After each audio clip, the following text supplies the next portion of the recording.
Modern youth Yun Fan is suddenly transported to the chaotic primordial era by an ancient bell, becoming a minor Taoist acolyte of the Jie Sect.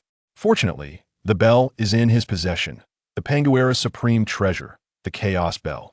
Sun Wukong is about to wreak havoc in heaven? The rise of Buddhism is already destined? No. In this life, I shall use the Chaos Bell to reverse the course of fate and carve a path to survival for the Jie Sect. Chapter 1. Master, please accept me as your disciple. The sun hung high in the sky. It was midsummer, and the air shimmered with heat. Yun Fan, a young man in a simple t-shirt and shorts, slung a shoulder bag over his back and strolled leisurely through an antique market.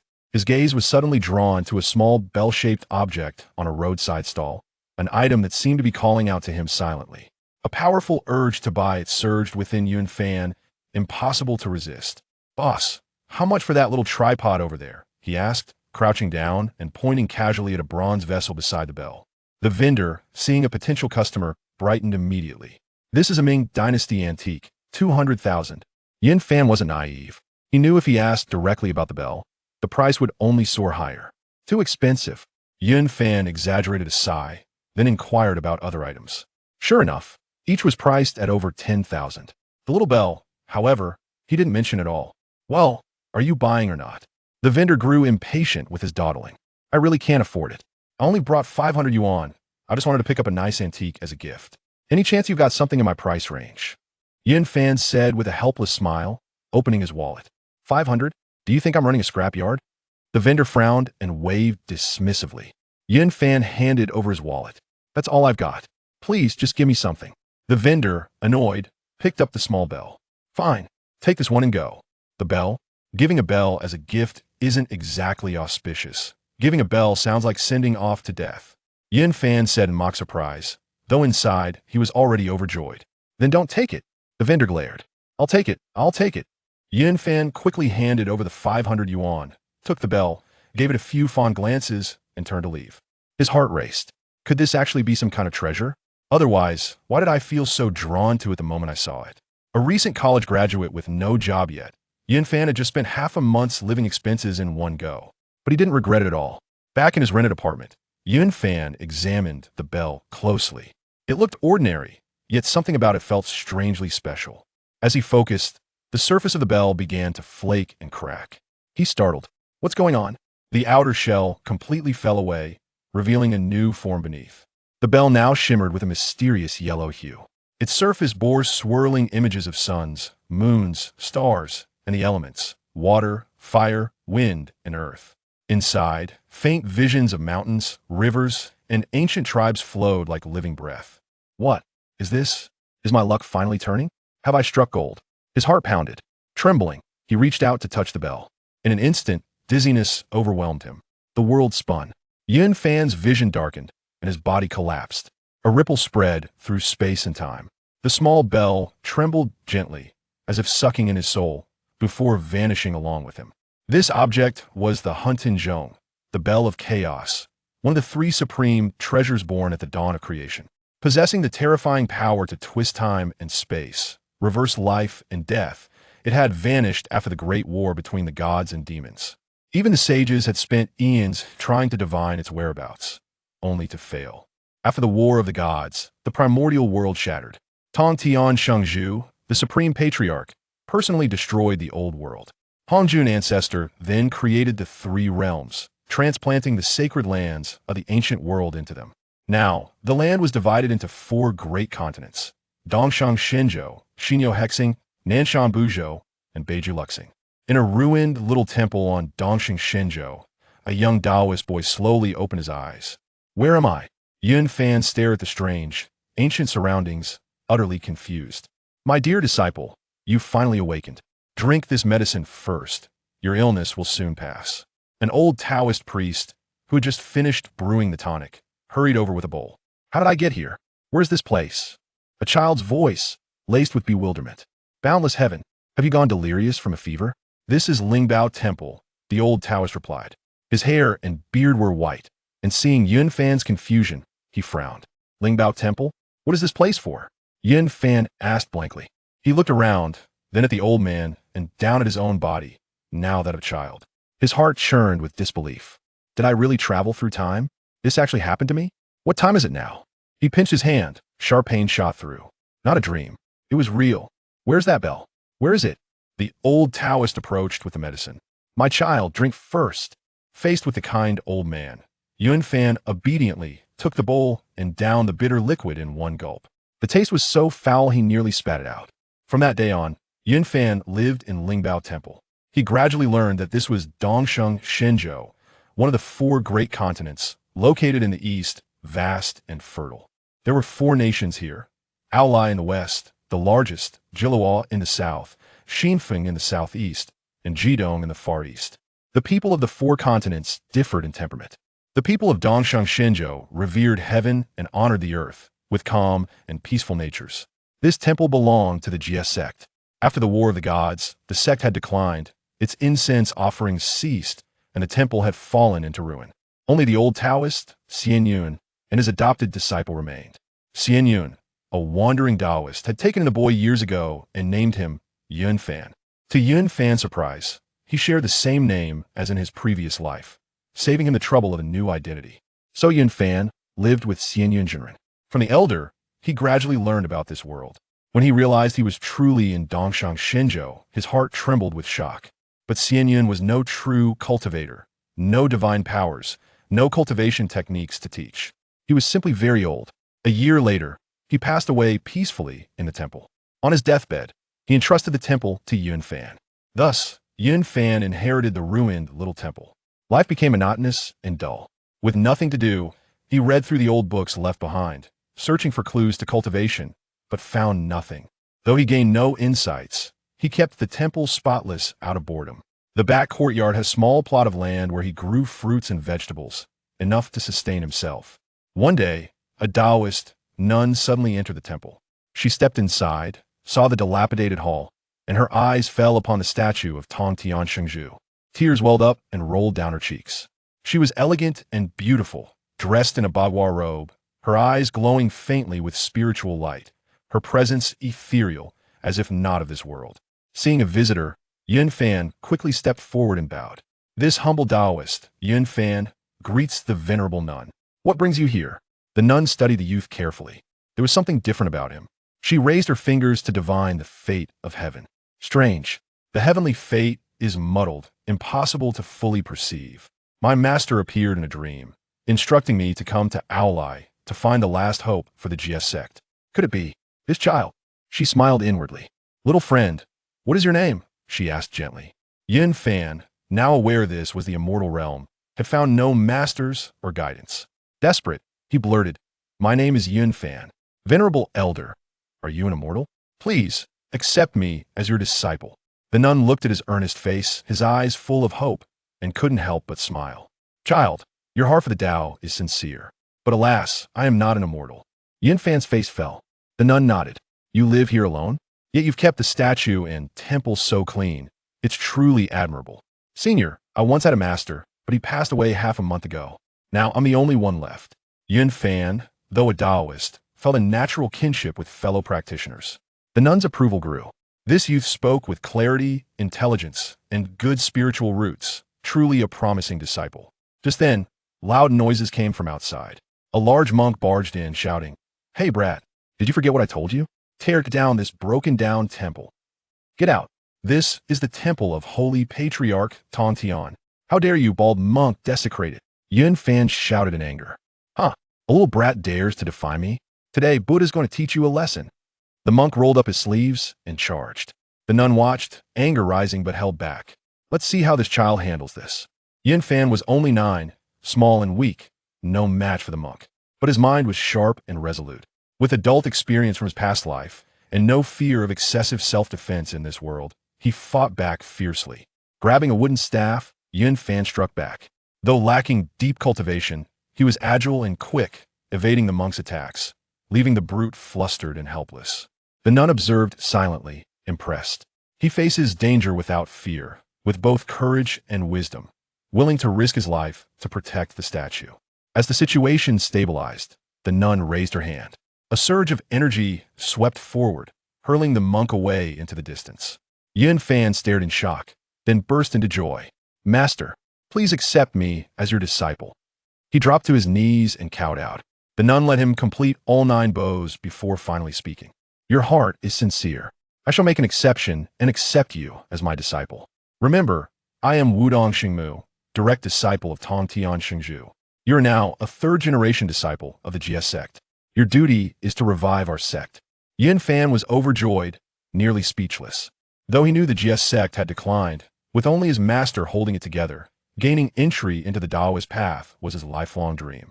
Chapter 2. You never abandon me. He kowtowed repeatedly, voice firm. Disciple will obey your command, repay your kindness, and restore our sect to glory. Wudong Shimu nodded slightly. Good. Follow me to my cultivation room. With a wave of her hand, auspicious clouds rose. The two stepped onto the cloud and soared into the sky. Yun Fan, a mortal-born, now walked on clouds, his heart overflowing with excitement. Such an immortal encounter felt like a dream. As they flew, a cloud appeared ahead. Wudong Shimu sneered. How unlucky to meet that half-man, half-woman here. Could it be Zihong? Yun Fan whispered. In moments, they were face to face. Indeed, it was Guanyin Bodhisattva, riding the golden-haired lion, holding the jade vase, golden light of merit shining behind. Long time no see, Taoist Wudong, Guanyin said calmly. After the War of the Gods, you've been hidden from the world. Meeting again today is truly fortunate. Wudong Shimu replied coldly. Ah, it's Taoist Zihong. I hear you've achieved the Tao by severing your corpse under the protection of the 2 Western sages. Congratulations. Each word was a needle. First using her old name, Zihong, then emphasizing the 2 Western sages, cutting deep, making Guanyin's expression flicker. This humble monk never expected Taoist Wudong has also severed her corpse and reached the level of a near sage. Truly admirable, Guanyin said, forcing calm, probing carefully. Wudong Shimu had no desire to chat. This humble one has urgent matters. Farewell. She turned, taking Yun Fan, and left without delay. After they were gone, Guanyin gazed into the distance, thoughtful. That child with Wudong, what is his origin? Let me divine it. She frowned, began calculating fate, but no matter how hard she tried, the heavens remained hidden. Her expression changed. I can't see this child's fate at all. That should not be possible. I must report to the 2 sages at once. She didn't know. The chaos and fate was caused by the Huntin Zhong shielding him. No power, not even hers, could penetrate it. Meanwhile, strange omens appeared on the coast of Aolai in Dongsheng Shenzhou. A massive stone on a mountain peak exploded, and a golden-furred stone monkey leapt out. At birth, its eyes blazed with golden light, shooting straight into the heavens. It leapt joyfully through the flower fruit mountain, playing with the monkeys, picking fruit, splashing in streams, wild with happiness. The moment the stone monkey appeared, all the sages sensed it. In the western Pure Land, Amitabha Buddha and Bodhi Zuns felt the disturbance. Both smiled. Ah, my disciple has descended into the world. No wonder the heavens stirred so greatly. His roots must be extraordinary, worthy to carry my Tao. Bodhi Zuns laughed. Amitabha also smiled faintly. This is a sign of our Buddhism's prosperity. I trust my junior brother will guide him well. Bodhi Zuns nodded. I will not fail. Now that my protector has arrived, I shall speak with Laozi about the journey to the west. Jean agreed. In the War of the Gods, we still have unresolved karma.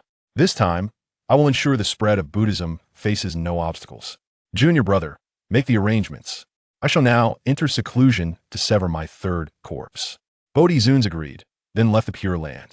His true body traveled far, while manifestation remained hidden in the Lingtai Fengchen Mountain, the moon-sloping 3-star cave.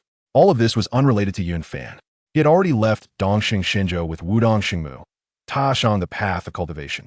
Guanyin went to the Chaos 10,000 Buddha heaven to find Bodhi Zuns, but he was away.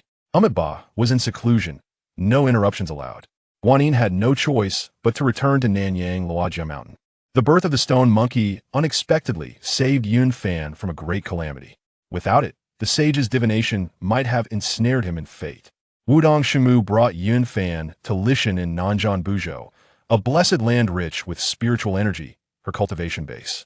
It was protected by arrays passed down from Tongtian Shengzhu, impenetrable even to sages. Cranes danced, spiritual herbs flourished, and pure qi filled the air. Yun Fan, used to Earth's polluted atmosphere, gasped as the clean energy hit him. A white-robed girl saw the master return and knelt respectfully. Disciple greets master. Yun Fan looked closely. She was stunningly beautiful, delicate features graceful aura, dressed in white silk, eyes bright and skin like flawless jade. She looked about 12 or 13. Wudong Shengmu said, "Fanner, this is your senior sister, Bai Suzhen. Suzhen, this is your junior brother, Yin Fan." Yin Fan was startled.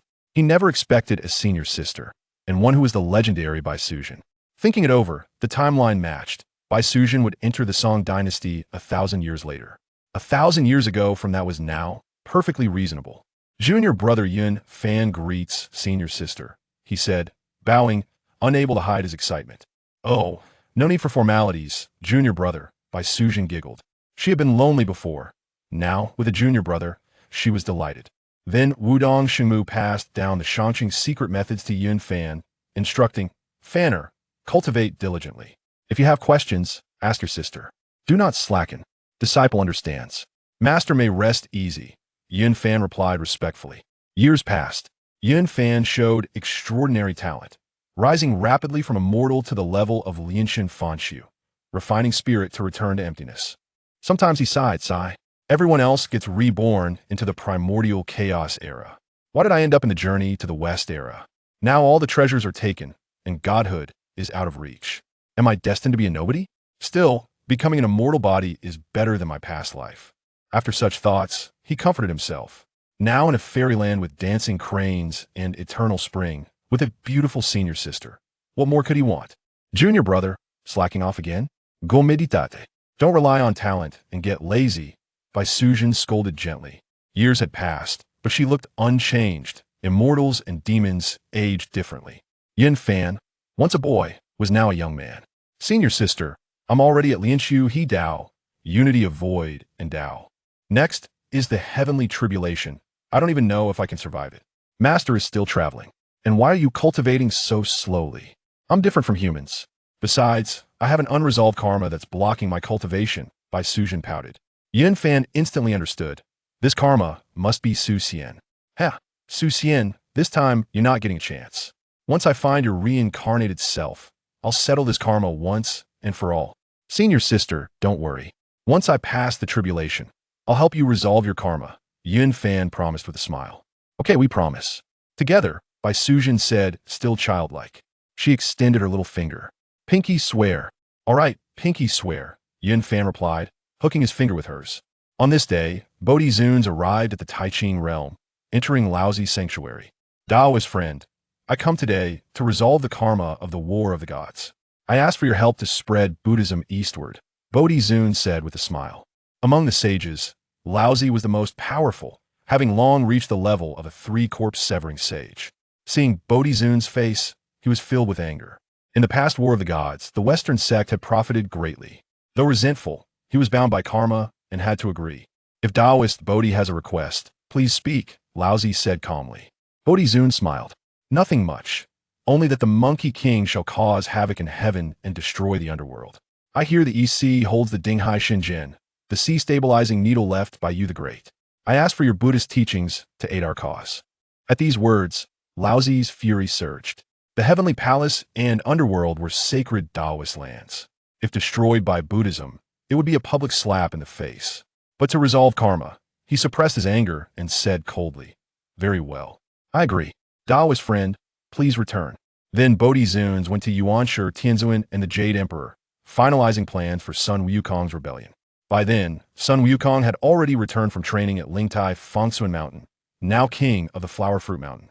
Meanwhile, above Wudong Shengmu's Lishan sanctuary, dark clouds gathered, lightning flashed. The heavenly tribulation had formed, stretching thousands of miles, thick as lead, absorbing spiritual energy, growing ever more powerful. When it had gathered enough power, the world turned pitch black. The Ascension Tribulation had arrived. Boom! A purple lightning bolt shot down like an enraged dragon, thundering toward Yin Fan. Junior brother, hold on. You must survive this tribulation and achieve the immortal body. Bai Suzhen watched Yin Fan struggle in the storm, praying with full heart. Wudong Shengmu had not yet returned, and Yin Fan had reached the tribulation stage. Having a near sage as a master had its perks. In a mortal world, cultivation would take millennia. But in a near sage's blessed land, with some unknown karmic connection, Yin Fan had reached this level in just 200 or 300 years. Why is this tribulation so terrifying? Yun Fan cried in horror, quickly summoning the treasure given by his master to resist. Boom! The tribulation surged into his body, ravaging it. Purple light flashed across his form, lightning weaving through him. Yun Fan immediately channeled all his spiritual power, repairing his damaged soul while using the tribulation to temper his body. The purple lightning gradually faded. This was the Shanqing Heavenly Tribulation Body Tempering Method, a secret technique of the Jie Sect. He used the tribulation to strengthen his body, aiming for bodily enlightenment. Indeed, among the four sects, the Jie Sect's offensive techniques were the most powerful. In the old War of the Gods, even Randang once said to Zhao Gongming, "I achieved enlightenment since the time of the Heavenly Emperor, yet still trapped in mortal karma. Brother, you are free and unbound, yet still chase fame and profit." This clearly showed Randang, though enlightened since ancient times, was still bound by karma, while Zhao Gongming had transcended, free and unrestrained. The tribulation grew stronger with each strike. After the eighth bolt, Yun Fan's recovery ability was nearly exhausted. Only one lightning remained, and this would be the most terrifying. The clouds churned, gathering the final strike. Yun Fan's body had been strengthened, but his soul was nearly broken, unable to endure the final blow. Sadness filled his heart. He looked at Bai Sujin and said weakly, "Senior sister, I can't hold on. I won't survive the last one. See you in the next life, sister." "Junior brother, no, I won't let you die." Bai Sujin screamed, tears streaming. As she cried, the final tribulation struck. From the clouds came not purple lightning, but a bolt of pitch-black thunder, carrying the power to destroy heaven and earth, crashing down on Yun Fan. Yun Fan closed his eyes, ready to die. Suddenly, a great bell appeared above his head. It bore suns, moons, stars, and the elements. Inside, mountains, rivers, and ancient tribes flowed like living breath. Five-colored light illuminated the heavens. The Chaos Sage's authoritative shook the universe. This happened within Wudong Xingmu's array. Outside, such a spectacle would have caused endless wars. Bai Sujin stared, unable to believe her eyes. The black thunder struck the bell, but the bell merely trembled. A yellow light flashed. The thunder shattered instantly, not even shaking the bell. The tribulation vanished. The Hunten Zhong retreated into Yun Fan's body. This is my bell? It was inside me all along. Could this be the legendary primordial supreme treasure, the Hunten Zhong? Heaven, you never abandoned me. Yun Fan's eyes shone with rapture, his heart bursting with joy. Chapter 3. The mischief of monsters. As the storm clouds dispersed, the sky was graced with the appearance of auspicious clouds, swiftly mending his damaged form. Simultaneously, nourished by the power of these clouds, Yun Fan underwent a transformation, his physical body evolving and his spirit ascending, stepping into the realm of the celestial immortal. Junior brother, are you all right? I didn't know you had such a hidden power. You frightened me to death, Bai Sujin exclaimed, a mixture of joy and concern evident on her face as she hurried to his side, inspecting his condition. She still bore the appearance of a 13 or 14-year-old girl, flitting around Yun Fan like a younger sister, yet in terms of status, she remained his senior sister. At that moment, Yun Fan appeared dazed, a trickle of drool escaping his lips. It turned out that he had discovered the Chaos Bell within the Palace of Mud Pill and had begun to attempt communication with it. Indeed, it was one of the three treasures of creation, a serendipitous opportunity bestowed by the heavens. This bell possessed the might to suppress primordial chaos, to twist the fabric of time and space, to calculate the principles of the heavenly path, and to refine the powers of earth, water, fire, and wind. Only with such capabilities could it assist him in traversing different worlds and ensure his safe return. 3 centuries had passed, and Yun Fan had ascended from a mere mortal to the rank of celestial immortal, capable of cultivating divine arts at will. Since learning of the Chaos Bell's existence, he had endeavored to refine this treasure. However, due to his limited cultivation, the Chaos Bell was bound by 81 prohibitions, and he wondered when he would master them all. Thus, he could only gradually nurture and refine it during his training breaks. On a certain day, the Holy Mother of Wudong returned to her sanctum. She had previously visited the upper heavens to see her confined master, the Tongtian Patriarch. Upon encountering Yun Fan, the Holy Mother expressed her astonishment, saying, "Yun Fan, I have only been away for a few decades, and you have already weathered the heavenly tribulation and stepped onto the immortal path. Excellent, excellent. You have indeed lived up to my expectations. It is all thanks to Master's diligent guidance that I have achieved today's accomplishments." Lu Feng responded respectfully, his words humble. "There is no need for excessive modesty. Your innate talent has not escaped my notice. Although the Jie Sect possesses a complete cultivation method, your efforts should not be overlooked. The path of cultivation is long. One must firmly lay the groundwork, or ascending to the great Luo realm in the future will be exceedingly difficult, the Holy Mother admonished earnestly. Master, I have now attained the status of celestial immortal. Yet my senior sister's karmic ties remain unresolved, hindering her progress. I wish to accompany her down the mountain to assist in resolving her karma, Yunfan proposed, seizing the opportunity to express his desire for further experience. The Holy Mother was already aware of Bai Suzhen's karmic matters and understood that this issue should not be prolonged. She nodded in agreement. Very well. You have just attained your immortal status. I shall bestow upon you a treasure to aid you in your journey through the mortal realm. Upon hearing of the treasure, Yunfan's eyes sparkled with excitement, and he quickly expressed his gratitude. I thank you, Master, for your generous favor. The Jie Sect was renowned for its numerous treasures. Had it not been for their excessive leniency during the investiture of the gods, they would not have faced near annihilation, leaving only the lineage of the Holy Mother of Wudong to continue. After a brief moment, the Holy Mother produced a treasure, her expression slightly perplexed, but she soon spoke. Yunfan, this is the Xian Yuan water-controlling banner, one of the 5 directions flags, bestowed upon you by my master. This treasure wields extraordinary power. Remember not to recklessly shed blood. Additionally, I also present to you this primordial hammer. Yunfan was overwhelmed with excitement, silently vowing, I, Yunfan, shall surely revive the Jie Sect and reclaim all that the 3 teachings owe. Upon obtaining these 2 treasured artifacts, Yunfan expressed his gratitude once more, his joy beyond articulation. After all, the Xianyuan water-controlling banner was indeed an exceptional innate spiritual treasure. Subsequently, the Wudong Holy Mother called out, Bai Suzhen, step forward. Bai Suzhen's heart leaped with joy as she hurriedly responded, Disciple is here. Suzhen, I bestow upon you the Yinyang Dragon Whips for your self-defense. You must swiftly resolve your worldly entanglements and then return to devote yourself to your cultivation, the Holy Mother declared, producing a pair of golden whips that shimmered with brilliance, each entwined with a dragon, exuding an extraordinary might. Disciple thanks Master for the bestowed treasures and vows to resolve my karmic ties promptly and return to the mountain gate. Bai Suzhen replied, her voice melodious and clear, akin to the gentle chime of silver bells. To seek that cowherd, one must inquire in the underworld. You too shall descend the mountain at once. The Holy Mother nodded in assent.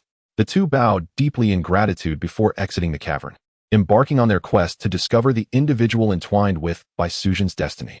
Yunfan led Bai Suzhen to the underworld, as those who practiced immortality were no longer subject to its jurisdiction.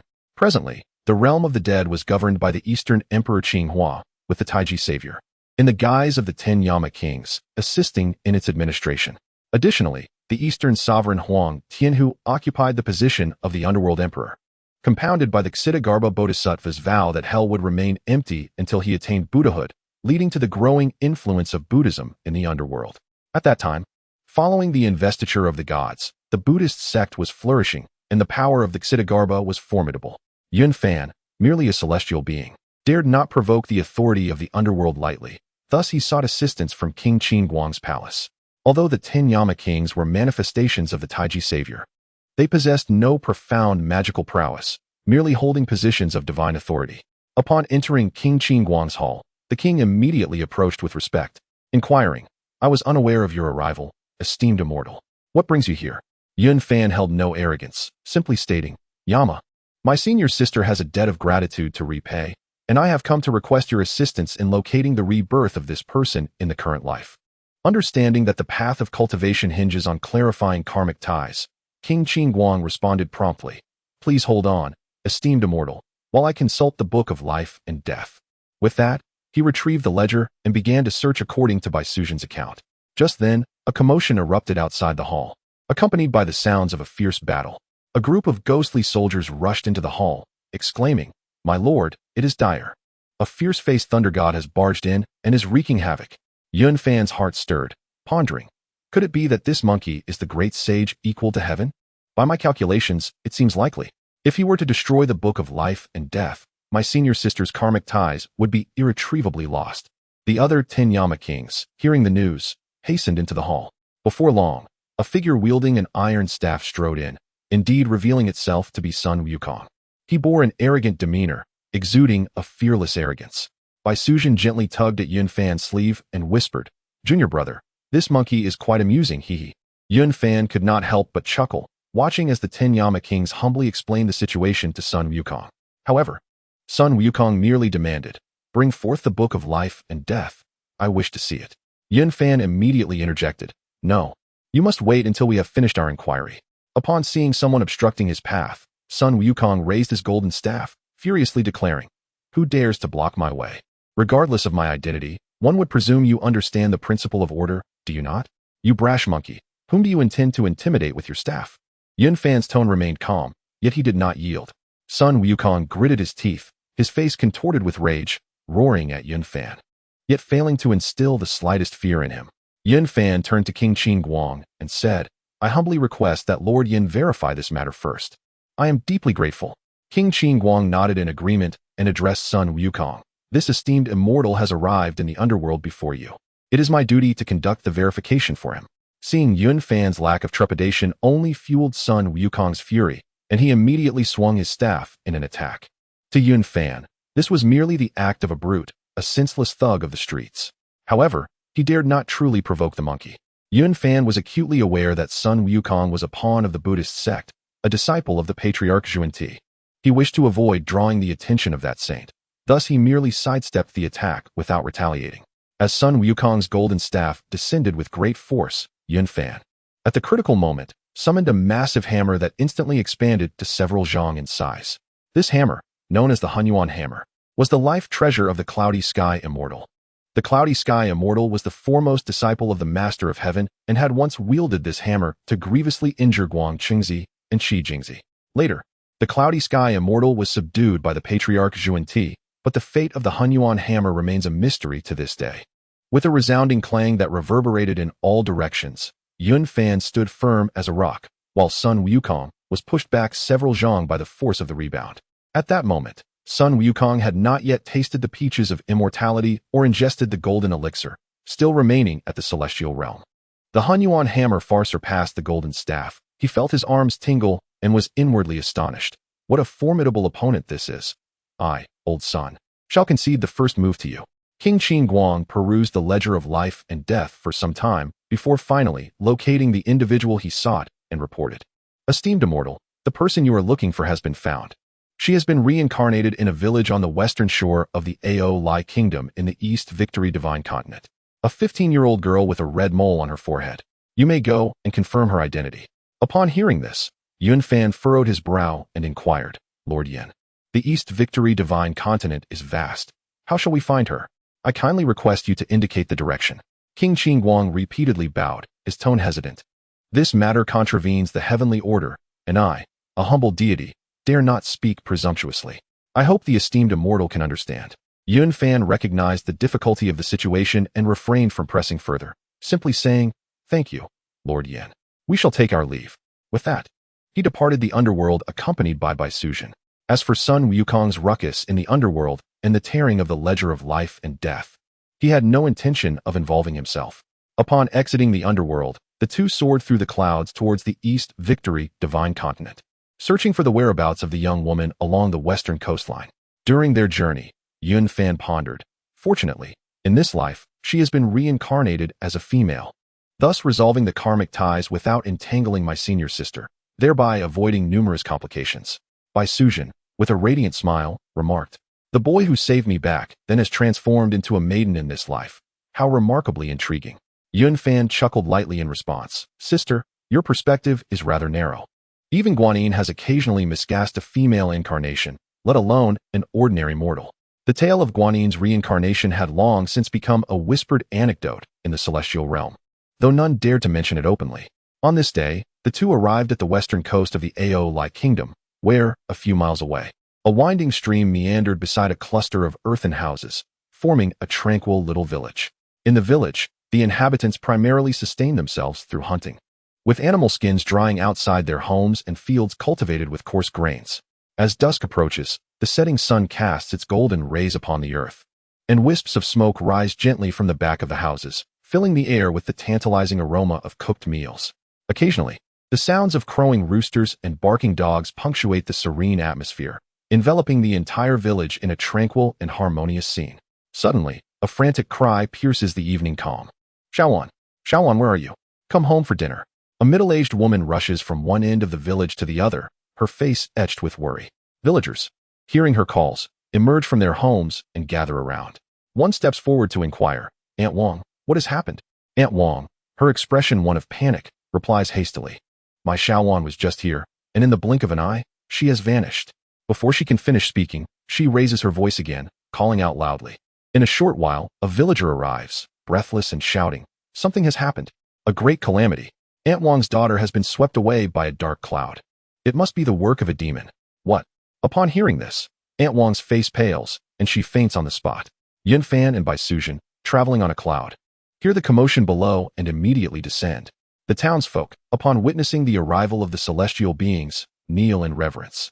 Yunfan gestures for them to rise and inquires, "I have heard from the heavens that there are malevolent forces at work in this place. Is this true?" The villagers quickly recount the tale of how Xiaowan was taken by the dark cloud in its entirety. Upon hearing this, Yunfan furrows his brow and states, "If there are indeed malevolent entities causing harm, we cannot stand idly by. Is there anyone nearby who knows the whereabouts of these creatures?"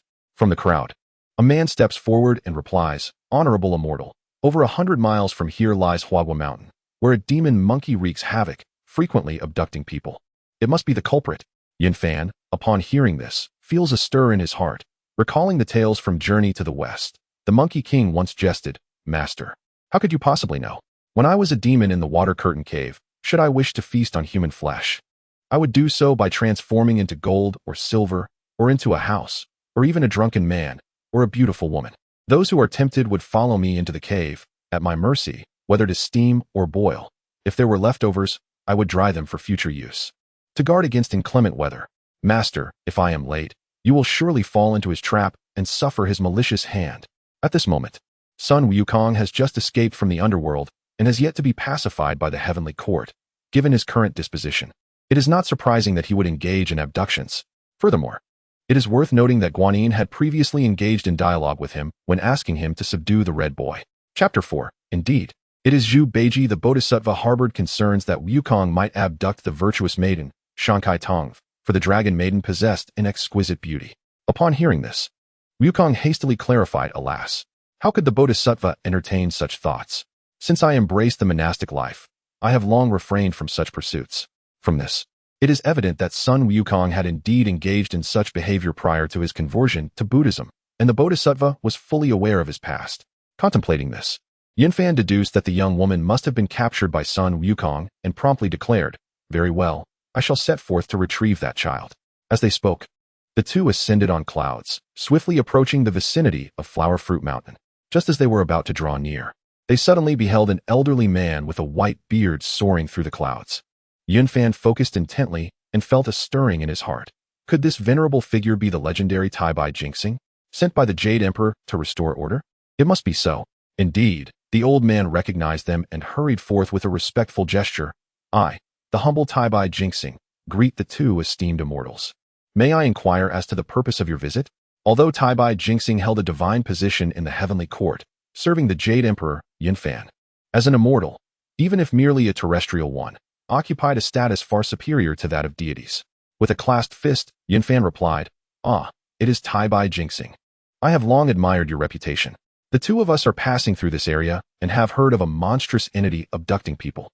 Hence our arrival to capture the beast and rescue the innocent. Might I ask what brings you to this place?" Taibai Jinxing's demeanor grew slightly awkward as he responded, "There exists a monkey demon causing havoc in the Dragon Palace and the underworld.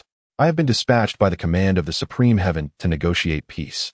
Although his words were steeped in respect, a hint of embarrassment graced his expression at the mention of negotiating peace. After all, in this world, the lines between right and wrong are often blurred, where slaughter begets fame and sins transmute into glory. We too have come to subdue that monkey demon.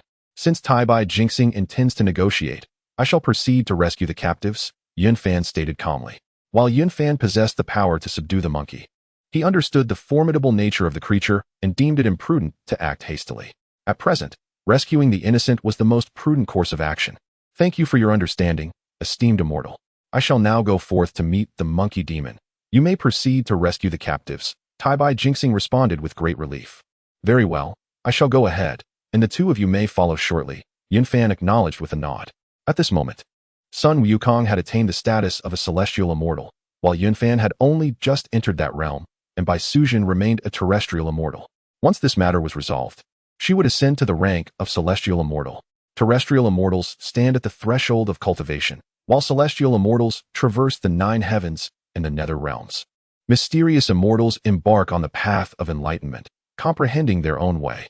Golden immortals possess steadfast resolve, unyielding as metal. The supreme unity condenses the 5 energies, which circulate endlessly. The great Luo blossoms at the pinnacle, sharing lifespan with the heavens. The preeminent sage severed the 3 corpses, wandering freely through heaven and earth. The primordial spirit resides in the void, achieving eternal life. Based on calculations, Sun Wukong is now a celestial immortal. After consuming the celestial peaches and ingesting the golden elixir, he shall attain the realm of Tai Golden Immortal. Following the journey to the west for scriptures, he will ascend to the great Luo Golden Immortal level. It is known that the golden elixir crafted by Laozi is a supreme treasure of the primeval world. The finest elixir is sufficient to elevate a mortal to celestial heights, becoming a great Luo Golden Immortal.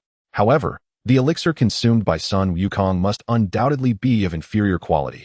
How could the superior be so readily bestowed upon him? He ingested numerous golden elixirs, barely managing to reach the Tai Golden Immortal stage, thereby indicating the mediocre quality of those pills. Upon the arrival of the Silver Star of Venus at Flower and Fruit Mountain, he was immediately surrounded by a throng of monkeys, who subsequently escorted him into the Water Curtain Cave. Simultaneously, Yunfan and Bai Sujin quietly recited their incantations, their forms swiftly shrinking before they stealthily flew into the cave as well. This was indeed the transformation of size, an art passed down in the heavenly change of the 36 transformations by the Holy Mother of Wudong. Compared to the earthly fiends, the heavenly changes undoubtedly held the upper hand. The techniques of the celestial and earthly fiends were imparted by the Taoist Hong Jun during his teachings. While the earthly fiend spells were widely disseminated, the secrets of the heavenly techniques were predominantly mastered by the higher echelons of power. The Patriarch Bodhi once inquired whether Sun Wukong preferred the 36 transformations or the 72 transformations, to which Sun Wukong chose the latter, much to Bodhi's disappointment. Yunfan and Bai Sujin infiltrated the Water Curtain Cave with the sole intention of rescuing the captive individuals, not to provoke any trouble. Disturbing Sun Wukong's endeavors would have been ill-fated. At that moment, Sun Wukong was engaged in conversation with the Silver Star of Venus. Seizing the opportunity, the two slipped past the crowd to another chamber within the cave. This appeared to be Sun Wukong's resting place, littered with severed heads and bones, creating a rather macabre scene. Despite the presence of monkey guards, they were oblivious to the movements of Yunfan and Bai Sujin. On a stone bed, several women were softly weeping. Some were in tattered clothing with bloodstains on their legs, while others were decently attired, yet bore expressions of sheer terror. Among them was a young woman with a distinctive red mole on her forehead, and upon seeing her, Yunfan was filled with joy. He immediately communicated telepathically with Bai Sujin, exclaiming, "Sister, it seems we have found the very person for whom you seek to repay a debt of gratitude." "Indeed. We must rescue them first," Bai Sujin replied anxiously. Yunfan then gently blew a breath, causing the ropes binding the women to fall away. Revealing his true form, he swiftly led them towards the exit, dispatching the guarding monkeys in the process.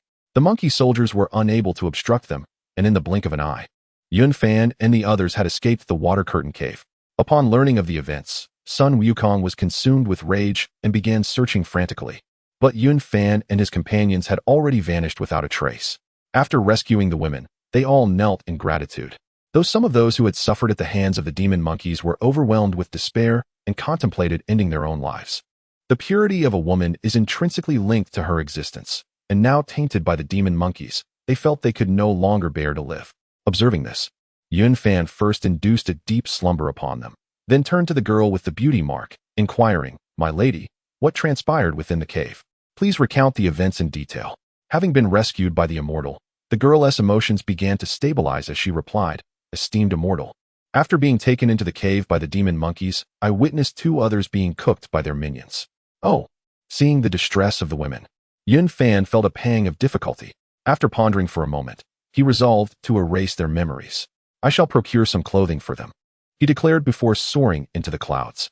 Bai Sujin, using her own serpent shed, fashioned garments for the disgraced women, enabling them to continue leading lives akin to that of ordinary mortals. Yunfan ventured to a nearby town, where he acquired some silver from a wealthy household to purchase clothing before returning. Once he had helped the young women change, they gradually regained consciousness, and he sought out their families to escort them home. The families, overjoyed at the safe return of their daughters, expressed their profound gratitude. After the departure of the others, only the girl with the beauty mark remained. Yun Fan gazed at her, silently contemplating her past life. Though his abilities could not penetrate the depths of the enlightened, he could still glean fragments of knowledge from the lives of ordinary mortals. Moments later, a smile graced his face as he turned to Bai Sujin, saying, "Sister, it is indeed true that in her past life, she saved you." Bai Sujin, overwhelmed with joy, inquired eagerly, "Is it really so? She was my benefactor in a previous existence?" Yun Fan nodded solemnly. "Indeed, it is a veritable truth." The young lady, overhearing their conversation, curiously asked, "What are the two immortals discussing?" Bai Sujin gazed at her gently and asked, "My dear, are you Huanghuang?" "Yes, I am Huanghuang," she replied earnestly. Bai Sujin took her hand and said, "Huanghuang, your previous incarnation saved my life. My rebirth today is entirely due to your past kindness. I wish to repay you. Do you have any desires?" Huanghuang, filled with delight, asked, "Really? Can it be anything? As long as it is within my capabilities, I shall fulfill it for you," Bai Sujin assured her. Observing this exchange, Yun Fan could not suppress a smile.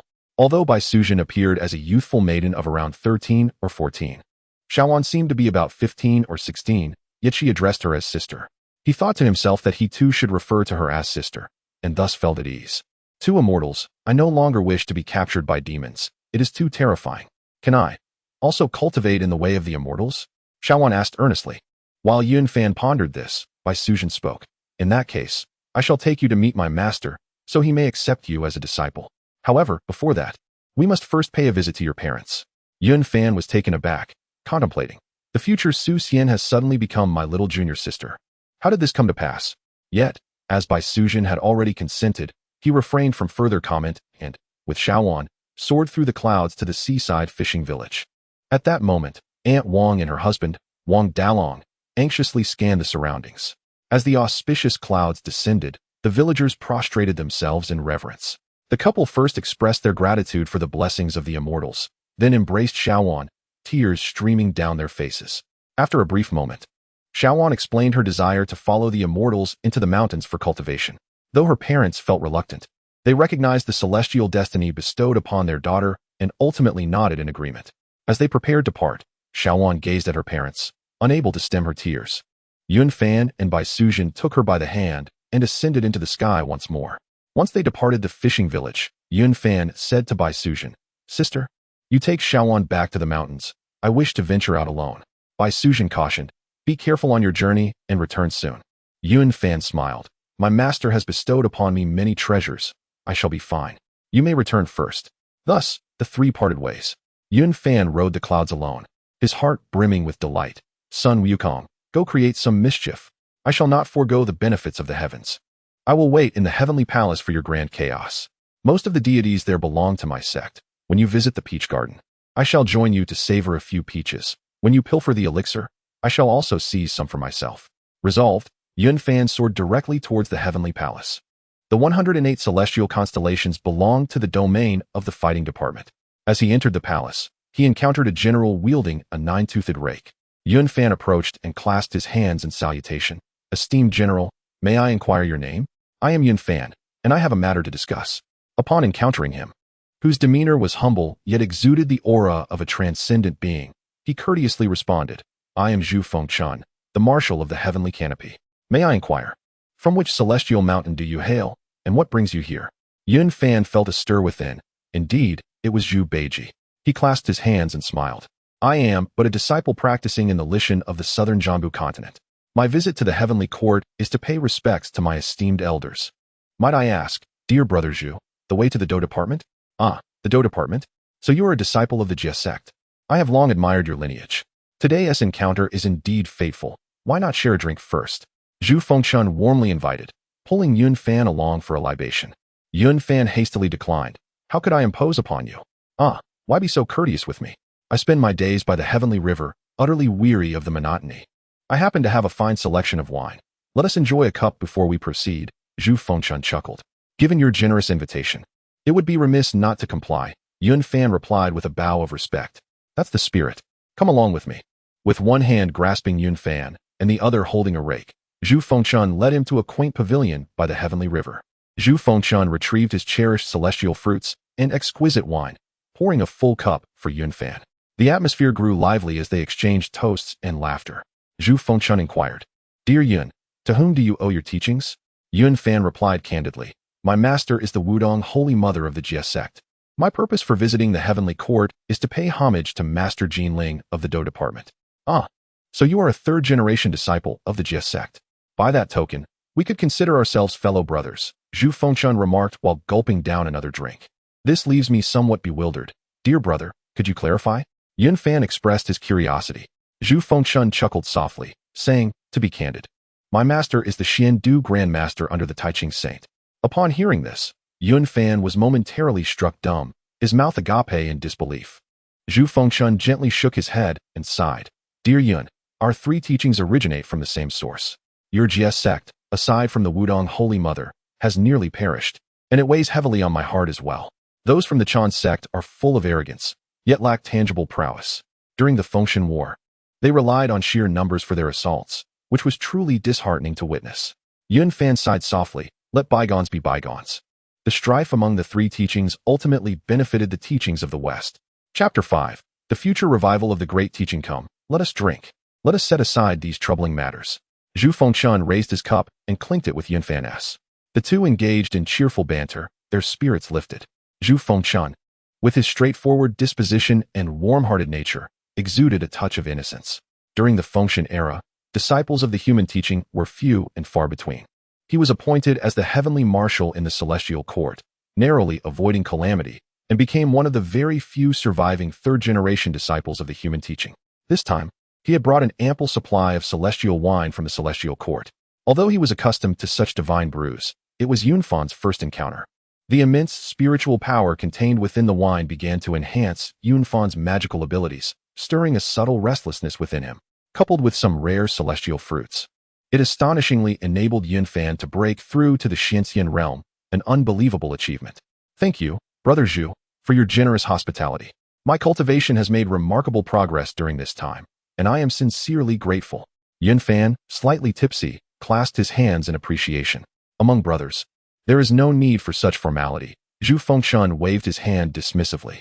The Jie teaching Qing Saint once wreaked havoc in the primordial chaos, constrained by the heavenly Tao, making cultivation arduous. Yet now, only a handful of you disciples remain, with all fortune concentrated upon you. Naturally, your cultivation will advance by leaps and bounds. These celestial fruits are of little significance." Yunfan, filled with curiosity, inquired, "May I ask, Brother Zhu, what is your current level of cultivation? I find myself unable to discern." "Merely at the pinnacle of the Tai Golden Immortal," Zhu Fengchun replied, shaking his head with a hint of resignation.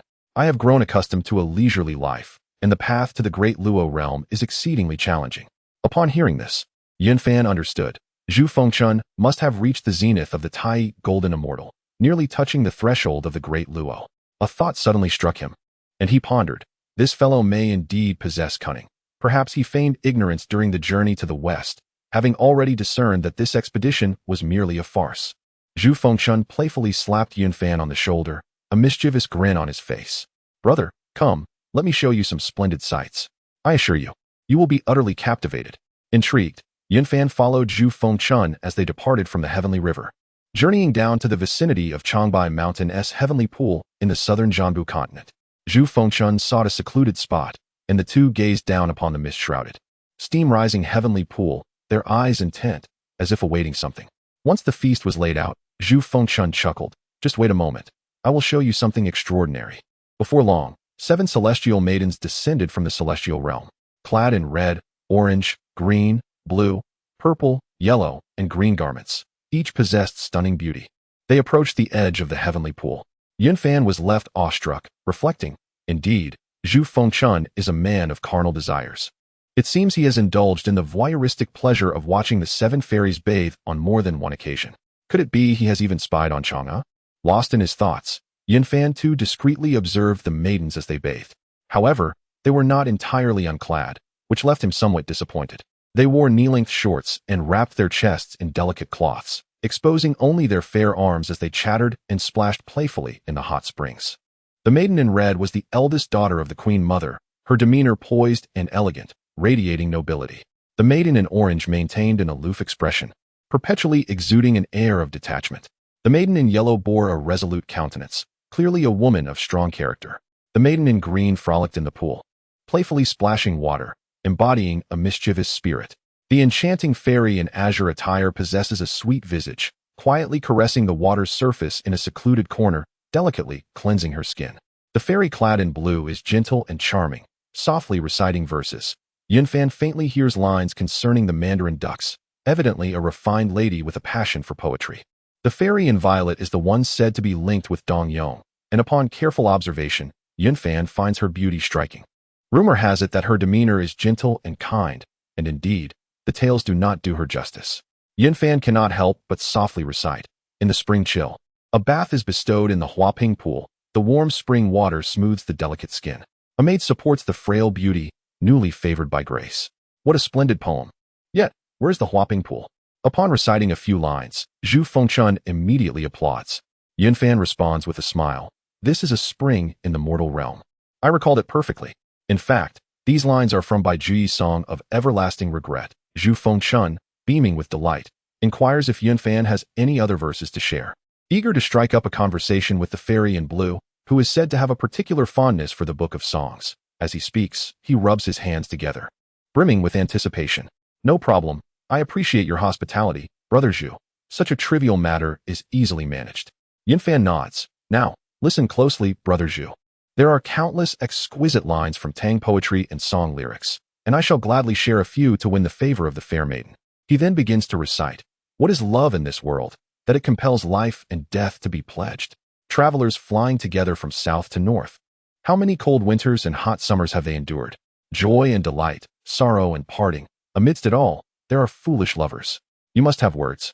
Drifting through layers of clouds, amidst thousand mountains and evening snow, to whom does your shadow go? At this moment, the mortal realm is in the early days of the Han Dynasty.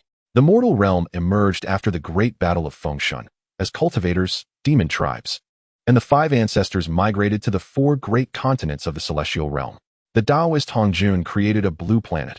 Although small, it is devoid of any formidable creatures. The mortal dynasty is established here. Only those who achieve the rank of celestial being can ascend to the celestial realm. The celestial realm also houses dynasties and countless mortals, bearing many similarities to the mortal dynasty. Yet, in the eyes of immortals, the true focus lies in the celestial realm, with the mortal realm having fallen from grace. Upon hearing this, Zhu Fengchun chuckles. Beautiful words. Now I must display my talents in front of Lan'er. Yinqing, overhearing, cannot resist asking, Brother Zhu, have you ever caught a glimpse of Chang'e bathing? Zhu Fengchun mumbles. It's not that easy. I have yet to find the opportunity. Below, as the fairies bathe, Yinqing and Zhu Fengchun enjoy drinking and tasting celestial fruits, leisurely admiring the scene with a unique charm. At that moment, the elder fairy among them speaks. Sisters, the peach banquet is about to begin. Let us finish bathing and prepare well. Understood, elder sister. The 6 respond in unison. After a considerable time, the 7 fairies complete their bathing and gradually make their way to the shore. Their skin is as white as snow, their figures graceful, stirring even Yunqing, who is already a celestial being. Subsequently, they don their garments and ascend on colorful clouds towards the heavenly realm. Let us go, brother, Zhu Fengchun urges Yunqing, and together they depart. Zhu Fengchun, possessing profound magical prowess, moves with great speed, and soon they arrive at the southern heavenly gate, where the 7 fairies soon follow. Zhu Fengchun stepped forward with a smile and inquired, Fair maidens, where have you just been? The red-clad fairy replied with a gentle smile. How could we dare to descend to the mortal realm unbidden? We merely visited the heavenly pool for a bath. Zhu Yuan Shuai, are you on duty today? Zhu Fengchun nodded and then turned to the blue-clad fairy, saying, Lan'er, I have heard that you possess a fondness for poetry. I, too, share this refined interest. Would you care to listen to a verse I have composed? The blue-clad fairy responded eagerly, indeed. Please, esteemed Zhu Yuan Shuai, enlighten me. I shall listen with rapt attention. With a sense of pride, Zhu Fengchun recited a poem recently penned by Yunqing, concluding with a chuckle, What do you think? He. Lan'er repeated the verse and exclaimed with delight, It is truly magnificent. Zhu Yuan Shuai, your talent is indeed exceptional. Do you have another? Upon hearing this, Zhu Fengchun was momentarily at a loss for words, anxiety creeping in as he feared his secret would be revealed. Suddenly, The sound of galloping hooves echoed ahead, and a group of celestial steeds came charging forth, among them a monkey causing a ruckus atop one of the horses. Zhu Fengchun gasped, "What is happening? I must attend to this." He promptly commanded the heavenly soldiers to intercept the galloping herd. Undoubtedly, that monkey was none other than Sun Wukong. Zhu Fengchun hastily departed, leaving Yinxing in a predicament, as he had yet to ascertain the route to the dosher department. He quickly clasped his hands and said, "Esteemed fair maidens, please hold your steps. I am Yin Fan, and I have a matter to inquire about." The fairies, noticing he was a young celestial being, were intrigued, and the red-clad fairy asked, "What is it that you wish to know?" Yin Fan replied, "I have come to the heavenly court to pay respects to my elders, but I am unsure how to reach the dosher department. I humbly seek your guidance." The red-clad fairy responded, "Ah, you wish to go to the dosher department? How fortuitous. It is on our way. Why not accompany us?" Yin Fan was overjoyed and expressed his gratitude profusely. At that moment, the green-clad fairy spoke with a smile, "Esteemed Yun Xian, was that splendid poem truly your creation?" Yin Fan was taken aback and retorted, "What makes you think so?" The green-clad fairy replied, Zhu Fengchun is a man of frivolous nature and lacks intellect. He could never compose such verses. Observing your polite demeanor, I deduce that the poem must indeed be yours, while Zhu Fengchun merely seeks to flatter the lovely Lanner." This astute observation took Yun Fan by surprise, and he nodded in agreement, saying, "The fairy's insight is truly commendable. You have discerned the truth with remarkable clarity." Lanner, though well-versed in literature, was naturally timid and felt a fond admiration for Yun Fan. Yet she did not dare to speak much. She thought to herself, "Ah, the poetry of Yin Xian is extraordinarily beautiful. I wonder if I shall ever encounter someone worth dedicating my life to." As they conversed, they arrived at the dosher department. Yun Fan clasped his fists and announced, "Esteemed fair maidens, we have reached the dosher department. I shall take my leave now. Yin Xian, until we meet again." The blue-clad fairy mustered her courage to say softly. Yin Fan nodded and stepped through the grand entrance of the dosher department. Before him stood a continuous line of palatial structures, with celestial soldiers arrayed in formation, exuding an air of stern authority. Hanging prominently was a plaque inscribed with the three characters, ZY Palace. Yun Fan silently mused. It appears that this is indeed the dosher department. Suddenly, a red-haired, golden-faced general brandishing a long blade blocked his path, commanding with an imposing voice, "This is the sacred ground of the dosher department. Who dares to approach?" Yun Fan's heart stirred. Could this be Yu Hua, the master of the blood transformation divine blade? With a respectful clasp of hands, the junior disciple announced, "I am Yun Fan, a disciple under the esteemed no deficiency saintess of the. I have come to seek an audience with Master Jinling." Recognizing the formidable prowess of his opponent, who had previously been defeated only by the combined efforts of Lei Jinzi and Yang Jian, the once imposing figure of Yu Hua immediately softened, donning a smile. "Oh, so you are a disciple of the esteemed Master No Deficiency. I apologize for my earlier demeanor." Yun Fan reciprocated the gesture. "I have long admired the reputation of senior brother Yu Hua. Having just ventured forth from my mountain abode, I have come to pay my respects to Master Jinling. Since the onset of the investiture of the gods, all deities have been relegated to the command of the Jade Emperor, stripped of the liberty inherent to their celestial nature. They await the next investiture, when new gods may ascend, allowing the old gods to find liberation and resume their paths of cultivation. Otherwise, the likes of Kuomu Lang would not descend to the mortal realm to engage in such a fierce contest with the golden, immortal Sun Wukong." As fellow disciples, Yu Hua refrained from further inquiry, gesturing for Yun Fan to proceed. Thus, Yun Fan advanced into the purple micro-palace, announcing his name to request an audience with the Holy Mother Jinling. With many disciples of the listed upon the investiture, the majority of authority within the heavenly realm now lay firmly in the hands of the Holy Mother Jinling. Her appointed role was to oversee the golden turret, presiding over the doshu, and she ranked foremost among the celestial bodies, commanding the myriad stars of the North Pole. 84,000 malevolent stars heeded her command, eternally residing in the Qin Palace as the rightful deity of the doshu. In essence, she was second only to the Jade Emperor in power, governing the heavenly constellations, which included the 24 heavenly lords, the 28 lunar mansions, the 36 celestial generals, the 72 earthly fiends, as well as departments of doshu, plague, fire, tai sui, and pox, totaling 346 divine beings under her jurisdiction. At this juncture, the Holy Mother Jinling had ceased her cultivation, for it proved futile. Her daily duties revolved around overseeing the movements of the celestial bodies. Upon hearing of a disciple from her sect, she summoned Yun Fan for an audience. As he entered the hall, he performed his bow and stated, disciple Yunfan pays his respects to Master Jinling. The Holy Mother Jinling assisted him in rising. She was acutely aware of the current plight of the, once a grand establishment. The Bo Palace now stood desolate, evoking a deep sense of sorrow. After the battle of the investiture, her disciples had all perished, save for the no deficiency who had fled on her master's orders to ensure survival. At that time, Jinling had already reached the pinnacle of the great Luo Golden Immortal, but following the investiture, her true spirit was constrained, rendering her unable to cultivate further, remaining stagnant in her advancement. Were it not for this circumstance, with her unparalleled strength among the three teachings, she would have long since attained sainthood by severing her mortal ties. Jinling gazed at Yunfan and remarked, "You are a disciple of my esteemed sister No Deficiency. A rare talent indeed. Our sect is currently in decline, and the resurgence of our great teachings shall depend upon the endeavors of you third-generation disciples." Chapter 6. Stirring the winds of change. Yunfan's demeanor was solemn as he respectfully replied, "I shall undoubtedly exert my utmost efforts to restore the prestige of our sect. The grudge against the will certainly be settled with the Chan sect and the Buddhist teachings." The Holy Mother of Golden Spirit coldly chastised, "Humph. Those four shameless traitors from the Chan sect have brazenly betrayed their own teachings. It is truly laughable." Yunfan concurred. "In the past, my revered uncle fought valiantly against the trio of Manjushri, Samantabhadra, and Avalokiteshvara without yielding an inch. It is infuriating that the despicable Randang used the sea-calming pearl to launch a sneak attack. Such behavior befits a coward. Humph. Next time the occurs, we shall ensure those four are inscribed upon the Gold Spirit," declared through gritted teeth.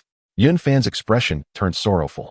It is a pity that several esteemed uncles have been reduced to mere mounts for others. The second-generation disciples being relegated to such a fate is a profound humiliation for the. Though enraged, Golden Spirit found herself powerless. The Grand Master of Dark Clouds was originally one of the 8 immortals of the, his true form being the golden-bearded Ao fish.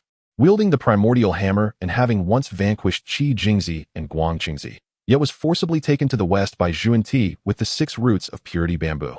The Grand Master of Golden Light became the mount of Guanyin, the golden-haired hound. The Grand Master of Lingya became the mount of Samantabhadra, the white elephant. The Grand Master of Chiosho became the mount of Manjushri, the blue-maned lion. Apart from the long-eared Dingguang immortal, who escaped with the 6 soul banners, none could be considered anything less than formidable experts. This matter has long been a source of deep resentment for the. However, with Tongtian being confined, the found itself unable to take action. As the two reminisced about their sect's history, they learned that Wudong had ascended to the status of a quasi-saint, which brought great joy to Golden Spirit. A quasi-saint is crucial for the current. Subsequently, Golden Spirit produced a token and handed it to Yunfan. This is a token of passage to the heavenly court. Most of the inhabitants there are disciples of our, allowing you free access. Currently, the Buddhism seeks to spread its teachings eastward. However, my brother is constrained by thee and can only act in obedience. If you have the opportunity, it would be wise to create some obstacles. If not, do not feel compelled. Thank you, esteemed uncle. I shall act at the opportune moment." Yunfan exclaimed with delight, hastily expressing his gratitude. This token, belonging to Golden Spirit, grants passage to numerous locations within the heavenly court. In truth, Golden Spirit's power surpasses that of Haoyin. Yet due to the control of the over the true spirits, she remains ultimately subject to Haoyin's authority. The might of the divine whip is not to be taken lightly. After bidding farewell to the ZY Palace, Yunfan wandered throughout the heavenly court, engaging with the various star lords and reminiscing about sect camaraderie, patiently awaiting the day when Sun Wukong would wreak havoc in the heavenly palace. In the realm of the heavenly court, cultivation yields exponential rewards. Here, the energies of countless stars converge, creating a veritable paradise for practitioners. Upon returning from the heavenly court to Flower and Fruit Mountain, Sun Wukong raised his banner, proclaiming himself the great sage equal to heaven. Arrogance stems from ignorance. Yunfan smirked inwardly, thinking, this monkey, merely at the level of a celestial being, dares to be so audacious. Were it not for his shameless, saintly master backing him, any star lord of the heavenly court could easily subdue him. Everything has been preordained. Sun Wukong was once again summoned by the heavenly court, tasked with guarding the peach garden. To assign a monkey to oversee the orchard is akin to offering the peaches as a gift. Monkeys are innately drawn to peaches, especially those renowned throughout the 3 realms. Such an arrangement must harbor hidden motives. It is likely that Zhuan and the Queen Mother have reached some form of agreement. For how else could such a ludicrous decision have been made? As Sun Wukong stepped into the peach garden, a subtle smirk graced Yunfan's lips as he murmured to himself, It is my turn now. At this juncture, Yunfan had successfully refined several prohibitions of the Chaos Bell, allowing him to subtly manipulate this treasure to obscure the heavenly secrets. With the Golden Spirit token in hand, he boldly traversed through layers of defenses and infiltrated the Peach Garden. There, he beheld Sun Wukong ravenously devouring the peaches without restraint. Cloaked by the Chaos Bell, Yunfan stealthily maneuvered through the chaos, indifferent to the 3,000-year and 6,000-year peaches, making a beeline for the exquisite 9,000-year ripe treasures to commence his harvest. Such divine fruits, if left to the monkey, would be a gross act of waste. The rich spiritual essence contained within them was far beyond what the monkey could fully absorb, rendering it a squander. Since the Jade Emperor had long abandoned these peaches, it was far better to claim them for oneself. Thus, as Yunfan gathered the fruits, he sealed them within the Chaos Bell, ensuring that no one noticed or sensed his actions. Most of the 9,000-year peaches fell into his possession, and he quietly departed the Peach Garden. Should any repercussions arise, Sun Wukong would bear the blame. In truth, these peaches belonged to Zhuan Ti, who had previously conferred with the Jade Emperor and reached an agreement, resulting in the transfer of ownership of certain fruits from the Peach Garden. Even if the loss of the 9,000-year peaches was significant, Sun Wukong remained utterly unconcerned, preoccupied solely with feasting. Apart from the unripe fruits, he had consumed everything else in the garden. Soon after, the 7 fairies arrived to gather peaches, only to be halted by Sun Wukong. Upon learning that he had not been invited to the peach banquet, he was furious and stormed off, heading straight for the gathering. At the banquet, a plethora of exquisite fruits awaited. Sun Wukong indulged himself without a second thought. Meanwhile, Yunfan discreetly seized the opportunity to pilfer several jars of celestial nectar and divine fruits. In a state of inebriation, Sun Wukong found himself at the Daoxing Palace, where he began voraciously consuming the elixirs of the Supreme Lord, an act evidently orchestrated by Zhuan Ti in collusion with the Lord.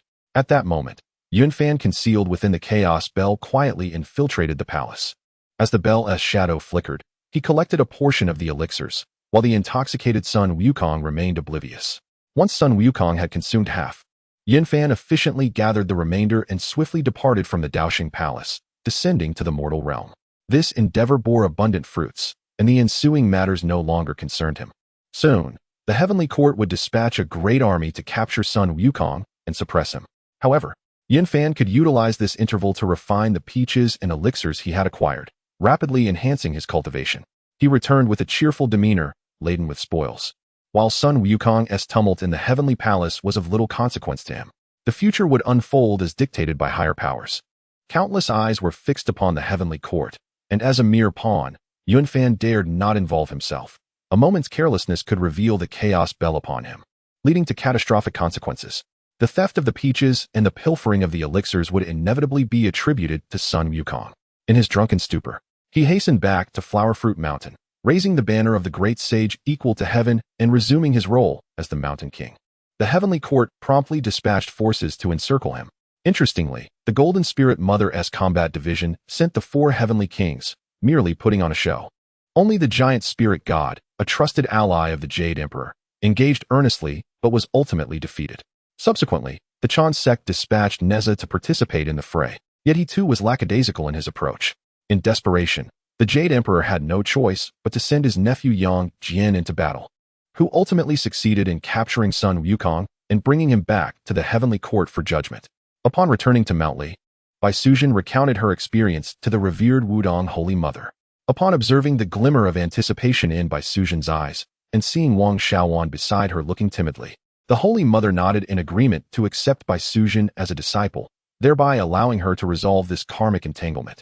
The two were filled with joy upon receiving this news and chose to remain at Mount Li to commence their cultivation.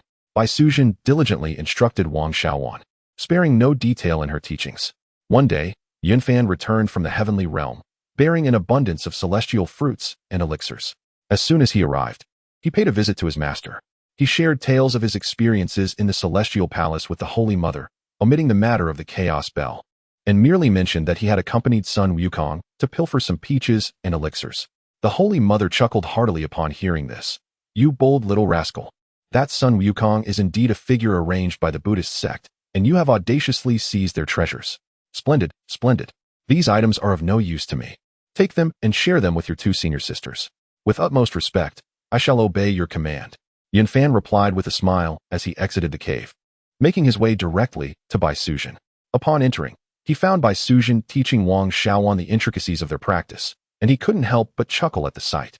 In a past life, they had been husband and wife, yet in this life, they had become sisters. He mused quietly. No wonder Su Xian in the future is so handsome yet delicate. It turns out he is a woman in this life. Just as he stepped inside, Bai Suzhen exclaimed with delight, "Ah, junior brother, you have returned." "Indeed, senior sister. I have brought back a plethora of wonderful treasures. Would you care to sample them?" Yunfan said proudly. "What wonderful treasures? Pray tell." Bai Suzhen inquired with curiosity. Yunfan approached the stone table, waved his hand. And soon the table was laden with fine nectar and an array of celestial fruits, their fragrances intoxicating. "Wow, this is truly sumptuous. Where did you acquire such bounty?" Bai Suzhen exclaimed in surprise. Beside her, Xiaowan's eyes widened in awe as she gazed at the exquisite array, her eyes brimming with desire. "Hee. These are offerings from the peach banquet of the Celestial Palace, which I managed to procure several plates of. Furthermore," he then retrieved several 9,000-year-old peaches from his sleeve, placing them on the platter. "What kind of peaches are these? Why do they smell so divine?" Both women asked in unison, their faces alight with wonder. With a beaming smile, Yunfan explained, "The Queen Mother's peach orchard contains 3,600 peach trees. The first group of 1,200 trees bears small fruits, maturing once every 3,000 years. Consuming them can grant one immortality. The second group of 1,200 trees matures every 6,000 years, and eating their fruits allows one to ascend to the heavens and achieve eternal life. The final group, also consisting of 1,200 trees, yields fruit with purple stripes and fine pits, ripening once every 9,000 years. Partaking of them grants one longevity equal to that of heaven and earth, enduring as long as the sun and moon. These are the 9,000-year-old peaches. Consume them, and you shall immediately attain the golden immortal realm. What say you?" "Ah, is that truly so? How astonishing. Can we really partake? Did not Master mention the possibility of unstable realms?" Bai Suzhen hesitated to ask. Just then, the Wudong Holy Mother entered, prompting the three to rise and bow in greeting. "We humbly pay our respects to our esteemed master."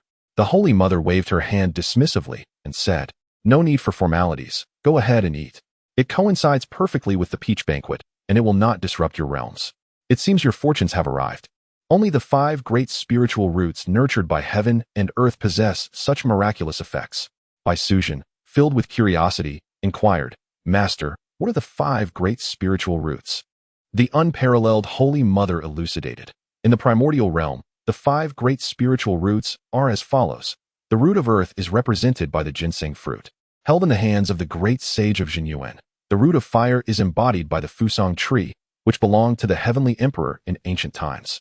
The root of water is exemplified by the peach tree of immortality, bestowed upon the Queen Mother by the Tao ancestor. The root of wood is known as the Huanghuang pear, flourishing on Panglai Island, and the root of metal is the Bodhi tree, situated in the west. The group eagerly partook of the peaches, with even the unparalleled Holy Mother indulging in one.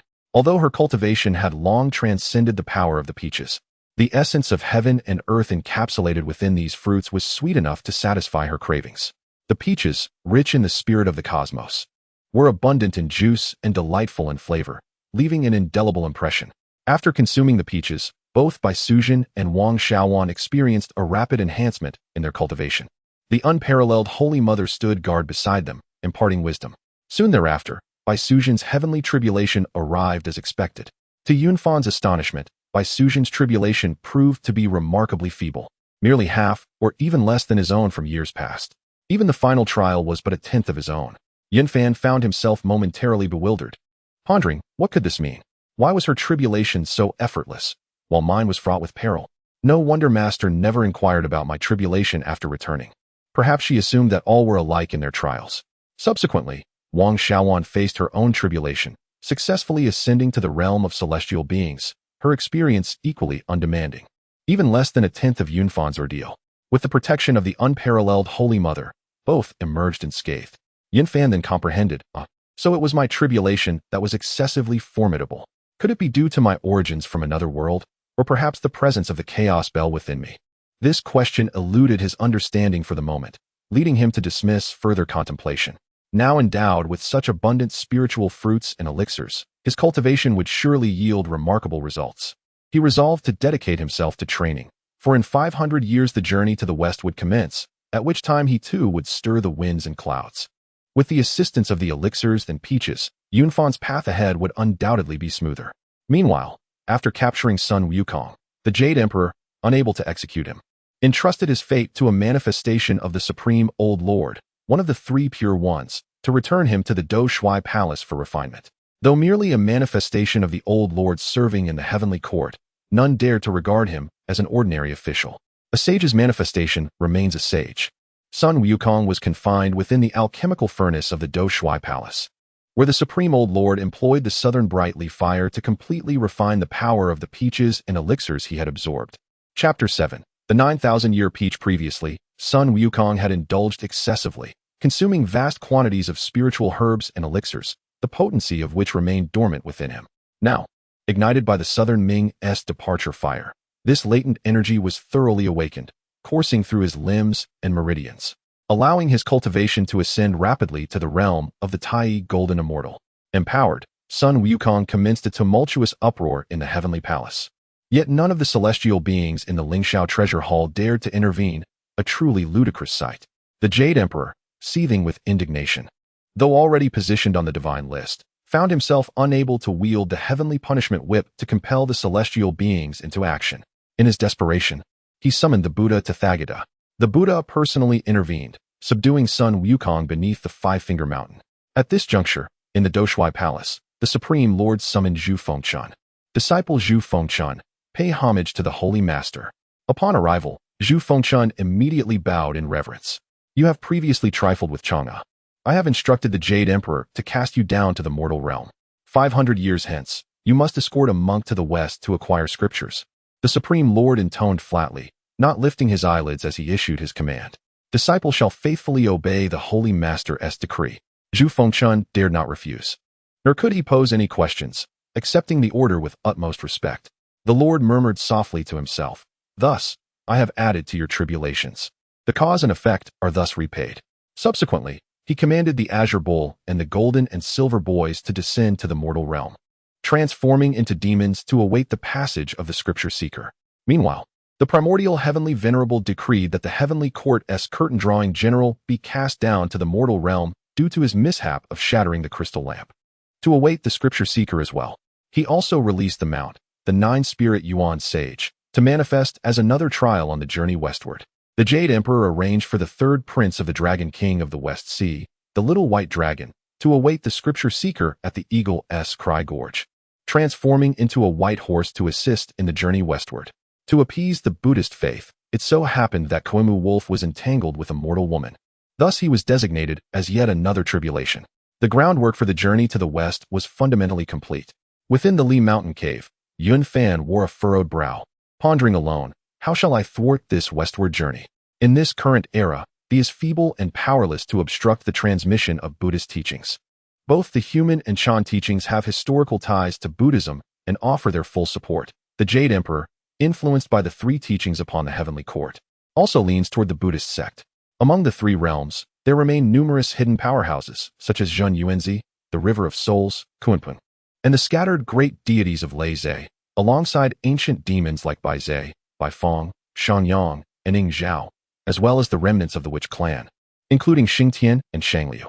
Yet, none of these individuals wish to involve themselves in this matter, avoiding provoking the likes of Zundi, and showing no concern for the success or failure of the journey to the west.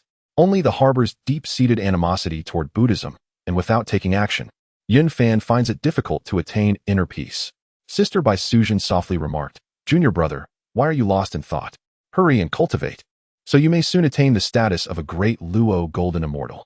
Yun Fan deliberated. "Very well, I shall immerse myself in cultivation for 500 years. Even if I do not reach the great Luo Golden Immortal level, I should at least attain the Tai Golden Immortal status." Sighing, he lamented, "Alas, it is a pity we are not in the primordial era. Back then, simply assisting the human race would accumulate merit. In this present state, my cultivation may render me nothing more than cannon fodder in the three realms." His thoughts were not unfounded. The three realms are indeed vast, filled with ancient powers beyond reckoning, and even a great Luo Golden Immortal barely manages to ensure their own safety. As for those ancient deities, it seems that apart from the primordial purple energy, little else could stir their interest. After all, Huanghuang once proclaimed that there would emerge 9 saints in the world, and he already had 8 disciples, meaning that 2 positions remain unfilled. In this era, the realm is dominated by saints. Even formidable beings who have severed their corpses find themselves living like mere ants.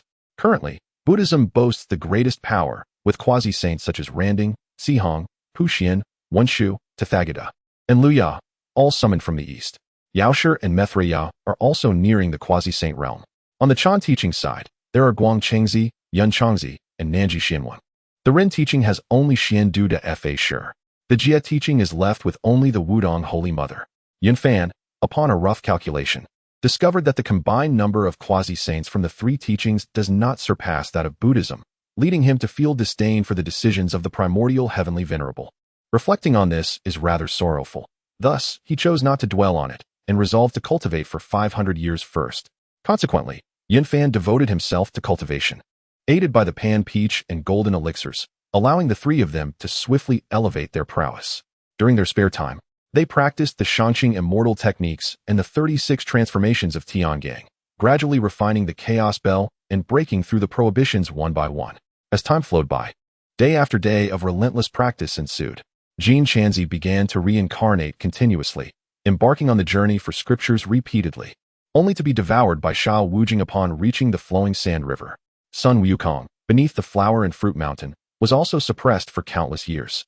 In the blink of an eye, 500 years had passed, and Yunfan's cultivation had reached the pinnacle of the Tai Golden Immortal stage, merely a step away from entering the Deluo realm. For mortals, 500 years is an interminable duration. For immortals, it is but a moment. For quasi-saints, time has lost its significance. At this juncture, the Earth immortal realm had also entered the Tang dynasty, astonishingly mirroring the progression of the mortal world, which was quite peculiar. Senior brother, are you about to break through to the Deluo realm? That's incredible, Wang Xiaowan exclaimed, her face brimming with admiration.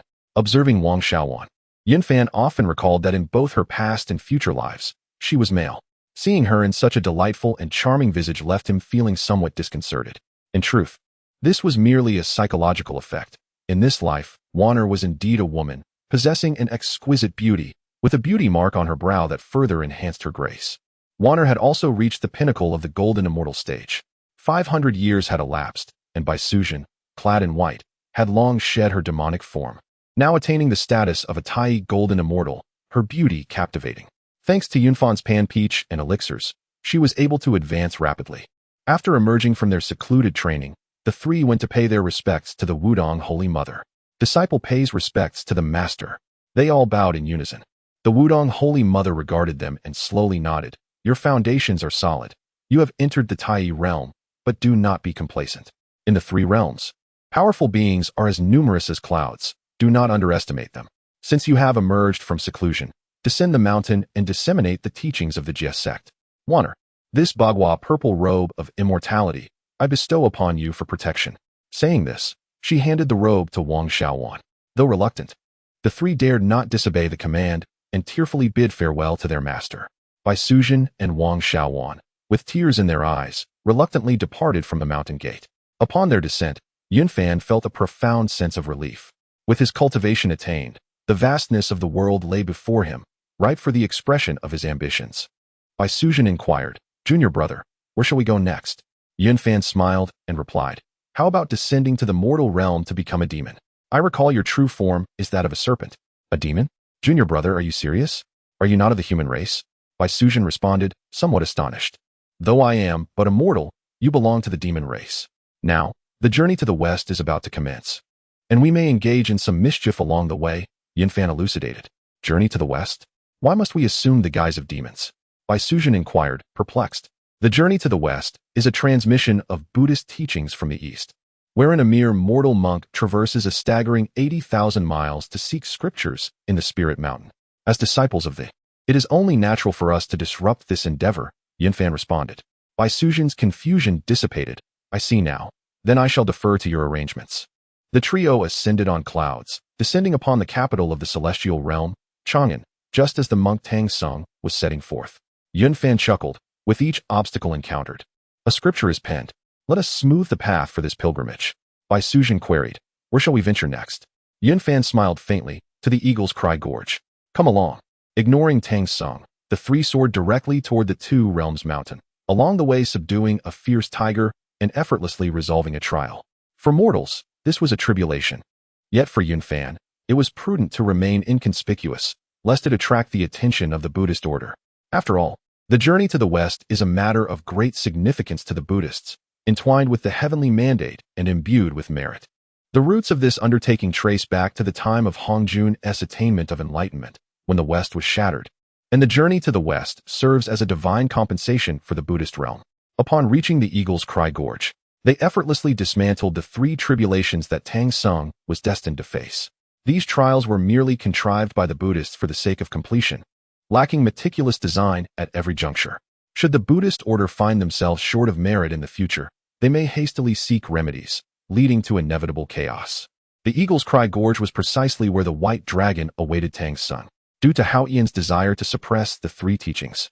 He had long since intertwined the celestial fortune with the Buddhist order. While Laozi and Yuan Shi may have other schemes, those appointed by the Jade Emperor were decidedly steadfast.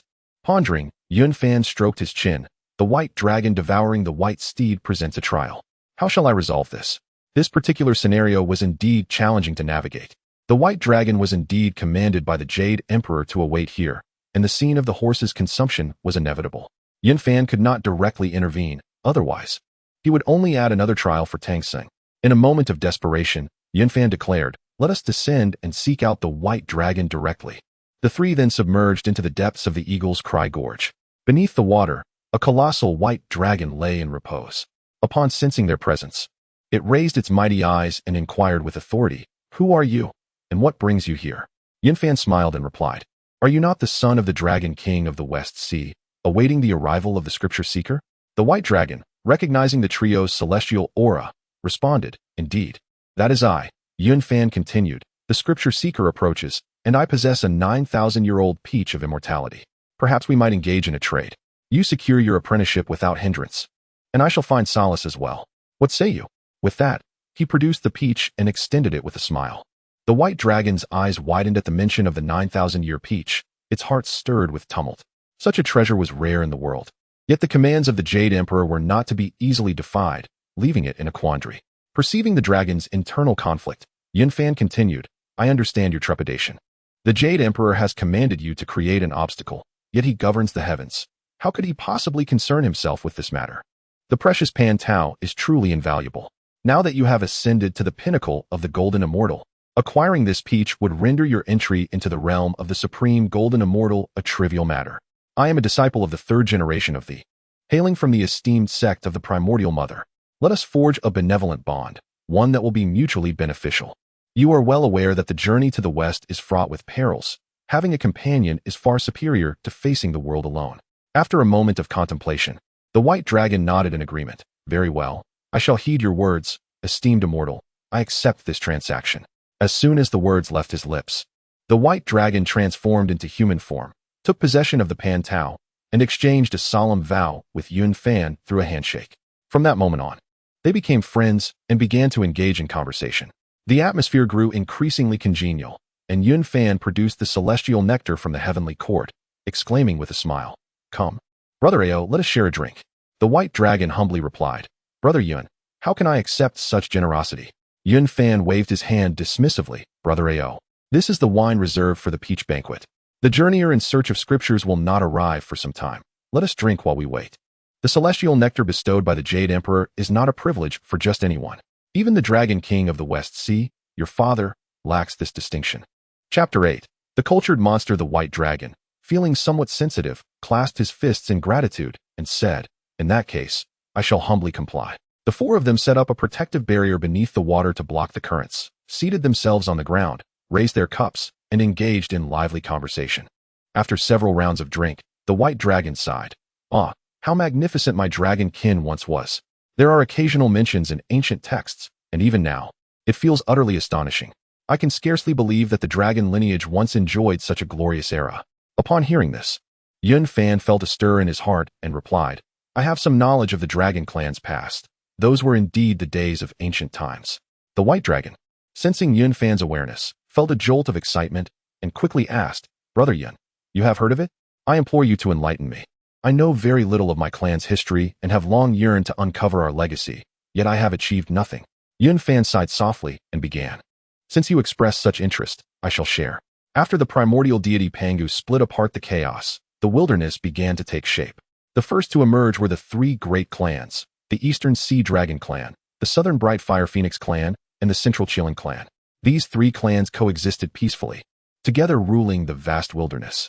At that time, the leaders of the three clans were all of the quasi-saint rank, and your dragon clan's ancestor, the Candle Dragon, was a being comparable to the Dao ancestor Huanghuang. The dragon clan had billions of descendants, and the number of great Luo golden immortals was beyond counting. Until the arrival of the Western Demon Clan, whose leader, Rahu, sought to attain the Dao through fate and secretly incited conflict among the three clans. Huanghuang led the three clans on an expedition to the west. Fueled by fury, the three clans turned the once fertile western lands into scorched earth. This, in turn, angered the heavenly Dao, resulting in their backlash, and ultimately, the clans retreated from the wilderness. Upon hearing this, a profound sense of pride surged within the White Dragon. Yet, upon learning of the Dragon clan's forced departure from the wilderness, his expression turned somber. Suddenly, he could contain his anger no longer and slammed the table furiously, exclaiming, "How can it be that a proud descendant of the Dragon clan must become a steed for a mere monk? This is outrageous. Outrageous." Yun Fan, witnessing this, felt a surge of delight. He had already discerned the White Dragon's discontent, and now, by stirring his pride with tales of the Dragon clan's illustrious past, it had indeed borne fruit. Yun Fan continued, "I have heard that there are still great masters of your Dragon clan living in seclusion.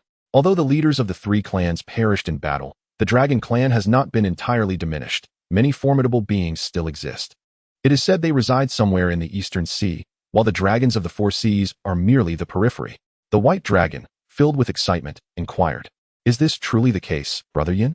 Yun Fan shook his head and sighed. "This is something I heard my master mention in passing. Its veracity is difficult to discern, and I have not witnessed it myself." Meanwhile, Bai Suzhen harbored doubts, pondering, "How strange. Why have I never heard my master mention this? Surely, my junior is fabricating tales.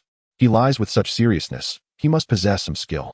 Wanner, on the other hand, was thoroughly captivated, admiring her elder brother's vast knowledge and insight. The hope that had ignited in the White Dragon's heart now dimmed once more. But how could one dare defy the decree of the Jade Emperor?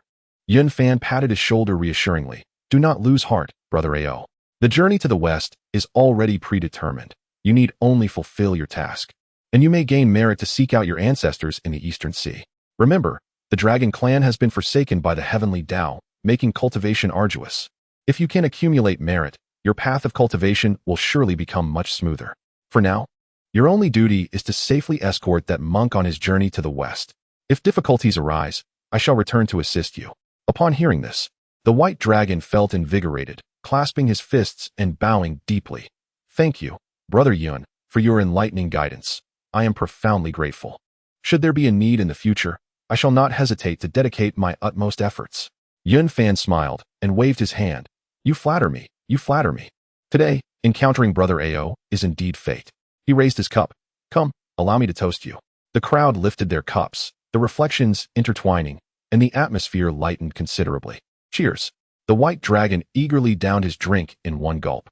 A gathering among immortals is not concluded in just a few hours. As laughter and banter filled the air, days passed, and finally, Tang Sung arrived with Sun Wukong.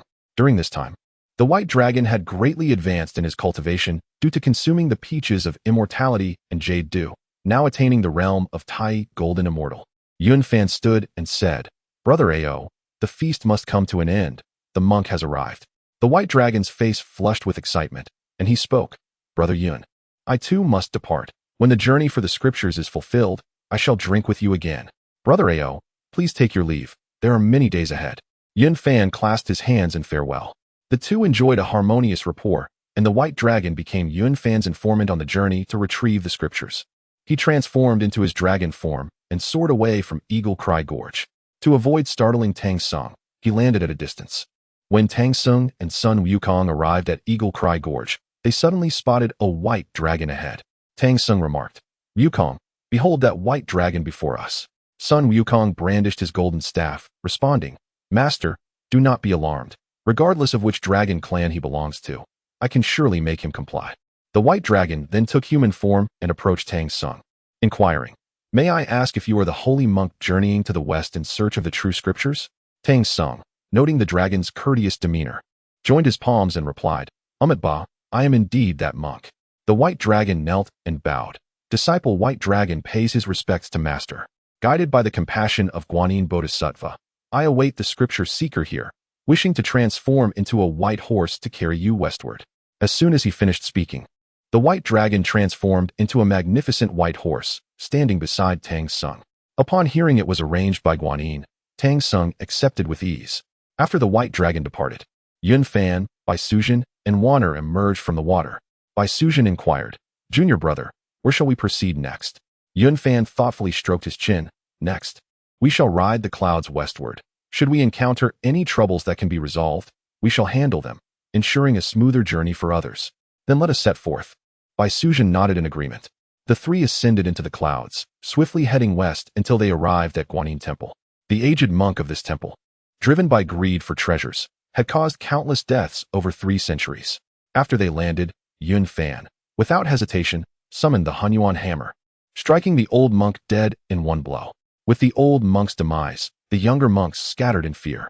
Yun Fan then ignited a fire, incinerating Guanyin Temple, leaving only a solitary grand door standing in its place, thus concluding the ordeal of the temple. Wanner, witnessing her senior brother's swift action, anxiously asked, "Senior brother, why did you act so decisively?" Bai Sujin also displayed a look of confusion, gazing at Yun Fan. Yun Fan let out a bitter smile and explained, "Sisters, you may not be aware that this old monk has lived for over 300 years, driven by greed and profit, causing countless harm. His death is a consequence of his own misdeeds." Bai Sujin still harbored some doubts. Yun Fan, feeling a pang of regret for his impulsiveness, summoned his spiritual powers to retrieve the fleeing little monks and employed a spell to extract the truth from them. It turned out that the old monk had indeed used deceit to bring harm upon others, and the 2 sisters finally understood. Having dealt with the matters at Guanyin Temple, the trio prepared to journey to the lair of the Black Bear Spirit. This demon was extraordinary, having cultivated to the realm of Tai Golden Immortal, a challenge even for Sun Wukong. However, the Black Bear Spirit had not resorted to lethal means. Otherwise, even Sun Wukong's prowess might not have sufficed. At that moment, upon witnessing the flames rising from the direction of Guanyin Temple, the Black Bear's spirit exclaimed, "Oh dear, it seems Guanyin Temple is on fire. These monks are far too careless. I shall go assist them." Just as he was about to leave, Yun Fan and his companions arrived at the entrance of the Black Wind Cave. The Black Bear Spirit was one of the few cultured demons in Journey to the West, and the entrance to his cave was adorned with a couplet. "In tranquil seclusion, the mountain harbors no mundane worries. In the celestial cave, one revels in true bliss." As the Black Bear Spirit prepared to ascend on clouds, he was surprised to see the 3 before him and inquired, "May I ask where you 3 have come from and what brings you here?" Yun Fan replied with a smile, "Good sir, you are on your way to extinguish the fire, are you not?" "To be candid, I have just come from Guanyin Temple, and it is engulfed in flames. I fear there are no survivors." The Black Bear Spirit sighed deeply. "What a pity. I have known the abbot of Guanyin Temple for over 300 years. He often presented treasures to me, and I taught him the ways of cultivation. I never imagined he would meet such a fate.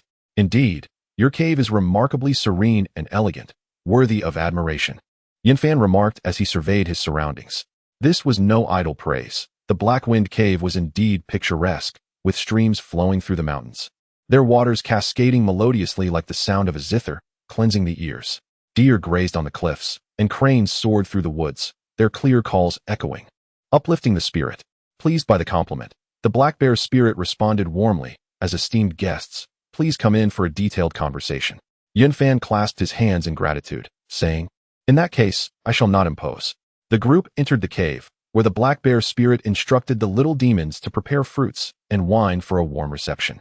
He raised his cup and asked, "Dear friends, may I inquire where you cultivate your practices?" Yun Fan candidly replied, "I am Yun Fan, a disciple of the Sanqing sect, a descendant of the teachings of the Supreme Purity. This is my elder sister, Bai Sujin, and this is my junior sister, Wang Shaowan." Though the Sanqing sect had waned, the name of the Supreme Purity still astonished the Black Bear Spirit, as the prestige of the 3 pure ones remained. "So you are a disciple of the sages. I am honored." The Black Bear Spirit responded, hastily rising to pay his respects. "Please, do not stand on ceremony. I see that you have reached the Tai realm without any demonic aura." You are indeed a person of the Tao, Yunfan sincerely praised. Among the three teachings, I hold the greatest admiration for the Sage of Heaven. Let us raise a toast. The black bear spirit downed his drink in one gulp. Yunfan took a sip. Having long been accustomed to the divine nectar bestowed by the Jade Emperor, this wine felt like swill in comparison. He then suggested, "Good sir, I happen to have some exquisite wine. Shall we exchange it?" As soon as the words left his lips, Yunfan retrieved the remaining jade-like nectar and several platters of celestial fruits from the Chaos Bell. In the past, he had swept away a multitude of banquet tables, leaving behind a considerable collection. The Celestial Emperor's imperial wine was no ordinary libation, and the Black Bear Spirit's eyes instantly brightened. With a hint of shyness, he said, "Taoist Yun, I have never tasted such exquisite wine before. Might I invite a few old friends to join me in this delightful drink?" Yunfan, already aware of whom he referred to, the white-clad scholar and Ling Shuzi, smiled and kindly agreed. "You are most welcome. It is indeed a joy to have friends from afar. Your companions must surely be extraordinary individuals." The Black Bear Spirit was elated and immediately began composing an invitation for his two friends to attend the banquet. This remarkable creature exhibited a talent for writing, crafting eloquent phrases that rivaled those of ancient scholars. The words he penned filled Yunfan with admiration. The invitation read, "I have long been grateful for your kindness and hold it deep in my heart. Today, I have a rare vintage that I dare not savor alone. I wish to share it with you all. A modest feast is prepared in anticipation of your esteemed presence, and I sincerely hope you will grace us with your arrival." This Black Bear Spirit, who neither consumed human blood nor harmed lives, possessed a kind heart and was a person of genuine temperament. He cherished the rare and precious treasures of the world, residing in a picturesque locale, and held an affinity for refined pursuits, making him a rather intriguing creature. Having completed the invitation, the Black Bear Spirit waved his hand, instructing two little demons to deliver the message. Chapter 9. Transforming into a mosquito and flying, and he was merely a solitary cultivator, relying solely on his arduous self-cultivation to gradually ascend to the realm of Tai, an achievement that was truly remarkable. It was entirely due to his innate comprehension and the exchanges with friends that he had not obtained the authentic teachings. The path of cultivation was fraught with difficulties. The reason he befriended the old monk from the Guanyin monastery was to ascend the Buddhist path and seek a method for breakthrough.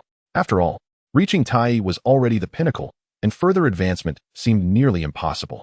Now, with the disciples of the arriving at the Black Wind Cave, it was as if he had encountered a long-awaited rain after a drought, and the Black Bear Spirit eagerly sought guidance regarding his cultivation challenges. Observing his fervent desire for enlightenment, Yunfan patiently provided answers.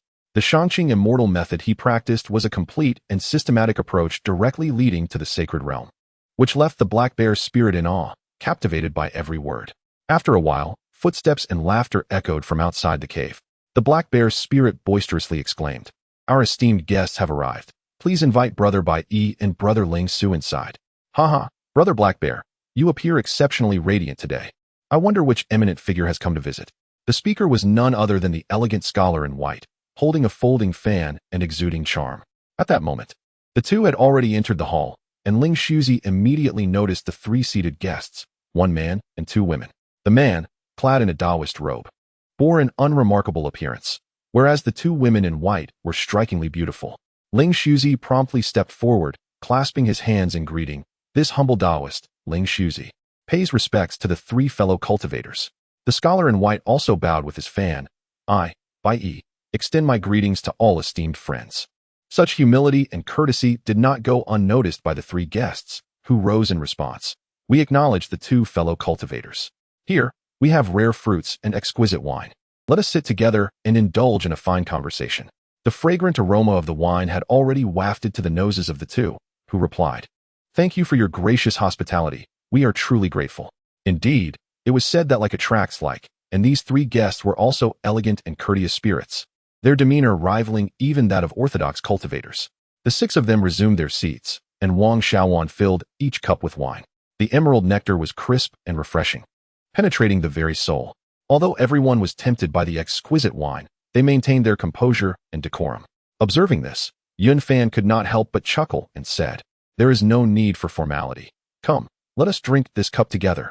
As soon as he finished speaking, all six raised their cups and downed the contents in one go. The three, being creatures of the mountains and forests, had never encountered such celestial brew before. The spiritual power contained within the wine surged into their bodies, resulting in significant progress in their cultivation in mere moments, surpassing months of arduous practice. Astonished, they hurriedly rose again to express their gratitude. Yun Fan waved his hand with a smile. No need for excessive gratitude. Our meeting is fate. The fruits on the table were all brought by Yun Fan from the peach banquet. Although he did not present the genuine peaches, these celestial fruits were extraordinary in their own right, leaving the three nearly speechless. Once the Black Bear spirit explained that Yun Fan was a third-generation disciple of the, hailing from the school of a sage, they immediately adopted a respectful demeanor and offered their sincere apologies. At that moment, Yun Fan suddenly turned to Bai Sujin, "Sister, this brother in white shares your lineage." At this point, Bai Sujin had completely concealed her demonic aura, and the scholar in white, unaware, inquired, "Might the fairy also belong to the white snake lineage?" Bai Sujin replied, "Indeed. I am a white snake who has attained enlightenment and became a disciple of the Wudong Holy Mother." Upon hearing the words, the gentleman in white was filled with delight and promptly raised his cup in a toast. Being of the same lineage, the two men soon grew quite close. Ling Shuzi, observing that all three belonged to the same sect, felt an additional sense of camaraderie. Before long, the company became quite familiar with one another, drinking and conversing, eagerly seeking guidance from Yun Fan on the path of cultivation. The gentleman in white and Ling Shuzi, though originally of modest cultivation, were unjustly struck down by Sun Wukong, who acted without understanding the circumstances. It was indeed a grave injustice. Now, Yun Fan realized that these three were not malevolent beings, but rather earnest practitioners seeking virtue and aspiring to ascend, far from the ruthless slaughterers of the innocent. They had accumulated numerous queries during their cultivation, and at that moment, with Yun Fan's insightful guidance and the aid of celestial fruits and divine nectar, they all broke through their bottlenecks, elevating their cultivation to new heights. Cultivators are often indifferent to the passage of time, losing track of days and nights. One day, Tang Sung, accompanied by Sun Wukong, arrived at the Guanyin Temple, only to find the structures within completely reduced to ashes, with a solitary gate standing forlornly. Ever devout, Tang Sung bowed reverently upon seeing the Buddha and began to chant sutras softly. Sun Wukong, surveying the desolate surroundings, remarked to Tang Sung, "Master, the night is drawing near. Allow me to procure some offerings. You may wait here while the little white dragon keeps watch, for ordinary demons dare not approach." After instructing the little white dragon, Sun Wukong soared into the skies to beg for alms. High above, he spotted a cave and mused to himself, "There appears to be a dwelling over yonder. I wonder if it belongs to celestial beings or demons. Perhaps there is food to be found." He swiftly approached the entrance of the Black Wind Cave, transforming into a mosquito to enter. Inside, Sun Wukong observed the Black Bear spirit seated with several individuals of remarkable presence, instantly recognizing this as a den of demons. In truth, he had long forgotten who Yun Fan was, as their brief encounter in the underworld had faded from his memory, though he felt a sense of familiarity. Within the cave, the group was merrily drinking, the intoxicating aroma of the wine wafting through the air, igniting Sun Wukong's appetite. At that moment, Yun Fan noticed a mosquito fluttering into the cave and remarked, "How curious that a cave so cool would have a mosquito." The Black Bear spirit, upon seeing the mosquito, swiftly brandished a dark spear and coldly declared, "Watch as I pierce it with a single thrust." With that, he struck, the spear shooting forth like lightning towards the mosquito. Sun Wukong, feeling vexed, had no choice but to reveal his true form. How could a mere mosquito evade the fierce strike of a Tai golden immortal? Reluctantly, he transformed back into his true shape, that of a hairy-faced monkey. The Black Bear spirit, astonished, inquired, "Who are you? If you wish to pay a visit, you could have done so openly instead of sneaking in as a mosquito. What is your purpose?" Yun Fan had already recognized the mosquito as Sun Wukong. Bai Sujin remained silent, but Wang Xiaowan spoke up angrily, "You foul monkey, so it is you." The Black Bear spirit turned to her and asked, "Fairy Wan, do you know this monkey?" Wang Xiaowan, gritting her teeth, replied, "Even in ashes, I would recognize him.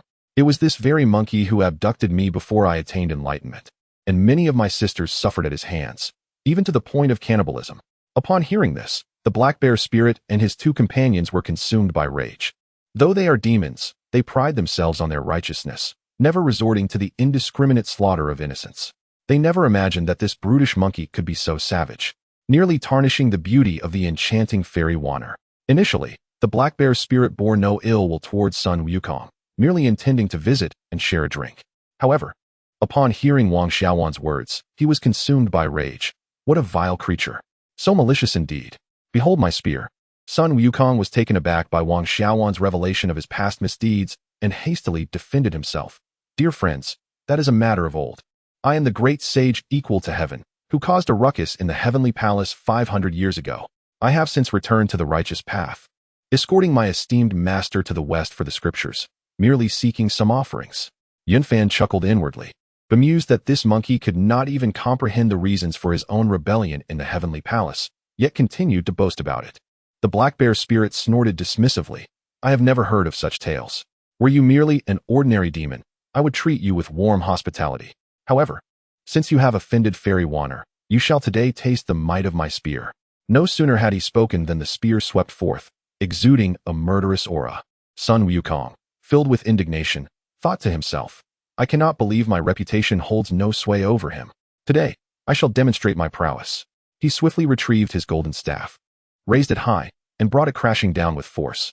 Demon monkey, do not destroy my abode. If you possess any skill, let us duel outside. The black bear's spirit implored, protective of his dwelling. Very well. This cave is too confining. Let us step outside and see who is truly formidable, Sun Wukong declared. And without hesitation, he soared into the air. The black bear's spirit followed suit, and the two engaged in a fierce battle, trading blows in a fierce contest. Sun Wukong was startled. This black fiend was unexpectedly fierce, and he found himself unable to gain the upper hand. The onlookers nodded in approval. The scholar in white remarked, Brother Bear is indeed extraordinary, and this monkey is no simpleton. He can contend with Brother Bear evenly. Ling Shuzi concurred, stating, Indeed, Brother Bear excels in sheer strength, while the monkey triumphs in agility. In truth, during their journey to the west, the black bear spirit had never truly clashed with Sun Wukong, nor did he harbor any intent to harm him. However, the current circumstances were different. Witnessing the monkey's arrogance incited his anger, and he struck without mercy. Yet, the monkey proved a formidable opponent, and their duel remained in a stalemate. At this juncture, Bai Suzhen interjected, Brother Bear, step aside and allow me to confront this arrogant monkey. I wish to seek justice for my sister. The black bear's spirit nodded in agreement. Very well, Fairy Bai. Please proceed. Suddenly, in Bai Suzhen's hands appeared a pair of golden whips, gifts from the mother of the unfathomable, known as the male and female dragon whips. She brandished the golden whips, lunging straight for Sun Wukong. Reminded of the mountain of human bones he had seen in the water curtain cave and the women he had wronged, her fury intensified. The golden whips transformed into two entwined dragons, relentlessly battling Sun Wukong. Sun Wukong silently lamented, What remarkable prowess this woman possesses. Why did I not encounter such figures during my rampage in the heavenly palace? Who are they truly? The two engaged solely in a contest of techniques, exchanging blows for a brief moment, before Bai Suzhen coolly declared, Demon monkey, witness the might of my celestial technique. With hands forming seals, she recited, Celestial art of the supreme clarity, divine thunder of the purple heavens. Descend. Boom. A sudden bolt of purple lightning struck down with such ferocity that it left Sun Wukong's hair standing on end. A jolt of alarm coursed through him. How could this lightning be even more intense than that unleashed by the Jade Emperor? I must evade it at once. Yet, no matter how deftly he maneuvered, the lightning pursued him relentlessly. Bai Suzhen had no intent to take his life. Thus, she wielded only 70% of her power. Nevertheless, the lightning still struck Sun Wukong, causing wisps of smoke to rise from his head, accompanied by the acrid scent of singed flesh.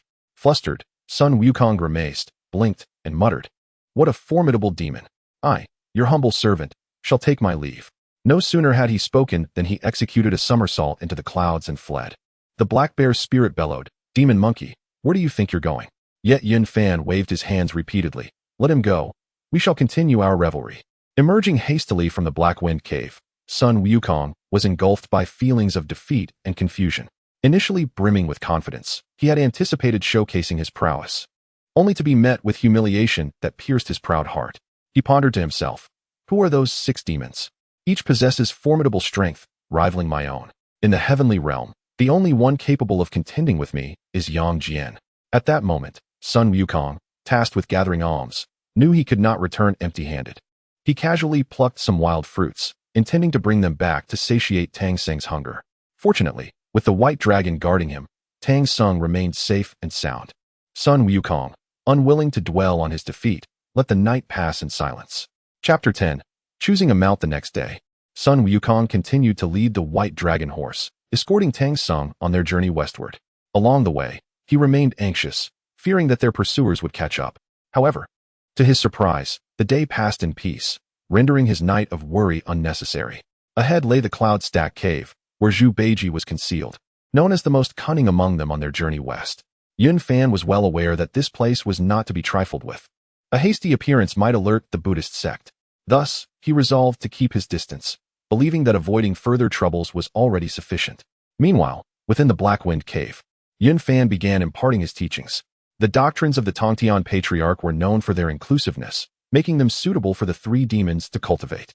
Yun Fan opened a forum for their instruction. While refining one's form could prolong life, only through refining one's qi could one attain the path to immortality. Mortals, often oblivious to the subtleties of cultivation, hastily sought to practice the embryonic breathing technique without having acquired the elixir. Forcing one's breath into the abdomen could lead to the accumulation of cold and the emergence of internal fire ailments. Cultivation should aim at longevity. Becoming fixated on it might cause harm instead. Little did they know that true qi would naturally arise once the embryo of immortality was achieved, enabling one to enter the state of embryonic breathing. Embryonic breathing cultivates qi, and qi transforms into spirit. This requires careful selection of the year, month, day, and hour, along with a tranquil seated position free from distractions to enter the state. If one's thoughts are not purified and distractions abound, even with the ambition of ascending to immortality, ascending the celestial path becomes exceedingly difficult. Although Yun Fan, as a being of Tai, had yet to master the art of teaching, reciting the scriptures proved to be without hindrance. The three demons listened intently, occasionally smiling or furrowing their brows in contemplation. As Yun Fan lectured, he gradually comprehended the subtlety of the upper clarity immortal method, and his cultivation slowly advanced. Just as he was immersed in the teachings, a multitude of inner demons surged forth, seeking to disturb his mind. Illusions cascaded like a vivid dream, relentlessly assaulting his primordial spirit. Yun Fan devised a plan. Could the chaos bell suppress these inner demons? It was worth a try. He lightly rang the chaos bell, and the sound waves rippled outward. Upon encountering the sound waves, the inner demons instantly dissipated, the power of which was astonishing. Yun Fan laughed heartily. Indeed, it is one of the three great treasures of the creation of heaven. Its might is truly remarkable. With the inner demons eradicated, Yun Fan shielded his primordial spirit with the chaos bell and continued his lecture, gaining an even deeper understanding of the upper clarity immortal method. As the discourse progressed, extraordinary phenomena began to manifest around him. Golden lotuses erupted from the ground, and 3 flowers blossomed atop his head, signifying a sudden advancement from the realm of Tai Golden Immortal to that of De Luo Golden Immortal. The De Luo Golden Immortal represents the pinnacle of strength within the 3 realms, a rarity even among those on the cusp of sainthood. Yun Fan's breakthrough marked his true entry into the ranks of the powerful. He sensed himself breaking through a barrier and entering an unprecedented realm. Joy swelling within him. Is this the realm of De Luo? Splendid, I have finally attained it. The others noticed the unusual expression on Yun Fan's face. His cultivation now enigmatic and seemingly transcending their understanding. Bai Sujin, astonished, exclaimed, Junior brother, have you broken through? Yun Fan laughed aloud, proclaiming, Sister, esteemed friends, I have just had an epiphany and have entered the realm of De Luo. Upon hearing this, the 3 demons were taken aback, quickly rising to offer their congratulations. Filled with admiration, at that moment, Ling Shuzi stepped forward respectfully and said, Celestial Yun, I humbly request that you take me as your disciple. Upon witnessing Ling Shuzi's demeanor, the other 2 eagerly exclaimed, Immortal, please accept us as well. Do not forget about us. Gazing at the 3 kneeling figures, Yun Fan contemplated briefly. Having now entered the realm of Great Luo, it would indeed be wise to accept these 3 as disciples. With a solemn expression, he inquired, Do you truly wish to join my sect? Upon hearing this, the trio beamed with joy and responded in unison, We sincerely implore our esteemed master to take us in. Satisfied with their earnestness, Yun Fan nodded and declared, Very well. I shall formally accept you as the 4th generation disciples of the Jie Sect today. From henceforth, you shall respect and love one another and uphold the prestige of our sect. Do you understand? We will remember this. The 3 replied in unison, promptly kneeling to pay their respects. After performing the customary 3 kneels and 9 kowtows, Yun Fan introduced, This is your Shibua, Bai Sujin, and that is your Shu, Wang Xiaowan. The 3 quickly bowed again, respectfully addressing Bai Sujin and Wang Xiaowan as Shibua and Shu. Once the initiation ceremony concluded, Yunfan generously imparted the upper clear immortal techniques to the trio and presented them with a few precious peaches, each receiving one. These are the 9,000-year peaches. Each of you shall consume one and diligently cultivate thereafter. Black Bear, do you possess an official name? Yunfan recalled having addressed him as Black Bear and casually inquired. Replying to my esteemed master, I do not yet have an official name.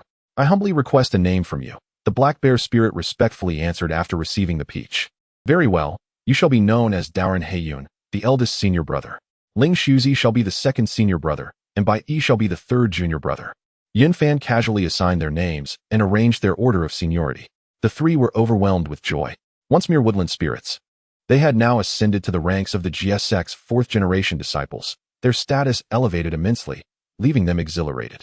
One must understand that amidst the myriad of demon races in the three realms, countless beings transform daily, yet few can find a path forward. Most are left to cultivate in solitude or become mounts for celestial beings, albeit with a tarnished reputation. Many demons yearn for such connections. Now, the three had inexplicably become disciples of a sage, a dream they never dared to envision, now a reality. The bear spirit, brimming with delight, remarked, "We are fortunate to have encountered our master, allowing us to practice the profound techniques of the Jie Sect. Otherwise, we would likely have to venture to the North Julu continent, seeking refuge with some immortal, or worse, become mere mounts." Yunfan smiled slightly, intrigued, and asked, "What exactly is the North Julu continent? I have yet to set foot there. Do enlighten me." The bear spirit replied with a bow, "Esteemed master, the North Julu continent is an ancient gathering place for demons and is also home to the Wu clan. The two races have been in constant conflict, venerating valor, with unceasing warfare. Within lies a city named Baize City, a place where the demon sage Baize practices. The sage Baize possesses a gentle temperament and is considered the most stable presence in the North Julu continent. We demons can seek our fortunes there. Additionally, the celestial mountains and islands of the East Victory divine continent attract immortals who come to select mounts, allowing numerous demons to ascend, while those of lesser cultivation often become servants or guardians of the mountains." Upon hearing this, Yunfan nodded thoughtfully. "I see. It seems I must make time for a visit. If the esteemed master truly intends to go, I am willing to serve as your guide," the bear spirit offered. In days of yore, disciples often journeyed to Baize City in search of opportunities, which allowed them to cultivate their skills to the present day. The black bear spirit promptly replied, "Very well. Let us proceed to Baize City." Yunfan contemplated within. At this moment, Tang Sung had yet to arrive at Gao Laozhuang, and the matters concerning Gao Laozhuang had garnered considerable attention from various parties. It would be wise for him to remain an observer for the time being. Thus, Yunfan and the black bear spirit soared through the clouds, heading directly towards the northern Julu continent. Meanwhile, Bai Suzhen chose to stay behind, focusing on her cultivation while awaiting their return. Though the realm of the celestial immortals is vast and boundless, with Yunfan's prowess as a great Luo golden immortal, he soon arrived at Baize City. As anticipated, the environment here was harsh, perpetually blanketed in snow, teeming with monsters. From above, one could discern the boundary between the witch and the demon clans, where small-scale conflicts frequently erupted. Whenever the sturdy witch warriors encountered the diverse forms of demons, it resulted in life-and-death battles. However, it seemed that the leadership of both clans exercised restraint, avoiding an all-out war, with only occasional skirmishes occurring. As they walked, Yunfan inquired, "Who currently leads the witch clan?" The black bear spirit respectfully answered, "Within the witch clan, there are great leaders such as the war god Xingtian, Xiang Lu, and the 9 phoenixes. On the demon side, the demon master Kuan Peng resides in the northern underworld, refraining from involvement in the witch-demon conflict.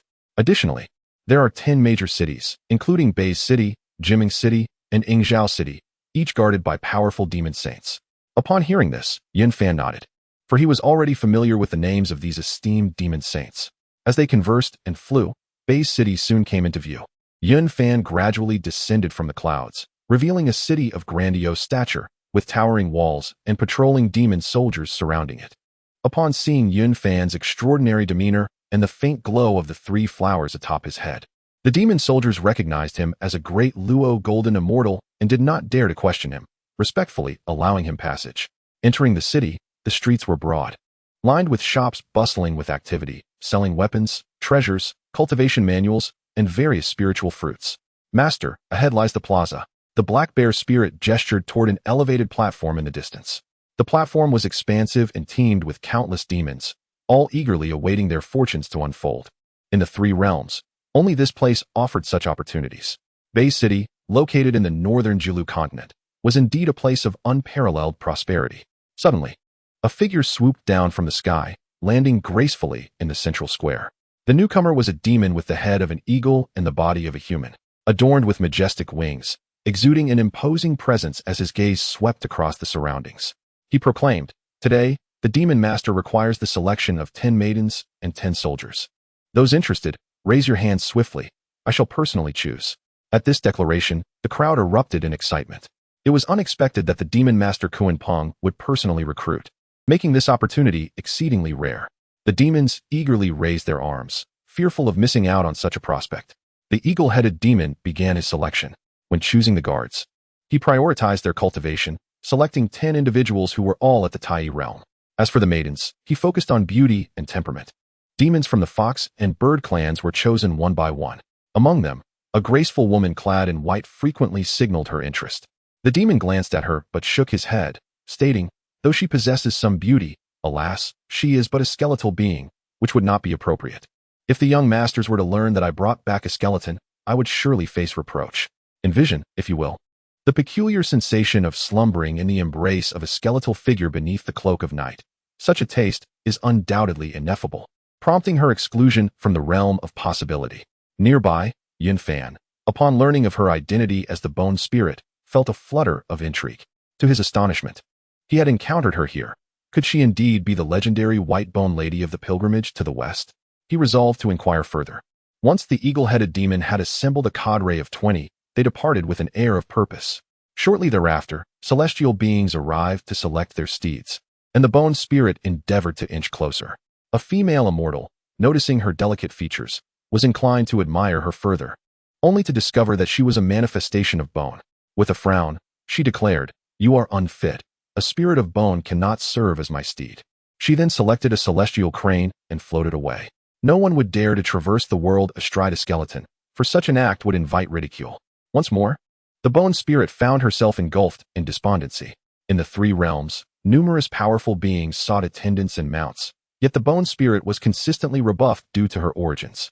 These scattered demons, lacking a patron to guide them, found it exceedingly challenging to achieve greatness. They yearned for a master-esque protection.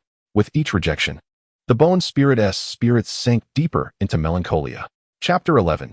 Do not harbor designs on Tang Sung. At that moment, a fox spirit approached her, clasping its hands in greeting, and said, "Isn't this the Lady Bone from the Bone Cave of White Tiger Mountain? I pay my respects." The Lady Bone was taken aback and inquired, "You recognize me? My lord, the great king of Yellow Wind Mountain, resides not far from here. Recently, a monk seeking scriptures is to arrive at Yellow Wind Mountain. Would the Lady Bone consider forming an alliance with my lord? For it is said that a mere bite of Tang Seng's flesh grants one immortality. Can consuming a bite of flesh truly bestow eternal life? Is it indeed true?" The Lady Bone exclaimed in astonishment. "Absolutely. This matter has spread far and wide, although its origins remain unknown. It is believed that the monk in question is the reincarnation of the golden cicada from the Spirit Mountain. Consuming a morsel of his flesh does indeed grant everlasting life," the fox spirit declared passionately. Though their conversation was muted, it did not escape the keen ears of Yun Fan, a celestial being of the highest order, who listened intently. He could not help but shake his head, saying, "Alas, this foolish creature is willing to risk its life based on mere hearsay." "Master, what do you mean by that?" the black bear spirit inquired, a look of confusion on its face. "You must have heard the rumor that consuming Tang Seng's flesh grants immortality, have you not?" Yun Fan turned to him. "This rumor has only just surfaced in the demon realm, and I have only recently become aware of it." The black bear spirit nodded in response. "This tale is a ruse devised by the Buddhist sect, aimed solely at leading these creatures to their demise," Yun Fan lamented. At that moment, the Lady Bone and the little fox spirit had parted ways. The Lady Bone strolled through the streets, gazing longingly at the treasures, weapons, and exotic fruits displayed in the shops lining the thoroughfare. However, her poverty rendered her incapable of purchasing even the most modest item, leaving her to linger forlornly at the entrance of the stores. Although Beiju Luzhou is the least hospitable among the 4 continents, its vast expanse is divided into eastern and western regions, with the east belonging to the demon tribe and the west to the shaman tribe. The Buddhist teachings have yet to reach this land, primarily due to these two ancient and powerful races who prize combat and dismiss the monk's incessant prattle. The currency used among the demon tribe is the demon coin, a unique mineral originating from Beiju Luzhou, controlled by the 10 city lords. This currency serves solely the demon kind, enhancing their cultivation speed and facilitating trade. While demons are present across the 4 continents, their true sphere of influence is confined to Beiju Luzhou. Only within its 10 cities can one find establishments catering specifically to demons, offering treasures, elixirs, inner alchemy, and weaponry. The Lady Bone, devoid of allies, treasures, and cultivation, embodies the essence of a truly destitute demon. She could only harbor envy. It is precisely for this reason that, despite knowing she stands no chance against Sun Wukong, she continues to attempt capturing Tang's son. She finds herself with no other recourse. Today, she felt utterly disheartened. Even the prospect of becoming a servant or mount seemed unattainable, as no one would take her in. Ahead lay a grand establishment, its sign reading Cloud Pavilion, specializing in magical artifacts. This shop was established by a disciple of the renowned imitator, Yun Zhongzi, who is famous throughout the 3 realms for crafting countless replicas, which he ultimately entrusted to his disciples for sale in Bay City. The shop is filled with various imitation treasures, including replicas of the map of mountains and rivers, the exquisite jade embroidery ball, and even copies of the Pangu banner and the Taiji diagram. The collection boasts an array of renowned artifacts from the 3 realms, reflecting the flourishing of counterfeit craftsmanship by the many disciples of Yun Zhongzi. While these treasures may be deemed worthless by the discerning elite, for a 3-nosed monster like the Bone Spirit, they are coveted relics. To mortals, the Bone Spirit is a cold-blooded man-eater. However, within the walls of Bay City, she is perceived as a pitiable young girl, draped in white garments. Her pallid complexion and vacant gaze reveal her profound sense of alienation in this world. Suddenly, a figure appears in the sky, a young man clad in white, arriving in a luxurious carriage drawn by exotic beasts, surrounded by numerous guards, each a formidable Tai golden immortal.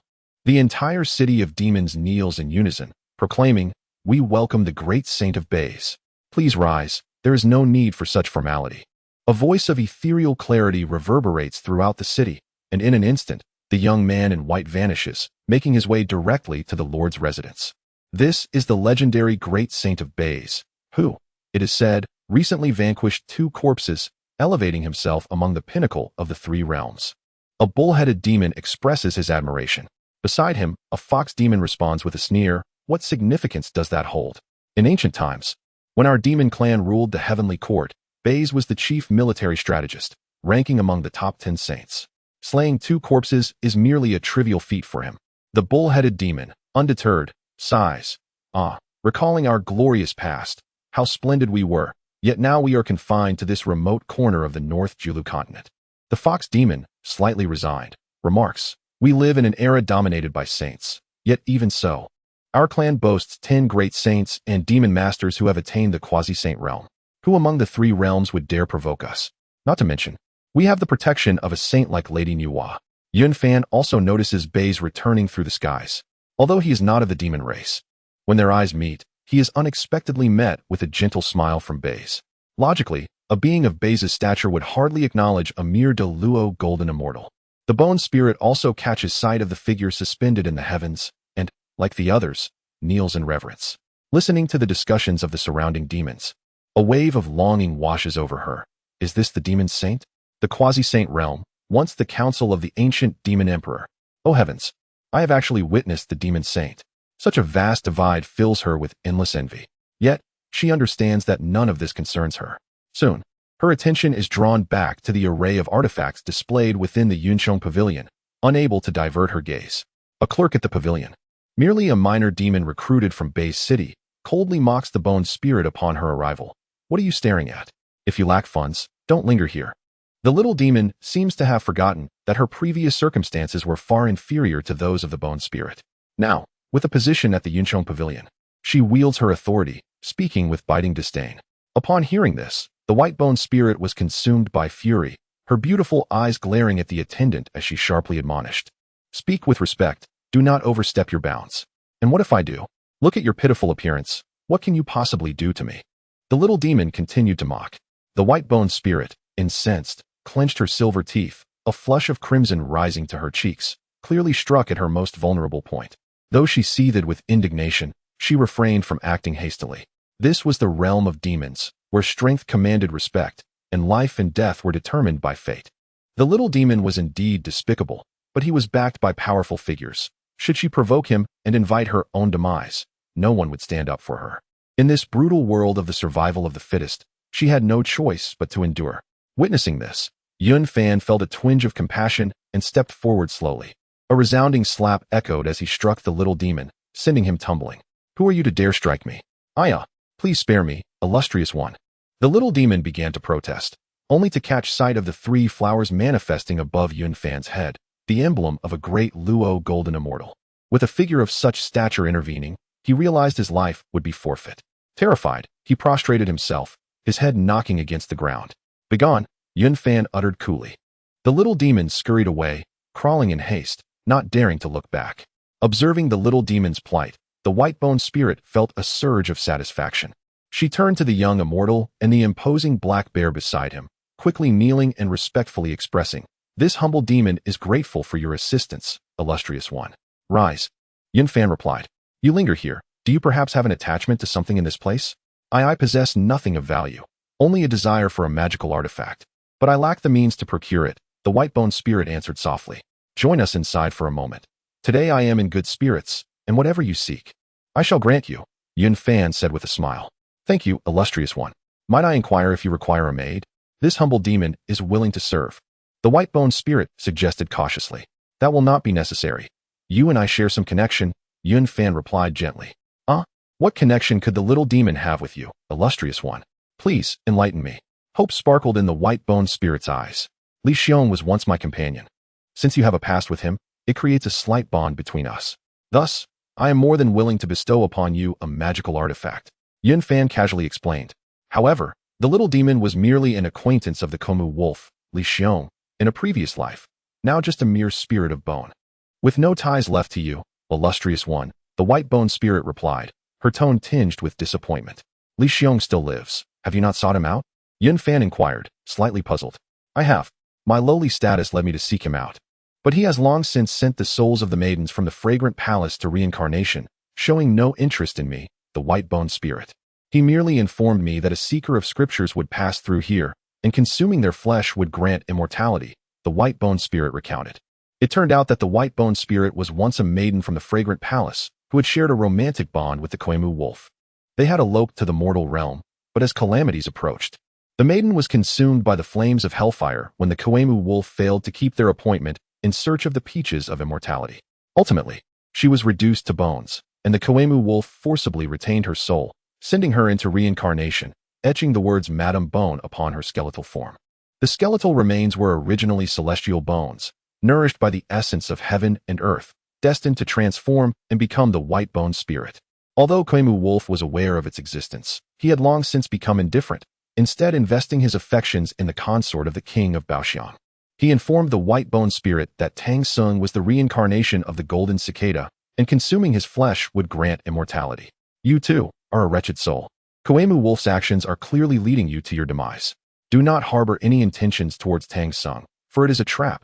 If you insist on pursuing him, certain death awaits." Yun Fan sighed. "Is what the immortal says true?" The white-boned spirit asked in terror. "Would I deceive you?" The immortal replied. "Seeing your plight, come with me to select a magical treasure and return to your cultivation in peace. In the future, do not harm the innocent, or you will inevitably face 3 calamities." Yun Fan spoke earnestly. "Thank you for your kindness, immortal. This little demon will forever remember it." The white-boned spirit expressed her profound gratitude. Upon entering the cloud pavilion, the shopkeeper immediately approached, bowing in respect. "Welcome, esteemed immortal." This individual had reached the realm of celestial beings, far surpassing ordinary demons. "Do you have any noteworthy magical treasures in your establishment? Do you perhaps possess replicas of Yin Zhongzi's treasures?" Yun Fan inquired with keen interest. Indeed, the immortal possesses discerning eyes.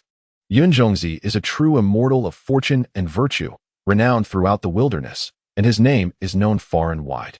He has long ascended to the quasi-saint realm, and the treasures he forges possess extraordinary power.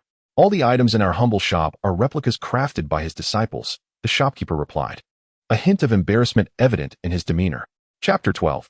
The trials of the golden cicada are few and far between. There is no cause for concern. The treasures personally refined by the quasi-saints are not to be found in ordinary shops. Present me with some worthy artifacts, if you will, Yun Fan said with a faint smile. The shopkeeper then handed him a booklet detailing the names and prices of various treasures. Upon closer inspection, however, it revealed only mediocre spiritual artifacts of inferior quality. While the bone demon gazed at them with gleaming eyes, Yun Fan found himself utterly disinterested. These are far too commonplace. Do you possess any artifacts personally replicated by Yin Zhongzi? If so, please present them for my appraisal.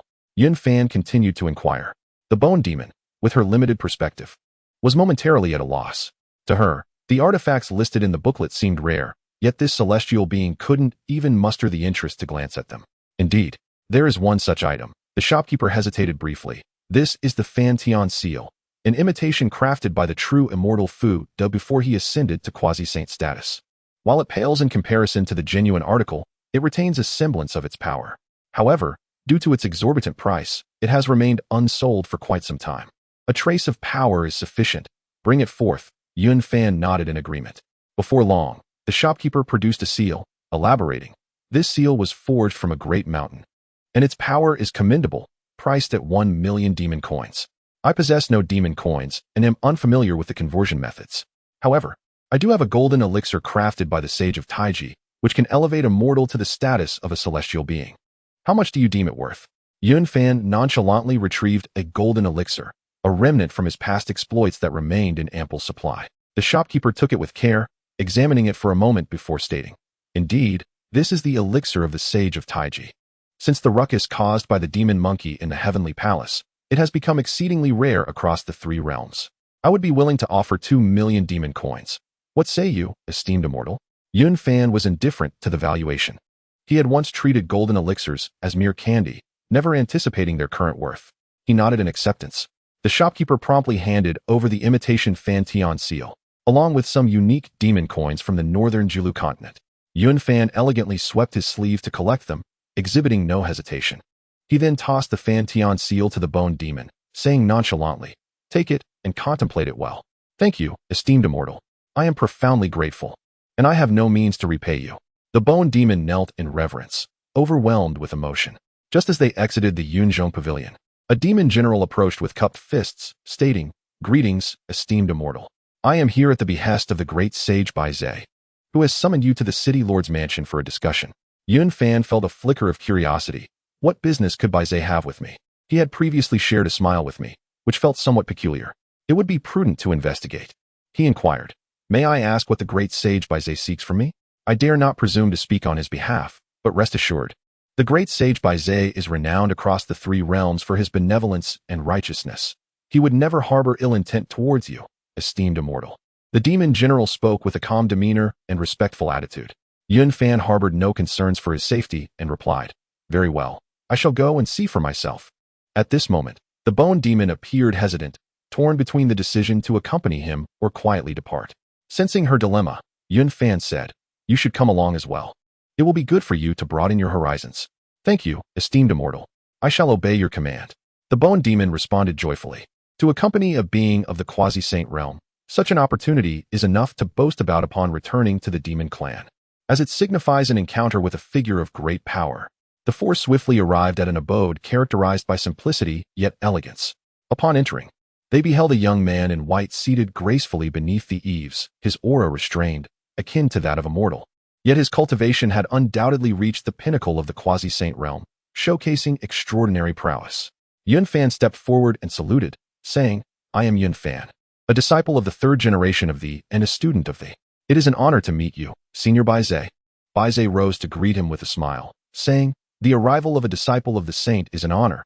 I apologize for not extending a proper welcome. Please, take a seat." The white bone spirit and the black bear spirit respectfully stood behind Yun Fan, feeling a twinge of nervousness in the presence of such a formidable figure. Bai Zhe, a natural sage, had gained renown since the ancient battles of the witch and demon, ranking among the demon saints, contemporaneous with the 3 pure ones. It is said he comprehends the principles of all things in heaven and earth, being well-versed in celestial phenomena and worldly affairs. Yun Fan spoke, "I have long admired your esteemed reputation, but may I inquire as to why you summoned me?" Bai Zhe replied with a smile, "There is no ulterior motive. I have observed your extraordinary fortune and boundless potential. Moreover, there is an aura about you that feels strangely familiar, prompting me to seek your acquaintance." Senior, you flatter me. I have merely entered the great Luo realm, capable only of self-preservation. As for future prospects, they seem bleak. Since the Battle of Fengshen, our has indeed declined. Now the weakest among the four teachings, Yun Fan sighed, shaking his head. Yet, he remained vigilant within, pondering whether the familiar sensation Jie spoke of was due to the Chaos Bell. It is quite possible, considering the bell was once a treasured artifact of the Demon Emperor, and Jie would surely recognize it. However, he may not yet be aware that it now resides in my possession. Jie contemplated as well. Why does this young friend evoke such a sense of closeness in me? What could be the reason? Hearing Yun Fan sigh, Jie comforted him, saying, "Do not be disheartened, my friend. The day will surely come when the rises once more. The celestial master of Tongtian acts with integrity and righteousness, and I have always held him in high regard." This is indeed true. The celestial master of Tongtian had no intention of sending his disciples down the mountain to engage in disputes, nor did he deliberately oppress others or support the tyrant Shangzhou. Yet, one by one, his disciples were drawn into the fray, and in desperation, he set up the extermination sword formation, merely to punish the members of the Chan teaching. Initially, the Chan teaching could not stand alone against him, and when they were unable to prevail, they resorted to teaming up against him, even calling upon elders for assistance. How could Tongtian not be enraged by such actions? The three heavens captured the 12 golden immortals without taking their lives, yet the master of the opposing faction killed the disciples of Tongtian, an act that is truly intolerable. With your kind words, I hope they can once again bask in its former glory, Yun Fan expressed with deep sentiment. Although the has waned, with a saint at its helm, it remains a significant power in the three realms. After the Fengshen incident, the saints were restricted by the Tao ancestor beyond the 33 heavens. Within the three realms, only those of the quasi-saint level can establish themselves. May you achieve the slaying of your corpse and attain the quasi-saint position soon, for that is the only hope for the resurgence of the, Jie advised once more. What you say is indeed true, Senior. I shall devote myself to rigorous cultivation, striving to slay my corpse and bring glory to thee, Yun Fan declared. Yet you, great sage, have attained enlightenment since ancient times and now lead a leisurely life, which truly inspires admiration.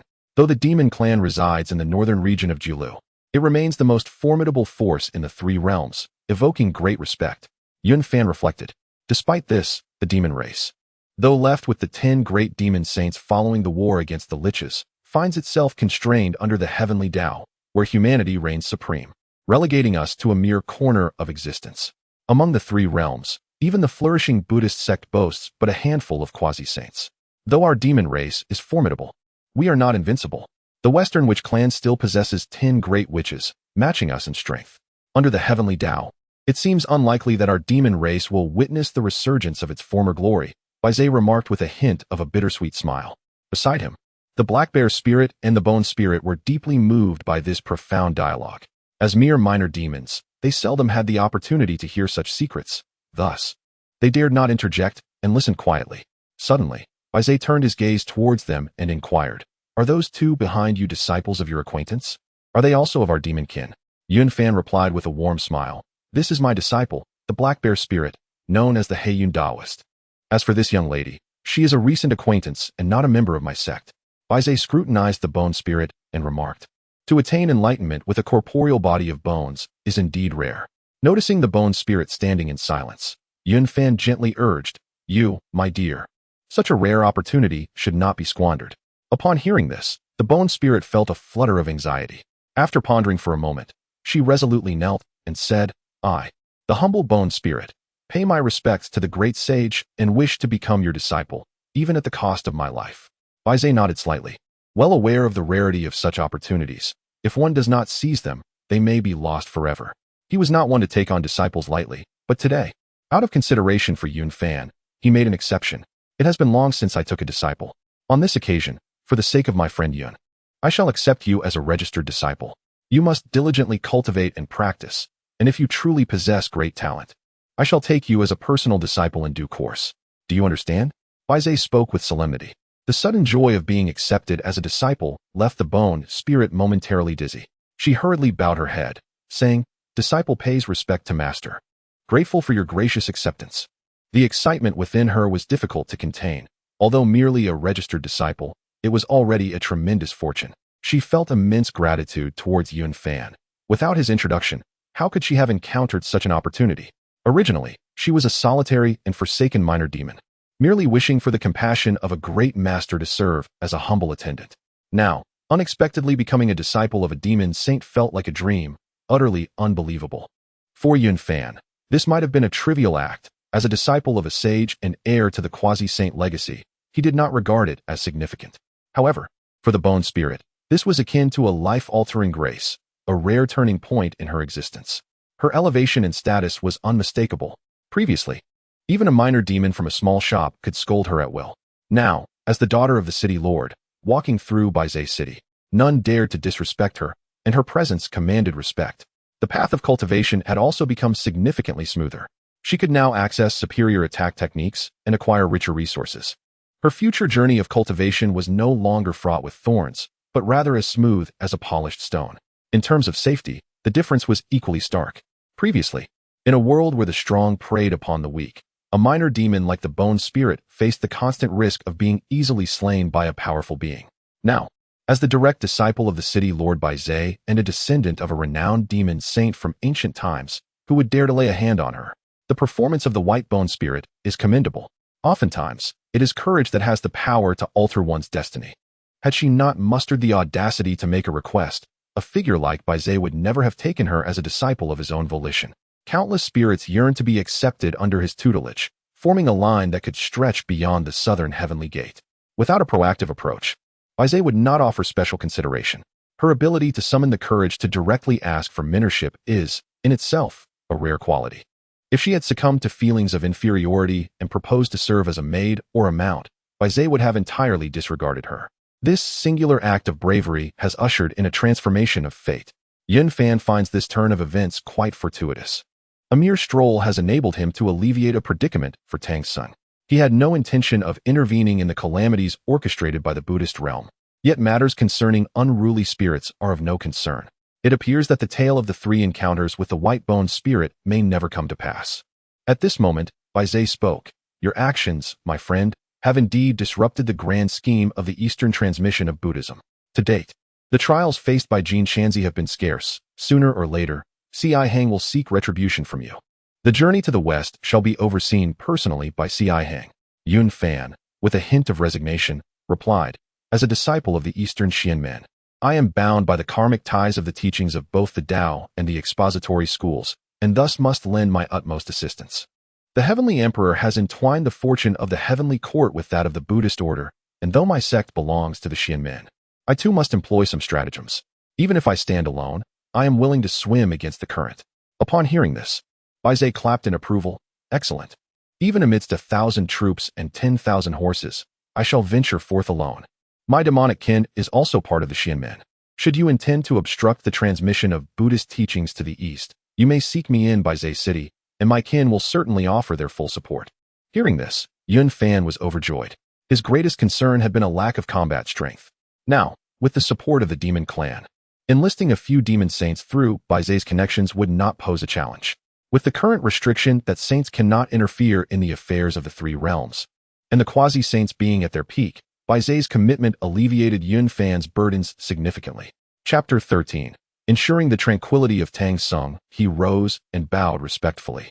Expressing his gratitude, I am deeply appreciative of your assistance, great sage. The transmission of Buddhist teachings to the east is a significant celestial trend. I do not seek to entirely obstruct it, but rather hope that only a few scriptures are disseminated, for that would suffice to fulfill my merit and aspirations. With your support, great sage, my heart is unencumbered. As for truly impeding the spread of Buddhism to the east, the Holy Mother of non-discrimination harbors little hope. One cannot support the weight of a tree alone, and moreover, the teachings of humanity and the heavenly realm stand firmly with the Buddhist sect. The fortunes of the Taoist sect are waning. Although the Holy Mother is well-intentioned, she can only advise Yun Fan to act according to his own judgment and capabilities. Jie's intervention was not a mere whim. He had long contemplated this course of action.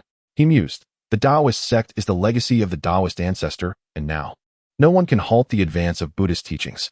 Since the Jie Sect has stepped forth, our demon clan shall provide unwavering support from behind, which serves as a gesture of goodwill towards the Taoist ancestor. Though the heavenly path may be devoid of compassion, the ancestor still possesses a sense of loyalty. Now that the sages cannot step into the 3 realms, it will naturally not incite any turmoil. Should this endeavor succeed, our demon clan could become a cornerstone of the Taoist sect. The Buddhist sect's ambition to eradicate our influence in the West Neo Huzhou must be met with some hardship this time. Bai Zhe rose, assisting the bowing Yun Fan, and laughed heartily. My friend, there is no need for such formalities. We are both of the Taoist sect, and assisting one another is our duty. How shameful it is for the heavenly disciples of Hao Yin to seek refuge with the Buddhist sect, only to have a mere Tai golden immortal breach the heavenly palace. Reflecting on past glories, Bai Zhe's countenance revealed a deep sense of nostalgia as he sighed. In those days, our demon clan was led by the four emperors: Emperor Jun, the Eastern Emperor Tai, Fuxi, and Yuhua, along with the formidable demon master Kunping, all of whom were extraordinary figures of their time. My 10 great saints commanded millions of demon soldiers. Who dared defy us, save the witch clan? Yet now, who would deign to even glance at the present heavenly palace? The great war between witches and demons indeed marked a glorious era, but alas, the trends of the heavenly path dictate that both clans retreat from the primordial chaos. A fate that cannot be altered. Yun Fan echoed this sentiment. The aura emanating from Yun Fan, due to the chaos Bell resonated with Bai Zhe, evoking fondness within him. Thus, he extended a warm welcome, presenting exquisite wines and rare fruits on the table. Come, my friend Yun, this is the Fusa fruit, born of the fire element's spiritual root of the Fusa tree, now safeguarded by my own hands. Please, indulge in its taste. The fruit glowed a fiery red. A treasure of the 5 elemental fire's spiritual roots, ripening only once every millennium. Truly priceless. Yun Fan was taken aback by Bai Zhe's enthusiasm in presenting such rare fruits. And he too was generous, producing several peaches of immortality. Such kindness from the great sage is profoundly appreciated. Coincidentally, I have a few peaches born of the water's spiritual root. The harmony of water and fire creates a most exquisite flavor. Haha, peaches of immortality, aged 9,000 years. How delightful. They pair perfectly with my Fusa fruit. Please partake. Bai Zhe had not anticipated that Yun Fan would possess peaches of immortality, pondering that they must have been bestowed by Hao Yin to the Tongtian patriarch and subsequently passed down to his disciples. A bite of Fusa fruit, followed by a bite of peach, with the mingling of water and fire, rendered an indescribable delicacy, and the internal flow of celestial energy became all the more harmonious. Although he has attained the realm of the great Luo Golden Immortal, the usefulness of his spiritual roots has diminished significantly. Nevertheless, the pleasures of indulgence and the effects of harmony remain a rare delight. The two engaged in conversation over drinks, swiftly reaching an accord to form an alliance against the eastward spread of Buddhist teachings. For Yun Fan, this was undoubtedly a moment of joy. At this juncture, Zhu Fengchun had just taken Tang Sung as his master at Gao Laozhuang. Tang Sung, observing Zhu's unappealing appearance yet acknowledging his integrity, remarked, "Since you have entered my monastic fold, I shall bestow upon you a Dharma name, Beiji." Zhu Beiji, though somewhat displeased internally, thought to himself, I am of the orthodox Taoist lineage. How could I be reduced to receiving a Buddhist name from you? Despite his reluctance, he wore a simple smile and accepted the title. Junior brother, I heard that the Jade Emperor cast you down to the mortal realm. Now that you are my junior, I shall one day seek justice for you and teach that Jade Emperor a lesson. Sun Wukong proclaimed, brandishing his golden staff. Wukong, do not speak recklessly. How can one show such disrespect to the heavenly emperor? Tang Sung promptly interjected. Haha, thank you, senior brother. Thank you. Zhu Beiji chuckled, patting his round belly. Unbeknownst to Wukong, Beiji's heart was already restless, contemplating. You wish to teach the Jade Emperor a lesson? You truly do not understand the depths of the situation. He is at the level of a quasi-saint, easily dispatching you as one would crush an ant. Were it not for your backing from Master, which deity in the heavenly court could not subdue you? I should hasten to accompany you on your quest for scriptures, complete the task, and report back to our ancestor. Do as you please. Observing Beiji's docility, Sun Wukong leaped in delight and casually assigned him the task of carrying their luggage. Meanwhile, Yun Fan had already departed from the northern Julu continent with the black bear spirit. Bai Zhe imparted to the white bone spirit a profound cultivation technique and subsequently advised her to return to the mountain for independent training. Disciples of record need not remain by his side. They could cultivate separately.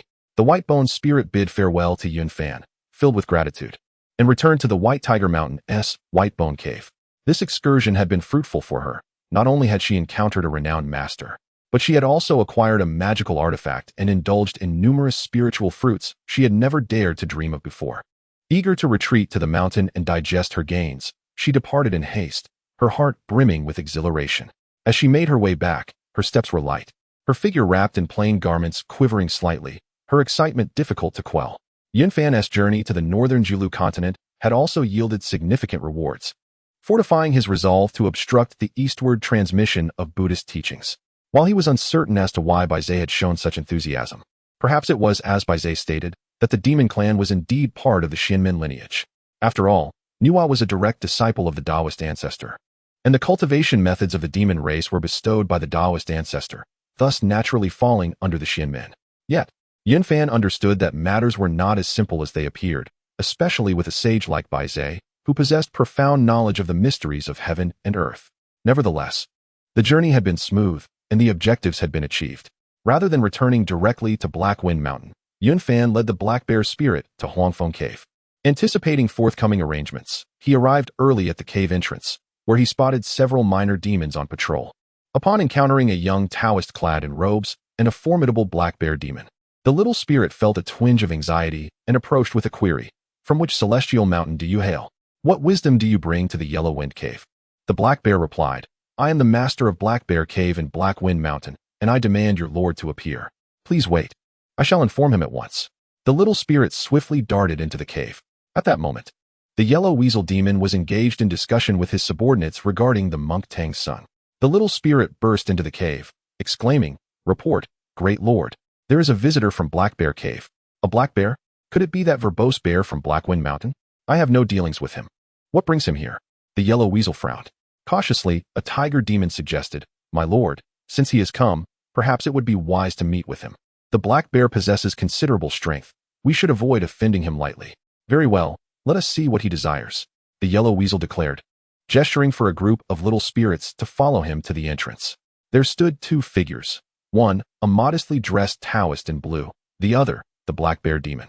The yellow weasel recognized them instantly, dismissing Yunfan with a glance, and coldly stated, I have no kinship with Black Wind Mountain. What is your intent in visiting today? The black bear raised his head, declaring, I come solely to implore the great yellow weasel to abandon the notion of consuming Tang Seng's flesh. Preposterous. Do you wish to monopolize Tang Seng for yourself? Such arrogance is intolerable. If you are sincere, why not share him? The yellow weasel retorted with a sneer. I have come to save your life. Do not be ungrateful. The black bear asserted, his tone somber yet resolute. Humph. Let me witness the prowess of Black Wind Mountain. If you can best me, I shall relent. If not, you must depart immediately. The yellow weasel bellowed, brandishing a three-pronged steel fork toward the black bear. The black bear met him with a black spear, and they exchanged blows. It soon became evident that the yellow weasel was at a disadvantage. Gritting his teeth, he exclaimed, You indeed possess some skill. But now, behold my three mystical winds.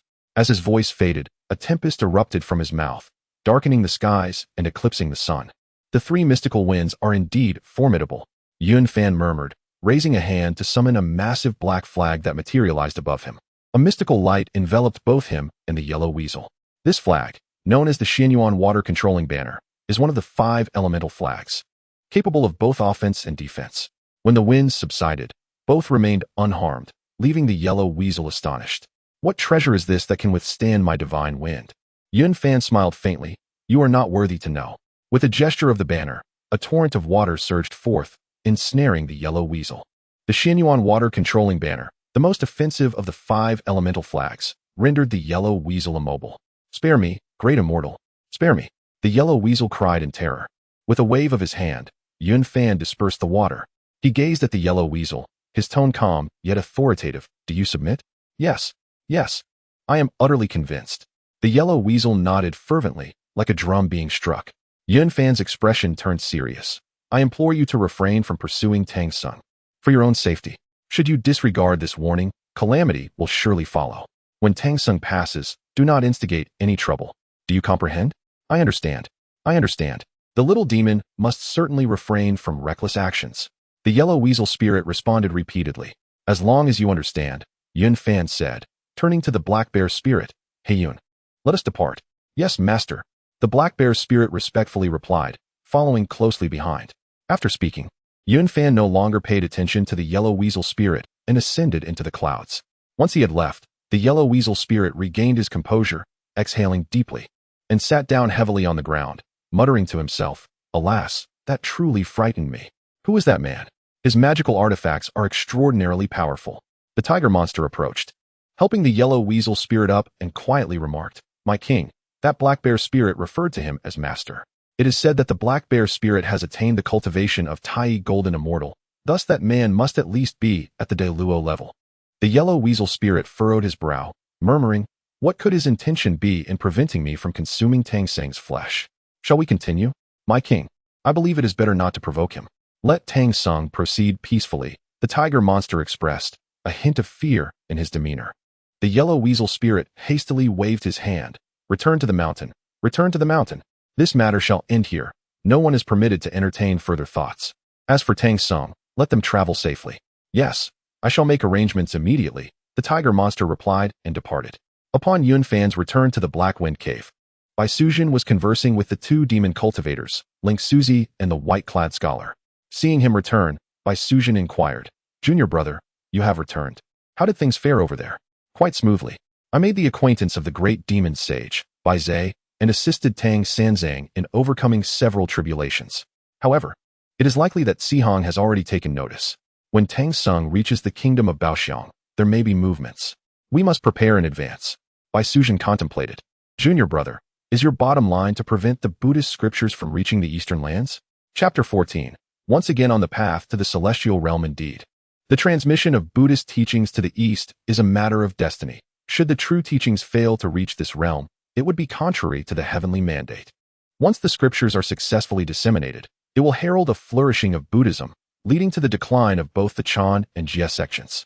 My intention is to ensure that the seekers of scriptures encounter fewer tribulations, resulting in incomplete texts that will hinder the prosperity of Buddhism. He paused momentarily and continued. In the days of the Fengshen period, although the Chan sect vanquished the Jie sect, it too failed to achieve great success due to its opposition to the heavenly order. Should the Buddhist scriptures remain incomplete, their influence will inevitably wane. Upon hearing this, the crowd displayed expressions of dawning comprehension. Bai Sujin inquired further, "Where do we go from here?" "According to the route of the Tang monk. After crossing the flowing sand river, we arrive at the Five Zhuang View. Although Xinyuanzi is an ancient deity hailing from the Purple Cloud Palace, he has long since leaned towards Buddhism, which is truly disheartening." Yunfan spoke with evident disdain. Xinyuanzi and Huanghuang have always acted with timidity. It is no wonder they have not achieved sainthood. To curry favor with the Buddhist sect, Xinyuanzi disregarded his status and formed a brotherhood with Sun Wukong. This is indeed a subject of ridicule across the three realms. A former inhabitant of the esteemed Purple Cloud Palace, an equal among the three purities, possessing treasures such as the earthly book, yet he chooses to befriend a mere monkey of the Tai realm. How unbecoming. Such a lowering of oneself is indeed laughable. Despite this, Yunfan was aware of his own inability to interfere with Xinyuanzi's actions, nor did he possess the means to contend with him. He merely remarked coldly, "Very well. If he has chosen this path, let him walk it alone." Yunfan knew that even if he were to visit Xinyuanzi in person, the latter would likely not spare him. A Deluo golden immortal, even a glance. Moreover, given the current decline of the Jie sect, Xinyuanzi might not even care about his association with it. Sages cannot freely traverse the three realms, and Xinyuanzi certainly held some confidence in that regard. With this realization, Yunfan dismissed any thoughts of visiting Xinyuanzi. Suddenly, a thought struck him. He bowed his head in contemplation, stroking his chin and murmuring, "Sun Wukong once toppled the ginseng fruit tree. Why not take this opportunity to let this monkey bear the blame once more? Stealing a few ginseng fruits should not arouse too much suspicion. As long as I carry out the deed discreetly, and with the concealment of my chaos bell, it remains uncertain whether Xinyuanzi will detect it. Yet, it is worth a try. If I could indeed make off with all the fruits, how delightful that would be. After all, Xinyuanzi will inevitably owe a favor to Zhuan Ti. Would it not be a waste not to seize this chance?" After much deliberation, he resolved to take action. The ginseng fruit is a rare spirit fruit in the world. If I can bring some back, it could fetch a handsome sum even in the demon city, which would be excellent for befriending some formidable demons. With the remaining peaches in short supply, it is the perfect time for replenishment. "Junior brother, you wear a mischievous grin. What scheme are you concocting now?" Bai Sujin perceived something amiss in Yunfan's demeanor and could not help but inquire. "Hee. Junior brother plans to revisit old haunts and make a trip to the Five Zhuang View to procure a few fruits," Yunfan replied with a squinting smile. Stealing again? Is it from Xinyuanzi?" Do you know how formidable Xinyuanzi is? Bai Suzhen asked in a slight panic. Sister, you may not be aware, although Xinyuanzi is an ancient deity, he is now also at the second corpse level of quasi-sainthood, considered one of the top experts in the three realms. However, I have my own methods. You need not worry, Yunfan replied confidently. Quasi-saint. Junior brother, you should not go. It is too perilous. Bai Suzhen exclaimed, her expression changing as she urgently advised. Rest assured, senior sister, I have my own methods. I am determined to obtain the ginseng fruit. Yunfan replied with unwavering conviction. Wanner, intrigued by the mention of the ginseng fruit, inquired, is it the ginseng fruit that master spoke of? The black bear's spirit interjected, Junior Aunt Wanner, you may not be aware, but Huanghuang Temple is not far from here, and the ginseng fruit is well known for miles around. This fruit blossoms once every 3,000 years, bears fruit after another 3,000 years, and takes an additional 3,000 years to mature, yielding 30 fruits after 10,000 years. The fruit resembles an infant, complete with limbs and facial features. The ginseng fruit tree is a transformation of the roots of heaven and earth, and the fruit is exceedingly rare. A mortal who merely breathes its scent could extend their life by 360 years. Consuming one could grant them 47,000 years. How miraculous! Why has no one attempted to steal it? Wanner exclaimed in astonishment. The black bear's spirit sighed. Who wouldn't want to steal it? However, the Zhen Yuanzi possesses immense magical prowess, and nearby demons covet this fruit, yet none dare to approach Huanghuang Temple, all opting to circumvent it. Wanner, her complexion paling, cautiously asked, Senior brother, given the danger, are you truly intent on going? Of course I will go. I have my own means. I have dared to invade the Queen Mother's peach garden. What is there to fear from a mere Huanghuang Temple? Yunfan maintained his confident demeanor. Days later, Tang Sung and his disciples traversed the Yellow Wind Ridge unscathed. Upon crossing this place, Lingji Bodhisattva, observing from afar amidst the auspicious clouds, furrowed his brow and muttered, strange. Why has Sun Wukong not come to borrow the wind-determining pearl? He then began to calculate, becoming increasingly perplexed, and murmured, why has the yellow weasel spirit not attempted to abduct Tang Sung? What could this mean? I must hasten to seek clarity from Avalokiteshvara. Having spoken, Lingji ascended the clouds towards Mount Luojia. Upon arrival, he inquired of Avalokiteshvara, why has the yellow weasel spirit not made a move against Tang Sung? Avalokiteshvara pondered for a moment before replying, let me investigate the matter thoroughly. Closing her eyes and calculating, she soon frowned, her voice icy. Someone is obstructing. It appears that has interfered with our Buddhist mission of the East. Lingji, astonished, asked, could it be the Holy Mother of No Return? Avalokiteshvara, her chest heaving in frustration, replied through clenched teeth, it is not she, but rather the machinations of the third-generation disciples of. No wonder the Black Bear Spirit's trial did not manifest. That Yunfan dared to set fire to the Avalokiteshvara temple and destroy my golden form. I have been too careless, thinking no one else was meddling, and with the support of the Chan teaching, I believe there would be no major issues. Who could have anticipated that a latecomer from would dare to disrupt? Lingji quickly asked, respected one, how should we respond? Avalokiteshvara's expression hardened. The journey to the west must not be flawed. Should there be fewer trials, we must arrange for replacements. If that disciple dares to act recklessly again, let him not blame me for being merciless. I shall ensure his utter annihilation. Lingji nodded in agreement and then took his leave. After he departed, Avalokiteshvara's countenance darkened as she recalibrated her calculations. Upon doing so, she realized that Tang Sung had faced remarkably few tribulations thus far, and she resolved to impose new challenges. Should there be any slip in the journey to the west, the Buddhist teachings would remain incomplete, the prospects for prosperity dim, and the merits would suffer greatly. The two leaders would undoubtedly hold her accountable. How could Avalokiteshvara refrain from anger? After a moment of contemplation, she pondered, it is time to test the resolve of the four disciples. First, I shall consult with Manjushri and Samantabhadra regarding this matter. Avalokiteshvara promptly proceeded to the abode of Manjushri Bodhisattva. Following the customary greetings, Manjushri spoke, Amitba, esteemed Avalokiteshvara, what brings you here? Avalokiteshvara respectfully replied, Amitba, venerable Manjushri. Due to unforeseen circumstances on the journey westward, I have come to seek your guidance and invite you to jointly assess the resolve of those four disciples. Manjushri clasped his hands and said, Amitba, do not worry, revered one. That has already waned. How can a mere trio of disciples stir up great waves? The teachings of Buddhism have spread eastward, aided by the expounding of doctrines and the guidance of the people, whilst only the may cause disturbances. Avalokiteshvara nodded in agreement. Amitba, your words ring true, venerable Manjushri. I shall promptly visit Samantabhadra to seek another individual to masquerade as a beautiful woman and test the meditative hearts of the four. Manjushri nodded in assent and added, Amitba, we still require one more person. How do you propose to arrange this? After a moment's reflection, Avalokiteshvara replied, I have heard that the abode of the Queen Mother of the West is not far. I am willing to make the journey to invite her, and it would be splendid if she could accompany us. Manjushri smiled in response. This proposal is excellent.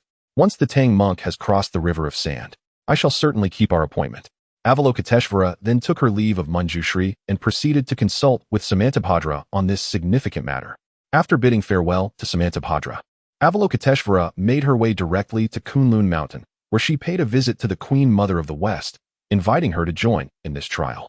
The Queen Mother of the West is not merely a celestial matron.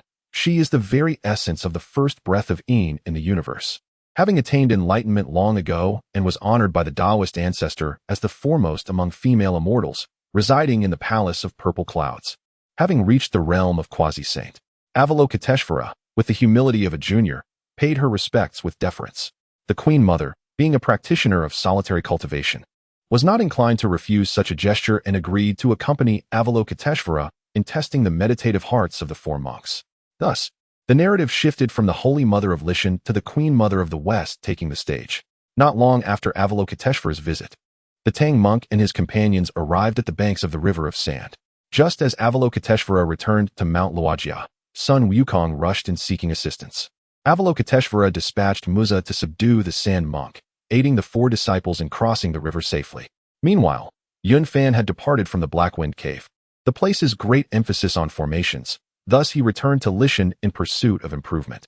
Upon encountering the Holy Mother of No Direction, Yunfan immediately knelt and paid his respects. Disciple Yunfan bows before the esteemed master. The Holy Mother of No Direction gently inquired, What brings you to seek your master? Yunfan respectfully replied, Master, I wish to seize the opportunity of the westward journey to create some obstacles for Buddhism, hindering the successful dissemination of its teachings. Along the way, I encountered the great sage Jie and established a mutual assistance agreement. I am acutely aware of the significance of formations in our sect, and thus have come to seek your guidance, eager to delve deeply into this discipline. Yunfan recounted the matters concerning the city of Jie in detail. The Holy Mother of No Direction was taken aback upon hearing this. The demon clan is willing to assist? This is peculiar. Why would they wade into such murky waters? If they genuinely intend to obstruct the transmission of Buddhist teachings eastward, there is much to gain from this. Yunfan hesitated and asked, Master, Jie is the foremost sage among the three realms. Could there be ulterior motives behind this move? The Holy Mother of No Direction furrowed her brow. Indeed, there are likely motives at play. Jie was already at the pinnacle of the great Luo Golden Immortal during the battle of the witches and demons, and his cultivation has deepened since. Aside from the Kunping, no one can compare. If he intervenes, you must make good use of him, regardless of the motivations at play. For our sect, the benefits outweigh the drawbacks. Yunfan's expression turned solemn. Disciple understands. Initially, I intended to employ a minor stratagem, but now, having gained the strength of the demon clan, I have resolved to devote myself wholeheartedly. Should the teachings of Buddhism successfully spread eastward, our sect would undoubtedly face calamity, and our prospects for ascendance would be bleak. The unfettered Holy Mother, upon hearing this, felt a sense of relief. I am greatly pleased that you possess such insight. If Guanyin intervenes, I too shall journey forth personally.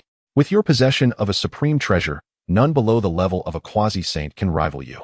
As for the path of formations, my knowledge is limited. You may ascend to the heavenly court and seek guidance from the three heavens masters.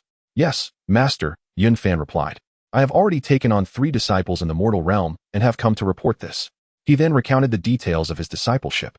Good. If you encounter exceptional juniors, you may welcome them into our fold to strengthen our sect. The unfettered Holy Mother smiled as she spoke. After departing from Lishan, Yunfan traveled upon the clouds, embarking once more on the path to the heavenly court. The 3 heavens goddesses hold the title of the responsive world immortals, under the dominion of the great emperor of the northern polar purple micro, yet they are, in essence, governed by the Holy Mother of Golden Spirit. Chapter 15.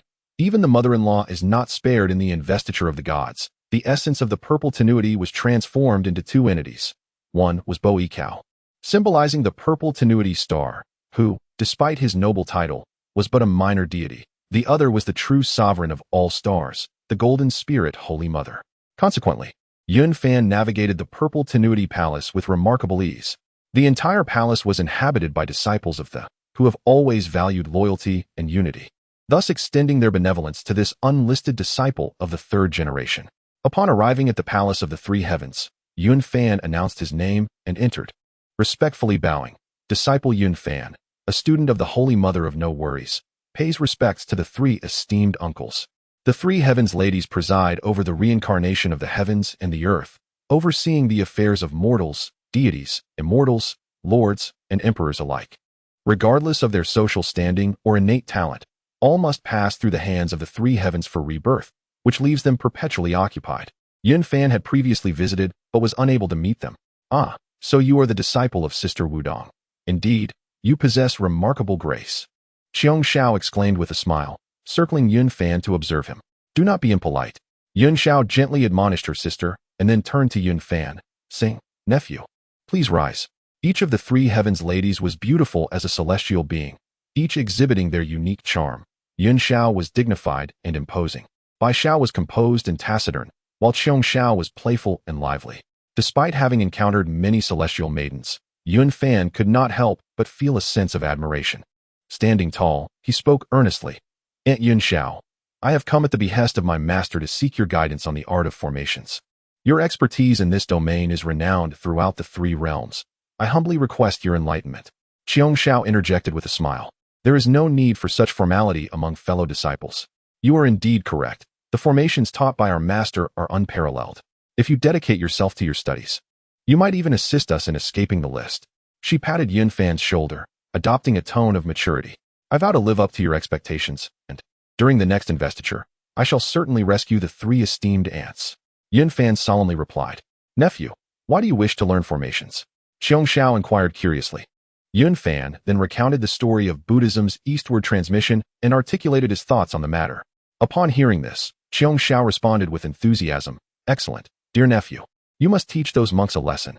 Sister, please take your leave, Yun Xiao commanded, then turned to Yun Fan, stating, Your eagerness to learn is commendable. As your aunt, I shall impart all my knowledge of formations to you over the next few days. I am profoundly grateful and shall dedicate myself to my studies. Yun Fan bowed again in appreciation. Sister, little sister, during my focused teaching, please handle the matters of reincarnation, Yun Xiao instructed.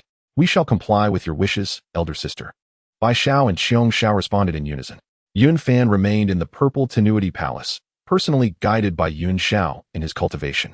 With her exceptional beauty and pure heart, Yun Xiao was not meant to be entangled in the investiture of the gods. However, she had once triumphed over 12 great Luo golden immortals of the Chan sect, severing their three flowers and disrupting their internal energies, which nearly crippled the Chan sect's vitality.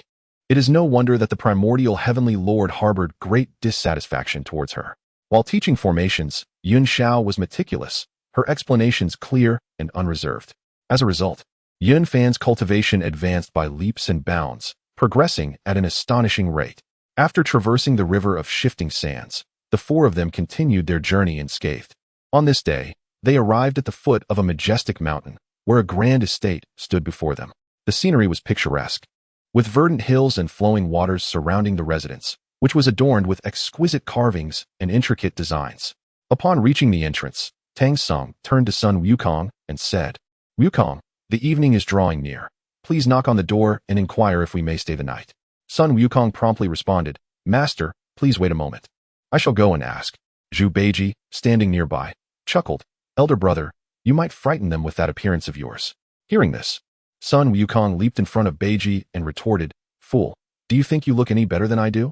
Beiji scratched his head and then turned to Tang Sung, saying, Master, perhaps it is better if you go instead, lest you scare them. With no other choice, Tang Sung stepped forward to knock on the door. After a short while, an elderly woman opened the door and, upon seeing the monks, inquired, Ah, a monk. I am a widow, what brings you here? Tang Sung clasped his hands and intoned, Ba, I am but a humble monk from the Eastern Tang dynasty, on a pilgrimage to the Western paradise to seek scriptures. We have passed by your esteemed home and earnestly request your kindness to allow my 3 disciples and I to stay the night. Upon hearing that there were 4 of them, the woman looked up in alarm and quickly exclaimed, Oh dear, how frightening you all look. Please leave at once. She attempted to shut the door, but Sun Wukong hastily intervened, saying, Dear lady, while we may appear daunting, our hearts are kind and we mean no harm. Zhu Beiji chimed in. Indeed, indeed, we are all good people. After much pleading from Tang Sung, the four were finally permitted to enter the estate. The woman then revealed the truth. She had 3 daughters, all widows, and was eager to find a husband for one of them. After a discussion, it was decided that Zhu Beiji would remain. In his heart, Beiji mused, I, old Zhu, once served in the heavenly river, living a comfortable life. Yet here I am suffering with these 3 on a journey to the west. If I can indulge here, I might return to a life of ease. Thus, he agreed to stay and accompanied her to the wedding ceremony. Sun Wukong sensed that these 4 held extraordinary presence, recognizing one of them as the Bodhisattva Guanyin, and understood that they were being tested yet again. He watched with a discerning eye, thinking, this fool has no idea he is falling into the Bodhisattva's trap. He deserves to face some hardships. Tang Sung, however, was filled with anxiety, expressing, what shall we do? If Beiji remains, we will only have the 3 of us to continue the journey. Sha Wujing, once a general in the heavenly court, had been cast down to the mortal realm as a demon and harbored a sense of injustice. Now embarking on the journey to the west, he saw an opportunity to accumulate good karma and had already developed a sense of belonging to Buddhism. Thus, he chose to remain silent and rest quietly. Meanwhile, Zhu Beiji, unable to endure the silence, ventured into the house to play a game of a traditional wedding game. He covered his head with a cloth and chased after the 3 bodhisattvas inside, but failed to catch any of them. The Queen Mother of the West observed coldly, pondering to herself, indeed, there is a method to human teachings. Among these 4, only this Zhu Fengshun still has some potential. Guanyin felt displeased, secretly reflecting, human teachings are truly troublesome. Years ago, I conspired with the Jade Emperor to demote him to a pig demon, yet he remains steadfastly loyal to human teachings. However, that general is quite pragmatic. Once the journey to the west concludes, he will likely return to Buddhism without difficulty. As soon as he arrives, the voices that criticize our 5 for straying from the Buddhist path will surely diminish. Regrettably, my esteemed master exhibits a pronounced favoritism, which is why we have sought alternative paths. Zhu Beiji, while jesting, flirted with several maidens, yet when his advances proved fruitless, he jovially exclaimed, since I cannot capture you, why not let your mother accompany me instead? The Queen Mother of the West, taken aback by his audacity, retorted, indeed, what a fine son-in-law you are, even daring to pursue the mother-in-law.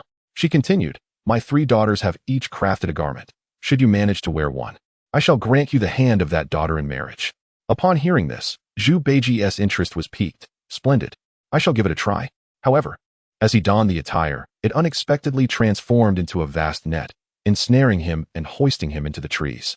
The following morning, Tang Sung awoke to find the opulent dwelling they had occupied the previous night vanished, leaving the group alarmingly sprawled amidst the forest. In that moment, Zhu Beiji's cries for help echoed through the trees. Sha Sing hastily approached, presenting a missive inscribed with 8 lines of poetry. The Queen Mother of Kunlun seeks not the mundane. The Bodhisattva of the southern sea descends from the mountain. Puxian and Wenshu are but guests, transformed into beauties amid the woods. The holy monk possesses virtue, yet lacks the worldly. Beiji, devoid of meditation, remains ever the mundane. From henceforth, focus must lead to transformation, for if one grows negligent, the path shall be fraught with difficulty. It was a trial set forth by the Bodhisattva. Tang Sung, who always held the Bodhisattva in reverence, immediately began to chant the sacred name. Meanwhile, Sun Wukong approached with a grin, liberating Zhu Beiji from his confines. With a chuckle, he teased, fool, your love for beauty has led you to this predicament. Serves you right. Seizing the opportunity, Tang Sung admonished Zhu Beiji, who nodded in agreement, yet felt utterly speechless, unable to articulate the depths of his humiliation. Perhaps at that time, there was no term as foolish to describe his situation. He could only harbor silent disdain for the 3, lacking the appropriate words to convey his feelings. Observing this, Sun Wukong remarked, Master, let us not dwell on this fool. We should resume our journey. He still possesses some strength, so let him carry the luggage. Tang Sung nodded in affirmation, stating, though this fool may be dull-witted, he is honest and possesses sufficient strength to bear the load, and I trust he will think twice before acting recklessly in the future.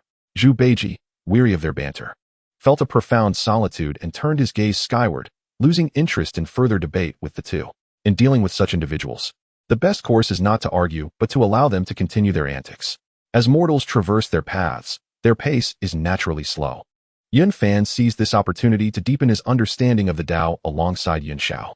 With the heavenly court's affairs demanding her attention, Yun Xiao felt guilty entrusting significant responsibilities to her two younger sisters. Consequently, she devoted herself to guiding Yun Fan, hoping he would soon flourish. With the grace of an elder, Yun Xiao earnestly instructed Yun Fan, saying, "Child, you possess a remarkable intuition for the formation arts and have already made some progress. If you truly wish to assist in thwarting the Buddhist teachings on the journey to the West, I shall impart to you the 9 curves Yellow River formation, and I hope you will diligently contemplate it. In times of peril, you may seek my aid, and I shall bestow upon you the Primordial Golden Dipper for your use." Upon hearing the name of the Primordial Golden Dipper, Yun Fan's spirit soared. This artifact possesses immense power and is regarded as one of the mightiest treasures beneath the 3 sacred artifacts that open the heavens. One can collect magical treasures and weapons, even capturing individuals in a state of unconsciousness, unrestrained by the limitations of the 8 or 9 celestial techniques. Apart from the 5 supreme defensive treasures, which require no rituals to activate, it is nearly invincible. With a furrowed brow, Yun Fan expressed concern about his master borrowing the treasures, fearing the wrath of Haoyan. "Fear not," a commanding voice interjected. "You shall assist your master in suppressing the Buddhist fervor. I will handle matters with Haoyan." The speaker was none other than the revered Golden Spirit Mother, known for her decisive nature and formidable presence. "Senior sister." Yun Xiao greeted her with a respectful bow. "Disciple pays respects to master uncle." Yun Fan followed suit, bowing deeply. The Golden Spirit Mother continued, "As Buddhism spreads eastward, it is due to the gradual decline of the sealing of the gods. The survival of our Taoist lineage is at stake. I will confront Haoyan. You must proceed without hesitation. If we can secure the support of the demon clan, it would be even better. Disciple shall faithfully adhere to master uncle's instructions." Yun Fan replied earnestly. Months later, Tang Sung and his disciples entered the territory of Huanghuang Temple. Zhen Yuanzi, wishing to foster a good relationship with Buddhism, instructed Qing Feng and Mingyue to warmly welcome Tang Sung, while he himself went to Yuxing Heaven to pay respects to the primordial heavenly sovereign. Before departing, Zhen Yuanzi took all his disciples with him. Among the 48 disciples, more than 10 had already entered the realm of the Luo Golden Immortal, their power not to be underestimated. At this moment, only the 2 young acolytes, Qing Feng and Mingyue, remained to guard Huanghuang Temple. After an arduous journey through treacherous mountains, upon entering the realm of Huanghuang Temple, the scenery transformed dramatically, infused with rich spiritual energy, resembling a paradise, rejuvenating the spirit of all who beheld it. Chapter 16. The Theft of Fruit for Vengeance. Sha Sung inquired, "Brother, how far are we from Ling Mountain?" Sun Wukong chuckled, "Quite a distance. With the pace of you and our fellow disciple, it will take at least several days. If it were me, I could make dozens of round trips in a single day." Though Zhu Beiji felt a twinge of annoyance at his elder brother's self-aggrandizement, he nonetheless chimed in, "Brother, your powers are boundless. Riding the clouds and leaping through the air, you can traverse 100,000 miles in a single somersault. I can only aspire to follow in your wake." As they conversed, the group spotted a temple ahead, and to the left of the mountain gate stood a stone tablet inscribed with the words, "Mount Wanshou, a blessed land. Huanghuang Temple, a celestial cave." Recognizing the temple, the 4 disciples quickened their steps. Upon closer inspection, they noticed a couplet adorning the door, "The immortal abode of eternal life, a household that shares longevity with the heavens." Sun Wukong sneered and remarked, Such grandiose claims. When I caused an uproar in heaven, I did not see the Supreme Lord possess such extravagance." Upon hearing his elder brother's words, Zhu Beiji felt a secret delight, almost unable to suppress a laugh. However, he was well aware of who Zhen Yuanzi was, so he feigned ignorance and repeatedly agreed, "Exactly. Exactly. Brother speaks wisely. This is pure boasting." Upon encountering the 4 disciples, Qing Feng and Mingyue graciously invited them into Huanghuang Temple. Noticing the absence of the 3 Pure One statues, Tang Sung inquired of the 2 attendants why they did not honor the 3 Pure Ones, but instead worshipped heaven and earth. As Zhen Yuanzi's attendants, Qing Feng and Mingyue were naturally quite proud and replied with their heads held high, "The 3 Pure Ones are friends of our master. The 4 emperors are old acquaintances. The 9 luminaries are juniors, and the Yuanshun is but a guest. With such stature, why would our master need to pay homage to them? How could they dare accept offerings from him?" Sun Wukong, upon hearing this, laughed uncontrollably on the ground, struggling to suppress his mirth as he said, "You little Taoist, you boast without a script. Where is your master now?" Taken aback by Sun Wukong's reaction, Qing Feng and Mingyue pondered. This is common knowledge in the celestial realm. Even the 3 Pure Ones hold our master in equal regard. Why does this monkey appear so unconcerned? They scratched their heads in confusion. Zhu Beiji, observing Sun Wukong's demeanor, finally burst into laughter.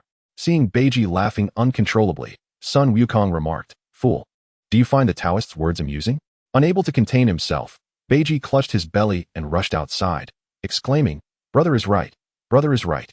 Unbeknownst to Sun Wukong, Beiji was not laughing at the Taoist's boast, but rather at his own ignorance. At this moment, the Taoist continued, "My master has accepted an invitation from the primordial supreme being and has gone to Yuqing heaven to listen to his teachings."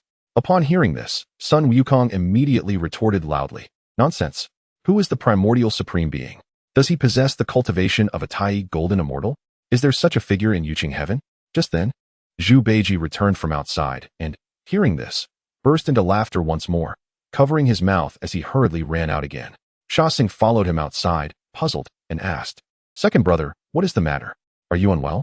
Beiji, panting, quietly asked, "San monk, have you ever seen the primordial supreme being?"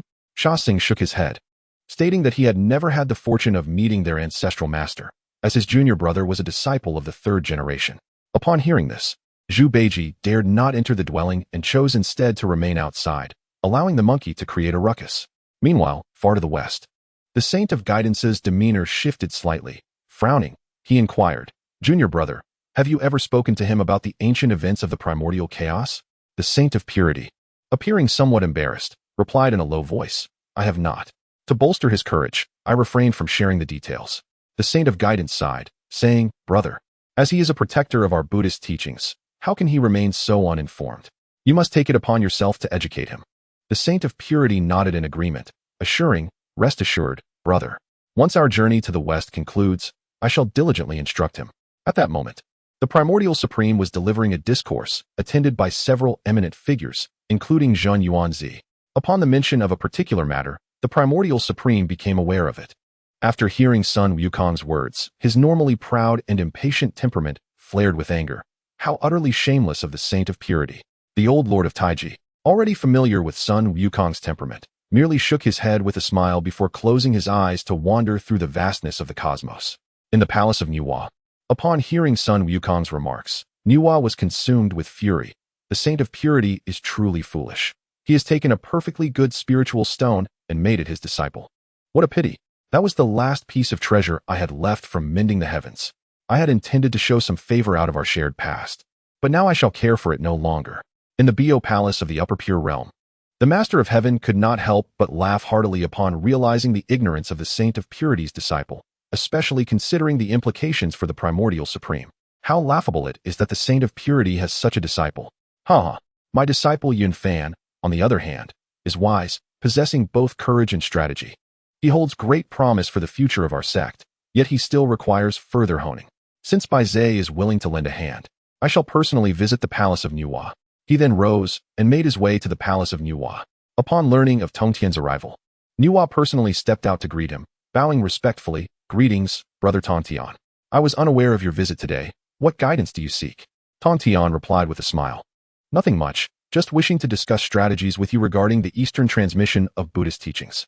The two then entered the palace of Nuwa, where a cloud bed rose from within the hall, and they sat together upon it. Tongtian began, "Sister, the Eastern transmission of Buddhist teachings poses a significant threat to our Taoist sect. Would you be willing to join me in opposing this matter?"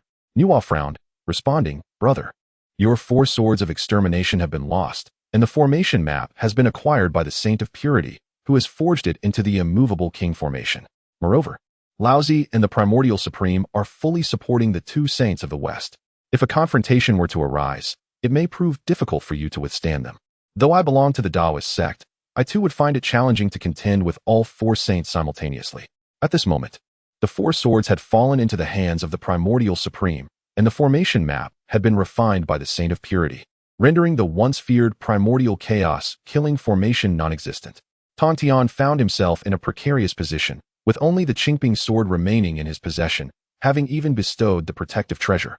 The Xianyuan water controlling banner, upon Yun Fan, significantly diminishing his combat capabilities, making him far inferior to Nuwa. Should another conflict arise, Tongtian would likely struggle against the other saints. The powers of the 6 saints were ranked as follows: Laozi, the Saint of Guidance, the Primordial Supreme, Tongtian, Nuwa, and the Saint of Purity. However, Having lost the 4 swords of extermination, his strength had greatly diminished, allowing him only to compete with Nuwa and the Saint of Purity. Nevertheless, Tontian remained undaunted. Since our sage cannot intervene directly, let us allow our disciples to engage in a contest. Should my junior sister be able to enlist the assistance of the demon clan, our efforts will yield far greater results with less exertion. My grand disciple is endowed with great fortune, and Bai Zai's choice is indeed astute. Hearing Tongtian's words, Nuwa pondered briefly. This Yunfan is truly extraordinary. Why does he seem so familiar yet remains elusive? It is indeed a marvel. Tongtian laughed heartily. Haha, this is precisely one of the rare variables in the world. Junior sister, simply arrange for Bai Zai and the others to assist. If the Buddhist teachings spread eastward successfully, my Xianmin shall suffer a loss of 2/10 of its fortune. Yuan sure is short-sighted. I cannot allow my master's lineage to decline. After a moment of contemplation, Nuwa slowly responded. Very well. I shall issue a command to Bai Zai to assist your disciples in thwarting the eastern spread of Buddhism. Tongtian smiled. In that case, I extend my gratitude to you. Junior sister, Nuwa, appearing somewhat perplexed, inquired. This child does not seem ordinary. May I ask who is his master? Could it be our teacher? Tongtian gently shook his head. It is not the work of our teacher, but there are connections to him. As for the rest, I cannot elaborate. Nuwa smiled and nodded. Since you have your plans in place, I shall feel at ease. Tongtian's actions aroused the vigilance of the Buddhas in the Western Paradise and surprised both Laozi of Ta-Ching and Yuan Shi of Yuqing, leaving them perplexed by his intentions. Zhuan Ti spoke urgently. Brother, what is Tongtian seeking from Nuwa? Is he plotting to create obstacles on the journey westward? This matter pertains to the rise and fall of our teachings, and must not be taken lightly. Jiejing's expression turned grave. This time, Ta-Ching, Yuqing, and Hao Tian are all aiding our sect, yet Tongtian and Nuwa may bring about unforeseen changes. If the two join forces, it will be difficult to counter. Junior brother, quickly instruct Guanyin to increase vigilance. Zhuan Ti complied. Understood, I will ensure proper arrangements are made. Laozi furrowed his brow, contemplating. Tongtian, I carry a sense of guilt from the Fengshen conflict. This time, as the Buddhist teachings spread eastward, I and Yuan Shi cannot intervene. I only hope you can maintain a broad perspective and protect the fortune of Xianmin. Yuan Shi, meanwhile, harbored doubts. What is Tongtian's intention with this action? Does he seek to stir up trouble once more? Meanwhile, within the confines of Huanghuang Temple, Sun Wukong remained blissfully unaware that his outburst had drawn the attention of 6 sages, each harboring their own thoughts, while they continued to bicker with Qing Feng and Ming Yue. Upon hearing a mortal dare to insult a sage, Qing Feng and Ming Yue were momentarily stunned, unable to comprehend the audacity. Qing Feng cautiously inquired, May I ask for the honored name of this celestial being? Sun Wukong stood tall, proclaiming, You shall know my name. I am the great sage equal to heaven, the one who stirred the heavenly palace 500 years ago, Sun Xingzhe. Zhu Beiji, just having rested, was uncertain whether to feel joy or concern upon hearing Sun Wukong's grand introduction and could only respond with a wry smile. 2 little Taoist boys. We have traveled a long way and are weary. Is there any food or drink? Please bring it forth. Just as Sun Wukong was about to boast of his prowess, he was interrupted by Beiji, who earned his displeasure. Simpleton, all you think about is eating. Qing Feng and Ming Yue decided not to engage further with the boorish monkey and turned to Tang Sung. Holy monk, our master has prepared some spiritual fruits for you. We shall fetch them for you now. Tang Sung joined his palms in thanks. Ba, I am grateful for your kindness. They then took out golden baskets and climbed the trees to gather the fruits. As the idle Zhu Beiji wandered nearby, he inadvertently overheard Qing Feng and Ming Yue discussing the legendary ginseng fruit. Instantly, a spark of intrigue ignited within him. Beiji pondered. The ginseng fruit, renowned across the 3 realms, had long been spoken of in hushed tones. He was astonished that it would be bestowed upon that old monk. The fearless monkey, unafraid of heaven or earth, could be persuaded to pilfer a few for himself, thus satisfying his cravings. What a delightful prospect. With this thought, he resolved to act. Just then, Qing Feng plucked the fruit for Tang Sung, who, however, lacked the courage to partake. Consequently, the 2 young attendants, Qing Feng and Ming Yue, indulged themselves. They had initially intended to save some for Tang Sung's disciples, but upon witnessing Sun Wukong's demeanor, they deemed it a waste to offer it to them. Zhu Beiji soon found Sun Wukong and recounted the tale of Qing Feng and Ming Yue delivering the fruits, mentioning the ginseng fruit as well. Upon hearing this, Sun Wukong was instantly consumed by fury. Being a creature of great pride, he could not tolerate such disdain.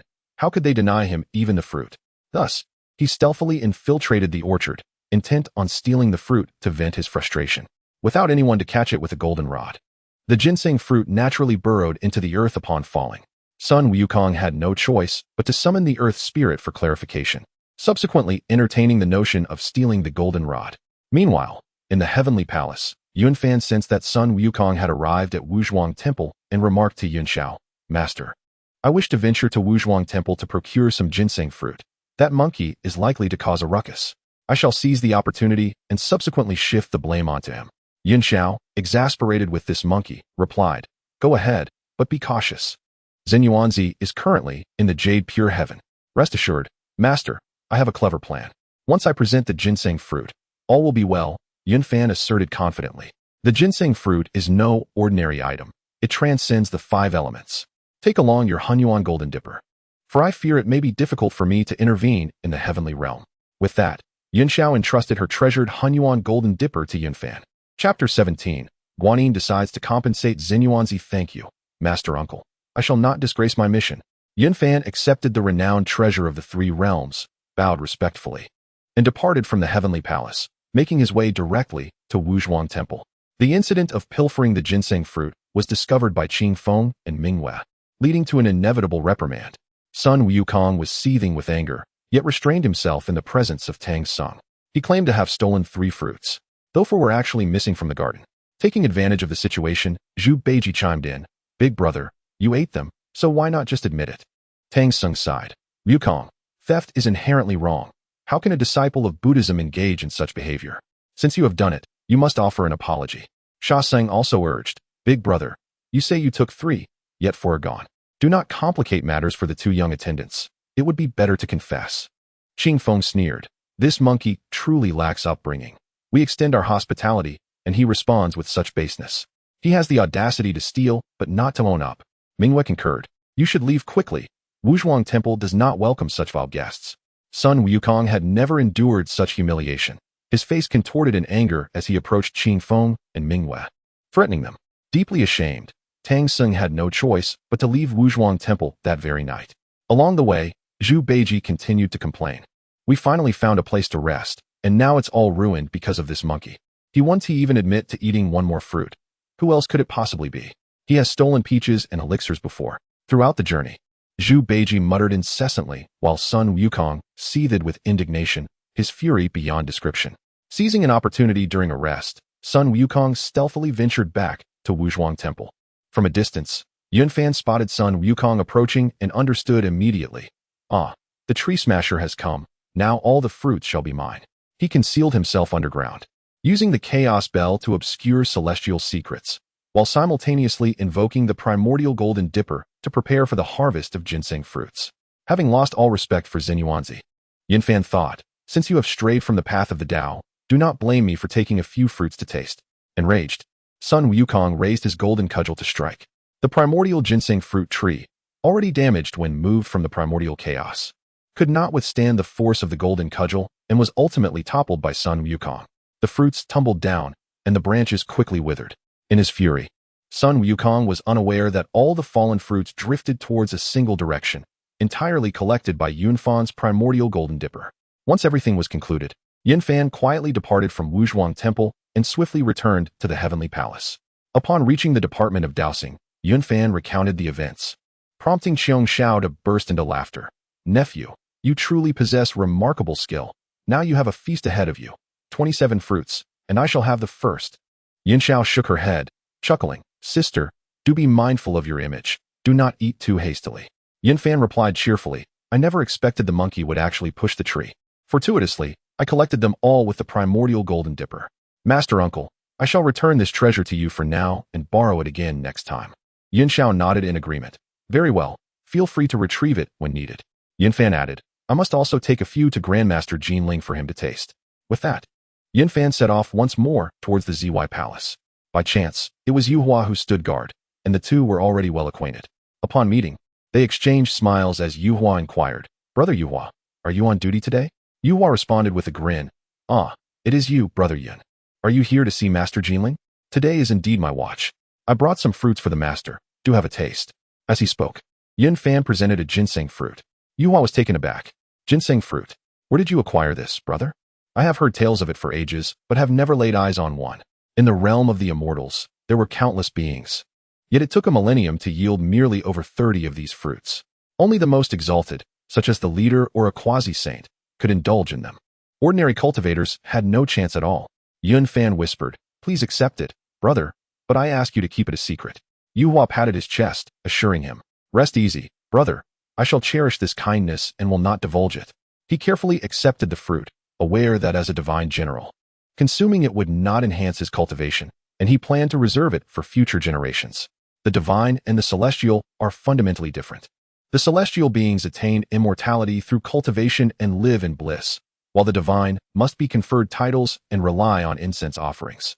Having already ascended to divinity, Yuhua was reluctant to consume it himself, intending instead to pass it on to his beloved daughter. In recent years, Yuhua had been involved with a female demon and had a daughter named Yuan. Thus, he resolved to keep the ginseng fruit for his precious girl. After exchanging pleasantries with Yuhua, Yun Fan proceeded to the Zy Palace, leaving several fruits for the Holy Mother Jinling. After distributing them, Yun Fan carefully stored away the remaining 15 fruits. At this moment, Jin Yuanzi had returned. He had intended to forge ties with Buddhism, but was utterly astonished when Sun Wukong toppled the ginseng fruit tree. Enraged by the sight, Jin Yuanzi pursued the Tang monk and his disciples. Sun Wukong, eager to spar with Jin Yuanzi, was unaware that Jin Yuanzi would swiftly employ his magical pouch to capture them all. The ginseng fruit tree was Jin Yuanzi's most treasured possession, and witnessing its destruction filled him with fury. Had it not been for the consideration of the quasi-saint's reputation, he might have already struck Sun Wukong down. Jin Yuanzi sought to punish the monk, but Sun Wukong interjected, "This trouble is of my making.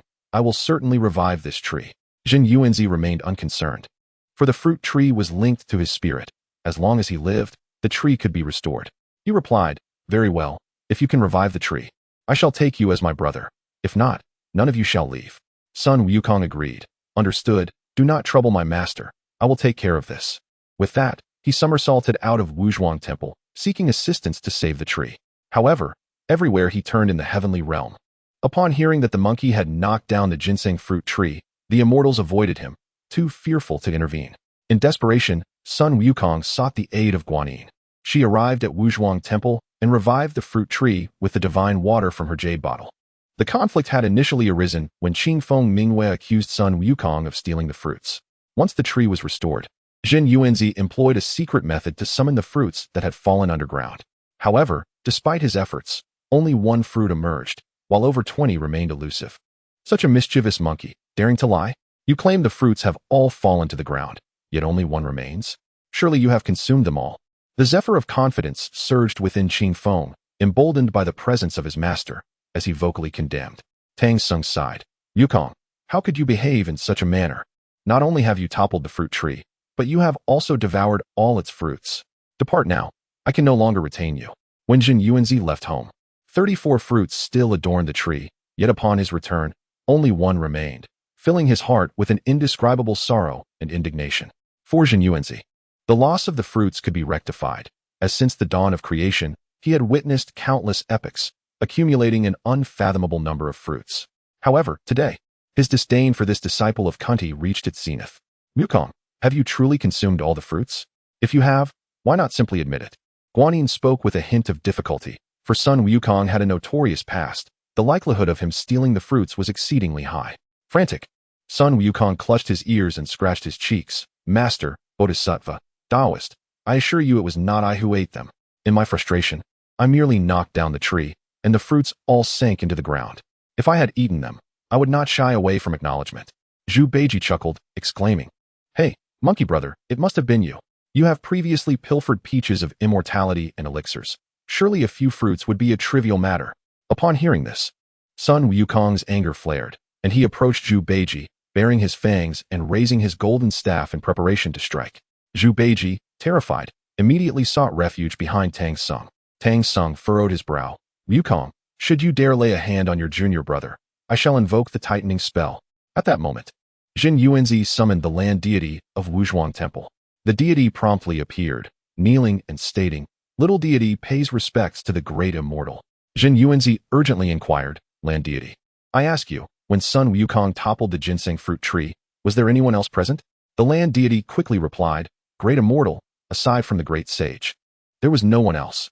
The land deity could not perceive the hidden Yun fan amidst the chaos and could only report the truth. Jin Yuanzi inwardly chuckled bitterly. Yet he could only respond, "Very well, just a few dozen fruits. They can regenerate after 10,000 years, no need for further inquiry. I still have some reserves, Bodhisattva. You may indulge as well. I previously stated that if Sun Wukong could revive the fruit tree, I would be willing to be sworn brothers with him, and I shall not go back on my word." Hearing this, Guanin's face brightened with joy, for enlisting Jin Yuanzi into the Buddhist fold was indeed a momentous occasion. She smiled and bowed, saying, "Thank you, great immortal, for your generosity. I am willing to serve as a witness." Thus, the matter was settled, and all present concluded it was Sun Wukong's doing.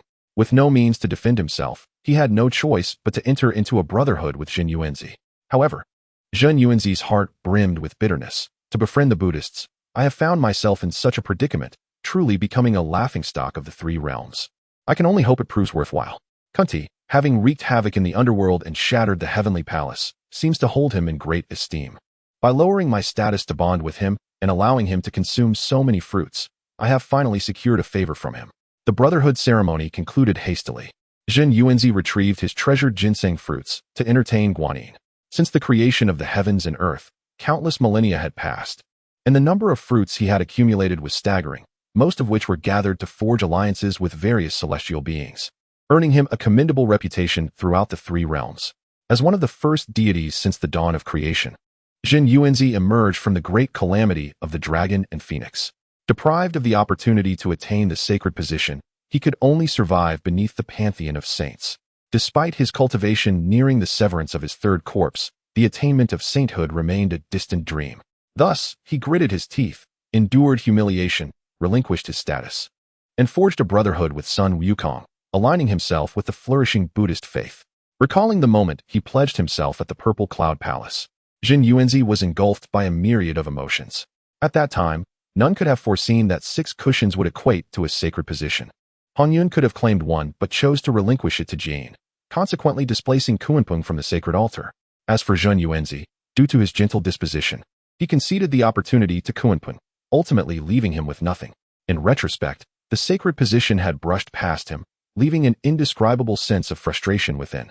Although revered as a great immortal and an ancient deity, the depths of his suffering remained known only to himself. With Buddhism flourishing and the teachings of the waning, while the teachings of humanity showed no interest in conflict, Jin Yuanzi sought to cultivate a favorable relationship with Buddhism. Moreover, the heavenly sovereign intended to intertwine the celestial fortunes with Buddhism, thus aligning Huanghuang Temple with the faith would naturally attract little controversy. After a day's respite, Tang Sung and his 3 disciples set forth once more, bidding farewell to Huanghuang Temple as they journeyed westward. Following their departure, Guanin resolved to compensate Jin Yuanzi for the 30 lost ginseng fruits. In recompense, she offered an abundance of the 3 light divine water. Jin Yuanzi found this gesture immensely satisfactory. Not only could this divine water rejuvenate the fruit trees, but it could also elevate them to an even more splendid state. The once damaged trees, nourished by this divine essence, regained their pinnacle, filling Jin Yuanzi with joy. Even with the loss of some fruits, he deemed it worthwhile. Chapter 18. What a devious monster dares to be so cunning. After departing from Huanghuang Temple, the 4 companions traveled in silence, the air thick with unspoken tension. The events at Huanghuang Temple had sown discord among the disciples. Tang Seng's dissatisfaction with Sun Wukong deepened, while Sun Wukong harbored resentment towards the other 3. Zhu Beiji often teased him about this, exacerbating his frustration.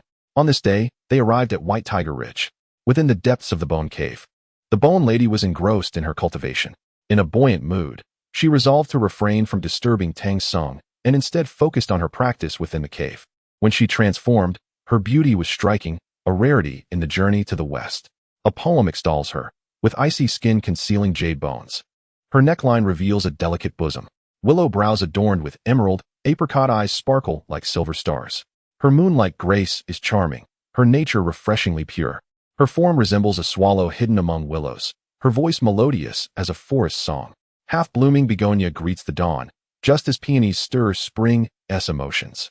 Had she not been transformed from bones, she might have been claimed as a consort by some powerful demon long ago. Thanks to the guidance of Bai Zhe and the consumption of divine fruits, The Bone Lady's cultivation had surpassed previous limitations, progressing into the realm of golden immortals, thus positioning her among the mid-tier demon practitioners. At this moment, she sat within the bone cave, her expression one of triumph. For she had just returned from an encounter with Kuei Mulang. Previously, she had visited him multiple times, hoping to rekindle their past connection to secure cultivation resources. However, Kuei Mulang, recognizing her as the incarnation of his former lover, found himself in a state of emotional turmoil, struggling to accept this transformation. Though he could not extend his affection for the maiden of the fragrant palace to the Bone Lady, the remnants of their past bond made it difficult for him to sever ties entirely. Yet, he feared that her persistent pursuit might draw the ire of the celestial beings. Thus, he had directed her to trouble Tang Sung, withholding any methods of attack or elixirs. Yet, upon their reunion, he was astounded to discover she had attained the status of Golden Immortal, having become a registered disciple of Baizhe. Even as a mere registered disciple, such an achievement was exceedingly rare. In the three realms, those who approached the level of sage were few, each renowned in their own right. As they traversed the realms, who would not offer them respect? Kuei Mulang was nearly speechless with astonishment, his heart a tumultuous mix of emotions, tinged with a hint of envy. While his own realm surpassed hers, as a deity of the celestial court, he remained bound by constraints. He pondered that her future accomplishments might far exceed his own. Displaying an expression of disbelief, Kuei Mulang elicited a sense of triumph within the Bone Lady. It was her first time standing tall before him. In response to his flattery, attempts at persuasion, and even expressions of affection, she remained indifferent, resolutely rejecting his advances. In her heart, she scoffed. Does he truly believe me foolish? He merely seeks to use me as a pawn for his own demise. How could I align myself with one such as him? After satisfying her vanity within the Wave Moon Cave, she departed with contentment, returning to her own bone cave. Whenever she recalled Yun Fan's composed demeanor before her master, she felt a stir of admiration. His air of strategic poise left an indelible mark on her memory. Moreover, it was Yun Fan who had granted her the opportunity to enter the fold of disciples. Had it not been for him, she might have fallen back into the path of devouring Tang Sung, ultimately meeting a grim fate. Contemplating this, a shiver of dread washed over her, and her delicate hand instinctively pressed against her chest. Just then, a minor demon hurriedly approached to report, "Madam, there are 4 monks passing by below the mountain."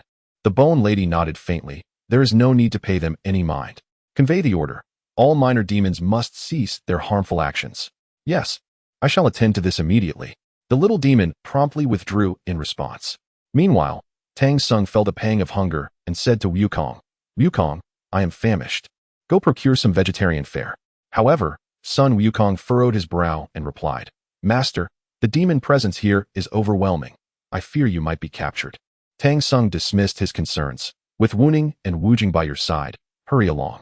Still uneasy, Wukong drew a circle in the ground and cautioned, "Master, the 3 of you must remain within this circle and not venture outside." Having said that, he soared into the skies. Shaxing remained quietly vigilant within the circle, while Zhu Beiji paid little heed to such precautions.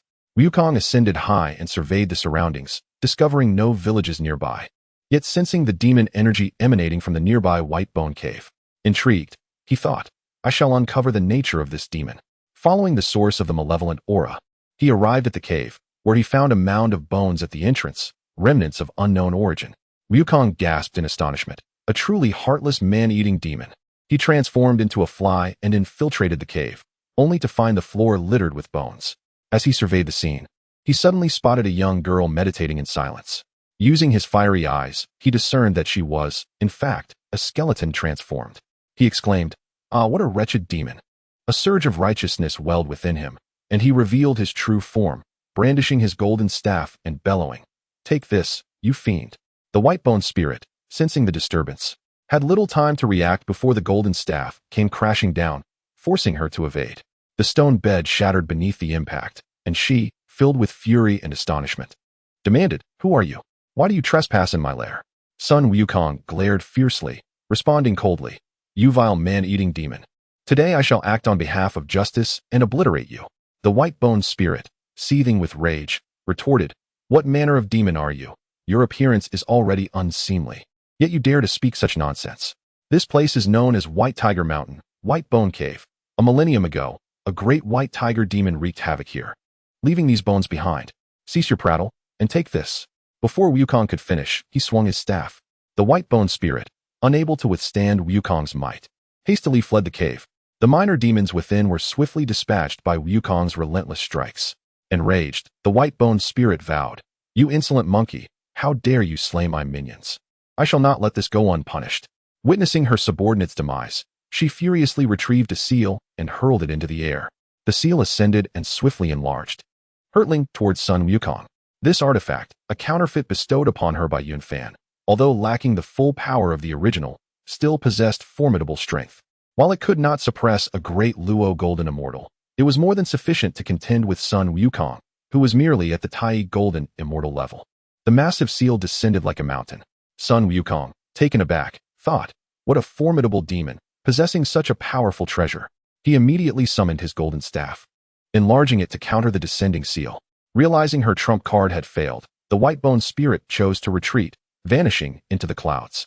Upon witnessing the escape of the bone demon, Sun Wukong felt a surge of determination. Fiend. Today, I shall incinerate your lair, rendering you incapable of harming others." With that declaration, he unleashed a torrent of flames, swiftly engulfing the bone cave.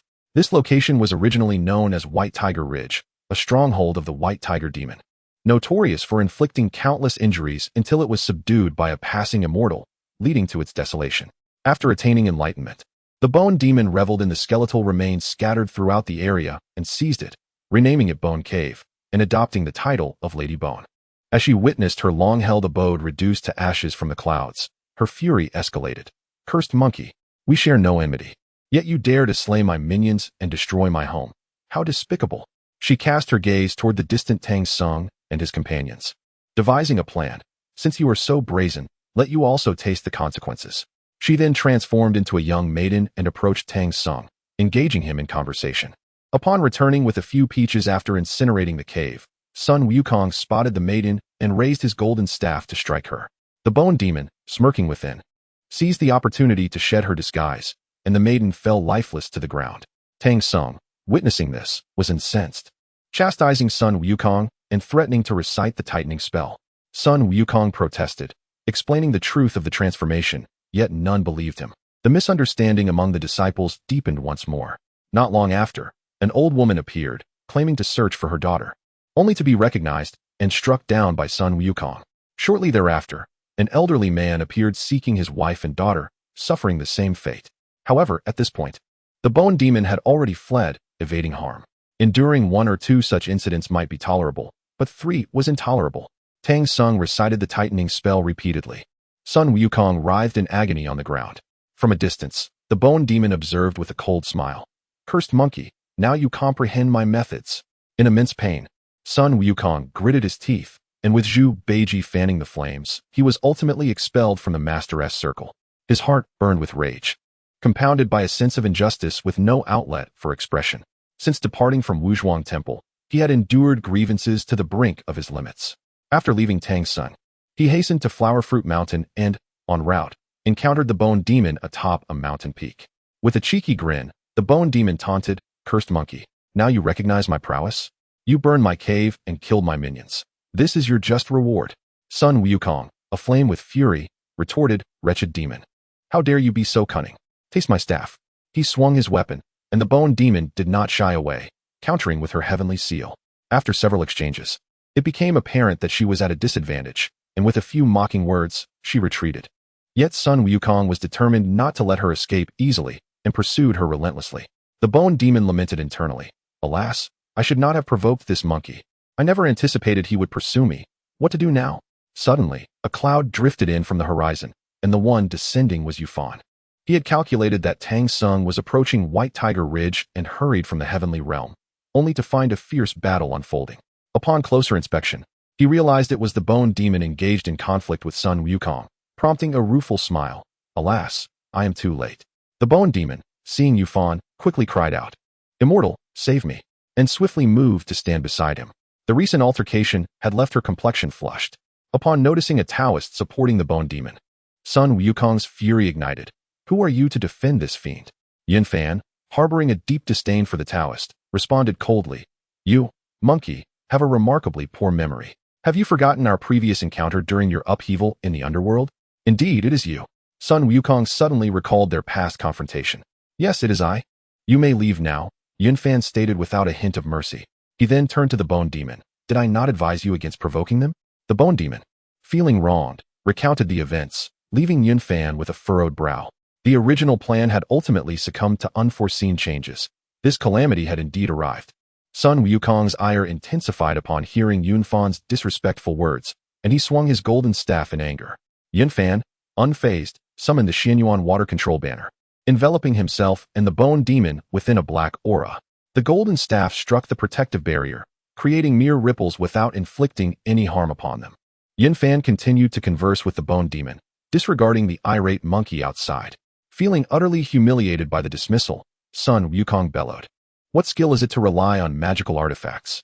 Have the courage to face me in a battle of 300 rounds. Enough of this noise. Yunfan snapped, hurling the primordial hammer towards Sun Wukong. The hammer collided violently with the golden staff, sending it crashing to the ground, creating a deep crater in a nearby mountain. Yunfan effortlessly retrieved the primordial hammer, while the Bone Demon gazed in astonishment, never expecting the celestial being to so easily subdue the monkey. With starry eyes, she exclaimed, "Celestial being, you are truly formidable. I am in complete admiration." Yunfan replied nonchalantly, "Focus on your cultivation and strive to reach the realm of the great Luo Golden Immortal. Do not squander your masteress efforts." The Bone Demon nodded fervently, respectfully affirming, "I will heed your teachings." Waving his hand dismissively, Yunfan added, "Since we are acquainted, there is no need for such formalities. Call me Brother Yun." Chapter 19. He shall never depart without cutting down the laurel tree at that moment. The charming Baigu Jing displayed a playful demeanor, sweetly greeting, "Greetings, Brother Yun." Just as the two were engaged in conversation, a formidable aura swiftly approached, causing Yunfan's expression to shift dramatically. "This is bad. It's that Sihong fellow. We must leave at once." Before he finished speaking, he seized Baigu Jing and dashed away. The quasi-saint Sihong, a being of the corpse realm, far surpassed Yunfan and relentlessly pursued them, coldly declaring, "Thief of the, you have disrupted my Buddhist affairs. Today, I shall take your life." At that moment, Sun Wukong emerged from the mountains, seething with rage. Upon witnessing Guanin's arrival and the two demons making their escape, he felt a surge of satisfaction and stealthily followed suit. "Sihong, you wretched eunuch. Why are you chasing after me?" Yunfan yelled as he fled.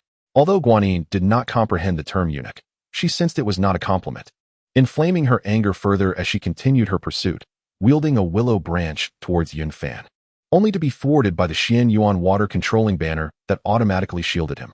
Startled, Guanin exclaimed, "You possess the 5 directions banner for protection. Today, I shall capture you. Old bald donkey, knowing full well I possess the 5 directions banner, you still dare to boast." Yunfan retorted defiantly, unyielding in the face of adversity. Guanin's face turned ashen with rage, her chest heaving violently, as she swung the willow branch incessantly. Yet, the Xianyuan water controlling banner, a supreme innate spiritual treasure, was extraordinarily resilient, and she could not breach its defenses. Consumed by jealousy and hatred, she fixated on Yunfan, her gaze nearly igniting with fury. "Why do you stare at me, you foul monk? Let me tell you, I have no interest in you." Yunfan seized the opportunity to mock, emboldened by the fact that she could not harm him at that moment. "You scoundrel! If I do not slay you today, I shall not be human." Sihong, who had once transitioned from male to female to enter the Buddhist order, was already a subject of controversy. Now, being humiliated by Yunfan, she could scarcely contain her indignation. At this juncture, Sun Wukong arrived, bewildered by Yunfan's audacity to insult the Bodhisattva, which he found utterly outrageous. Yunfan, soaring through the clouds with Baigu Jing ahead, was relentlessly pursued by Guanin wielding her willow branch, while Sun Wukong lingered behind, observing the unfolding conflict. Due to the disparity in their cultivation levels, Yunfan was filled with anxiety. "This Bodhisattva is tenacious, my magical power is waning, and her assaults will inevitably breach my defenses. When that happens, I shall be in grave peril. I cannot resort to the chaos bell, or else I will be hunted across the 3 realms. Those saints will never let me go." He fled northward, inadvertently arriving in the territory of the northern Julu continent. Suddenly, an impressive array of grand buildings came into view, where numerous robust, muscular men were engaged in rigorous training. The biting cold winds and harsh climate did not deter them. Bare-chested, they emitted thunderous roars, their movements synchronized and imposing. These men, each with distinctive features, were no ordinary beings. Upon seeing them, Yunfan realized, "Ah, this must be the Witch Clan tribe. I have no deep ties with the Witch Clan." It is prudent to head eastward to find Jie. He immediately altered his course, speeding toward the east. Guanyin, seething with rage, relentlessly pursued her target. In her eyes, Yunfan was merely a fledgling in the early stages of the Deluo Golden Immortal, yet he wielded a supreme, innate spiritual treasure, akin to a child flaunting gold in public. How could she allow this? Why does this bald-headed bodhisattva persistently pursue the Tao Master? The Tao Master has an affinity for beauty and no interest in beings of your kind. Knowing full well that his adversary would not relent, Yunfan decided to be unyielding in his words.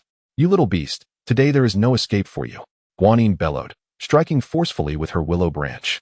Seeing the bodhisattva's fury, Sun Wukong interjected, Bodhisattva, allow me to assist you in capturing these two demon folk. With that, he brandished his golden staff, aiming directly at Yunfan. Yunfan, undeterred by the monkey's attack, realized that if he were to be besieged by both of them, escape would be arduous. Just then, a colossal figure emerged ahead, towering and wielding an axe, yet devoid of a head. Upon recognizing who it was, Yunfan's eyes gleamed with insight. He suddenly accelerated, charging towards the giant. Sun Wukong swung his staff but struck nothing but air, performing a somersault before attempting another blow, while Yunfan darted behind the giant. He hastily communicated telepathically, Great Witch Xing Tian, I beseech your aid. I am willing to offer a spiritual fruit as thanks. Xing Tian, originally indifferent to Yunfan, a mere Deluo Golden Immortal, felt a shift in his demeanor upon seeing Guanyin and Sun Wukong in pursuit. The enmity between the Wu and Yao was notorious, and he naturally harbored aversion towards Sun Wukong. However, he was no fool and refrained from rash actions, instead bellowing with his gaping mouth, Monkey, who are you to trespass in the territory of the Wu? Depart at once. Once again, someone commanded Sun Wukong to leave. His pride could not bear it, and he retorted, Listen well. I am the great sage equal to heaven, Sun Wukong, who caused an uproar in the heavenly palace 5 centuries ago. Make way quickly, lest you seek a beating. Yunfan, listening nearby, could not help but grit his teeth. This monkey is exceedingly audacious. Is he made of iron or steel? How dare a mere Tai Golden Immortal speak so brazenly to the ancient Witch Xing Tian? The giant responded, I have not heard of you. Begone. He recognized Guanyin behind Sun Wukong and understood the gravity of the situation. However, times had changed. The Wu were required to act discreetly and wished to avoid conflict. Xing Tian also understood that this monkey was allied with Guanyin. Naturally, Guanyin recognized the figure before her as the famed Great Witch Xing Tian, known for his fierce combat prowess. During the battle between the Wu and the Yao, he had lost his head to the Heavenly Emperor's slaughtering sword but continued to fight, using his breasts as eyes and his navel as a mouth while wielding his axe. Sun Wukong, oblivious to Xing Tian's reputation, was incensed by the latter's disrespect and swung his golden staff in attack. Wukong, do not engage, Guanyin urgently called out. Yet, before her words could fully escape her lips, Sun Wukong had already struck. Xing Tian, enraged that a mere Tai Golden Immortal would dare to attack, swung his enormous fist, resembling a pot lid, to meet the golden staff. The impact echoed with a resounding bang, sending Sun Wukong hurtling like a shooting star, vanishing in an instant. Likely propelled far beyond the northern territory, Guanyin's heart sank, and she hurriedly approached, bowing, Buddhist Guanyin, I pay my respects to the great Witch Xing Tian. Yunfan quickly followed suit, disciple of Jie Jiao. Yunfan greets the great Witch Xing Tian. Hearing that both individuals were disciples of the great sect, Xing Tian furrowed his brow and coldly remarked, This is the territory of the Wu clan. You should depart swiftly, lest I lose my sense of mercy. Do not engage in conflict on my ground. Indeed, indeed. Thank you for your leniency, great Wu. I shall take my leave at once. Please accept this fine wine as a token of apology, Yunfan hurriedly replied, presenting the remaining exquisite liquor. Xing Tian grasped the wine jug, which, despite its modest size, contained an abundance of liquor. He tilted his head back and took a hearty swig, nodding in approval. Excellent wine. You are commendable. Come, join me for a drink. Yunfan's heart leaped with joy at this invitation, and he readily agreed. However, Guanyin's expression soured, caught in a dilemma of indecision. Noticing her hesitation, Xing Tian coldly inquired, Why do you linger? Do you intend to engage? Guanyin, with a bitter smile within, recognized her inability to contend with Xing Tian. Aware of his resolute demeanor, she prudently refrained from inciting trouble. Unlike Sun Wukong, she understood that with the saints absent, provoking conflict would only bring difficulties to the Buddhist order. After casting a fierce glare at Yunfan, she turned and departed. Once Guanyin was a distance away, Yun Fan immediately rose and bowed. I am deeply grateful for the Great Wu's assistance. I have prepared some fruits as a humble token of my appreciation. He then presented several ginseng fruits. If he could forge a positive connection with Xing Tian, such a gift was but a trifling matter. Oh, ginseng fruits! What a delightful treasure! Xing Tian exclaimed with a broad smile. Suddenly, a colossal serpent soared from the distance, resembling a snake yet bearing 9 heads, an exceedingly fearsome sight. Upon witnessing this, Xing Tian called out, "Xiang Lu, come and sample these ginseng fruits." The white-bone spirit, cowering behind Yun Fan, dared not utter a word. Terrified by the headless Xing Tian and now confronted with this 9-headed monstrosity, she trembled uncontrollably. Xiang Lu transformed into human form, approached Xing Tian, and jovially remarked, "Ah, ginseng fruits. What a fortuitous day." Xing Tian recounted the earlier events briefly and offered the wine Yun Fan had provided to Xiang Lu. After downing it in one gulp, Xiang Lu burst into hearty laughter. "I never expected it to be that peculiar fellow. Truly amusing. How did you come to possess the ginseng fruits from Jin Yuanzi?" Understanding that the Wu clan had no ties with the Buddhist sect and that he had no connection to Jin Yuanzi either, Yun Fan narrated the origin of the ginseng fruits. Xing Tian and Xiang Lu laughed uproariously, repeatedly praising Yun Fan's exceptional courage and quick-wittedness. As the conversation flowed with merriment, Yun Fan presented another 10 ginseng fruits, even sharing one with the white-bone spirit. She cautiously savored it, relishing each bite. Having heard of the ginseng fruit's renown near Huanghuang Temple, she felt as though she were dreaming to be fortunate enough to taste them today. The Wu clan, known for their deep sense of loyalty and righteousness, respected Yun Fan's generosity, and the trio found themselves in harmonious discourse. As for the white-bone spirit hiding behind Yun Fan, the 2 great Wu figures hardly spared her a glance. In their eyes, such minor demons could be effortlessly dispatched. As dusk approached and the sun descended, the moon rose high in the sky. Xing Tian gazed at the heavens and sighed. Hou Yi is still atop the moon's laurel on the Tian star, and I cannot fathom when he shall be rescued. Shang Liu nodded in agreement. Indeed, the curse laid by Shiha is formidable. Unless he fells the laurel tree, he shall remain forever bound. Before the palace of Huanghuang, Wukong, the transformed form of Hou Yi, tirelessly chops at the laurel day and night. Only by bringing down this tree can he reunite with Chang'e. Years ago, after Hou Yi shot down the suns, the celestial queen Shiha deceived Chang'e into the Guanghan palace. When Hou Yi pursued her to the moon palace, Shiha revealed that only by felling the laurel could he see Chang'e once more. Since then, Hou Yi has embodied Wukong, wielding his axe ceaselessly. Alas, no matter how much he chops, the laurel swiftly regenerates. The great shaman, burdened by loyalty, felt a profound sorrow upon witnessing his former brother suffer in the moon palace. As the war of the witches and demons drew to a close, the celestial queen Shiha had perished, yet the curse remained unbroken. Only by attaining the status of a sage can one dispel this enchantment. However, none of the other sages were willing to offer their assistance. Yun Fan sighed. Only a sage can save Hou Yi. I may have the will, but I lack the power. Both were acutely aware of this reality, silently drinking from the cup of bitter wine. As they shared a gourd of celestial wine, taking turns, it wasn't long before the gourd was emptied, and the ginseng fruit was consumed entirely. Xing Tian pointed to a nearby dwelling and said, "The hour is late. Dear friend Yun, you might as well rest here for the night." Yun Fan clasped his fists in gratitude. "Thank you, great shaman Xing Tian, for your assistance." He then entered a tall house, where the floors were adorned with the furs of monstrous beasts, soft and warm, offering a sense of comfort. After partaking of some wine and feeling a slight intoxication, he reclined upon the bed to rest. This place, governed by the Wu clan, was secure and free from worry. Chapter 20. We must have a justifiable reason. The witch clan has always been straightforward and disdains cunning schemes. With the prowess of several high-ranking witches, dealing with him would be as effortless as crushing an ant. If they truly harbored malicious intent, there would be no need for such elaborate measures. Yun Fan chose to relax and soon fell into a peaceful slumber. Whitebone, you should find a place to rest as well. We shall depart at dawn. Yun Fan said to the white-bone spirit beside him. She nodded in agreement and promptly settled into a meditative posture. Yun Fan quickly drifted into a dream. In the stillness of the night, he suddenly sensed a warm, soft presence snuggling against him, a delicate figure gently pressing into his embrace. Upon opening his eyes, he discovered it was the white-bone spirit. He mused silently. This little sprite is becoming increasingly bold. The white-bone spirit whispered softly. Brother Yun's kindness is beyond my means to repay. I only wish to serve by your side. Born of humble origins, I dare not wish for more than to remain beside you. To his surprise, the white-bone spirit had taken the initiative to draw closer. Though she was a skeleton, she had cultivated herself to the level of a golden immortal, which was no small feat. After a moment's hesitation, he allowed her to rest beside him. And they exchanged no further words throughout the night. The white-bone spirit was inherently beautiful, her bones elegantly proportioned, her appearance rivaling that of the seven fairies. As dawn broke, she remained nestled in Yun Fan's embrace until the sun had risen high in the sky before quietly rising. The next day, upon leaving the Witch Clan's territory, Yun Fan spoke. White-bone, you should head to Bay City to settle in and focus on your cultivation.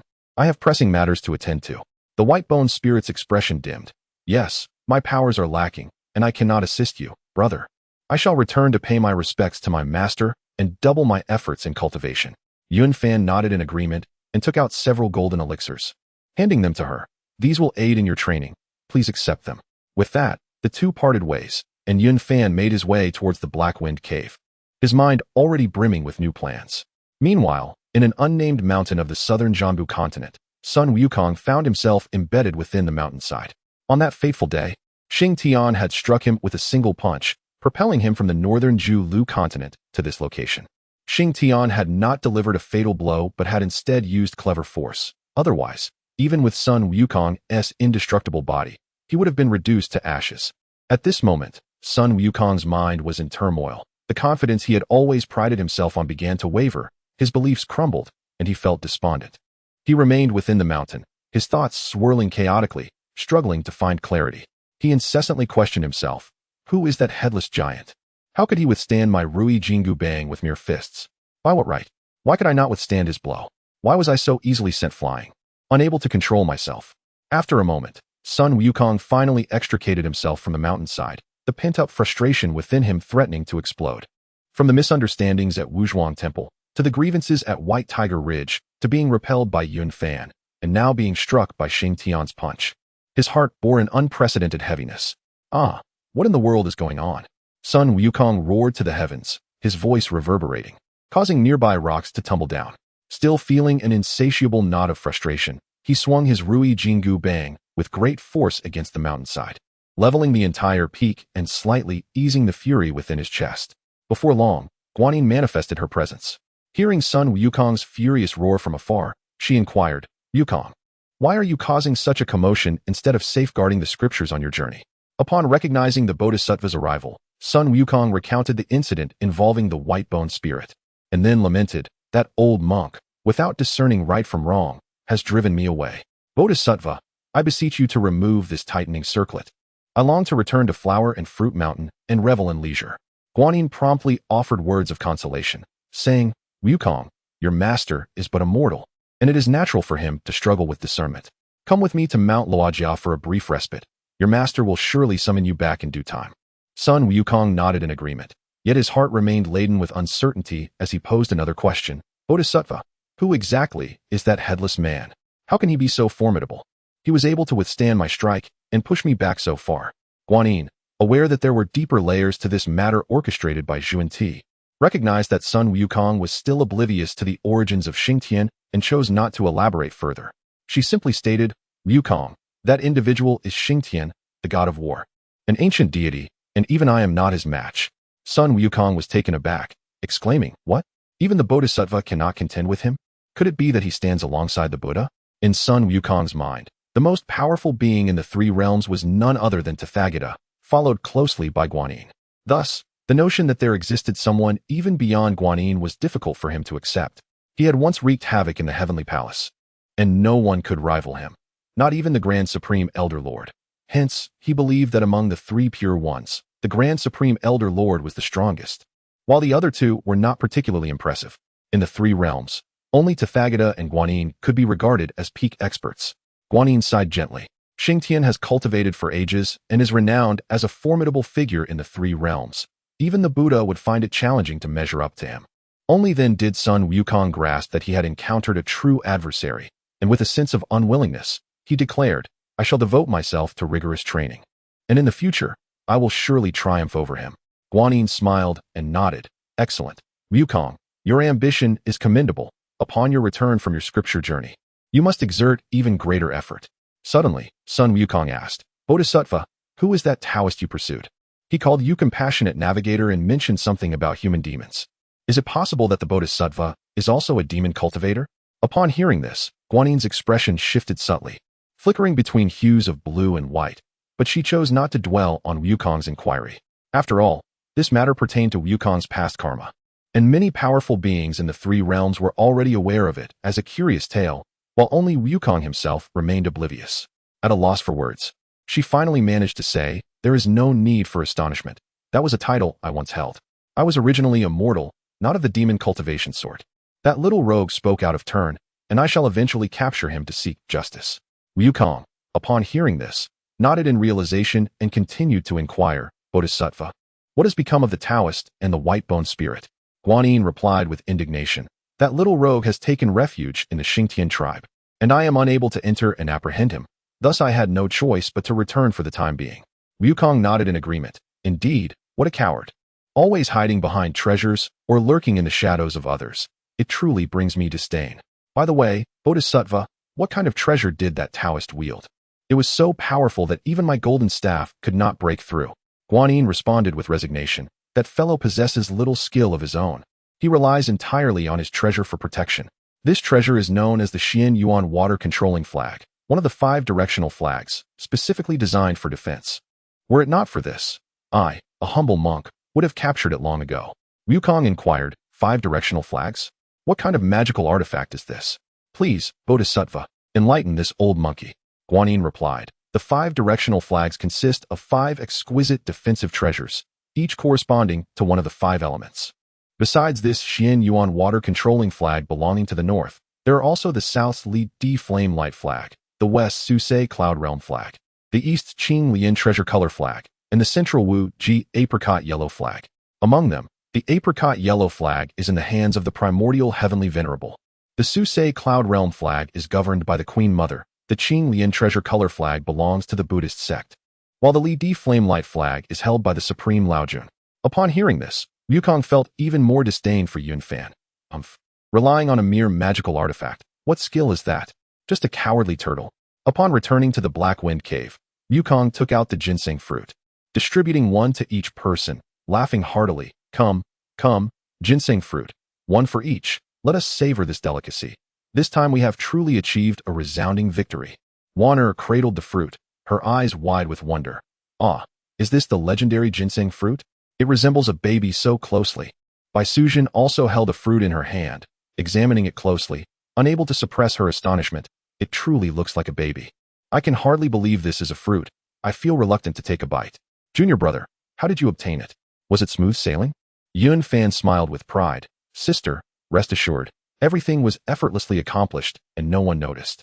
I first borrowed the Huanghuang golden dipper from Uncle Yuncio in the heavenly court, and it happened that that monkey toppled the ginseng fruit tree. All the fallen fruits were collected by me using the Huanghuang golden dipper. Haha. The 3 disciples of the Black Bear listened in awe, their gazes towards Yun Fan filled with admiration. To casually pluck all the ginseng fruits from the Wuzhuang temple was nothing short of astonishing. Junior brother, you are truly remarkable. I am in deep admiration, Bai Suzhen said, laughing as she covered her face. Sister, please have one first. It is not a baby but a fruit. Yun Fan said, breaking one open and handing it to Bai Suzhen. She accepted it and began to savor it, taking small bites. The 3 disciples each picked up a spirit fruit to enjoy, a precious item they had only been able to admire from afar in the past.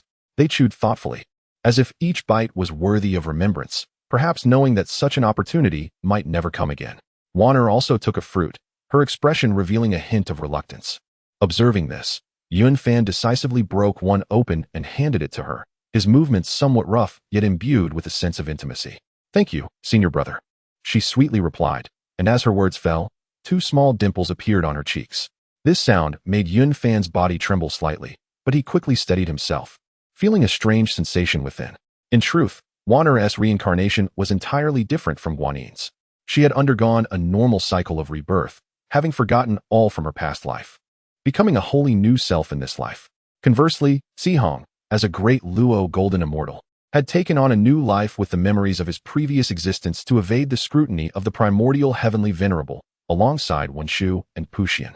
Thus, Guanin's essence resides in a female form, while Wanner is a pure embodiment of femininity and a woman's heart. The subtle emotions Yun Fan experienced were merely the workings of his own psyche. After several individuals had consumed the spiritual fruit, Yun Fan spoke up. Now I find myself targeted by that false woman from Zihong, who has pursued me for millions of miles. It appears we must revise our plans. Bai Suzhen cast him a sidelong glance, her expression tinged with confusion as she inquired, "You speak in riddles we cannot comprehend. What is a human demon? Can a human truly transform into a demon?" "Ah, dear sister, you are unaware," Yun Fan replied, a sly smile curling at the corners of his mouth. A human demon refers to the fact that Guanyin, originally a disciple of the teaching, has reincarnated as a female, thus becoming a human demon. Uft! Bai Suzhen stifled a laugh, covering her mouth with her sleeve, surprised by such an interpretation of human demon. After their playful banter, Bai Suzhen asked, "Junior brother, what do you intend to do now?" Yun Fan furrowed his brow slightly. "Since the mask has been torn away, we must confront the Buddhist sect with true resolve. Moving forward, we require a legitimate reason for our actions." Chapter 21. The reunion of Sun Wukong and Tang Sung. How can we find a legitimate reason for this? Bai Suzhen inquired. Perplexed. "Ah, I've got it," Yun Fan suddenly exclaimed, slapping his forehead with a smile. "What idea? Do tell," Bai Suzhen urged, her excitement palpable. "We shall embark on a journey to the west as well. Tang Sung has received an imperial decree from the human emperor, allowing him to pursue the scriptures openly.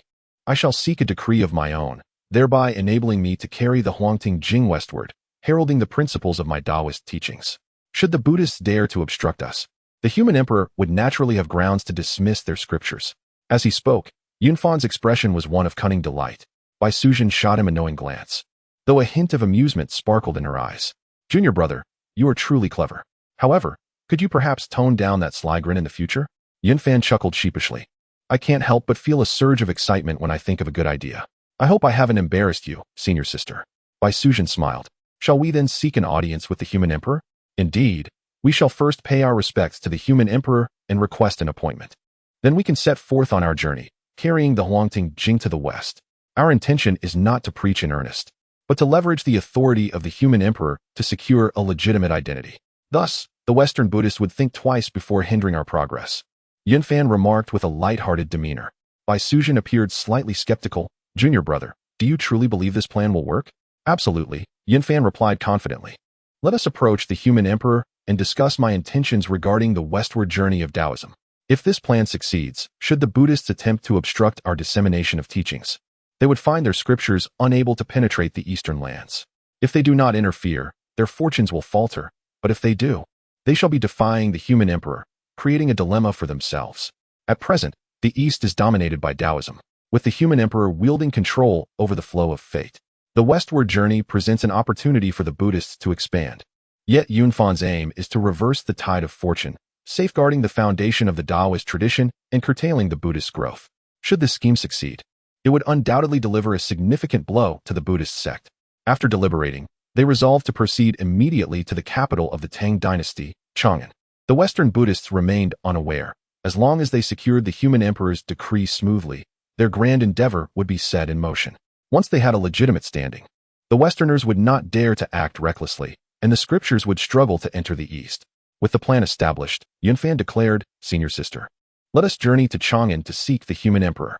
The others shall remain here for now, and we will set out westward once we have secured the appointment." Bai Suzhen agreed. "Very well, let us make our way to Chang'an." With the decision made, Yun Fan and Bai Suzhen soared through the clouds, heading eastward. Given Yun Fan's unremarkable status in the three realms, their passage to Chang'an was unimpeded. Upon arriving in the eastern Tang region of the immortal realm, Bai Suzhen asked, "Junior brother, where shall we go first?" After a moment of contemplation, Yun Fan replied, "It may be inconvenient to meet the human emperor directly. We should first seek out someone, specifically, the national master of the Tang, Yuan Tiangang." Before long, Yun Fan discovered Yuan Tiangang's whereabouts and guided Bai Suzhen directly to his Taoist temple. Yuan Tiangang was meditating within, and upon sensing the arrival of celestial energy, he opened his eyes and called out, "A celestial being has come to visit. Please reveal yourself." Yun Fan and Bai Suzhen revealed their forms and entered the hall, bowing with respect. Indeed, Taoist Yuan possesses great mystical powers and has reached the realm of the celestial beings, which is truly admirable. Yuan Tiangang rose to return the gesture. "I have the honor of meeting both esteemed immortals. May I inquire what brings you to my humble abode today?"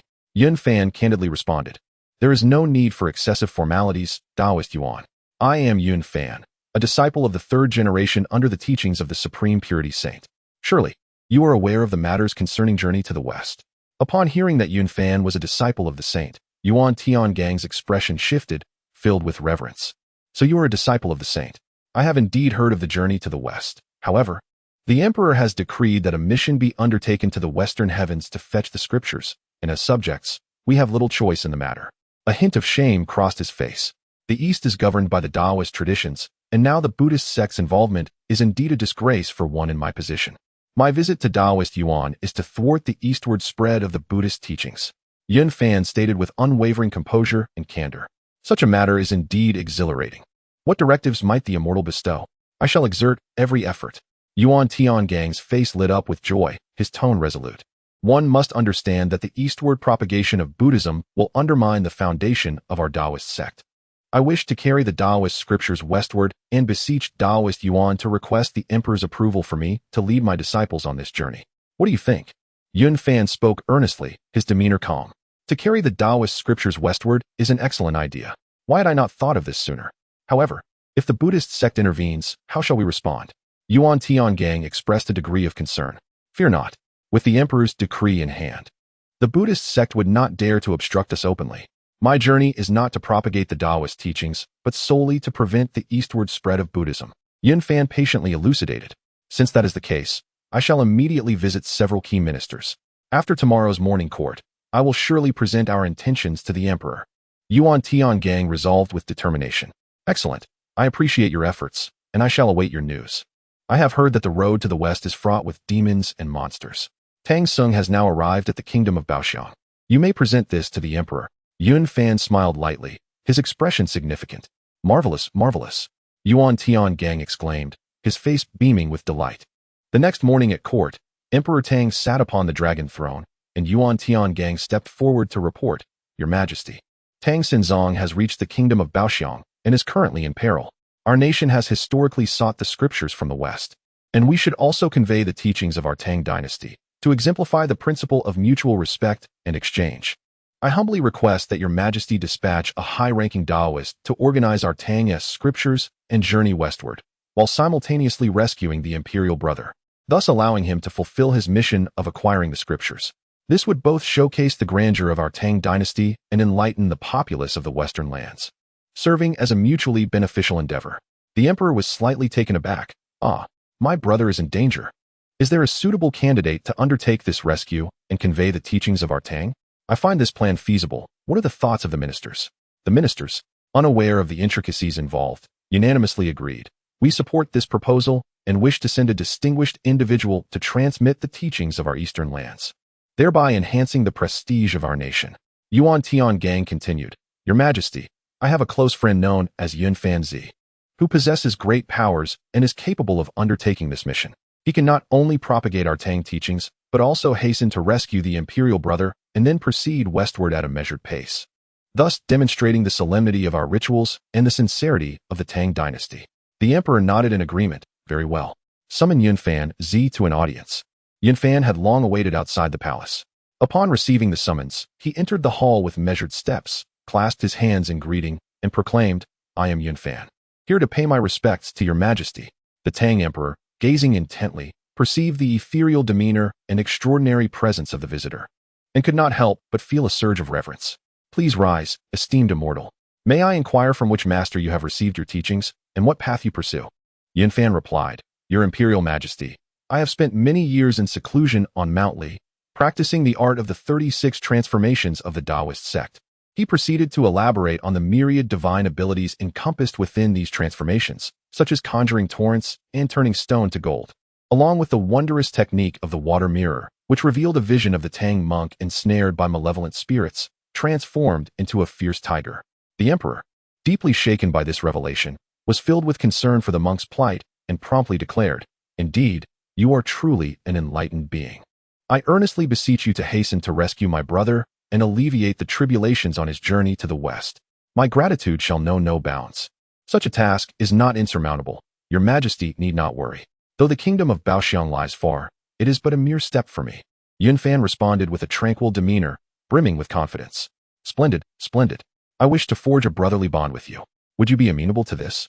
The Tang Emperor proposed joyfully. Your Majesty's generous affection humbles me. I would be honored to accept. Yunfan's heart swelled with joy, for the title of sworn brother to the emperor would undoubtedly facilitate his future endeavors.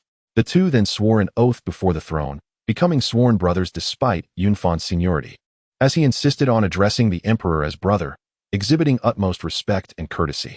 Beside them, Bai Suzhen stifled a giggle, her heart brimming with delight at Yunfan's successful schemes. Yuan Tiangang stroked his beard with a smile, nodding in approval. Subsequently, the emperor presented Yunfan with 2 chests filled with sacred texts, including the esteemed Huangting Jing and Shangqing Duran Jing, as well as classic teachings from the 3 teachings, along with official documents and imperial edicts. The emperor personally escorted him to the city gates, where Yunfan, with 1 chest in hand, bid farewell to the emperor alongside Bai Suzhen, soaring westward. This journey commenced from the kingdom of Baoxiang, emulating the Tang monk, to preach and disseminate the teachings along the way. Soaring above the clouds, Yunfan joyfully exclaimed, "Sister, do you wish to accompany your junior on this journey westward? With you by my side, the travel shall surely be light and joyous." Bai Suzhen blushed slightly and softly replied, "After walking with you for centuries, have I not grown weary of your company?" Yunfan chuckled, "With a beauty like you, sister, I could walk for 1,000 years and never tire." Bai Suzhen laughed lightly, covering her mouth. "You are quite the flatterer. Your words sweeten my heart." Before she could finish, Yunfan suddenly took her hand, their fingers intertwining. Bai Suzhen's face flushed crimson. She merely shot him a playful glare, neither withdrawing her hand nor uttering a word. Upon returning to Mount Luojia, Guanyin Bodhisattva felt a sense of unease, as if something ominous loomed. Hastily, she performed a divination, which left her aghast. Such a madman! How dare he act so brazenly? I shall not let this matter rest. Guanyin's voice erupted with rare fury. At that moment, Sun Wukong, who was visiting Mount Luojia, was taken aback by her sudden outburst, having never witnessed the Bodhisattva in such a state. He inquired, "Bodhisattva, what troubles you?" Just then, Zhu Beiji arrived, seeking the Bodhisattva's assistance to rescue their master. Though he could have managed it himself, he simply preferred to avoid the hassle. Guanyin addressed Sun Wukong, saying, "Wukong, you must accompany Beiji to rescue your master, while I must hasten to Mount Ling." Without daring to delay, Sun Wukong set off with Zhu Beiji towards the kingdom of Baoxiang. Meanwhile, Guanyin mounted her golden-haired hound and swiftly made her way to Mount Ling. Sun Wukong and Zhu Beiji traveled at great speed and soon arrived at the location where Tang Sung had been transformed into a tiger. At that moment, 5 individuals unexpectedly appeared. They were Yunfan, Bai Suzhen, and their 3 disciples. Before Sun Wukong could take any action, Yunfan restored Tang Sung to his original form. Upon seeing Yunfan, Sun Wukong's face immediately contorted with anger, exclaiming, "You cowardly creature, hiding behind magical artifacts. How dare you come here?" Tang Sung, having regained his human form and seeing Sun Wukong, was filled with emotion. After all, they had shared a bond in the past, and he promptly bowed to Yunfan, saying, "Ba, I am deeply grateful for your assistance, esteemed Taoist." Ignoring Sun Wukong, Yunfan calmly responded, "Infinite heaven-s respect. I have been entrusted by the emperor of the Tang dynasty to come here specifically to rescue the holy monk." Upon hearing that it was the emperor of Tang who had sent aid, Tang Sung was profoundly moved and immediately bowed towards the east, unable to express his gratitude in words. Subsequently, Sun Wukong and Tang Sung recognized each other once more, reuniting in their quest for scriptures, including the little white dragon. They were indeed a group of 5 traveling together. Chapter 22. Plundering my eastern fortune. Sun Wukong journeyed to Wanzi Mountain in search of the yellow robe monster, only to discover that the creature had already completed its task and returned to the heavenly court. After causing a ruckus in the heavens to no avail, Sun Wukong reluctantly descended back to the mortal realm. At that moment, upon seeing Yunfan, the white dragon displayed an unusual excitement.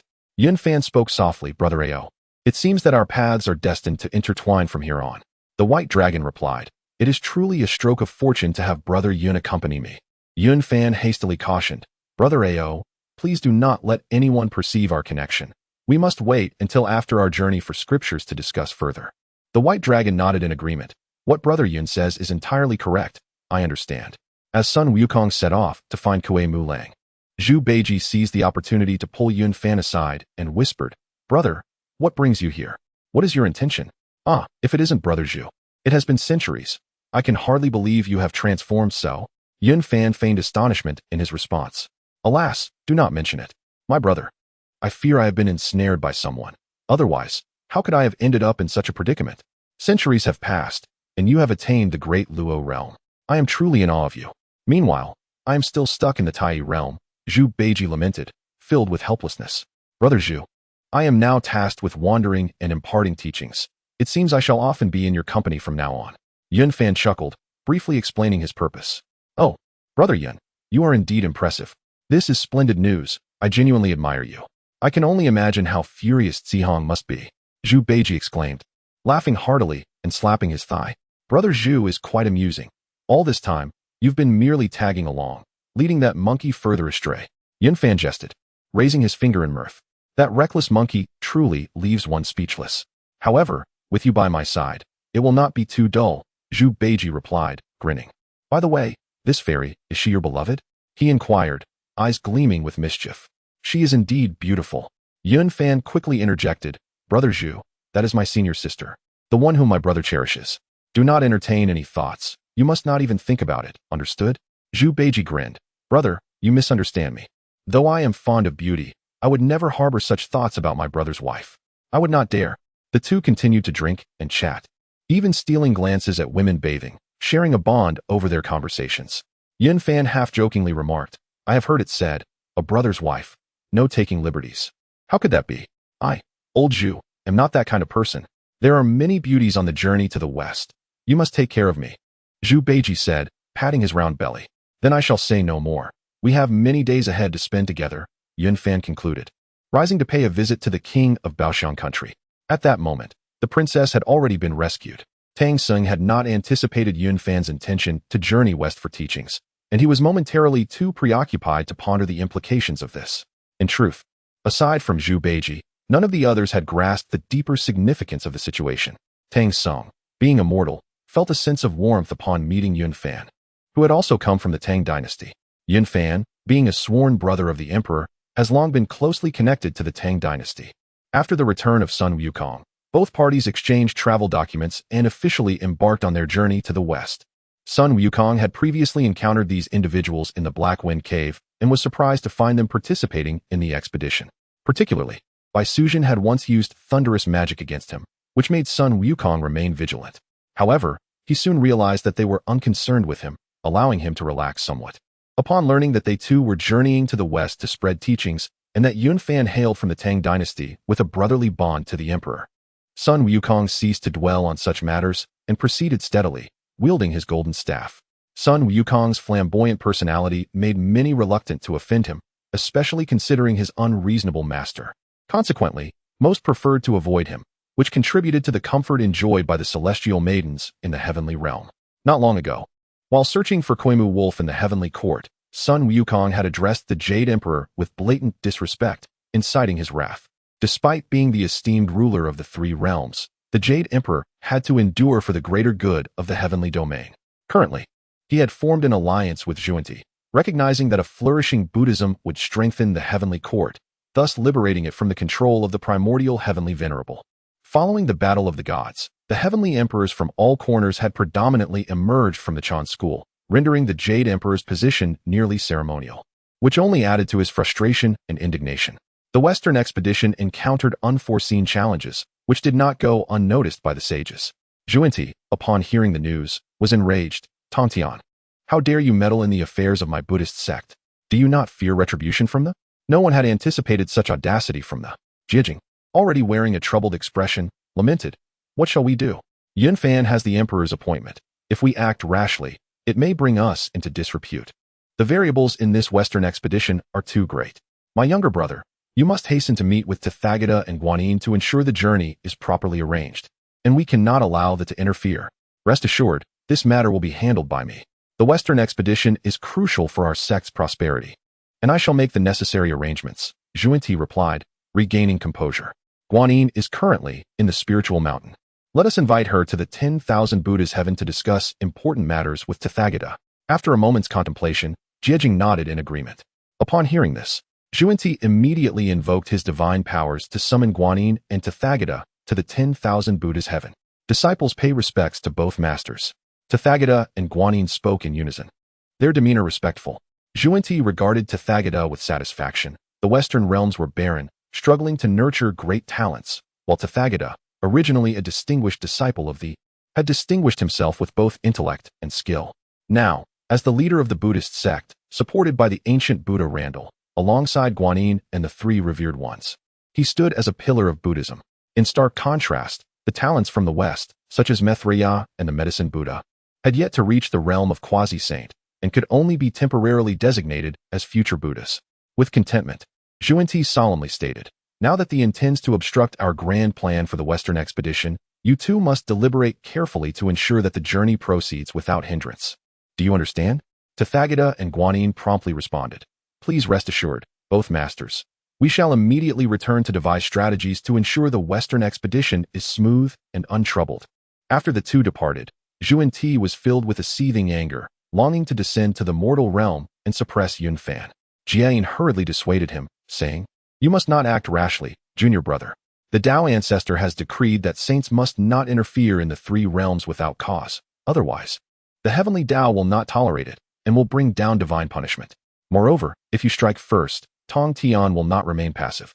As the first to enter the three realms, you will find yourself at a disadvantage." Zhuan calmed down, nodding in agreement. "What you say is indeed true, elder brother. I acknowledge my error. I can only hope that Guanyin and Duobao will fulfill their responsibilities." Jie further comforted him. "You need not be overly concerned. For the disciples of our Buddhist sect are numerous, with Buddhas, Bodhisattvas, and Arhats in abundance. How can the Jie sect, with its scant followers, compare?" Yet Zhuan remained troubled. "What I fear is the alliance between Nuwa and Tong Tian. The demon clan still possesses many formidable experts. We cannot afford to be complacent." Jie pondered for a moment and suggested, "Perhaps it would be best for you to pay a visit to Laozi, Pangu, and Nuwa. If Nuwa does not intervene, our Buddhist strength should suffice to withstand any disturbances from the Jie sect." "Your words are wise, elder brother.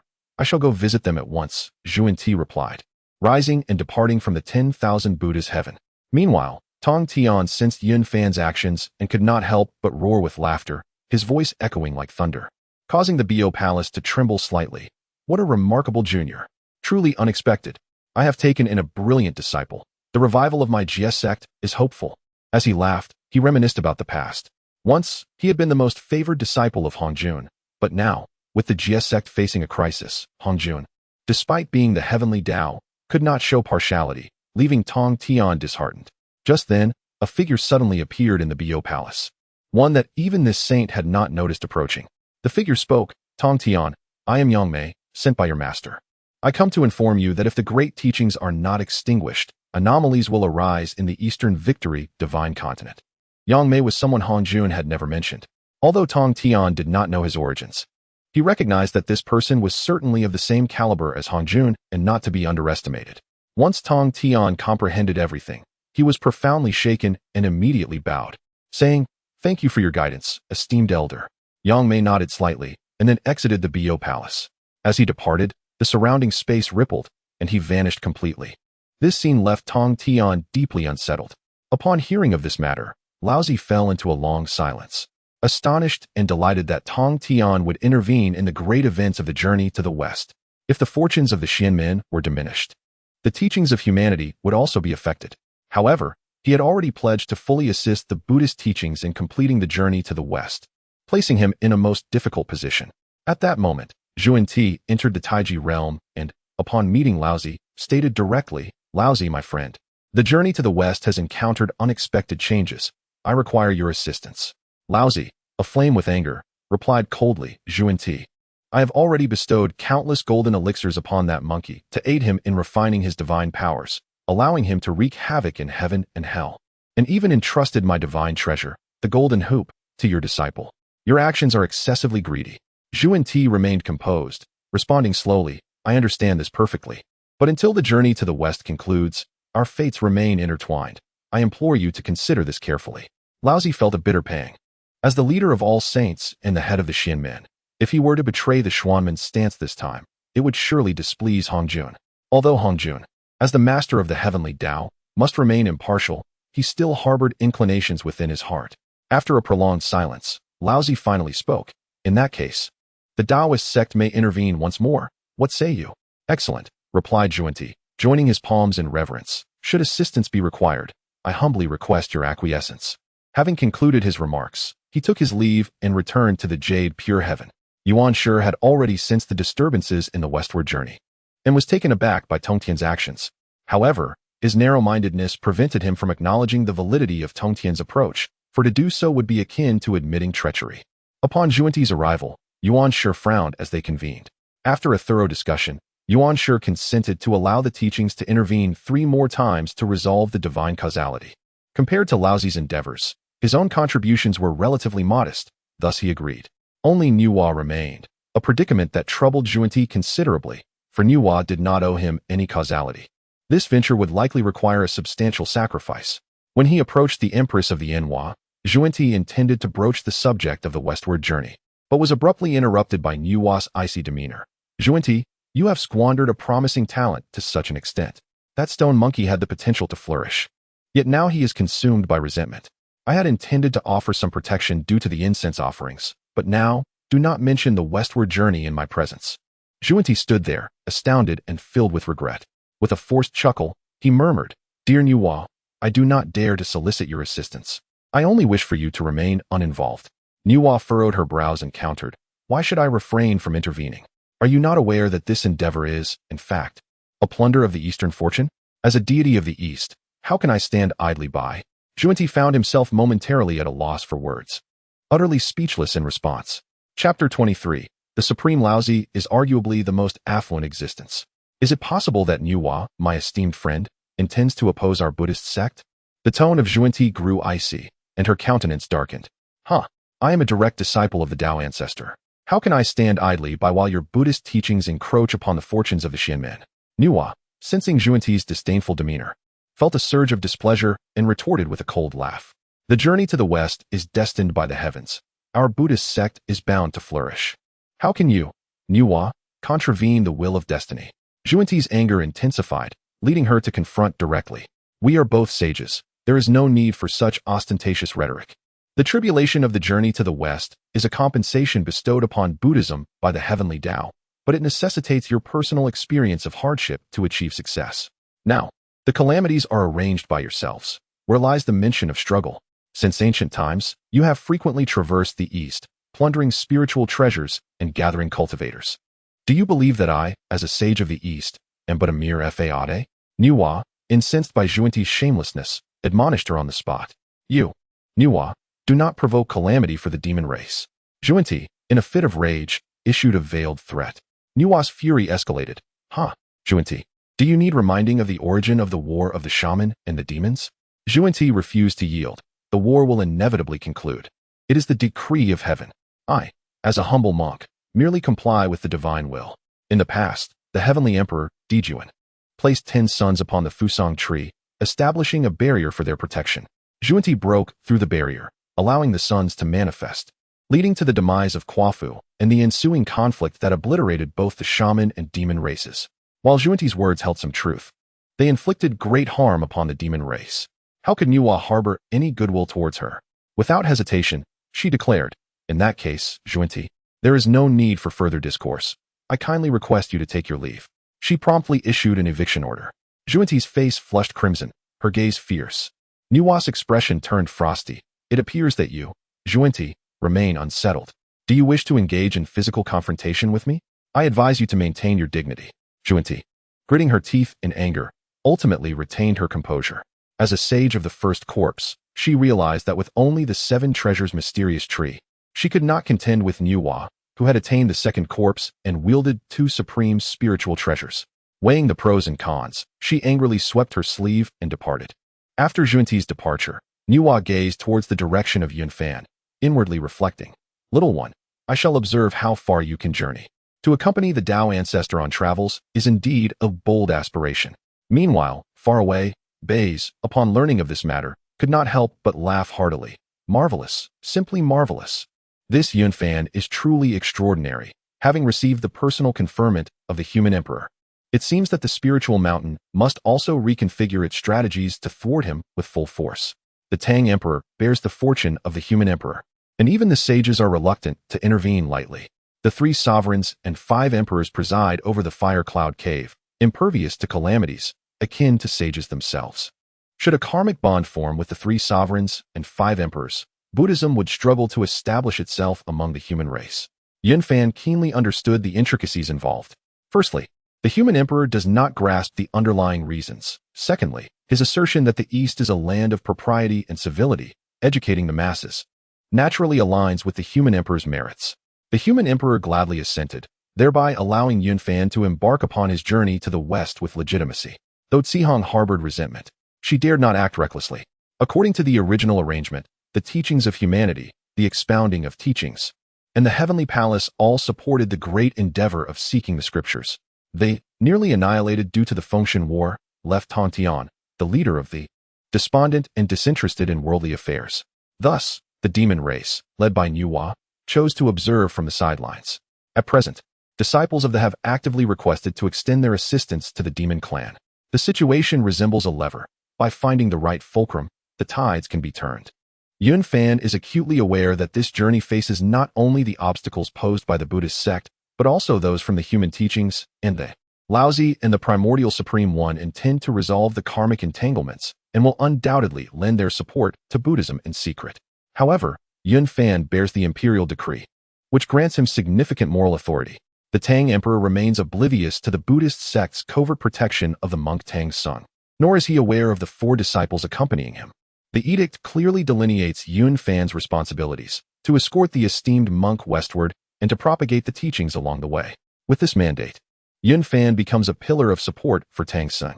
Should the westward journey proceed too smoothly, the scriptures may remain incomplete, and the flourishing of Buddhism will be indefinitely postponed.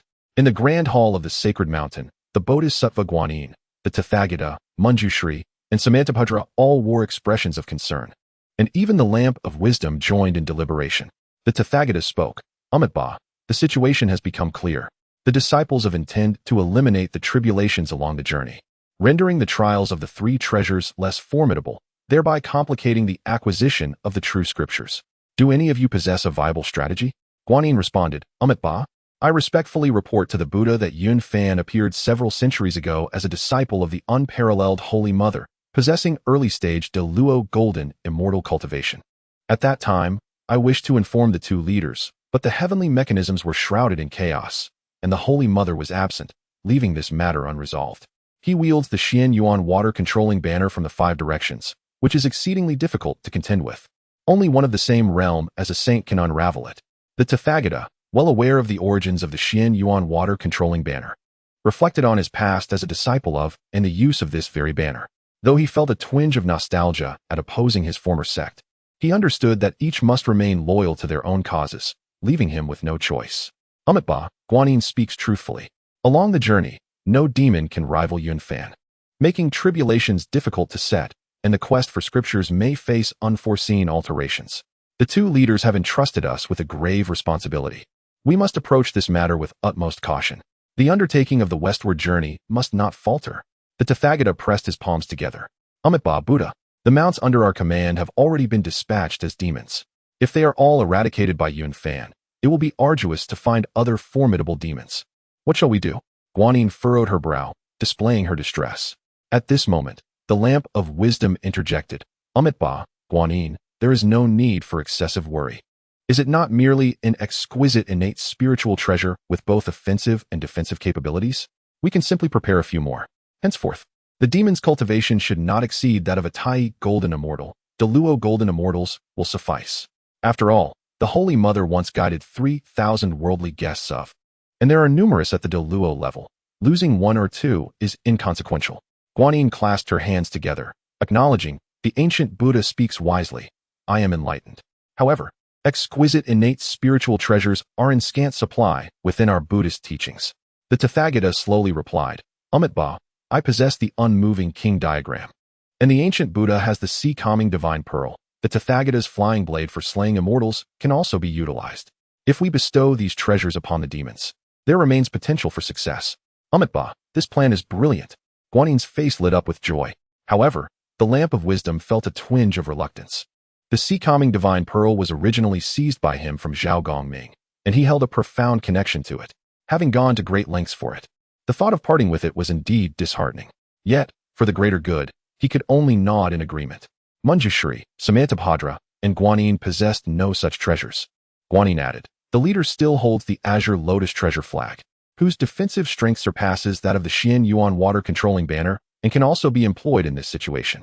The Tathagata nodded and said, Ba, it is worth a try. Thus, the Bodhisattva Avalokiteshvara arranged for several high-ranking celestial beings to await the monk Tang's son, setting up numerous tribulations. The 81 trials were expected to pose no problem. Once these tribulations were satisfactorily completed, the great undertaking of the journey to the west would be fulfilled. Avalokiteshvara agreed. The human sect has one more opportunity for intervention, while the teaching sect has 3.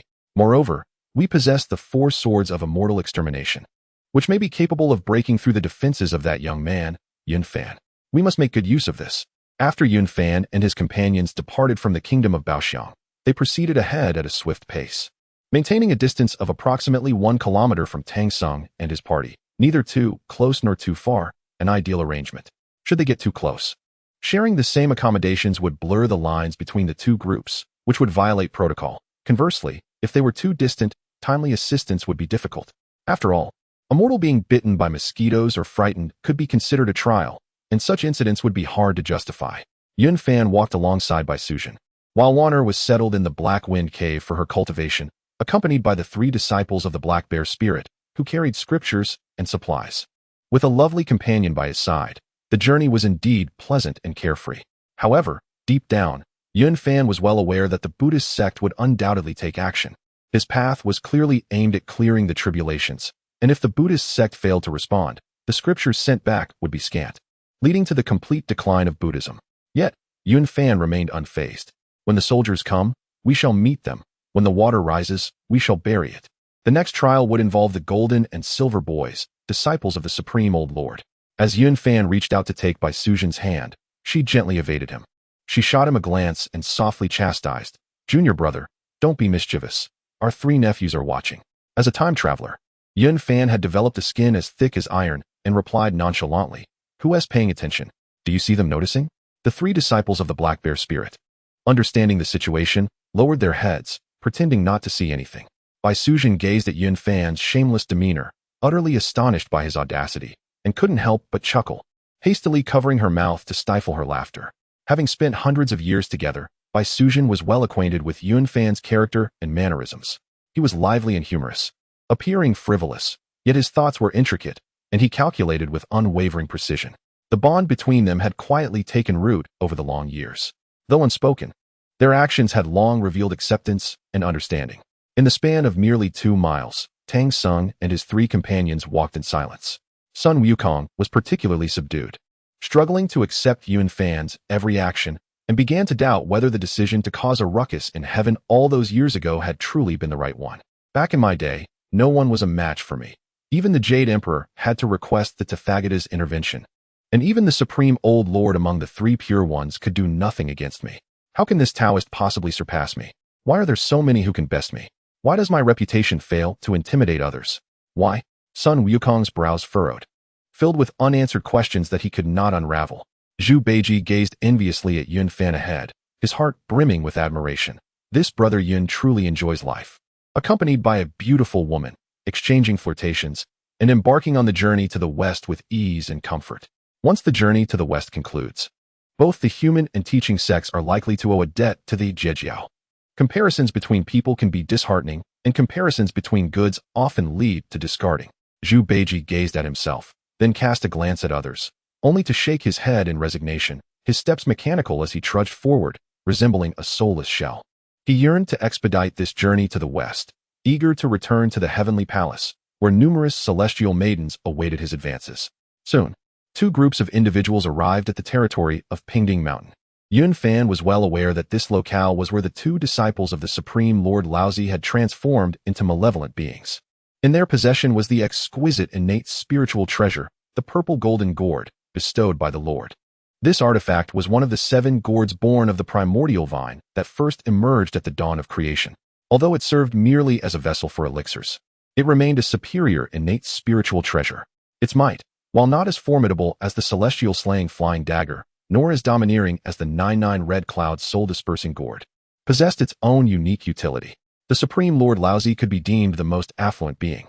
A singular, exquisite, innate spiritual treasure is an object of desire for countless formidable entities, yet he utilized it merely as a container for elixirs, indicating that the elixir concealed within must undoubtedly be the unparalleled 9-turn golden elixir, capable of elevating a mere mortal to the pinnacle of the great Luo golden immortal upon consumption. Chapter 24. The intent to capture Tang Sung. The venerable Lao Jun possessed the innate treasure, the Taiji diagram, and the acquired treasure of virtue, the Huanghuang pagoda, making his defenses virtually invincible.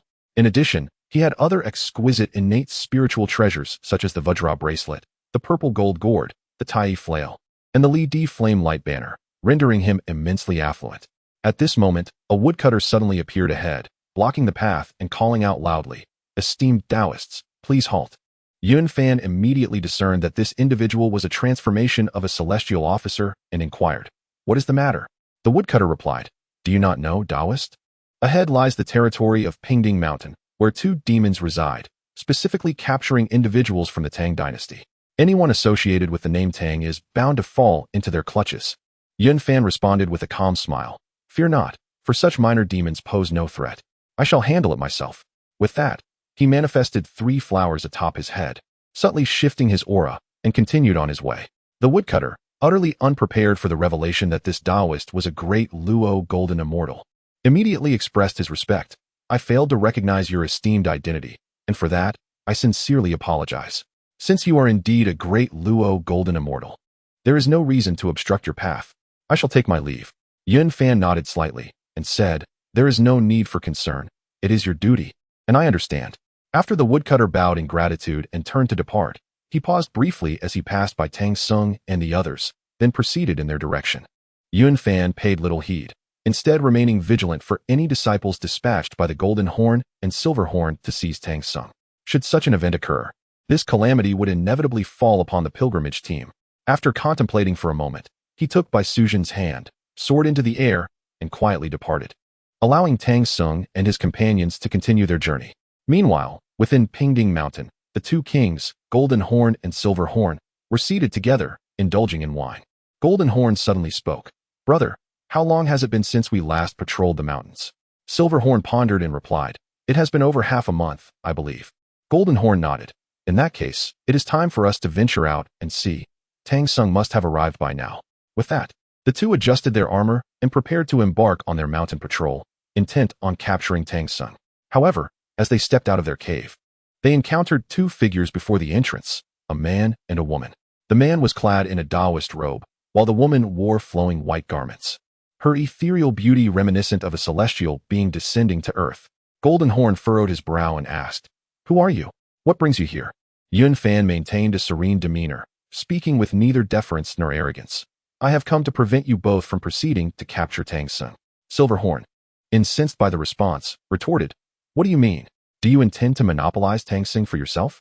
Have you consulted with my brother and me about our willingness?" Yun Fan chose not to engage in verbal sparring, instead stating plainly, "Regarding the quest for scriptures, let me be forthright. My purpose here is solely to avert you from adding tribulations to Tang Sung's journey. The matter of the scriptures is one that you both can weigh in your hearts." Upon hearing this, Golden Horn's expression shifted slightly, and he inquired, "What is your true identity?" Yun Fan replied calmly, "I am Yun Fan, a 3rd-generation disciple of thee, and this is my senior sister, Bai Sujin." Upon learning that he was associated with the Golden Horn hesitated momentarily before responding, "Taoist Yun, I understand. However, my brother and I act under the orders of the Lord, and it is our duty to impose tribulations upon Tang Sung. This endeavor is imperative." Yun Fan chuckled softly and remarked, "This matter is well within my understanding. My actions are intended to safeguard the fortunes of the Xian men, while yours aim to conclude the karmic connections for the Taiji sage. Thus, it appears we must engage in a contest. Should I be defeated, I shall concede. Yet if fortune favors me and I emerge victorious, you 2 can return to the palace to report. What are your thoughts on this?" Jin Jiao and Yin Jiao exchanged glances and nodded in agreement. "Splendid.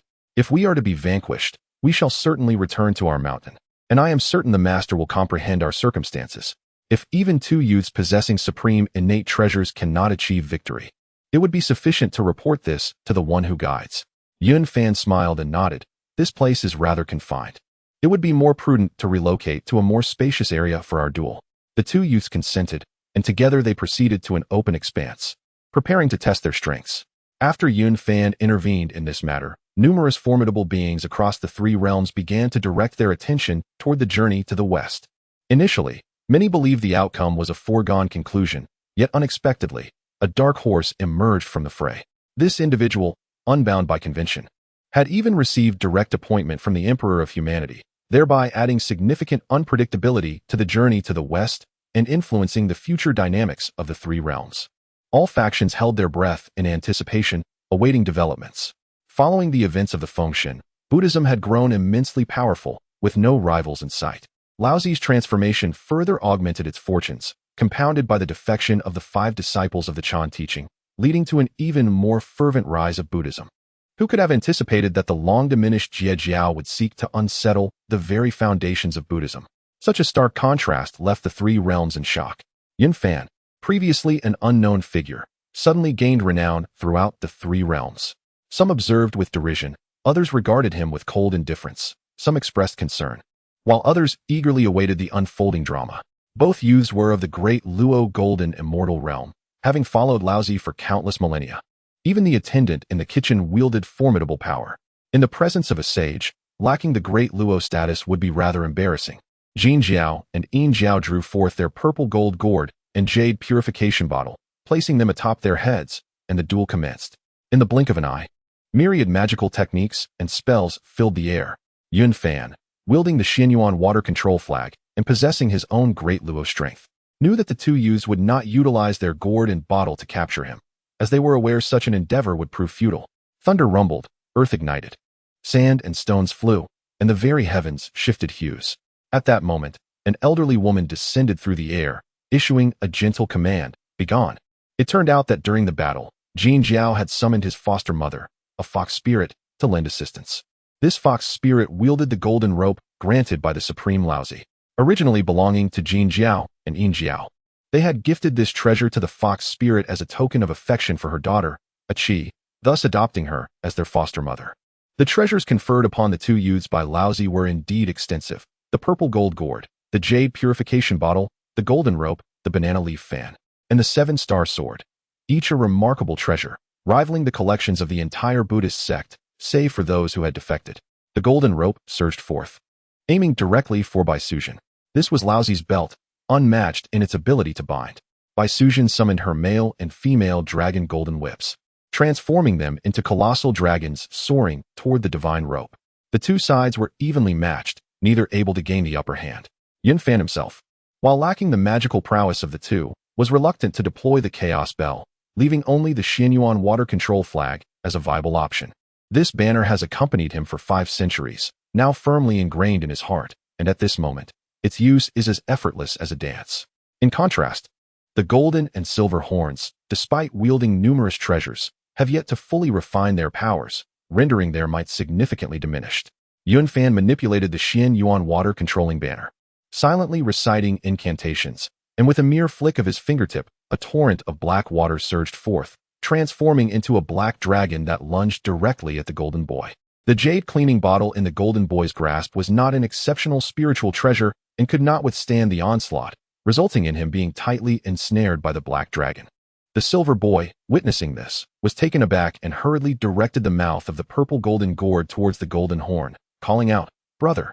At that moment, the golden horn responded, and the gourd suddenly unleashed immense force, attempting to draw the golden horn inside to alleviate his peril.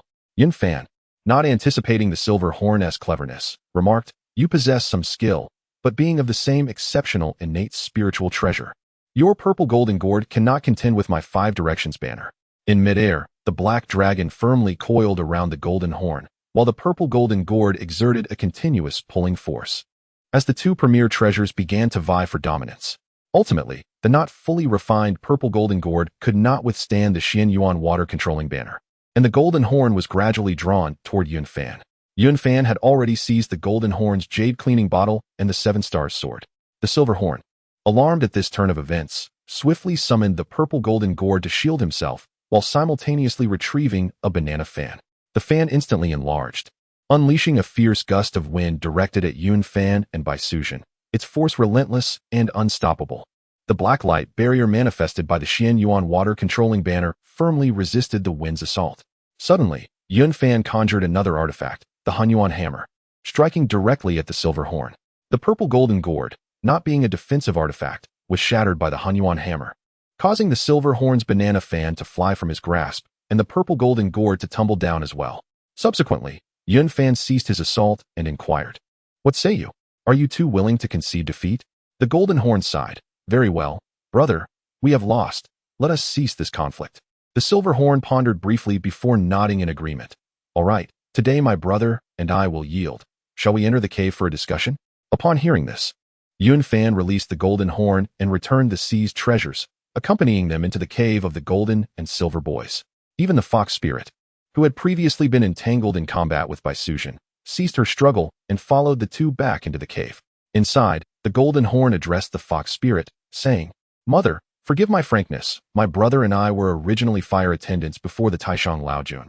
We must return to the heavenly court to report. Please inform a Qi on our behalf that we shall likely not meet again." It turned out that when the fox spirit first encountered the golden and silver boys, she was utterly astonished by the treasures they possessed, akin to two handsome youths arriving in a luxurious carriage in a remote mountain village, leaving her in awe. Thus, she orchestrated a chance meeting with her daughter, A Qi, and unsurprisingly, A Qi's beauty captivated the two boys at first sight, prompting them to recognize her as their godmother and bestow a treasure upon her. Upon learning of their identities, the fox spirit was even more astonished, never having imagined that her two foster sons held such significant stature. She promptly agreed and returned the Huang Jinxian rope. The golden horn felt a deep sense of loss regarding this matter, for the rope had been his gift, as he was aware of the incantations and their usage. Now, having just met a Qi, he was to return to the mountains, filled with regret. At this moment, Yun Fan slowly spoke. "Dear Jean, there is no need for you to hastily return to the Duoshui Palace.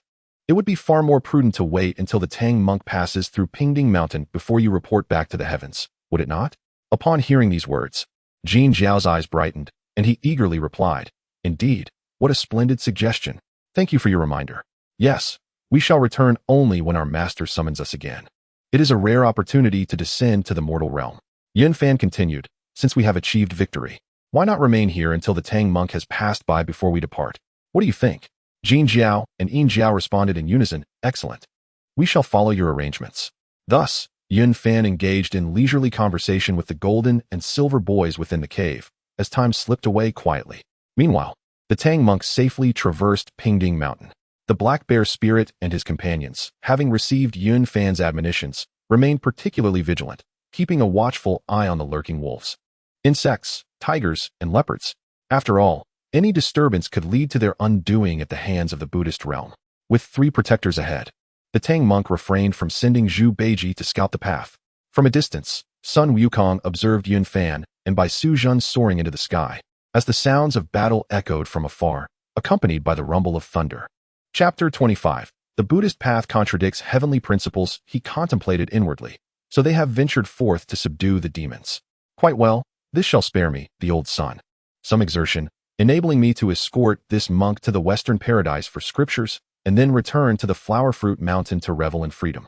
At this moment, Sun Wukong remained oblivious to the true significance of the journey westward, nor did he grasp why Yun Fan and the others were so intent on protecting Tang Sung. He only understood that they held the imperial edict of the Tang Emperor. With this decree in hand, Yun Fan's actions appeared entirely justified, and Sun Wukong relished the ease of the situation. The knowledgeable Zhu Beiji, of course, kept his lips sealed, refraining from unnecessary discourse. Naturally, Zhu Beiji had also taken note of the recent skirmish, reflecting, "So this is the tribulation orchestrated by our master, since my younger brother Yun can withstand it. He has surely passed this trial." Each individual in the party harbored their own thoughts regarding the journey westward. Zhu Beiji and the White Dragon had already been persuaded by Yun Fan, becoming insiders within the scripture-seeking entourage. Only Sun Wukong remained a steadfast and reliable guardian. Once the scripture-seekers successfully traversed the flat-top mountain, Laozi transmitted a message to Zhu and Ti. "I have exhausted all my efforts in this trial." Throughout the entire battle, the others merely observed. The 5 treasures wielded by the golden and silver boys faced defeat, leaving Zhu and Ti to silently endure the bitter repercussions. After all, the supreme innate spiritual treasures are items of the highest order, and Laozi could not easily employ the Taiji diagram. Jane wore a troubled expression, lamenting, "The treasures in Yunfan's possession have long been refined. Even a great Luo golden immortal, if unrefined, would struggle to unleash the full might of such spiritual treasures. Moreover, the Northern Banner is uniquely dual-purpose, serving both offensive and defensive roles, rendering this situation quite challenging." Zhuan Ti felt a growing sense of agitation. Should he dispatch a quasi-saint to confront Yunfan, it would inevitably entangle them with the 3 sovereigns and 5 emperors. Even if they were to acquire the true scriptures, propagating their teachings in the East would prove arduous. Thus, Zhuan Ti declared, "Brother, the next tribulation lies with the kingdom of the black chickens. The king's revival requires Laozi's golden elixir. This trial shall undoubtedly intensify. We shall make further arrangements regarding the matters of nobility." Jane smiled wryly and nodded. "It seems we have no choice but to proceed thus." So far, the Tripitaka has encountered only a little over 10 trials. The 81 trials remain a considerable distance away. Who would have anticipated that Tong Tian possessed such foresight? This Yunfan has completely refined a supreme spiritual treasure, likely expending several centuries in the process. Could it be that the layout began hundreds of years ago? The mere 10 or so trials imply the existence of numerous scriptures, and even beings of saintly caliber find them challenging to confront. The gathered saints had already discerned the crux of the matter, deeply admiring the foresight and sagacity of the Tongtian patriarch. Who could have imagined that several centuries prior, Tongtian would so generously bestow a supreme, innate spiritual treasure? Such a treasure is difficult for even the saints to relinquish. Yet, Tongtian not only parted with it, but did so genuinely. Upon witnessing the prowess of the Xian Yuan controlling water banner, the unfettered Holy Mother was profoundly shaken, spontaneously fostering a sense of reverence within her. Initially, she could not comprehend why her master had bestowed such a personal treasure upon this disciple, only now realizing the profundity of that decision. Even for a great Luo golden immortal, swiftly refining a supreme spiritual treasure is nearly impossible, even if one were to succeed after a century of effort. The quest for scriptures would have long been settled. Even the supreme Laozi began to feel astonished, pondering how Tongtian Taoist could possess such far-reaching designs. This level of strategizing is truly beyond imagination. Nuwa directly conveyed her thoughts to Tongtian, her tone imbued with admiration. "Master Tongtian, your strategies are indeed profound. A few centuries ago, you foresaw the necessity of preparing spiritual treasures, and now, I believe Jiejing and Junti must be feeling quite uneasy." Tongtian merely smiled faintly in response, saying, "Sister, you flatter me. I acted merely on impulse, never anticipating such effectiveness." Indeed, at that time, the Jie Sect had already been annihilated, leaving Tongtian with only these 2 exquisite spiritual treasures. Bestowing the all-encompassing Northern Banner was a desperate measure, yet it unexpectedly proved to be immensely impactful at this moment. This was a serendipitous act that inadvertently led to significant outcomes. Although Tongtian spoke with modesty, Nuwa remained unconvinced, her respect for his foresight growing deeper. By this singular action, Tongtian's image was painted as one of an astute strategist, having arranged plans centuries prior that directly influenced the unfolding of the journey to the west, causing even Jiejing and Zhuanti to harbor trepidation. After the pilgrimage team safely passed through Pingding Mountain, Yunfan and Bai Sujin exited the cave of the Golden and Silver Boys. Encouraged by Yunfan's guidance, the Golden Boy promptly set off in search of his beloved fox demon, a Qi. For an ordinary female fox dwelling at the lowest rung of the 3 realms to gain the favor of the Firewood Boy under the Old Lord was undoubtedly a tremendous honor, akin to a factory worker receiving the attention of a scion from a prestigious family. Even as a mere servant, the distinction was worlds apart for the worker. Much like the saying goes, a 7th-rank official at the gate of a prime minister. Upon returning, Yunfan inquired, "Did anything unusual occur along the way?" The Black Bear's spirit promptly replied, "Reporting to Master, all has gone smoothly. Tang Sung has traveled without incident, and the disciples have cleared away wolves, ferocious beasts, and insects along the route." Yunfan nodded in satisfaction and continued, "That is excellent news. The Buddhist sect will surely make a move next. Although I am unaware of their methods, we must respond with caution. If we can avoid any calamity, it is a blessing. I do not seek for Tang Sung to encounter no misfortunes, but merely hope for a swifter journey to acquire the scriptures." The white-robed scholar assured him, "Rest assured, Master. The 3 of us will proceed with utmost care." Pleased by this, Yunfan added, "Very well. Having successfully traversed Pingding Mountain, we still have a long journey ahead. If we can accomplish our goal smoothly, the 5 of us shall undoubtedly enjoy the fortune of the Xian men, and our cultivation paths will be much smoother." The three felt a surge of enthusiasm and responded eagerly, their steps becoming increasingly cautious. In the following days, their journey remained tranquil, devoid of incidents. When Tang Sung rested, Yunfan and the others also took brief respite, yet they consistently maintained a lead of about 2 miles, allowing them to preemptively address potential threats and provide timely support. During their night in the forest, the five remained vigilant, not daring to relax even slightly. Tang Sung felt puzzled, unable to understand why Yunfan and the others were not accompanying him on the journey. He inquired, as we head west to obtain the scriptures, why does Taoist Yun refuse to travel alongside us? What is the reason behind this? Zhu Beiji grinned and replied, Master, you may not be aware, but their journey west is to disseminate teachings, and they carry the Emperor's decree. Naturally, they are here to clear obstacles for you and avoid disturbances, thus fulfilling the imperial will. Upon hearing this, Tang Sung was deeply moved and uttered, Ba, the grace of the Emperor is something I shall never forget. I must obtain the true scriptures and return safely to the great Tang. Zhu Beiji, standing aside, secretly rejoiced, thinking to himself, if only the foolish monk understood the true intentions behind Brother Yun's protection, he would not harbor such thoughts. Ha ha ha. Chapter 47. The reason why Buddhism shuns female allure. Nevertheless, Sun Wukong grew increasingly perplexed. Clearly, he and Yun Fan were adversaries rather than allies, and it was evident that Guanyin Bodhisattva had decreed Yun Fan's elimination. Yet, why did this Taoist come forth to protect them? Why had Guanyin Bodhisattva not yet revealed herself? A cascade of questions swirled in Sun Wukong's mind, leaving him utterly bewildered as he grappled with his confusion, unsure of whom to turn to for answers. The moonlight cascaded down, enveloping the world in tranquil silence. By the riverbank, Yun Fan and Bai Sujin walked side by side, a picture of perfect harmony, reminiscent of a celestial match. Yun Fan felt an overwhelming joy, having watched the legend of the new white snake since childhood. He was well aware of Bai Sujin's unparalleled beauty, akin to an ethereal being descending from the heavens. Now, witnessing her in person, she surpassed all legends. Not only was she stunningly beautiful, but she also exuded a natural aura of divinity, a blend of gentleness and resilience. Senior sister, you are truly exquisite. Yun Fan could not help but exclaim in admiration. Humph, you simply love to jest. Bai Sujin laughed softly, her eyes sparkling with a hint of shyness.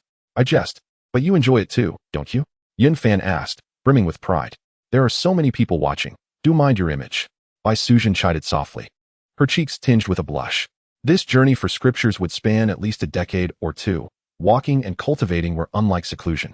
One had to traverse each step with their own feet. Without senior sister by my side, how dreary it would be. I would have perished from boredom long ago.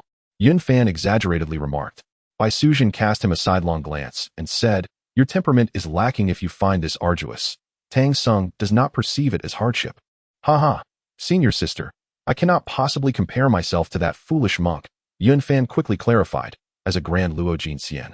How could he be likened to a mere mortal? Bai Sujin held a fondness for her junior disciple.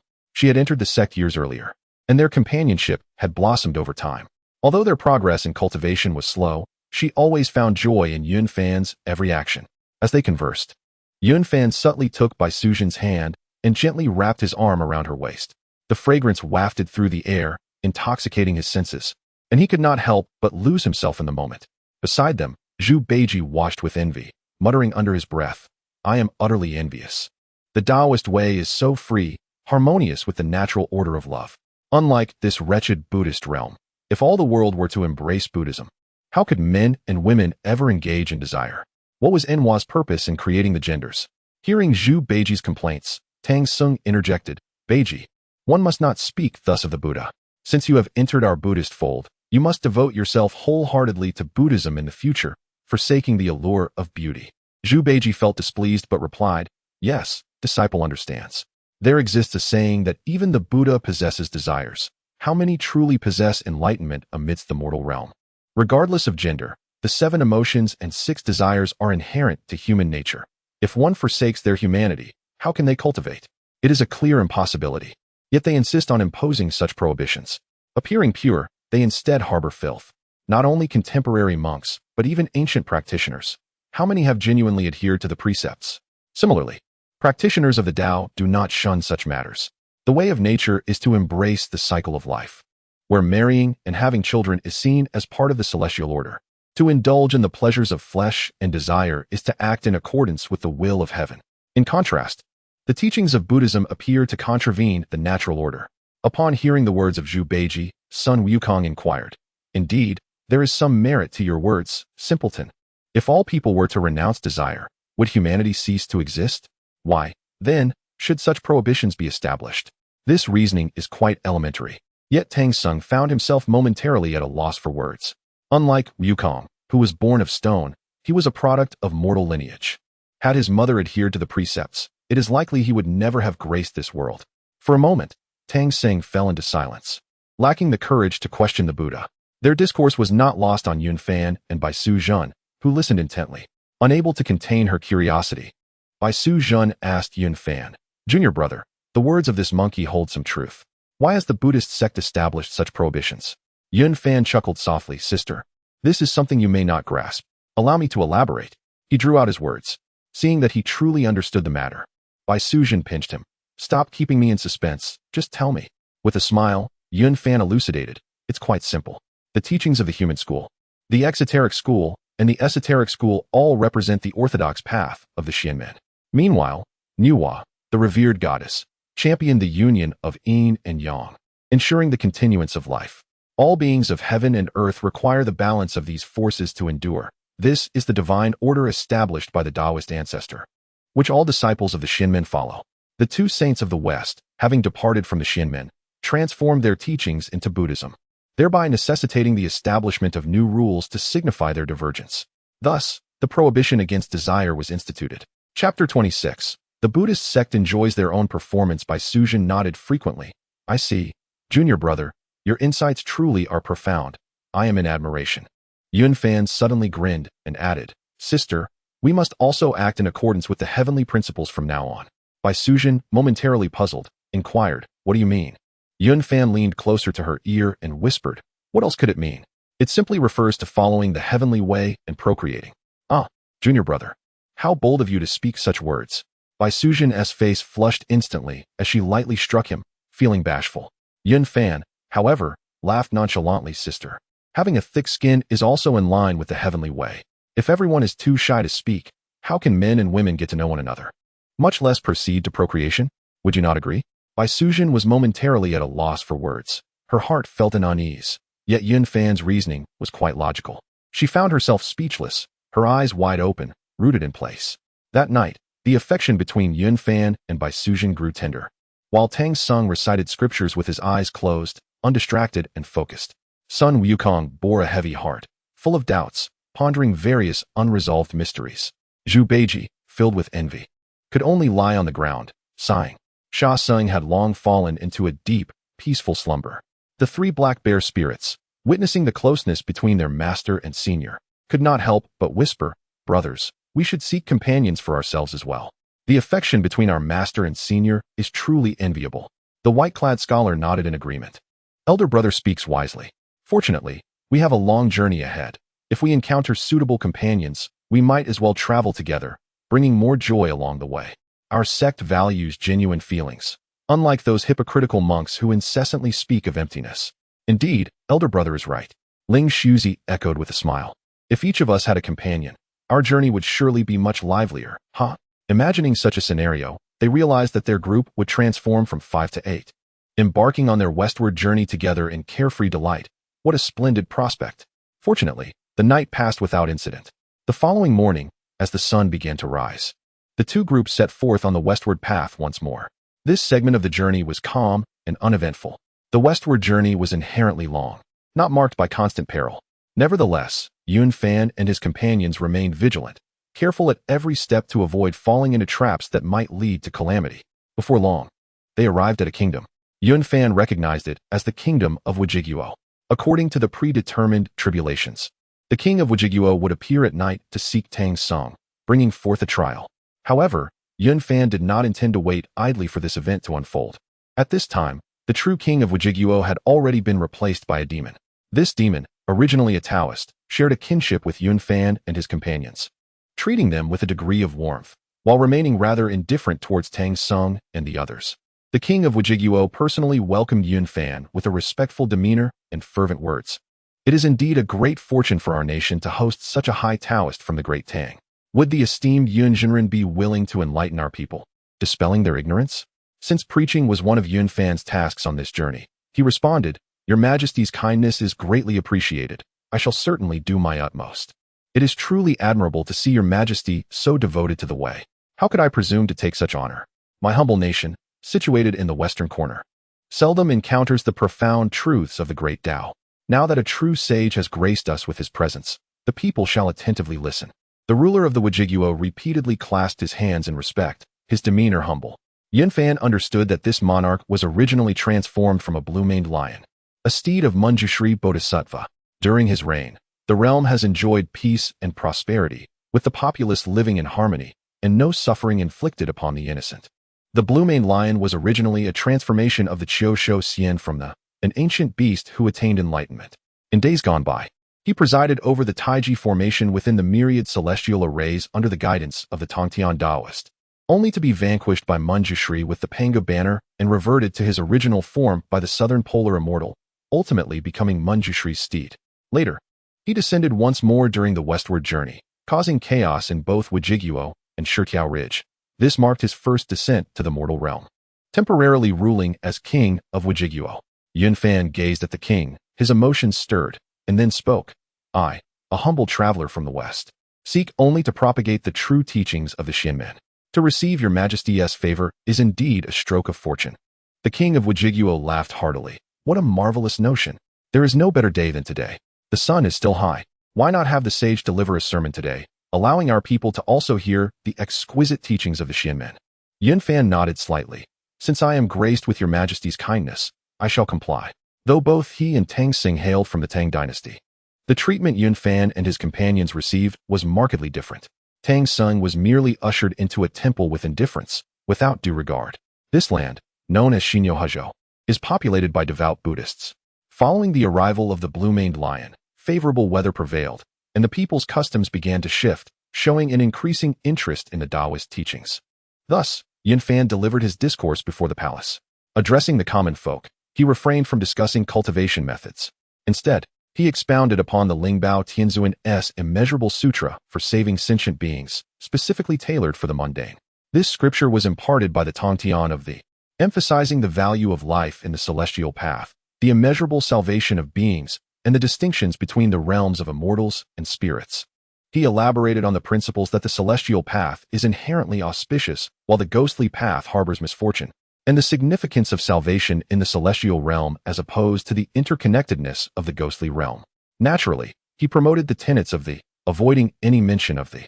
Occasionally, he referenced the words of the Supreme Laozi, elucidating them in an accessible manner for the common folk. The teachings of humanity may be approached with warmth, but the and are irreconcilable. Hence, Yun Fan focused on the teachings of the, supplemented with the discourse on humanity's teachings.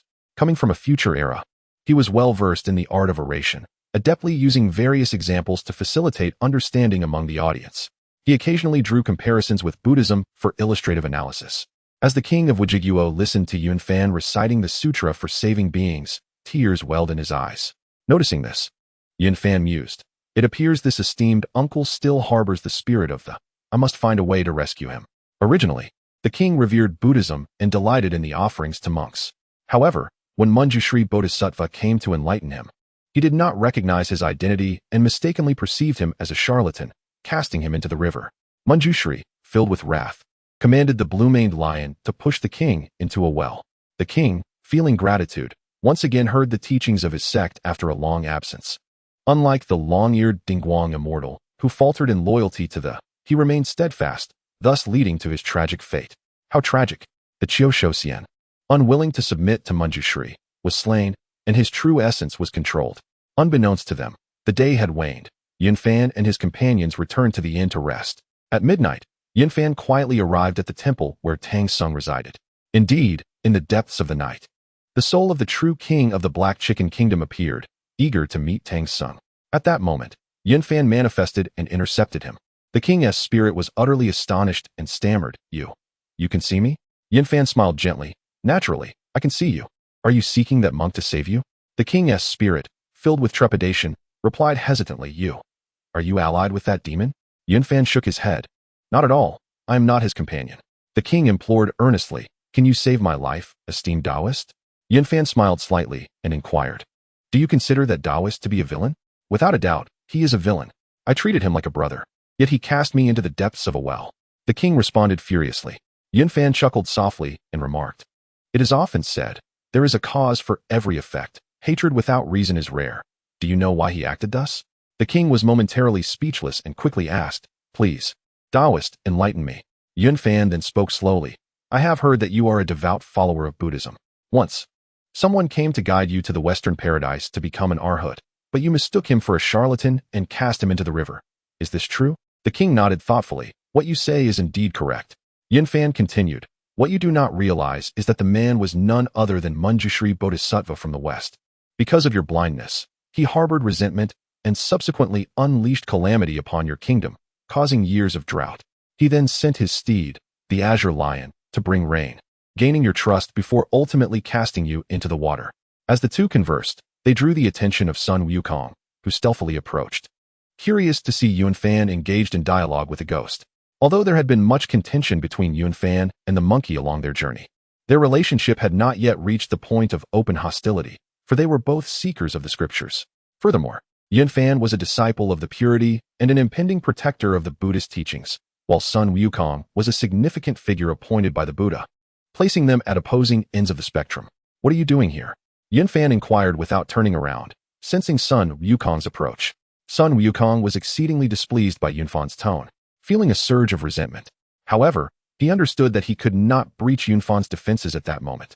Though he did not admit to himself that he was no match for Yunfan, he merely felt that the latter had an unfair advantage due to his magical artifacts. He snorted disdainfully and said, in the dead of night, you, a Taoist with a cow's nose, are here whispering with a ghost. What are you discussing? This matter does not concern you. Leave. Yunfan replied coldly. Cow's nose, you tell me to go, but I shall not. Sun Wukong immediately adopted a defiant stance. Unfazed, Yunfan replied, whether you choose to leave or not is entirely up to you. To the oblivious Sun Wukong, Yunfan had no intention of offering an explanation. He then resumed his conversation with the true king. The king, now understanding, slowly said, indeed, what you say is true. However, I cast that man into the river because he spoke of taking me to the Western paradise to become an arhat. I thought he was just another opportunist, never realizing he was a bodhisattva. Moreover, the one at fault is I. Why should the common people suffer amidst years of drought? Yunfan, satisfied within, mused, the Buddhist sect delights in its own theatrics, so I shall unveil their charade. He then sighed deeply and spoke slowly. Alas, I am aware you wish for my salvation. Yet tell me, do you harbor any resentment towards that false king? Upon hearing Yunfan's words, the true king remarked, so this is how it transpires. Since he acts not out of selfish motives, but in obedience to orders, I must relinquish my animosity towards him. Yunfan continued, reflect upon the state of the Wujiguo over these past 3 years. This false king has never committed acts of indiscriminate slaughter, nor has he harmed the common folk or officials. The entire nation is governed with meticulous care, yielding bountiful harvests year after year, with favorable weather conditions. Even your queen and prince have remained unscathed. Do you still perceive him as a villain? Meanwhile, Sun Wukong, bewildered by Yunfan's discourse, scratched his head in confusion, his mind swirling with increasing questions, desperate and unsure of what to do. The true king bowed his head in contemplation for a moment before finally speaking. I have indeed misjudged him. He is not a wicked man. 3 years ago, when he arrived in our land, he wielded his powers to summon rain and alleviate the drought. Could it be that these events are not the workings of the Bodhisattva? Chapter 27. Let Manjushri serve as a steed to avenge today's humiliation. Yunfan shook his head and remarked, it is not entirely so. Many of his actions stemmed from his own volition. After reigning as king for 3 years, he cared for the common folk, which had nothing to do with Manjushri. He too was ensnared by Manjushri. Throughout these 3 years, he never once overstepped his bounds towards your queen, for he had lost his freedom. Manjushri merely commanded him to cast you into the well, while the governance of the state during these 3 years was entirely his own intention. Upon hearing this, the true king was taken aback, murmuring, so it is. My dear brother, I have wronged you. Tears streamed down the king's face, and the resentment he once held for the false king transformed into gratitude, while his feelings towards the Buddhist order turned into deep-seated animosity. He raised his head and inquired once more, then why is he imprisoned? Please, enlighten me. Yunfan replied, he was originally the transformed form of the ancient blue-maned lion. a disciple of the celestial master, Xian. Centuries ago, he was subdued by Manjushri and became his steed. However, because he failed to fully execute Manjushri's commands and instead chose to care for the people of your kingdom, he was imprisoned. Originally, Manjushri intended for the blue-maned lion to take on the guise of a Taoist and create chaos in the kingdom of Wuji, only to be subdued by the passing Sun Wukong, thereby compelling the populace to submit to the Buddhist faith. To everyone's surprise, upon taking office, Xian not only refrained from causing turmoil, but instead governed the state with remarkable order, neglecting the Buddhist path and extolling the Taoist teachings, which led to his punishment and imprisonment by Manjushri. At this moment, all the king's fury was directed solely at Manjushri. Instead of harboring resentment towards the false king who had once cast him into the well, he now felt a profound sense of gratitude, devoid of any lingering hatred. The tide of the situation had completely turned. Initially, Sun Wukong had revived the false king and vanquished the demons, which had filled the true king with admiration for the Buddhist order. Yet now, he discovered that all of this was merely an elaborate fabrication orchestrated by the Buddhist sect. And how could the king not feel enraged? Through tears, the king implored, "Please, noble sage, grant me my life." Yunfan feigned confusion and asked, "You have been dead for 3 years. Your corpse must have long since decayed. How can I save you?" The king hurriedly responded, "It has not decayed. My body lies in the well of the back courtyard, guarded by the dragon king of the well." Upon hearing this, Yunfan nodded and said, "If that is the case, I shall lend my hand to rescue you." The king, overwhelmed with gratitude, repeatedly expressed his thanks, saying, "Thank you, noble sage. I shall forever be grateful." With that, he bowed deeply and departed. Sun Wukong, bewildered and in a daze, stood by, utterly perplexed by the unfolding events. More importantly, he remained unaware of his true identity, which had long since aligned with the Buddhist order, and hence felt no sense of mission regarding the Buddhist faith. After the true king departed, Yunfan leisurely approached the well, with Sun Wukong curiously following to see what the sage intended to do. Yunfan removed the massive stone covering the well's mouth and leaped directly into its depths. Sun Wukong contemplated following, but, recalling his inability to swim, chose instead to remain at the edge, staring blankly into the abyss. Yunfan descended to the bottom of the well, arriving at the palace of the Dragon King. Upon seeing a being from the Taoist realm, the Dragon King, recognizing the manifestation of the 3 flowers atop Yunfan's head, immediately approached and bowed, exclaiming, "I, the Dragon King of the Well, humbly greet the exalted immortal." Yunfan responded with an air of composure, "Take me to meet the king. He is the one I seek to rescue." The Dragon King of Wells respectfully responded, with the command of the immortal, "How could I dare to be negligent? Please follow me." The body of the king of the black chicken had been meticulously preserved by the Dragon King, thus remaining incorrupt, as if he were still alive. Yunfan then carried him on his back and bid farewell to the Dragon King, swiftly breaking through the water's surface. Upon returning to the ground, Yunfan retrieved the elixir bestowed by the supreme Lao Jun and administered it to the king's mouth. Moments later, the king of the black chicken slowly opened his eyes, reviving with life. As soon as the king awoke, he immediately expressed his gratitude to Yunfan, saying, "Thank you, esteemed immortal, for saving my life. This kindness will be etched in my memory forever." Yunfan supported him gently, replying, "It is of no consequence. Tomorrow, I shall take you to confront the impostor king." The king, brimming with gratitude, said, "I shall leave everything to your guidance, and I cannot express my thanks enough." Yunfan smiled slightly, "This is my duty. There is no need for excessive courtesy. Tonight, you shall accompany me to the inn for a temporary stay." Thus, the king of the black chicken followed Yunfan to the inn, while Sun Wukong remained in his original spot, perplexed. Yunfan instructed his disciples to arrange accommodations for the king, ensuring everything was in order. The following morning, Yunfan took the king directly to the royal palace. Due to his preaching of the Sutra of Deliverance the previous day, his reputation had spread far and wide, garnering respect from both the common folk and officials. This marked the subtle transformation of the Buddhist realm of Shinyo-Hajo, where the influence of the Taoist teachings was gradually rising, with the role of the dragon head immortal being particularly pivotal. As the calamity appeared to be nearing its end, Manjushri Bodhisattva was filled with fury and immediately communicated with the dragon head immortal, "At all costs, you must stop Tang Sung. Otherwise, I shall not show mercy." The dragon head immortal, one of the 8 great immortals of the, had already attained the status of a great Luo golden immortal. However, he was now treated as a mount, his powers suppressed, only able to operate at the level of a Tai golden immortal. Years ago, He had been captured by Manjushri using the Pangu banner, harboring deep resentment.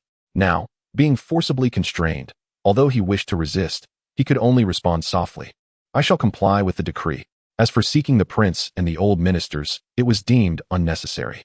Yun Fan brought the king of the black chicken directly into the palace hall, for he was already well aware of the intricacies of this predicament. At this moment, he aimed to shoulder all responsibilities, shielding any causality linked to Tang Sung from the outside. If the tribulations of the Black Chicken Kingdom were to pass in this manner, Tang Sung would traverse unimpeded, thus preventing Guanyin Bodhisattva from including him in the calamity. As the master and disciples entered the main hall of the royal palace, Yun Fan spoke little, swiftly forming hand seals while exclaiming, "Divine thunder of the purple sky, descend." In an instant, a bolt of lightning struck the false king, compelling him to reveal his true form. Tang Sung was taken aback, turning to Sun Wukong. "Wukong, why has Yin Daoist taken action? How can we still pass through the Black Chicken Kingdom like this?" Sun Wukong, having grasped the situation to some extent, promptly replied, "Master, the king before us is an impostor. He is a transformed demon." Tang Sung was utterly astonished, exclaiming, "Ah, is this true?" At this moment, all the ministers in the hall were alarmed, collectively shouting, "Your Majesty, be cautious. How dare this Taoist from the eastern lands act so audaciously?" Yin Fan was well aware that the false king could withstand the attack. Suddenly, the thunderous magic of the descended, and the complex expression in the eyes of the Qiu Shou Xian revealed his understanding. This strike provided him with an opportunity to escape, for it was the adversary who had initiated the assault, leaving Wen Shu at a loss for words. Under the astonished gazes of the courtiers, the false king immediately summoned a protective azure light, successfully deflecting the thunderous magic, and then soared into the sky, transforming into his original form and fleeing towards the horizon. He is an impostor. He is the Taoist from 3 years ago, not the former king. The prince of the Wuj kingdom exclaimed in shock. Yin Fan promptly pursued him through the clouds, departing from the grand hall. At that moment, Bai Suzhen raised her voice to command silence. "Esteemed guests, please be still. That is the true king, behold." She then lifted the true king's cloak, and the king slowly began to speak. "My loyal subjects, I have been cast into a well by that vile creature for 3 years, and it was Taoist Yun who rescued me." The prince approached the king, hesitatingly inquiring, "Are you truly my father?" The king's voice trembled. "My son, how is your mother? This is your father's token. Do you recognize it?" He then produced a white jade pendant and handed it to the prince. Upon seeing the jade pendant, the prince burst into tears, and the officials followed suit, weeping openly. The long-neglected queen, supported by palace attendants, entered the hall, and the couple embraced tightly, tears streaming down their faces. Meanwhile, Sun Wukong, seeing Yun Fan soaring in pursuit of the enemy, felt a surge of excitement and leapt into the air to follow closely behind. Upon ascending, Yun Fan caught up with Qiu Shou Xian and greeted him. "Master Qiu Shou, I trust you are well." The expression on Qiu Shou Xian's face was intricate as he replied quietly, "I have now entered the Buddhist path. It is difficult for me to extricate myself. To be defeated by your hand still preserves my dignity, but should I be captured as a steed, I implore you, Master, to cease calling me by that title, lest it bring shame upon our revered master and disgrace upon the. Henceforth, I am no longer a member of the." Yun Fan inhaled deeply and solemnly stated, "Rest assured, Master, I shall one day rescue you from this predicament, allowing Wen Shu to bear the humiliation of today as my steed." At that very moment, a figure suddenly emerged from the clouds, draped in a cassock, with a fearsome visage and piercing gaze, locking eyes with Yun Fan. He then coldly addressed Qiu Shou Xian, "Wretched creature, return to your place."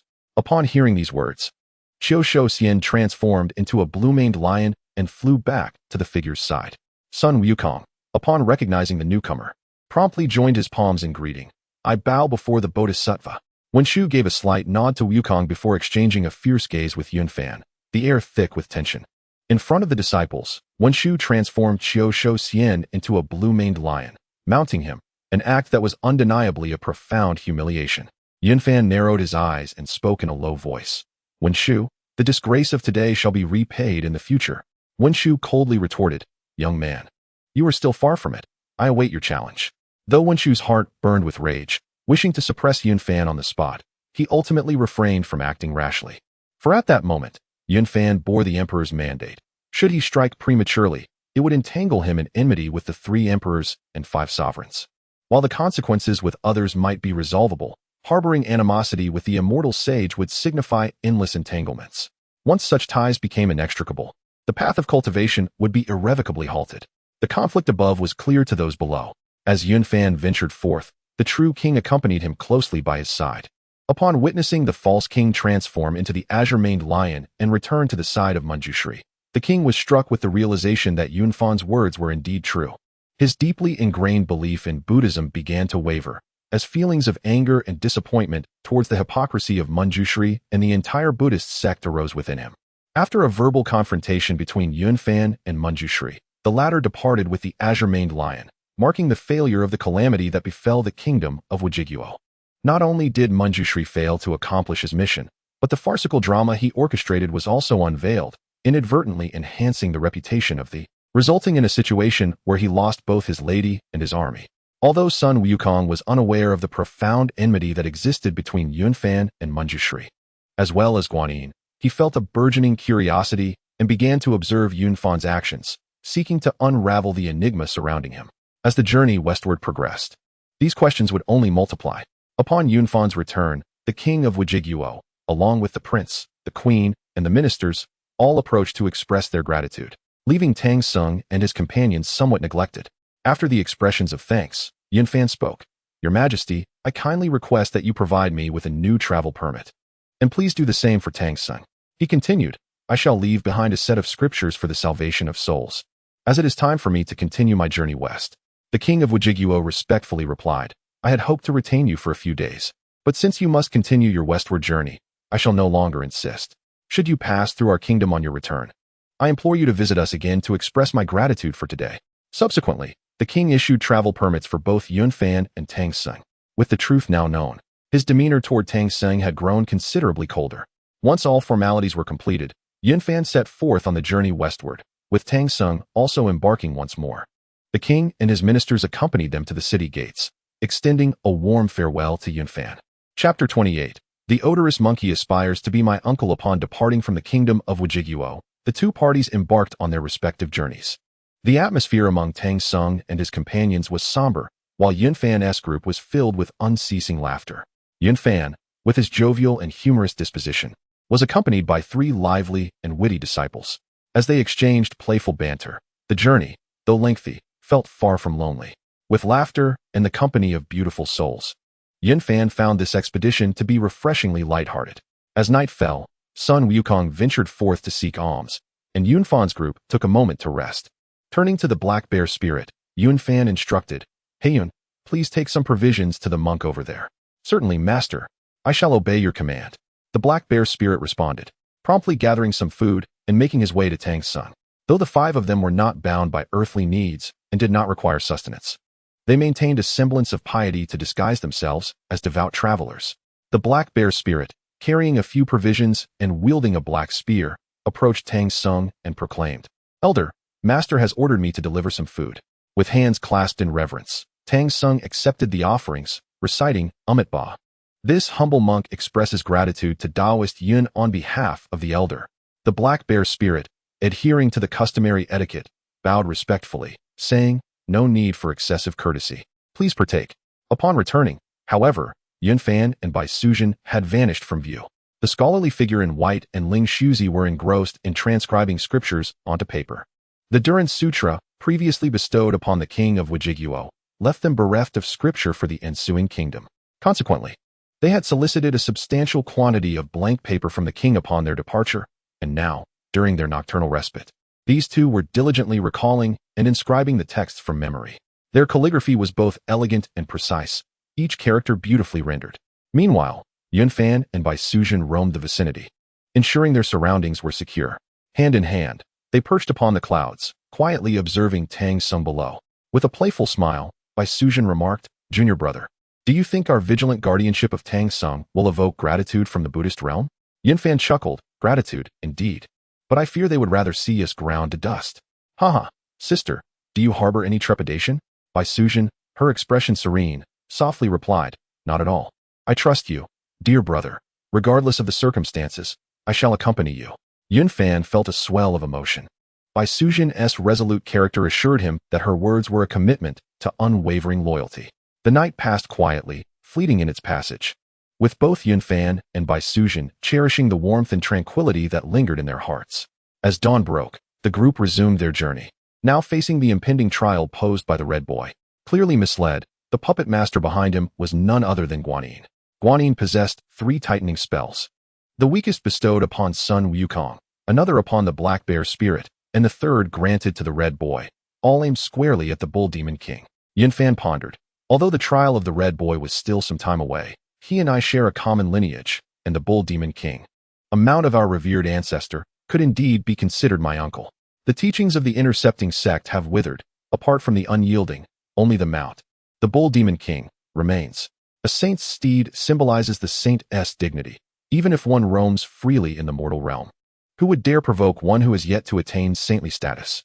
The Bull Demon King, despite declaring himself the great sage equal to heaven, was tolerated by the Jade Emperor himself. The formidable Bull Demon King resides in the West Nyoha Prefecture, a place where, despite the schemes of the Buddhist sect, there is a palpable hesitation to act recklessly. Should Guanyin attempt to subdue him, the Celestial Master would undoubtedly intervene personally to expel her, and even the likes of Zhuan-Ti would refrain from uttering a word. To strike at a saint's steed is tantamount to striking at the dignity of the saint themselves. Guanyin's intention is to approach the Bull Demon King through his son, the Red Boy, thereby gaining control over him. It is vital to recognize that the Bull Demon King's wife, Princess Iron Fan, is no ordinary being. She is the offspring of the Lord of the Underworld. The Rakshasa tribe, founded by the Lord of the Underworld, boasts men of unsightly appearance, yet their women are strikingly beautiful. This union could be considered a match of equal standing, and they later bore a son, the aforementioned Red Boy. However, Sun Wukong's actions have been decidedly inappropriate.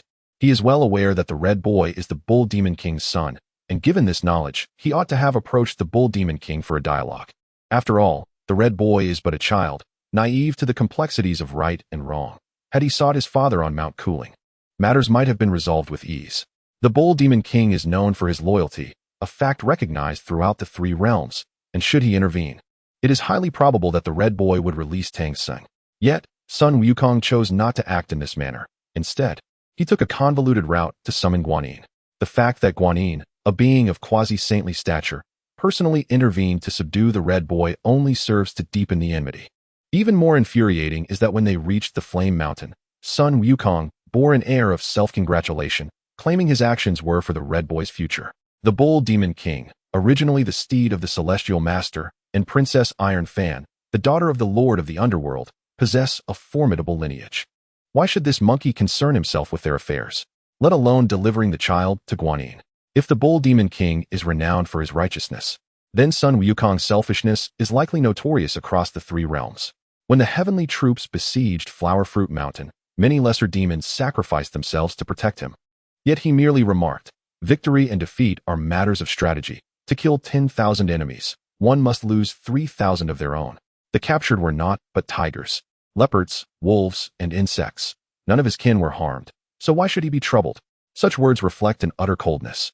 Perhaps it is this very guilt that renders him unwilling to confront the Bull Demon King. As the journey westward progresses, 2 parties travel day and night, drawing ever closer to the territory of the Red Boy. The Red Boy, already aware of Tang Seng's impending arrival, prepares eagerly for his coming. At this moment, autumn is waning and winter is approaching, and the world is withering. A towering mountain looms ahead, shrouded in a malevolent aura, suggesting the presence of demons within. Tang Seng and his companions, along with Yun Fan, sense the ominous atmosphere. Wukong warns, "There are demons within the mountain ahead. You must all exercise caution." Zhu Beiji, however, responds with a laugh, "What is there to fear? With Taoist Yun here, we can proceed without worry." Wukong, incensed, retorts, "You fool! How can you entrust your life to another? Should any demon dare to approach, I shall make them taste the sting of my golden staff." Beiji shakes his head in silence, inwardly lamenting. Even now, he fails to realize that I have long since lost my worth. Meanwhile, Yun Fan addresses the Black Bear Demon. "Master, there are demons in the mountain ahead. Do you think they might have designs on Tang Seng?" Yun Fan nods. "Indeed, they surely will. The closer we draw to the west, the more active the Buddhist sect becomes. You must remain vigilant at all times." The 3 disciples respond in unison. "Master's teachings are profoundly wise. We shall heed your words." The matter is as it stands, akin to completing an assignment. During the lengthy holiday, it garners little attention, yet as it nears its conclusion, urgency to rectify arises. Although the western heavens may seem distant, the challenges faced are inconsequential. However, the closer one approaches, the more the Buddhist realm will not remain idle, and a grand commotion is inevitable. At this moment, a young boy stands upon a cloud, his hair styled in a lofty topknot, and wielding a red-tasseled spear, quietly observing a group below. In his mind, he muses, "It is peculiar. Why are there two parties? Which one is the true Tang Seng? Where should I make my move?" Just as he contemplates, a voice suddenly breaks through. "Young lad, are you pondering how to capture Tang Seng? Who are you?" The boy, startled, turns abruptly to see a Taoist clad in azure robes, grinning at him. "Who are you?" The boy inquires warily. This individual is none other than Yun Fan. Noticing the boy wandering in the clouds, he ascended and overheard his mutterings, prompting his inquiry. "Could it be that you are the son of the Bull Demon King, the Red Boy? How do you know my identity? Speak, who are you?" The Red Boy demands angrily. Yun Fan replies with a smile. "To speak truthfully, I may be considered your senior. Heed my advice and return to your mountain before you are deceived into devouring Tang Seng's flesh. Your parents are of remarkable lineage. Do you truly lack for such sustenance?" The Red Boy scoffs. "What nonsense about being a senior? Do not try to get close. I care not for immortality for myself, but my children also seek longevity. And as their leader, I must consider their needs." You possess some sense of responsibility," Yun Fan nods. "Yet among Tang Seng's disciples is the great sage equal to heaven, Sun Wukong. Are you not afraid of him?" "Afraid of what? What is that monkey to me? When my three flames of true fire emerge, even his mother would not recognize him." The Red Boy retorts disdainfully. "Such audacity from a young lad. Today, your grandfather's son shall teach you what it means to understand the heavens and the earth." Before his words could settle, Sun Wukong somersaults into the clouds, brandishing his staff. It turns out Sun Wukong, long perplexed, had stealthily followed Yun Fan upon seeing him ascend, hoping to discern their conversation. He intended to unravel the mystery in his heart. Yet Yun Fan had already detected his presence, deliberately provoking him to reveal himself. As the Red Boy faced the approaching Sun Wukong, he showed no sign of fear. Despite his tender age, he had already cultivated to the realm of Tai Golden Immortal. Although his prowess slightly paled in comparison to Sun Wukong, he was far from ordinary. He hails from a prestigious lineage of demons, possessing superior resources for cultivation and mastering formidable techniques. His father, the Bull Demon King, is a mount personally chosen by the heavenly teacher following the battle between the witches and demons, signifying his significant status. The Red Boy brandishes his red-tasseled spear. Engaging in fierce combat with Sun Wukong, the two exchanged blows, unable to determine a victor. Sun Wukong, astonished, found himself at a loss against a mere child. After over 100 exchanges, the Red Boy began to reveal vulnerabilities, withdrawing his spear and unleashing a torrent of flames. In an instant, 3 colored flames surged forth like a tide, encircling Sun Wukong completely. Filled with both rage and astonishment, Wukong felt the flames searing his body, igniting even his fur, rendering him incapable of extinguishing the blaze. The Red Boy cackled. "Stinky monkey, you aspire to be my uncle and dare to chastise me? Today, I shall teach you what true might entails." Upon witnessing the scene, Yun Fan understood that he could not remain a passive observer. With a flick of his hand, the Xianyuan water-controlling banner shimmered, conjuring a stream of black water in the air, which instantaneously extinguished the fierce flames enveloping Sun Wukong. The Red Boy exclaimed in astonishment. "What kind of water is this? How can it extinguish my Samadhi true fire?" Yun Fan replied with a calm smile. "Few possess the ability to extinguish your Samadhi true fire. Yet I happen to harbor the essence of the northern Kuei water, which is precisely capable of countering your flames." His words were not mere bravado. The water controlled by the Xianyuan water-controlling banner was indeed the essence of Kuei water, known for its efficacy against the Samadhi true fire. Additionally, Guanin's 3 light divine water also held similar powers. Once the flames on Sun Wukong were doused, an intense fury surged within him, difficult to quell. The esteemed great sage equal to heaven had nearly been vanquished by a mere child, and saved by a Taoist wielding a magical artifact. What a disgraceful predicament. The Red Boy, realizing that his prideful technique had been so effortlessly dispelled, felt a twinge of panic in his voice. What do you intend to do?" Yun Fan maintained his composure, responding, "I have no ulterior motives. I merely advise you to return to your mountain and devote yourself to your cultivation, avoiding entanglements in worldly disputes. The 3 realms are currently in turmoil, and your Samadhi true fire is not infallible. I could name at least 3 flames that surpass yours." The Red Boy, taken aback, asked with awe, "Are you truly my senior brother? Are their flames even stronger?" Please, tell me what they are. Chapter 29. The ferryman is a monster. Yun Fan nodded and remarked, naturally, he is your senior brother. You will understand once you meet your father. As for the more formidable flames, I am indeed aware of 3 kinds. The red boy, filled with eagerness, pressed on. What are the 3? Speak quickly. Beside them. Sun Wukong listened with rapt attention, equally burdened by questions. If he could barely contend with the red boy, how would he face flames that were even more powerful? Thus, Yun Fan slowly elaborated. The 3 most powerful flames in the world are as follows. The true sun fire, controlled by the ancient celestial emperor, the ninefold true fire, wielded by the fire god Zhu Rong, and the southern bright fire, possessed by the Phoenix clan residing in the southern Ming volcano. These 3 are all supreme flames. And in comparison, your Samadhi true fire is somewhat inferior. Upon hearing this, the red boy was taken aback. Such formidable entities exist? Where are they? I wish to learn. Yun Fan sighed with a wry smile. These flames have long since become elusive. Those who mastered the true sun fire have nearly all perished. Zhu Rong has not been seen in ages, and the Phoenix clan remains reclusive, avoiding the world. It is precisely for this reason that your Samadhi true fire appears particularly remarkable. Sun Wukong's heart quaked at this revelation. He had always presumed himself to be the 3rd strongest in the world, second only to his master, Huanghuang, and the Buddha, with Guanyin following closely behind.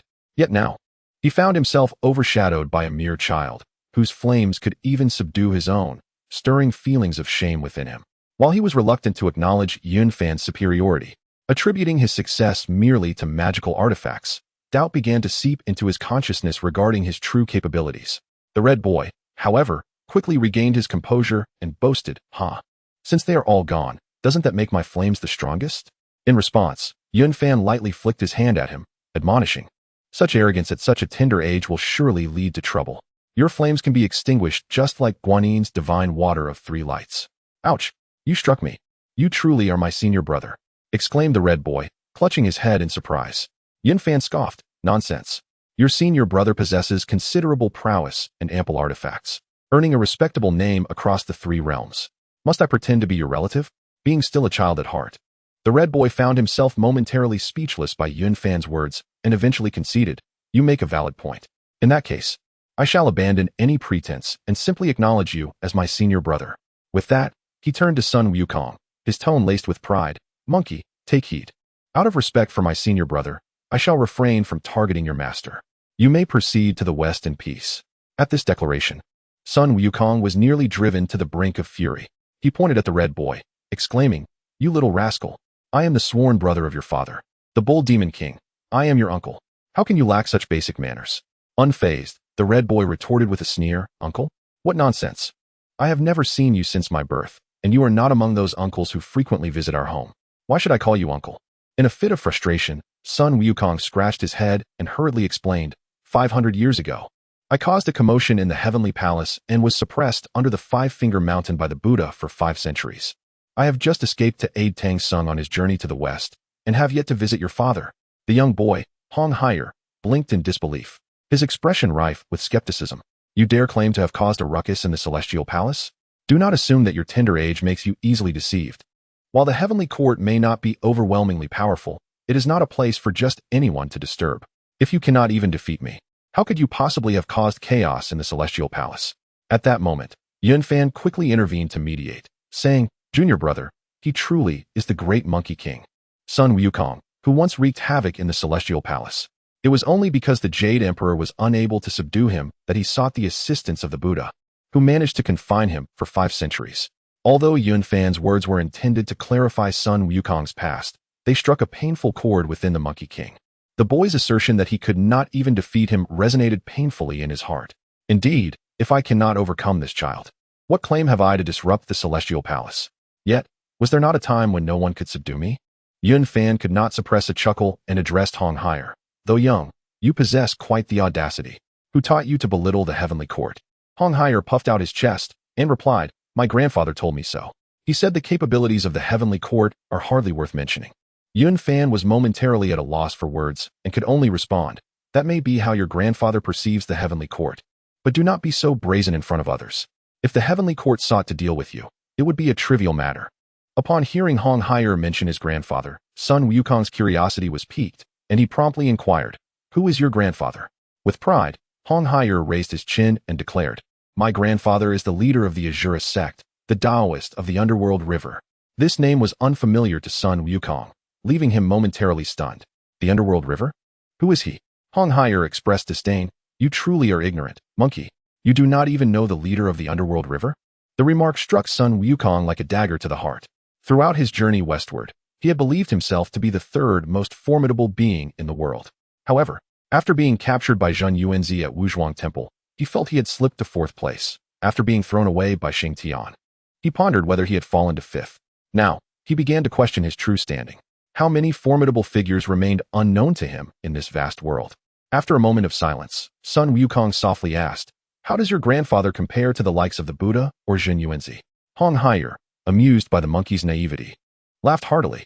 "My grandfather has stated that only a handful of individuals, such as Zheng Yuanzi, can be mentioned in the same breath as him. In terms of strength, they are nearly equal, but when it comes to magical artifacts, the Buddha cannot match my grandfather." Upon hearing this, Sun Wukong felt a stirring within him and quickly pressed on. "So, you claim that your grandfather surpasses the Buddha? And Zheng Yuanzi is even more powerful than the Buddha?"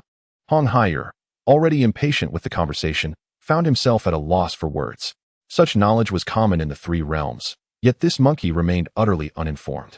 He waved his hand dismissively and said, "Senior brother, I must take my leave now. I will heed your advice and return to my parents. Please tell me who you are so that I may inform them." Yunfan smiled and replied, "Go on, return home swiftly. Just tell your father that I am Yunfan, a disciple of the Holy Mother of the Unfathomable, and he will understand." "All right, senior brother, until we meet again." Huanghuang imitated the adult's gestures with a cupped fist and a bow, then soared into the clouds. After easily passing through the Haoshang Mountains, the season had turned to winter. As Bai Suzhen journeyed onward, she inquired, "Junior brother, throughout our travels, the Buddhist sect has yet to make an appearance. Do they not intend to intervene?" Yunfan shook his head, replying, "How could they easily forsake their duties? It is simply that the Buddhist sect cannot interfere in this locale. We have scarcely traversed 2 years on the journey to the west, with at least another 15 or 16 years ahead of us. This journey has only just begun. We have yet to complete even a single stage. We must remain vigilant at all times." Bai Suzhen nodded in understanding, observing, "If that is the case, the further we advance, the more perilous it becomes. The Western Buddhist realm is filled with countless Buddhas and Arhats. We are likely to encounter tremendous obstacles." Yunfan maintained a calm demeanor, reassuring her, "Sister, there is no need for concern. As long as the quasi-saints do not intervene, everything remains under control. Even if a quasi-saint were to act, I could seek assistance from Bays." The journey continued peacefully, yet the group began to grow somewhat complacent. After the words of the red boy, Sun Wukong fell into a silence, speaking little.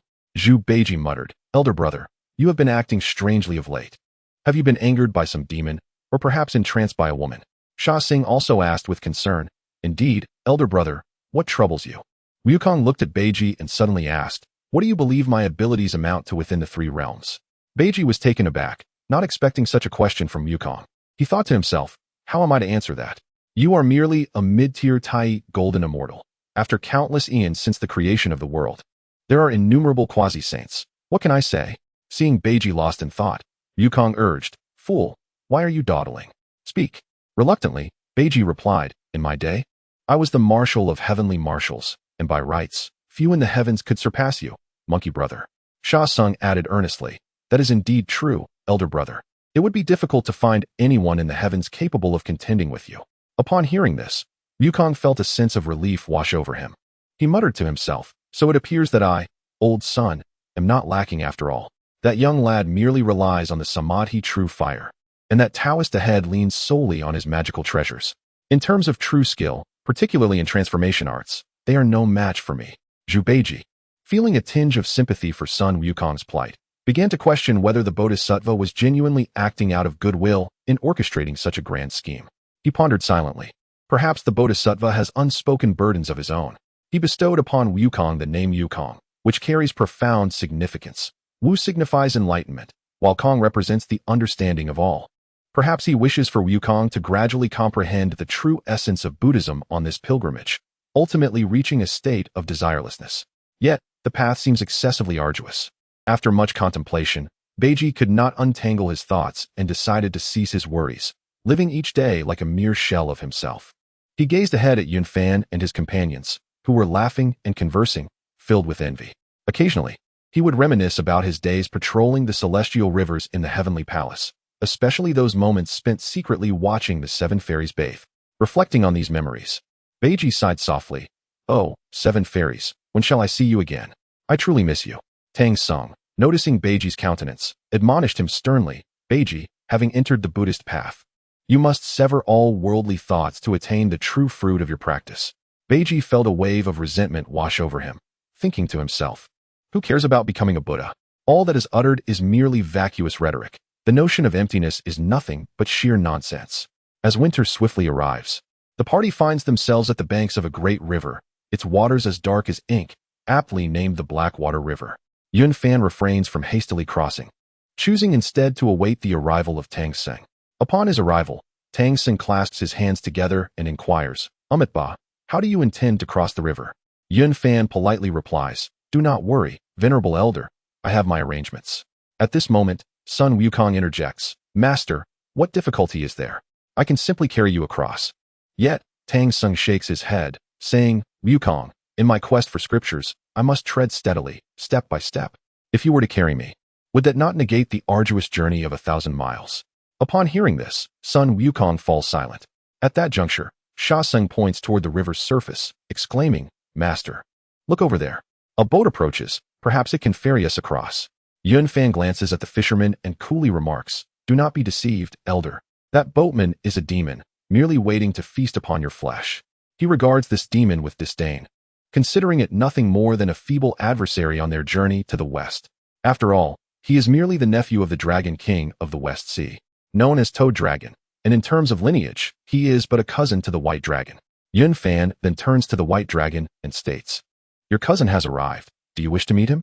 Startled, the White Dragon realizes he had previously overlooked the fisherman's true identity, yet upon Yun Fan's revelation, he begins to believe it. Chapter 30. Just as the kingdom of Cheshire faces a great drought, the White Dragon horse nodded and replied, very well. I shall confront this cousin of mine. If he refuses to let us pass, then we shall resort to force. In truth, with Yun Fan's capabilities, he could subdue the Toad Dragon with a single strike, yet out of consideration for the White Dragon's dignity, he chose to negotiate first. The White Dragon understood Yun Fan's good intentions and immediately revealed his true form, transforming into a massive white dragon that soared into the sky, diving straight towards the river's surface. In a voice that echoed with human clarity, he called out, Cousin, how have you been? The Toad Dragon, who had intended to maintain his disguise, was taken aback by being recognized on the spot. He was bewildered and unaware of where he had revealed his true identity. Given the circumstances, he had no choice but to reveal his true form, responding coldly, Aolai, how is it that you are here? The White Dragon spoke, Cousin, I understand your desire for Tang Seng's flesh, but I have been enlightened by Guanyin Bodhisattva and am tasked with escorting Tang Seng to the west to obtain scriptures. It would be best for you to turn back and not make things difficult for us brothers. Anyone on the riverbank could easily deal with you. The Toad Dragon's countenance shifted between blue and red, and after a moment, he replied, Cousin, I originally planned to capture Tang Seng and invite our uncle to partake. Are you truly determined to obstruct me? I am the master of this Blackwater River. What can they do, no matter how formidable they are? Arrogant and proud, the Toad Dragon believed himself invincible in the Blackwater River and paid no heed to the White Dragon's advice. He continued, as a dragon, how can you allow a mere mortal to ride upon you? Step aside and let me handle this Tang Seng. I shall rescue you. Seeing his cousin's stubbornness, the White Dragon said, since you refuse to yield, I shall have no choice but to offend you. No sooner had he spoken than the White Dragon transformed into human form, wielding a spear that he thrust towards the Toad Dragon. Enraged, the Toad Dragon had not anticipated that his own cousin would truly strike, and he no longer hesitated, raising his steel whip to engage. Thus, the two began a fierce battle on the riverbank. The encounter with the Blackwater River posed a challenge for Tang Seng and his companions. However, since the Toad Dragon was a relative of the White Dragon, Yun Fan allowed the latter to handle the situation personally. Both being of the Water Clan, the White Dragon held a slight advantage in martial prowess, yet it was difficult to determine a victor in the heat of the moment. As the battle raged on, the Blackwater River surged tumultuously, with waves crashing skyward. A colossal wave suddenly surged towards the group. With a mere wave of his hand, Yun Fan blocked the splashing water. Should Tang Seng become drenched, it could spell another calamity. Must you truly make things difficult for me? Roared the toad dragon. Cousin, my father instructed you to cultivate your character here, not to commit wrongdoings. Do not force my hand. The white dragon warned in a hushed tone. Cousin, today Tang Seng is mine. Once I consume him, you will regain your freedom. Would that not be better? The toad dragon spoke urgently. Cousin, you know nothing. Do not remain oblivious to your own demise. Do you wish to follow the same path as my father? The white dragon retorted while engaged in combat. If you refuse my goodwill, do not blame me for disregarding our brotherly ties. The toad dragon bellowed in fury. Very well, then do not blame me for my rudeness. The white dragon responded, his anger ignited. Both being adept in aquatic maneuvering, a contest of spells would be futile, thus they resorted to a duel of martial skills. Their spear and steel whip clashed continuously, resulting in an extraordinarily fierce confrontation. This matter was a personal affair for the white dragon, and outsiders could hardly intervene. As the saying goes, no matter how brothers may quarrel, they remain brothers at heart. The intrusion of outsiders is ill-suited. If the white dragon prevails, he would only earn a tarnished reputation for relying on external forces to confront his kin. Thus, this matter must be resolved within the family. The white dragon fought with exceptional vigor. After several hundred exchanges, he gradually gained the upper hand over the toad dragon. Filled with anger and surprise, the toad dragon exclaimed, Cousin, you were never my match before. How have you grown so formidable now? The white dragon replied, I encountered a fortuitous event, and my current prowess surpasses yours. Brother, it would be wise for you to concede and focus on your cultivation. My father will ensure you have a path forward. Initially struggling against the toad dragon, the white dragon's strength surged thanks to the peach gifted by Yunfan, allowing him to surpass the toad dragon. In the midst of battle, the white dragon wielded a silver spear with agility and finesse, akin to a soaring dragon, his movements unpredictable. In contrast, the toad dragon, despite wielding a steel whip with tremendous force, rapidly depleted his magical energy. As the battle wore on, the toad dragon found it increasingly difficult to sustain himself, and the white dragon seized an opening, striking his leg with the spear and causing him to tumble to the ground. The white dragon followed closely, placing the spear's tip against the toad dragon's throat, declaring, Brother, you have been defeated. The toad dragon's expression darkened as he forced a smile, saying, Cousin, I had no idea you possessed such strength. I yield gracefully. The white dragon sheathed his silver spear and bowed his hands in apology. Brother, please forgive my transgressions.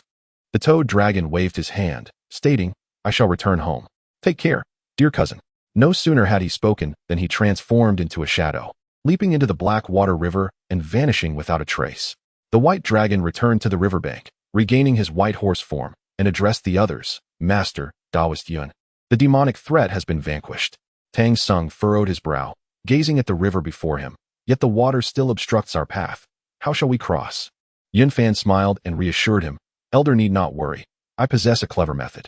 Suddenly, a banner appeared in his hand, the Xian Yuan water-controlling banner, designed specifically to manipulate the tides.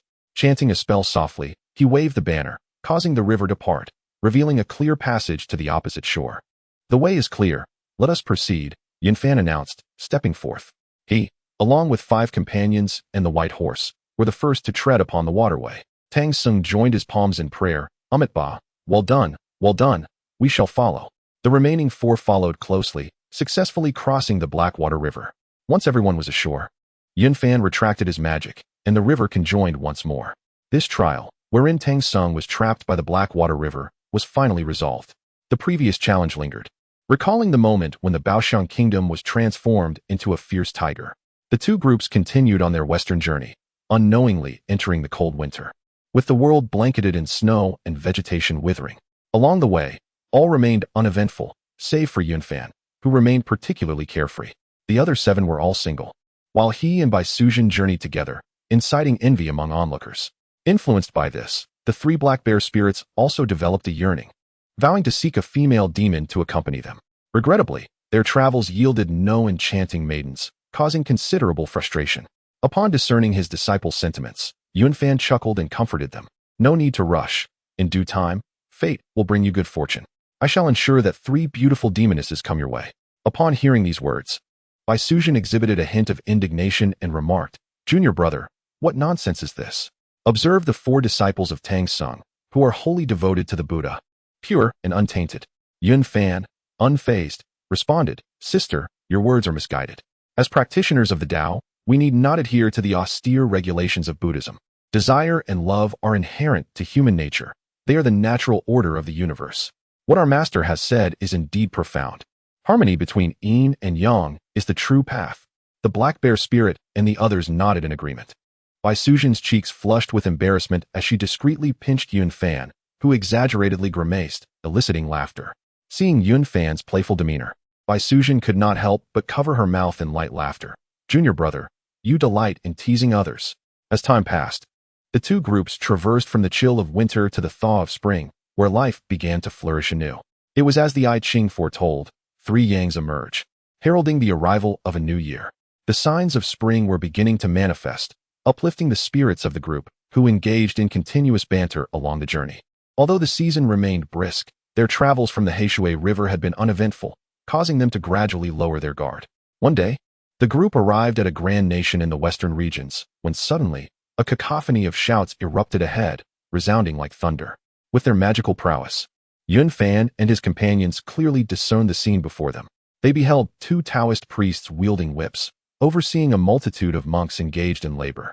The monks, faces etched with fear, toiled diligently without respite. The gentleman in white spoke, Master. This must be the nation that the common folk refer to as one that upholds Taoism while suppressing Buddhism. Yun Fan nodded in agreement. Indeed, it seems so.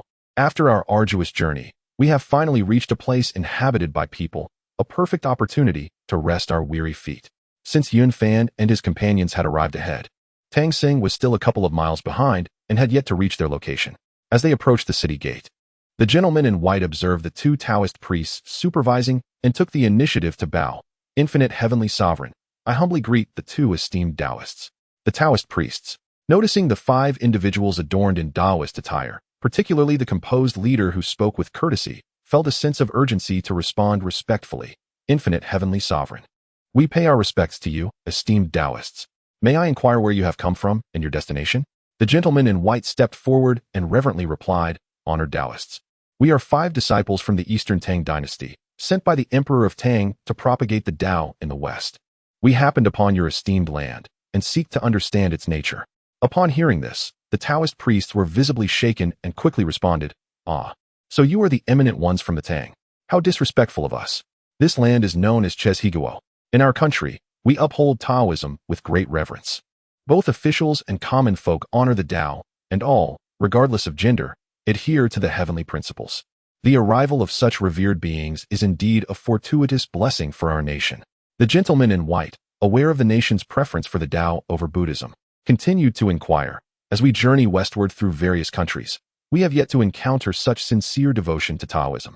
Might it be that your sovereign is also a practitioner of the Tao? The Taoist priest shook his head, with one replying, Not quite. Rather, 20 years ago, our nation faced a severe drought that lasted for an extended period, leading to failed harvests and widespread famine, with even dire instances of cannibalism. Just as our existence hung by a thread, 3 Taoist masters descended from the heavens, wielding immense powers to summon wind and rain, rescuing the common folk from peril. Apart from Yun Fan, who was already aware, the rest of the group listened intently, captivated by the tale. The scholar in white then inquired, May I ask the names of the 3 Taoist priests? Another Taoist replied, Our masters are the Venerable Master Hu Li de Xian, the second Master Lu Li de Xian, and the third Master Yang Li de Xian.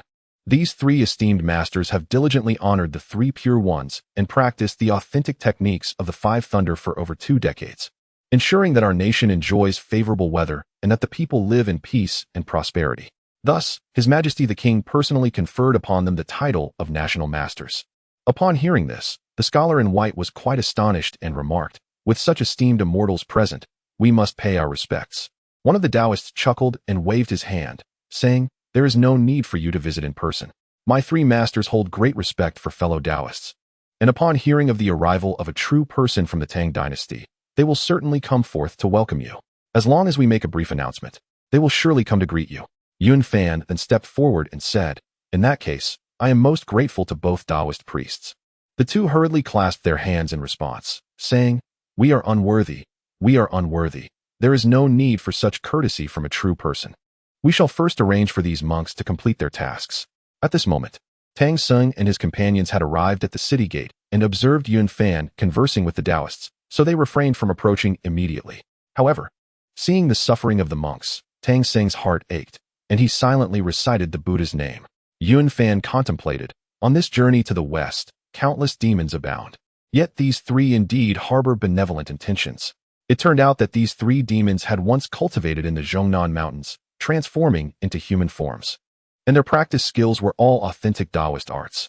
After achieving mastery, they decided to venture out into the world. Coinciding with a great drought in the country of Qi, the three then employed their Taoist arts to pray for rain. Because their methods were orthodox and their prayer documents adhered to proper regulations, they moved the heavens, prompting the Jade Emperor to entrust this matter to the heavenly master of thunder, Wenzhong, who then ordered the rain to fall. Chapter 31. The statue of the primordial saint was cast into the latrine. The citizens of the kingdom of Qi, thus spared from famine, revered the three demons as celestial beings, and the king conferred upon them the title of national master. With the honor of this title, the three demons' status soared, leading to a growing arrogance as they began to favor Taoism while suppressing Buddhism. Yet, over the span of 2 decades, during every drought, the three demons would cast spells to summon rain, maintaining unwavering respect for the king, which gradually elevated Taoism as the predominant faith in Qi. At this juncture, 2 Taoist priests wielding whips were driving a multitude of monks to toil. One of them had already entered the city to deliver a message. Witnessing the monks' suffering ignited a furious fire within Sun Wukong, who was on the verge of taking action. At that moment, Yun Fan stepped forward and softly said, "Elder, I understand your feelings. However, please remain calm. After I meet with the national master and explain the matters at hand, I shall surely alleviate the suffering of these monks. I beseech you, great sage, to endure for the time being." Throughout their journey together, Yun Fan's tone had softened considerably, now addressing Sun Wukong as the great sage. Tang Sung clasped his hands in prayer, uttering, "Amit Ba Buddha, I am grateful for Taoist Yun's compassionate heart." Although this land belonged to the Western Bull Heaven, Yun Fan could have chosen not to intervene in the monks' affairs, yet for the sake of the three demons, such an action could invite calamity. Thus, he resolved to clarify the implications to the three national masters upon their meeting, hoping to sway them back to righteousness. Upon hearing this, Sun Wukong also suppressed his anger. Recognizing that this matter could not be resolved through force alone, it pertained to the governance of a nation, and one must address the root of the issue to change the situation. Within the halls of the National Master's residence in Qi, the three celestial beings were currently engaged in incense offerings, venerating the images of the three purities with utmost reverence, bowing and paying their respects. At that moment, while conversing with Yun Fan and others, a young Taoist hurriedly entered, exclaiming, "Masters, I bring extraordinary news." Upon hearing this, the Tiger Power Celestial opened his eyes and eagerly inquired, "What is this good news? Speak quickly." The young Taoist replied, "Masters, it is said that 5 true beings from the Eastern Tang have passed through our lands en route to the Western Heaven to propagate the Tao, and they have now arrived at the city gates." Upon hearing this, the 3 national masters trembled with excitement, their faces alight with joy. "Is this truly the case? Quickly, let us go forth to welcome them," they exclaimed. The young Taoist promptly complied, "Yes, masters." At that moment, the Goat Power Celestial commanded, "Prepare the yellow earth to pave the way." The Tiger Power Celestial slapped his forehead in realization, chuckling, "How astute of third brother. I nearly overlooked that detail." Overjoyed, the 3 commanded that yellow earth be laid all the way to the city gates, and then personally set out to greet the visitors. Standing at the city gate, the Tiger Power Celestial called out, "We're the true beings from the Tang. Allow us to behold your celestial countenance." Under the guidance of the young Taoist, the group approached Yun Fan, and introductions commenced. Yun Fan clasped his palms together in salute, saying, "Infinite Celestial Lord, I, a humble Taoist, am here by the edict of the Tang Emperor to propagate the Tao in the West," named Yun Fan. "It is an honor to meet the 3 national masters." The 3 national masters, brimming with excitement, responded in unison, "Infinite Celestial Lord, we are the national masters of the kingdom of Qi. To meet you, true being Yun. Today is indeed a fortuitous encounter." Yun Fan continued with the introductions. "This is my senior sister, Bai Sujin, and these 3 are my disciples, Heiyun, Link Suzi, and Bai Xushi." After exchanging courteous greetings, the 3 demons, filled with fervor, left Yun Fan momentarily at a loss for how to respond. Yun Fan provided a brief account of the circumstances surrounding the 4 monks, eliciting a slight displeasure among the 3 national masters. However, out of respect, they refrained from expressing their discontent and merely instructed their subordinates to escort the group to the inn for rest. as Yunfan was armed with an official document from the Tang dynasty. Akin to a diplomatic envoy, the mighty Tiger Force Master received the document with both hands and, after perusing it carefully, assured him, "Rest assured, esteemed one. As a scholar from the Tang dynasty, your magical prowess must be extraordinary. Tomorrow, the three of us shall introduce you to our sovereign to facilitate the customs clearance." Yunfan humbly acquiesced. Subsequently, he accompanied the three demons to the National Master's residence, while the monk and his companions were settled in the inn. However, the citizens of the Chaoqi kingdom harbored little fondness for monks. In contrast, Yunfan and his entourage received the highest honors, for the three national masters had resided there for 2 decades, overseeing a prosperous Chaoqi kingdom where the populace revered the Tao and venerated the immortals, with the entire nation devoted to the 3 purities. Upon arriving at the National Master's residence, the guests and hosts took their seats, initiating discussions on the Taoist arts. As a golden immortal of the great Luo, Yunfan's cultivation far surpassed that of the 3 demons. Although they were not lacking in skills, they had never undergone authentic transmission. Recognizing the importance the 3 demons placed on the discourse, Yunfan commenced expounding on the teachings of the. As the expert began to speak, his realm became evident. The 3 demons listened with rapt attention, their admiration growing as they sat upright, not daring to exhibit any carelessness. The 3 demonic immortals rose in unison. Bowing deeply, "We are grateful to the esteemed one for illuminating our path. He is known for its inclusivity and acceptance, particularly suited for the cultivation of demons." Yunfan's words unveiled many mysteries they had yet to comprehend. He promptly assisted them to their feet and, clasping his hands in respect, said, "There is no need for such formalities, esteemed national masters. Please rise." The dear Force Master, with a solemn expression, inquired, "May I ask, esteemed one, from which sect do you hail? Could you bestow your teachings upon us?" Yunfan replied with composure, "I am a disciple of the 3rd generation, and my esteemed master is the direct disciple of the Lingbao Tianzuan, the Wudong Saint Mother." Upon hearing this, the 3 were shaken to their cores. They had always revered the 3 purities, and now to find that their visitor was a disciple of the saint was akin to encountering a radiant signboard that dazzled the eyes. Overwhelmed with joy, they exclaimed, "Ah, so you are a disciple of the saint. How fortunate we are, we have been quite rude." Yunfan smiled gently, replying, "You flatter me, esteemed national masters. Your protection of the common folk is a deed of immeasurable merit, which I deeply admire." The Tiger Force Master, with a grave demeanor, stated, "Let it be known, esteemed one, that since we achieved mastery in our cultivation and traveled the world, we have never harmed a soul. 20 years ago, we arrived in this kingdom and employed our rain-calling techniques to ensure the peace of the citizens. We have burned incense and worshipped the 3 purities daily without fail." Yunfan, aware of the truth in these words, nodded in acknowledgement. "I have been informed of these deeds by your disciples, and I sincerely admire them." Yunfan felt a deep sympathy for the plight of the 3 demons. Witnessing their words and actions further moved him. Despite their suppression of the Buddhist sect, they had not committed any heinous acts, yet their fate was so tragic. The monkey struck them down with a single blow and departed. Who would protect the citizens of Chaoqi in the future? Did the monk and his disciples ultimately save Chaoqi, or did they bring ruin to this land? Can mortals truly discern good from evil at a glance? Did the millions of citizens of Chaoqi truly fail to recognize the righteousness of the 3 national masters over the course of 20 years? Upon revisiting the tale of the 3 demons of Jinping Mansion, we discover that they are 3 rhinoceros spirits, masquerading as bodhisattvas to receive offerings of incense. Yet, through their magical prowess, they have ensured that Jinping Mansion enjoys bountiful weather, with not a single day of drought in a millennium. The common folk, in turn, honor them with offerings, and they reciprocate with gentle rains, creating a harmonious cycle of mutual benefit, never inflicting harm upon others. Truly, they are benevolent beings. However, the ever-devout Tang Song, insistent on paying homage to the Buddha, fell prey to the 3 demons. Remarkably, they treated him with respect, sparing him any injury. Yet fate led to his tragic demise. With the departure of the monkey and his companions, one wonders who shall guard Jinping Mansion? During their stay at the National Master's residence, the group of 5 led by Yunfan found that Sun Wukong was increasingly restless, with Pigsy contentedly indulging in food and drink. Having left matters to Yunfan, Wukong's dissatisfaction grew as dusk approached without any meal being served.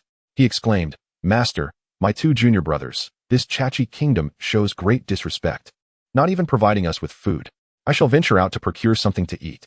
Starving, Tang Sung could only clasp his palms together and murmur, "Ba, Wukong.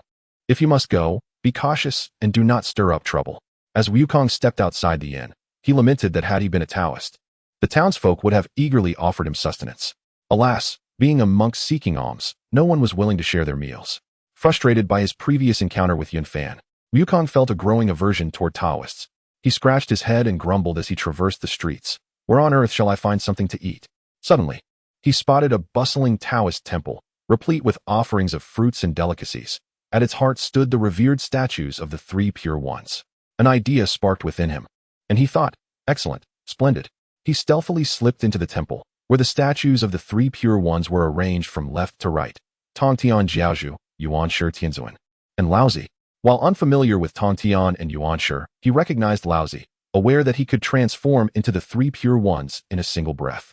The hall was empty, so he boldly approached Laozi's statue, declaring, "Old official, I shall borrow some of your offerings." After indulging in a hearty feast, he prepared food for Tang's son.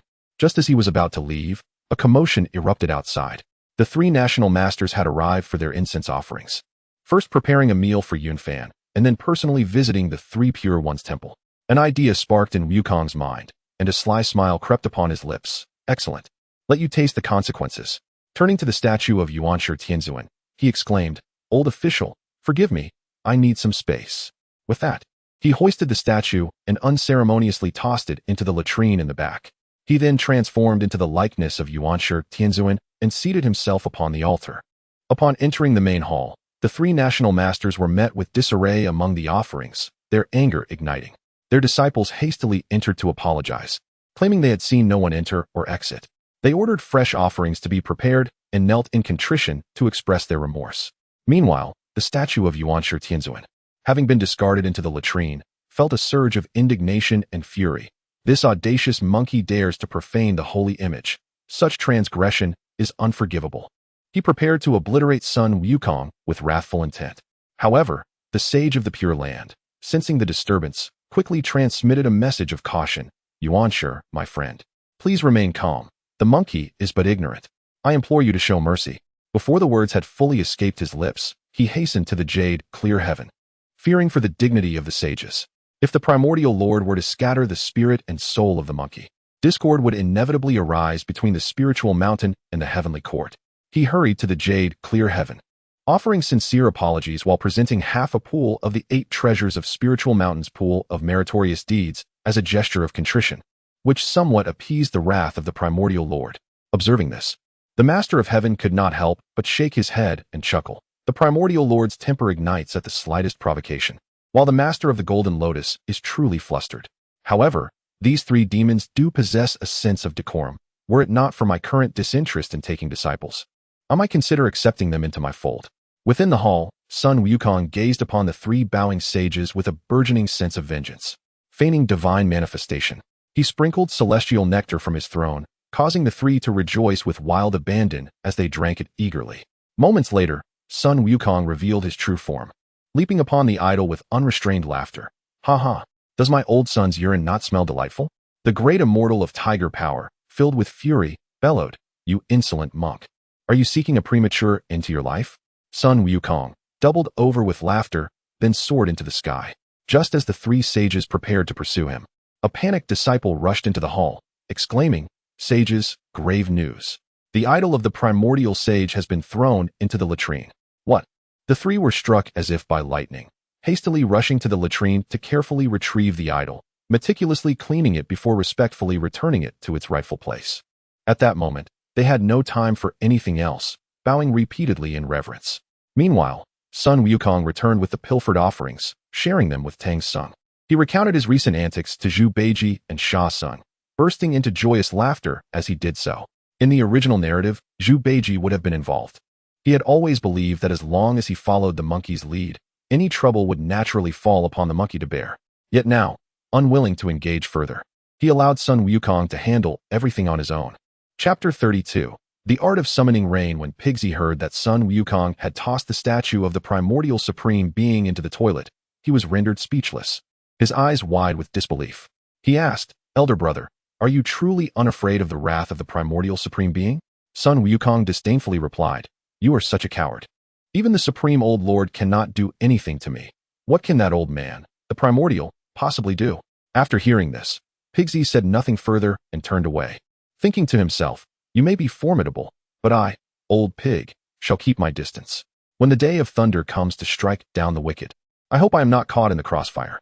The three national masters, having failed to recognize Sun Wukong among the group of monks seeking scriptures, began a citywide search for the monks after dealing with the statue incident. Yet, their efforts bore no fruit. Moreover, as Yun Fan had just returned from an incident, they could not afford to investigate thoroughly and thus returned to their residence to consult Yun Fan on how to proceed. Just as Yun Fan and his companions finished their meal, the three national masters stormed back in a fit of rage. Yun Fan, taken aback, inquired, "Why are the three national masters so furious?" The Tiger Strength Immortal recounted the events in detail, and upon hearing this, Yun Fan's jaw dropped in shock. He could not help but reflect, alas, through a twist of fate, the plot has indeed unfolded. Is this truly the will of heaven? Originally, after rescuing the 500 monks, Sun Wukong was to act under Guanin's guidance, compelling Pigsy and Sandy to collaborate and dispose of the three Pure One statue in the toilet, thereby severing ties with the Taoist sect and firmly embracing the path of Buddhism. However, it seems this time Guanin had not advised him, and Sun Wukong acted on his own accord, which, to make matters worse, involved the statue of the primordial being. It is likely that the primordial is seething with rage at this very moment. Noticing Yun Fan's contemplative demeanor, the Tiger Strength Immortal quickly asked, "Master, what troubles you?" This question roused Yun Fan from his reverie. He slowly replied, "There is no need to delve deeper into this matter. The monkey you mentioned, with the thunderous mouth, is indeed among the group seeking scriptures." "What? Where is he? I shall capture him at once." The Tiger Strength Immortal, impulsive by nature, immediately sought to take action. Yun Fan, however, gestured for him to cease, saying, "Do not provoke him. The ramifications of this situation run deep, and you may find yourself ensnared." The Goat Strength Immortal, with a discerning mind, inquired, "Pray, enlighten us on the reasons behind this." Yun Fan, with a measured tone, began, "Since you wish to know, I shall not withhold the truth. This place lies within the realm of Western Neo-Huzhou, a territory dominated by Buddhist influence, where a nation that venerates Taoism and suppresses Buddhism should not exist. The monks will never tolerate such circumstances. Had I not arrived here first, the three of you would likely have met your demise long ago. As for the 500 monks, it would be wise to release them or send them to another country." "What? Is this truly the case, Master?" the Deer Strength Immortal asked, astonished. "Indeed. It is no jest," Yun Fan replied with a faint smile. "Have you ever pondered why, for the past 2 decades, no one has dared to touch you? It is simply because you were meant to be left for that monkey. Sooner or later, he would have come to eradicate you." The Tiger Strength Immortal's expression changed. "Master, is this truly so?" Yun Fan countered. "Do you know that the kingdom of Chaichi was originally a flourishing Buddhist domain?" The Goat Strength Immortal responded, "Indeed, Master. It was so when we first arrived. During a severe drought, the king commanded the monks to pray for rain, yet their efforts proved futile. In contrast, our attempts to invoke the heavens have consistently borne fruit, leading the king to place his trust in us and appoint us as his national spiritual advisors." Yun Fan reflected with a hint of melancholy. Over the span of 2 decades, the three of us had transformed a Buddhist kingdom into a Taoist realm. Although we are of demon nature, we have accomplished many tangible benefits for the people. However, Neo-Huzhou rightfully belongs to the Buddhist faith. How can a Taoist kingdom exist here? Moreover, this area is a crucial stop on the journey west to acquire the scriptures, naturally meant to be resolved by Sun Wukong. He nodded and continued, "Once we depart, I fear that the followers of the Buddhist path will not remain idle. You would be wise to seek refuge elsewhere."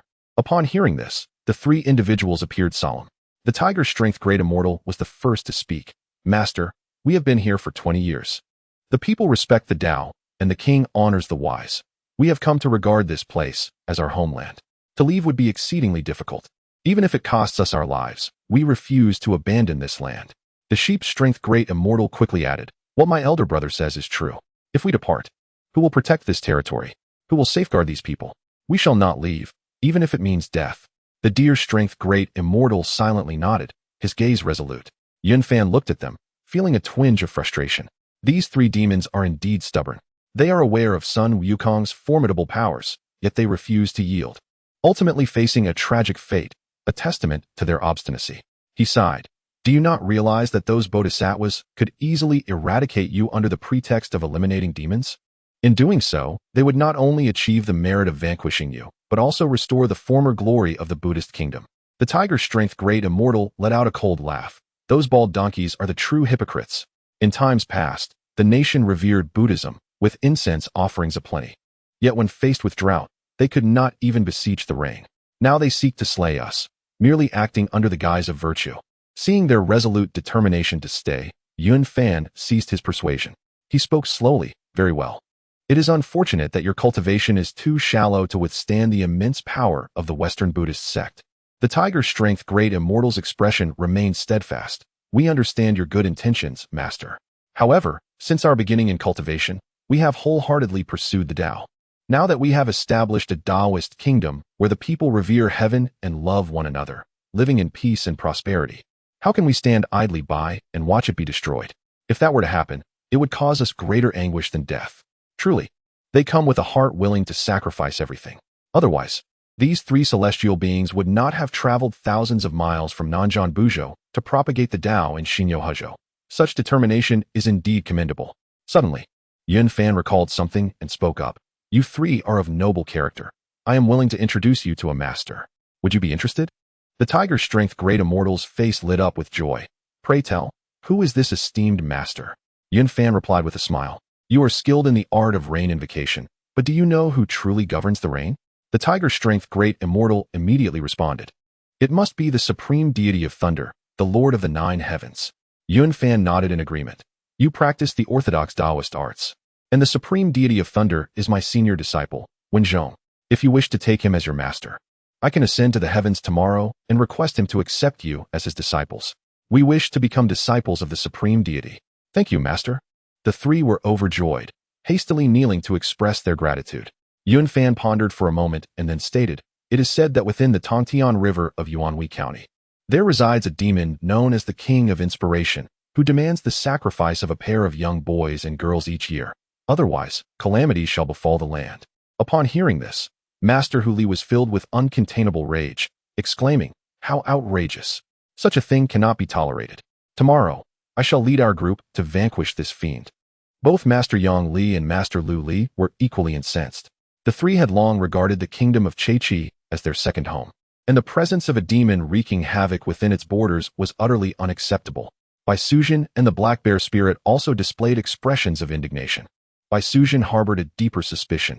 I have been in constant company with my junior disciple. How could I have been unaware of this? What other secrets does he still hold? Yun Fan cautioned, that demon lurks beneath the Tongtian River, possessing considerable magical powers and years of cultivation. Do not underestimate it. Strive to minimize casualties. Master Yang Li, brimming with confidence, proclaimed, rest assured, my esteemed master, I shall take the lead in this battle. I have cultivated a cold dragon, endowed with vast abilities, and I shall surely capture this demon. Acknowledging that Master Yang Li's powers were comparable to those of the demon, Yun Fan nodded in agreement. Knowing his life would not be in jeopardy, the following morning, both parties arrived at the Golden Hall of the King of Chaichi. This kingdom had revered the Tao for 2 decades, and the 3 national masters held Yun Fan in the highest regard. Upon learning that Yun Fan was a highly accomplished figure from the Tang dynasty, the king was overjoyed, exclaiming, your presence is indeed a blessing for my Chaichi. Yun Fan humbly declined the praise, unwilling to take credit. In his presence, the disciples of the Tang monk appeared rather subdued by comparison. Sun Wukong, feeling greatly displeased and wounded in his pride, recalled past grievances and, with a scoff, remarked, what a foolish national master. Did old Sun's urine taste good last night? Master Hu Li, seething with anger, retorted, you insolent monkey. If I do not teach you a lesson, you will think me an easy target. The king hastily inquired, national master, why do you quarrel with this monk? Master Hu Li, ever respectful to the king, bowed and replied, your majesty. This rascally monkey has thrown the statue of the sage into a latrine and transformed into the sage's likeness to trick me into drinking horse urine. The assembly, fueled by fury, was about to apprehend Sun Wukong when the king suddenly interjected, why do you, monkey, treat our national master with such disrespect? Sun Wukong, hands on his hips, boldly retorted, your majesty, you are woefully misinformed. What prowess does that Taoist possess to act so tyrannically here? The king's countenance darkened as he responded, the national master has summoned winds and rains, ensuring 20 years of bountiful weather for my Chaichi. Sun Wukong threw his head back in laughter, summoning rain? That is a feat I can accomplish as well. Intrigued, the king proposed, oh, is that so? As spring is upon us and spring rains are precious as gold, let us have a contest to see who can summon the rain. Master Huli puffed out his chest and declared, let us compete. Do you dare, monkey? Sun Wukong confidently replied, what is there to fear? Let it be.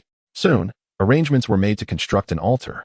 Before long, Master Huli ascended the high platform, adhering to the rituals and offering incense as per Taoist custom. This was the orthodox method, and the talismans ascended directly to the heavenly court. Landing in the hands of Wenzhong, he promptly issued orders for Fengbo, Lei Gong, and Yu Shi to prepare for the ring. The winds began to rise, and thunder rumbled in the distance.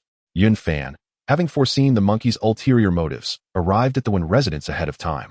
He addressed Wenzhong, saying, esteemed elder brother, these three demons possess commendable natures. Do you have any inclination to accept them as disciples?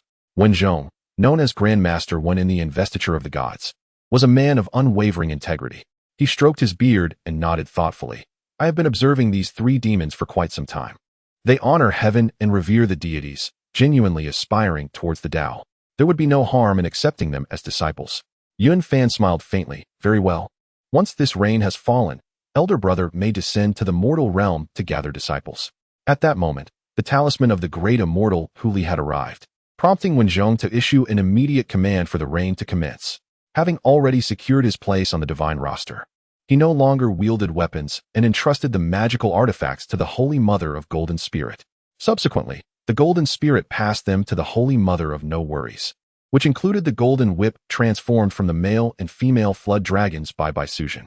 As the Rain Master prepared to unleash the rain, Sun Wukong approached, brandishing his staff, and commanded the Wind and Rain Masters to cease their actions. The Rain Master, visibly troubled, responded, Great Sage, with the Celestial Lord present, how can we dare defy the decree? Sun Wukong turned to see Wenzhong, his hair and beard white, exuding an imposing presence, and hurriedly exclaimed, Oh, Celestial Lord, I made a wager with that Taoist for rain. Kindly assist me by halting it. Upon hearing this, Wenzhong felt a surge of displeasure and replied sternly, The falling of rain is governed by celestial laws. To halt it requires an edict from the Heavenly Emperor. Are you not aware of the fate that befell the Dragon King of the Jinghe River? With that, he disregarded Sun Wukong and commanded the Rain Master to proceed with the downpour as per the established regulations. Chapter 33. The Great Master of Sheep Power led the crowd to the banks of the Tongtian River. In an instant, a torrential rain poured from the heavens. The spring rain nourished the earth, bringing joy to the populace and eliciting cheers all around. The king of Chechi Kingdom exchanged smiles with the queen, both beaming with delight. The Master of National Affairs had long been accustomed to prayers for rain, and neither officials nor commoners regarded it with concern. Indeed, a day without rain would have been astonishing. As the earth became soaked and all living things were refreshed, the great master of tiger power burned offerings and prayed, causing the rain to cease and the clouds to disperse, revealing the sun once more. Sun Wukong, having faced setbacks, was eager to extricate himself and had no time to seek a discussion with the Jade Emperor, his heart seething with indignation. Just as he prepared to cast a spell to summon rain, the great master of tiger power interrupted. Impudent monkey, do not waste your efforts. Not only can I summon rain, but I can also invite the celestial beings from above. The king of Chechi Kingdom, astonished, inquired, Master, can you truly accomplish this? The great master of tiger power clasped his hands in reverence and replied, Your Majesty, how could I dare to deceive the sovereign? The king, filled with excitement, urged, Quickly, summon the heavenly Lord to descend. With that, the great master of tiger power commanded his disciples to prepare an incense altar and meticulously perform the rituals. Before long, the yellow paper soared into the sky, racing towards the clouds. Moments later, Wenzhong descended on a black unicorn, flanked by celestial soldiers, exuding an aura of majesty. The three national masters immediately knelt in reverence. Disciple respectfully welcomes the heavenly Lord of Thunder. The king and queen, witnessing the divine presence, were momentarily dumbfounded. Recovering quickly, they hastily knelt and offered their respects. Your humble servant pays homage to the heavenly Lord. Wenzhong raised his hand to gesture. Please rise, esteemed masters and officials. There is no need for formalities. As they stood, Yun Fan and Baisuzhen stepped forward gracefully, softly saying, We pay our respects to our senior brother. This revelation stunned the assembly. It turned out that the heavenly Lord had a connection with Yun Fan. Wenzhong turned to Baisuzhen and asked, Junior sister, do you still possess my weapons? Upon hearing this, Baisuzhen hurriedly produced the golden whip. Ah, So these weapons belong to my senior brother. I shall return them at once. Huanghuang stroked his beard and remarked, these weapons have accompanied me for many years, and I can sense their presence. They are of no use to me now. You may keep them. Bai Suzhen had already refined them and, hearing this, expressed her gratitude. Thank you, senior brother, for your generosity. Sun Wukong, observing from the side, was filled with uncertainty, never anticipating that the Taoist could share a lineage with the heavenly Lord of Thunder. Yuan Fan smiled and inquired, Senior brother, what do you think of these 3 fellow Taoists? Would you be willing to accept them as disciples? The 3 national masters bowed repeatedly. Please, Heavenly Lord, accept us as your students. The king also pleaded, Heavenly Lord, since the 3 national masters came to my kingdom, the weather has been favorable, and the people have lived in peace. They have shown utmost respect to me. I earnestly request that you accept them. Huanghuang suddenly opened the 3rd eye on his forehead, emitting a beam of white light that illuminated the 3 men. Sun Wukong exclaimed, This ancient immortal possesses a 3rd eye as well. It turned out that Huanghuang's 3rd eye was even more effective than Yang Jian's. While Yang Jian's 3 eyes discerned demons, Huanghuang's 3 eyes distinguished loyalty from treachery. After a moment, Huanghuang retracted his gaze and nodded. Indeed, although you have cultivated as outsiders, you have not harmed your essence and are wholeheartedly devoted to the path. You may join my ranks. Upon hearing this, the 3 men were overjoyed and performed 9 bows in great reverence. We, your disciples, pay our respects to the master. The monarch of the Shari country never anticipated that the 3 national masters were, in fact, of fairy lineage. However, with the celestial lord having spoken, this matter attained an air of legitimacy. Henceforth, even the Buddhist sect could no longer denounce them as monsters, nor could they resort to clandestine measures. The 3 national masters had risen to the status of esteemed officials, no longer mere creatures of the wilderness. Although the earthly emperor is governed by the 3 sovereigns and 5 emperors, neither the Buddhist nor Taoist sects could meddle in the affairs of mortal dynasties. With the king now aware of the national master's past, debates inevitably arose. How could they still be considered monsters if they had been accepted under divine tutelage? Certainly not. They were now regarded as members of the celestial realm, their identities transformed, leaving behind their former monstrous nature. After taking their vows, Huanghuang led the heavenly soldiers, riding the black Qilin, back to the heavenly court. Upon his departure, the king, queen, and ministers extended their congratulations to the 3 national masters. As disciples of the reign-controlling deity, the future of Shari country was bound to be prosperous and bountiful.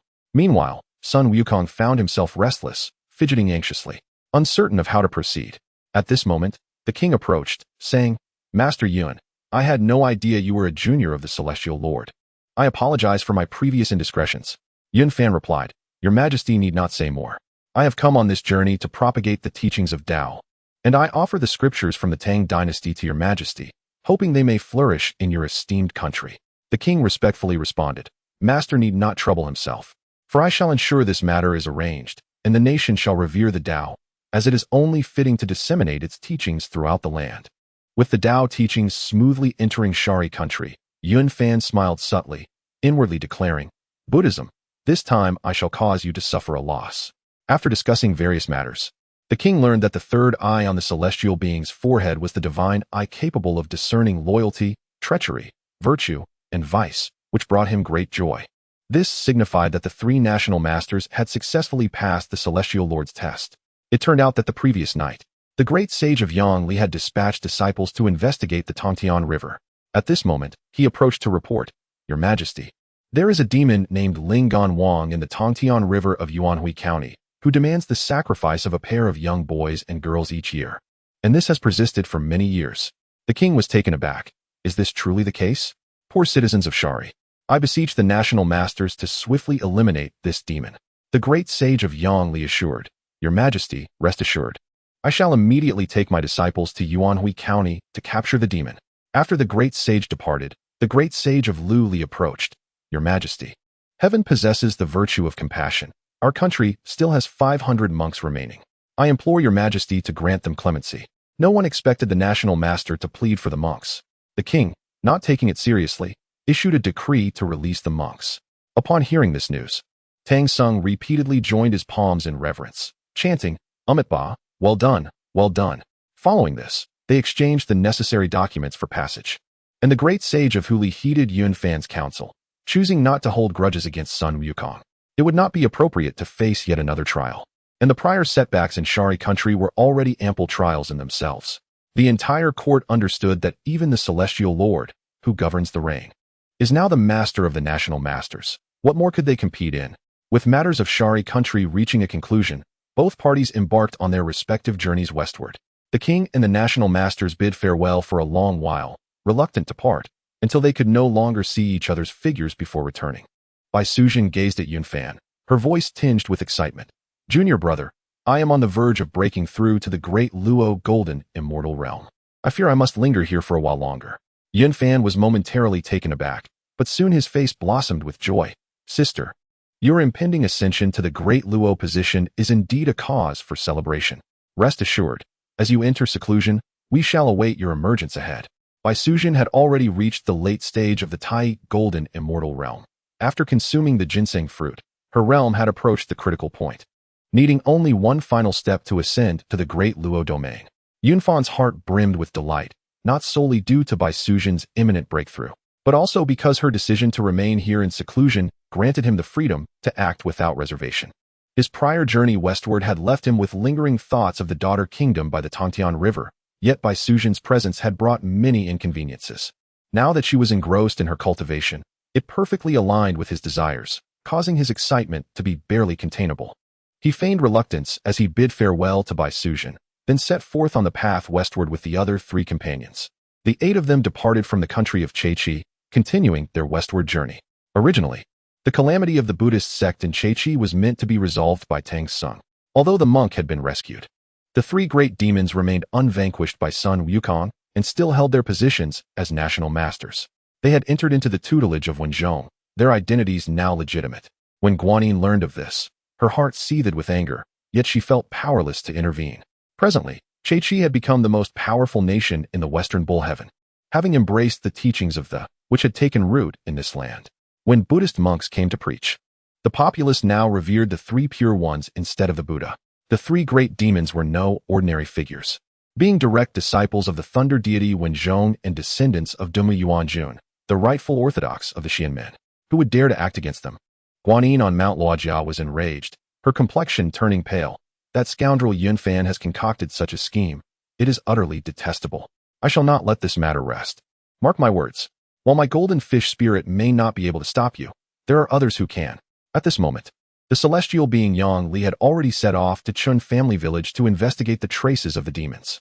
He learned that this demon demanded a pair of young boys and girls each year, a gruesome practice that had persisted for many years. Yang Li was consumed with fury. What audacity this demon possesses to commit such atrocities within my Chiechi. Today, I shall ensure your demise. The villagers timidly inquired. Master National Teacher, is the Spirit King truly a demon? Yang Li glared at them. How could a celestial being consume humans? Your ignorance is astounding. This demon has plagued you for years. Why did you not report it earlier? Had you done so sooner, we would have apprehended it already. An elder trembled as he spoke. Master National Teacher, the day of the sacrifice is fast approaching. Whose children will it be this year? Yang Li coldly asked. A wealthy man named Chun, known as Chun Qing, stepped forward and said, Master National Teacher, this year it is my turn, along with Chun Cheng. Yang Li inquired, where are your children? Bring them forth for me to see. Chun Qing presented his child, stating, this is from my concubine, named Chun Guanbao, age 7. Meanwhile, the official Chun Cheng hurried forward, bowing, esteemed one, this is my daughter, named Yi Cheng Jin, aged 8. Yang Li, finding the name peculiar, asked, what is the reason for this name?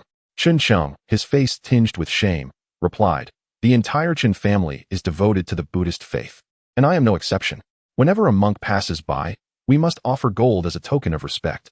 On the day of my daughter's birth, the amount of gold given was precisely equal to 1 weight, hence her name, 1 weight of gold. Upon hearing these words, the crowd fell silent. Who could have anticipated that in this pious abode, the daughter would fall prey to evil? Upon hearing this, the great deity Yang Li was filled with righteous anger and exclaimed, you profess to believe in Buddha, yet has Buddha truly safeguarded you? Is there anyone today who can rescue your daughter?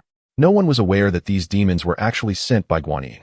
For years, they had been consuming children from Chun family village, while the townsfolk continued their devout worship, oblivious to the absurdity of their plight. Such a cause and effect truly elicits sorrow. It is precisely for this reason that when Sun Wukong arrived at the South Sea, Guanyin hastily appeared, clad only in her undergarments. Aside from capturing the golden fish monster, she eradicated all the remaining demons. Those lesser demons, fully aware of the truth, had no choice but to eliminate all traces to prevent exposure. Thus, the name of Guanyin grew even more revered within Chen family village. Upon understanding the circumstances, Yang Li, along with the gathered crowd, made their way to the banks of Tongtian River, where the townsfolk eagerly followed, all wishing to witness the national master vanquish the demons.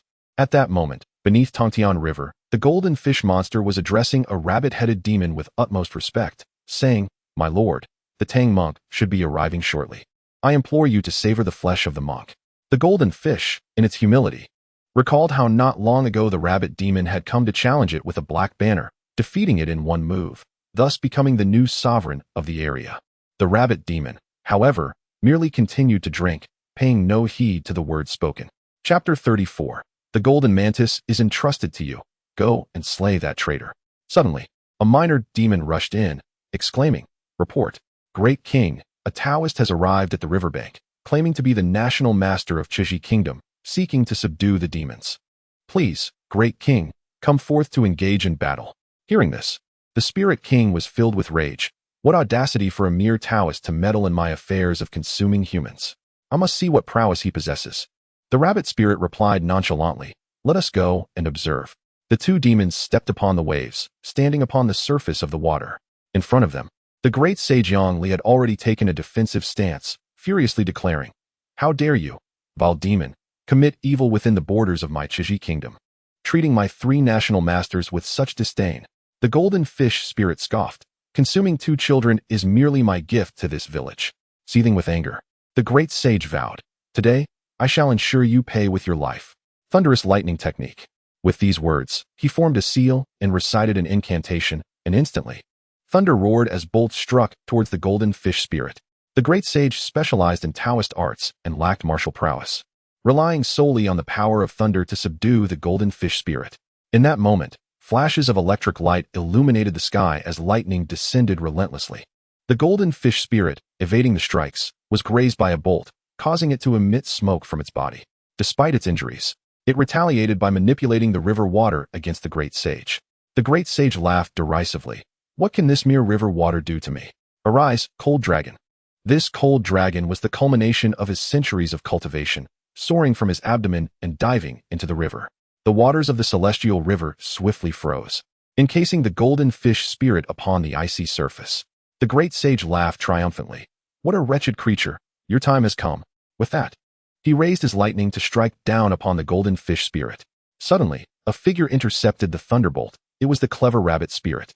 It summoned purple lightning, fiercely striking towards the great sage. "Purple cloud divine thunder. How can you wield such power?" The great sage exclaimed in astonishment. Though he had not mastered the complete techniques of he possessed some understanding.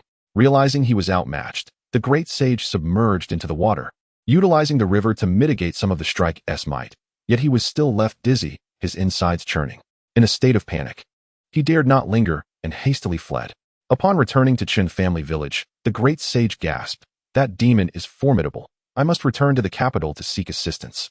The villagers were filled with anxiety, fearing the Spirit King's wrath would befall their village. After calming the crowd, the great sage departed upon his cloud. On his journey, he encountered Yun Fan, who inquired in surprise, "What has befallen you to look this way?" The great sage replied, "Master Uncle, the demon of the celestial river poses a considerable challenge. One rabbit can even wield my upper clear thunder technique." Yun Fan furrowed his brow. "A rabbit spirit? Capable of mastering the upper clear thunder technique? Do not fret, I shall arrive in a few days." Maintain the situation. Due to the necessity of walking to spread his teachings, he could not travel on clouds.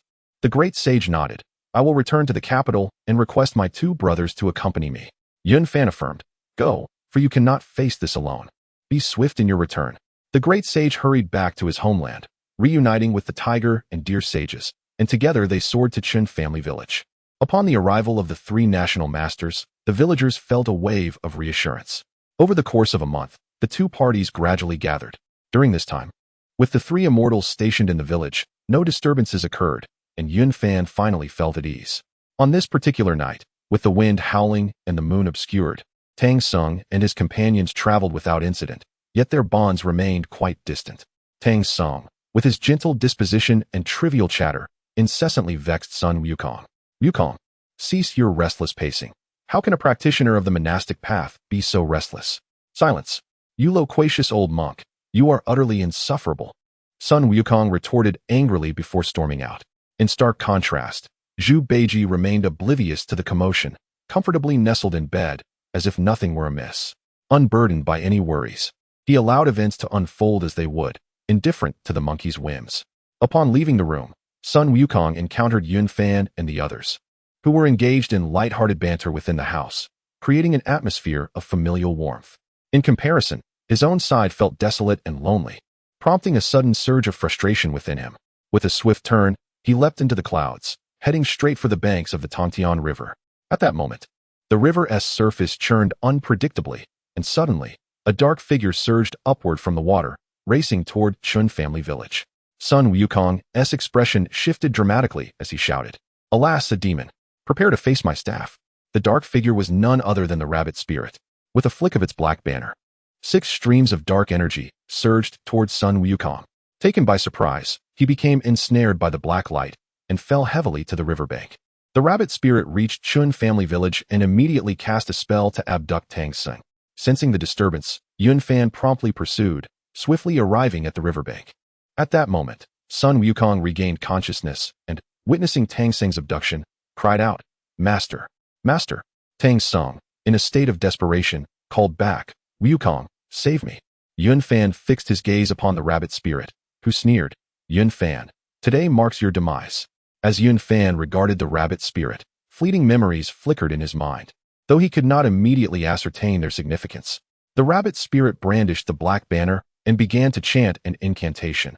The black light emanating from the banner surged, even more potent than when it had attacked Sun Wukong, and hurtled toward Yun Fan. "Ah, the 6 Souls banner. You are the traitor, the long-eared Dingguang immortal," Yun Fan exclaimed, a mix of shock and fury coursing through him as he recognized the formidable opponent before him. He promptly summoned the Xian Yuan water control banner to defend against the assault. The 6 Souls banner was a malevolent treasure forged by the Tongtian Patriarch during the latter stages of the Fengshen War to combat other saints. Regrettably, it had been stolen by the long-eared Dingguang immortal, who had defected to the Buddhist realm and was now known as the long-eared Dingguang Buddha. Presently, the long-eared Dingguang immortal had attained the late stage of the great Luo golden immortal, and the 6 Souls banner had been refined over the years, its power far surpassing that of Yun Fan's Xian Yuan water control banner. No one had anticipated that, after a smooth journey thus far, they would encounter such a formidable adversary here. "Haha, you recognize me now, but alas, it is too late. Your demise is inevitable."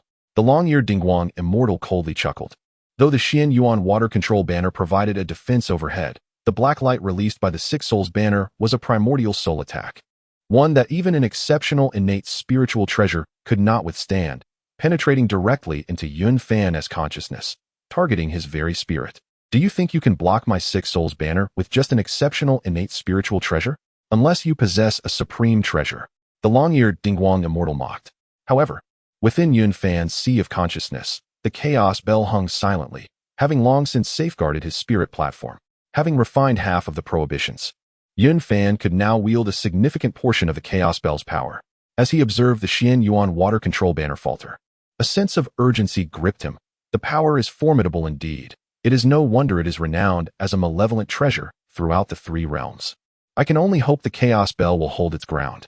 He focused his mind, maintaining calmness and composure, wielding the chaos bell to fiercely counter the black light of the 6 paths in the spiritual realm. The chaos bell emitted a series of profound chimes, clashing intensely with the dark light. The external figure of the long-eared celestial was astonished, exclaiming, "How is this possible? How can you withstand my 6 Souls banner? This is inconceivable." At that moment, Sun Wukong did not hesitate, raising his golden staff and charging towards the long-eared celestial, intent on rescuing his master. The 3 national masters and Yun Fan's 3 disciples also joined the fray. The long-eared celestial proved to be a top-tier expert in the late stage of the Great Luo, facing 7 opponents without losing ground. With one hand, he manipulated the 6 Souls banner to exert pressure on Yun Fan, while effortlessly countering the attacks from the others. Just then, the goldfish spirit arrived with a spear to assist, but was intercepted by the celestial of goat power. The goldfish spirit, lacking strength, was overwhelmed by the celestial thunder summoned by goat power. Ultimately, the dark energy that had invaded Yun Fan's spiritual realm was dispelled by the Chaos Bell. Seeing that his assault yielded no results, the long-eared celestial ceased his entanglement, seizing Tang Sung and retreating into the water with the goldfish spirit. As the long-eared celestial submerged with Tang Sung, the others hurriedly surrounded them, asking, "Master, how is our revered uncle? What should we do now?" Yun Fan furrowed his brow and replied, "That figure is the long-eared celestial. I did not expect the Buddhist sect to release him to wreak havoc. Very well, this time, I shall ensure his demise. Were it not for the protection of the Chaos Bell, I would surely have suffered grave injuries. The Six Souls banner is a treasure of the Een Sage. Even a sage must exert their full strength to withstand it, and a surprise attack could yield disastrous consequences." The Black Bear spirit inquired, "Master, what shall we do next?" Yun Fan understood that the long-eared celestial had two objectives, to trouble Tang Sung and to take his life. Thus, he instructed everyone, "You wait here while I ascend to the heavens to borrow a magical artifact to subdue this foe." Zhu Beiji and Sha Xing also arrived, and Sun Wukong recounted the recent events. The group deliberated on their strategy, while Sun Wukong and his companions gathered to discuss tactics for overcoming their adversary. Sun Wukong was taken aback that a mere rabbit could contend against 7, putting them at a disadvantage, leaving him rather embarrassed. They began to formulate a plan to rescue their master. Suddenly, Zhu Beiji remarked, "Where is Taoist Yun?" Sun Wukong replied coldly, "He has ascended to the heavens to borrow a magical artifact. That monster's abilities are formidable. Even the banner of the bull-nosed celestial cannot withstand it." Zhu Beiji nodded. "Shall we wait, then?" Sun Wukong pondered for a moment and said, "Very well, let that old monk endure some hardship. If he dies, it will simplify matters." Yun Fan soared through the clouds, heading straight for the heavenly palace, arriving directly before the palace of the 3 heavenly maidens. He first paid his respects to his master, then spoke, "Esteemed aunts, I encountered the long-eared celestial in the Tongtian River. This individual wields the Six Souls banner, and I have come to request the golden mantis blade from Aunt Xiong Shao to eliminate him." "The long-eared celestial? That traitor!" exclaimed Xiong Shao. "The Buddhist sect actually allowed him to descend to the mortal realm to confront you. Well, now that he has become a demon, he is no longer a Buddha. Nephew, the golden mantis blade is yours. Go and slay that traitor." Xiong Shao immediately affirmed. Bai Shao spoke up. "Shall your master uncle accompany you to the mortal realm, lending you assistance with the dragon-binding rope?" Yun Fan shook his head in response. "I appreciate your kind intentions, master uncle, but I have my own strategy. The long-eared one possesses no other means apart from the Six Souls banner. I can manage this alone." Bai Shao entrusted the magical artifact, the golden Jiao scissors, to Yun Fan, imparting the incantation required for its use. Such offensive artifacts do not necessitate prolonged refinement. One can wield them immediately upon mastering the incantation. It is akin to modern weaponry, where the chaotic bell resembles an M4 rifle, requiring various attachments to unleash its full potential, while those attachments correspond to the refined elements. The golden Jiao scissors, on the other hand, are more akin to the 98K sniper rifle, ready for use with merely a scope or even just mechanical sights. With an element of surprise, it can deliver a fatal blow. Upon acquiring the golden Jiao scissors, Yun Fan promptly descended to the lower realm. As dawn broke, illuminating the horizon, he was warmly welcomed by the gathered crowd upon his return. With unwavering conviction, he declared, "This time, we must eliminate the long-eared one." At the bottom of the Tongtian River, the residence of the goldfish spirit was impressively grand. Over the years, he had relied on the backing of Guanyin Bodhisattva, amassing a considerable number of aquatic forces. His loyal confidants, the shrimp soldiers and crab generals, were well aware of the goldfish spirit's origins, and thus, they followed him devotedly, aspiring to ascend through the connections to Guanyin. Chapter 35. The ultimate weapon. Tang Sung was bound deep within the water palace, the currents having been magically sealed away, leaving him trapped yet unharmed. The little demons had begun to kindle a fire, preparing to boil Tang Sung for their meal. Long Ears furrowed his brow in contemplation. How could Yun Fan withstand the Six Souls banner? What secret cards does he possess? Should I retreat for now? No. I shall attempt once more tomorrow. If it fails, I can always flee. His magical prowess ultimately pales in comparison to mine. He remained blissfully unaware that Yun Fan had acquired the golden Jiao scissors. Suddenly, the waters beneath began to tremble violently. A small demon rushed in panic to report, "My lord, it is dire. The Taoists on the shore, along with that monkey, are causing a ruckus on the water's surface." Long Ears replied, "Very well, let us confront them." The golden fish spirit nodded and accompanied him to the shore, where they discovered a multitude awaiting them. Long Ears, The celestial being of steadfast light looked on with an air of arrogance. Still wish to try again? Come then. Yun Fan sneered, traitor Long Ears. Today shall be your end. Long Ears scoffed, to slay me? You believe yourself worthy. Even if you wield a supreme innate spiritual treasure, it will avail you not. Without further ado, Yun Fan brandished the Xianyuan control water banner, summoning a black water dragon that surged forth towards Long Ears. Unfazed, Long Ears employed various spells to counter the assault. Shortly thereafter, Yun Fan unleashed the Huanghuang hammer upon him. Long Ears exclaimed in astonishment, "The Huanghuang hammer of the dark clouds is also in your possession? Humph, but alas, it cannot harm me." Indeed, Long Ears showcased remarkable strength, effortlessly fending off the water dragon and Huanghuang hammer, leaving the onlookers transfixed. Sun Wukong pondered to himself, fearing he too would struggle against such magical artifacts, a pang of anxiety rising within him. Yun Fan coldly declared, "Traitor, you have not even reached the realm of a quasi-saint. Thus, meet your demise." Confirming that Long Ears had reached his limit, Yun Fan decisively summoned the golden Jiao scissors. This formidable weapon, once invoked, soared through the air, entwined with auspicious clouds. Its twin dragons poised to strike with unrelenting ferocity. Long Ears, indeed lacking any other treasures, possessed only the Six Souls banner, which was of no use against such an onslaught. As he struggled to counter the water banner and Huanghuang hammer with empty hands, he found himself increasingly beleaguered. For Yun Fan too was in the realm of the great Luo Golden Immortal. Upon witnessing the summoning of the golden Jiao scissors, sheer terror seized him, and he cried out, "Ah, you possess the golden Jiao scissors." Before his cry could fully escape his lips, he was paralyzed with fear, turning to flee. Yet, ensnared by the water dragon and pressed by the Huanghuang hammer, he found no escape. The golden Jiao scissors transformed into two dragon forms, cleaving through the air, and in an instant, Long Ears, the celestial being of steadfast light, was bisected at the waist. The tide of battle shifted so rapidly that even Guanyin had no time to react. Upon witnessing Yun Fan summon the golden Jiao scissors, her heart raced with alarm.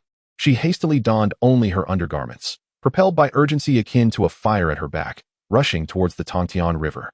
Sun Wukong, noticing Guanyin's arrival, hurried to greet her. "Bodhisattva, you have come."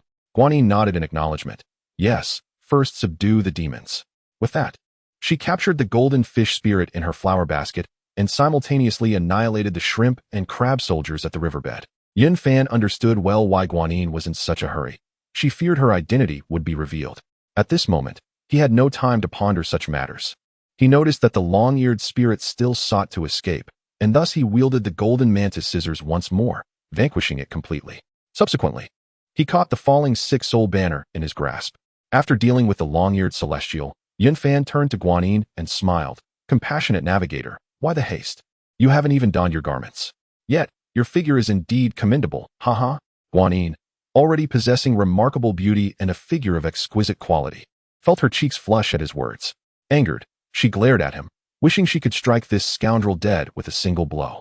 With a cold huff, she stowed her fish basket and commanded Sun Wukong, "Wukong, swiftly rescue your master."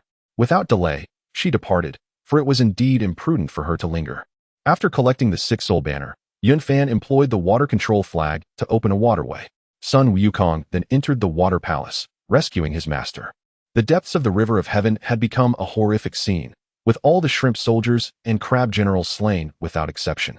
Wukong pondered, why has the Bodhisattva arrived so swiftly this time, and why the ferocity in her actions? Yet, he had no time for deep contemplation.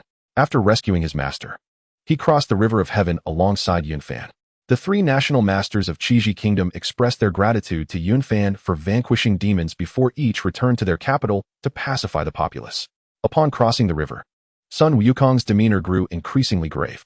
He recalled the plethora of magical artifacts wielded by Yun Fan, and the rabbit spirit, which he himself could not withstand even a single strike, was effortlessly cut down by a pair of scissors. Doubts surged within him. Could his indestructible body truly be no match for that blade? That cow-nosed figure had claimed to borrow it from the heavenly palace. Who could that divine being be? During his previous uproar in the heavenly palace, he had never encountered such a person. Questions inundated his mind, lingering without resolution. Meanwhile, Yun Fan soared into the sky, heading to the Three Heavens Palace to return the golden mantis scissors to Bai Xiao. Xiong Xiao smiled brightly and inquired, "So, how did you find my golden mantis scissors?" Yun Fan nodded repeatedly. "Aunt Xiong Xiao, Their power is indeed extraordinary. The long-eared celestial was cleaved in two with a single snip, truly astonishing. Qiong Shao beamed with pride and replied, "Of course, this treasure was crafted by my master's own hands. In the past, when Ran Deng and Luya encountered it, they fled in fear, let alone a mere long ear. In the future, we must seize back the 4 swords of celestial extermination from the Chan sect. That would be a true delight." Yun Shao nodded slightly and remarked, "Disciple, you have done well. The traitor Long Ear has finally been subdued." After returning the golden mantis scissors, Yunfan did not linger and promptly returned to his companions. Now, with the 4 of them traveling together, though slightly solitary, the anticipation of meeting the queen of the kingdom of women stirred emotions within him, rendering him restless. At this moment, Yunfan had reached the pinnacle of the early stage of the great Luo Golden Immortal, merely a step away from the mid-stage. Despite his reflections, he understood that the mere fact he could withstand the long ear was a stroke of luck. Had it not been for the protection of the chaotic bell, he might have long ago fallen victim to the 6 soul banners' poison. Recognizing the futility of such thoughts, the 4 of them continued their journey, conversing and laughing as they headed westward. In stark contrast, the monk and his party grew increasingly taciturn. The monkey's temperament became ever more irritable, harboring frustrations that led him to frequently berate the monk loudly. Their journey, which began in the warmth of spring, had stretched into a year, now facing the desolation of winter, with snow blanketing the landscape. Fortunately, the journey proceeded smoothly, without any malevolent spirits to disrupt their path. Suddenly, a towering mountain emerged before them, piercing the clouds, shrouded in mist at its midsection, with treacherous terrain. A thought crossed Yunfan's mind. This was indeed the dwelling place of the Blue Bull demon, who served under Laozi. The indomitable Vajra bracelet, obtained by Laozi through transformation, possessed immense power, capable of subduing various magical artifacts and weapons. His current objective was to assist the monk Tang Sung in overcoming the numerous tribulations that lay ahead. After all, the journey to the west was decreed by the celestial order, heralding a propitious era for Buddhism, as the one tasked with procuring scriptures. Tang Sung must not be captured or killed. The only viable strategy was to mitigate his tribulations. Thus far, Yunfan's endeavors had gone relatively well. Suddenly, Ling Suzi inquired, "Master, given the terrain, there must be formidable demons lurking here. Tang Sung has already faced over 10 tribulations. I wonder how many scriptures he will ultimately acquire?" Yunfan replied, "Currently, the eastern lands are rife with lesser Buddhist teachings, all transmitted by Laozi's transformation. Tang Sung's journey is to obtain the true scriptures of the greater vehicle. Should he endure 98 or 101 trials, it would signify the flourishing of Buddhism. If he encounters 49 trials, it would mark the revival of the faith. Yet if he faces only 25, the teachings of the great vehicle would remain incomplete, achieving only a modest success. We must ensure that the number of tribulations does not exceed 49. The 3 disciples nodded in agreement, and Yunfan let out a cold laugh. "We have already dispelled numerous tribulations. With a bit more effort, overcoming 49 trials will be a trivial matter." "Indeed, Master, we comprehend." The 3 disciples chorused in unison. At that moment, a manor suddenly appeared ahead. In the chilling air, Tang Sung exclaimed, "Wukong, there is a manor ahead. We can seek shelter there." Sun Wukong, feeling displeased, disregarded the potential presence of demons and replied, "Let us go. Stop dawdling." Yunfan hurriedly interjected, "Elder, please hold on. This place is a den of demons. We must not enter." Tang Sung was taken aback, trembling as he asked, "What? Is that true? What shall we do?" With a flick of his hand, Yunfan unleashed a bolt of divine purple lightning, striking ahead. Instantly, the illusion shattered, revealing the true form of the demon's lair. At that moment, a figure burst forth from the cave, adorned with horns like a bull, and with an imposing demeanor, demanded, "Who goes there? Why have you destroyed my dwelling?" Yunfan, appearing relaxed, clasped his hands in greeting and smiled. "Blue Bull, do you wish to confront me?" The Blue Bull surveyed Yunfan and then glanced at Tang Sung before responding. "My apologies, Taoist Yun, please forgive me." Yunfan smiled faintly. "Then shall we engage in a friendly contest?" The Blue Bull nodded in agreement. "Very well. I am eager to see the prowess of your sect." As soon as the words left his mouth, Yunfan did not summon his magical artifacts, but instead chose to engage the Blue Bull in hand-to-hand combat. With his left hand invoking the upper clear thunder technique and his right alternating between punches and palm strikes, his movements were fluid and his offensive relentless. The Blue Bull, perplexed, could not help but inquire, "It is said you possess numerous magical artifacts. Why do you not employ them?" Yunfan, while continuing to engage, chuckled, "I fear your Vajra bracelet. Upon hearing this, the blue bull was incensed, nearly spitting blood. Aware of his opponent's intent, he too resorted to barehanded combat. The blue bull, an ancient demon who survived the great war between sorcerers and demons, had later been taken as a steed by the supreme Laozi, showcasing formidable combat skills. Both combatants held nothing back. The blue bull unleashed all he had learned, resulting in a fierce and evenly matched battle against Yunfan. Just as the fight reached its peak, Yunfan's figure flickered, his hands forming seals as he shouted, "Forward!" In an instant, a blazing sun ascended above Yunfan, casting beams of golden light that illuminated the heart and spirit of the Azure Ox. The Azure Ox, taken aback, exclaimed, "You have indeed mastered the 9-character mantra of the mystical sect. Within the realm of Taoism, apart from the 5 thunder techniques, the most profound is undoubtedly the 9-character mantra. This mantra encompasses the myriad phenomena of heaven and earth, making it exceedingly difficult to cultivate. Only those with unwavering will and exceptional intellect can attain mastery. As a disciple of a grand teaching, Yunfan naturally possesses a legacy, and such an extraordinary skill would not elude him. The secret of the initial character he has cultivated represents the most formidable strike within the 9-character mantra, specifically targeting the mind. Those with feeble wills may find their consciousness obliterated by the pure yang spiritual force. However, at this moment, Yunfan has only just begun to grasp it. Although the 9-character mantra stands as the pinnacle of Taoist sorcery, it is not invincible in the primordial world. After all, this realm is rife with prodigies, many of whom possess innate divine abilities. While the action character mantra may boast swiftness, allowing one to surpass the Nimbus cloud, it still pales in comparison to the likes of Emperor Jiang, who embodies innate speed. To contend with the Azure Ox, Yunfan has deliberately acquired the initial character mantra as his trump card.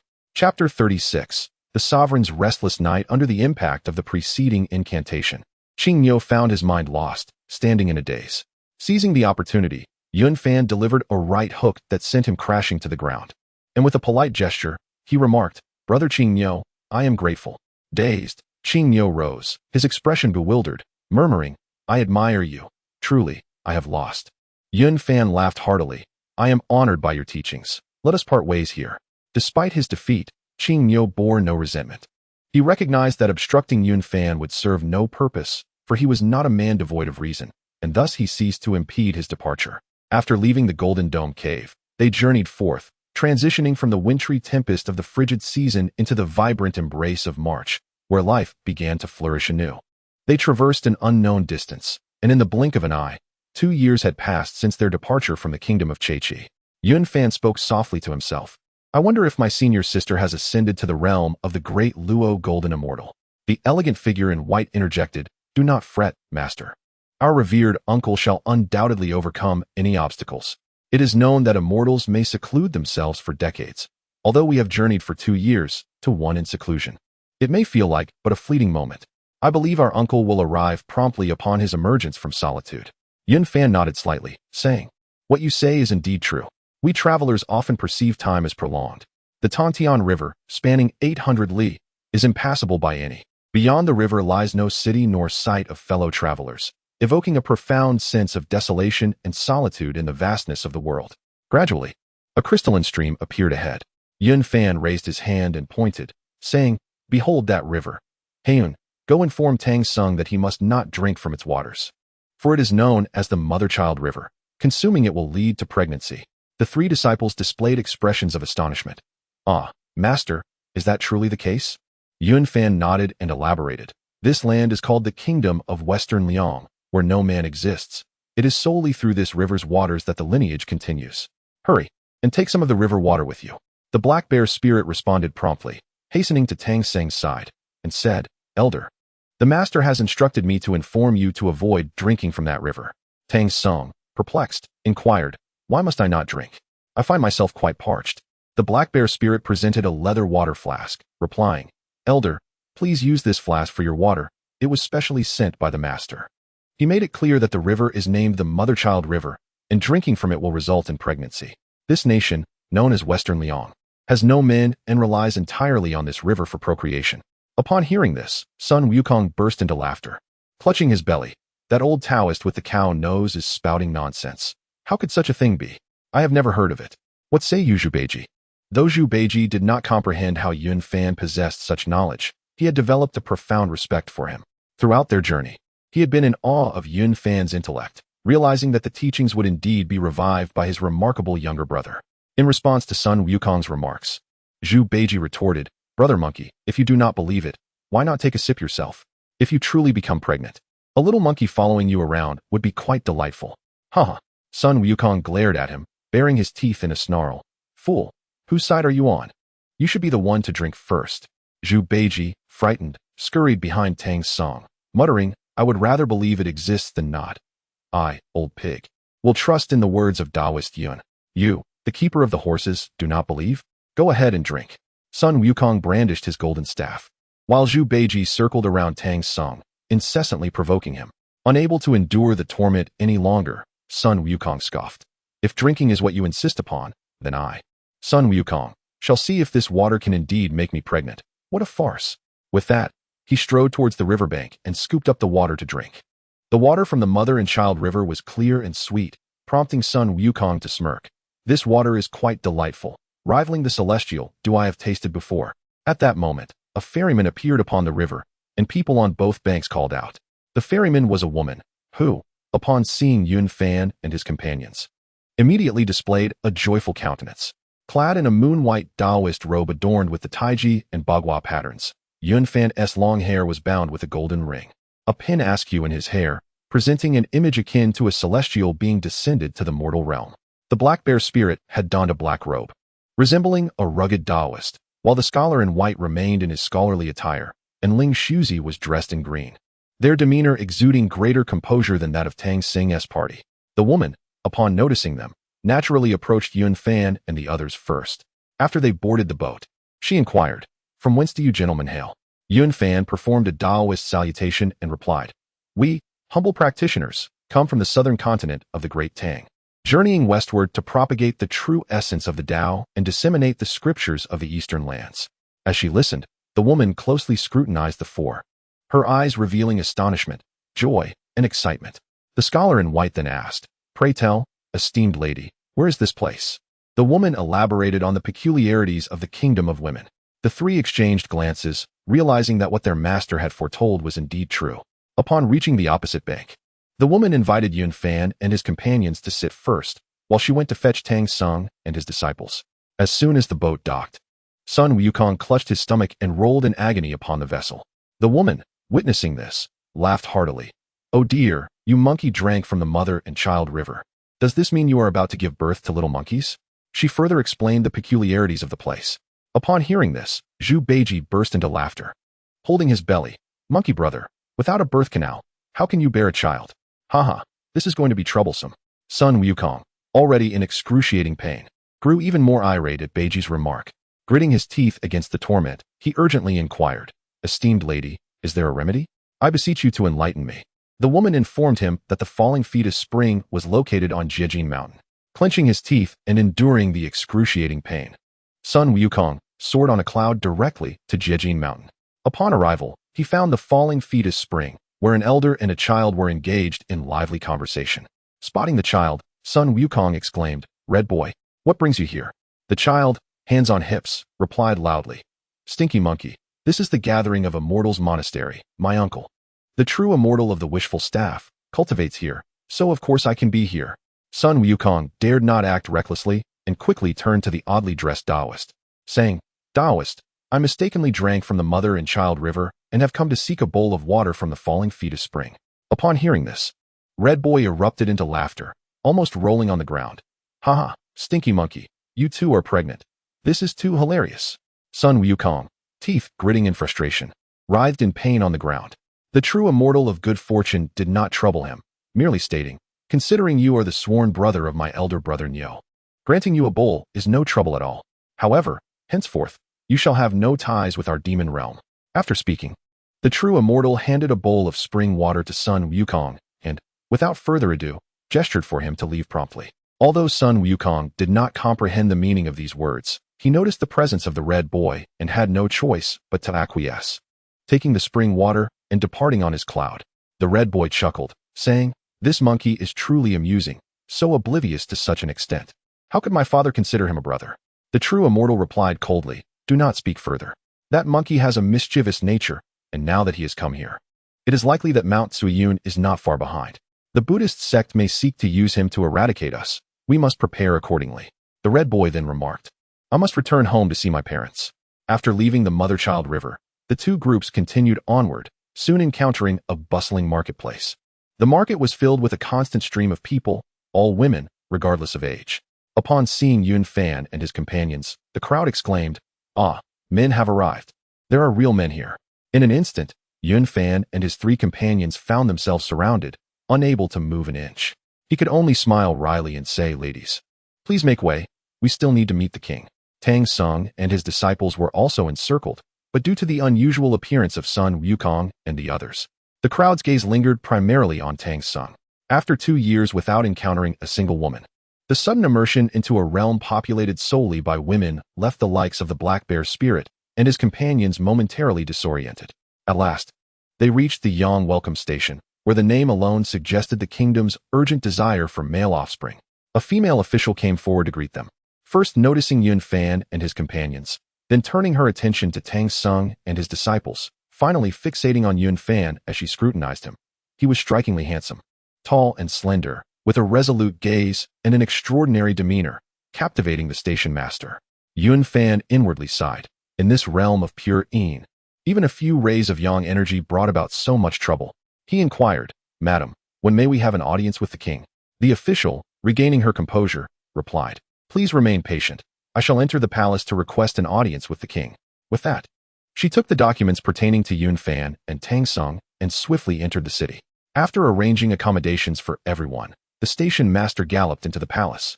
Arriving directly at the royal court, the king summoned the station master to the grand hall. The king was exceedingly beautiful, as described in the original text, with brows like emerald feathers, skin as delicate as mutton fat, cheeks resembling peach blossoms, hair styled like a golden phoenix, bright eyes. A graceful figure, adorned with jewels that sparkled brilliantly, her beauty rivaling even that of Zhao Jun and Shi Shi. She moved gracefully, the sound of her ornaments jingling, her posture enchanting, as if a celestial being had descended to earth. Upon entering the hall, the king inquired, What urgent matter do you report? The station master promptly replied, Your Majesty, 8 visitors have arrived from the eastern Tang, 4 of whom are Taoists traveling to the west to spread doctrine. The other 4 are monks seeking the true scriptures from the Spirit Mountain. The king, upon hearing this, was filled with joy. Sitting upright on his throne with a glimmer in his eyes, Is it truly so? What are their appearances like? The station master immediately responded, Reporting to Your Majesty. Each group consists of 1 master and 3 disciples. In the realm of the Taoist priest, the master, known as Yun Fanzi, presents a majestic demeanor, akin to a celestial being descended to earth. His 3 disciples, however, bear the appearance of ordinary individuals. Conversely, in the domain of the monk, the master possesses a refined countenance, albeit somewhat reserved, while his 3 disciples exhibit unique and rare features. Upon hearing this, the king was filled with elation. Last night, I dreamt of a golden screen radiating colors and a jade mirror reflecting light. Indeed, this is an auspicious omen. The ministers inquired, Your Majesty, what does this signify? The sovereign replied, Since the inception of our daughter kingdom, there has been no presence of men. Throughout the ages, no emperor has ever beheld a male. To my astonishment, today I am granted the sight of 2 noble brothers from the southern Jianbu continent. Bring them to me at dawn, for I wish to meet them in person. Perhaps I might take one as a husband, and together we shall govern this realm, harmonizing yin and yang to continue our lineage. The chancellor asked, Might I inquire? Your Majesty, to whom does your heart lean? The queen responded, I shall personally visit Yangyi Station tomorrow to scrutinize them. Should you find favor in one, you may choose accordingly. The chancellor, overjoyed, promptly knelt in gratitude, exclaiming, I am deeply grateful for your Majesty's benevolence. It resonates within me. That night, the sovereign found it difficult to sleep, overwhelmed with excitement. The daughter kingdom was finally on the verge of welcoming men. This news was almost beyond belief. Yet, she knew she must rise with vigor the next day to meet the 2 noble brothers from the Central Plains. And so she endeavored to quell her exhilaration and succumb to slumber. Chapter 37. Tang Sung found himself speechless the following dawn. The queen, accompanied by the prime minister and numerous officials, set forth in her royal carriage towards Yangyi Station. The streets were bustling with women, who, upon witnessing this spectacle, exhibited no great astonishment. Upon arriving at Yangyi Station, Yun Fan and his companions had already finished their breakfast and were preparing to enter the palace for an audience. only to find that the queen had come in person. With her heart aflame with excitement, the queen eagerly inquired, "Where are my two noble brothers? I wish to see them at once." For Yunfan, the beauty of the queen of the daughter kingdom had captivated his youthful imagination when he watched television as a child. Now, seeing her in the flesh was a sight far surpassing any screen, stirring his heart profoundly. He stepped forward, bowing respectfully, and said, "I am Yunfan, a humble disciple from the Eastern Tang, Your Majesty." Tang Sung followed suit, joining his palms in reverence. "Amitba, I am Tang Senzong, Your Majesty." Upon laying eyes on the queen, Zhuba Jie was immediately entranced, his mouth agape and his expression dazed, nearly drooling onto the ground. The prime minister leaned in to whisper to the queen, "Your Majesty, last night's prophetic dream has come to fruition. The joys of intimacy are now before you." The queen scrutinized the monk and the Taoist. Although Yunfan was a practitioner of the Tao, his commanding presence radiated masculinity, standing in stark contrast to Tang Sung's delicate and refined demeanor. After a moment of appraisal, her gaze settled on Yunfan, and with a beaming smile, she declared, "Noble brother, your arrival is indeed a blessing for our kingdom. Come, let us proceed to the palace for a detailed discussion. The holy monk is also invited to join us." Behind them, Zhuba Jie stamped his feet in frustration, contemplating, "Yun, you are being rather unkind. Such enchanting beauty, and yet you leave no opportunity for me." At this moment, Sun Wukong gently nudged Ba Jie and remarked, "Fool, compared to our master, it is evident who has captured the queen's attention." Ba Jie retorted indignantly, "I have seen it all along. Do you think I'm blind, Paimawan?" Yunfan smiled subtly. "I have traversed great distances solely to spread the teachings of the West. This has been my lifelong pursuit. Now that I have arrived in your esteemed land, I hope your majesty will grant me this favor." The queen's delight grew with each passing moment, and she took Yunfan's hand in hers, saying, "Noble brother, your mission to our land is indeed commendable, yet I have a small request for you in return." Understanding her intentions, Yunfan feigned ignorance and responded, "Please enlighten me, your majesty. If it is within my ability, I shall certainly comply." The queen nodded slightly, "Noble brother, how could I possibly impose upon you? Come, let us walk together." With joy illuminating her features, the queen led Yunfan to her carriage. He pretended to withdraw his hand, saying, "Your majesty, such an action may be deemed improper." Yet, she held on gently, whispering, "Noble brother, our Western Liang kingdom has known no men since ancient times. You are the treasure bestowed upon me by heaven. Please do not decline my offer. I am willing to bind our fates with the riches of my kingdom for a lasting bond."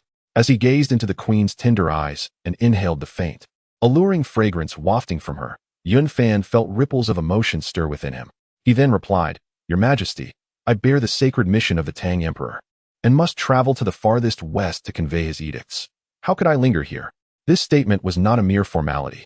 To acquiesce too readily would seem frivolous and lacking in decorum. Moreover, Yunfan had long transcended the mundane world. How could he be so easily swayed? Otherwise, one might have already shared an intimate bond with that skeletal spirit. What truly captivated Yunfan was the profound tenderness reflected in the queen's eyes, stirring a unique emotion within him. He recalled the poignant images from his youth, the pair of soulful eyes from the kingdom of women, laden with endless sorrow and reluctance, which had moved countless hearts. Perhaps, in this moment, Yunfan was quietly seeking to fill the void of regret that had lingered within him for so long. The queen gazed steadfastly at Yunfan, their eyes meeting, emotions swelling as she gently parted her lips. "Dear brother, if you are determined to journey westward, allow your disciple to undertake the task on your behalf, sparing you the need to travel personally. Instead, let us share this delightful evening together. If you agree, I shall gladly share the realm with you." The queen's heartfelt sincerity was unmistakable to Yunfan. Regrettably, although the monk Sanzang professed to be a man of the cloth who spoke no falsehoods, he feigned a desire to linger, amusing the queen while his own heart was torn between the wish to stay and the intent to continue westward. Such insincerity was indeed contemptible. Before long, the party arrived at the grand hall of the palace, taking their seats, yet the queen continued to hold Yunfan's hand tightly, reluctant to let go, leaving the three disciples in a state of astonishment. Though Sanzang possessed a dignified appearance, his demeanor was reserved, and his speech lacked interest. Observing the queen and the ministers, all of whom were strikingly handsome, the three disciples felt their hearts tumultuous, resorting to silently reciting Buddhist chants, their heads bowed in deference. The kingdom of women had some understanding of the customs of both Buddhism and Taoism. The latter does not shy away from the allure of women, and Yun Fan's 3 disciples were certainly no ordinary men. When the black bear's spirit transformed into human form, he appeared as a robust giant, exuding an extraordinary presence, adept in the arts, and displaying refinement in his discourse. Ling Shuzi and the scholar in white were equally composed and dignified, their words revealing profound cultivation. Over the years, the 3 had often gathered to discuss the Tao, their graceful demeanor having become a norm. In contrast, Sanzang's group presented a different picture. Sanzang closed his eyes in recitation. Sun Wukong fidgeted restlessly. Zhu Beiji stuffed his mouth with fruit while casting furtive glances at the beautiful women around, and Xiao Wujing remained silent, tranquil as still water alongside Sanzang. Master Jiang, Prime Minister Shangguan, and General Shangguan engaged in hushed discussions, occasionally debating. They frequently glanced at the black bear's spirit and his companions, their gazes laden with meaning, likely contemplating how to allocate the 3 disciples of the esteemed brother. Naturally, the most distinguished master would be presented to the king, and thus the disciples should rightfully belong to them. The queen insisted on having Yun Fan ascend the throne, where they sat side by side, their expressions intimate and unwilling to part. The ministers occasionally stole glances at the 2, secretly praising their match, a perfect blend of talent and beauty. The queen suddenly inquired, "Dear brother, as you embark on your Western journey to impart teachings, may I ask what doctrine you convey?" Yun Fan responded, "I carry the classics such as the Huangting Sutra and the Duren Sutra, capable of alleviating the suffering of all beings, imparting supreme wisdom, and facilitating the cultivation of immortality and transcendence beyond the cycles of life and death." The queen, gazing intently at Yun Fan, further questioned, "Dear brother, in the kingdom of women, our monks renounce desires. Is it the same for the Taoists of the eastern lands?" Yun Fan replied, "Our Tao follows the heavenly principles." What constitutes the heavenly principle? It is the natural way of the Tao. The Saint Enwa created humanity in accordance with the heavenly way, first forming men and then women, harmonizing yin and yang, allowing for the ceaseless cycle of life, thus achieving the heavenly Tao. Therefore, our Tao does not shun the allure of women. This reasoning was irrefutable, leaving even Sanzang at a loss for a counterargument. The queen turned to Tang Sung and inquired, "Reverend Tang, our nation is graced with a multitude of beautiful women. You possess a striking appearance. Why not consider marrying a daughter of a high-ranking official and remain in our realm?" Tang Sung hastily bowed his head and recited the Buddha's name, "Amitabha, Your Majesty. This is not appropriate. My heart is devoted to the teachings of Buddhism, and I cannot allow the allure of worldly beauty to disturb my meditative mind." The phrase worldly beauty is a term from Buddhist discourse, dismissing the allure of the beautiful in a single stroke, pointing directly to the inevitable decay that follows, and is indeed a narrow perspective. Yun Fan shook his head and remarked, "How can the elders speak so bluntly? For instance, in Buddhism, you speak of the emptiness of the 4 elements. If all is empty, then what is the meaning of existence? How can one deny the beauty of the present simply because it will eventually wither?" Tang Sung joined his palms together and responded, "Amitabha, Taoist Yun. The Buddha has said that all things in the world are illusory. Only by seeing through this illusion can one attain the Pure Land." Yun Fan smiled gently, "Reverend, your words are mistaken.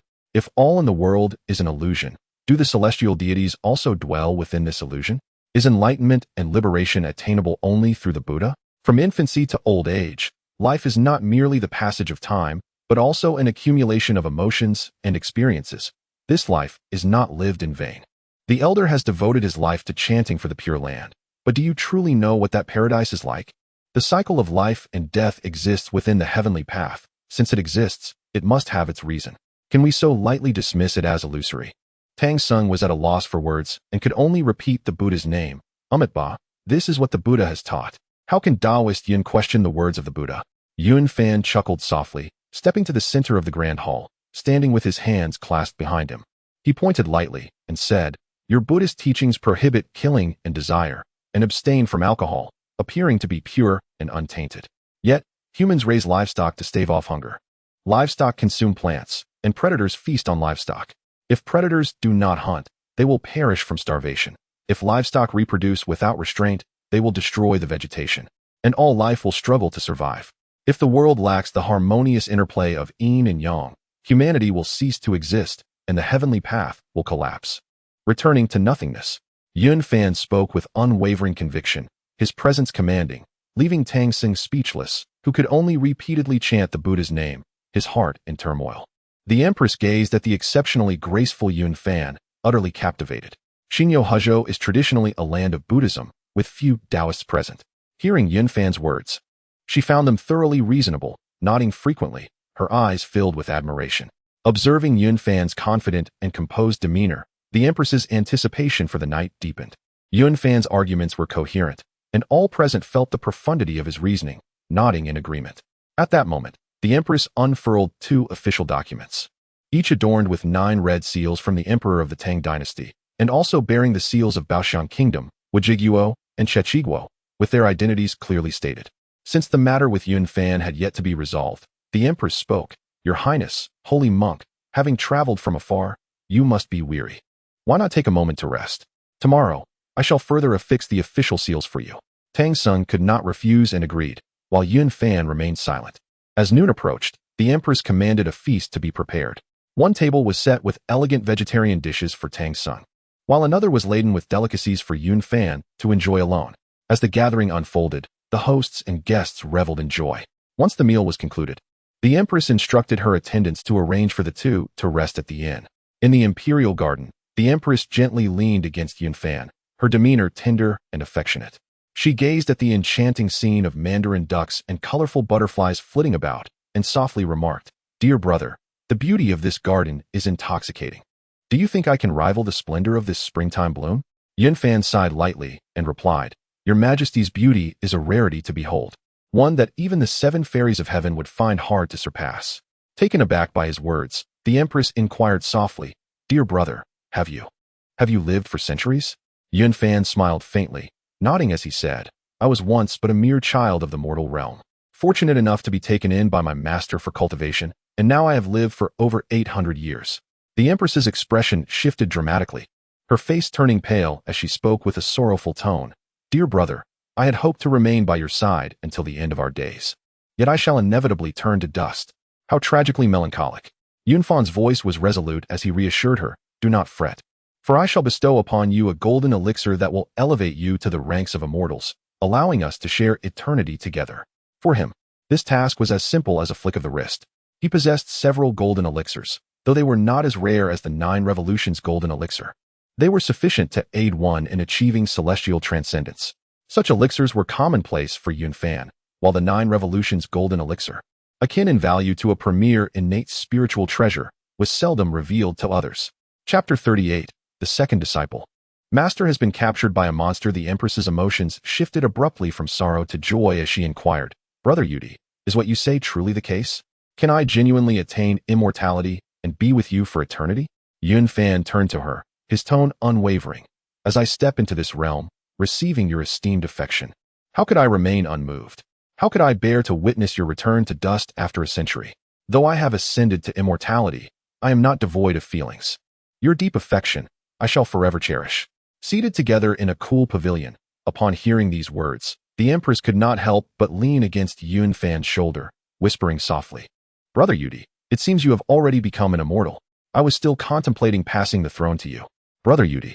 As the light of day transitioned, the sun slowly descended in the sky. Yunfan and the Empress spent the better part of the day together in the imperial garden.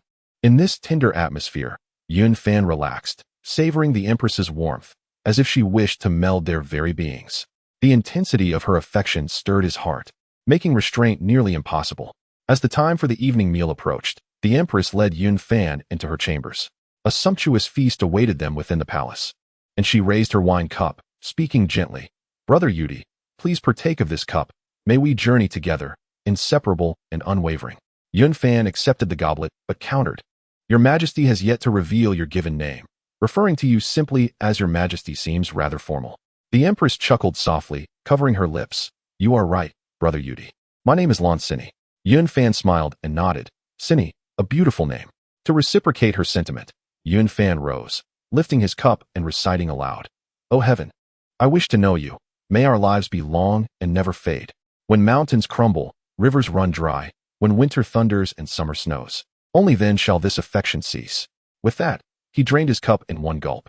The Empress stood in response, her eyes glistening with tears, filled with emotion.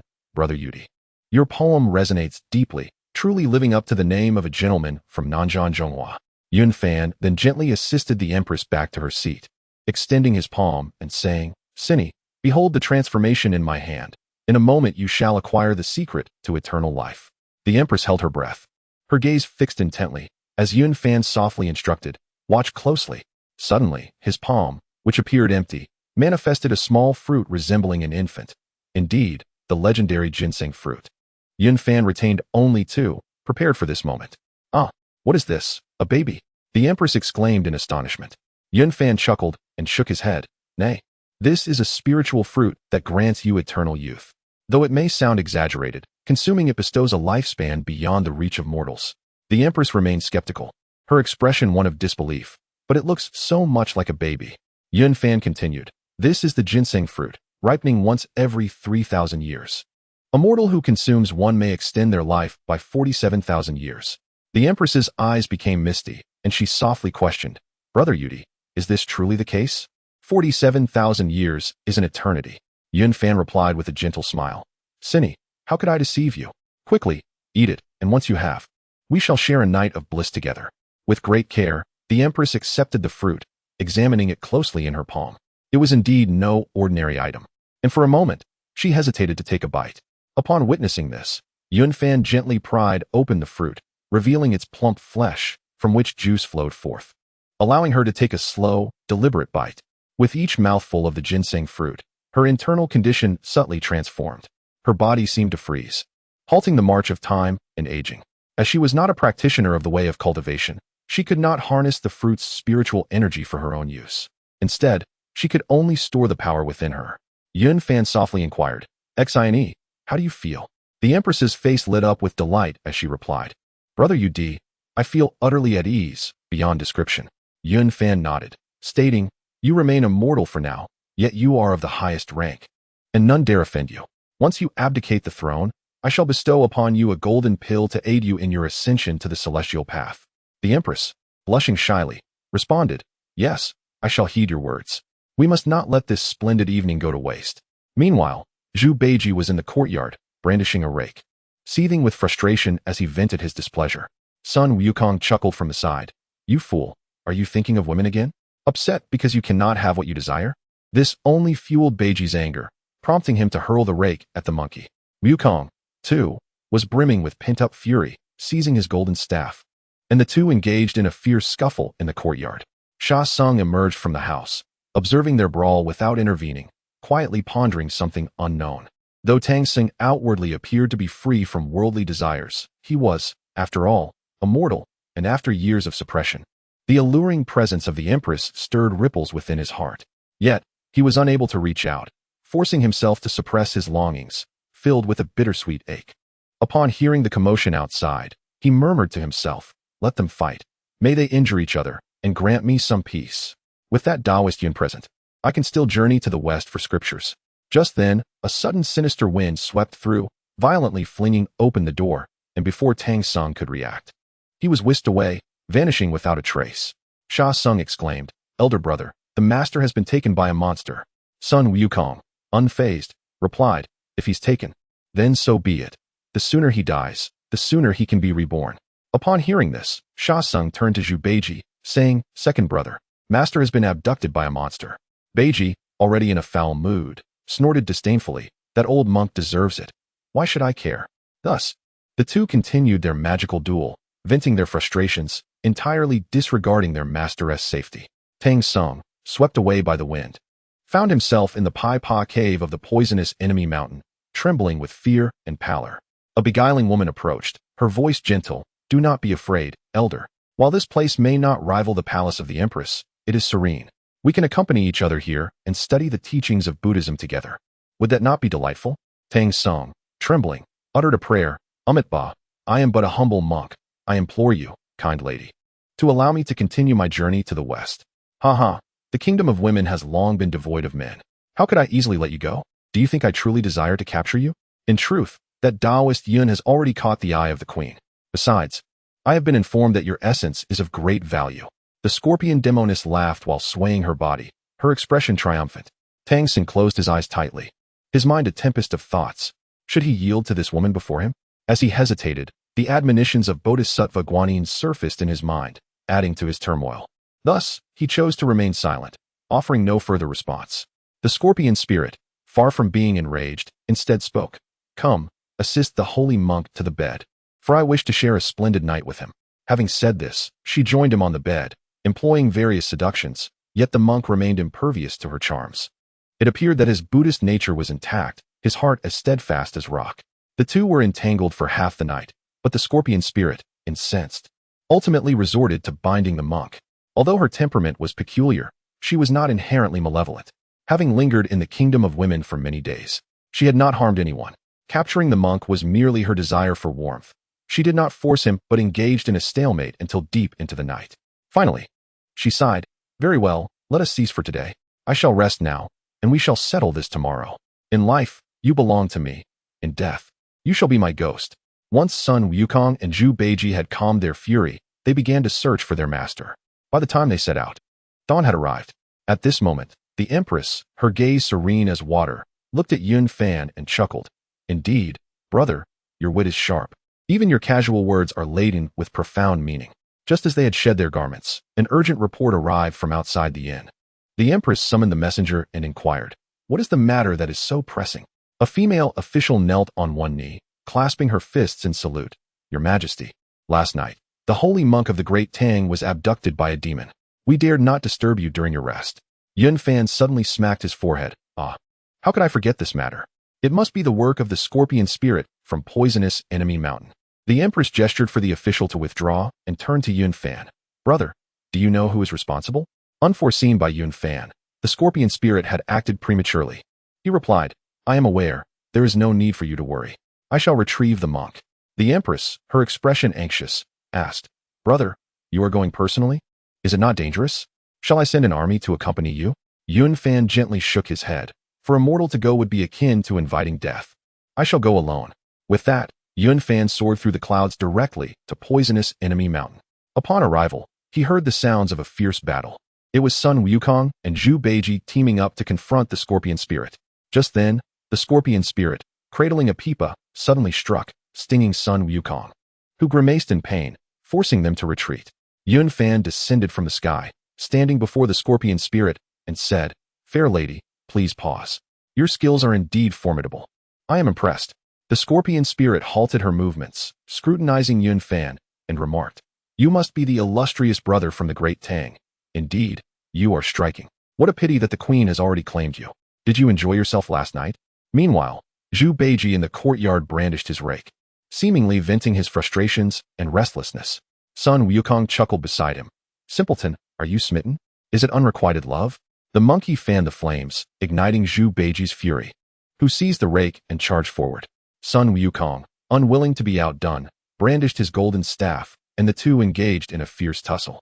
Sha Sung emerged from the house, observing the two combatants without intervening, standing silently by, his expression inscrutable, leaving one to wonder what thoughts occupied his mind.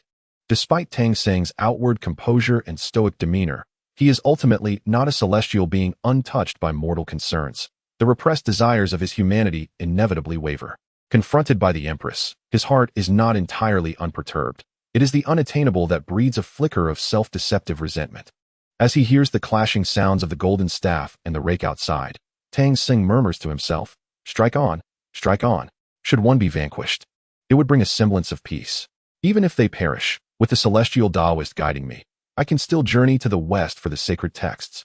Just as these thoughts escape his lips, a sudden gust of sinister wind sweeps in, forcefully flinging the door open. Before Tang Seng can react, he is whisked away by the wind, vanishing in an instant. Sha Sung cries out in alarm, Eldest brother, master has been abducted by a demon. With an impassive expression, Sun Wukong replies, If he has been taken, then so be it. An early death leads to an early rebirth.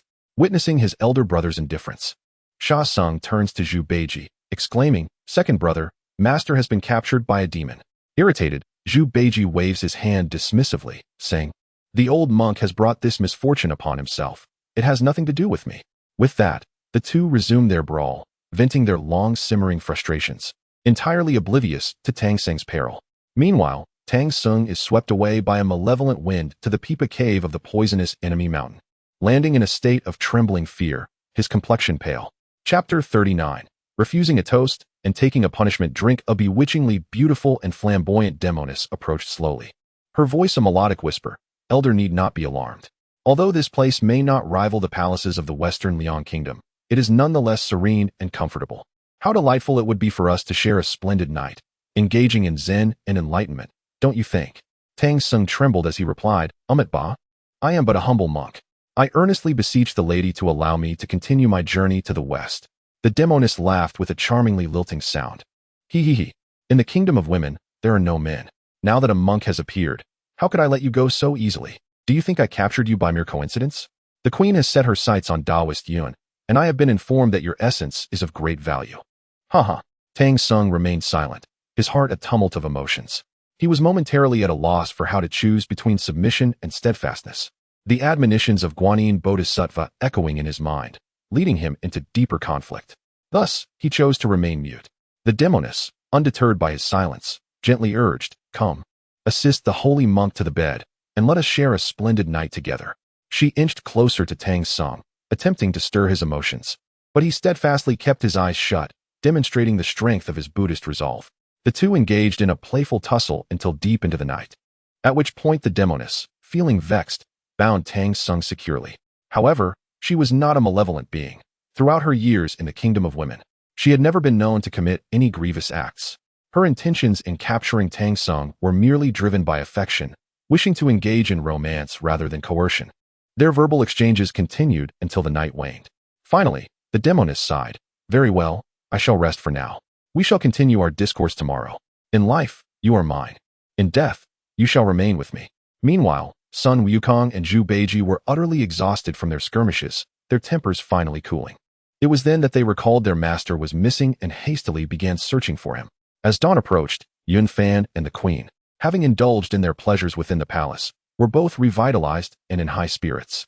Due to years of unspent essence and his elevation to the pinnacle of the early stage of the great Luo Golden Immortal, Yun Fan, in this realm of profound Yin, had harmonized with the queen, achieving a significant leap into the mid-stage of the great Luo Golden Immortal, much to his astonishment. The queen, with a look of rapture, softly said, Brother Yu, I never imagined that the matters of men and women could be so intoxicating. My heart is filled with such joy. Yun Fan smiled in return. Xine, the dawn is approaching. Let us not allow others to think we are so enamored with our pillows that we forget our duties. The queen gazed at him, her eyes sparkling with mirth. Brother Yu, even your casual words hold such depth. Just as they were finishing their attire, urgent news arrived from outside the inn. The queen immediately summoned someone to inquire, What is the cause of such haste?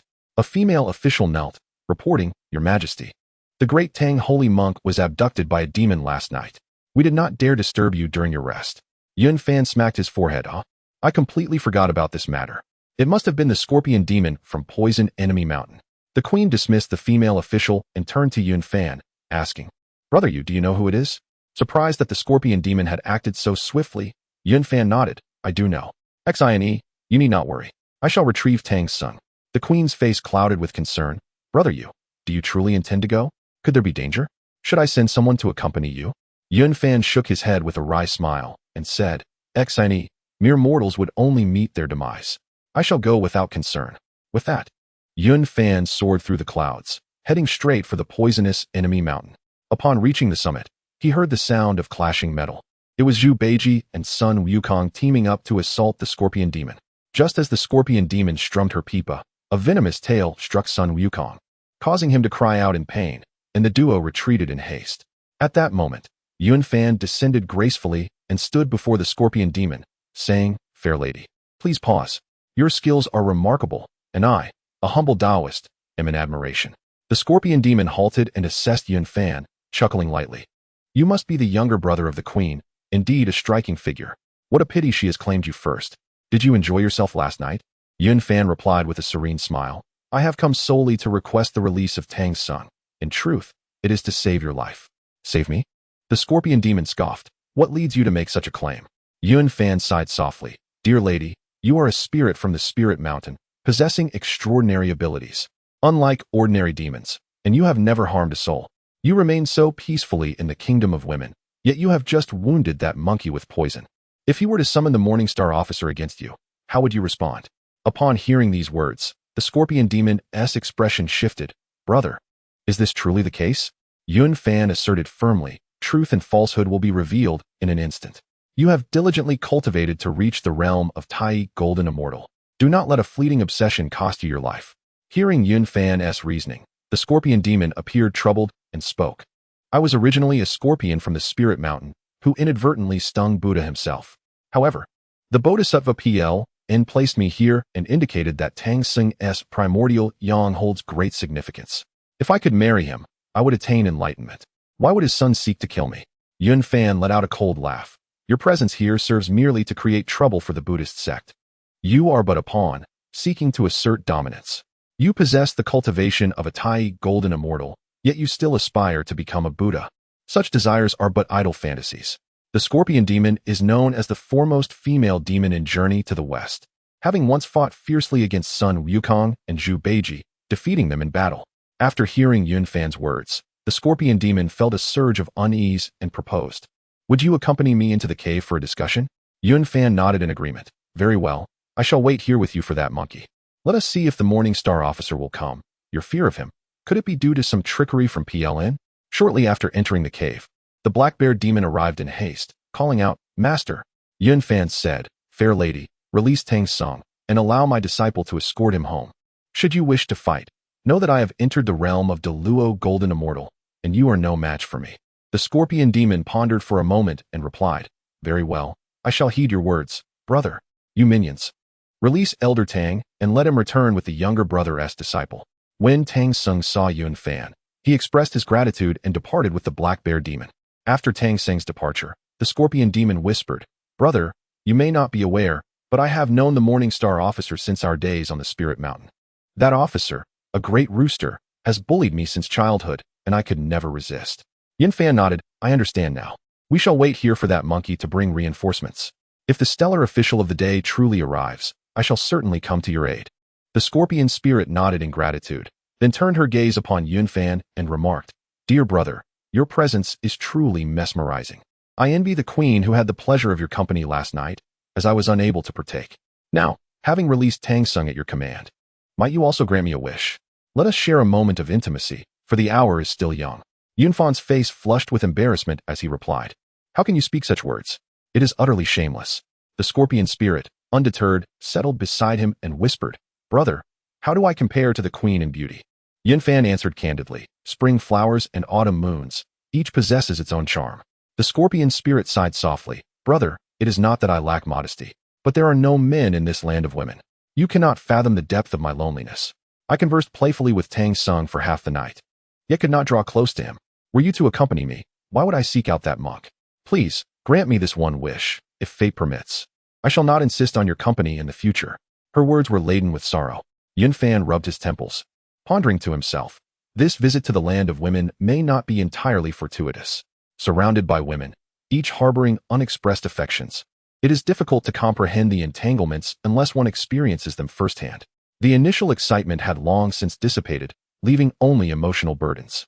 Noticing Yun Fan's distress, the scorpion spirit leaned closer, resting her head gently on his shoulder. Her boldness was astonishing as she slowly loosened her garments, revealing a graceful and alluring figure.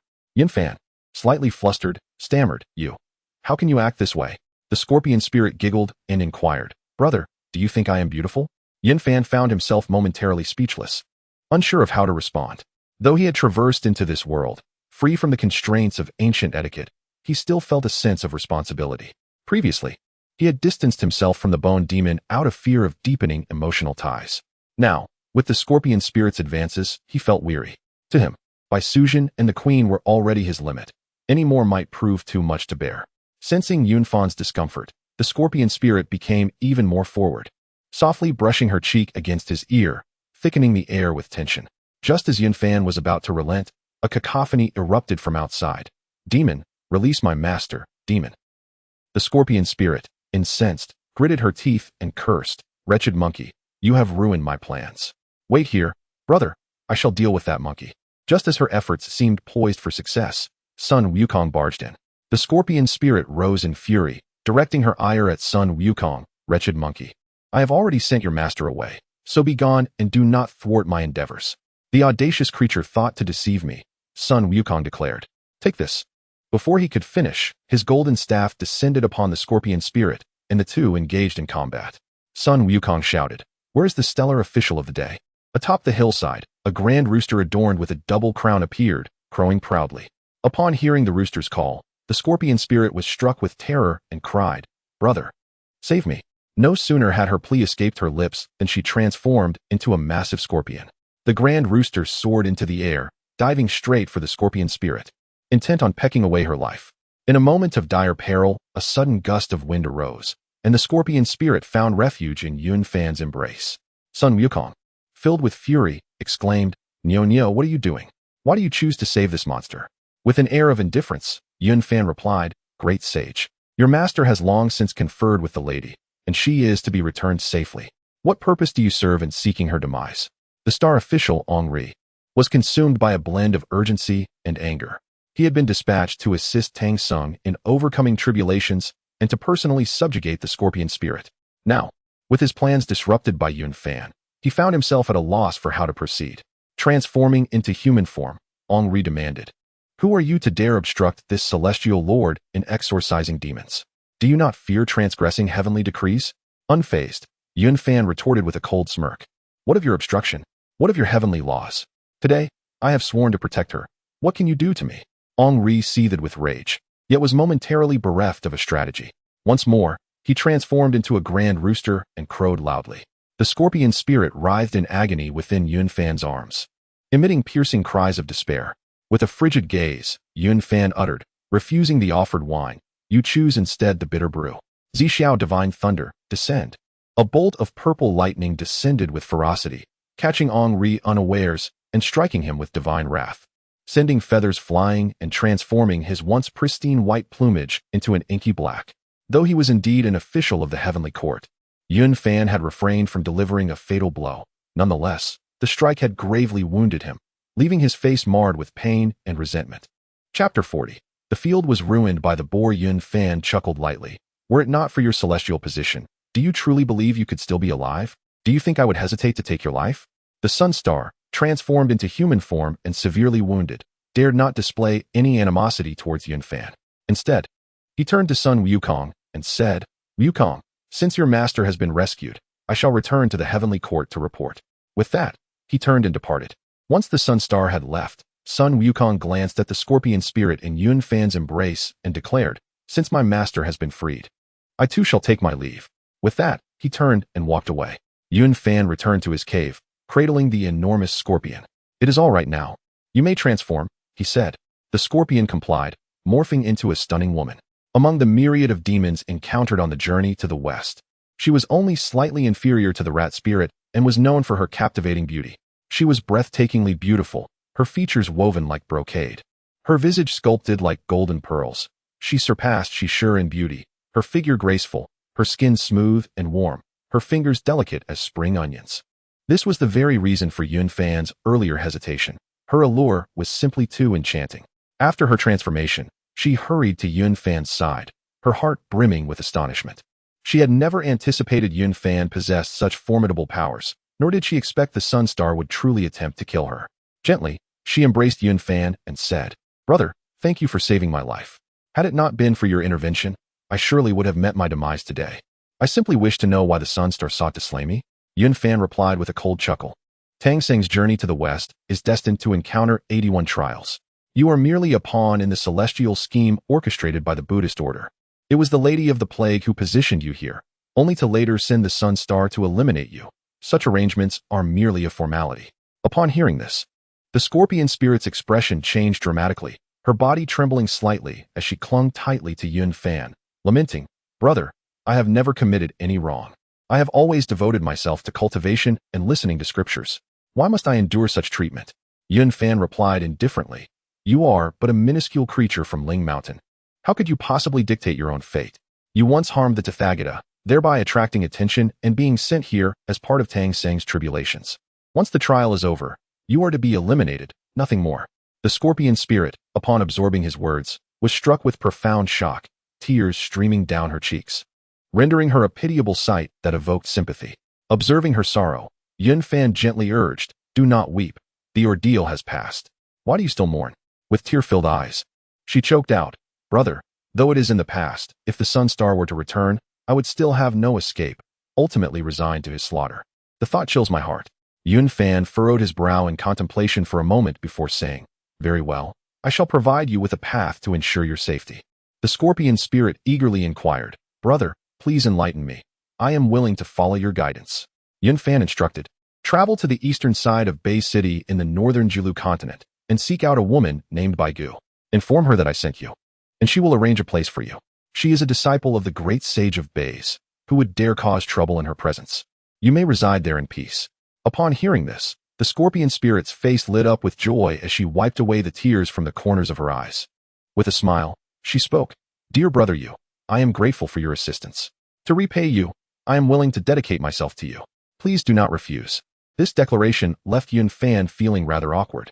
Just as he was at a loss for words, the scorpion spirit had already wrapped her arms around his.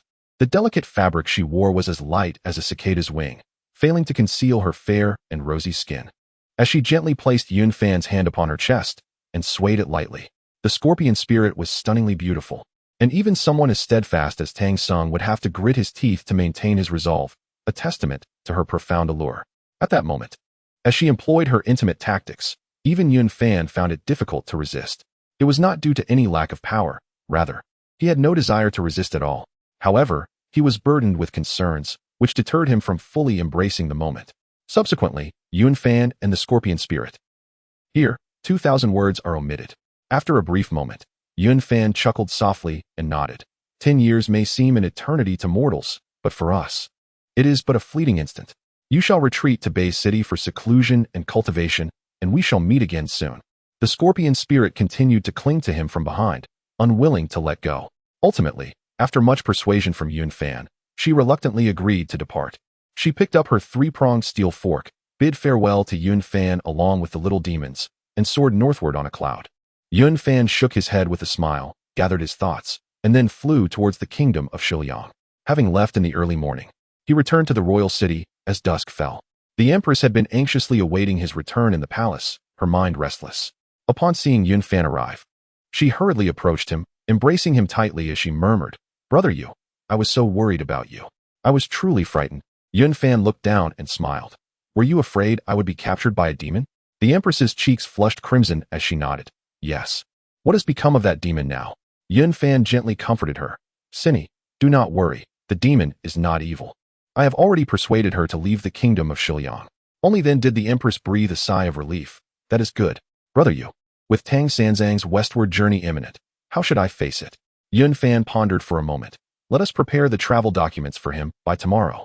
Sinny, I too must set out. The journey westward is fraught with difficulties, and I cannot linger here. Brother Yu, are you truly leaving? Can you not stay? The empress's mood shifted drastically, and tears began to fall one by one. Just as with the scorpion spirit, her emotions stirred Yun Fan's heart, causing him great distress. He reached out to wipe away her tears and softly said, Sinny, do not feel this way. You have a lifespan of 47,000 years. 10 years is but a brief moment. Seeing you like this pains me greatly. At that moment, the three disciples of the Black Bear spirit also arrived. Jiang Guoshi, Shangwan the Chancellor, and Shangwan the General followed closely behind. Yun Fan addressed his three disciples. We shall depart for the west at dawn tomorrow. Sinny, please take care of the Taoist texts brought from the Tang dynasty and ensure they are copied. Choose the finest paper and bring it all along. The empress halted her tears and replied softly, Brother Yu, rest assured. I will ensure that the Taoist texts from the Tang dynasty are meticulously copied and disseminated throughout the nation. When Master Jiang and his companions learned of the impending journey to the west, their expressions shifted dramatically, mirroring the sorrowful countenance of the empress. They clutched the hands of the Black Bear and others tightly, their bodies trembling slightly. Observing the trio's distress and the melancholic demeanor of his three disciples, Yun Fan felt a pang of compassion. Ultimately, they were but mortals, and the Black Bear's feelings were genuine. Upon their return in 10 years, their youth would have long since faded. Thus, he retrieved 3 golden elixirs, bestowing one upon each of them, allowing them to make their own choices regarding the gifts. The 3, overjoyed at the sight of the elixirs, knelt in unison, bowing their heads. Thank you, Master. This kindness and affection, we could never repay even with our lives. Yun Fan replied, Rise, and prepare the scriptures. Bring along sufficient paper for transcription on the journey. The trio hastily responded, Yes, Master, we shall obey. Although the Empress's affection was profound and captivating, greater matters remained unfinished, and there was no time for delay. If this expedition succeeded, not only would Buddhism flourish, but Yunfan himself could gain a portion of the celestial fortune, aiding his cultivation. Ultimately, he did not linger, shedding tears as he bid farewell under the Empress's reluctant gaze. The Empress led her officials far to see him off, and Yunfan sighed, speaking, "My dear, parting is inevitable after sending you off 1,000 miles. Return now. In 10 years, when the peach blossoms cover the mountains and magpies nest in the parasol trees, that shall be my time of return." Though the Empress had shared a night of intimacy with Yunfan, her heart was now in anguish, tears streaming down her face. Hearing his words, she grasped his hand tightly, unwilling to let go for a long while. "Brother Yudi, may you return soon. I shall wait for you." Master Jiang and the Black Bear also found it difficult to part, and this scene only deepened Zhu Beiji's gloom, his face a mask of helplessness. Harboring a growing resentment towards the monk and the arduous journey, Sun Wukong felt neglected as well, his restlessness escalating, struggling to contain his temper. Yunfan and the Empress exchanged farewells for a prolonged moment before finally embarking. Facing the rising sun in the east, their figures gradually receding. The Empress stood motionless, her gaze lingering until Yunfan's silhouette vanished from sight, still reluctant to withdraw her eyes. Master Jiang softly urged, "Your Majesty, Brother Yudi has already departed. Let us return." The Empress nodded, whispering, "Very well, let us return to the palace and await Brother Yudi's return." Meanwhile, as Yunfan observed the kingdom of the Western Liang fading into the distance, his thoughts gradually settled, focusing intently on the journey ahead. Originally, there were 3 trials to face, but Yunfan had resolved 2, leaving only the challenge of the Scorpion Demon. Though the obstacles had diminished, the road ahead remained long, and vigilance was essential. Gazing into the distance, Zhu Beiji chuckled, "I say, Brother Yun, the Empress can no longer see you. You must feel quite miserable, right? After sleeping, it feels even worse. Yet, here I am, free and unburdened." Yunfan could not help but laugh at Zhu Beiji's words and replied, "Haha, Brother Pig, you clearly criticize what you cannot attain." Zhu Beiji, struck by Yunfan's insight, was not angered. Instead, he remarked, "It vexes me, indeed. Why was I born with such a pig's head and brain? Otherwise, I could be as charming as you, Brother Yun. Truly, what a pity." Yunfan smiled and reassured him, "Do not be anxious, Brother Pig. In the future, there will be plenty of enchanting female spirits along the way. If you change your appearance to seek a connection, won't that be far more liberating?" Zhu Beiji nodded in agreement, exclaiming, "Ah, my dear Brother Yun truly understands me. For he is indeed a comrade who has had the fortune to witness the 7 fairies bathing." Haha. As the two exchanged jovial banter, they exited the city gates. After traversing a short distance, Zhu Beiji leaned closer to Yunfan, engaging in casual conversation peppered with ribald jokes. With a sigh, he lamented, "Alas, my first wife, Nyang, has passed away since my descent to the mortal realm. I subsequently married Gao Zuolan, but after a few years, that old monk appeared. It has been many years since I have known the touch of a woman. I fear I might burst from pent-up desire." Curiously, Yunfan inquired, "Oh, how did your first wife depart?" Zhu Beiji scratched his head, slightly embarrassed, and replied, "I have mastered the art of battle, and Nyang was merely a minor spirit. She could not withstand my prowess and was, quite literally, worked to death." Yunfan, taken aback, raised his thumb in silent admiration, stating, "I have only heard of oxen perishing from exhaustion, never of fields being ravaged. Who would have thought that a pig could also wreak such havoc? I am truly impressed." Throughout their journey, Zhu Beiji and Yunfan exchanged laughter and jest, their mirth occasionally erupting into hearty guffaws. In stark contrast, the atmosphere surrounding Tang Sung was notably somber. He incessantly lectured on profound principles, to the point where the monkey's head nearly felt ready to explode from the tedium, a source of great annoyance. Chapter 41. Dispatching Guanyin to annihilate the 6-eared macaque from the beginning of March to the 9th day of September, the two parties journeyed separately, yet remained in close proximity. On this particular day, as they entered a small grove, a group of ferocious bandits suddenly emerged. Yunfan was poised to take action, but to his astonishment, the monkey struck first. After enduring countless grievances along the way, the monkey's pent-up fury erupted. Grasping his golden staff, he swiftly dispatched the bandits without mercy. Yunfan was taken aback, pondering whether the 6-eared macaque had appeared. He immediately heightened his vigilance, preparing for an unforeseen confrontation. Tang Sung, witnessing Sun Wukong's violent act, was engulfed in fury and rebuked him loudly. "Wukong, how can you resort to such bloodshed? This indiscriminate killing is unacceptable." Sun Wukong, already weary of Tang Seng's incessant admonitions, retorted angrily, "Old monk, have you lost your sight?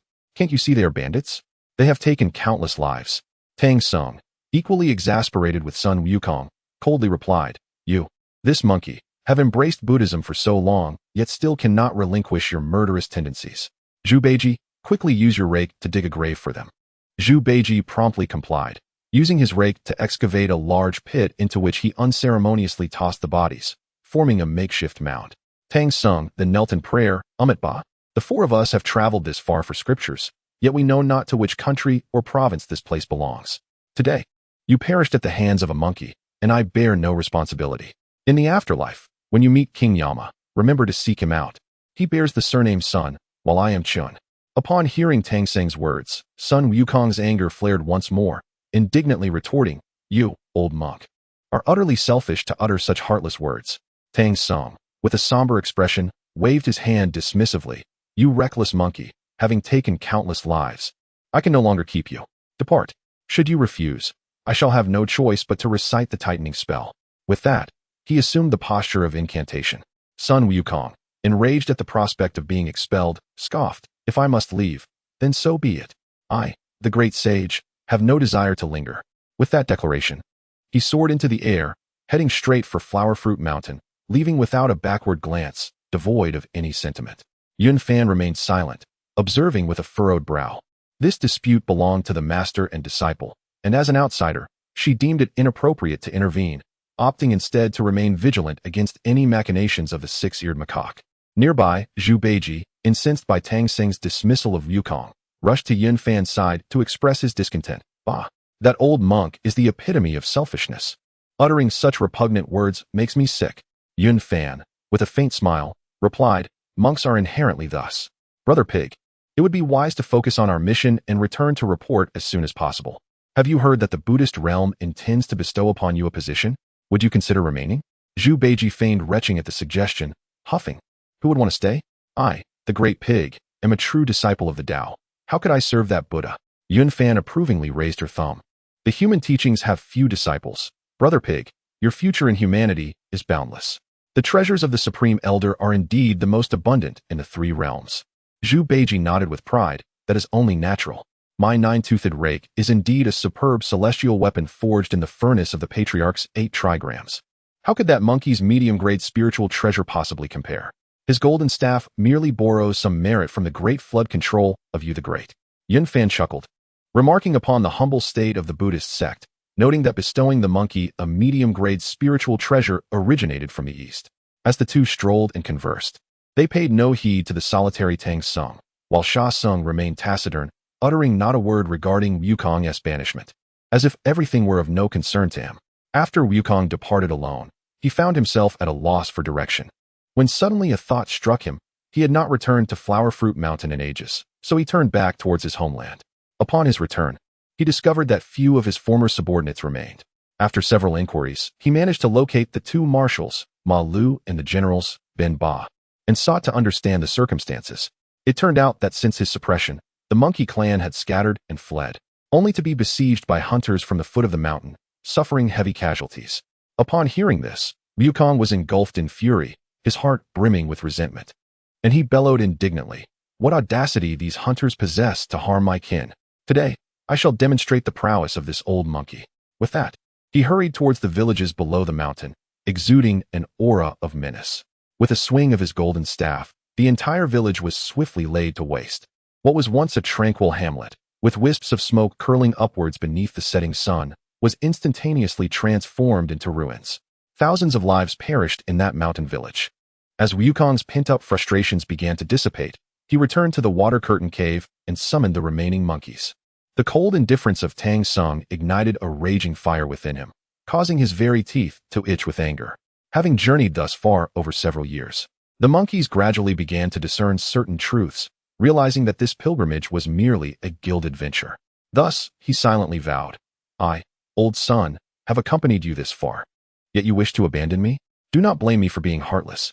No sooner had he spoken than Wukong soared into the air, reversing his course while silently reciting a spell, "Clones." Instantly, another Wukong materialized in the sky. The clone swiftly pursued Tang Sung, while the original made his way directly to Mount Luojia.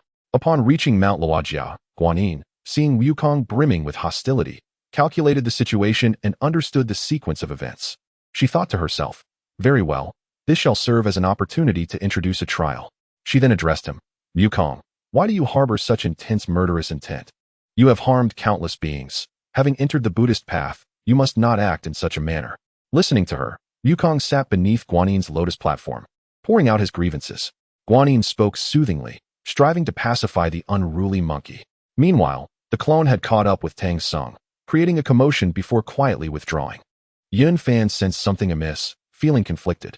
If he intervened, Guanyin might seize the opportunity to create further obstacles. If he allowed the monkey to act, the impending calamity would undoubtedly intensify. After a moment of contemplation, he resolved, "Very well, the deed is done. I shall not involve myself further. The monkey will eventually return, and even if he faces another trial, he cannot escape my grasp." As the monkey roamed outside, he was unaware of when he would return. Indeed, Wukong assaulted Tang Sung, seizing his belongings before departing. Tang Sung, trembling in fear, was supported by Sha Sung, who erupted in furious curses. Without his possessions, he naturally sought to reclaim them. Sha Sung soared through the clouds, hastening towards the water curtain cave, only to discover that the monkey had conjured illusions resembling Tang Sung and the other three companions. Enraged, he struck down the false Sha Sung with a single blow, revealing the monkey's true form beneath. Witnessing this, Sun Wukong was filled with fury and commanded the horde of monkeys to assault Sha Sung. Not daring to linger, Sha Sung exerted all his might to escape, making his way directly to Mount Luojia. Meanwhile, Sun Wukong ordered his subordinates to skin and prepare the slain monkey, and the monkeys gathered to feast with great delight. As anticipated, Sha Sung arrived at Mount Luojia and soon found Sun Wukong, bringing him back to Huanghuang Mountain. The two Wukongs confronted each other in a fierce battle, indistinguishable from one another, with neither able to claim victory. Ultimately, they returned to Tang Sung's side, seeking his judgment. Yun Fan approached with a furrowed brow, observing closely to discern which one was the genuine Sun Wukong. Tang Sung began to recite the tightening spell, causing both monkeys to writhe in agony, their expressions genuine, devoid of any pretense. Regardless of the authenticity of the incantation, there was no discernible difference. Yun Fan's suspicions arose, pondering, "It is peculiar, there are three tightening bands. How could the six-eared macaque be made to wear one? Moreover, as the foremost of the four great spirit monkeys, would it dare to present itself before the Tathagata so recklessly?" This monkey, endowed with exceptional talent, perceives the sounds of the universe and comprehends the principles of all things. It knows the chain of cause and effect and would never commit such a foolish act. To seize the burden and continue the journey for scriptures? That would be tantamount to seeking death. The journey to the west is, after all, Tang Sung's exclusive gilded odyssey, known throughout the three realms. Such a grave error would be beyond the capacity of the six-eared macaque. Could it be? Could it merely be a trick of the monkey's doppelganger technique? Only a naive monkey would believe such a ruse could succeed. As Yun Fan's thoughts clarified, all doubts began to unravel. He mused privately, "Indeed, this must be a self-scripted performance by that monkey, entirely unrelated to the so-called six-eared macaque, seizing the opportunity to venture to the spirit mountain." Sun Wukong shatters this illusory shadow with his staff, while the Tathagata, in turn, obscures the truth under the guise of the six-eared macaque. The monkey's actions are merely a means of expressing grievances to the Tathagata, a masterstroke. Upon reaching the spirit mountain, the monkey first lamented to the Tathagata, the implications of which were already glaringly evident. The Tathagata, acting accordingly, used the name of the six-eared macaque to conceal everything. Reflecting on this, Yun Fan hesitated no longer, stroking his chin thoughtfully, resolving, "Since this is a self-directed performance, the consequences are already manifest. My intervention would scarcely alter the outcome. What shall I do now? The six-eared macaque must still be wandering in the demon realm. Surely, Baze is aware of his whereabouts. I shall seek out Baze first, to find and protect the six-eared macaque from the clutches of the Buddhist sect. If the Tathagata dares to lie, he must surely intend to erase all traces. If I can rescue the six-eared macaque, I will hold the secret key to the journey to the west. If my conjecture holds true, it is indeed a divine boon.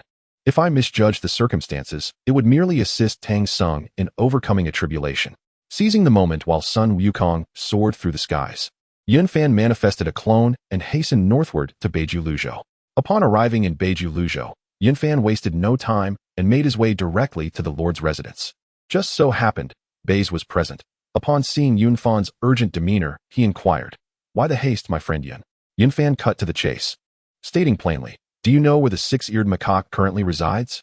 Baze, upon hearing this, closed his eyes to contemplate for a moment and replied, the six-eared macaque, one of the 4 chaotic monkeys, is presently cultivating in a cave in the western Yohajo. Why do you seek him? Upon hearing these words, Yunfan was filled with joy and hastily exclaimed, Great sage, there may be those who intend harm against the six-eared macaque. Please hasten to offer your protection. At that moment, the Tathagata had just completed his web of deceit and had dispatched Guanyin to eliminate the six-eared macaque. With the plan already set in motion and the heavenly secrets laid bare, Baizé swiftly deduced the situation and replied, Very well, I shall proceed at once. My esteemed friend Yun, your foresight is truly commendable. Baizé, having received guidance from Yuhua in his early years, aided thee in resisting the eastward spread of Buddhist teachings. Upon hearing this, he no longer hesitated and promptly set off towards the western Bulhajo.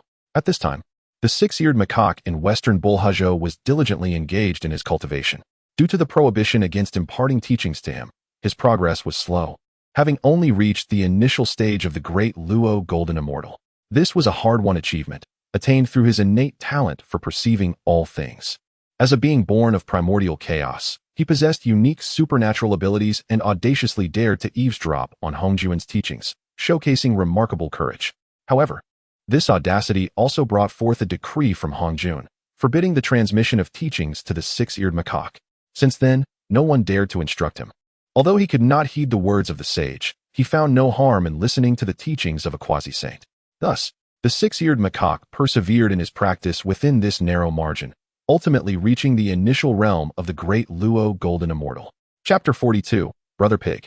How dare you threaten me suddenly? The six-eared macaque felt a tightening in his chest, leaping up in agitation, scratching his ears and face. Resembling a perfect replica of Sun Wukong, he mumbled to himself, I have always been law-abiding. Who would wish to harm me? No, I must quickly find a place to hide. As soon as the words left his lips, he turned to flee. However, just as he stepped out of the cave, Guanyin had already appeared and, without hesitation, aimed to obliterate the six-eared macaque. With his cultivation merely at the early stage of the great Luo Golden Immortal, he stood no chance against Guanyin. As death loomed near, a flash of white light intervened, thwarting Guanyin's lethal strike. A young man clad in white descended from the heavens, positioning himself before the six-eared macaque. This individual was none other than Baizé. With a smile gracing his face, he spoke, Compassionate navigation, why do you strike without cause? Intending to slay a member of my demon clan? Upon recognizing him, Guanyin inwardly lamented, Alas, why must it be him? Yet she maintained her composure and replied, Ah, it is the great sage Baizé. I wonder what brings you here today. As for the matter at hand, it pertains to the affairs of my Buddhist sect, and I am not at liberty to elaborate. Baizé laughed heartily. Compassionate navigation, have you forgotten my origins? Do you think you can deceive me? Only a sage possesses such capabilities. Guanyin's expression fluctuated between shades of blue and white, and after much hesitation, she finally uttered, Great sage Baizé, are you seeking to oppose my Buddhist sect? Baizé replied nonchalantly, I have taken it upon myself to protect the six-eared macaque. You may take your leave. Guanyin found herself in a predicament, ultimately gritting her teeth and saying, If that is the case, I must take my leave with great reluctance. With that, she waved her willow branch and launched an attack towards Baizé. However, Baizé had gained renown since ancient times, his magical prowess profound, and his combat experience far surpassed that of Guanyin. While she had merely experienced a slight taste of battle during the Fengshen period, Baizé had endured the baptism of blood and fire during the cataclysmic war between the Wu and the Lich, a carnage incomparable to the Fengshen conflict. Baizé scoffed, Compassionate navigation, do you dare to engage me?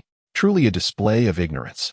Although Guanyin was on the verge of becoming a sage, Baizé had already attained the realm of the second corpse of a quasi-saint.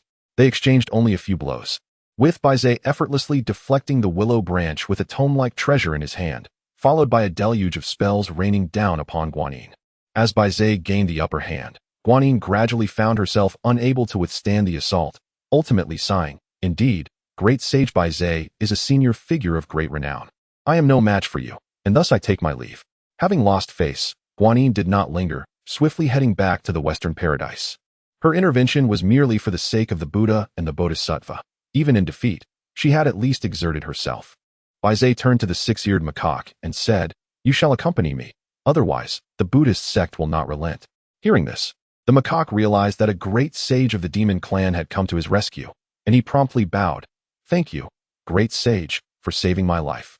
I am willing to accompany you." At that moment, Sun Wukong had just returned from the Spirit Mountain to join Tang Song. Guanyin passed by and offered a few words of comfort. Tang Song, filled with gratitude, knelt and clasped his hands in prayer, listening to her teachings, while Wukong rejoined the group. Meanwhile, Yun Fan stood idly by, arms crossed, exuding an air of nonchalance. Witnessing his demeanor stirred a tempest of anger within Guanyin, and before departing, she shot him a fierce glare, then ascended into the clouds. Yun Fan felt a sense of satisfaction, as long as the six-eared macaque remained alive. This self-directed play would turn into a tangible leverage. The journey to obtain the scriptures is fraught with a total of 81 tribulations. Even the steeds or disciples sent by the Buddhas and deities must seek justification for their descent. Each formidable demon has its own rationale. For instance, the lion of Manjushri Bodhisattva descended because it purportedly escaped without permission. The steed of the old lord came down as a result of the guardian disciple being intoxicated. These excuses are transparent, and everyone is tacitly aware of their absurdity. In the majestic three realms, how can steeds so easily wander off? Moreover, they conveniently appear along the pilgrimage route. Nonetheless, despite the implausibility of these justifications, they still hold some semblance of reason. Yet this time, the Monkey King concocts his own narrative, and the Tathagata claims that Wukong has slain the six-eared macaque, only for the true six-eared macaque to manifest. This is akin to delivering a resounding slap to the face of the Buddhist order. Guanyin's expression darkens as she departs from the journey to the West Group. Hastening to the Spirit Mountain, upon entering the Grand Hall, she proclaims, "Amitba, poor monk pays homage to the Buddha."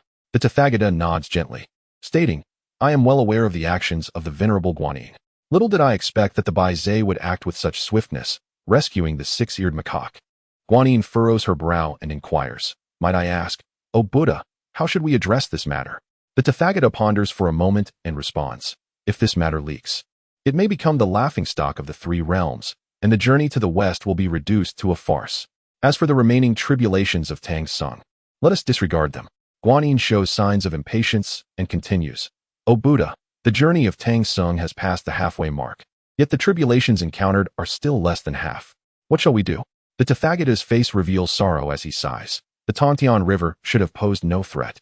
I never anticipated that the Buddha of determination would fall because of it. This is my fault. I am unaware of what treasures the Yun Fan possesses for protection and cannot act recklessly. The situation is urgent. We must make arrangements, lest we fail to account to the teacher."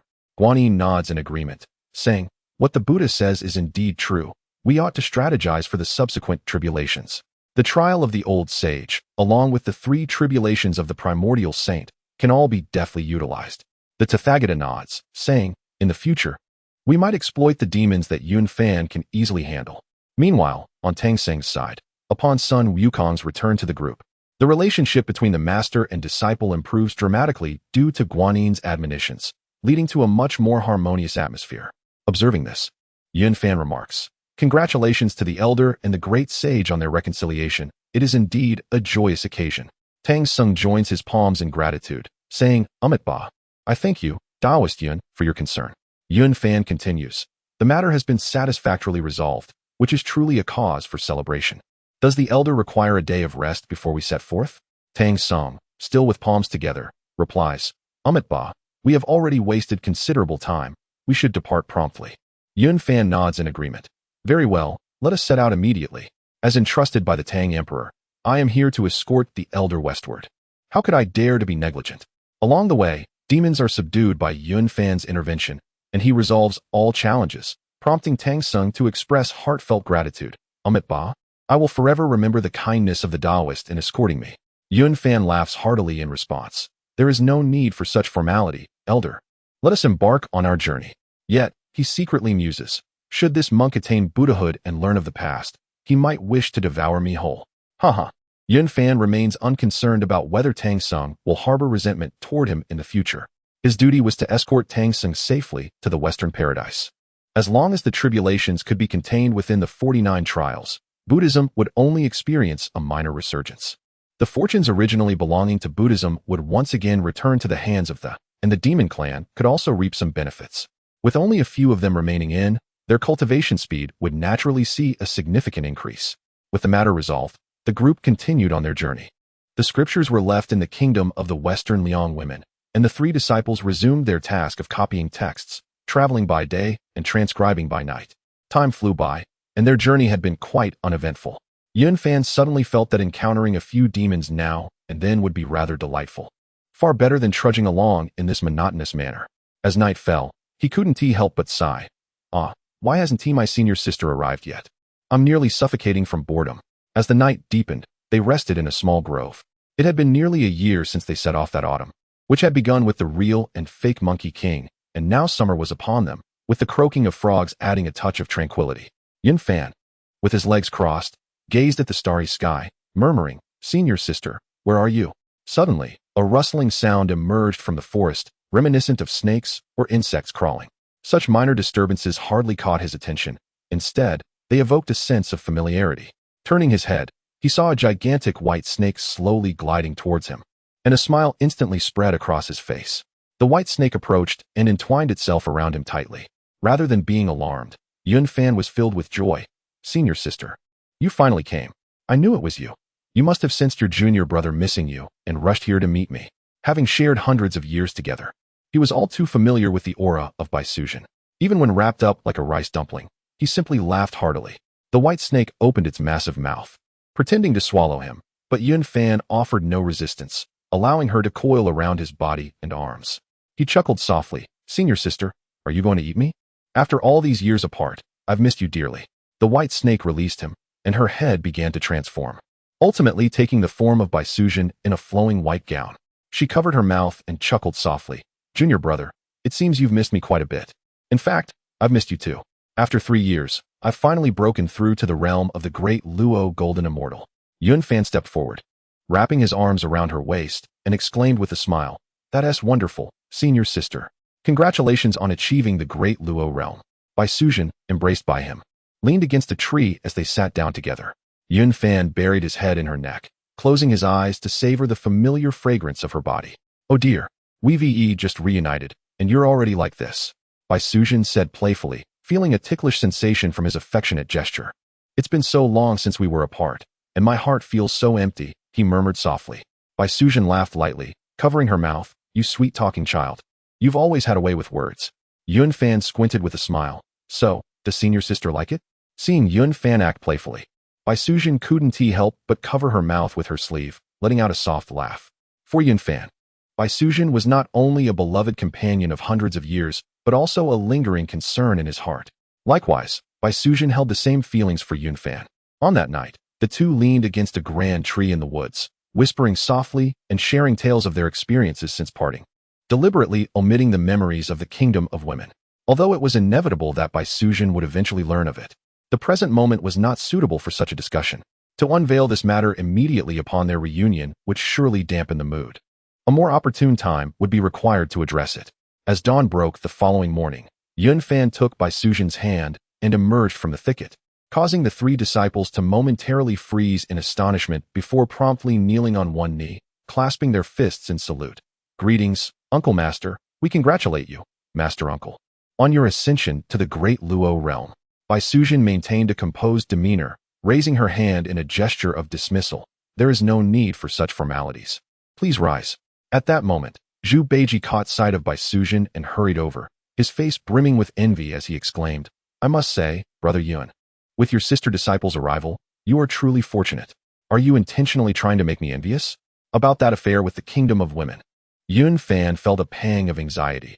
Although he knew Baisujin would eventually understand, he still felt a twinge of guilt and quickly interjected, "Brother Zhu, please refrain from discussing it." Zhu Beiji squinted and chuckled. "Very well, I shall hold my tongue, but you must find me a wife, otherwise." "Huh?" Yunfan rubbed his temples in frustration. "Brother Zhu, are you actually threatening me?" Fine. I promise I shall find you a suitable companion." Upon hearing this, Zhu Beiji's grin widened, nearly reaching his ears. "Excellent. Now that is what a good brother is for. Just don't forget." Once Zhu Beiji departed, Baisujin stepped forward. Her curiosity piqued. "Junior brother, what were you two whispering about so mysteriously?" Yunfan waved his hand dismissively. "It was nothing, sister. Let us be on our way." Baisujin furrowed her brow slightly. "Still hiding things, not even sharing with your sister." Yunfan cleared his throat lightly. "Sister, We must prioritize our journey. The day is growing late. Thus, the group set forth once more. With Bai Suzhen's company, the journey felt less lonely as they traversed from the vibrant, blossoming summer into the cool, breezy embrace of autumn. Chapter 43. Ultimately outmatched by geography though autumn had arrived, the weather grew increasingly sweltering. Yun Fan gazed ahead and addressed Bai Suzhen, saying, "Senior sister, we must be approaching Flame Mountain." Bai Suzhen, puzzled, inquired, "Flame Mountain? What sort of place is that?" Yun Fan gradually elucidated. In ancient times, the Monkey King wreaked havoc in the heavenly palace and toppled the 8 trigrams furnace of the supreme Lord Laozi. The southern bright flame fell to this very spot. And since then, the fire has never been extinguished. One can feel the heat from afar. Bai Suzhen furrowed her brow. "What shall we do then?" Yun Fan smiled reassuringly. "Do not fret, senior sister. We shall first visit Uncle Nyo at Yun Mountain. He possesses the banana fan, which can extinguish the mountain fire." "Uncle Nyo?"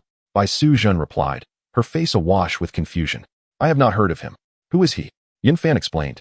"He was originally the bull of our esteemed ancestor and now resides here as a demon. He is one of the current demon kings." Bai Suzhen nodded gently. "I see. Let us go and pay a visit." Several days later, 2 groups of travelers arrived at the foot of Flame Mountain.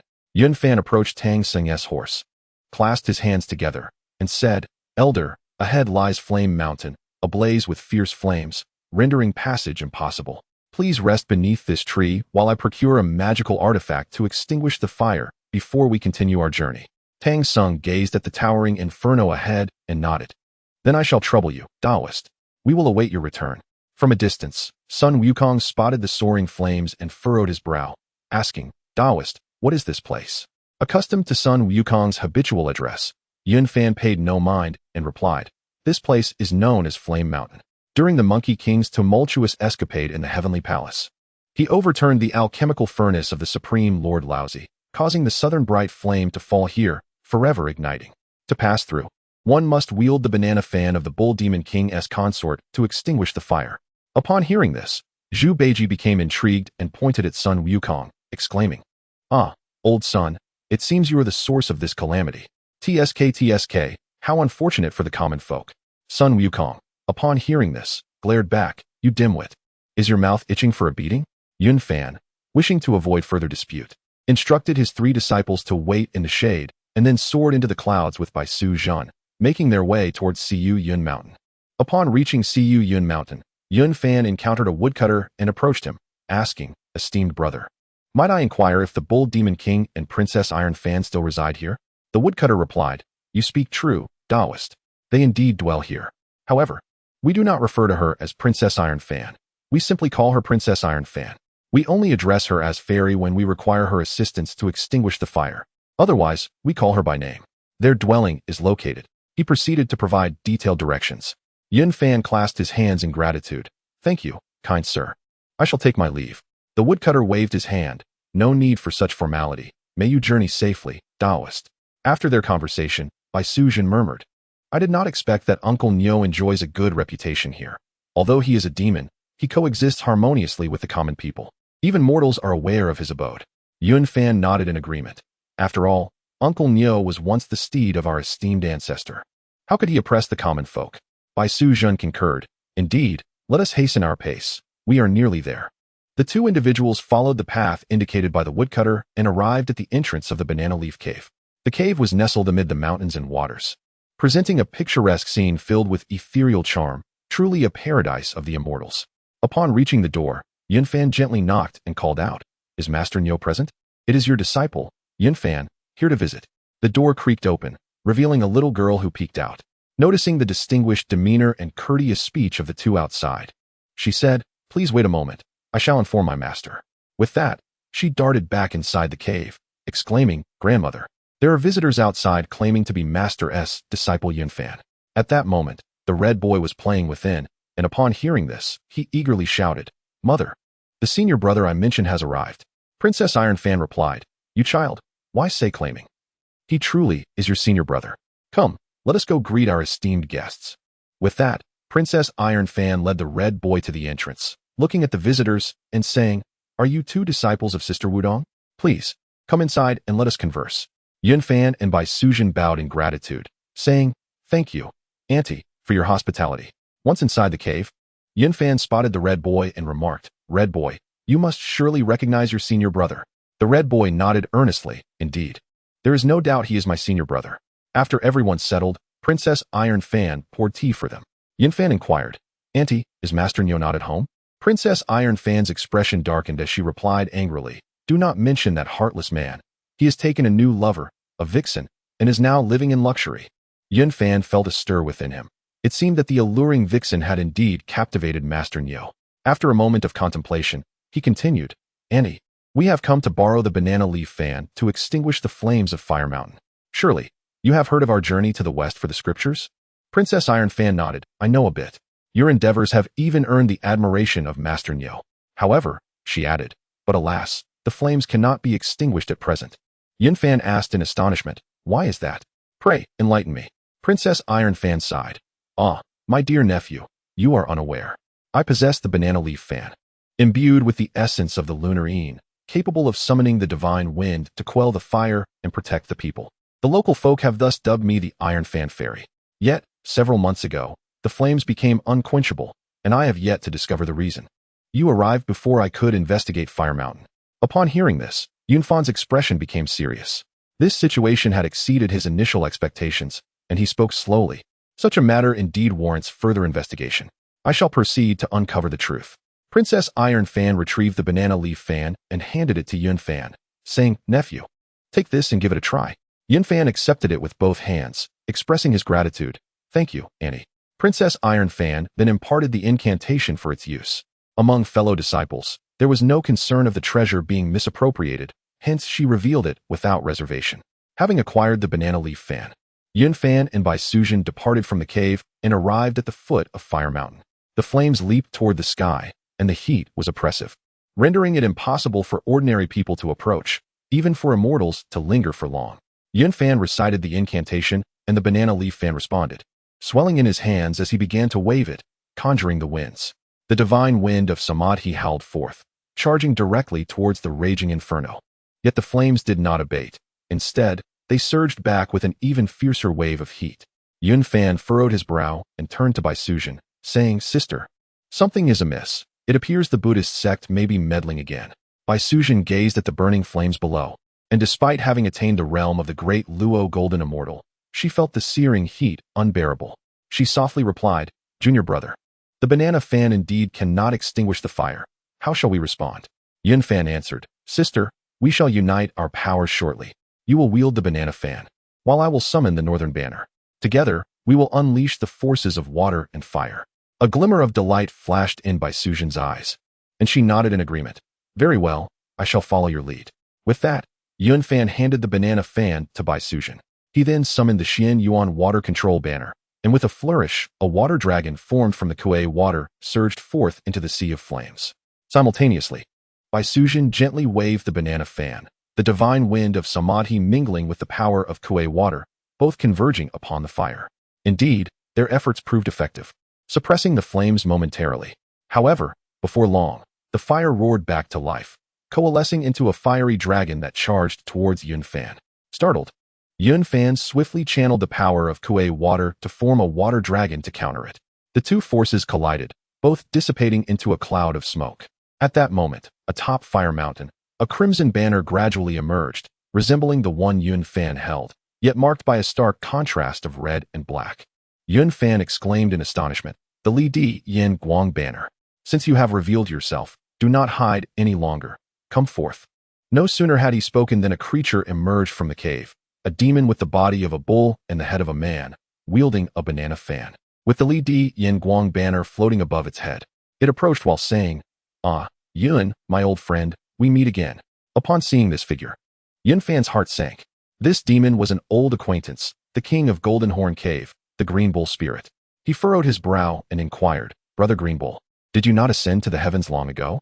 Why have you descended again?" The Green Bull spirit laughed heartily, saying, "That day, the little boy got drunk. So I took the opportunity to bring the banana fan and Li Di Yin Guang banner down to the mortal realm for a visit." Yun Fan was momentarily speechless, thinking to himself, this excuse is far too contrived. Even the deities of the three realms would laugh at it. Unable to restrain himself, he remarked, "Brother Green Bull, please concoct a more plausible reason. This excuse is too far-fetched." The green bull spirit remained unfazed, waving his hand with a chuckle. Ah, an excuse is merely to have one. Oh, by the way, I forgot to mention that during the time you borrowed the banana fan, I have captured Tang's son. Yun Fan's brow furrowed in concern as he asked, Brother Green Bull, is this the only time? The green bull spirit nodded, affirming, indeed, just this once. Once this matter passes, my lord will not intervene again. Encountering the green bull once more, though unexpected, was not entirely out of the realm of possibility for Yun Fan. He observed the sun's essence in the banana fan and the Li Di Yin Guang banner above the green bull's head, both being instruments of fire, perfectly opposing the treasure in his hand. One banana fan, transformed from the essence of the moon, was designed to extinguish flames. The other, crafted from the essence of the sun, was intended to ignite them. It was indeed a remarkable coincidence to encounter them today. As Yun Fan pondered his strategies, he suddenly noticed a golden light streaking across the horizon. It was Sun Wukong, riding on a cloud, who shouted loudly, Monster, return my master at once. Upon landing, he was taken aback to find it was the blue bull again, and he couldn't help but exclaim, Blue bull, how is it you once more? The blue bull, unfazed, sneered, Indeed, it is I. Monkey, do you wish to contest me again? I have been brooding since I failed to taste Tang Seng's flesh last time. Now, with the flames of the fire mountain perfectly ripe, it is the ideal opportunity for roasting meat. I even have cumin to sprinkle on. The flavor will be exquisite. Yun Fan, hearing this, was left in utter shock, his jaw nearly dropping as he realized the blue bull intended to roast Tang Seng over the fire mountain. Even going so far as to add cumin, truly audacious. Enraged, Sun Wukong bellowed, Taste my staff, old son. With that, he brandished his golden rod and struck. The blue bull, seeing this, waved his banana fan, and with a whoosh, a fire dragon surged towards Sun Wukong. The scorching heat of the fire dragon forced Sun Wukong to retreat, leaving him charred and singed, his fur crisped. In an instant, the monkey found himself defeated. Observing this, Yun Fan hesitated no longer and immediately summoned the Xianyuan water controlling flag, commanding several water dragons to surge skyward, charging at the blue bull.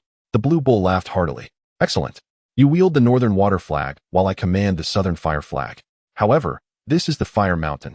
Despite your formidable powers, you cannot overcome the advantage of terrain. With that, he brandished the flame light flag, summoning multiple fire dragons that soared into the air, engaging in a fierce battle with Yun Fan's water dragons. Thus, the clash of water and fire erupted thunderously upon the fire mountain. Chapter 44. Quelling the flames of the mountain. At this moment, Pigsy and Sandy hurried over to support Sun Wukong, gazing at the spectacle of the two combatants engaged in a fierce duel. The green bull, armed with a fire-related magical artifact and benefiting from the advantageous terrain of Fire Mountain, was a formidable adversary. The two banana fans unfolded to counter the onslaught, as the three mystical winds swept forth, only to be repelled back by the green bull's fan. The tumult of this battle reverberated throughout Fire Mountain, rousing the bull demon king, who was entwined with his concubine, the jade-faced fox. Sensing the disturbance, he rose immediately and soared through the clouds to investigate.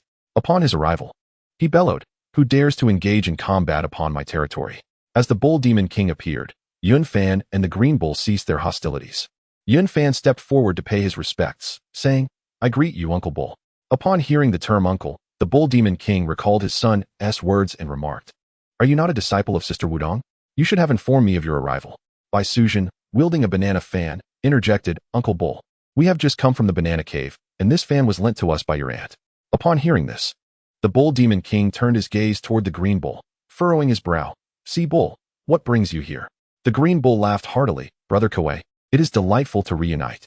Seeing that everyone was acquainted, and having not seen the bull demon king for 5 centuries, Sun Wukong approached and said, Brother Bull, how have you fared in all these years? The bull demon king regarded Sun Wukong with a complex expression, slowly responding, Seventh brother, it has been a long time. I never anticipated your return. Sun Wukong replied, I am here under the edict of Guanyin Bodhisattva to escort my master to the Western Paradise. However, I found my master captured by this green bull, which is why I have come. The bull demon king nodded and turned to Yun Fan, saying, Nephew Yun, your borrowing of the banana fan is surely to extinguish the flames. Months ago, I sensed the fire's intensity had not diminished, but I was preoccupied with my new concubine and failed to investigate. So it was this sea bull causing the trouble. Yun Fan affirmed, Uncle Bull, we have long been aware of this. Our current objective is to defeat Sea Bull and proceed westward. The bull demon king stated, I have known Sea Bull since ancient times. Let us join forces against him to extinguish the flames and allow your passage to the west. Yunfan replied, that is indeed the best course of action. I appreciate your assistance, uncle. The Bull Demon King then approached Sea Bull and proclaimed, dear friend Sea Bull, it has been ages since we last met. Why not engage in a contest today? It brings me great joy to see you again. So let us each display our abilities and determine who is superior. Delighted by the appearance of the Bull Demon King, the Green Bull responded, very well. Let us proceed as Brother Kuei suggests. In the past, we were both part of the Demon Clan, sharing fine wine together. Today, let us spar. But may we not tarnish our former camaraderie. Both of these bull demons were survivors of the ancient Great War of Sorcerers and Demons, later chosen by Laozi and Tongtian to serve as their steeds. As soon as the words were spoken, the Green Bull stowed away his magical artifact and suddenly brandished an 8-foot steel spear, while the Bull Demon King revealed an iron staff in his hand. Thus commenced the clash of these two divine warriors beneath Fire Mountain. As they fought, the Green Bull remarked with a laugh, Brother Kuei, you have enjoyed a carefree life these past years, marrying and taking concubines in the mortal realm, with offspring aplenty. Truly, it is enviable. The Bull Demon King responded with a swing of his staff. My lord sealed himself away after the calamity of the deities, choosing to cultivate in solitude and disregard worldly affairs, leaving me to seek my own path in the mortal realm. Your daily engagement with the teachings is truly commendable. The Bull Demon King laughed heartily, saying, where is there anyone as at ease as Brother Kuei? As the two exchanged pleasantries, they fiercely clashed, the sounds of iron rods and steel spears colliding echoing incessantly, and for a moment, the outcome remained indeterminate. Yunfan listened intently to their dialogue, while Zhu Beiji grasped some of it. Only Sun Wukong appeared utterly bewildered, unable to comprehend the depth of their camaraderie. Both bulls were ancient demons, later becoming disciples of saints. In terms of martial prowess, the Bull Demon King held a slight advantage, and his reputation for immense strength was well-deserved. After hundreds of exchanges, the Bull Demon King wielded his iron rod with the grace of a spinning wheel, suddenly leaping into the air to strike down upon the Blue Bull. The Blue Bull met the attack with his spear, and with a tremendous crash, his arms went numb as he staggered back several steps, then clasped his fists and said, Brother Kuei, these years under the teachings of the Celestial Sage have indeed transformed you. I am truly impressed. The Bull Demon King returned the gesture of respect, replying, Brother Qing, you flatter me. Your cultivation under our master far surpasses mine. At that moment, Yunfan stepped forward and inquired, Brother Qing, what shall we do now? Will you fight again? The Blue Bull nodded and said, no more fighting. I concede. You may proceed to the cave 100 miles away to rescue Tang Sun. I shall take my leave first. No sooner had he finished speaking than the Blue Bull turned and ascended into the clouds without hesitation. In the realm of Ta Qing, Laozi transmitted a thought to Zhuan Ti, saying, I have once again presented a challenge. Does this conclude the karmic ties of the Fengshen? Zhuan Ti's expression shifted slightly, and he replied slowly, very well, but you must not interfere further in the journey to the west, for the karma will be difficult to untangle. Laozi responded, agreed. I shall henceforth remain an observer and will not intervene in the journey to the west any longer. Yunfan turned to Sun Wukong and urged, Great Sage, hurry and rescue your master. Sun Wukong, hearing the Bull Demon King and the Blue Bull mention Laozi and the Celestial Sage, felt a perplexing confusion arise within him. Contemplating, Brother Niu is aligned with the Celestial Sage, but who is this individual? Why have I never heard of him? Could it be that the Blue Bull is connected to the Supreme Lord? As he scratched his head in thought, he felt as though he had become an outsider, as if everything had already been orchestrated, enveloped in a thick fog. Rescuing his master was of utmost importance, and Sun Wukong dashed towards the cave 100 miles away. Upon entering, he found no trace of the demon soldiers. The moment he saw the bound Tang Song, he exclaimed, Master, are you all right? Tang Song, tied up, saw Sun Wukong and his eyes reddened, tears streaming down as he choked out, Wukong, I have finally waited for you. Wukong approached and untied him, lifting Tang Song into the air, returning to the large tree where he had been abducted. Yunfan, observing from the side, asked, Uncle Niu, shall we extinguish the fire on this mountain first? The Bull Demon King readily replied, Indeed, let us work together to douse it. But we must call upon my wife as well. As soon as he finished speaking, the Bull Demon King hurried to the Banana Leaf Cave to summon Princess Iron Fan. She held great prestige in the vicinity of the Flaming Mountain, and as she took out her banana fan and waved it repeatedly, after 49 swipes, the flames of the Flaming Mountain finally subsided, though the earth remained scalding hot. Yunfan produced the Xian Yuan water controlling flag, and with a swift incantation, Dark clouds gathered in the sky, pouring down a torrential rain to cool the parched ground. The common folk at the foot of the mountain knelt in gratitude, bowing to express their appreciation for the benevolence of Princess Iron Fan and Yun Fan. Although this difficulty posed a challenge for Tang Sun, it also granted some merit to Princess Iron Fan and Yun Fan. Originally, the Buddhist sect intended to weaken the power of the Bull Demon King through the affair at Flaming Mountain, but their plans were now thwarted. Sun Wukong's actions were indeed rash. The Buddhist sect dared not confront the Bull Demon King directly, opting instead to have Sun Wukong subjugate the Red Boy, under the guise of a good fortune boy, while in reality, he was merely a hostage. This angered the Bull Demon King's wife and led to the demise of his concubine.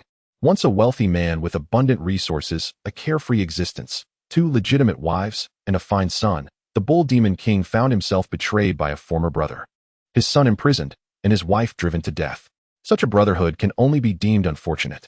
He shamelessly addressed the Bull Demon King, claiming to have found a promising path for the Red Boy, suggesting he become a good fortune boy beside Guanyin. How could the Bull Demon King not be enraged?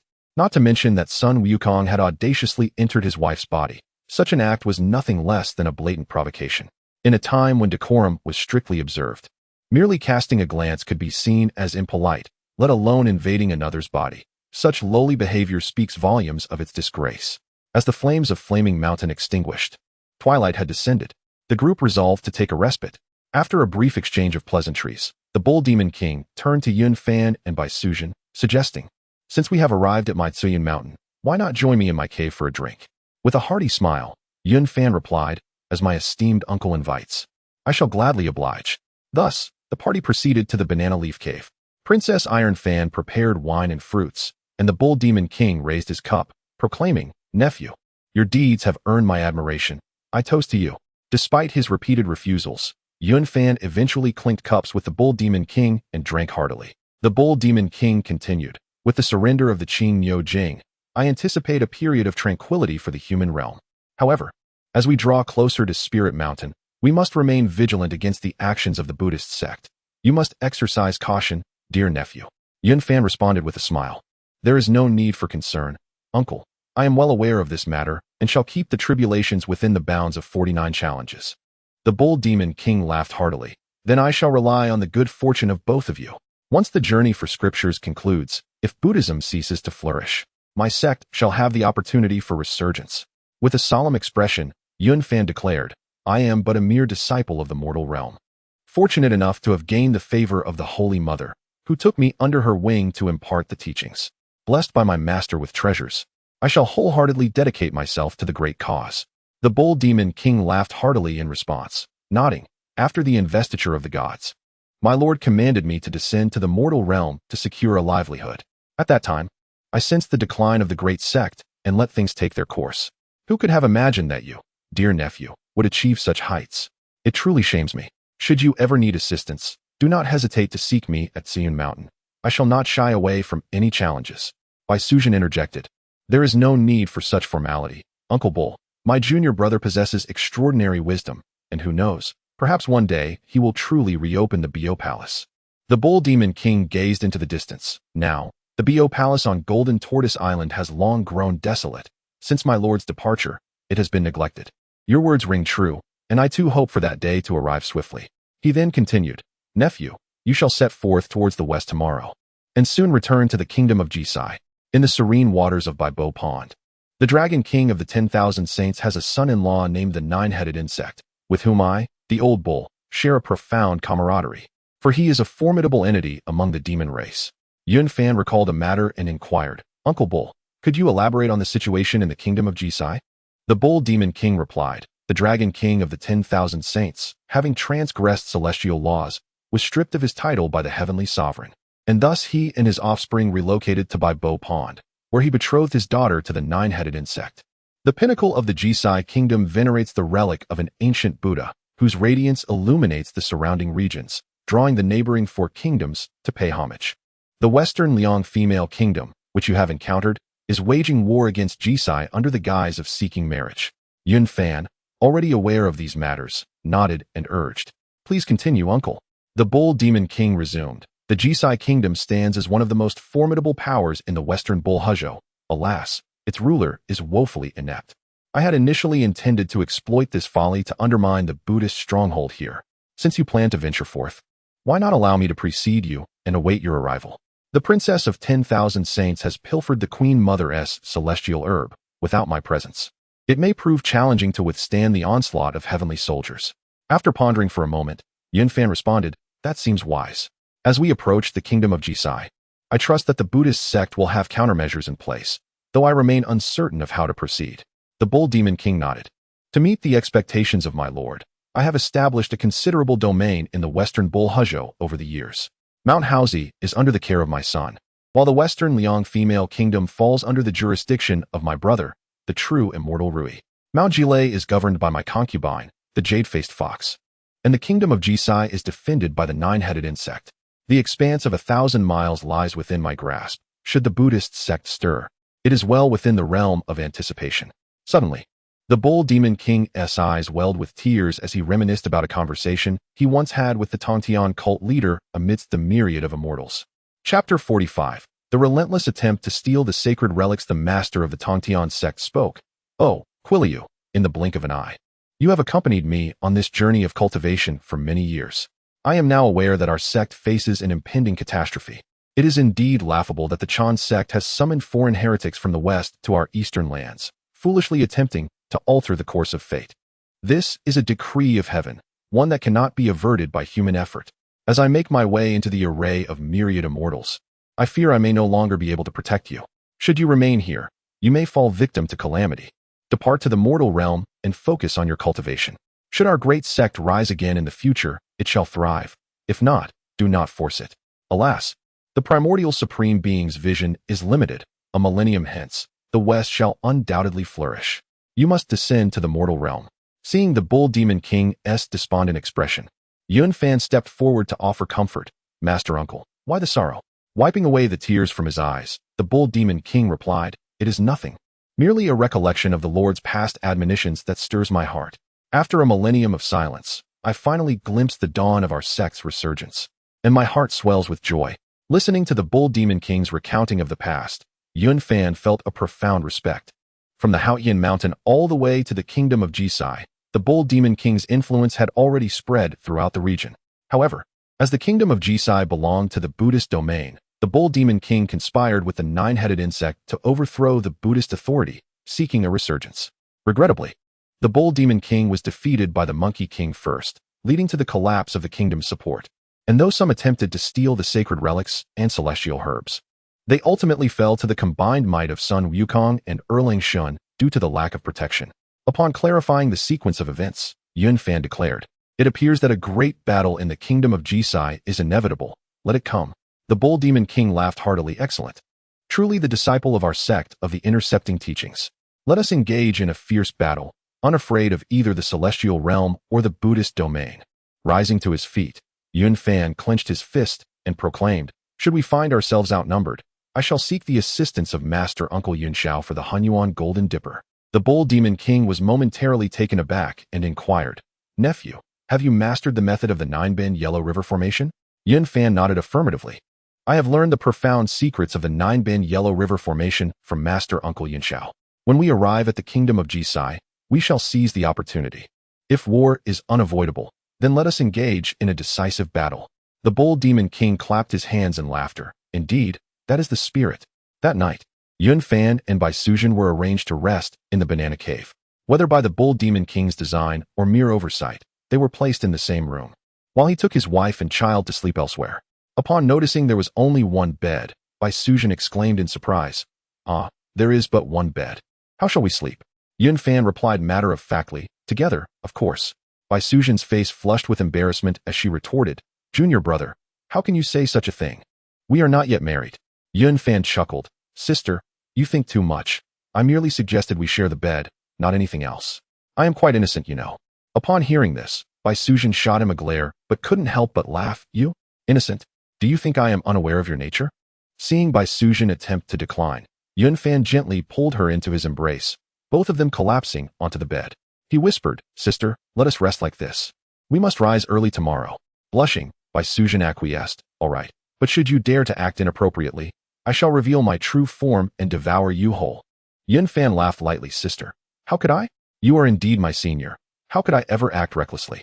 Bai Sujin let out a light huff, her tone tinged with playful reproach. You always speak so sweetly, yet your actions are never quite compliant. I find myself quite perplexed as to how I have allowed you such audacity. Yun Fan, feeling somewhat embarrassed, replied, It is because you, dear senior, are so extraordinary.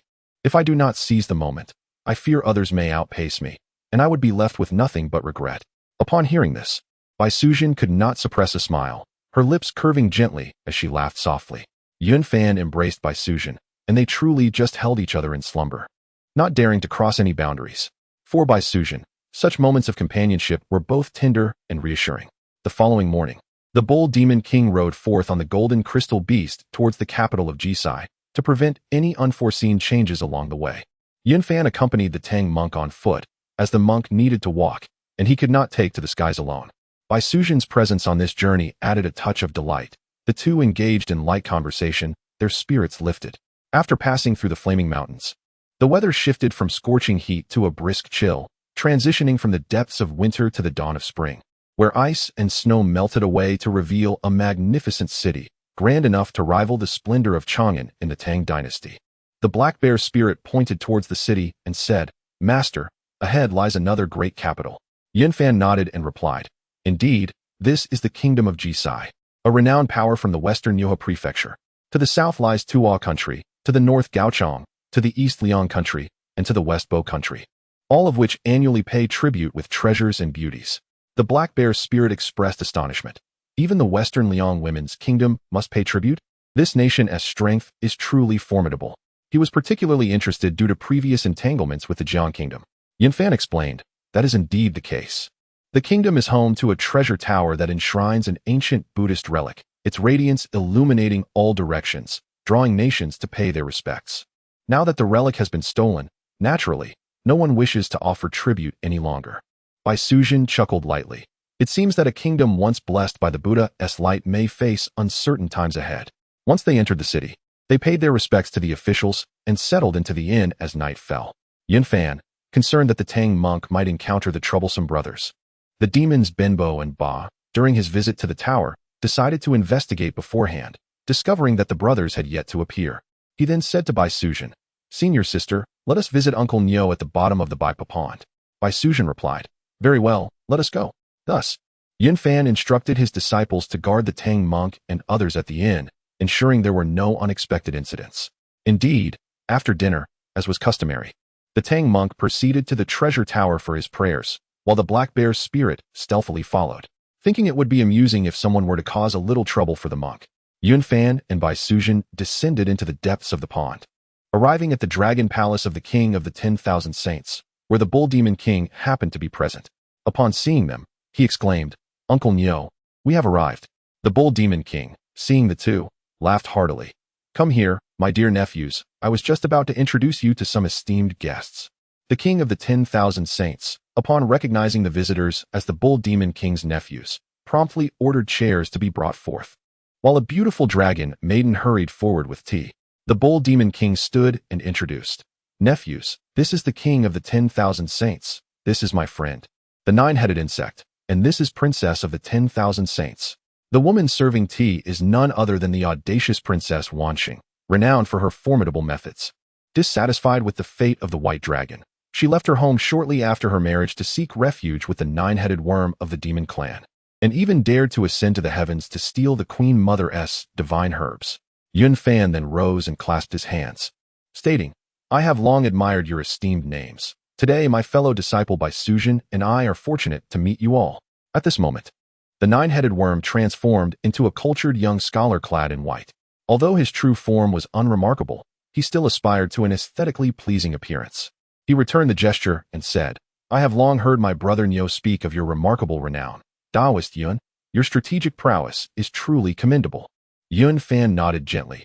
Having just arrived in the kingdom of Jie Sect, has your subordinate caused any trouble for that Tang monk? The nine-headed worm smiled. With brother Nyo present, I am well aware of the conventions on the journey to the west. How could I possibly make such an oversight? You need not worry, Taoist Yun. Bai Sujin, curious, inquired. Taoist nine-headed worm, it is said that you have taken the relic from the kingdom of Jie Sect. Is it truly as miraculous as the legends claim? capable of illuminating the four corners? As a nephew of the Bull Demon King and an ally, the nine-headed worm did not withhold the truth, stating, "Indeed, it is precisely because the kingdom of Jie Sect possesses this relic that the entire nation venerates Buddhism, with small neighboring countries coming to pay homage." To alter this situation, the first step is to remove the relic. As expected, the 5 nations have ceased their tributes. As for the radiance, it is actually a result of the monks at the Tower's summit casting spells. I sullied the relic with a rain of blood, rendering their spells ineffective. My wife took the risk of ascending to the heavens to steal the Queen Mother's divine herb for nurturing. This relic was originally left behind by a certain Buddha. If it can be properly nurtured, it could not only aid in cultivation, but may even allow one to attain the state of corpse slaying. Upon hearing this, Yun Fan nodded, contemplating. No wonder Princess Huanghuang, fully aware of the dangers, still insisted on stealing the relic. This act not only weakens the influence of Buddhism in the kingdom of Jie Sect, but also provides her with the means to cultivate. Such a risk seems worthwhile. Bai Suzhen continued her inquiry. How could the princess manage to steal the Queen Mother's celestial herbs? The heavenly palace is heavily guarded. Is it truly that easy to infiltrate? Princess Huanghuang chuckled softly. With a touch of charm, I engaged the heavenly guards watching over the herbs, thus managing to blend into the Queen Mother's celestial garden. Yun Fan internally sighed. This princess is indeed quite flirtatious, yet as allies, there is no need for further judgment. The nine-headed worm seemed unfazed by her actions, perhaps in his eyes, as long as one can achieve the status of a quasi-saint. Everything else is inconsequential. After all, the strength of the Huanghuang dragon clan is feeble, hardly comparable to his own. Yun Fan then clasped his hands and remarked, "The princess, as a mere woman, dares to invade the heavenly court to steal divine herbs. I truly admire your courage." Princess Huanghuang gently covered her lips, her eyes sparkling with mirth, and replied softly, "You flatter me, Taoist Yin. Without the support of Brother Niu, I would never have dared to act so recklessly." The Bull Demon King, seated in his position, laughed heartily. "In the crucial areas of the heavenly court, many are my fellow disciples. What harm is there in taking a few items? Is the Jade Emperor himself going to descend to investigate?" Upon hearing this, Yun Fan suddenly understood. It turns out that most of the key positions in the heavenly court are filled by disciples of the. In the past, during the investiture of the gods, nearly all those who made the list were from. Had it not been for the formidable influence of the Bull Demon King, the master of the Halloween Palace would have found it utterly impossible to procure the 9-leaf spirit herb. With his meager cultivation, such aspirations would have been unthinkable. It is essential to recognize that the Bull Demon King is a mount of the celestial teacher, possessing an extraordinary status. Who among them would not show him a modicum of respect? Even the esteemed Jade Emperor would hesitate to confront the Bull Demon King lightly. Ultimately, matters of the 3 realms are dictated by the sages. As the various enigmas were unraveled, laughter and merriment filled the air, with cups clinking in spirited camaraderie. At that moment, the Sunlight Bodhisattva was engaged in hushed conversation with the Medicine Buddha. The Avalokiteshvara spoke, "Amitabha, Medicine Buddha. It appears that scoundrel Yun Fan has arrived at the waters of the Emerald Pool, where the Sarira is currently concealed at the bottom of the pond by the 9-headed worm. How shall we proceed?" The Medicine Buddha, a disciple of the pure awareness, is a venerable figure of the Western teachings and belongs to the indigenous faction. This faction has always been sparsely populated with mediocre talent. And despite the diligent nurturing by pure awareness, the Medicine Buddha has only reached the pinnacle of the great Luo Golden Immortal. Yet to step into the realm of the quasi-saint. In the 3 realms, while many have attained the peak of great Luo, only a handful can break through to quasi-saint status. To sever both good and evil corpses necessitates immense magical power, profound wisdom, unwavering determination, and fortuitous opportunities. Furthermore, to sever the corpse of obsession requires not only these attributes, but also a supreme innate spiritual treasure to harbor that obsession. The West, being barren, sees the indigenous faction as weak, with only the Medicine Buddha and Maitreya Buddha serving as pillars of strength. Thus, pure awareness regards Maitreya Buddha as the future Buddha, intent on supporting him to govern the spiritual mountain. Chapter 46. The remarkable strength of the bald donkey. The Medicine Master Buddha furrowed his brow and said, "Amitabha. Those who conceal themselves at the bottom of the pond must possess formidable aquatic skills. Thus, I have specially procured the 6 pure bamboos from the Mother Buddha and invited the Cloud Fairy to accompany me." Turning towards a man clad in black beside him, his tone became stern. "Cloud Fairy, your tenacity is quite commendable. The Mother Buddha has brought you back to the West for many years, offering gentle counsel and a position among the Buddhas, yet you remain obstinate. I wonder at your stubbornness. That has long been extinguished, yet you persist in your delusions. Truly ignorant of your own circumstances. The Cloud Fairy scoffed derisively, unabashed in his contempt. I am of the true lineage of the Xianmen, a direct disciple of the highest teachings. Why would I wish to reside in a barbaric land, serving your Western Buddhists? The Medicine Master Buddha smiled darkly. Cloud Fairy, your true essence is now under the control of my 6 pure bamboos. If you do not wish to suffer, retrieve the relic from the blue water pond, or else. You are well aware of the consequences. Having reached the pinnacle of the Great Luo during the Fengshen era, the Cloud Fairy merely required a fortuitous opportunity to ascend to the status of a quasi-saint. Had he followed in the footsteps of the Daobao Taoist, he would have already attained the position of a quasi-saint Buddha. Yet, his refusal to yield has left him trapped at the pinnacle of the Great Luo. As a direct disciple of the celestial teacher, who among them does not possess exceptional talent. This explains why the Tongshan has yet to strike, and instead continues to persuade him to surrender. With a fierce glare fixed on the Medicine Master Buddha, the Cloud Fairy endured the silent incantation of the latter. Suddenly, he let out a wretched scream, writhing in agony upon the ground. The Medicine Master Buddha smirked. Cloud Fairy, it would be wise to comply. Hasten to retrieve the relic and do not forget the taste of your previous torment. With gritted teeth, the Cloud Fairy replied, very well. I shall acquiesce. The Medicine Master Buddha promptly instructed, Sunlight, Moonlight, you shall accompany the Cloud Fairy in his endeavor. The Bodhisattvas of Sunlight and Moonlight, protectors at the Medicine Master Buddha's side, responded in unison, Amitabha, we shall heed your command. Thus, the Cloud Fairy led them towards the blue water pond. Originally a golden-scaled fish who had attained enlightenment, he navigated the waters with ease. Upon entering the blue water pond, the Cloud Fairy made straight for the Dragon Palace of Huanghuang. Inside, the inhabitants were engaged in light-hearted banter.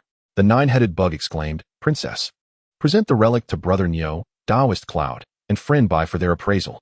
The Princess of 10,000 Holy smiled slightly, retreating into the inner hall. Shortly after, she emerged, cradling a treasure box, which she placed upon a stone table and gently opened. The relic, nourished by spiritual herbs, radiated brilliance, illuminating the entire Dragon Palace. Cloud Fan scrutinized it closely, stating, indeed, it is a remarkable item, containing immense magical power.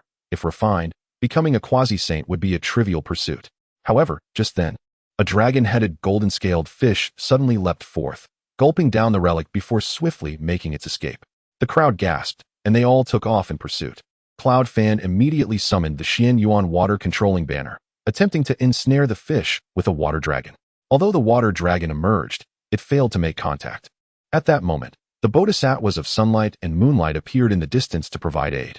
The Cloud Fairy immediately transformed into human form, regurgitating the relic and handing it to the two, stating, the relic has been retrieved. Before the two could depart, Cloud Fan, the Bull Demon King, and others had already converged upon them. Witnessing this from above, the Medicine Master Buddha was taken aback and swiftly descended into the water. The Bull Demon King gazed at the Cloud Master, astonished, and exclaimed, Brother Cloud? How could you be here? Upon hearing these words, Yun Fan was equally taken aback and hurriedly inquired, Are you the esteemed Uncle Cloud? Reuniting with a former comrade stirred a whirlwind of emotions within Cloud Master, who softly replied, Brother Nyo, I am not in control of my own fate. It is truly beyond my will. The Medicine Buddha then entered the water, sensing the inappropriateness of engaging in combat at that moment, and commanded, Leave. The 4 of them soared out of the azure pond, landing upon a rugged hillside, closely followed by Yun Fan, the Bull Demon King, by Su Zhen, and the 9-headed insect. As for the Saint Dragon King and the Princess, due to their insufficient cultivation, they remained submerged. Observing that the opposition had emerged in pursuit, the Medicine Buddha assessed the situation and, confident in his superiority, halted and declared, Cloud Master, take action, capture them all, and I shall grant you your freedom. This proclamation was, in truth, a nefarious scheme. The so-called freedom was merely a ploy to compel Cloud Master to serve him, even if he were to escape his bonds. Cloud Master would find himself bereft of a refuge, revealing the malevolence of the Medicine Buddha's intent.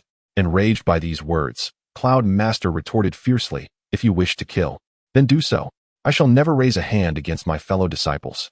In response to this defiance, the Medicine Buddha immediately unleashed his divine powers, causing Cloud Master to convulse in excruciating agony, a sight that was unbearable to behold. In a fit of rage, Yun Fan seized the primordial hammer and charged at the Medicine Buddha. The latter was compelled to release Cloud Master temporarily and summoned the 6 pure bamboos to confront Yunfan. The Bull Demon King and the 9-headed insect did not remain idle, each wielding their weapons to engage the Sunlight Bodhisattva and the Moonlight Bodhisattva. And thus the battle commenced in earnest. The strengths of both sides were nearly equal. The 6 pure bamboos, a primordial treasure of the guiding sage, possessed the formidable ability to seal the 6 senses, wielding tremendous power. However, Yunfan bore a top-tier primordial treasure for protection, allowing him to withstand the onslaught. Bai Sujan's dual whips transformed into 2 writhing dragons, violently lunging towards the medicine Buddha. The 7 engaged in a fierce struggle amidst the rocky hill.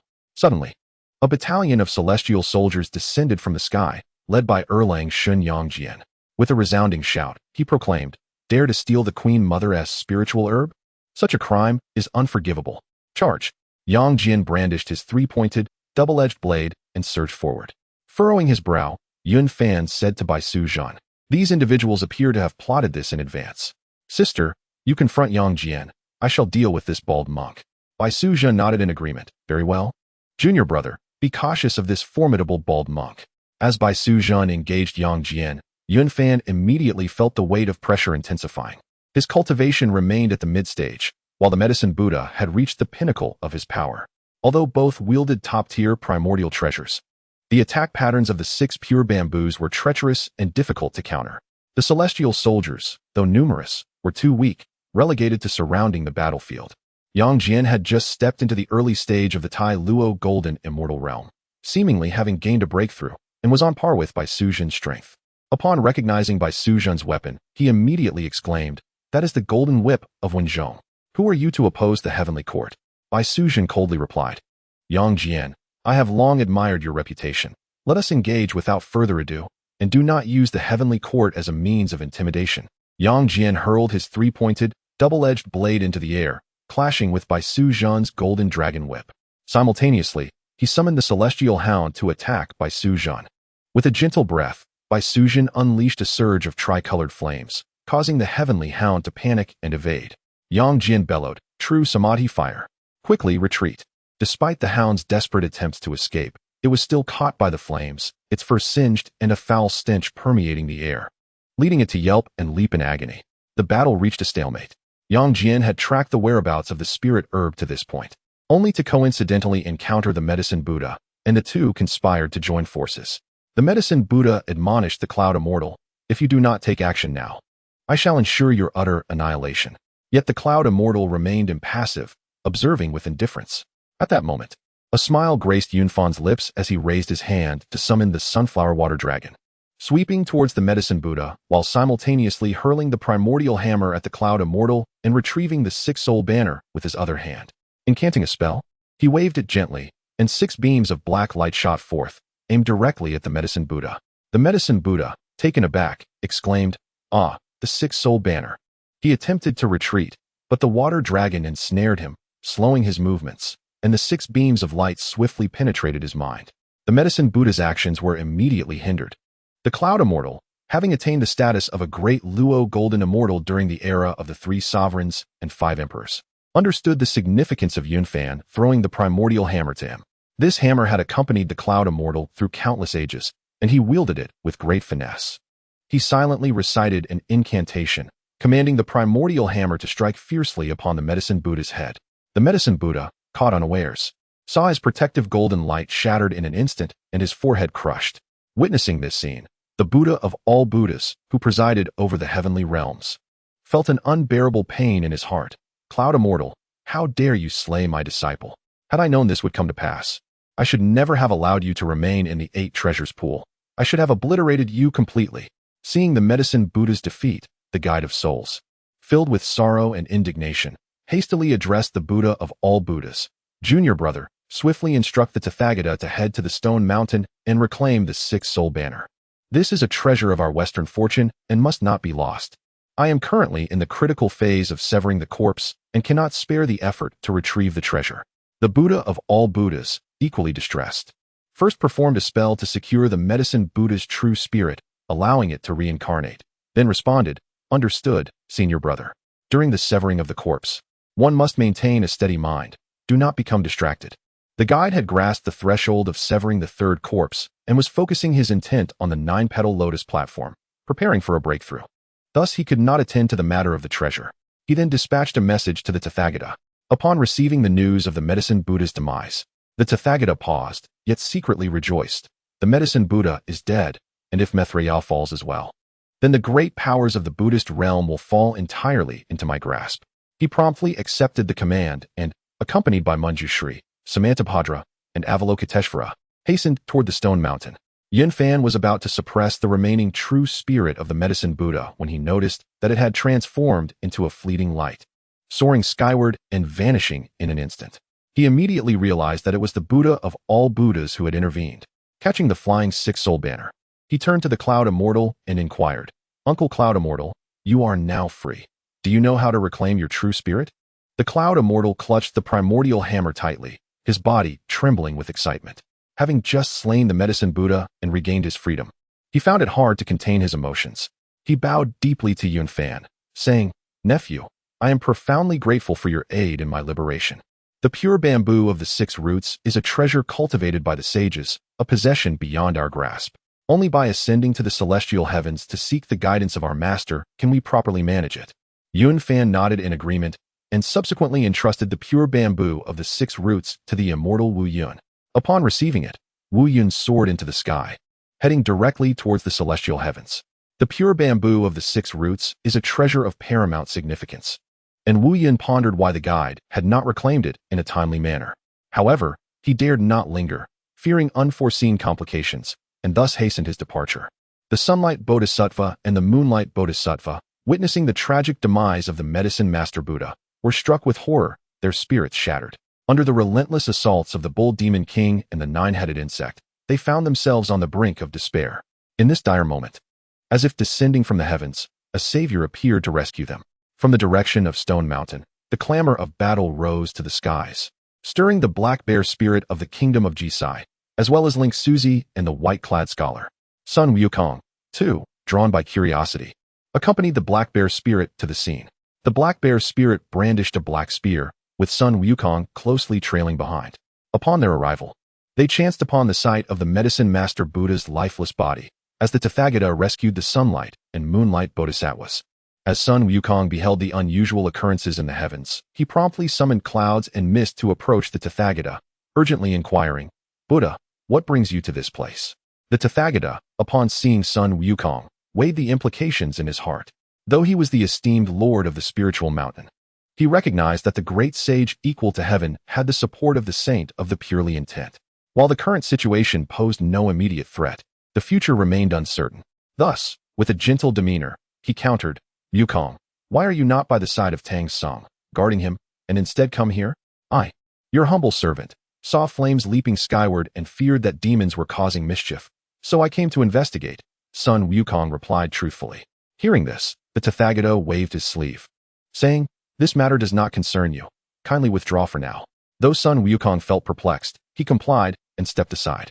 At this juncture, the combatants on the battlefield had paused their fray, and Yang Jian swiftly appeared beside the Tathagata, bowing respectfully before attending to the injured howling heavenly dog.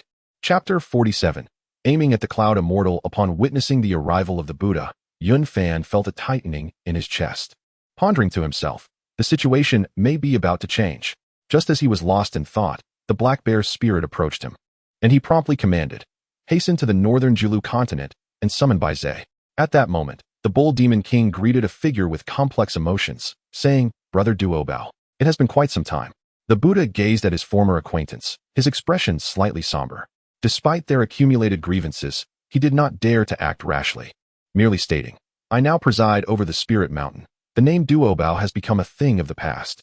In bygone days, Laojun treated you generously. Yet who could have anticipated your current plight?" The Bull Demon King shook his head with a sigh. The Buddha remained unmoved, directing his gaze toward the assembly and declaring, "The pure bamboo is the greatest treasure of the Spirit Mountain. Since you have retrieved it, it would be wise to offer it willingly to avoid my intervention." Upon hearing this, Yunfan smiled faintly and proclaimed, "If the master wishes for this item, alas. The Cloud Immortal has already taken it to the 33 heavens. Calculating the time, he should be arriving now. If you truly desire it, why not venture personally to the upper clear heaven to demand it?" These words caused a slight change in the Buddha's countenance. If the treasure were to fall into the hands of the celestial leader, retrieving it would become exceedingly difficult. At that moment, Guanyin, Wenshu, and Puxian Bodhisattvas arrived. Joining their palms together in unison, Amitabha, we pay our respects to the Buddha. 3 esteemed ones, please rise. The Buddha responded with a slight nod. Guanyin then suggested, Buddha, although the pure bamboo has been sent to the upper clear heaven, this Yun Fan still possesses the northern flag and the six-soul banner. It would be prudent to capture him in exchange for the treasures, sparing only his life. This proposal resonated with the Buddha's intentions. After all, should the emperor's chosen disciple be slain, the propagation of Buddhist teachings to the east would undoubtedly falter. Guanyin's words were indeed a parchment. Before the Buddha could respond, a sudden surge of light appeared in the distance, and the black bear spirit led a group to arrive.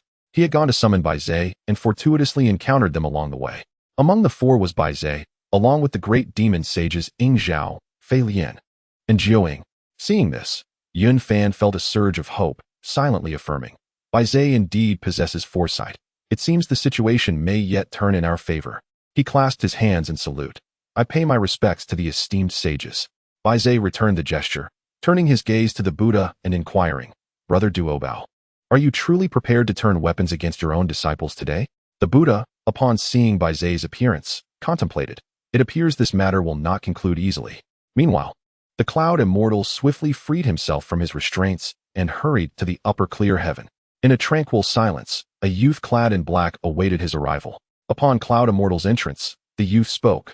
Brother Cloud, the master has sent me to welcome you. Please follow me. Overwhelmed with excitement at the prospect of seeing his master again, the Cloud Immortal followed the youth into the grand hall. Upon seeing the celestial leader seated upon a cloud bed, he immediately knelt and bowed. Disciple pays homage to the master. The celestial leader, pleased that his disciple had escaped calamity, responded, Rise quickly. There is no need for excessive formalities. The Cloud Immortal then produced the pure bamboo, respectfully stating, Master, my primordial spirit is trapped within this bamboo. I beseech you to use your powers to rescue me. The celestial leader, already aware of the situation, took the pure bamboo and laughed heartily. Ah, the guide has truly guided. This treasure has now fallen into my hands. With the power of the sage, Tontian effortlessly summoned the true spirit of the Wu Yun Immortal, a feat so smooth, it was almost unbelievable. The pure bamboo was, after all, a personal artifact of guidance, accompanying him for countless years. Even in the realm of 10,000 Buddhas, he could wield it with ease. How could it fail so readily? After a moment's contemplation, Tontian discerned the reason and spoke. You are fortunate. The guiding spirit is currently preoccupied with slaying corpses and cannot attend to the artifact. Otherwise, your escape would be improbable. Rejoicing in his regained freedom, the Wu Yun Immortal eagerly inquired, Master, now that I am liberated, I wish to assist my fellow disciples in the mortal realm. Tontian nodded in assent. Go ahead. The pure bamboo shall remain here. The guiding spirit cannot take it away. Several quasi-saints from the demon realm have already set forth. You shall accompany them. At this moment, for quasi-saints stood in confrontation, their strengths evenly matched. The Buddha spoke, Great Sage White Zhe, do you and the other saints intend to interfere with the matters of my Buddhist sect? With a smile, White Zhe replied, I am bound by the command of the goddess and cannot refuse. Listening to their exchange, Sun Wukong pondered in confusion. Who is this figure in white? Why is he also referred to as a great sage? What is his background? As he thought, he frequently glanced towards White Zhe and his companions. Noticing Wukong's gaze, White Zhe dismissed him without concern, regarding him as a mere minor figure of the Tai Golden Immortal realm. The Buddha continued, The pure bamboo is a spiritual treasure of the sect, and it is only natural to claim it. The Wu Yun Immortal has slain the medicine Buddha. Thus, seeking retribution is equally justified. Great Sage White Zhe, could you not concede a step? White Zhe shook his head in response. I cannot retreat. Should you insist on capturing the Wu Yun Immortal, we must engage in battle. The victor shall claim him. The atmosphere at Stone Mountain grew tense. The air thick with impending conflict, stirring the attention of powerful beings from all directions. In the celestial court, the Jade Emperor and the Queen Mother witnessed this scene. The existence of the spiritual herb long forgotten. The Jade Emperor remarked, Yaoqi, it seems Master Tontian has allied with Sister Inhua. The journey to the west will likely be fraught with challenges. The Queen Mother replied, Your Majesty, this is not unexpected. The guiding spirits and the quasi-saints have established Buddhism together. Your brother Laozi and Yuanshi have always been inseparable.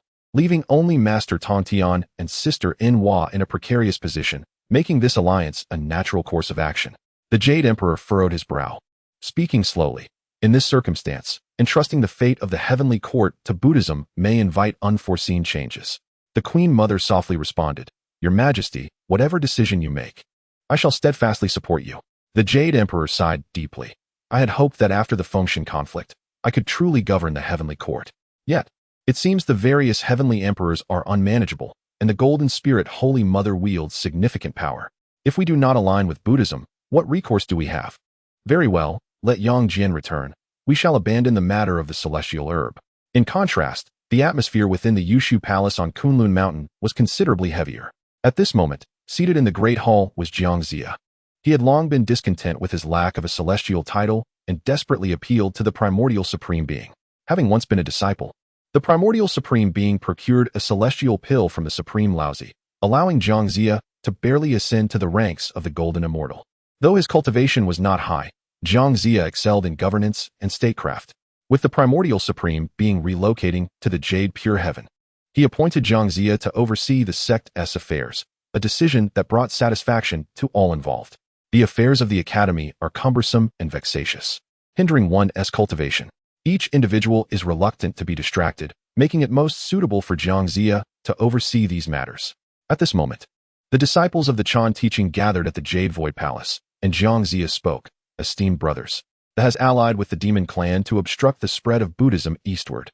A great battle may be imminent. What insights do you possess on this matter? Guangqingzi, the eldest brother of the Chan teaching and the most accomplished among them, spoke solemnly. I did not anticipate that a mere third-generation disciple of the could possess such prowess. It seems they may rise again. Since the establishment of the Buddhist faith, it has shown signs of great prosperity, and now it seeks to spread its teachings to the southern part of the continent. Perhaps we should seize this opportunity to allow Yun Fan to stir the waters.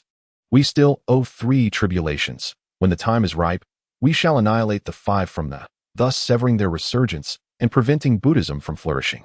The time for our Chan teaching to thrive will not be far off. The others nodded in agreement. What the eldest brother suggests is indeed wise. This plan is excellent. Jiang Zia interjected. What Brother Guangqingzi has articulated holds merit. Now that the journey to the west is halfway through, the tribulations are still less than half. It is likely that the Tathagata will find it difficult to subdue Yun Fan. It would be prudent to let him continue his westward journey. And as he approaches the western paradise, we shall strike and eliminate him. The Jade Dingjinren remarked. Brother Zia's words resonate with reason.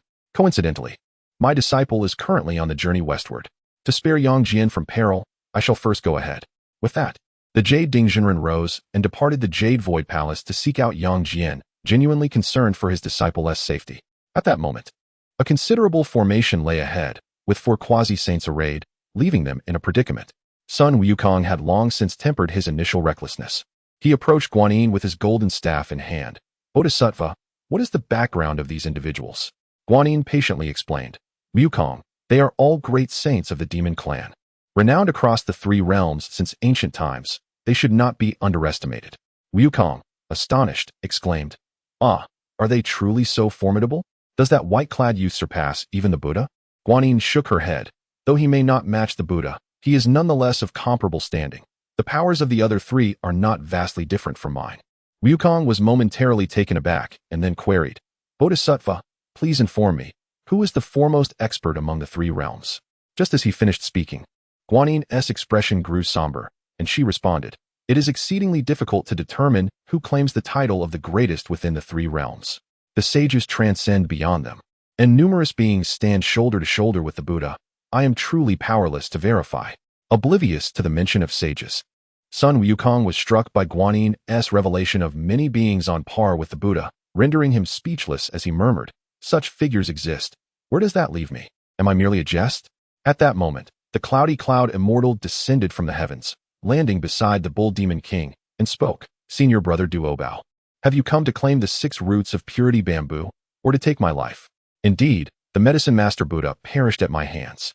The Tathagata gazed at the cloudy cloud immortal with a complex expression. Once, he had submitted to the Buddhist faith and became a leader of the Mahayana, while the cloudy cloud immortal vowed never to yield. In the past, the Tathagata had mocked the cloudy cloud immortal for his obstinacy, yet today, the cloudy cloud immortal had regained his freedom. The Tathagata spoke slowly. Cloudy Cloud Immortal, do you still possess the 6 roots of purity bamboo? The sacred artifact of the leader? The Cloudy Cloud Immortal shook his head and replied, it is not in my possession. It has been sent to upper clear heaven. If you wish to retrieve it, you may seek it there. The current predicament presents a considerable challenge for the Tathagata. To act may not guarantee victory. Yet inaction complicates the matter of accountability. He gazed at the Cloud Immortal and declared, Cloud Immortal, your actions have been exceedingly ruthless, having slain the medicine Buddha. I, a humble monk, cannot simply let this matter rest. At this moment, Yun Fan smirked and replied, Tathagata, the demise of the medicine Buddha was orchestrated by me. Why do you solely hold Cloud Immortal responsible?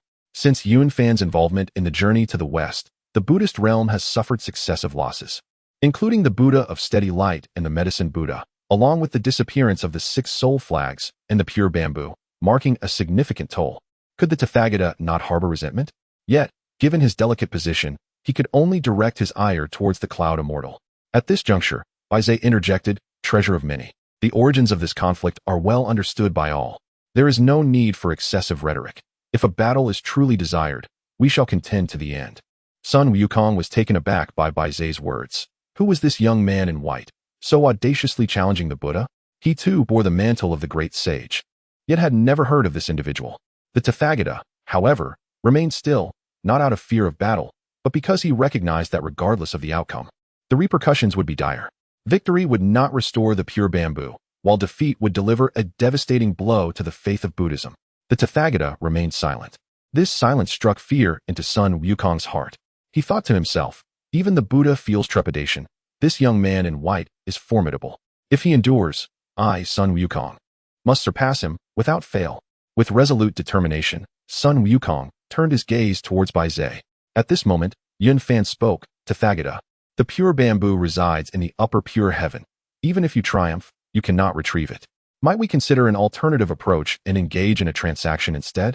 Chapter 48. The Jade Emperor's edict no longer to pursue the gaze of Tathagata subtly shifted as he inquired, Oh, young friend Yun, do share your esteemed insights.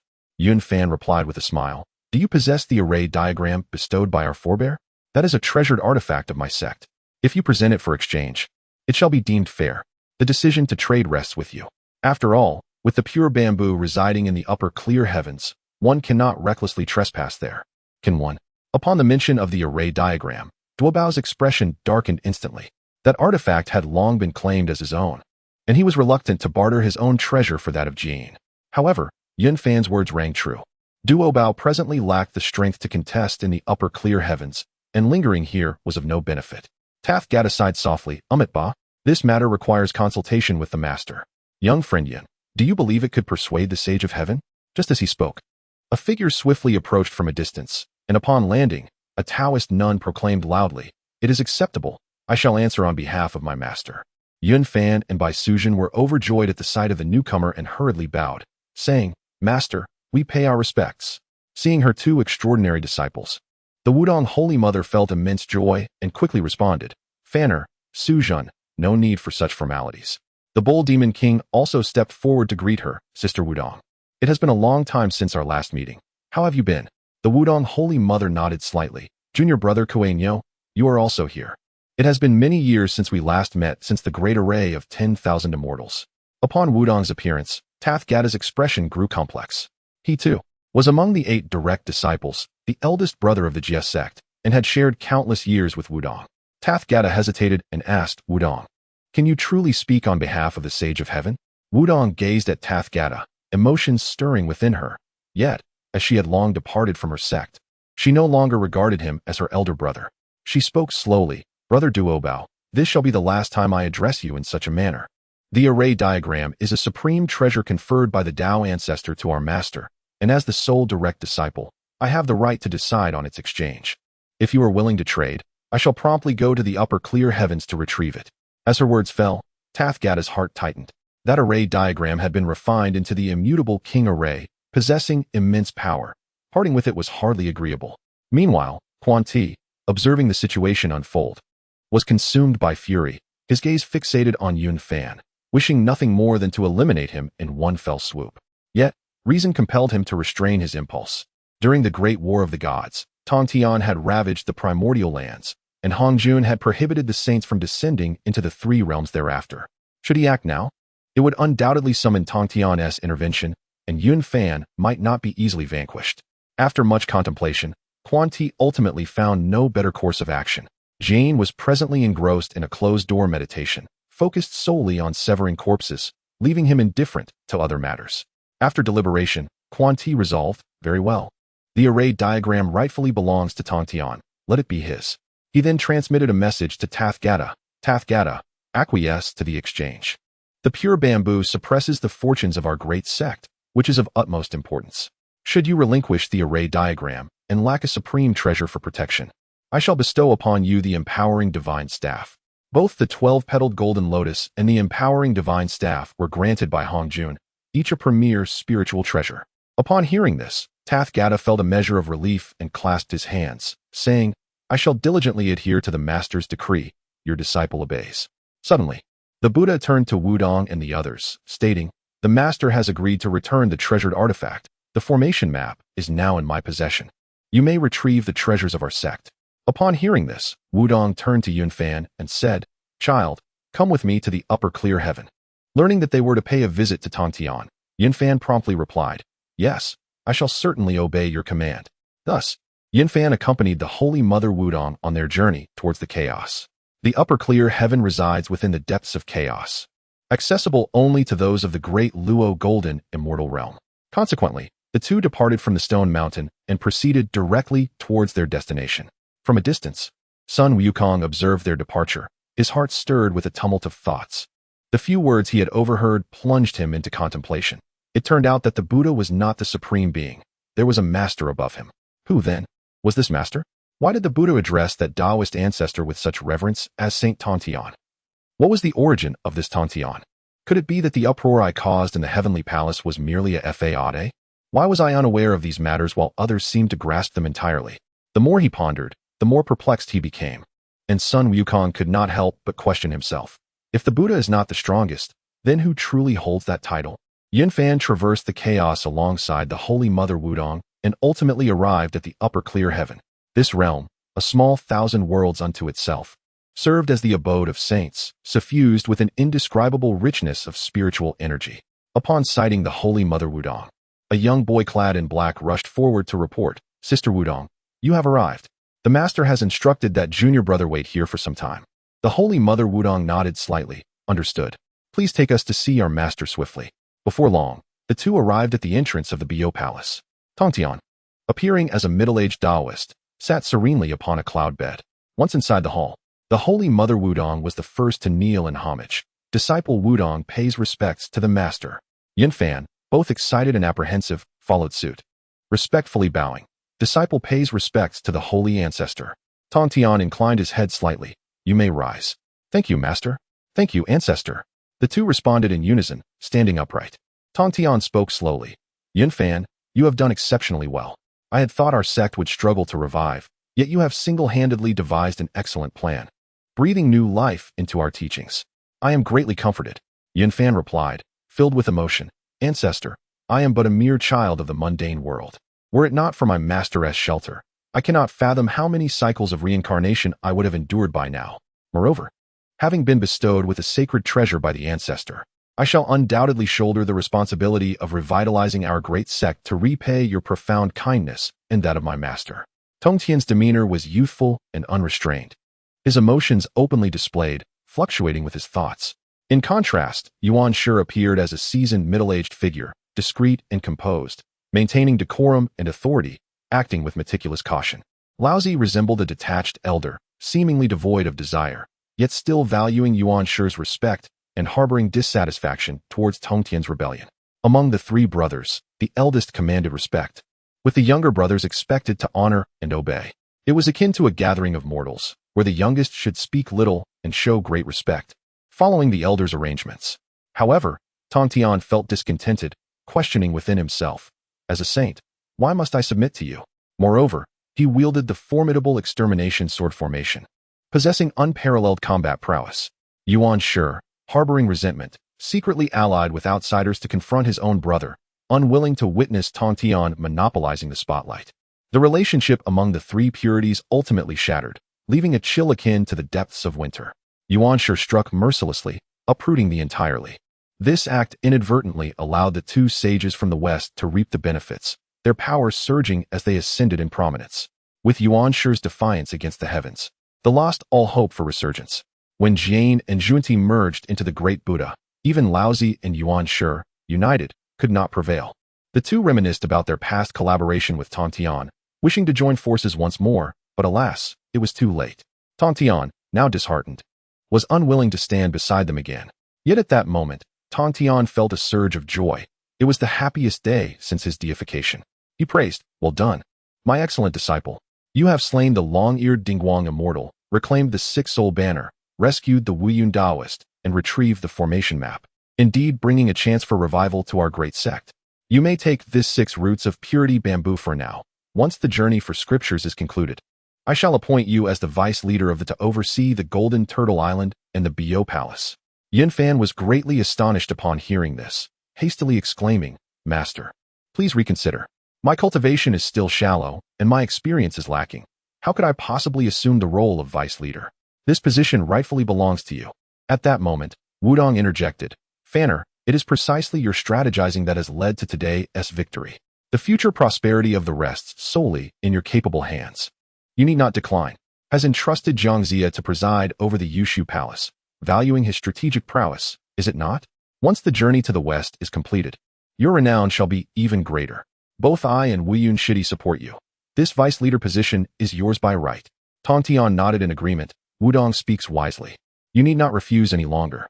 We, the sages, cannot enter the 3 realms. The future of the shall be entrusted to your leadership, and I only hope you do not disappoint our expectations. Yunfan felt a surge of excitement in his heart, promptly bowing in response. Disciple accepts the command and will exert every effort to restore the to its ancient grandeur. Tontian displayed a satisfied expression, retrieving the 6 roots of purity bamboo, stating, "I have sealed this treasure, and only the sages may unseal it. Wudong, take this item to exchange for the formation map. After retrieving the map, deliver it to the Bio Palace. I will first restore the formation map to its origins, and, when the opportunity arises, reclaim the 4 swords." Wudong respectfully accepted the 6 roots of purity bamboo, saying, "Yes, disciple accepts the command." He then bid farewell to Tontian with Yunfan, and together they returned to the Huanghuang mountain. Upon arriving at Ling Mountain, Wudong spoke, "Tathagata, here lies the 6 roots of purity bamboo. Where is the formation map?" The Tathagata displayed a reluctant expression but ultimately produced the formation map, saying, "Here it is." He then waved his hand, erasing his own imprint, returning it to a state of being unowned. Wudong nodded. "Good, let us both act simultaneously and cast out the treasures." The two summoned their powers, and each sent forth their respective treasures. Wudong steadily caught the formation map, while the Tathagata caught the 6 roots of purity bamboo. Gazing at the 5 quasi-saints opposite them, they realized their side had only 4, making the quest for vengeance for the medicine master Buddha impossible. The Tathagata sighed softly. "Now that the exchange is complete, we should return to Ling Mountain. Avalokiteshvara, the medicine master Buddha, has been reincarnated. Take his relic back to Ling Mountain. Wukong, your master awaits you. Hurry and protect the Dharma." Avalokiteshvara joined his palms in reverence, responding, "Amitba, disciple accepts the command." The Tathagata did not linger. Turning to depart from Huanghuang Mountain, Avalokiteshvara, Manjushri, and Samantabhadra subsequently followed suit, leaving in succession. The 9-headed insect gazed at Yang Chua and coldly inquired, "Does Erling Shin still wish to capture me?" Before the words had fully escaped his lips, the Jade Dingjinren had arrived, addressing the assembly, "Esteemed ones, this humble Taoist is taking my disciple back to the mountain. The Jade Emperor has decreed that the matter shall no longer be pursued. We shall take our leave." With that, he hastily departed with Yang Chua. What was initially anticipated to be a fierce battle turned out to be a retreat by the Tathagata. He withdrew the formation map and reclaimed the pure bamboo, silently exiting the scene. At this moment, dawn was breaking, and the sudden shift in the winds and clouds left Sun Wukong momentarily bewildered. Yunfan turned towards Bai Zhe and the others, bowing respectfully. "I am immensely grateful to you, esteemed sages, for your assistance." Bai Zhe, being the most powerful among the 4, responded, "It is of no consequence. We have come at the behest of the goddess to aid you, Taoist Yun, in this endeavor. Now that it is complete, we must return." Wu Dang and the Cloudy Sky Immortal also bid farewell to Bai Zhe and the others, and the quartet promptly made their way back to the northern Julu continent. As the cloudy sky immortal had just escaped confinement, he engaged in a nostalgic conversation with Wu Dang. Moments later, Wu Dang unexpectedly turned to Yun Fan and said, "Child, the Huanghuang hammer is a treasured artifact of your uncle. Now that he has regained his freedom, I shall take it upon myself to return it." Yun Fan smiled calmly. "It is indeed fortunate that my uncle has been liberated. The artifact rightfully belongs to him." In this battle, not only did the cloudy sky immortal reclaim the formation map, but he also vanquished the medicine master Buddha, marking a significant victory for the. Although Yun Fan forfeited the Huanghuang hammer, he gained the title of deputy leader. Chapter 49. Clearing the path, he remained indifferent, for with the retreat of the Buddhist sect, the relic could never be reclaimed. The kingdom of Jie had already fallen into the hands of the Bull Demon King, promising a bright future ahead. Subsequently, the Holy Mother of No Constraints and the Cloudy Fairy bid farewell, setting off for the upper clear heaven to return the array map and summon the Celestial Master back to his origins. The atmosphere grew suddenly desolate, and the Bull Demon King let out a hearty laugh. "Well then, let us return." Yun Fan nodded in agreement. "Uncle Nyo, you may head back first. Dawn has broken, and we must procure the travel documents. I shall leave the matters of the kingdom of Jie in your capable hands. And I kindly ask that you keep an eye on the Western Liang Kingdom as well." The Bull Demon King chuckled heartily. "Rest assured, this matter is well within my grasp." Thus, he and the nine-headed bug returned to the crystal clear pool. This battle had reclaimed the relic, yet at the cost of the array map and the medicine Buddha. The Buddhist sect, it seemed, would have little time to attend to the kingdom of Jie and could only return to tend to their wounds. After a night of turmoil, dawn had arrived. Observing that Sun Wukong still lingered nearby, Yun Fan inquired, "Great sage, the sun has risen. It is time to exchange the travel documents. Why do you tarry?" His interest in Sun Wukong had waned, and though his tone remained courteous, a distinct distance was palpable. Sun Wukong blinked. "Bull nose, do tell me, what transpired last night?" Yun Fan smiled. "Nothing of consequence. Great sage, you should hasten to protect your master." With that, he took Bai Sujin's hand and, accompanied by the Black Bear spirit, returned to the inn to inquire if all had been peaceful the previous night. The gentleman in white approached to report, "Master, all was serene last night. Elder Tang slept soundly and without distress." Upon hearing this, Yun Fan nodded slightly, feeling a measure of relief. It was indeed a stroke of fortune that all had proceeded without incident. He remarked, "Excellent. As we draw closer to Spirit Mountain, the movements of the Buddhist sect grow more pronounced. We must exercise even greater caution henceforth." The three responded respectfully and then set forth to the Golden Hall to pay their respects to the monarch. The king of the kingdom of Jie was woefully muddled, entirely unaware of why neighboring nations had come to pay tribute, nor why they no longer did so.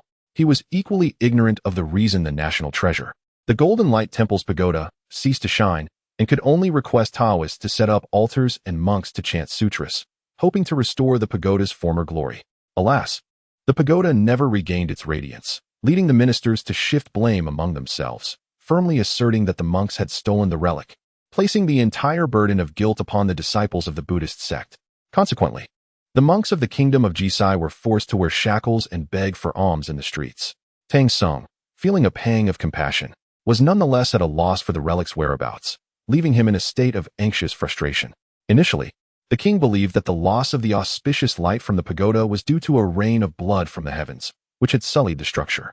Little did he know that the truth lay in the collusion of the Dragon King of all saints and the nine-headed bug, who had unleashed the blood rain to contaminate the pagoda while simultaneously stealing the relic, thus causing the pagoda to lose its auspicious aura.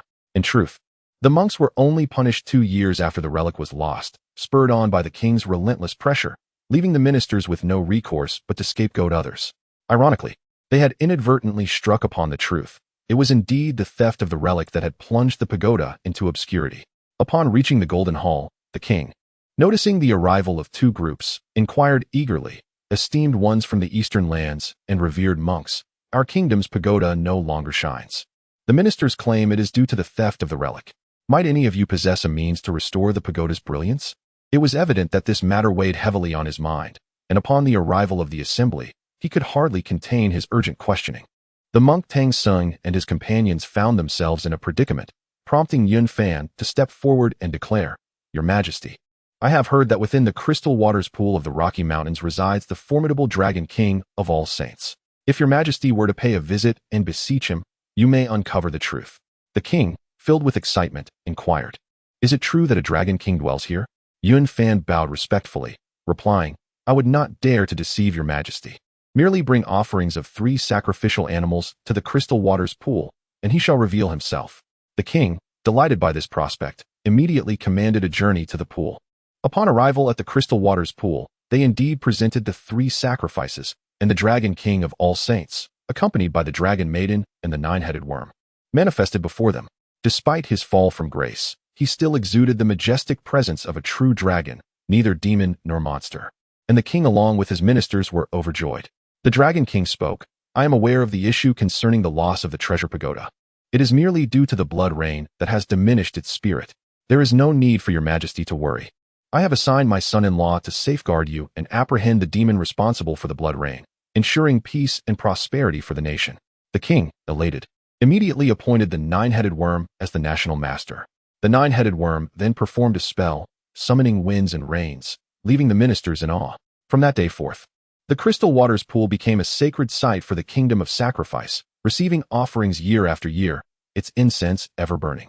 As a reward for his astute counsel, Yun Fan was granted permission to travel to the kingdom of sacrifice to propagate his teachings. He left behind the Taoist scriptures in the kingdom and requested an equivalent amount of white paper in return, to prevent further complications involving Tang Sung and the monkey. The 9-headed worm intervened to request the forgiveness of the monk's transgressions from the passing deities. With his aspirations fulfilled, Tang Sung requested the issuance of travel documents. The king promptly facilitated the exchange of documents for Yun Fan and Tang Sung, thus concluding the matters concerning the kingdom of sacrifice. Having endured a day of arduous travel, the group resolved to set out westward the following day. The king of the kingdom of sacrifice, already prone to folly, was immensely pleased to witness the true dragon's appearance and to welcome a new national master. He accepted the Taoist scriptures left by Yun Fan, entrusting the 9-headed worm with the task of disseminating the teachings, and willingly provided the necessary travel documents for the group. The monk's burdens were lifted, and Tang Sung felt no need to linger, preparing to continue their westward journey. As they traveled westward, it was the early spring season, pleasantly temperate, ideal for their expedition. Yun Fan's disciples resumed their task of copying texts. As for the kingdom of sacrifice, with the bull demon king and the 9-headed worm at its helm, it was unlikely to disappoint Yun Fan. The foolish king had wisely appointed the clever 9-headed worm as the national master, ensuring that the teachings of the Tao would take root in this land. The kingdom of sacrifice, situated in the West Neo-Huzhou, was a significant realm, its influence destined to spread far and wide. During the course of his teachings, Yun Fan primarily utilized the scriptures of the, occasionally interspersing them with the classics of the human teachings, aiming to ease the relationship between the two sections. However, he made no concessions to the teachings of the. Ahead, a mountain ridge loomed, lush with verdant foliage, its greenery vibrant and dripping with vitality. There were no pre-existing paths here. Traversing this ridge was the only means of proceeding. This place was known as the Thorny Ridge, spanning 800 miles and fraught with dense thickets of thorns, its perilous terrain passable only by serpents and insects, starkly contrasting the great river's natural defenses. Upon sighting the ridge, Yun Fan mused to himself, this must indeed be the Thorny Ridge.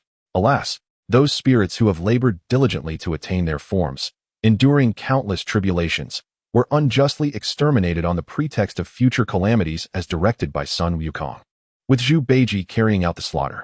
It is truly lamentable. As they reached the foot of the ridge, Yun Fan turned to Tang Sung and said, this place is known as Thorny Ridge. The path is arduous. Allow me to summon someone to clear the way. Tang Sung nodded and replied, I appreciate your efforts. Taoist Yun.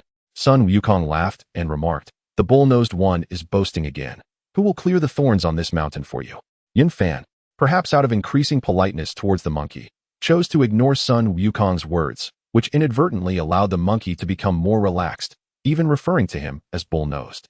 Upon reaching the mountain ridge, Yun Fan called out loudly into the depths, I, Yun Fan, a disciple of the, am on a mission from the emperor of the Tang dynasty to travel westward and spread the teachings. I humbly request your assistance in allowing us passage. His voice echoed through the thorny ridge. Sun Wukong slapped his thigh and laughed heartily, saying to Zhu Beiji, look at this bull-nosed one speaking so earnestly, as if there's truly something to it. I can't even see anyone in this forest. Yet he claims there's someone here and asks for permission to pass. Does he think the trees can move aside themselves? It's utterly hilarious. Zhu Beiji, however, remained unconvinced and replied, Brother Monkey, how do you know it won't work? Just wait and see. Suddenly, an extraordinary sight unfolded. Shortly after Yunfan's words, the vines of the thorny ridge began to slowly retract, akin to slumbering serpents, revealing a narrow path. Chapter 50. Should you truly do anything, do not let me discover it. Yunfan smiled faintly and spoke, "We may take our leave." No sooner had his words left his lips than he had already begun to stride forward, with Tang Sung closely following, as they traversed the dim and winding path. After a considerable time, they finally beheld a Taoist temple, its plaque inscribed with the characters for Mu Xianen. Before the entrance sat 4 venerable elders, while 2 young acolytes quietly prepared tea. Upon witnessing Yunfan's arrival, the 4 elders promptly rose and clasped their hands in greeting, exclaiming, "We pay our respects to the immortal." Yunfan, known for his humility, did not exhibit the arrogance typical of Sun Wukong. As the elders had shown their respect, he graciously returned the gesture, for one of refined character ought not to compare themselves to the coarse. He clasped his hands in salutation and remarked, "There is no need for such formalities. The path here is fraught with peril, and we are most grateful for your reception. Otherwise, we would have struggled to arrive." One elder, slender in form and possessing an extraordinary demeanor, replied, "Immortal's words are too kind. To have you grace us with your presence is indeed our fortune." Yunfan nodded and proceeded with introductions. "This is my senior sister, Bai Suzhen, and these 3 disciples are Heiyun, Bai Xiushi, and Ling Xuzi. Furthermore, these 3 are disciples of the Buddhist school, their master being Elder Tang. Our purpose here is to seek the true scriptures." The elder listened attentively, slowly nodding, and then introduced himself. "I am Jin Jie, the 18th Duke, truly a pine tree that has attained enlightenment." He then gestured toward another elder, whose demeanor was equally graceful. "This is Gu Ji, who has achieved transcendence as a cypress tree." He indicated yet another elder with green hair cascading down. "This is Ling Kongzi, transformed from a juniper tree." Finally, he pointed to an upright elder with a serene countenance. "This is Fu Yun So, who has taken form as a bamboo branch." He then turned his gaze toward the 2 young girls brewing tea. One is Dan Gui, and the other is Lame. Tang Sung and his companions were taken aback, realizing that these individuals were indeed extraordinary beings, rare tree spirits. Yet Yunfan remained composed, clasping his hands and stating, "Beyond the 3 friends of winter, we are fortunate to encounter such refined individuals. Your talents and noble spirits are truly admirable." Duke Jin Jie stroked his beard and laughed heartily. "Immortal, you flatter us. We merely reside here in leisure, occasionally indulging in the elegance of the arts. Please, take a seat. The tea is ready, and I invite you all to partake." The group settled down, and the 2 young girls respectfully served tea to everyone, their movements graceful and meticulous. Guji personally presented a cup of tea, saying, "Today, we are honored by your esteemed presence. Please enjoy the tea." Yunfan accepted the teacup with both hands and took a gentle sip, the fragrant aroma lingering on his palate, prompting him to nod in appreciation. "The tea is aromatic and delightful. I thank you for your hospitality." At that moment, a lantern approached from a distance, carried by a young girl leading the way, followed by a lady. The woman was adorned in a pink dress, embroidered with apricot blossoms. Holding a branch of apricot flowers, her face radiant with a smile as she gracefully approached. Everyone turned to that direction, captivated by the visitor's striking beauty and elegant demeanor. Yunfan mused inwardly, "This must be the apricot fairy, indeed extraordinary, her appearance exceptional." Suddenly, he felt a sharp pain at his side, and with a wry smile, he realized it was Bai Suzhen who had discreetly pinched him, casting him a glare. He had no choice but to sit up straight, refraining from any further distraction. Duke Jin Jie then inquired, "What brings the apricot fairy here?" With a charming smile, the apricot fairy, radiant as a flower, spoke, "Honored guests have graced my humble abode. How could this young lady be remiss? I have brought some fresh fruits to express my sentiments." After saying this, she delicately placed the fruits into a dish and presented it to Yunfan and Tang Sung. Yunfan joined his palms in gratitude, saying, "Thank you, fairy." At this moment, the solitary gentleman interjected, "Fairy, do join us. We are about to engage in poetry, and your literary talents are remarkable. Might you share a new piece for our collective enjoyment?" The apricot fairy gently covered her rosy lips, offering a bow, and replied, "Then I shall humbly present my work." Subsequently, she recited with a voice reminiscent of a nightingale, names left by Emperor Wu of Han. In Confucius's time, the altar was set. Dongxian adored me. A forest amassed, Sun Chu once grieved for the fragrance of cold food. Rain nourishes the red blooms, tender and fair. Mist envelopes the emerald hue, still concealed. Aware of my overripe, slightly sour taste, I fall where I am accompanied by the wheat fields year after year. Upon finishing, the apricot fairy gazed affectionately at Yunfan. This poem, imbued with deep emotion, elicited praises from the audience. With the solitary gentleman jesting, the apricot fairy's sentiments are profound. Rather than seek another, why not consider her as your companion, forging a beautiful bond? Before he could finish, Bai Suzhen interjected, I appreciate your kind intentions, but my disciple and I journey westward to propagate our teachings. It would be inappropriate to complicate matters. I thank you all on my behalf. Yunfan immediately broke into a cold sweat, thinking, sister is being overly cautious, not even allowing a glance. Hearing this, the apricot fairy's expression dimmed, and she returned to her seat, her spirits notably lowered. At that moment, Sun Wukong's eyes darted, as if devising a plan, while Zhu Beiji fixated his gaze on the apricot fairy, his eyes brimming with desire. The apricot fairy sensed that fervent gaze, feeling a twinge of fear. Yet she dared not react, choosing instead to distance herself. The poetry gathering continued, and the solitary gentleman stroked his beard, stating, the apricot fairy has already presented a fine piece. I shall offer a poem as a prelude. He then recited, with a lofty spirit, I laugh at the wooden king. The divine cedar does not boast of my renown. The mountains empty, shadows of dragons and snakes, a spring gushes forth, the scent of amber for 1,000 years. Understanding and embodying the grandeur of creation, rejoicing in the transformation of wind and rain. In decline, I feel ashamed of lacking the immortal essence. Only the ginseng jelly remains at the longevity grounds. The solitary gentleman nodded in appreciation, saying, a remarkable spirit, yet you are too modest, my friend. I shall also present a poem. He rose and recited, frosty beauty delights in the regal bird. In front of the hall of for excellence, a great vessel is raised. Heavy dew cloaks the pearl tassels, shrouding in emerald cover. The gentle wind shatters the cold fragrance of stone. In the stillness of the long corridor, the verses are delicate. In the ancient palace, autumn shadows are faintly concealed. On New Year's Day, I welcomed spring with offerings. In old age, I take pride in my lofty abode. Ling Kongzi then remarked, with such eloquence from the two of you, allow me to join in the fun. He then recited, timber of the beams near the emperor. Outside the Taching Palace, sounds resound. The clear pavilion seems to invite azure energy. On the dark walls, the usual scent of jade wafts. With a noble spirit, eternally splendid. Deep roots anchor in the 9 springs hidden. The momentum of soaring clouds eclipses shadows, not in the brilliance of blooming flowers. After listening, Fu Yunshou said, the 3 of you have showcased your talents. Now it is my turn. After I recite, I hope the fairy will enlighten me. Yunfan, inspired by the 4 elders' poetry, felt a surge of admiration and stood, saying, esteemed elders, your talents are exceptional, and I am truly in awe. The solitary gentleman laughed heartily, saying, today we gather. Let us engage in a friendly exchange. How about you present a poem, fairy? Yunfan thought to himself, this time, I may need to borrow the exquisite verses of the ancients.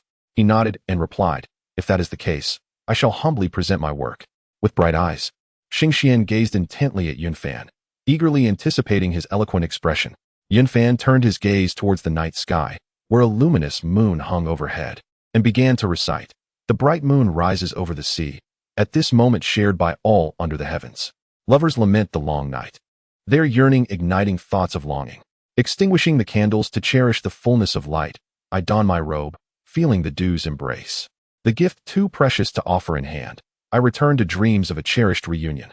Upon the emergence of these verses, the crowd was astonished, showering him with respect. Their eyes filled with admiration. The Honorable Guji stroked his beard and chuckled, declaring, exquisite. The couplet the bright moon rises over the sea. At this moment shared by all under the heavens encapsulates the vastness of the universe and the profundity of affection. Though we reside in distant lands, we share this splendid hour. Let us toast with tea in place of wine and drink together. Xingxian remained transfixed, as if seeking to decipher some hidden sentiment on Yunfan's face. Bai Suzhen, sensing the peculiarity, discreetly pinched Yunfan's waist and softly inquired, junior brother, whom do you miss? Do tell your elder sister. Yunfan, immersed in the praise of the onlookers, suddenly felt a sharp pain, his heart sinking as he thought, oh no, how shall I explain this? He hurriedly whispered in response, elder sister, there is no one I yearn for, I merely strung together a few lines. Bai Suzhen scoffed lightly, junior brother, your sister does not believe such words. If you truly harbor feelings for someone, do not let me find out. Tang Song, unwilling to be left out, recited a poem of his own. prompting the three black bear spirits to also take up their pens and contribute verses. Chapter 51. Is the monkey itching your skin? On the thorny ridge, though inhabited by demons, there are few benevolent souls. Several individuals spend their days composing poetry, exhibiting a grace surpassing that of ordinary literati. After reciting verses and discussing philosophy, the Elder of Clouds spoke softly. We, the sentient beings of grass and wood, find our path to enlightenment easier than others. In ancient times, this place lay barren until a celestial being passed through and bestowed spiritual energy, causing flora to flourish. It was from this that I gained wisdom, absorbing the essence of heaven and earth daily until I attained human form.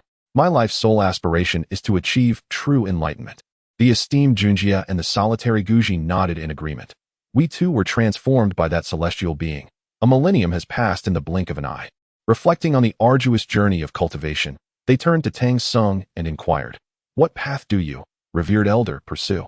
Tang Sung clasped his hands together and replied, "Amitabha. My humble wish is merely to focus my heart on the Buddha, to reach the sacred mountain, procure the true scriptures, and deliver the people of the Tang dynasty." Upon hearing this, Junjie stroked his beard and remarked, "Elder, your words are gravely misguided. What I have longed for in my heart is the path of the Tang dynasty. For this place is a sanctuary of Taoism. Why do you disregard the three pure ones and place your faith solely in Buddhism? Since time immemorial, Taoist teachings have been rooted in this land. Why do you seek answers in the West? To tread upon worn-out grass shoes is ultimately futile. The heart of the stone lion is gouged, the marrow of the wild fox is drained, forsaking the essence for meditation, vainly pursuing enlightenment. It is akin to the tangled riddle of the vines on thorny ridge, mere fabrications of the vines themselves. How can such individuals guide others? How can such behavior impart the great way? One must return to the essence and find tranquility to grasp the universe. A bottomless bamboo basket cannot hold water, and a rootless iron tree cannot bloom. If one wishes to seek the Tao, one must firmly stand atop the Lingbao peak. Only then can one ascend to the dragon flower at the elegant gathering. This discourse was candid, sharply criticizing Tang Sung for abandoning the indigenous path in favor of the Western Buddhist teachings. Even if one were to tread upon worn-out grass shoes, it would amount to nothing but futile effort, ultimately a hollow endeavor. It subtly mocked Tang Sung's quest for scriptures, portraying it as a mere gilded pursuit. When he finally sits upon the lotus throne, will he remember the original intention of saving the lost and aiding the world? Yun Fan listened, profoundly astonished, scrutinizing Junjie with great care, pondering, this may well be the reason for the downfall of Thorny Ridge. Knowing too much brings impending doom. Alas, if Junjie speaks so freely, he may invite disaster upon himself and endanger the lives of many demons. Thus, Yun Fan remarked, "Your insights are remarkable. May I inquire how you came to possess such knowledge, esteemed Junjie?" Junjie replied, "Years ago, a woman of unknown origin passed through this place and conversed with us for a long while, discussing the matters of Tang Sung. Now that we see the elder in person, we are inclined to persuade him to reconsider his path." Yun Fan narrowed his eyes, contemplating. Who could that woman be? Why would she share such matters with these beings of grass and wood? Could she be a manifestation of Guanyin? Upon hearing Junjie's words, Tang Sung said, "Amitabha, I, a humble monk, follow the Bodhisattva's decree to travel to the Western paradise in search of the Mahayana scriptures to alleviate human suffering, to rescue the living from peril, and to guide the lost. Is this truly as futile as you claim?" At this moment, Yun Fan let out a hearty laugh and said, "Has the elder forgotten the matter of the nation of Chetzi? In a land where Buddhism flourished, it descended to a state of cannibalism. Where was the Buddha then? After the eradication of Buddhism, the land thrived and became prosperous." Tang Sung, upon hearing this, found himself at a loss for words, bowing his head in silent recitation of the Buddha's name. Undoubtedly, the pursuit of Buddhahood remains the deepest obsession within Tang Sung's heart. When Sun Wukong vanquished the myriad demons of the sandy lands, he merely offered a mild admonition before being met with the words, "If such spirits remain in this world, they may bring calamity upon the land." Tang Sung did not further intervene, indicating that the words of the esteemed gentleman had struck a chord in his heart, tacitly permitting Wukong to slaughter the demons. Although the esteemed gentlemen were not fond of Tang Sung and his disciples, the five from Yun Fan found a kindred spirit in him. They were all skilled in poetry and prose, their literary talents resplendent, and well-versed in the arts of cultivation. The group engaged in deep conversation from nightfall until dawn, benefiting immensely from their exchange. Tang Sung, being but a mortal, soon succumbed to fatigue and retired for the night. In contrast, Yun Fan and the others conversed with the elders until the break of day, unyielding in their discourse.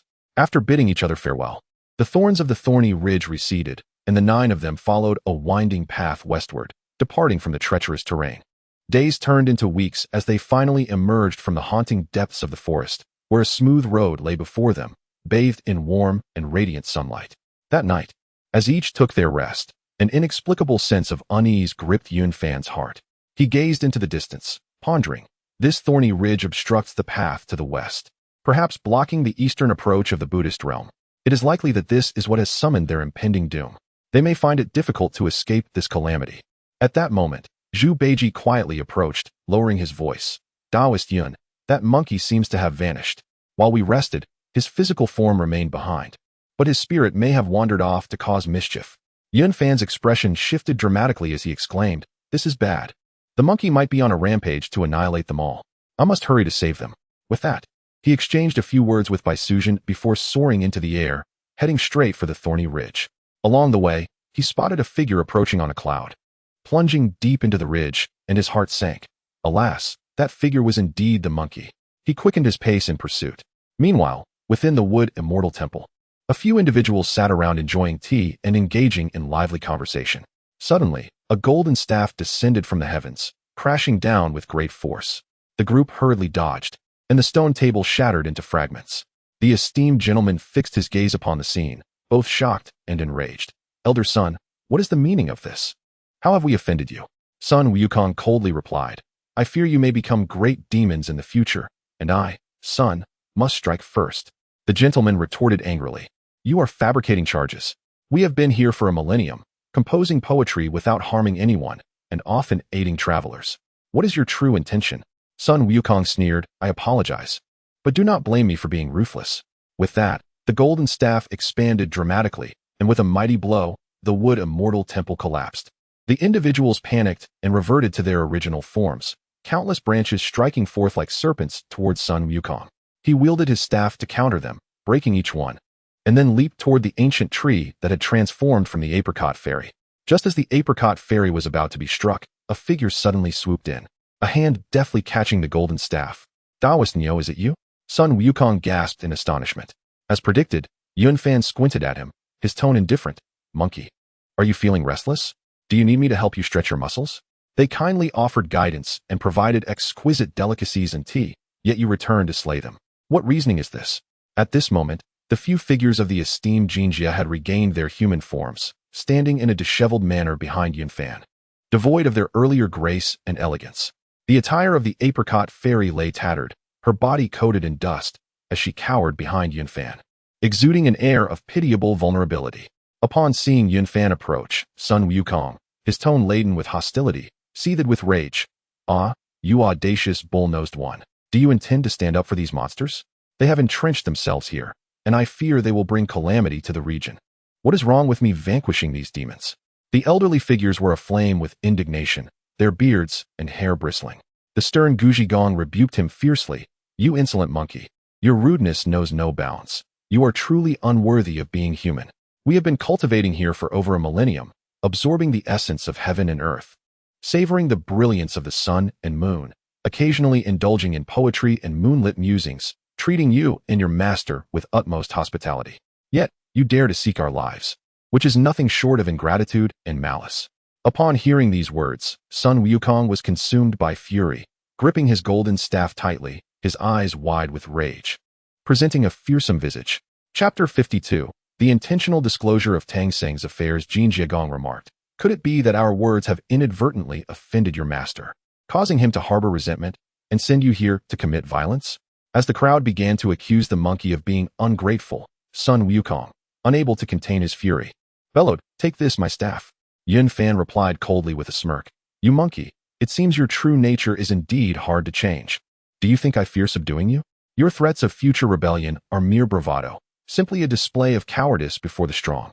When the bull demon sought to roast your master, you did not seek vengeance. When the red boy nearly burned you to death, you did not demand justice."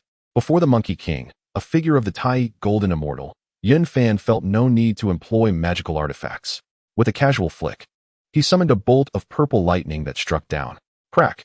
The thunderous light erupted, singeing the monkey's fur and causing stars to dance before his eyes in pain. He blinked rapidly and grunted, "You've got some bite, bull nose. I shall take my leave first." No sooner had he spoken than he soared into the air, swiftly departing from Thorny Ridge, muttering, "You wait, bull nose, I will repay you tenfold." Bodhisattva, it is not that I do not wish to slay them. I simply cannot overpower them. As the monkey departed, Jie Gong and the others quickly bowed in gratitude. "Thank you, esteemed immortal, for saving our lives." Yun Fan helped them to their feet, saying, "No need for such formalities. This situation arose because of me, and you all have been unwittingly entangled in it. It is truly my fault." Jie Gong hastily waved his hand. No, esteemed immortal, you are too harsh in your self-assessment. Regarding Tang Xing, we have known his situation for several years. We had originally planned to persuade him to reconsider or to unite him with the Fairy of Apricot for a century-long bond. It was only due to your arrival to impart wisdom that we changed our minds. Upon hearing this, Yun Fan recalled the conversation with the elderly woman who had passed by earlier, discussing Tang Xing, and he suddenly grasped the entire context. He said, "It appears that the woman I spoke with years ago must be from the West, deliberately disclosing Tang Xing's affairs and inciting the monkey to attack you. Truly, a double-edged scheme. There is indeed a deeper significance behind this matter. The Westerner intentionally revealed Tang Xing's journey, and you venerable elders, who have long respected the Eastern path, were already dissatisfied with Tang Xing's actions. Thus you sought to guide him back or arrange a marriage with the Fairy of Apricot. Meanwhile, the monkey coerced Zhu Beiji into a bloody rampage, proclaiming his loyalty to Buddhism, akin to presenting a certificate of allegiance." Tears streamed down the face of the Fairy of Apricot as she choked out, "Esteemed immortal, we have dwelled here for a millennium, doing good deeds and accumulating virtue, never harming others. Instead, we have often assisted travelers crossing Thorny Ridge. Why must we suffer such calamity? Where is the justice in the heavens?" Yun Fan recalled the secret tales he had heard in the past. After a moment of contemplation, he sighed, "Alas, from what you say, I gather that a great power once manifested divine abilities a millennium ago, filling Thorny Ridge with spiritual energy, allowing vegetation to attain sentience. At that time, Laozi the sage transformed the Hu into a Buddha. However, the Daoyu of many treasures allied with the West, and Laozi, seeking to halt the spread of Buddhist teachings to the East, set Thorny Ridge as a barrier. Now that the teachings of Buddhism have resumed their journey eastward, Thorny Ridge is destined to face calamity, and you all consequently confront the brink of annihilation." Upon hearing this, the crowd displayed expressions of alarm, urgently exclaiming, "What shall we do? We implore you, esteemed immortal, save our lives." Yun Fan pondered for a moment before nodding. "You esteemed practitioners have shown me great hospitality and guided me. How could I remain indifferent?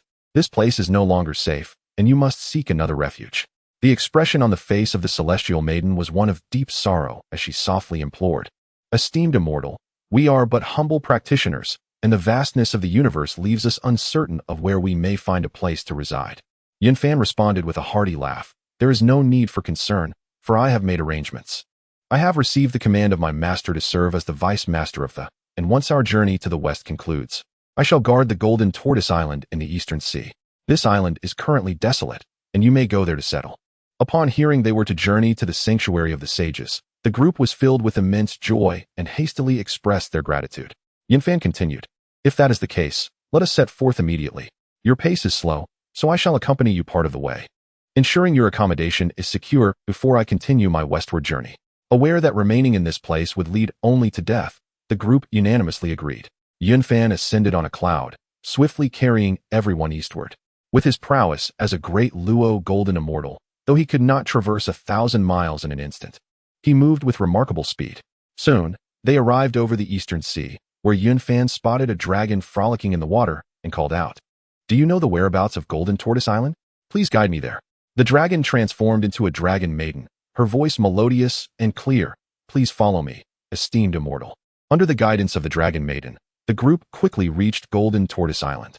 Although the island had been abandoned for many years and the master of the celestial teachings had long since relocated to the upper purity realm, the grandeur of Golden Tortoise Island remained, and the sanctity of the sage's domain was still respected, with no one daring to encroach.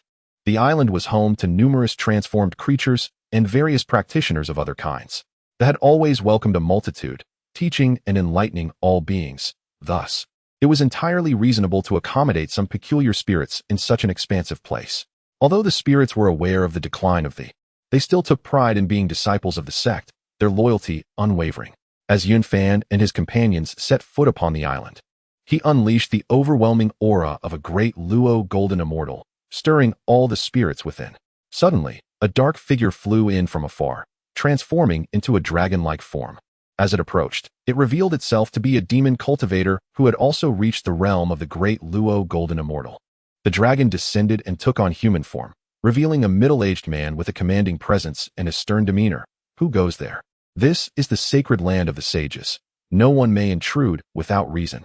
Upon hearing the words of the dragon, Yunfan discerned that the individual was not an outsider, and thus replied, I am a third-generation disciple of known as Yunfan, a disciple of the unfettered mother, and I have been appointed by the sage of the celestial teachings as the vice master of, overseeing the Azure Palace. The dragon, upon hearing this, immediately bowed in respect. Greetings, senior brother Longxiang pays his respects. Yunfan, slightly taken aback, inquired, Why do you address me as senior brother? Are you a newly accepted disciple of the world-honored one? Longxiang waved his hand. Senior brother, you are misinformed. A few days ago, my esteemed master, the unfettered elder, traveled to the Azure Palace with Master Wuyun, and I was fortunate enough to be taken as a disciple, entrusted with guarding Golden Tortoise Island. My master also informed me that you have been appointed as vice master by our founder. I had thought I would not see you until the westward journey was complete. Yet here we are today. Realizing the circumstances, Yunfan then asked, Are my masters still on the island? Longxiang smiled. Senior brother, you arrived a bit late. They departed the day before. May I ask why you have come to Golden Tortoise Island at this time? Yunfan pointed to his companions. This is my junior brother Longxiang. They are my friends, all transformed from grass and wood. Please assist in finding them suitable accommodations, preferably in a lush area with flowing streams. Longxiang patted his chest and assured, Senior brother, rest assured, this matter is entrusted to me. Jineo Island, being a sacred land of the East Sea, naturally boasts such splendid scenery. Yunfan nodded in satisfaction, saying, Well, I appreciate your efforts, junior brother. He then turned to Jin Jiagong and the others, stating, You may reside here on the island at ease. Should you encounter any difficulties, you may seek assistance from Longxiang. The group of Jin Jiagong was overjoyed. Transitioning from the desolate mountains of Thorny Ridge to the spiritual haven of Jineo Island, a sacred place of sages, such an opportunity was indeed rare. They promptly clasped their hands in gratitude. Yunfan waved his hand, saying, There is no need for formalities. My sect is open to all, and you may stay without hesitation. No one here would dare to disturb you. Once the journey to the west is concluded, I shall return to preside over Jineo Island. At that moment, Xingxian was also admiring the beautiful scenery of the island. Upon hearing Yunfan's words, she was overjoyed and lightly bowed, saying, As the saying goes, after tribulation comes blessings. To be able to cultivate on Jineo Island is indeed our fortune. Thank you, Immortal, for your generous grace. Yunfan smiled gently. Xingxian need not be overly courteous. Please allow Longxiang to arrange accommodations for you all. As dawn approaches, I must take my leave. Longxiang solemnly replied, Senior brother, please rest assured. I will ensure everything is properly arranged. Once the arrangements were made, Yunfan left Jineo Island on a cloud, heading toward the temporary residence of the group. As the first light of dawn broke, the sky began to brighten. Upon returning to the resting place of the four, Bai Suzhen, with a hint of suspicion, inquired, Junior brother, why did you take so long? Could it be that you have taken a fancy to that Xingxian? Yunfan's expression became awkward as he responded, Senior sister. How could you say such a thing? Who would dare to compare their beauty with you? I merely went to handle some important matters, not as you have imagined. He then recounted the events concerning Sun Wukong. As soon as he finished speaking, Bai Suzhen and the Black Bear spirit displayed their anger visibly. Chapter 53. The Python spirit Bai Suzhen exclaimed in indignation, What a contemptible monkey, so duplicitous and heartless. The Black Bear spirit echoed her sentiments angrily. Indeed, had it been in my cave back then, Bai Sherbo should have cleaved that rascally monkey with a single stroke. Yunfan waved his hand dismissively and replied, Enough. If I could truly extinguish his life, I would have acted long ago. He is a disciple of the sage and a pivotal figure in the impending calamity of the Buddhist realm. He must not perish. Bai Suzhen furrowed her brow slightly and inquired, What does it mean to be the one destined to encounter the calamity? Yunfan smiled and explained, 3 centuries hence, the Buddhist sect will face a great tribulation. Once the journey to the west concludes, we can seize the opportunity to rise and act accordingly. Bai Suzhen and her 3 disciples exchanged puzzled glances and asked in unison, A demonic tribulation? How could such a calamity arise? Yun Fan spoke slowly. The West has always been the domain of demonic teachings. For Buddhism to flourish, it must endure the trials once posed by the rulers of this land. This calamity is decreed by the heavenly way, much like during the age of the 3 sovereigns and 5 emperors. When humanity sought to ascend to the principal position of heaven and earth, it had to confront the challenges posed by the former lords of the cosmos. Thus, there were the reincarnations of Chiyu the great shaman battling against the Yellow Emperor, and the demonic clans instigating great floods, leading to the emergence of Emperor Diyu to tame the waters. Bai Suzhen, slightly displeased, remarked, "Junior brother, you entered the sect later than I did. How is it that you possess greater understanding? You seem more like the elder brother." Yun Fan chuckled, "Sister, I am now the deputy leader, naturally privy to more knowledge. In the future, you shall need to heed my counsel." Having once listened to the teachings of the sage, Bai Suzhen had no reason to doubt his words, as the sage held dominion over heavenly secrets and grand designs. Unbeknownst to her, Bai Suzhen had developed a penchant for twisting people's arms. At this moment, she seized Yun Fan's arm, prompting him to plead, "Sister, from whom did you learn this? Why do you always twist people's arms? The disciples are watching." Bai Suzhen's face flushed, and she transmitted a thought, "If you dare to steal glances at women again, I shall twist you." Humph. Yun Fan felt a pang of anxiety, pondering, isn't Bai Nyangzi typically gentle and composed, yet resolute? Why has she become so suspicious?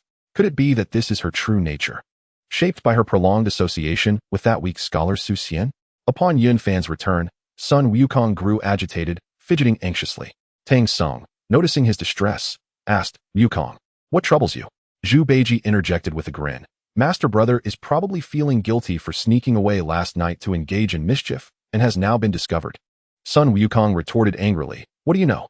Cease your nonsensical chatter." Wishing to avoid further conflict, Yun Fan chose not to press the matter with the monkey, quietly finishing his breakfast before setting off. Seeing that Yun Fan harbored no intention of reproach, Sun Wukong felt a measure of relief, though doubts still lingered in his mind. Yun Fan silently mused, "The small lane temple should be just ahead. Perhaps I can take care of that attendant beside Maitreya Buddha during this opportunity. Maybe the Tathagata will even express gratitude." The group once again embarked on their journey. The road ahead was long and arduous, traversing from the depths of autumn to the chill of winter, and then from the remnants of winter to the dawn of spring. It was not until the blossoming of March that the world began to revive, brimming with vitality. The journey flowed smoothly, devoid of any obstacles. The world lay in tranquil silence, as if nothing had transpired. In the blink of an eye, spring blossomed forth, and life stirred anew. As Yun Fan walked, deep in thought, he pondered, why had the elder with the yellow brow not yet made his appearance? By all accounts, he should have arrived by now. Could it be that Maitreya Buddha had not made the necessary arrangements?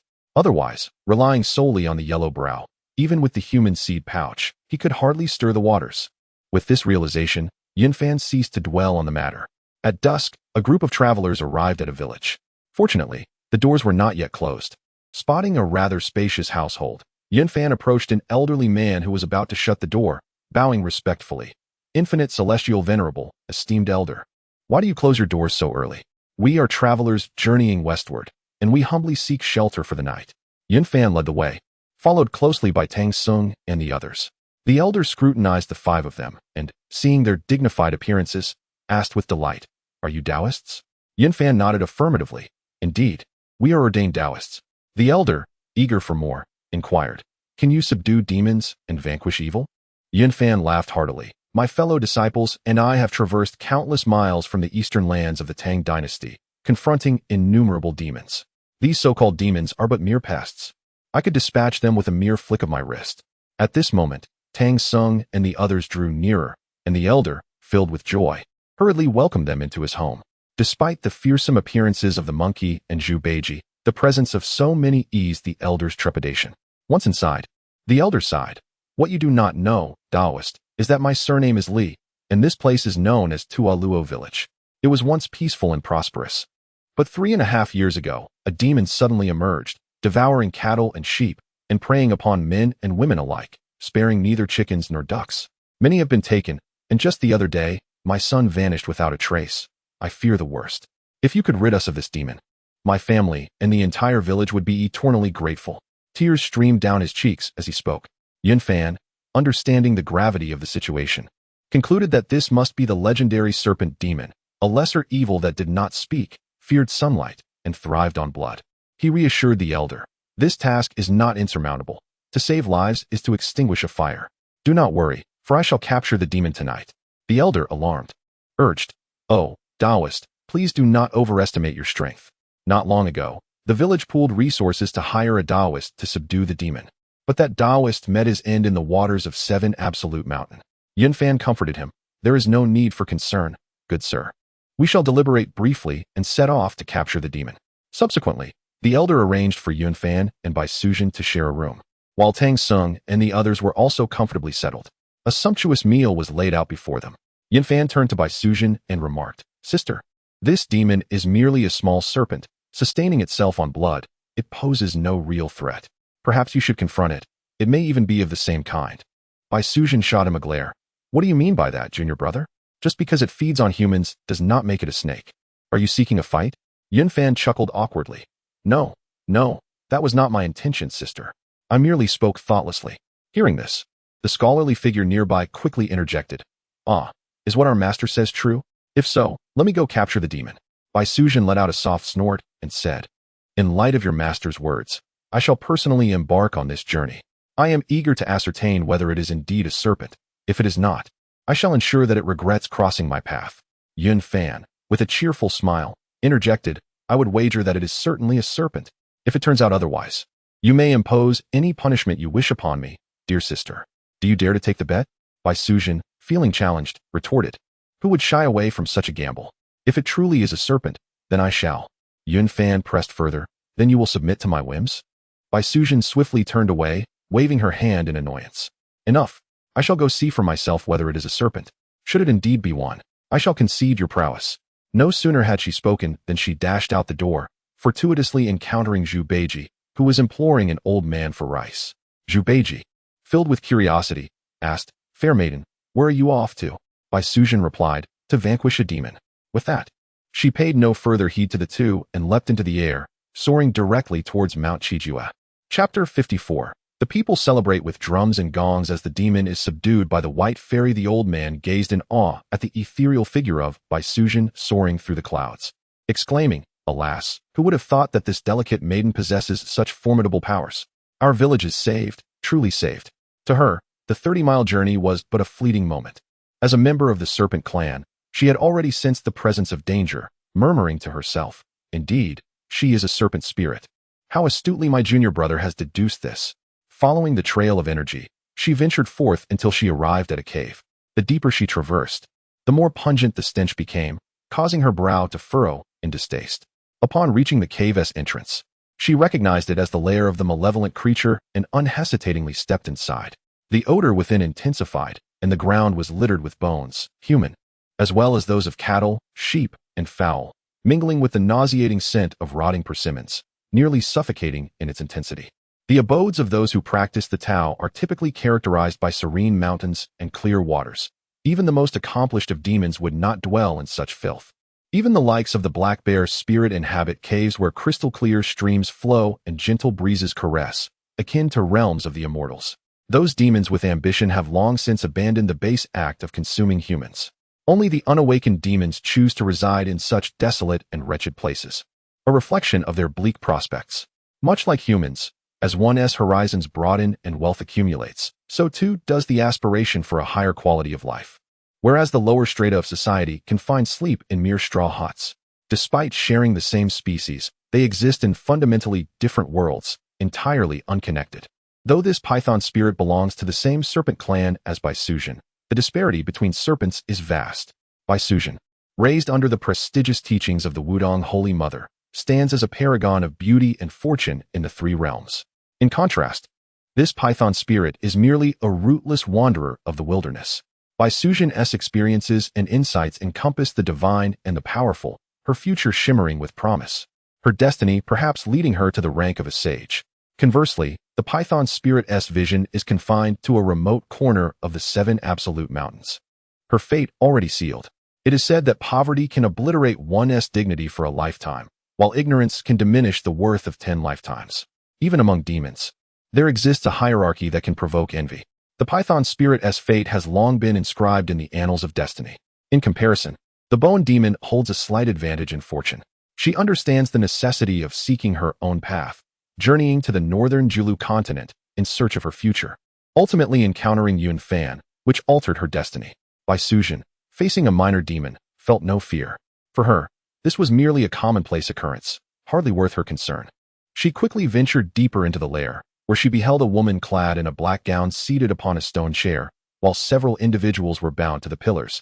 One still breathing, her face pale with terror. The others were long deceased, one with a freshly cut throat, blood still glistening. The woman in the black gown was drinking the blood, and upon noticing Bai Sujin, she drained the contents of her bowl and unleashed a fierce black wind, charging towards her with a terrifying force. Bai Sujin spoke softly. Indeed, you are a serpent demon. How could you be so ruthless? It appears today, I cannot allow you to escape unscathed. She raised her hand and waved, causing a rush of air that blocked the dark winds, which gradually dissipated into nothingness. The woman in the black dress, realizing she had encountered a formidable opponent, emitted a series of hisses but was unable to articulate words. Clearly, she had just mastered the transformation technique and could not yet speak. Though she had a mouth, she could only roar. Bai Sujin unleashed the Samadhi True Fire directly at the serpent demon, which writhed in agony, yet Bai Sujin refrained from reducing it to ashes, for she needed to bring it back to the village for all to see, lest the villagers be unsettled. In its painful thrashing, the serpent demon ultimately revealed its true form, transforming into a gigantic crimson python, from which sprouted a fleshly horn atop its head, indicating it was on the verge of becoming a true dragon. The Samadhi True Fire was something even Sun Wukong could not withstand. How could a mere minor demon endure it? Soon, the serpent demon's breath ceased.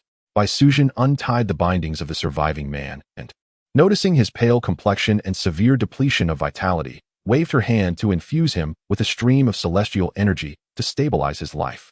Upon seeing the stunningly beautiful celestial maiden before him and the massive serpent sprawled on the ground, the man immediately knelt and bowed repeatedly, exclaiming his gratitude. Thank you, celestial being, for saving my life. Thank you. Witnessing her kin wreaking havoc upon the mortal realm, Bai Sujin felt a twinge of remorse and said, very well. I shall escort you home. With that, she lifted the man in one hand and seized the serpent demon in the other, soaring from the cave and returning to Tualuo village.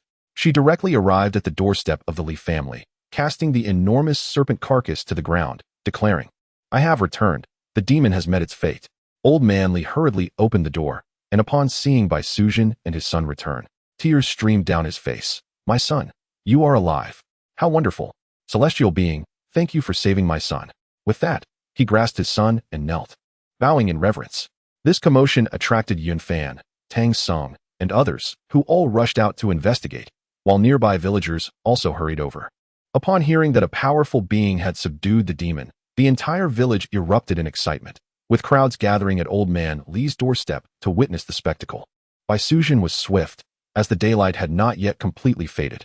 That evening, villagers congregated, learning that this giant python was indeed a demon, with many stepping forward to kick and vent their frustrations. Some, having heard of their children being devoured, were even more enraged. Heartbroken, she resolved to follow Bai Sujin's indicated path the next day to recover her son's remains from the cave. Although it was night, the village was abuzz with celebration, as people beat gongs and drums in honor of the demon being subdued by the celestial maiden. Some even hung up portraits of Bai Sujin as offerings.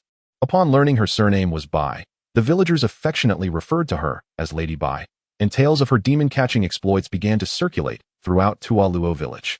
It was not until midnight that the clamor gradually subsided, and everyone returned to their homes to rest. Yun Fan suddenly spoke up. Sister, I won our wager. As for the stakes, Bai Sujin's face darkened, and she swiftly interrupted, saying, do not speak nonsense. I never agreed to anything. Hurry and rest, lest you lose your master's dignity in front of your disciples. Yun Fan chuckled. All right, sister, look at you all flustered. I was merely jesting. You were quite ruthless with your kin. Bai Sujin replied coolly, what of it?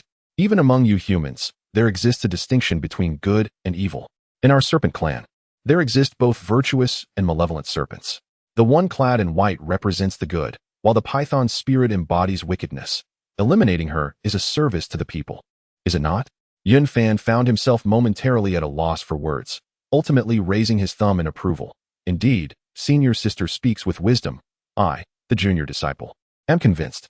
As they departed from the Euro village, the entire populace lined the streets to bid them farewell, their bags overflowing with fruits and delicacies. Due to Sun Wukong being ensnared by Yun Fan, he behaved with greater restraint throughout their journey. The villagers of Yiro village recognized this as a manifestation of the benevolence bestowed by Yun Fan and his disciples. Upon parting, Old Man Li, accompanied by the entire village, knelt in gratitude. Yiro village is eternally thankful to Lady White for vanquishing the demon. We shall remember this kindness for generations to come. Bai Sujin was taken aback by the solemnity of their gratitude and hastened to reassure the crowd before her departure. In truth, she was of celestial origin, possessing an extraordinary grace, and by ridding the people of their afflictions, she perfectly fulfilled their reverence for deities. Chapter 55. The imperial edict has been unveiled unbeknownst to her. A temple dedicated to the White Lady was soon established in Tualuo village, where the incense offerings never ceased. Although the village comprised merely 500 households, their collective devotion facilitated the enhancement of Bai Sujin's cultivation. Later, upon learning of the temple's construction, Bai Sujin occasionally manifested her divine presence to protect the region. In the land of western Yohuzhou, many monks accepted offerings without rendering assistance. However, as news of the White Lady Temple's miraculous efficacy spread, neighboring villages hastily erected their own shrines in her honor. These occurrences are but tales of the past. After departing from Tualuo village, the weather grew increasingly sweltering. The group journeyed westward until they finally arrived at a grand kingdom, its city gate adorned with the three prominent characters of Zhuzigua. The marketplace bustled with activity. The citizens exuded vitality, indicative of a prosperous and flourishing Western nation, with architectural splendor rivaling that of the Tang dynasty. Yun Fan and his companions led the way, followed closely by the Tang monk. Upon entering the city, they checked into an inn. Upon learning that they were Taoists from the Tang dynasty, the innkeepers treated them with utmost hospitality, even preparing a separate room for the Tang monk. Yun Fan, having familiarized himself with the circumstances of Zhuzigua, inquired of the officials at the inn, "We seek an audience with the king to renew our travel documents. Might I ask how you would arrange this?" The official's expression turned troubled. "Esteemed one, you may be unaware that His Majesty has not attended court for 3 years due to a grave illness, confined to his bed. He is currently issuing an edict in search of skilled physicians. Should you wish to procure travel documents, you may only come when the edict is posted tomorrow. Being from the Tang dynasty, I wonder if you possess any methods to remedy the king's ailment?" Yun Fan feigned ignorance, prompting the official to elaborate on the king's condition, which involved a persistent sensation of obstruction in the abdomen, making it difficult for him to eat or relieve himself. Upon hearing this, Yun Fan formulated a plan in his mind, fully understanding the nature of the malady. He refrained from further inquiries and returned to his lodgings to rest, intending to visit the palace the following day. Before dawn the next day, the king of Zhuzigua had already posted the imperial edict on the city bulletin board. The proclamation read, "Since my ascension to the throne, the 4 seas have pledged their allegiance, and the populace resides in peace. Recently, however, the fortunes of the kingdom have waned, and I have succumbed to a severe illness, bedridden and unwell for many days. Despite the tireless efforts of the imperial physicians, no remedy has been effective. Thus, I issue this proclamation to summon renowned doctors from all corners of the world, regardless of their origins, to diagnose my ailment. Should anyone succeed in curing me, I am willing to share my kingdom with the sage, and my words are not mere rhetoric. This edict must be disseminated far and wide." Yun Fan smiled faintly and remarked, "Sister, let us assist the king in healing his affliction, not for the sake of the kingdom, but merely to request his promise to propagate our teachings. Surely, this will pose no issue?" Bai Sujin nodded in agreement. Indeed, compared to sharing half the kingdom, the prospect of propagating teachings is far less burdensome and should certainly be agreeable. "How do you intend to proceed, junior brother?" Yun Fan chuckled lightly. "For practitioners of our path, curing ailments is hardly a challenge." Bai Sujin concurred. "Then let us proceed to claim the proclamation." At that moment, Sun Wukong stood before the imperial edict, seemingly intent on claiming it for himself. Yun Fan, unwilling to allow this monkey to seize the opportunity, strode forward and tore the edict down with a swift motion. Enraged, Sun Wukong shouted, "You, bull-nose, what are you doing? I have yet to finish reading." Yun Fan responded with calm assurance, "There is no need to look further. I can cure this ailment." Sun Wukong, feeling a mix of anxiety and frustration, scratched his head, an habitual gesture. Although he was tempted to take action, he understood that he was not a match for his opponent and thus suppressed his ire. The sight of Sun Wukong, torn between the desire to strike and the fear of retaliation, was of no concern to Yun Fan. The monkey was no longer the arrogant being he once was. After the tumultuous events in heaven, he had come to recognize the vastness of the three realms. Realizing that countless powerful beings existed, and his former hubris had dissipated, his strategy had evolved to one of evasion against the strong and intimidation of the weak. Much like the demons of Thorny Ridge, who had committed no wrongdoing but instead spent their time composing poetry and engaging in peaceful pursuits, the two maidens were exceptionally courteous, serving tea and water without malice. Had Yun Fan not been present, they might have been dealt with harshly by Sun Wukong. His readiness to resort to such violence revealed a profound change in his nature. It may well have been the intention of Master Kunti to allow him a fleeting moment of arrogance, only to later constrain him, compelling him to seek ever greater strength and, in turn, remain firmly under control. Once their journey to the west concluded, he would be granted a Buddha's position, satisfying his sense of dignity, thus employing both kindness and authority to earn his unwavering gratitude. With the imperial edict in hand, Yun Fan strode confidently toward the palace. The official tasked with posting the edict, upon witnessing it being removed and hearing that it was the work of a sage from the Tang dynasty, was filled with delight and hastened to the palace to deliver the news. Upon arrival, an official rushed inside to report, "Your Majesty, the edict has been removed by a Taoist from the Tang dynasty, who is now approaching the palace." The ruler, upon hearing this, was visibly elated and exclaimed, "I never imagined that the edict would be taken down so swiftly by a practitioner from Tang. Quickly, let us go forth to greet him at the palace gates." Immediately, several soldiers exited the palace to ensure the safety of the visitor. Before long, Yun Fan and his entourage were ushered into the palace, where the ruler had been waiting at the entrance for quite some time. Observing the sovereign, Yun Fan noted his gaunt figure and dull eyes. He required support from a palace made to stand, indicating a serious illness. Stepping forward, Yun Fan performed a respectful bow and introduced himself. "I am Yun Fanzi, humbly presenting my respects to your Majesty." The ruler quickly raised his hand, saying, "There is no need for such formalities. Is it true that a true sage has removed my edict? Can you truly cure my stubborn affliction? If you can indeed heal me, I would gladly share the kingdom with you." Yun Fan smiled gently, replying, "Please rest assured, your Majesty. Were I not confident, I would not have dared to remove the edict. With a slight application of my methods, I can restore your health." The ruler of the Zhuzi kingdom, upon hearing this, was filled with joy and eagerly inquired, "Is your statement genuine?" "I assure you, I will not go back on my word. I shall share the kingdom with you." Yun Fan, shaking his head with a smile, replied, "Your Majesty, I have come at the behest of the Son of Heaven from the Tang dynasty to propagate the Taoist teachings in the East. Should I succeed in healing you, I desire nothing more. I merely hope for your permission to spread the teachings of the Tao in the Zhuzi kingdom." The ruler, even more delighted, responded, "You need not worry, esteemed sage. The Taoist teachings of the Central Plains represent the true tradition. It is indeed a great fortune for our Zhuzi kingdom to have a sage like you imparting wisdom. The act of sharing knowledge cannot be deemed a condition." Although Western Taoists are rare, the Zhuzi kingdom was not unfamiliar with the teachings of the Tao. They understood that this philosophy, centered on non-action and moral education, would be beneficial rather than harmful to the state. In times of drought, it is the Taoist who is beseeched to invoke the rains, when malevolent spirits wreak havoc. It is the Taoist who is summoned to exorcise them, and when the common folk suffer from ailments, it is the Taoist who is called upon for healing. Such matters, however, are beyond the capabilities of the monks who merely recite scriptures day in and day out.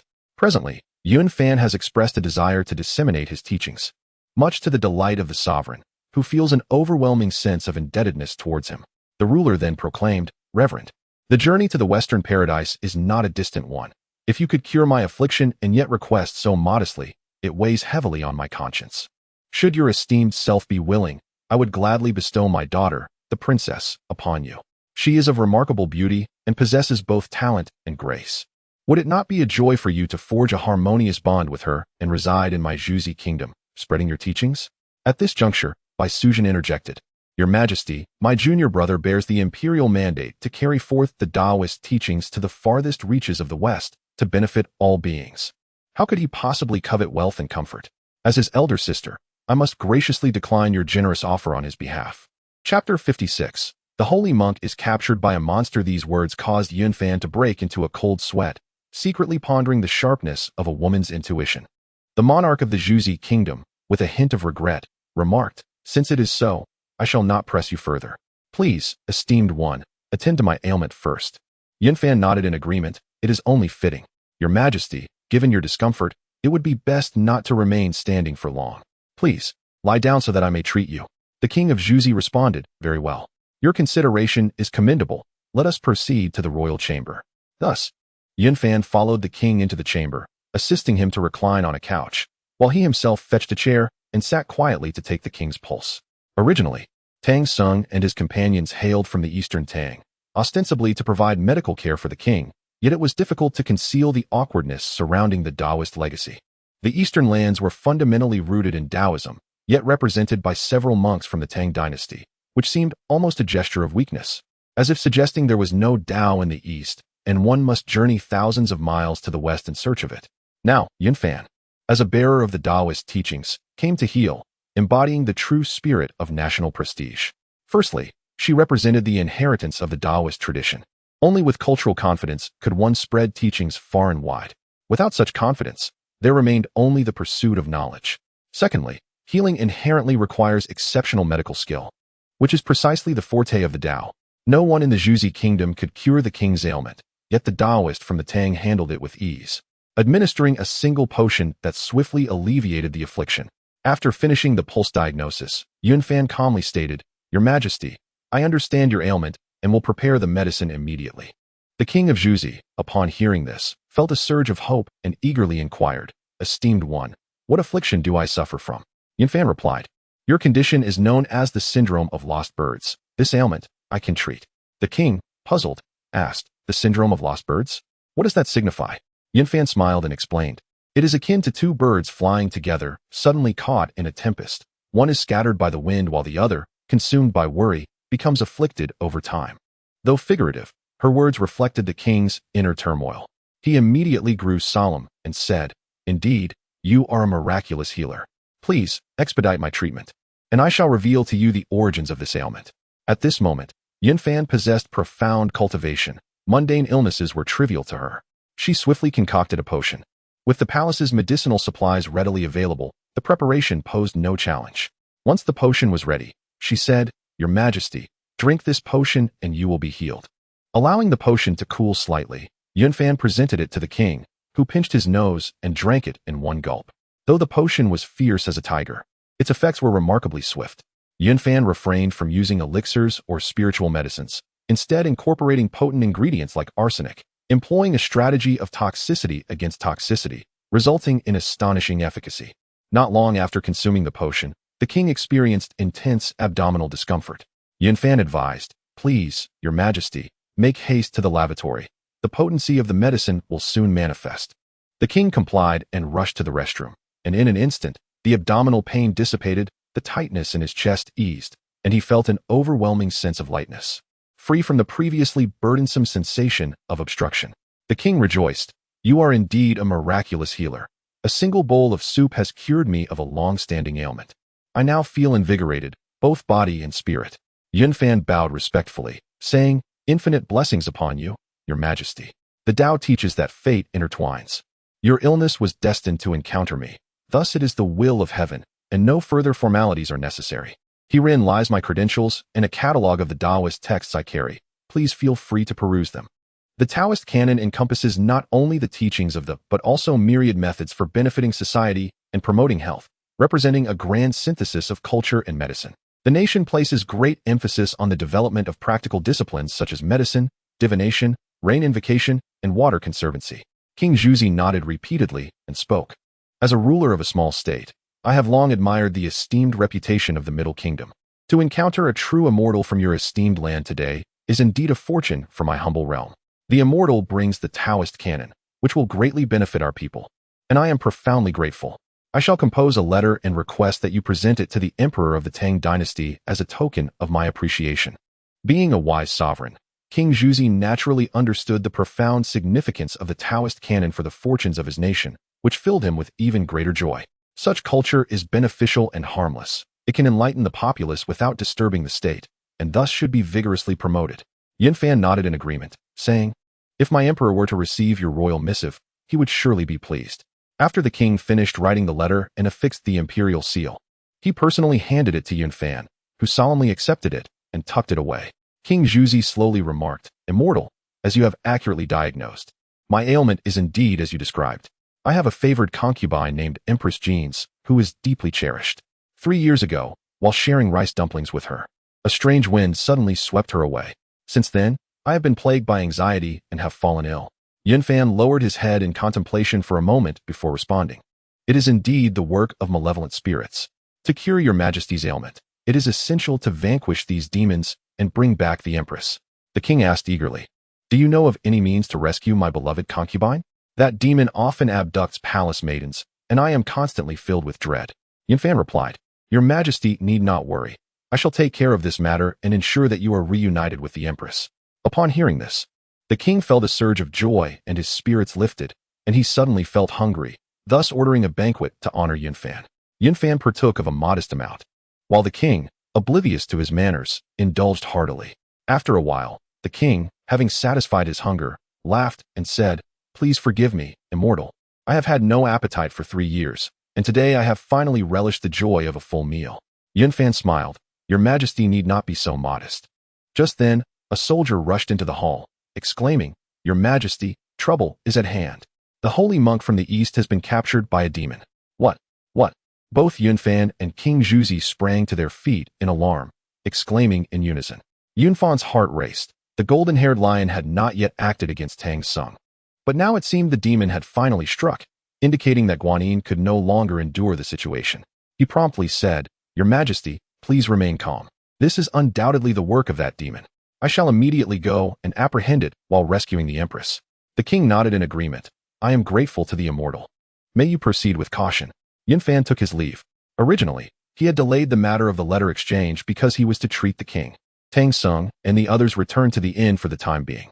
Yunfan hurried back to the inn and inquired, "What has transpired?" Bai Suzhen spoke up, "Junior brother. Just now, 2 demons invaded the meeting hall. One engaged me in combat, while the other seized Tang Sung. The demon that captured him possessed a sack and managed to abduct all 4 of Tang Sung's disciples." Upon hearing this, Yunfan furrowed his brow in concern. I wondered why Huang Mei had not appeared. It seems he is allied with the golden-haired beast. Perhaps Methriya Buddha, aware that the young disciple beneath him is unlikely to achieve great deeds, sought refuge with the golden-haired monster of Guanyin. He then remarked, "Sister, there is no need for concern. Since events have unfolded, this calamity appears to be fated, and fretting will yield no benefit." Bai Suzhen responded, "Indeed. The demon I faced was extraordinarily formidable, wielding a bell capable of spewing smoke and flames, scattering sand to inflict harm. It possesses considerable powers." Yunfan nodded. "It must be another senior uncle, undoubtedly Jing Guangxian." Bai Suzhen gasped, "Indeed, it is Master Uncle Jing Guang. What shall we do, junior brother?" Yunfan replied, "Let us first assess the situation." Bai Suzhen acquiesced, "Very well, I shall follow your lead. We depart at once." Yunfan turned to the 3 companions, advising, "You 3 remain at the inn and await our return. My uncle and I will investigate Qilin Mountain." The black bear's spirit clasped his hands, saying, "Master and uncle, please exercise utmost caution." The 2 nodded and, taking to the clouds, swiftly made their way to Qilin Mountain. The journey was not long, and they soon arrived. The minor demons could not impede their passage, so the 2 transformed their forms and mingled within the lair. At that moment, 2 demon kings were reveling in their revelry. The one with tusk-like features and a fearsome countenance was the golden-haired monster, while the other, with yellow hair and brows, was undoubtedly Huang Mei. Chapter 57. The time has come to rescue the golden sacred palace. The golden-haired monster spoke. "Brother Huang Mei, since Tang Sung has been captured, we might as well steam him without delay to accomplish our grand endeavor." Huang Mei chuckled in agreement. "Indeed. I shall instruct my little demons to cleanse him and prepare him for the steamer." A wise man recognizes the opportune moment, unlike that obstinate green-haired lion, who was ultimately subdued by Manjushri Bodhisattva. Upon hearing this, the golden-haired monster lamented, "It is a pity that our great teachings have been destroyed. Clinging to the past serves no purpose. I have slain countless maidens of the kingdom of Zhuzi, leaving me with no escape but to heed the arrangements of my master." Huang Mei burst into laughter. "This is truly a sagacious choice. In the past, the 3,000 disciples of the have all now entered the fold of our Buddhist teachings. Have they not? Only that dragon-headed immortal still seeks to escape, but once subdued, he will surely comply." The Lingya immortal, witnessing the dragon-headed immortal's descent, ceased his resistance. "When the Buddha of the East assumes control of Mount Ling, he shall undoubtedly bestow upon you a position of Buddhahood." The golden-haired monster laughed heartily. "Then I shall rely on brother Huang Mei to speak well of me." Huang Mei waved his hand with a smile. "It is only fitting. The golden sacred palace is extraordinarily beautiful, Even I am tempted. The golden-haired monster replied with a grin. The golden sacred palace must not be touched, otherwise, we would offend the king of Zhuzi, hindering our missionary efforts. Fortunately, the celestial real person of Xiang left behind a treasure garment to conceal us. Otherwise, even if I do not approach the golden sacred palace, the king would grow suspicious. If you desire women, Brother Huangmei, I can venture once more into the kingdom of Zhuzi to capture a few more for your enjoyment. Huangmei smiled brightly. This can wait. We must first complete the task assigned by our Lord. Our journey to retrieve the scriptures has only traversed half the distance, and 25 tribulations are still far from sufficient. That disciple of yours truly knows how to stir trouble. If the number of tribulations is indeed inadequate, the Buddha may halt our pilgrimage. The golden-haired monster sighed. I truly did not foresee that Yun Fan harbored such thoughts. Had he joined us sooner, perhaps the downfall of our teachings could have been averted. But alas, it is too late to speak of such matters. Yun Fan, overhearing Huangmei's words, was profoundly shaken, lost in thought. Indeed, according to the original plan, Tang Sung should have already faced 50 tribulations by this point. Yet here we are, only at 25. If the number of tribulations is too few, Buddhism may terminate this expedition and reassign it. If that comes to pass, what shall I do? At that time, Sihong and others could justifiably come to kill me. Have I gone too far? He continued to listen, while Bai Suzhen gradually grasped the critical nature of the situation, her expression turning bewildered. At that moment, Huangmei spoke again. Brother Jin Mao, you have been suppressed by that androgynous figure for so many years. Surely, you harbor resentment. As long as you are willing to ally with the Buddha of the East, you will not be treated unfairly in the future. After hearing this, the golden-haired monster felt a sense of elation, grinning widely. Hee, will I be able to have Sihong serve under me in the future? Huangmei laughed heartily. Brother Jin Mao truly has ambitions. Fear not. Once the Buddha of the East ascends, such trivial matters will be easily resolved. Come, let us toast to our brotherhood. Cheers, they exclaimed, their banter light-hearted and laughter unrestrained. After downing a cup, Huangmei continued. Originally, the Buddha instructed me to set up a small thunder sound, but as I could not accomplish this alone, I specifically sought your collaboration, Brother Jin Mao. Today, your allegiance will surely please the Buddha of the East. The golden-haired monster replied with a grin. I am equally delighted by Brother Huangmei's visit. Has ridden me for a millennium. It is only fitting that I ride her once, huh? Huangmei chuckled, saying, this is not a problem. The Eastern Buddha is a direct disciple of the two revered masters. One day, he shall attain the status of a quasi-saint, and the Tathagata will have to yield his position. Those from Sihong are merely outsiders and do not count as the orthodox of our Western teachings. At this moment, the little demon had stripped Tang Sung bare and was preparing to place him in the steamer while they were frantically concocting difficulties. Merely stripping him was considered one challenge. Placing him in the steamer counted as another. Capturing him added yet another challenge, thus multiplying their adversities. Huangmei intentionally left a small opening in the bag of species and then sent Tang Sung to the steamer. Yun Fan refrained from intervening this time and quietly departed with Bai Suzhen to a tranquil location. He spoke, Sister, it seems we must not overstep. If the Buddhist sect abandons this endeavor and starts anew, our efforts will be in vain. Bai Suzhen furrowed her brow in response. What you say is indeed true. Seeing Huangmei exerting so much effort to concoct difficulties indicates that the Buddhist sect has yet to decide on giving up. Yun Fan nodded. Precisely. If they truly intended to abandon it, Huangmei would not have arrived. However, I wonder where the Buddhist sect's boundaries lie, should they cross the line. The Tathagata and Sihong may act recklessly against us. Bai Suzhen's brow knitted further, and she spoke slowly. We are already at the 25th challenge, with this tribulation. It adds up to merely 28, not yet reaching 30. Perhaps we should wait until it approaches 40 before intervening, if it proves difficult to gauge. Allowing it to extend to 49 challenges might not be unwise. Yun Fan pondered for a moment and remarked, if we consider the minor calamity coupled with future demonic tribulations, it could be regarded as a significant revival calamity. The Buddhist sect has already experienced such a revival. I propose we keep the challenges under 45. This way, the Buddhist sect will find themselves at an impasse, making it difficult for them to decide, and perhaps leading them to accept the reality. Bai Suzhen slightly nodded. Her tone calm. Brother, as the deputy leader, I shall heed your arrangements. The journey of imparting teachings will also alleviate many tribulations. Yun Fan reflected briefly before continuing. In my view, as we approach the Western paradise, should the challenges still present a considerable disparity, the Tathagata may opt to abandon it and instead set traps for us here. Now is the time for safety. We must seize this delicate balance. Thus, The two remained watchful for changes. Indeed, before long, Sun Wukong descended from the heavens, rescuing the still captive Tang Sung from the steamer. He hurriedly clothed Tang Sung and made a swift escape, only to be intercepted by Huang Mei and the golden-furred monster who had caught wind of the commotion. Consequently, Sun Wukong, Pigsy, and Sandy engaged the golden-furred monster and Huang Mei in a fierce battle. Observing this, Yun Fan said to Bai Su Zhen, "Sister, the time has come. Let us rescue the Golden Palace." Seizing the opportunity amidst the fierce clash, Yun Fan and Bai Su Zhen infiltrated the cave and located the trapped Golden Palace. Upon seeing Yun Fan, the Golden Palace exclaimed in surprise, "Who are you?" Yun Fan promptly explained, "Do not worry, Your Highness. I have been entrusted by His Majesty to come to your rescue." The Golden Palace was overjoyed. "Really? That is wonderful. How is His Majesty faring now?"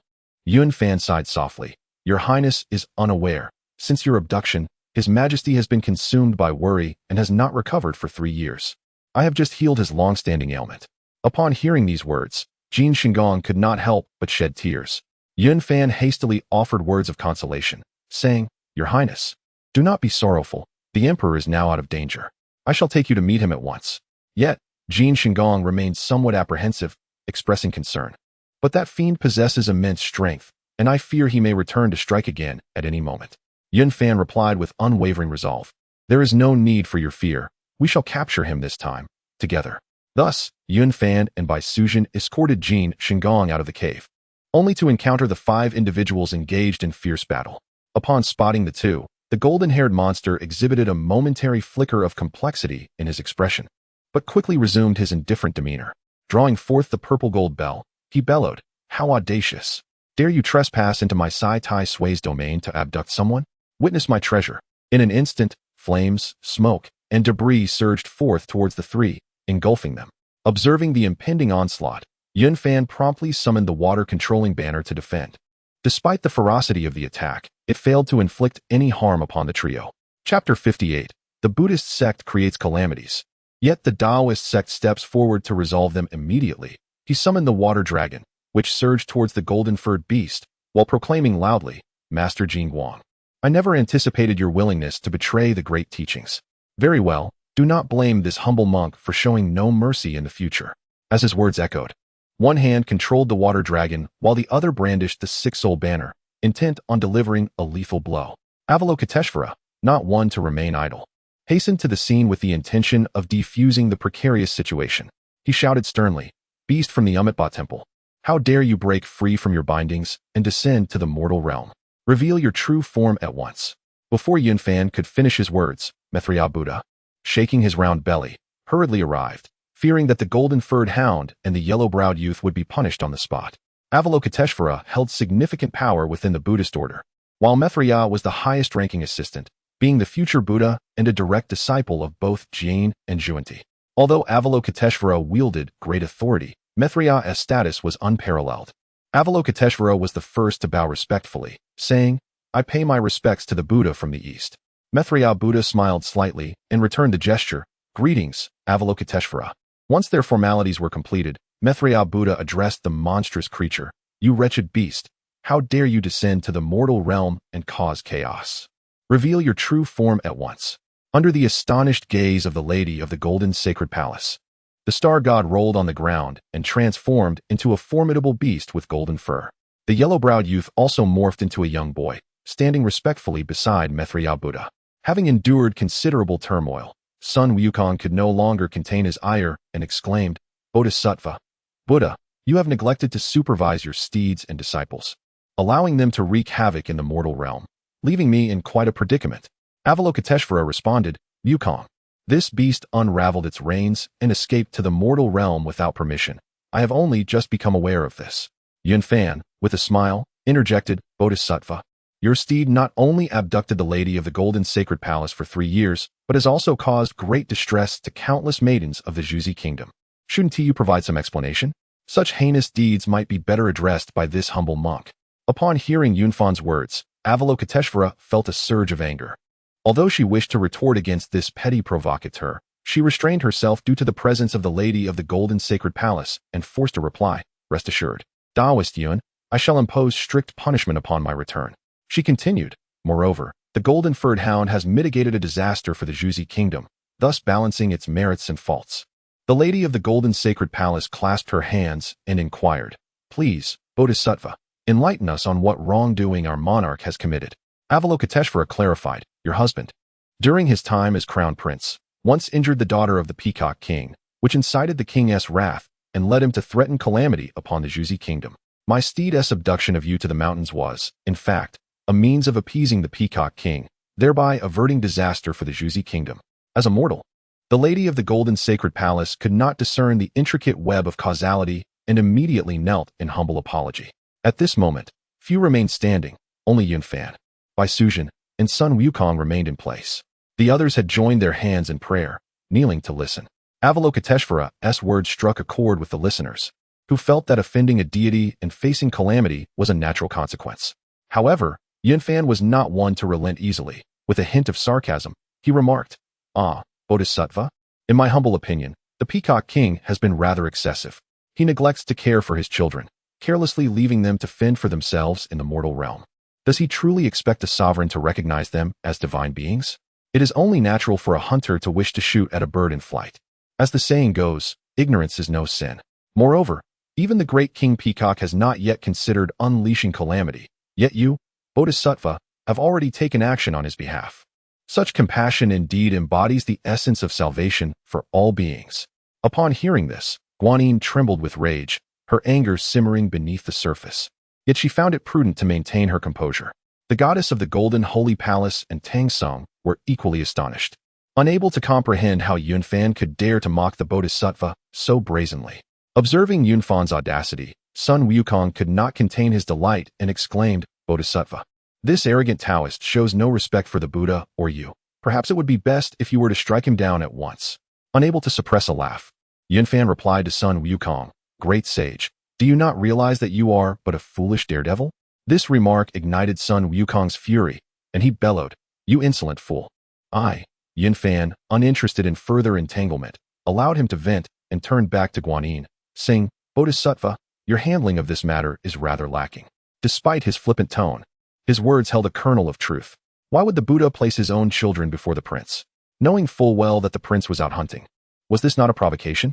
Much like Manjushri, who, rather than offering direct guidance, chooses to disguise himself as a monk to advise the king on his spiritual practice, claiming he aims to transform him into an arhat.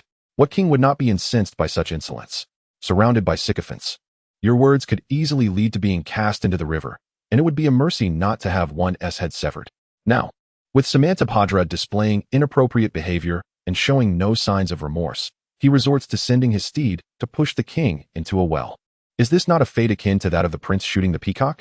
Yunfan's eloquence left Guanyin speechless, her face flushed with embarrassment, unable to retort. Internally seething with anger, Guanyin thought, "This boy is truly troublesome. Just wait, I shall deal with you in due time."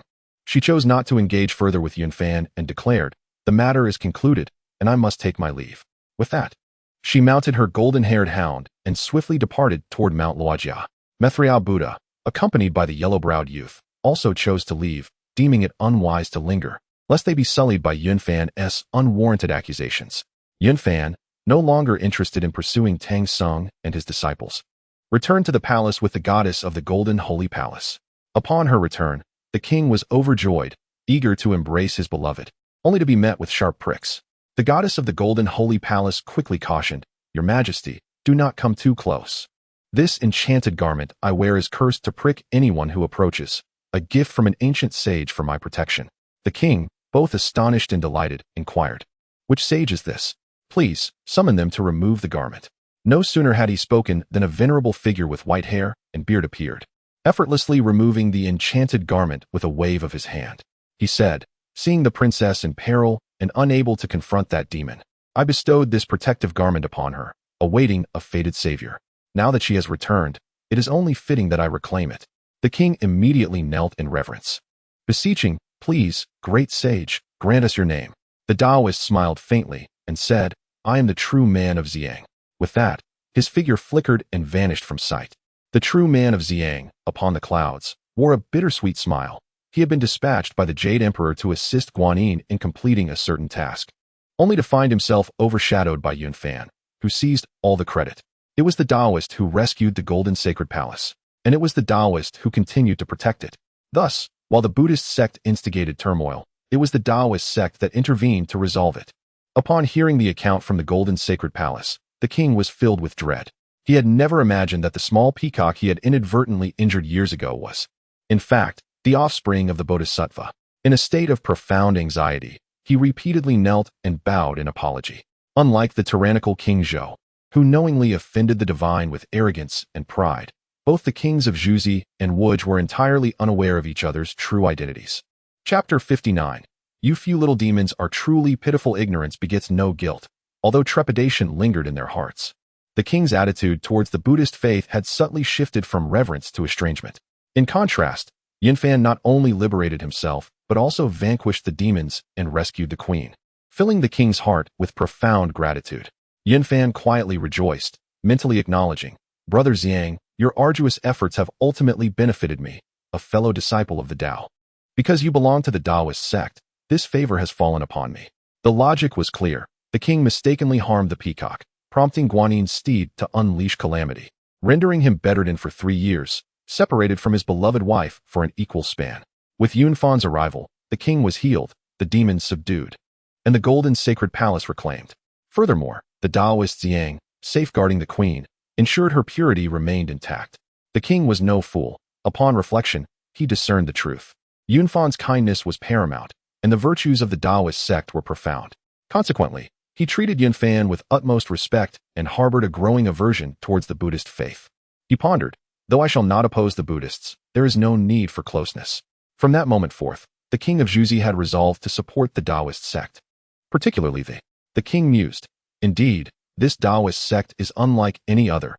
It rescues people from peril without coveting my realm. Its sole desire is to propagate the Tao, which, in turn, benefits the nation's welfare. Such a doctrine deserves vigorous promotion." The following day, Yunfan accompanied the Tang monk to handle the formalities for passing through the borders. Upon learning of Yunfan's imminent departure, the king's reluctance was palpable. The Golden Sacred Palace was also deeply moved, expressing, "The master has been in our kingdom for but 2 days, yet he has alleviated our king's ailments and rescued the queen. His kindness is profound and his righteousness weighty. How unexpected it is that we must part so soon," evoking a sense of melancholy. Yunfan clasped his hands in reverence, stating, "Infinite heavens venerable, our meeting is indeed fated, and our parting is also by divine will. The Taoist path seeks liberation. Saving others is merely a matter of karmic connection, and separation is also destiny. Your Majesty need not insist. What is meant to come and go shall do so, and perhaps we shall meet again in the future." The king, concealing his face with his sleeve, wiped away his tears and said, "Master, your journey leads westward for countless miles, though life may be as long as the heavens. The mountains are high and the waters deep. It is likely we shall not meet again. My heart is filled with sorrow." To the king's surprising depth of feeling, Yunfan smiled faintly. "Infinite heavens venerable, as the ruler of a nation, you must prioritize the welfare of your subjects. If you cultivate virtue and do good, you may attain the Tao in your next life."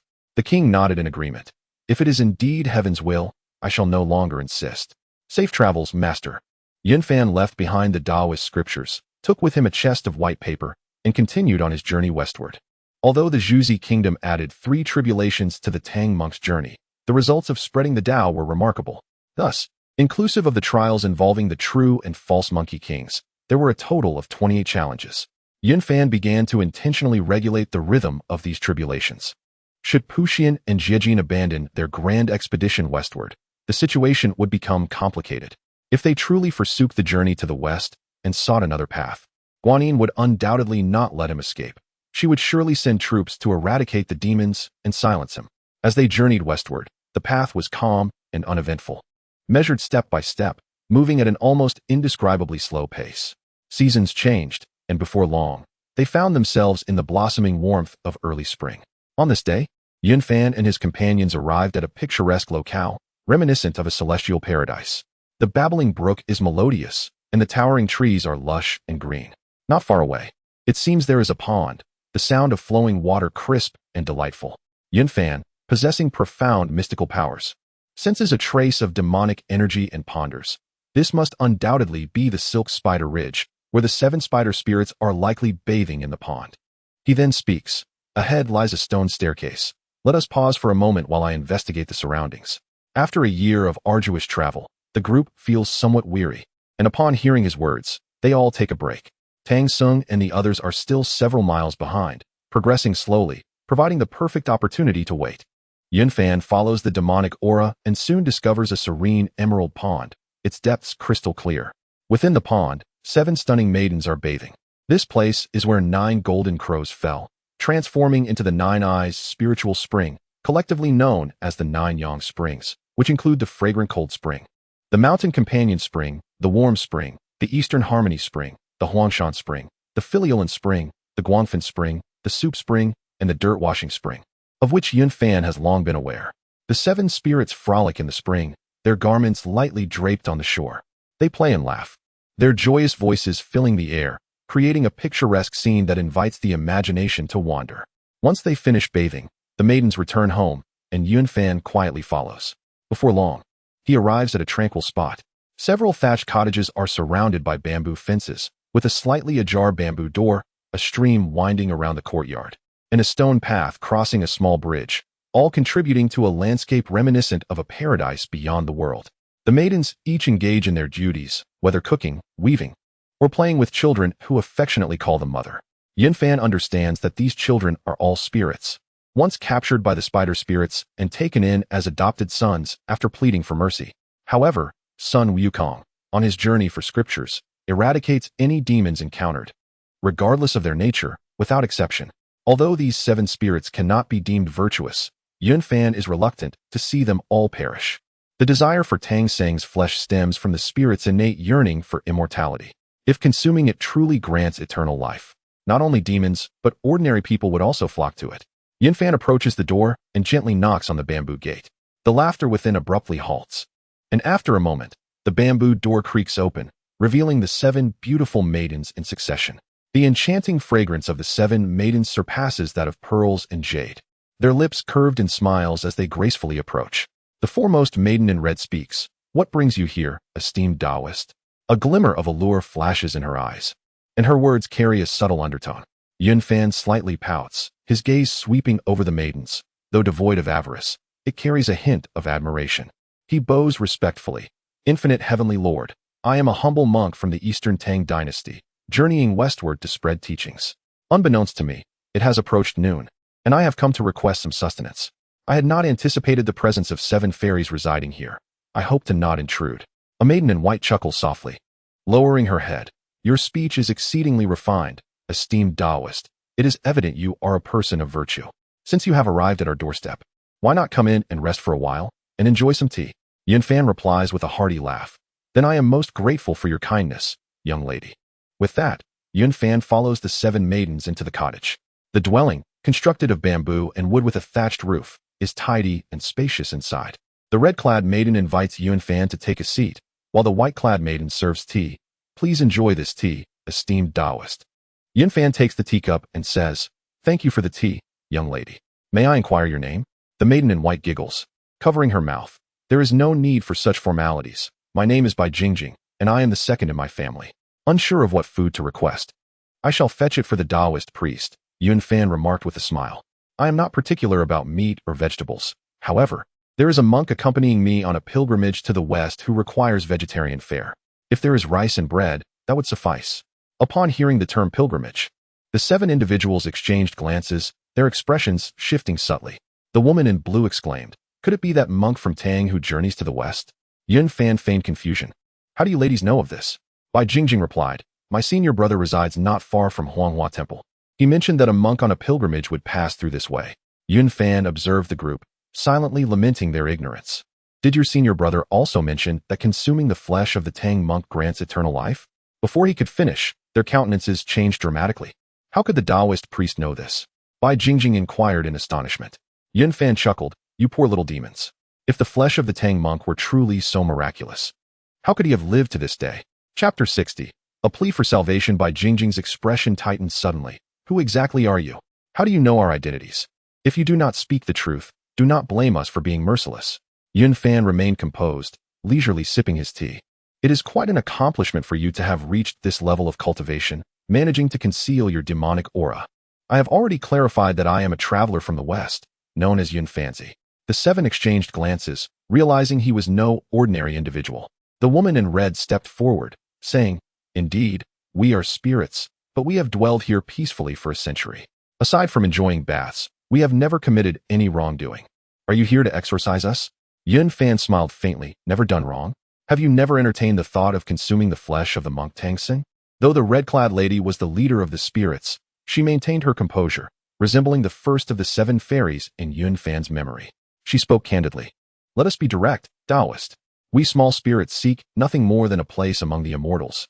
I have heard from my elder brother that Tangxing is the reincarnation of the golden cicada. Even if we do not act, who knows how many demon kings will seek to harm him on his journey westward.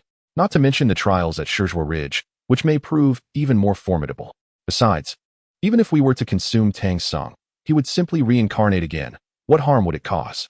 Yun Fan, while observing the woman in red, repeatedly exclaimed, "Marvelous, marvelous.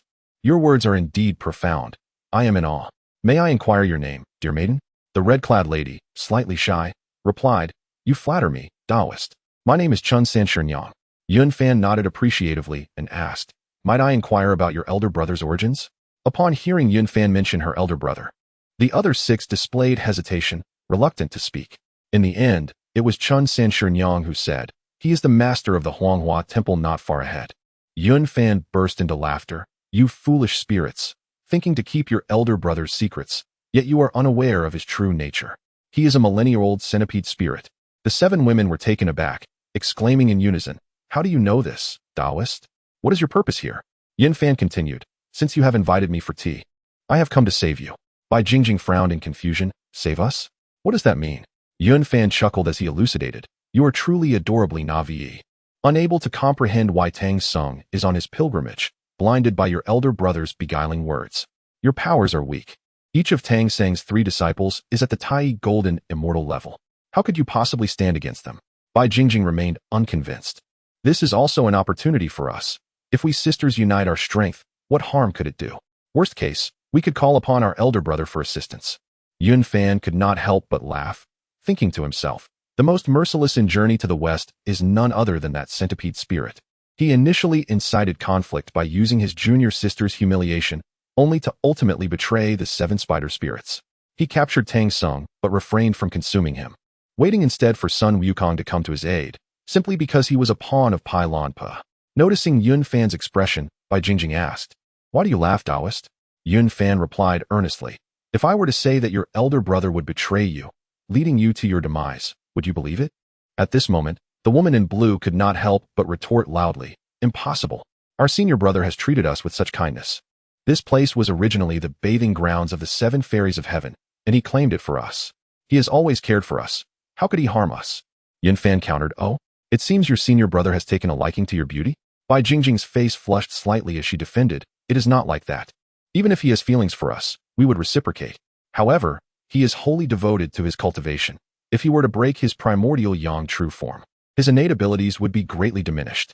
Thus, he has always referred to us as junior sisters, with no ulterior motives. As for the centipede spirit," she continued, "he is no ordinary being. He is a primordial aberration, a 1,000-eyed centipede, with each of his eyes capable of being refined into a magical treasure. With such cultivation, he is more than capable of dominating a region." Consequently, Yun Fan resolved in his heart to eliminate the centipede spirit. Among the myriad of monsters in the 3 realms capable of hunting and acquiring treasures, few could rival the centipede spirit. Only Kong Xian could be mentioned in the same breath, yet regrettably, he is the strongest beneath the saints. Who would dare to provoke him? Yun Fan slowly rose and spoke. "Enough. I have partaken of your tea, and all that needed to be conveyed has been expressed. I thank you for the hospitality, but I must take my leave." No sooner had he finished speaking than Chun Sanshurnyang stepped forward, clasping her fists and inquiring, "I beseech you, Taoist, please enlighten us on your esteemed lineage. Why do you choose to depart mid-conversation?" Yun Fan, suddenly pensive, retorted, "You refer to him as senior brother. Could it be that you were once fellow disciples? Are you perhaps nurtured under the teachings of the Bodhisattva of the Blue Lotus?" Chun Sanshurnyang nodded in affirmation. "Indeed, we all study under the Bodhisattva of the Blue Lotus. Hence we address him as senior brother." Yun Fan further inquired, "Have you heard of the scorpion spirit in the poisonous enemy mountain of the Western Liang Kingdom?" Bai Jingjing gasped in surprise, exclaiming, "Ah? Have you met the scorpion spirit sister? Where is she now? Is she well?"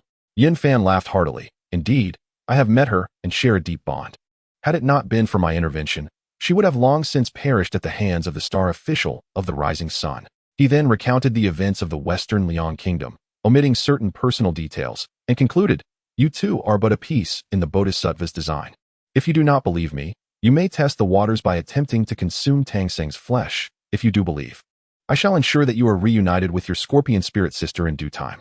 Upon hearing this, the group wore complex expressions, their minds wavering. Finally, Chun San Shurnyang spoke. "Taoist, you may not be aware, but the 7 of us sisters, along with the scorpion spirit sister, the centipede spirit senior brother, and other spiritual insects, once gathered on Ziyun Mountain to listen to the teachings. Among us, the scorpion spirit sister and the centipede spirit senior brother possessed the greatest skills, often engaging in contests, unable to determine who was superior, yet both were restrained by the star official of the rising sun. 500 years ago, we were cast down the mountain by the Bodhisattva, and the scorpion spirit sister departed alone. We then came here with our senior brother, who, with his formidable powers, drove away the 7 fairies and monopolized this spring for our bathing and merriment." Yun Fan nodded slightly. "You are indeed a part of the tribulations faced by Tang Seng. He must endure 81 trials, and your fates are to be eradicated one by one. As for your senior brother, he has likely already been taken back to the mountain by the Bodhisattva of the Blue Lotus." Bai Jingjing's complexion turned pale as she trembled and said, "Taoist, we believe your words. Regarding skills and appearances, we are far inferior to the scorpion spirit sister. Even she has been abandoned, and we are unlikely to escape a similar fate. We earnestly beseech the Taoist priest to save our lives." Yun Fan nodded and said, "Considering the difficulty of cultivation, I am willing to take you to the northern Jilu continent to seek your scorpion spirit sister. What say you?" Spring 30 Nyang was overjoyed. "Is this truly feasible?" Yun Fan replied with a gentle smile, "Indeed, it is entirely possible. If you wish to accompany me, we can set forth immediately." The group of women hesitated, and Bai Jingjing quietly remarked, "We have resided here for 500 years, and there are many little demons we have nurtured. Leaving now, we cannot help but feel reluctant." Yun Fan responded calmly, "It matters not. Those are merely minor demons, and no one will hold them in regard. You need not worry." After a brief discussion, they ultimately reached a decision, made a few parting remarks to the little demons, and bid tearful farewells.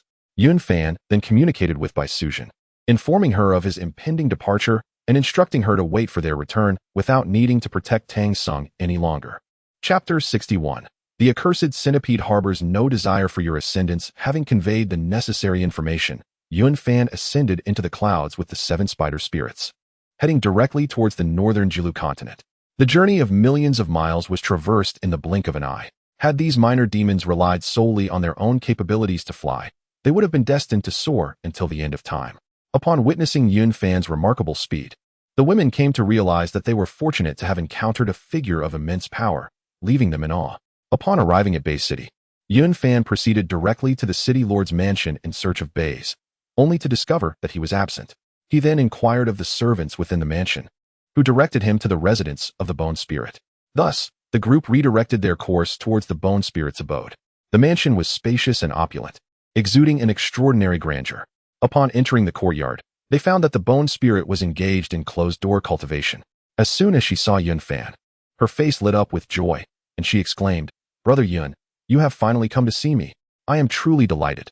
Yun Fan smiled warmly and replied, "Indeed, your cultivation has flourished. You have ascended to the Tai Golden Immortal Realm." With heartfelt appreciation, the Bone Spirit responded, "All thanks to the celestial elixir and ginseng fruit bestowed by Brother Yun. Otherwise, I would have perished at the hands of that monkey long ago, and would not have had the chance to live to this day." Yun Fan nodded slightly and said, "Enough of idle chatter for now. Where is the scorpion spirit? Please lead us to her. These individuals are her sisters, and I wish to make arrangements." The Bone Spirit stifled a giggle and whispered, "Brother, are you planning to hide them all away?" Yun Fan was taken aback by the audacity of this little demon and shot her a glare. "Do not speak nonsense. Lead the way swiftly." The Bone Spirit, being wise and understanding her limits, refrained from further conversation and guided Yun Fan and his companions away from the mansion. Arriving at a grand and secluded estate nearby, she remarked, "Sister Scorpion has spent a considerable sum to acquire this residence. 50,000 demon coins. Truly impressive. It wouldn't be that Brother Yun funded it, would it?" Approaching the door, She gently knocked a few times and called out, "Sister Scorpion, open the door." Before long, the scorpion spirit appeared at the entrance. Upon hearing the familiar voice of the bone spirit, she joyfully responded, "Sister Baze has arrived. I will open the door right away." As the door swung open, the scorpion spirit spotted Yun Fan and, filled with excitement, leaped into his embrace, playfully chiding, "Oh dear, you scoundrel. You haven't visited me in ages. I thought you had forgotten about me." Yun Fan felt a bit awkward and softly said, "Please, not like this. Everyone is watching. Look who has come." At his words, the scorpion spirit regained her composure and turned to see the 7 spider spirits standing behind her. Overjoyed, she exclaimed, "Sisters, you have all come. I was just worrying about you and planning to seek you out. This is wonderful. Come in, let us sit and have a good chat." Once inside, Bai Jingjing spoke first. "Sister, it has been hundreds of years. How have you been?" The scorpion spirit giggled and replied, "I am doing wonderfully. I never expected this scoundrel to have found his way to your side. What has become of that insufferable centipede?" Bai Jingjing pointed at Yun Fan and the scorpion spirit, her face a portrait of astonishment. "Sister, you.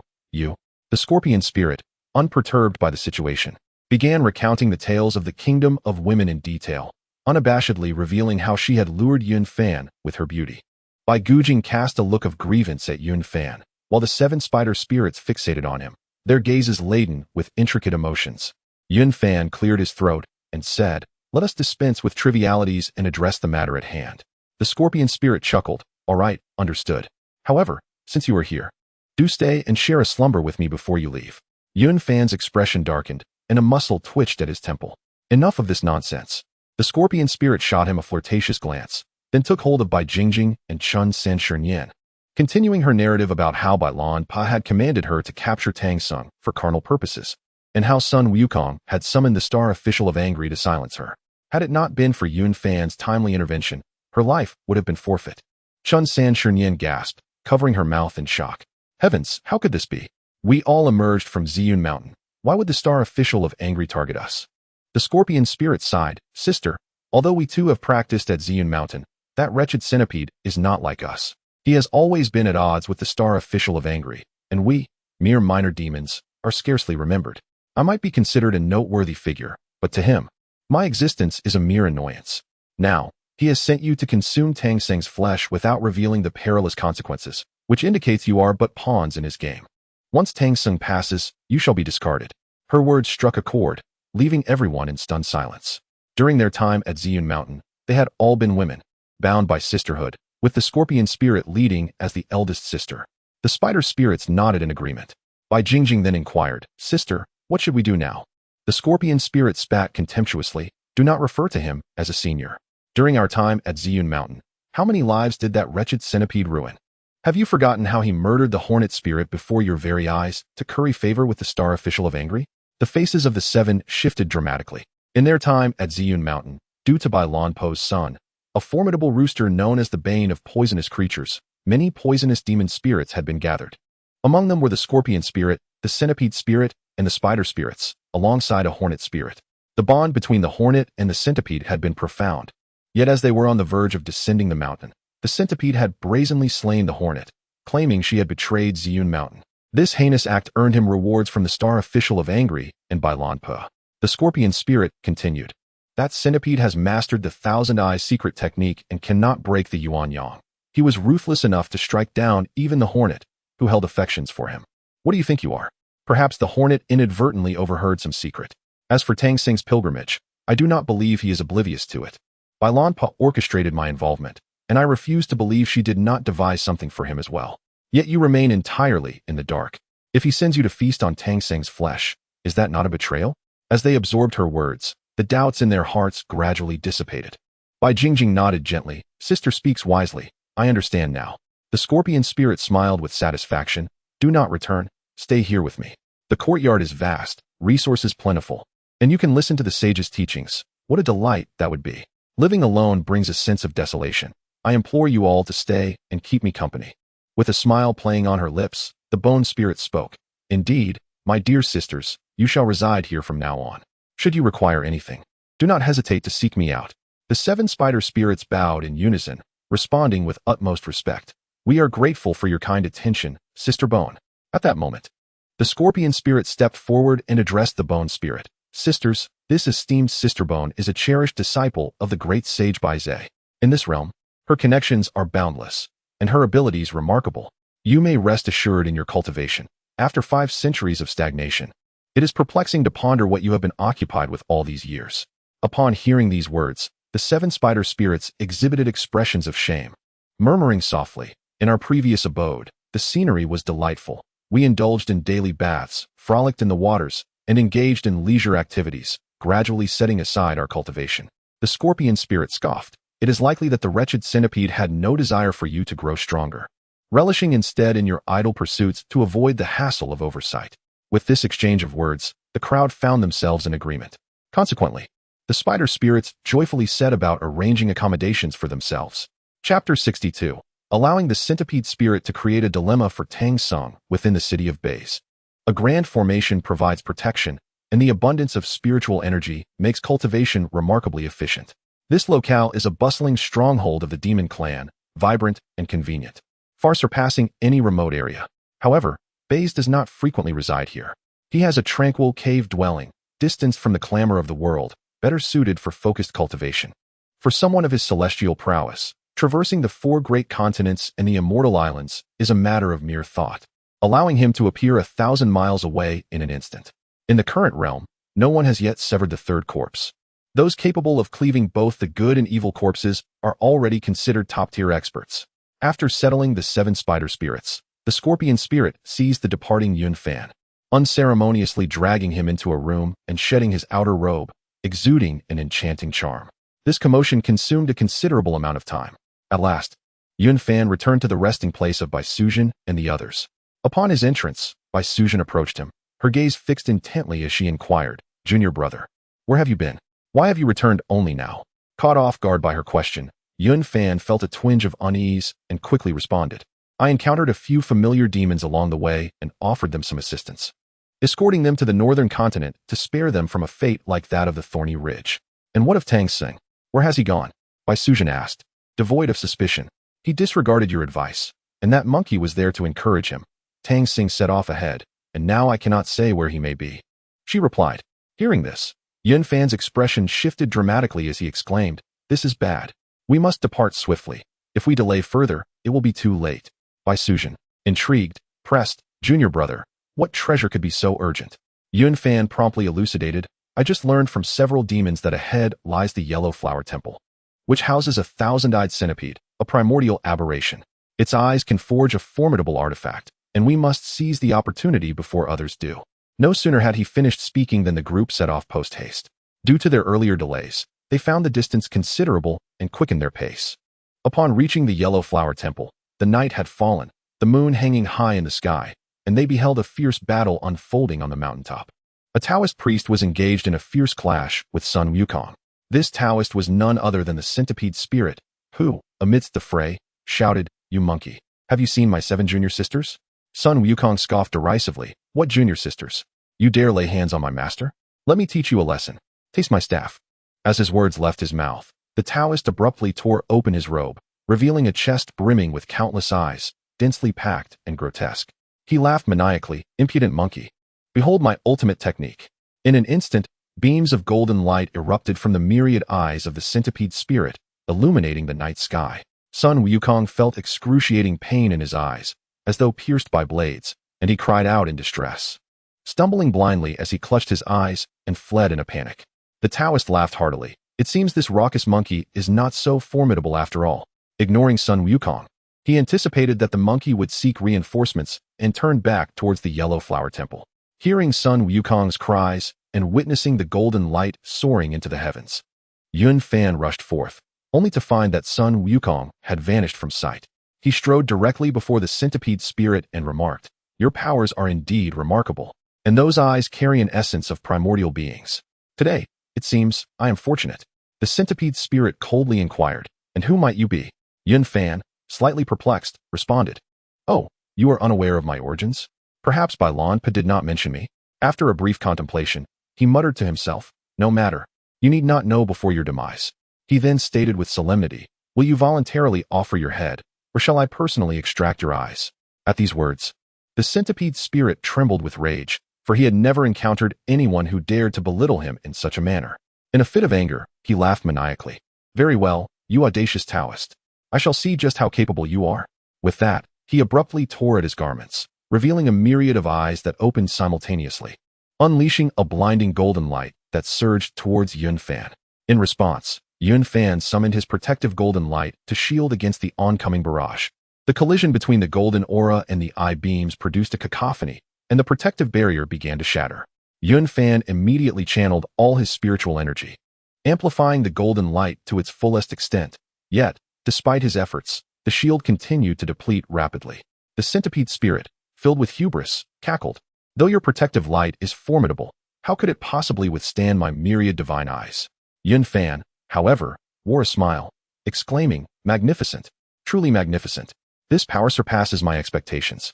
If I could refine it into a magical artifact, it would be nothing short of extraordinary. Centipede spirit, you have unwittingly delivered a treasure to me." The centipede spirit, taken aback by his words, seethed with fury. "You seek death, wishing to spare the creature's life while merely seeking its eyes." Yun Fan brandished the six-soul banner and with a gentle wave, sent forth 6 shadows towards the centipede spirit's face. This banner, an ancient treasure, left the centipede spirit defenseless. As the black light penetrated its body, it instantly became immobilized. From a distance, 3 figures approached: Sun Wukong, a woman resembling a Taoist priestess, and the star official of the rising sun. The woman, adorned in Taoist garb, was none other than Bailan Pa Bodhisattva. Despite being a figure of Buddhism, her Taoist appearance was a calculated effort to blur the lines between the two traditions, misleading the populace into believing that Buddhism and Taoism were one, thus attracting more followers. She called out loudly, "Yun, my friend, please show mercy and do not take his life." Yun Fan cast a disdainful glance in her direction and, without hesitation, swung the 6-soul banner, utterly erasing the centipede spirit's true essence. A massive shadow descended from above, and an enormous centipede crashed to the ground. Its body was covered in countless eyes, densely packed together, causing an unsettling sensation merely by gazing upon it.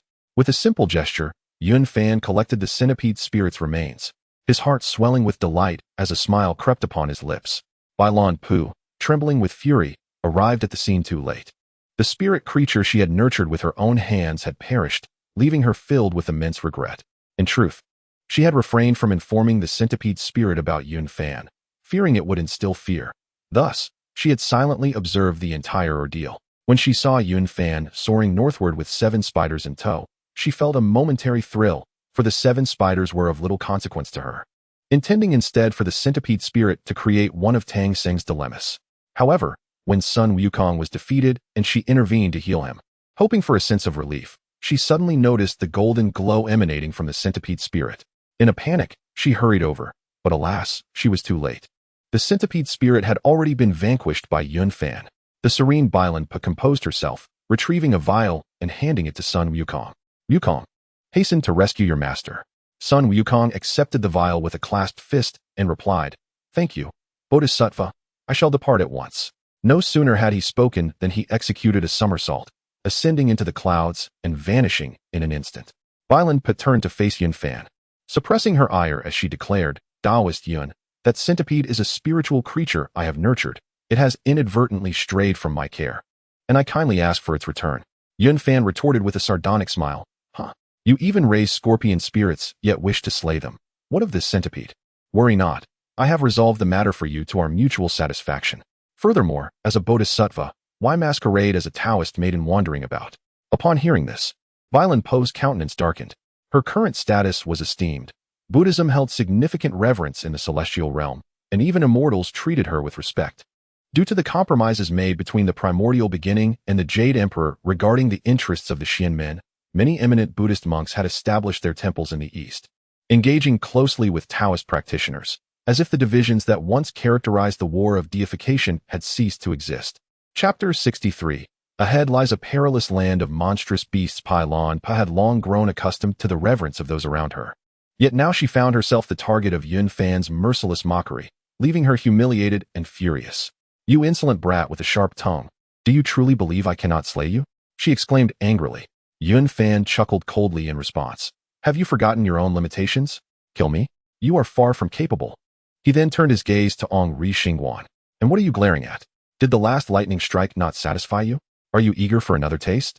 Fuming, Pylon Pa trembled with rage, stammering You. How can you be so outrageous? This is utterly preposterous. At that moment, Bai Su Zhen and the others arrived, and upon hearing Yunfan's tone, they couldn't help but stifle their laughter, bowing their heads to suppress their amusement. Yunfan continued, "Spare me your theatrics. You practitioners of the Buddhist faith have grown spoiled. Had I been born in ancient times, you would not dare to act so brazenly. I shall not return the centipede. If you wish to strike, then come forth. If not, I shall take my leave. Moreover, cease your pretense of compassion. Those 7 spider spirits, the scorpion spirit, and the tree demons from Thorny Ridge have toiled for years in their cultivation, yet you brazenly scheme against them, leading them to their demise. I hold your actions in utter contempt." With that, he disregarded the stunned Pylon Pa and departed alongside by Su Zhen and his 3 disciples. Yunfan was acutely aware that there were ulterior motives behind the events at Thorny Ridge orchestrated by Pylon Pa. Given the pretense of the situation, he decided to embrace the chaos, for what could she possibly say? Though she spoke harshly, uttering dismissive remarks, Pylon Pa stood bewildered. Yunfan's rudeness was merely a reflection of his disdain for hypocritical individuals. While she could bluster verbally, any physical confrontation was out of the question. Should a conflict arise, it would undoubtedly lead to a catastrophic clash between the Buddhist and Taoist sections. Huanghuang supported the furious Pylon Pa, casting a cold glare as he watched Yunfan depart. This exchange had left Pylon Pa momentarily speechless, forcing her to swallow her indignation. The group then arrived at Huanghuang Temple, where they found Tang Sung and the others had regained consciousness and were resting indoors.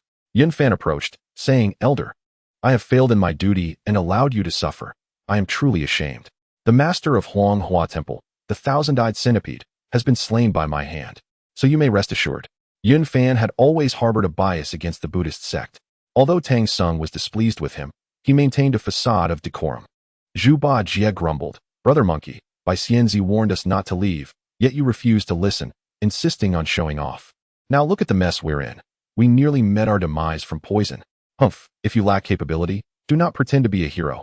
Sun Wukong, known for his thin skin and strong pride, was unwilling to concede.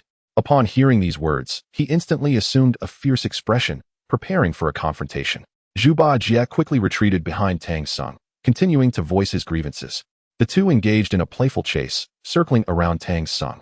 The situation has calmed, and Yunfan proposed, "Elder, as there is no longer any danger, why not rest at the Huanghuang Temple for the night and set off again at dawn?" Tang Sung joined his palms in reverence and replied, "Amit Ba, let us heed the words of the Taoist." With that, Yunfan paid no further attention to the others and sought out a room to rest. Bai Suzhen entered a chamber, and Yunfan followed her inside. She frowned slightly. "Junior brother, with so many rooms, why do you come in here?" He grinned mischievously and responded, "I simply wish to sleep beside my senior sister." Bai Suzhen covered her mouth and chuckled. "In this manner, you resemble a street rogue. If you aspire to lead a great sect, you must not be so frivolous." She seated herself on the edge of the bed, while Yunfan gently wrapped his arms around her waist from behind, saying, "Senior sister, there is no need to adhere too strictly to decorum with those who feign righteousness. Just look at how I treated the people from Thorny Ridge. I showed them no courtesy whatsoever." Bai Suzhen laughed. "Very well, I shall remember that." Yunfan softly suggested, "The night is deep, we should rest early." Thus, they leaned against each other for a brief respite. Suddenly, something crossed Yunfan's mind, and he quietly inquired, "Senior sister, do you still recall the contest you lost?" She nodded without hesitation. "Indeed, you won, and I conceded." Yunfan was momentarily at a loss for words, eventually muttering, "Then let us sleep."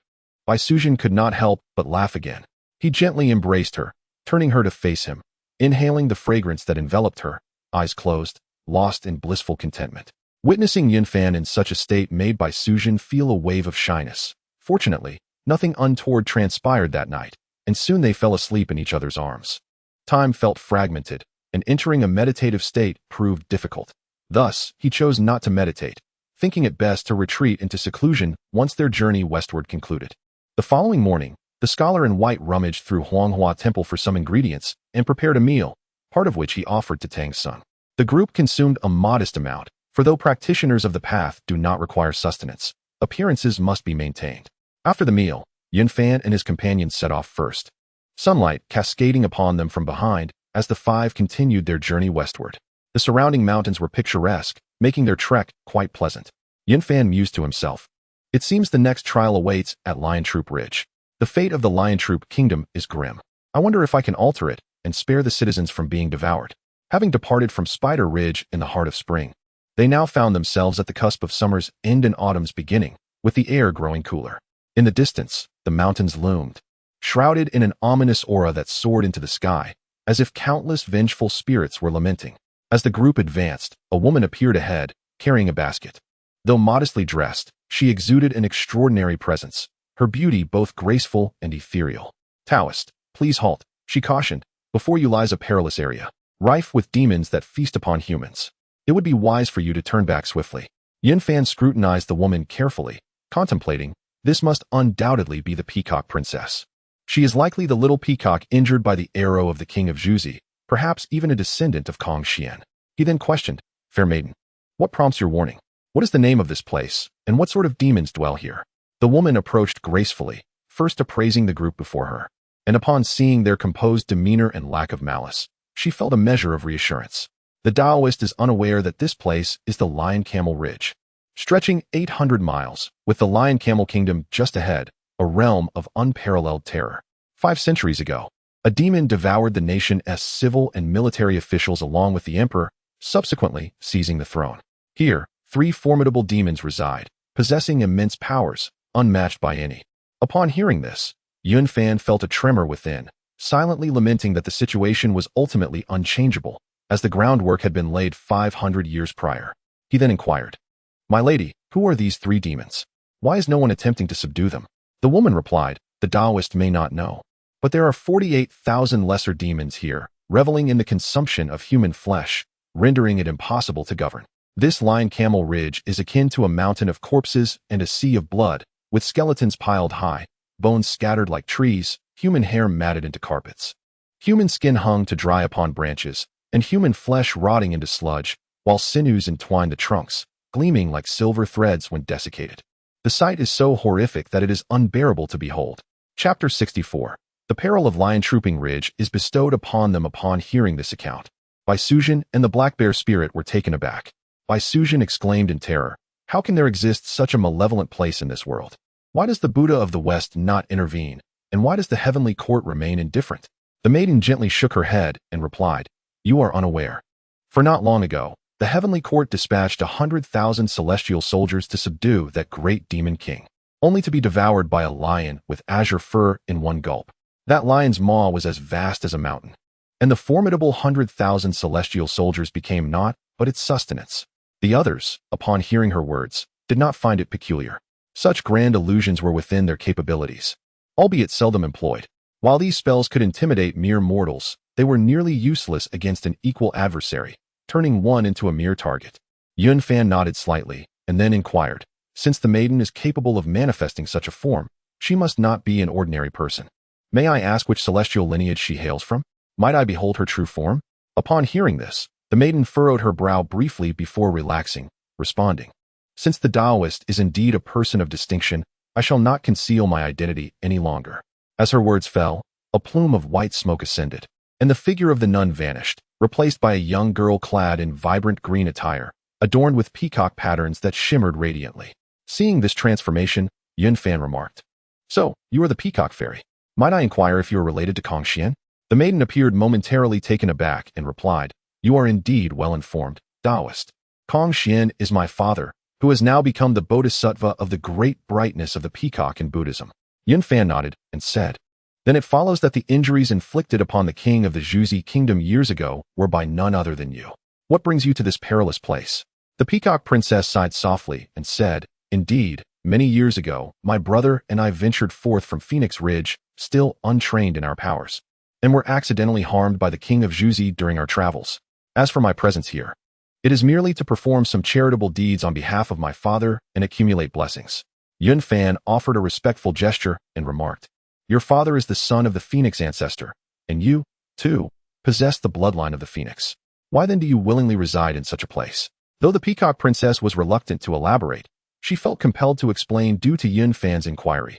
The man-eating demon king is a Dapeng, who is also my uncle. Thus I have no choice but to come.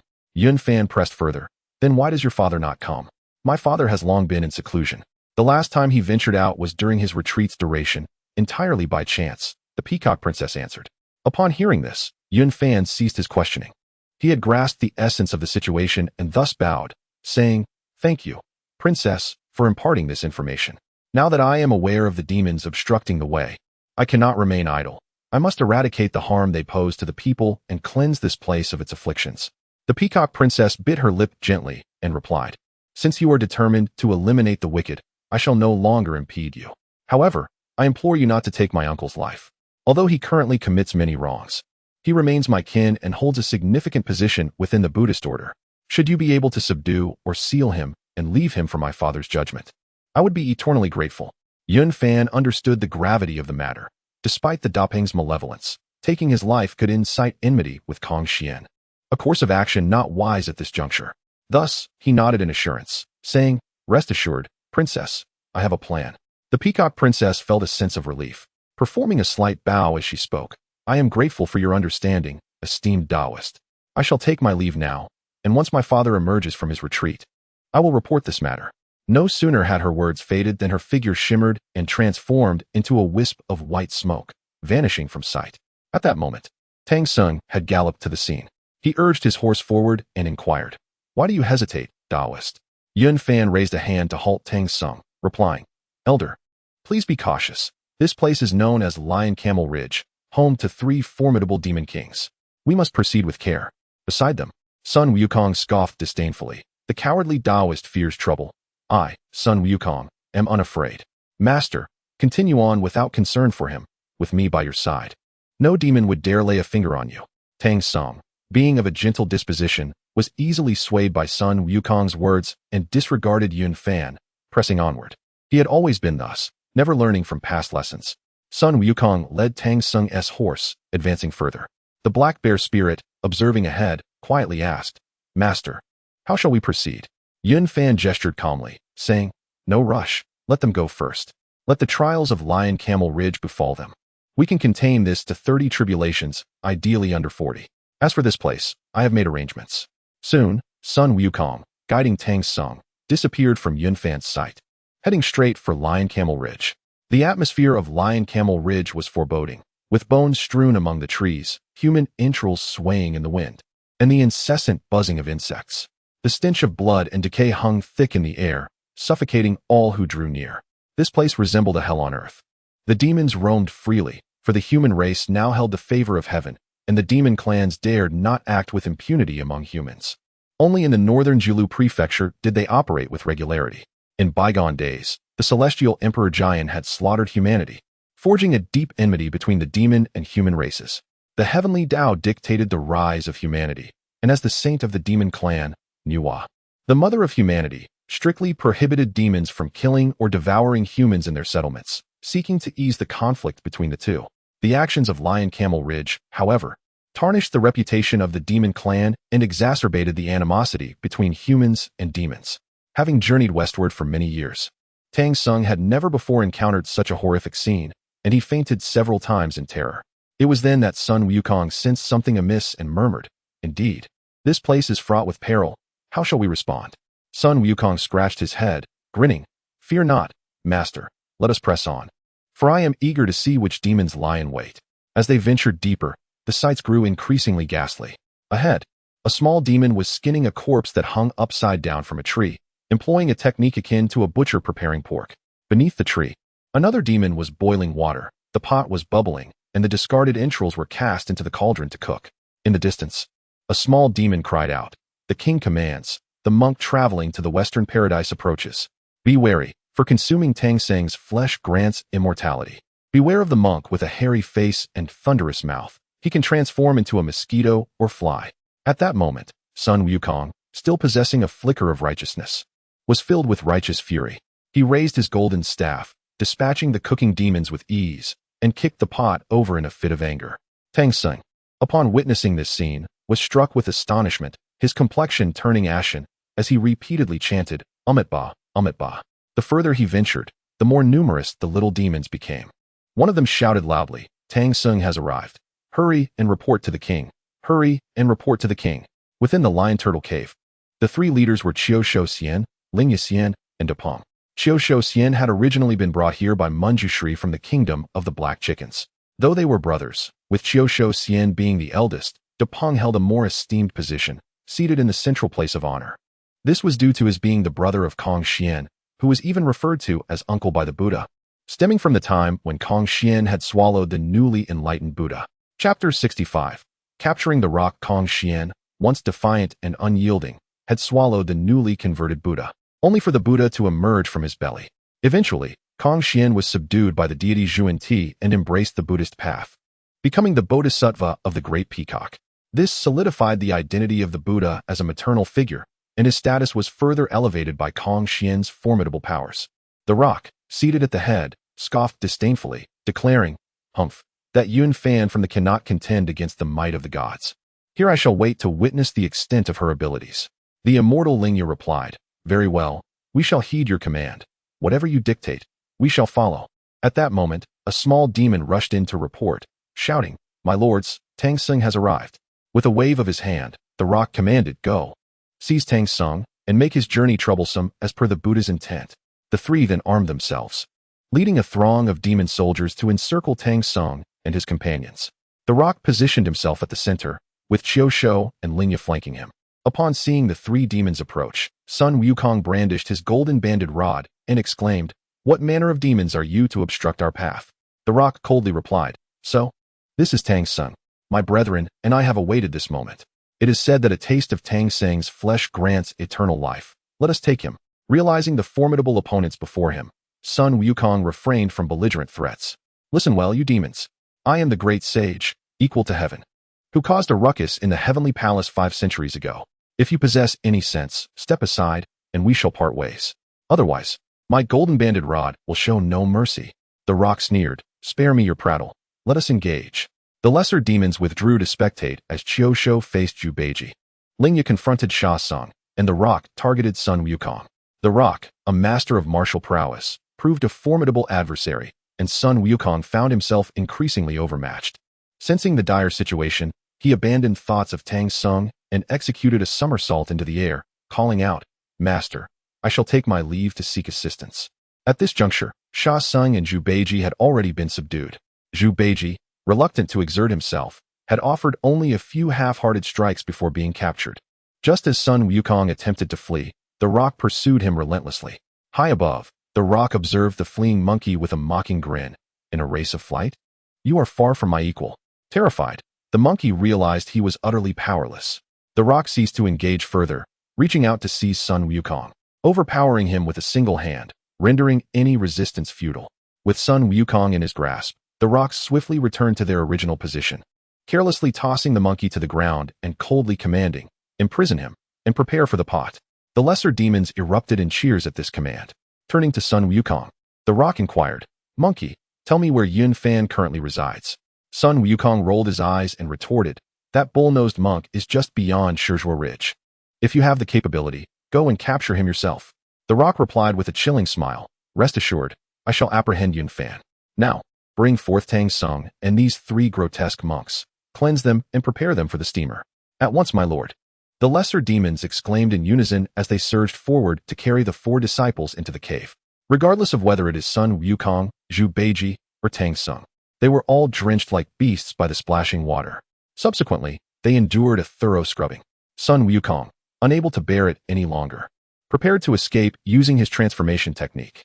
However, as soon as he made a move, he was captured by the Great Peng with a single hand. This Great Peng, emboldened by his formidable brother, displayed utter disdain for others, even showing little regard for the likes of Tathagata. He had descended to the mortal realm to become a monster.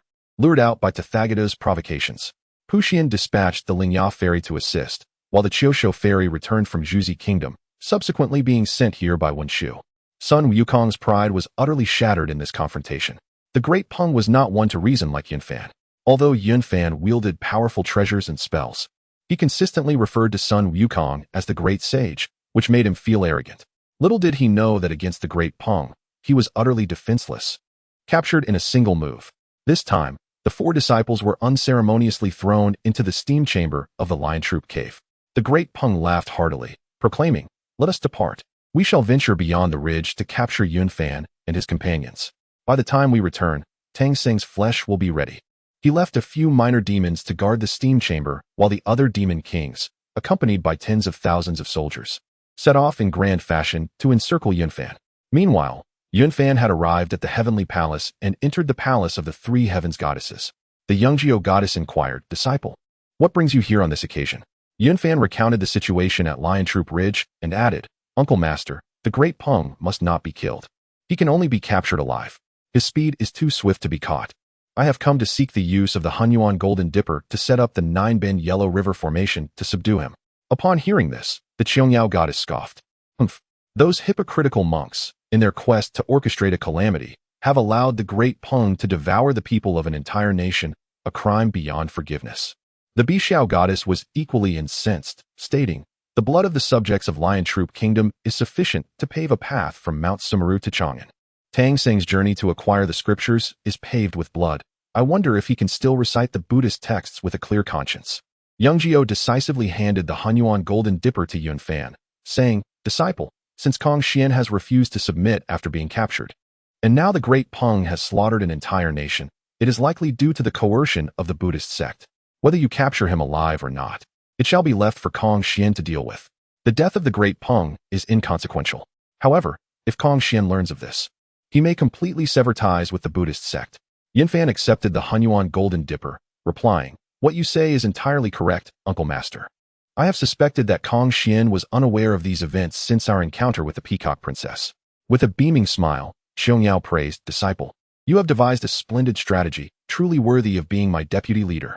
Work diligently, and I shall certainly support you. Here, take this golden jiao scissors. You may return it to me later." Bixiao also produced the dragon binding rope and said, "Disciple, take this dragon binding rope as well. We are currently serving in the heavenly court and have no need for such treasures." With heartfelt gratitude, Yunfan accepted the three treasures and solemnly declared, "Rest assured, Uncle Masters, I shall revitalize our great teaching, and when the next calamity arrives, I will surely rescue both of you." Afterward, Yunfan bid farewell to the heavenly palace and returned to the outskirts of Lion Troop Ridge. "Sister, how is the situation? Is everything all right?" Yunfan inquired eagerly upon their meeting. "Do not worry, my junior disciple. Tang Seng and his companions have been captured by us. The great Peng is indeed remarkable. The monkey has attempted to escape thrice, only to be seized and returned each time." Bai Suzhen promptly relayed the events that had transpired to Yunfan. Upon hearing this, Yunfan erupted in laughter and declared, "Splendid. This time, we shall capture the great Peng alive. I have procured the primordial golden dipper, and you, my sister, shall be in charge of wielding the binding dragon rope. Once I set the great formation to ensnare him, you shall strike and secure him. In my estimation, he has reached the pinnacle of the great Luo Golden Immortal, so we must not let our guard down." Bai Suzhen nodded in understanding, replying, "Very well, I comprehend." Yunfan handed the binding dragon rope to Bai Suzhen and imparted the incantation for its use. Just as the two were preparing, a cacophony of battle cries echoed from a distance, as the great Peng charged forth, accompanied by the white elephant, the green lion, and a host of minor demons, all exuding an aura of menace. Chapter 66. A fair duel with one hand gripping the Fang Tian Hua Ji and the other holding the Yin Yang Qi vial. De Peng approached with steady strides, his gaze cold and merciless. From his elevated stance, he spoke, "Are you Yunfan? Even the Buddha himself cannot contend with you? Before me today, you are nothing but a mere shadow. Your life is forfeit." Yunfan responded with a smile, quickly breaking into hearty laughter. "You dare to be so arrogant, relying solely on your formidable brother? Do you truly believe no one would dare to slay you?" De Peng joined in the laughter, his expression icy as he retorted, "My bravado stems from my capabilities. That so-called Monkey King could not withstand a single strike from me. Whether I am arrogant or not will be revealed in battle." Yunfan turned to Bai Suzhen, saying, "Sister, lend me your dual whips. I wish to match my martial prowess against him." Bai Suzhen handed over the whips, cautioning, "Be careful, junior brother. His skills are not to be underestimated." Nodding as he accepted the whips, Yunfan declared, "Let us engage in a true contest of skill." De Peng tossed his cloak to a nearby minor demon and handed the Yin Yang Qi vial to Ling Yixin, responding coldly, "Very well. Let it be a fair fight. I am aware of your treasures, so today we shall rely solely on our abilities, without artifacts." Yunfan agreed, "Indeed. Let the battle commence." With a powerful flap of his wings, De Peng soared into the air, his Fang Tian Hua Ji aimed directly at Yunfan, his eyes filled with pride and ferocity. "Yunfan, wielding the 13-section golden whip and clad in blue, ascended gracefully, exuding calmness. Though you have committed many vile acts, I, Yun Fan, am willing to engage with sincerity today. This battle shall be exhilarating. As Depeng flapped his wings, a tempest arose, sending the minor demons scattering in fear, retreating to a considerable distance. Bai Suzhen and the Black Bear Spirit also stepped aside, clearing space for the duel between Depeng and Yun Fan. At that moment, the silhouette of Princess Peacock appeared in the distance, her expression grave as she silently observed the battlefield. Attack! Depeng struck first, roaring as he spread his wings. The Fang Tian Hua Ji glimmered ominously, thrusting towards Yun Fan. Bring it on! Yun Fan did not flinch, propelling himself forward. The dragon emerged from the golden whip as it clashed with the halberd, producing a thunderous explosion. The mingling of demonic and celestial energies sent rocks flying and dust swirling around them. Both were compelled to retreat to evade the aftermath of their clash. One was the son of a phoenix, gifted beyond measure. The other, a disciple of a sage, wielding the most formidable lightning techniques of his sect, having withstood heavenly tribulations, possessed astounding strength. Yun Fan had previously relied on artifacts to confront enemies, never engaging in a truly exhilarating battle. Now, faced with such a formidable opponent, his fighting spirit soared. Lightning danced upon the golden whip, clashing repeatedly with the Fang Tian Hua Ji. Depeng, a master of martial arts, found it challenging to dominate his opponent despite his two-tier advantage. Rather, impatience began to surface. The relentless barrage of the halberd unleashed a tempest of energy waves. At this moment, Depeng was fully committed, a stark contrast to his earlier playful demeanor with the monkey. Both combatants held nothing back, exchanging blows in a fierce back and forth, having already clashed over 100 times, with neither able to gain the upper hand. At that moment, a sparrow descended from a distant tree, transforming into none other than Sun Wukong. He was astounded as he witnessed the fierce battle between the two combatants. Reflecting silently, these two possessed such formidable martial skills that even Erlang Shun might not surpass them. Earlier, Sun Wukong had cleverly utilized his shell-extricating technique to escape, defeating all the guards and rescuing his trapped companions before escorting Tang Sung to safety. In truth, the rock had merely orchestrated a calamity, having no genuine intention of detaining Tang Sung. Otherwise, how could Sun Wukong repeatedly employ his escape technique? Once Tang Sung was secure, Wukong learned that the rock was seeking trouble with Yun Fan, prompting him to return and transform into a sparrow to observe from a tree. It was then that he realized the earlier skirmish with the rock was merely a game. As the two engaged in combat, the great white elephant interjected. It appears that my third brother cannot subdue him just yet. We outnumber them. Let us first capture Yun Fan's disciples. The green-haired lion gripped his twisted lion blade, hesitating momentarily before nodding in agreement. Very well, I shall heed your counsel. Following the encounter in the kingdom of the Black Chicken, one could only imagine the hardships endured by the twisted-head immortal upon his return. He was now compelled to obey, with no alternative. The great white elephant commanded loudly, "You lot, follow me. Capture them without mercy." Among this horde of demons were not only lesser fiends, but also numerous formidable warriors. The Lion Trojan Kingdom was, after all, a gathering place for monsters, with many having achieved significant cultivation, all at the behest of the rock. The demon troops surged forward, and Bai Suzhen declared resolutely, "Do not fear. Let us engage in battle." Although she bore no weapon, she was well versed in sorcery, conjuring bolts of lightning and swirling flames, creating a tempest of fire and electricity amidst the demon ranks. The black bear demon brandished his black spear, aiming directly at the great white elephant. Ling Shuzi and the white-clad scholar joined forces to confront the twisted head immortal, the conflict escalating fiercely. Dozens of powerful demons besieged Bai Suzhen. Despite many being vanquished by her true flames and thunderous spells, the remaining fiends pressed forward relentlessly, undeterred. The battlefield resembled a raging inferno. Observing this scene from afar, Guanin's lips curled into a slight smile as she instructed Jin Mao, "Assist your two senior brothers and ensure the capture of Yun Fan's disciples. Eradicate them thoroughly." Jin Mao replied, "As you command, master." He then shook the purple golden bell and plunged back into the fray. The white-clad scholar and Ling Shuzi, being the weakest, were already showing signs of defeat. With Jin Mao's arrival, the two found themselves on the brink of life and death. Although Yun Fan was locked in combat with the rock, he remained acutely aware of the situation below. He coldly declared, "To overwhelm the few with the many, rock. Do not blame me for being ruthless." The rock bellowed in anger, "This is their own doing. It has nothing to do with me." Before his words could linger, Yun Fan had already disengaged, flying down to rescue his disciples, and the rock, honoring his word, refrained from pursuit. Yun Fan swiftly arrived, forcing back Jin Mao, the great white elephant, and the green-haired lion, commanding, "Sister, gather close." The five regrouped in one location. The rock roared in fury. "Who granted you permission to intervene? Do you not see that I am engaged in a fair duel?" The great white elephant retorted, "Third brother, do not be fixated on a single combat. It is imperative to capture the enemy."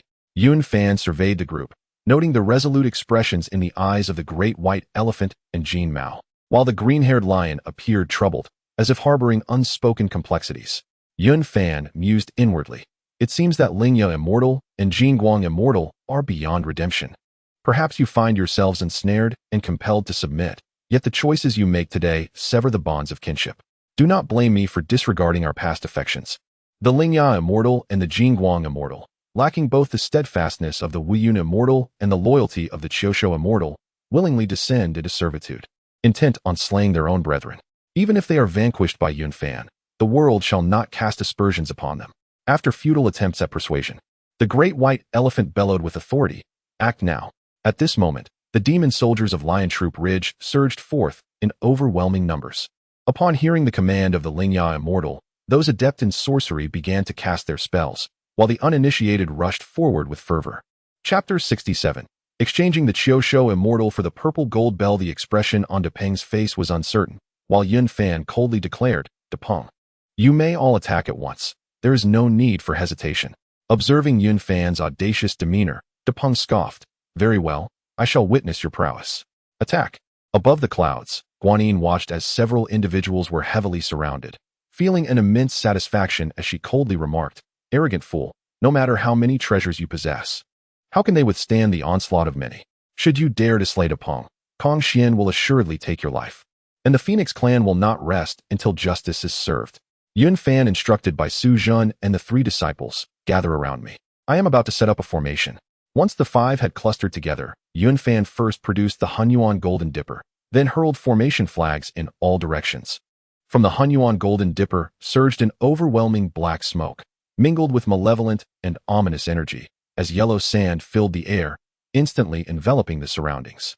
The demons charging at the forefront were completely engulfed, and the force of the impact surged outward like a raging tide. Sun Wukong's sparrows, witnessing the scene, were taken aback. Fortunately, they were flying at a distance and immediately flapped their wings to escape. Depeng, being the closest, exclaimed in alarm, "Ah, this is bad." Though he reacted swiftly, he ultimately could not evade the sweeping force and was drawn into it. On the cloud, Guanyin trembled at the sight, exclaiming, "The 9 years prior, she had been stripped of her top 3 flowers and sealed within her 5 energies in the 9, resulting in her fall from the status of a great Luo Golden Immortal. The 12 Golden Immortals, once all within the realm of Great Luo, had been reduced to the status of Golden Immortals after this calamity, facing a tragic fate. Had Yun Shao not shown mercy, Guanyin would have long since returned to the heavenly realm.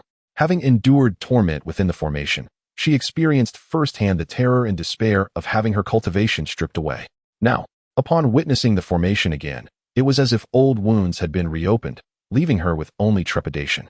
Within the 9, cold winds howled, and dark mists churned, obscuring the sun and moon, while the world was permeated with an eerie stillness and chill. The great white elephant and the golden-furred hound recognized the formation, crying out in panic, "Oh no, it's the 9. This is the end." Depeng, defying fate, activated his protective golden light to charge forth, only to find the formation boundless and directionless.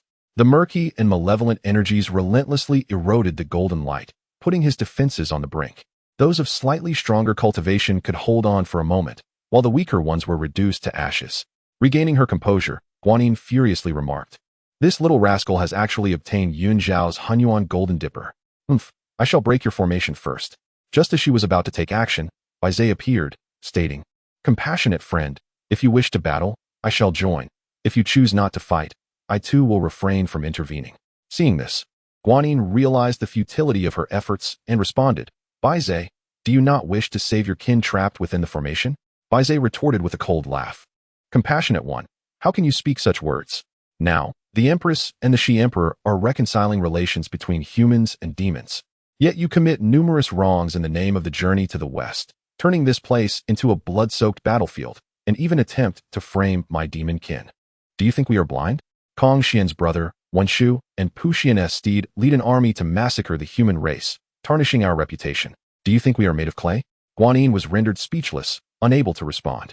In an instant, the golden-furred hound and the great white elephant were stripped of their 3 flowers, their 5 energies sealed, and their cultivation diminished to the level of golden immortals. Yun Fan cast the golden Jiao scissors effortlessly, severing the connection between the golden hair hole and the spirit tooth immortal, while also securing the purple gold bell. The azure mane lion and the dragon-headed immortal, though not directly attacked, struggled valiantly within the formation. Yun Fan commanded, "Sister, release the dragon-binding rope to capture the rock." Bai Suzhen responded, "Understood, sister." The rock, unwilling to concede defeat, vigorously flapped its wings and charged throughout the formation, its magical energy depleting rapidly. However, beneath its fierce exterior, terror gripped the rock's heart as it cried out, "Ah, you cannot kill me." At that moment, Bai Suzhen summoned the dragon-binding rope, which ensnared the rock without resistance, leaving it utterly exhausted and immobilized. Yun Fan subsequently dismissed the formation. As the array dissipated, the sight before them was chilling. Corpses lay scattered across the ground. Remnants of various demonic beasts including foxes, wolves, tigers, and leopards. Nearby, Sun Wukong felt a shiver run through him, a sudden wave of cold enveloping his body. In an instant, the rock that had once captured him was now firmly bound and sprawled on the ground. Not far off, the great white elephant lay cleaved in two. Much like the golden hair hole, its body severed as well. Sun Wukong regained his composure, silently reflecting. Today, I have learned that there are realms beyond my understanding. This Taoist with his formidable skills is indeed a force to reckon with. I, Sun Wukong, shall surpass him in the days to come. Despite the perilous situation, his indomitable spirit remained unbroken. He disdainfully regarded his own stunned expression before lifting the rock and moving aside. Bai Suzhen and the others escorted the azure mane lion away from the scene. Yun Fan spoke, "Sister, let us incinerate this place completely." Bai Suzhen nodded and unleashed the true fire of Samadhi, which swiftly engulfed the remains, leaving no trace behind. At that moment, Manjushri appeared, bellowing, "Beast! How dare you escape on your own? Reveal your true form." Yun Fan replied with a cold smile, "Manjushri, your steed has committed numerous atrocities. I will not allow you to take it away. Rather, let us strike a bargain. If you release its true spiritual seal, I shall present you with this superior spiritual treasure." He then produced the purple gold bell and offered it to Manjushri. In the West, spiritual treasures were notoriously scarce. Top-tier spiritual artifacts were exceedingly rare, and superior-grade treasures were even more precious. The 3 realms of today could not compare to the primordial chaos of yore, where rare spiritual materials were abundant. Even Laozi found it difficult to gather the necessary resources to forge the 9-transformation golden elixir. Pu Xian soon arrived on the scene, followed by Guanyin. Upon witnessing the demise of their respective steeds, the two were utterly astonished, for none could escape the clutches of the golden Jiao scissors. Pu Xian, filled with wrath, exclaimed, "How could you, child, wield such a lethal hand?" Yun Fan retorted coldly, "Lethal hand? What about you? Do you think you have the right to speak?" Guanyin gently advised, "Pu Xian, do not let anger consume you. The events at Lion Trojan Ridge reveal that our Buddhist sect has indeed erred. It is unwise to make a commotion. The rock is unruly and difficult to tame. Even the Buddha could not restrain it. This calamity ultimately rests upon the shoulders of our sect." The loss of their steeds was regrettable, yet Pu Xian felt a deeper discontent. For the spirit tooth immortal had just been subdued, only to meet a tragic end. In the hellish realm of the Lion Trojan kingdom, the burden of responsibility should have been shared by the rock and Pu Xian alike. The dragon-headed immortal hurried from the land of the black chickens, having not participated in this affair, thus bearing minimal guilt. Upon witnessing Yun Fan grasping the purple gold bell, Guanyin's resentment deepened. Her treasured artifact had been seized. Her steed met an untimely demise, and her dignity was utterly shattered. She wished fervently to rend Yun Fan into 1,000 pieces. Yet, with Bai's present, she could only harbor such thoughts in silence. Yun Fan gazed at Wenshu, lifting the purple gold bell, which shimmered with a chilling light under the sun. "Wenshu," he declared, "this is a superior spiritual treasure, a rare sight indeed. What say you? Will you exchange?" Guanyin, her expression grave, gently urged, "Respected Wenshu, the dragon-headed immortal has been suppressed by you for many years. His cultivation has plummeted, unable even to maintain the status of a great Luo golden immortal. Reduced merely to the realm of a Tai golden immortal, hardly worthy of consideration. It would be prudent to proceed with the exchange." Her words were earnest. imbued with a hint of concession. After a prolonged silence, Wen Shu finally nodded in agreement, consenting to exchange the dragon-headed immortal for the purple gold bell. Chapter 68. Extracting the primordial golden dipper, casting it above the lion troop city.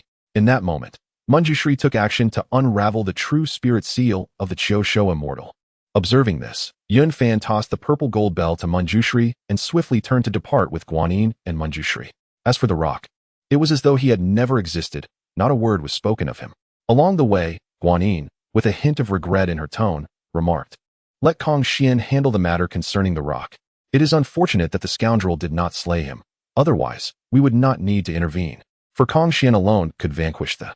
Manjushri nodded in agreement, saying, "The rock will eventually shed his 3 flowers and 5 energies, breaking free from the constraints of the heavenly path.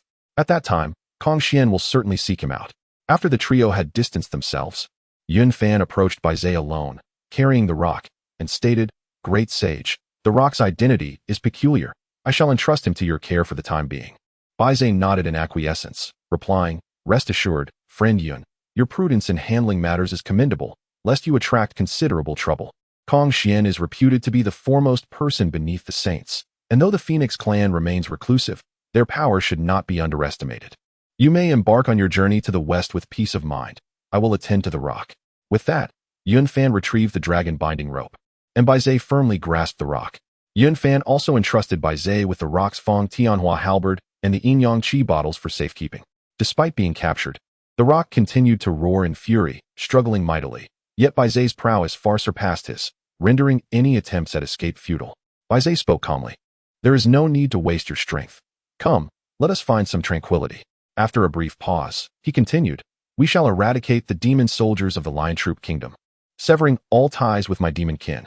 As his words fell, Bai Zhe took the rock and departed from Lion Troop Ridge, heading straight back to North Jilu Continent.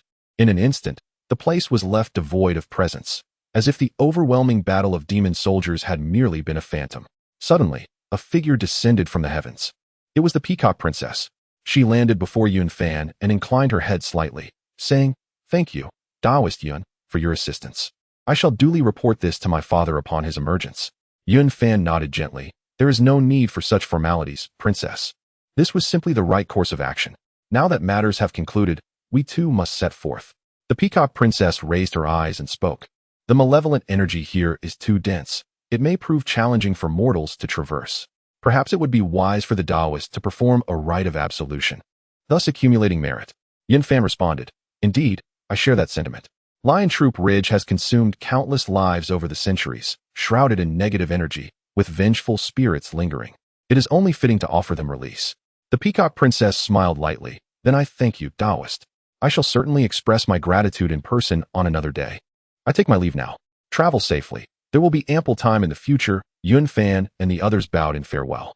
Once the Peacock Princess had departed, Yun Fan turned and instructed, "Let us proceed. Before we embark, we must set fire to these remnants, eradicating any potential threats."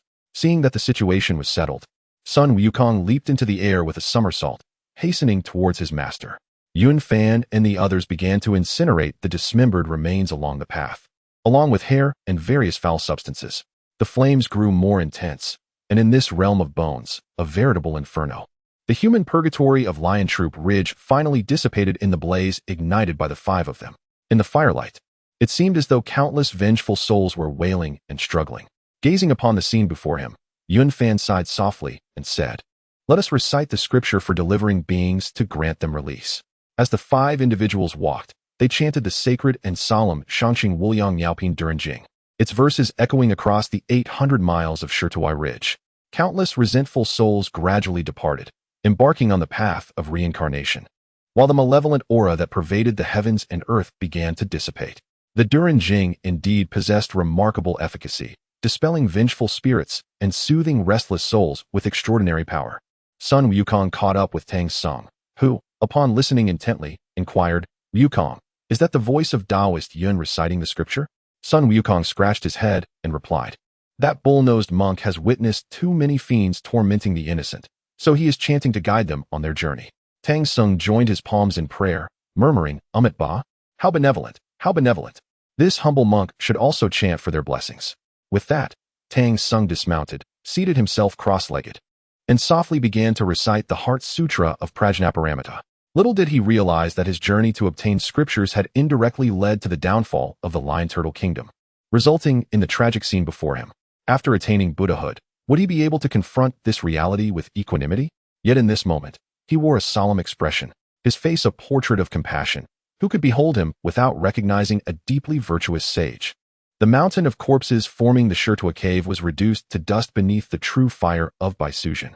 As night fell, the five completed their recitation, and the vengeful souls on Shirtua Ridge finally dispersed. The once gloomy and sunless 800 miles of ridge was now bathed in sunlight. The warm rays of the sun illuminated the earth, dispelling years of chill. While the small demons of Shirtua Ridge were eradicated, the denizens of Shirtua City remained blissfully unaware. The terror of Shirtua City rivaled that of Shirtua Ridge. After devouring a city's worth of citizens, the Rock proclaimed himself king, making this the only city outside of Beiju Luzhou ruled by the demon clan. Over 5 centuries, a rudimentary commercial system developed here. Yet no one noticed the fall of Shirtua Ridge. Tranquility still reigned within the city. A wolf-headed demon approached a wild boar's meat stall, carrying a corpse, and said, "Boar, slice me 2 pounds of human leg meat, and add a pair of hearts and livers, to enjoy with my drinks." He added, "This was freshly killed. I've drained the blood, so you can sell the meat." The wild boar grunted, "Back from hunting, are you? I'll cut it right away. It's already prepared." The wolf demon squinted and sniffed. "Ah, a delightful aroma. Old boar, your skills are indeed commendable. By the way, why do I notice fewer people in the city than before?" The wild boar chuckled. "You must not have heard, wolf. The 3 kings went to Shirtua Ridge, claiming they were waiting for a monk on a pilgrimage, believing that consuming Tang Sung would grant them immortality." The wolf demon clicked his tongue in astonishment. "Immortality? Truly remarkable. No more delay. I shall take my leave." With that, he picked up the prepared human leg meat and a pair of hearts, striding away with purpose. This place was inhabited by a myriad of small demons, most of whom, due to their limited cultivation, struggled to fully assume human form. Some sought to refine their bones, while others aspired to transformation. However, most of these small demons congregated in the towns, often partnering with one another, prioritizing bone refinement to gain the ability to speak. Only the python from Chijua Mountain, lacking the need for communication, focused solely on transformation. Although the dealings among the myriad of demons here are rather rudimentary, they have nevertheless established a system of exchange far inferior to the opulence of Base City. Their transactions are solely based on barter, with a disturbing focus on cannibalism. Despite their demonic appearances, these lesser fiends are entirely unconnected to the northern Julu continent. Merely ordinary spirits gathered over the course of 5 centuries from within a few hundred miles. Oblivious to the impending catastrophe that silently approaches, they remain in blissful ignorance. After purging the Lion Trojan Ridge, Yunfan soared directly to Lion Trojan City, where the horrific scene before him was utterly nauseating, rendering it almost unbearable to behold. The devastation here surpasses even the most harrowing of hells. It is unfathomable that such a place exists in the West Nyohi continent. Mere steps from the Spirit Mountain, those monks dare to torment Tang Sung while inflicting suffering upon countless lives. Enough is enough. Let me, a humble priest, put an end to this wretched sin." Yun Fan murmured to himself. Having spoken, he produced the primordial golden dipper and cast it into the sky above Lion Trojan City. The dipper suddenly enlarged, and with a deft hand gesture, it summoned tens of thousands of lesser demons within the city like grains of sand drawn to a magnet, lifting them into the air and drawing them into the vessel. The wolf demon, who had just procured human flesh, was suddenly airborne. Filled with a mix of astonishment and rage, "What is happening? What sort of treasure is this?" The wild boar demon and other slightly powerful lesser fiends found themselves equally helpless against the devouring force of the primordial golden dipper, all swept away like mere pebbles. Within the primordial golden dipper lies a malevolent and tainted aura, capable of corrupting the primordial spirit, destroying the 3 flowers, and dispersing the 5 energies.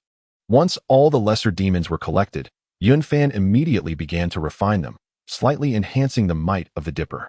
Chapter 69. The abduction of the children. Upon the conclusion of his task, he unleashed a torrent of flames, igniting celestial fire that swiftly reduced the city of Lion and Camel to desolate ash, eradicating all beings and traces, rendering the city non-existent henceforth. After accomplishing this, Yunfan recited the Sutra of Deliverance, purifying the residual malevolent energy in the vicinity and liberating countless vengeful souls, allowing them to reincarnate. The Lion-Camel Ridge is renowned as the most terrifying stretch along the journey westward, leaving one to ponder the intentions of the celestial Buddhas. Why would they entrust their schemes to the formidable yet unruly rock? Perhaps they did not anticipate such ruthless actions. Or perhaps they believed everything remained under their control. Once the matter was settled, Yun Fan rejoined his companions, and by Suzhen inquired, "Junior brother, how did the endeavor fare?" Yun Fan nodded in response. "The city of Lion and Camel has been obliterated, and the demons within have been refined by me." By Suzhen, possessing a kind-hearted nature, sighed softly. "Oh, junior brother, on this journey westward, all we have encountered are the monstrous fish nurtured by Guanyin, devouring innocent children. While the mount of the Bodhisattva wreaks havoc here." Yun Fan replied with a cold smile. "Perhaps upon ascending to divinity, they have grown arrogant. A path to enlightenment paved with lives. The city of Lion and Camel existed for 5 centuries, during which the gods of the heavenly realm tacitly accepted its presence." At that moment, the dragon-headed immortal, who had not yet departed, approached Yun Fan and expressed, "Nephew, I am grateful for your rescue." Yun Fan sighed and advised, "Uncle, the path to the revival of our great teachings is still long. It would be wise to return to Jinao Island for cultivation. Uncle Wu Yun has also been rescued by me." The dragon-headed immortal nodded in agreement. "Very well. I have been a steed for over 1,000 years. My cultivation has long since waned. Now that I am free, I shall return to meditate and refine my skills. I initially intended to pay my respects to the master, but without the attainment of the great Luo, I cannot withstand the chaotic energies." Yun Fan concurred. "Indeed, Uncle should focus on your cultivation.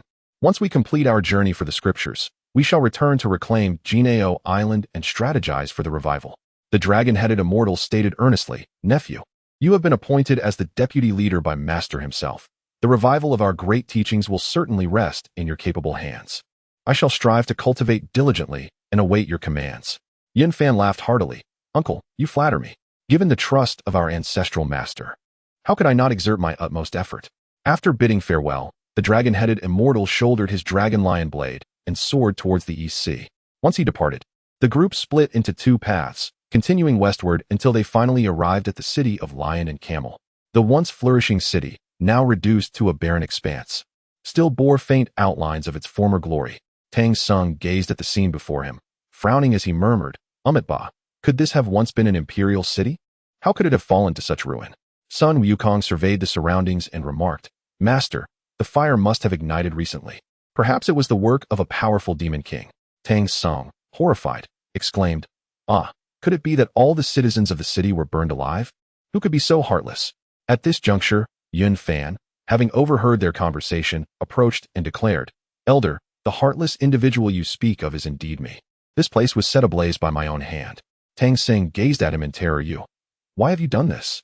How can you so carelessly harm innocent lives? Is it permissible to act with impunity simply because of your powers? Once we return to Chang'an, I shall surely report your malevolent deeds." Yun Fan smiled faintly. "Indeed, the citizens of this city number in the tens of thousands, all of whom have been refined by this Taoist. As for the reason, perhaps only when you attain Buddhahood will you comprehend it. Yet I wonder, by that time, will you feel any remorse?" Tang Sung, incensed, retorted, "You, Taoist, have journeyed alongside me, never harming a soul. Do you truly remain unaware of this?" Yun Fan's expression remained unchanged as he calmly replied, "There is no need for further discourse. We are not far from the Western paradise. I hope you harbor no guilt within." Tang Sung, speechless with anger, turned away, declaring, "This is utterly absurd. I shall certainly report this matter upon my return. Wukong, let us depart." Yun Fan let out a cold laugh and turned, saying, "Sister, let us also be on our way." Having witnessed Yun Fan's capabilities, Sun Wukong dared not act as recklessly as before, diligently guarding Tang Sung on their journey westward. The road ahead was long, marked by hardships, eating in the wind and sleeping under the stars, enduring fierce storms and snow-blocked paths. Throughout, Yun Fan and his companions forged ahead, tirelessly clearing mountains, constructing roads, and building bridges to cross waters. As winter yielded to spring, the landscape blossomed vibrantly. After 6 months of arduous travel, a bustling city finally emerged in the distance. A youth clad in plain robes pointed at the city gates, saying, "Master, we have arrived at another grand city. After such a long trek, it is indeed a rare sight to behold human habitation." The black bear's spirit chimed in. "The city gate bears the inscription Bicho City. It seems we are not far from Lingshan. Even the bhikshus have appeared." Yun Fan nodded slightly. "Indeed, We are approaching Lingshan. Let us enter the city and take a look. One by one, they entered the city, only to find numerous cages lining the streets, each containing children. Bai Sujin furrowed her brow and inquired, Senior brother, why are there so many children confined within cages in this city? What has transpired? Yunfan replied nonchalantly. We shall discover the truth with a little inquiry. She approached an elderly man gently and asked, Old sir, why are the children placed in cages here? The elder glanced at them and countered, You are not locals, are you? Yunfan responded, We are Taoists traveling westward to spread our teachings, having passed through this place. We seek clarification. The elder nodded, No wonder you are unaware. This land was once called Bichio Kingdom. It has now been renamed Children's Kingdom. Bai Sujin, perplexed, asked, Why the change of name? The elder beckoned them inside, cautiously looking around before shutting the door, and whispered, What you do not know, esteemed Taoists, is that our king married a beautiful queen, who became enraptured by indulgences, leading to his declining health. The royal relative proposed that a secret method could concoct a divine elixir, requiring the hearts of 1,111 children as the catalyst. These children are to be sacrificed tomorrow. Upon hearing this, Bai Sujin was filled with righteous fury. How can such a thing occur? The king is utterly foolish, and the royal relative is devoid of conscience. I must intervene. The typically gentle Bai Sujin now displayed a resolute and unwavering demeanor. Yunfan quickly urged, Sister, please remain calm. We must deliberate further. Bai Sujin, anxious, replied, Junior brother, with so many children's lives hanging by a thread, how can we not act to save them? Yunfan reassured her. Do not worry, sister. I will ensure the safety of these children. I have my plans. The elderly man anxiously inquired, Esteemed Taoist priests, can you truly save these children? Yunfan clasped his hands in reverence and replied, Infinite heaven's blessings, esteemed elder, please rest assured that we shall undoubtedly rescue these children. Simultaneously, Tang Sung and his companions entered the city, seeking refuge at an inn. It appeared they had anticipated Yunfan's movements, knowing he would inevitably come to their doorstep. Tang Sung was acutely aware that once Yunfan learned of this matter, he would not remain idle. Indeed, upon discovering the situation, Tang Sung was greatly taken aback and urgently asked Sun Wukong, Wukong, what shall we do? How can we save those children? Sun Wukong grinned broadly and replied, Master, do not fret. I shall summon a divine breeze and conjure a mighty wind to whisk all the children away. As dusk descended, a sudden tempest arose, sweeping away all the cages that held the children, leaving no trace behind. Chapter 70. Become your disciple. The street was suddenly thrown into chaos as soldiers hurriedly scattered in search of the missing children. Tang Sung inquired of Sun Wukong, Wukong, have you rescued the children? Sun Wukong scratched his head and replied, Master, this matter is not the doing of your old disciple. It may have been that bull-nosed Taoist who concocted this plan with me. Upon hearing this, the national uncle was taken aback. But when he learned that Tang Sung had arrived, he was filled with delight and hurried to the palace to report to the king, Your Majesty. The loss of the children is of little concern, but the heart of Tang Sung is a treasure. If Your Majesty can consume it, you shall attain immortality. The king, overjoyed by the news, asked, Is this truly the case, esteemed uncle? The national uncle nodded vigorously, Absolutely true. I shall send someone to capture Tang Sung at once. In a spacious courtyard, Bai Sujin ceased her magical incantations, releasing the children one by one from their cages and ensuring their safety. Her kind-hearted nature could not bear to see the children suffer. As night fell, she sought the assistance of an elder to find a secure place, successfully relocating all the children. Yunfan initially intended to use this opportunity to strike against the Chan sect, but now he had to abandon that plan. Meanwhile, the national uncle swiftly dispatched soldiers to encircle the inn, demanding the surrender of Tang Sung to procure his heart for the king's elixir. Tang Sung, stricken with fear, turned pale and urgently asked, Wukong, what shall we do? Sun Wukong chuckled, Fear not, master. I shall transform into your likeness, and you will take on my appearance to meet the king. Tang Sung, pounding his chest, proclaimed, Very well. If you can save my life, I shall become your disciple. At that moment, Zhu Beiji interjected, Master, the Buddha once spoke of the virtue of sacrificing oneself to feed the eagle. If you are willing to give your life to save these 1,100 children, it would be a boundless merit. Zhu Beiji found it hard to accept Tang Sung's fearful words and could not help but mock him. Tang Sung, slightly irked, was taken aback that the usually simple-minded Beiji would publicly expose his vulnerabilities and reprimanded, You fool. If I perish, who will go on the pilgrimage for scriptures? If you wish to become Buddhas, Bodhisattvas, or Arhats, you can forget it. Zhu Beiji scoffed inwardly, shameless old monk, Who cares for your Buddhism? I, the old pig, am a disciple of the great Xuanwu Emperor and Master Xiandu. My future is exceedingly bright, and I have no need for your hypocritical teachings. Although the soldiers had surrounded the inn, they did not forcibly take Tang Sung, merely stating that he would be brought before the king the following day to present his heart, and he was not to leave the premises that night. The next day, Yun Fan, accompanied by Suzhen and his disciples bearing documents, entered the palace to meet the emperor, along with Tang Sung and his party. Undoubtedly, the national uncle was none other than the White Deer Spirit, a disciple of the Antarctic Immortal, who had set these trials in wait for Tang Sung, not only to consume his heart, but also to propagate the doctrines of the Chan sect. Over the past 3 years, the king had indulged in the pleasures of the harem, neglecting state affairs, and the country of Bichio had effectively fallen under the control of the White Deer Spirit. Nevertheless, despite this, the state was managed with remarkable order, presenting a facade of prosperity. As Yun Fan stroked his chin in contemplation, he mused, "This calamity has come to an end. The Bailu Jing should not have been taken away. With numerous nations in the western Yo-Huzhou already pledging allegiance to the Jie Sect, we have too many adversaries. It would be wise to support a foothold for the Chan sect to alleviate the pressure." Having made up his mind, he proceeded into the grand hall alongside the others. Upon entering, Yun Fan spotted the national uncle and subtly transmitted a message. "You are the Bailu, steed of the southern pole immortal. We have matters to discuss." The national uncle was taken aback and silently replied, "Who are you? What is your intention?" Yun Fan responded, "You have managed the Bichio kingdom with great order, spreading the teachings of the Chan sect. Surely, your lord must be pleased. If that is the case, why not take this opportunity to transform this place entirely into a realm of the Chan sect? Your arduous task here is now complete. It would be prudent to focus on your preaching henceforth. Those young acolytes have been rescued by me. Let that Tang monk proceed westward." The national uncle pondered. "It seems this Taoist possesses remarkable abilities. If I refuse, it may lead to complications." Thus, he replied, "Very well, I shall heed your words, my friend." At that moment, the king turned to the Tang monk and inquired, "From where do the monks below hail?" The Sun Wukong, disguised as the Tang monk, responded, "This humble monk comes from the Eastern Tang dynasty, journeying westward in search of the true scriptures. I have come to pay my respects. I beseech your majesty to grant me a passage document." The king further inquired, "I have heard my national uncle speak of consuming your flesh to attain eternal life. Is this true?" Sun Wukong replied, "I am but an ordinary mortal, incapable of preserving my own life. How could my flesh grant longevity?" The king nodded in agreement and remarked to the national uncle, "I believe the elder speaks wisely." The national uncle responded, "Your majesty, perhaps I have misjudged. Allow me to clarify." With that, the national uncle approached the Tang monk and asked, "The journey to the west is dark and perilous. What benefits lie therein?"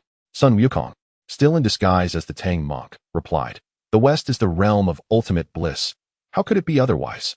The national uncle continued, "In the Buddhist teachings, is there a method to attain immortality?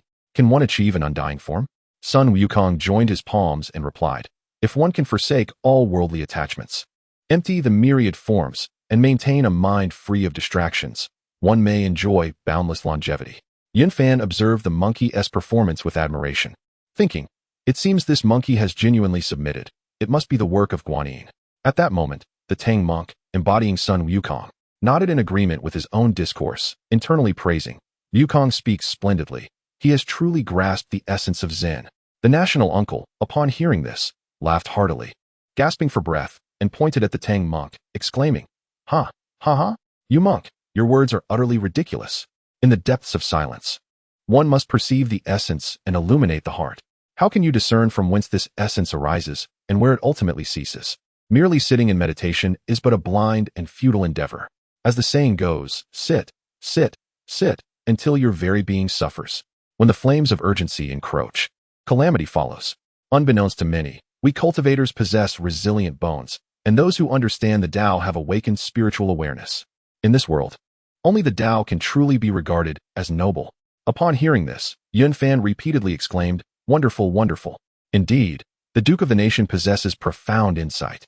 The king, upon seeing Yun Fan, inquired, "Esteemed Taoist, from whence do you hail?" Yun Fan bowed slightly and replied, "Venerable one, I am but a humble practitioner from the eastern lands, traveling to propagate the Tao while escorting Elder Tang on his pilgrimage to the west for scriptures." The king's expression softened upon hearing this. "So, a sage from the eastern lands has graced our kingdom. Since the arrival of the Duke, our realm has enjoyed harmonious weather and peace. I, the humble ruler, now suffer from a grave illness. Might you possess any wisdom to bestow upon me for prolonging my life? Chapter 71. A bounty of delicacies. Yun Fan replied with a smile. Naturally, there is a way. To be frank, Your Majesty, those children are not for your use, but rather they are whom I have rescued. To heal Your Majesty's ailment, there is no need for children. All that is required is your benevolence towards the common people, and I shall have a method to restore your health and extend your life. Upon hearing this, the king was filled with immense joy and eagerly inquired, Is what the Taoist says true? If you can indeed cure me, I shall no longer consume the hearts of children. This king's folly surpassed that of the rulers of the kingdom of Jie, yet the kingdom of Chochio, being near the western paradise, was a fitting place for the teachings to take root and hinder the expansion of Buddhism to the west. Thus, Yun Fan continued, I beseech Your Majesty to grant me a piece of red cloth. I will perform a ritual for you that will instantly restore your vigor and prolong your life. While true immortality is challenging to attain, even deities must endure tribulations. How much more so for mere mortals?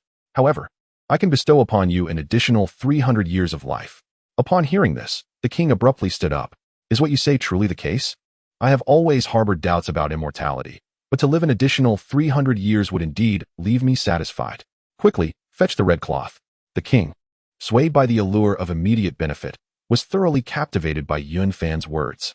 He thought to himself, how could immortality be so easily attained? For a mortal to live over 300 years is truly remarkable. The eunuch promptly presented the red cloth, and Yun Fan, shrouding it and employing his mystical powers, retrieved the last ginseng fruit and approached the king. Please, Your Majesty, close your eyes. As the king shut his eyes, Yun Fan discreetly breached the magical barrier, allowing the fragrant aroma of the ginseng fruit to waft into the king's nostrils before swiftly reclaiming the fruit. Although Sun Wukong and the royal minister attempted to peer through the red cloth using their powers, Yun Fan had already set his traps, leaving them utterly empty-handed. In that fleeting moment, the king seemed to traverse a millennium, entranced as he declared, What a delightful scent! This must be the fragrance of the heavens. I feel as though I have stepped onto the path of immortality. Just a whiff of the ginseng fruit could extend a mortal's life by 360 years. In an instant, the king's once declining body, ravaged by indulgence, was rejuvenated, his vitality greatly enhanced, as though he had returned to the vigor of his youth. Yun Fan mused silently. This king, though foolish, has stumbled upon good fortune. Beside him, the favored concubine, the fair-faced vixen, exclaimed in astonishment, Your Majesty, your hair has turned jet black. You appear much younger. The king, overwhelmed with joy, experienced a profound transformation and reverently addressed Yun Fan, Taoist. You are indeed an extraordinary being. Not only have I regained my youth, but I have also extended my life. I am at a loss for how to express my gratitude. Yun Fan smiled lightly. My path does not demand the renunciation of desires as Buddhism does. Yet as a mortal, Your Majesty, indulgence in pleasures ultimately harms your health. From now on, you must learn to exercise restraint. The children that were taken are housed in a large estate to the east of the city. I kindly ask you to dispatch soldiers to escort them home. The king felt a twinge of embarrassment, but nodded in agreement. What you say is indeed wise. I shall certainly comply. What that monk said about achieving emptiness to attain longevity is utterly absurd. If one were to truly achieve such a state, what would be the point of living for 1,000 years? Thus, the king immediately sent people to the grand estate in the east to return the children to their homes, one by one.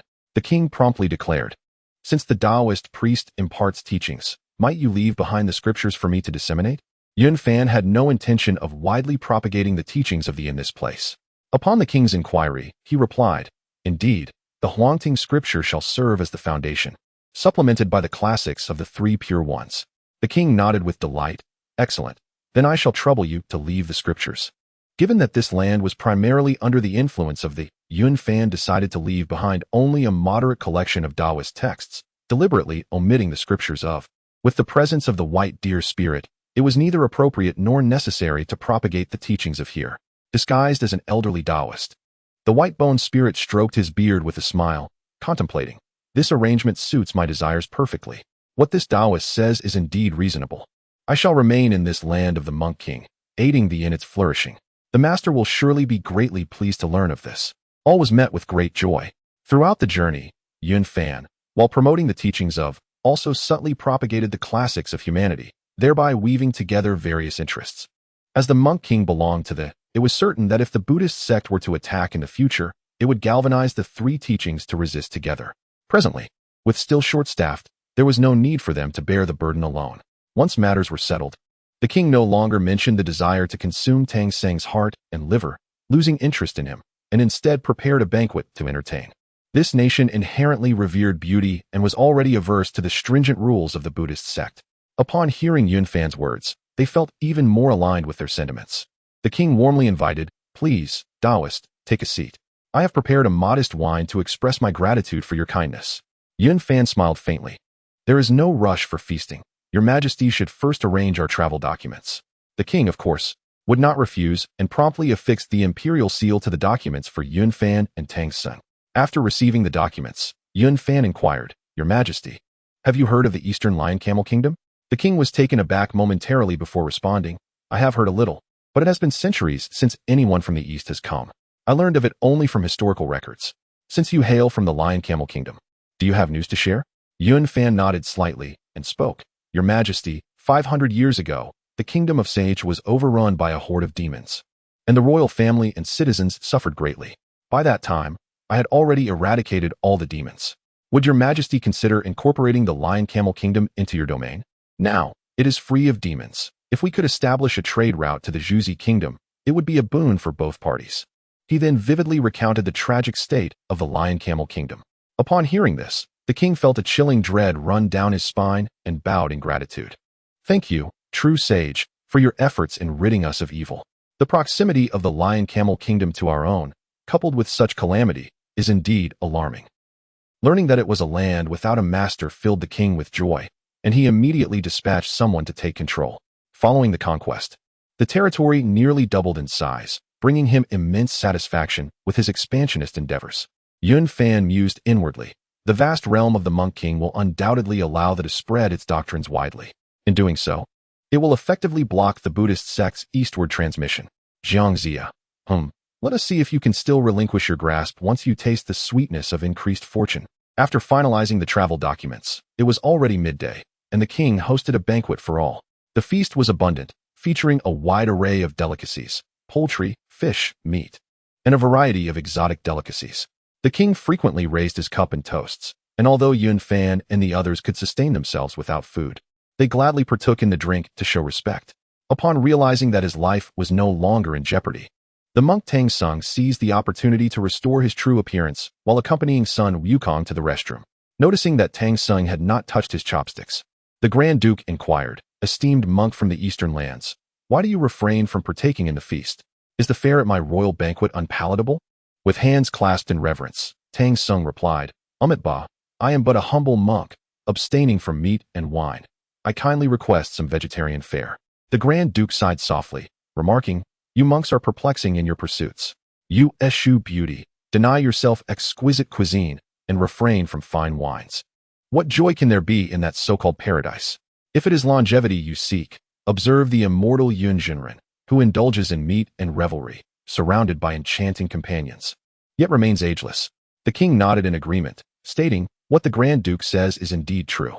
Without the pleasures of this world, what use is there in eternal life?"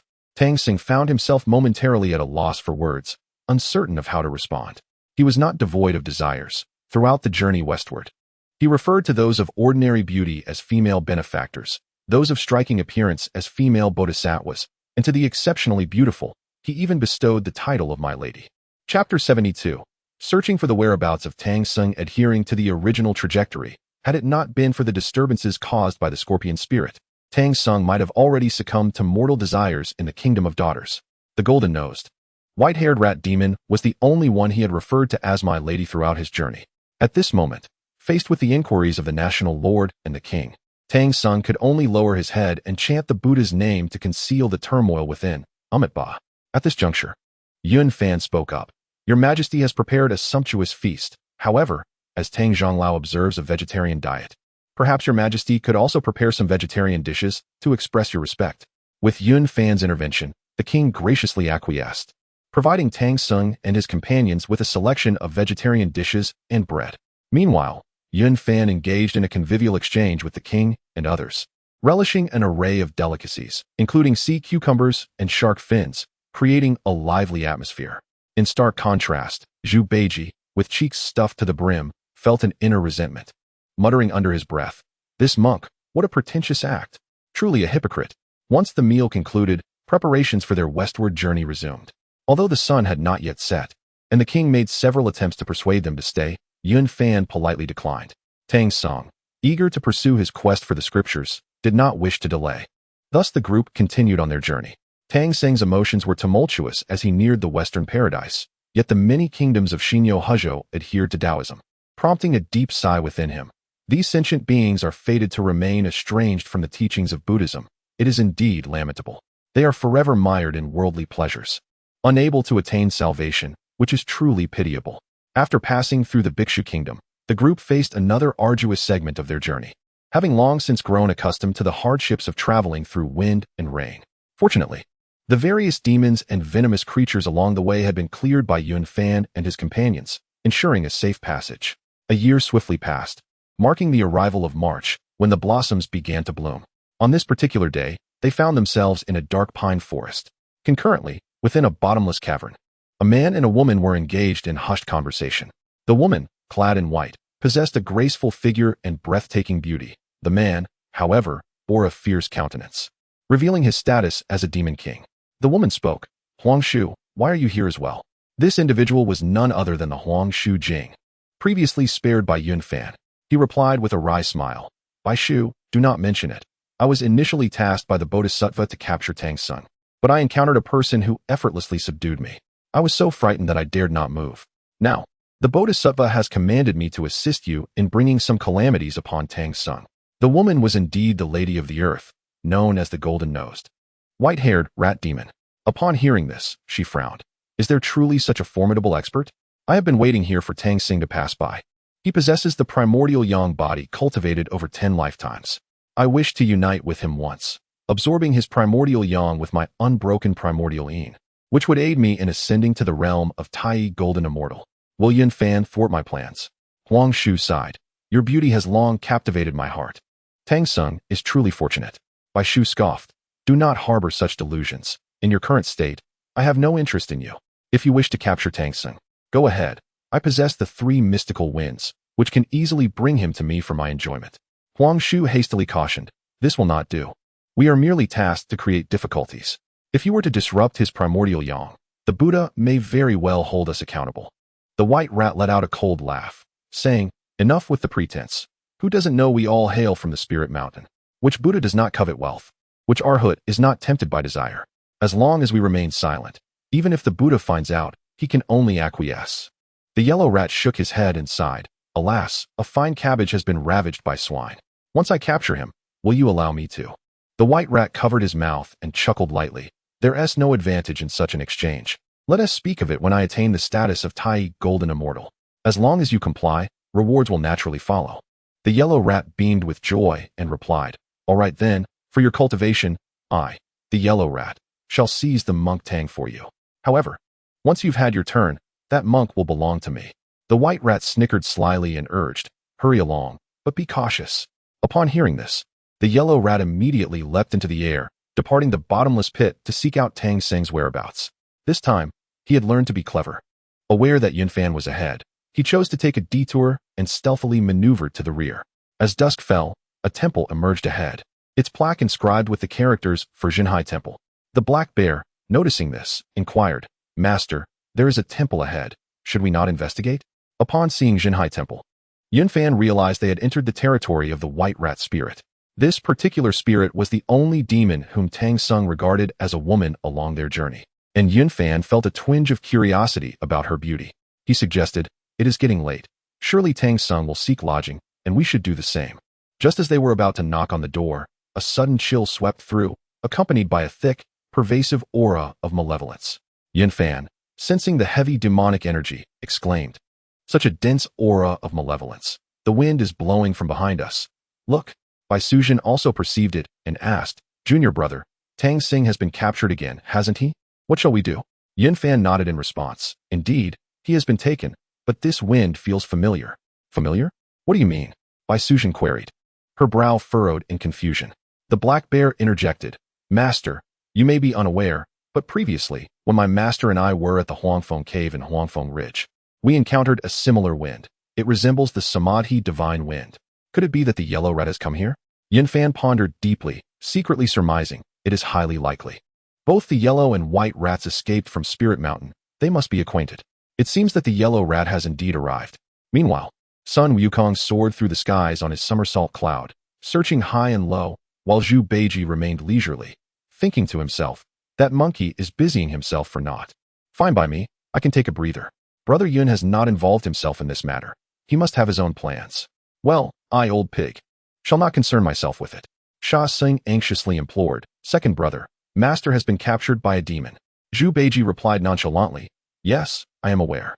Then why aren't you hastening to find him? Let that monkey handle it. What concern is it of mine? Second brother, how can you be so callous?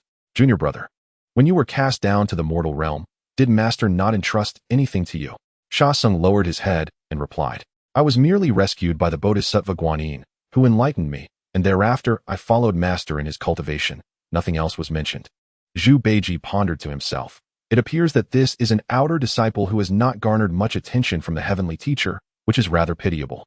Seeing that Zhu Beiji was unwilling to engage, Sha Xing had no choice but to seek out the location of the demon's lair on his own.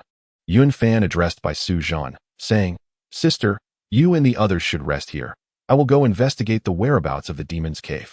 Bai Su Zhan nodded in agreement. Very well, junior brother, do take care. Yun Fan smiled slightly. It is likely the yellow weasel spirit. I have some connections with him, so there is no need for you to worry. Just wait for me here.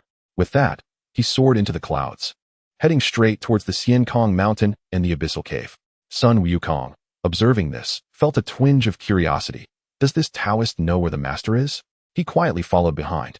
As Yun Fan flew towards Xiankong mountain, he directly entered the abyssal cave. Sun Wukong, noticing this, felt compelled to stealthily follow him inside. Chapter 73. Each one more alluring than the last in the depths of the abyss. The yellow rat's spirit erupted into laughter. White rat, behold.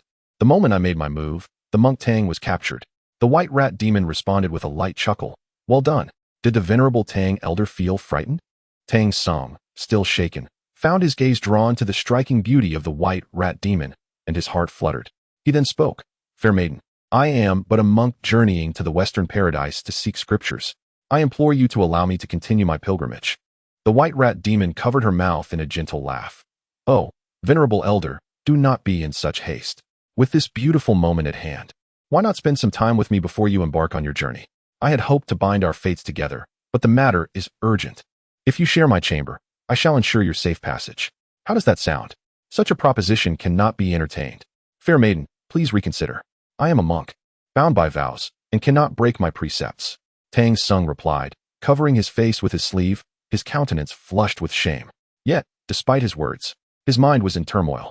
At that moment, Lady Di Yong gracefully approached, her figure enchanting, exuding an irresistible charm. Holy monk, do take a look. Am I not exquisite? Tang Sung stole a glance and quickly averted his gaze, reciting a mantra. Amitba, forgive me. O Buddha, forgive me. Ho ho ho. Come now, holy monk. Let us indulge together. Why endure such torment? Among the arhats of the western paradise, who has not been stirred by earthly desires. The seductive voice of the white rat demon was nearly suffocating, prompting even the yellow rat's spirit to sigh in resignation. The white rat demon turned to the yellow rat. You should step outside and not disturb my affairs. Reluctantly, the yellow rat complied, feeling regretful yet powerless.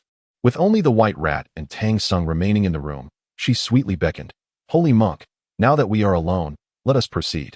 Tang Sung wrestled with his inner conflict. On one side lay the stirrings of mortal desire, and on the other, the strictures of his Buddhist vows, rendering his torment unbearable. Suddenly, the room trembled, and Yun Fan appeared out of thin air, clapping his hands in delight. What a splendid performance. Lady Di Yong is indeed unparalleled.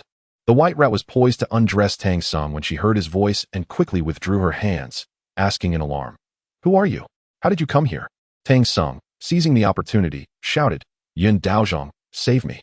Yet, deep within, he harbored resentment towards Yun Fan. Lady Di Yong, puzzled, inquired, Are you the Yun Fan that the yellow rat mentioned? Yun Fan replied, Oh, it seems the yellow rat truly made a visit here. No wonder I sensed something amiss with that gust of wind.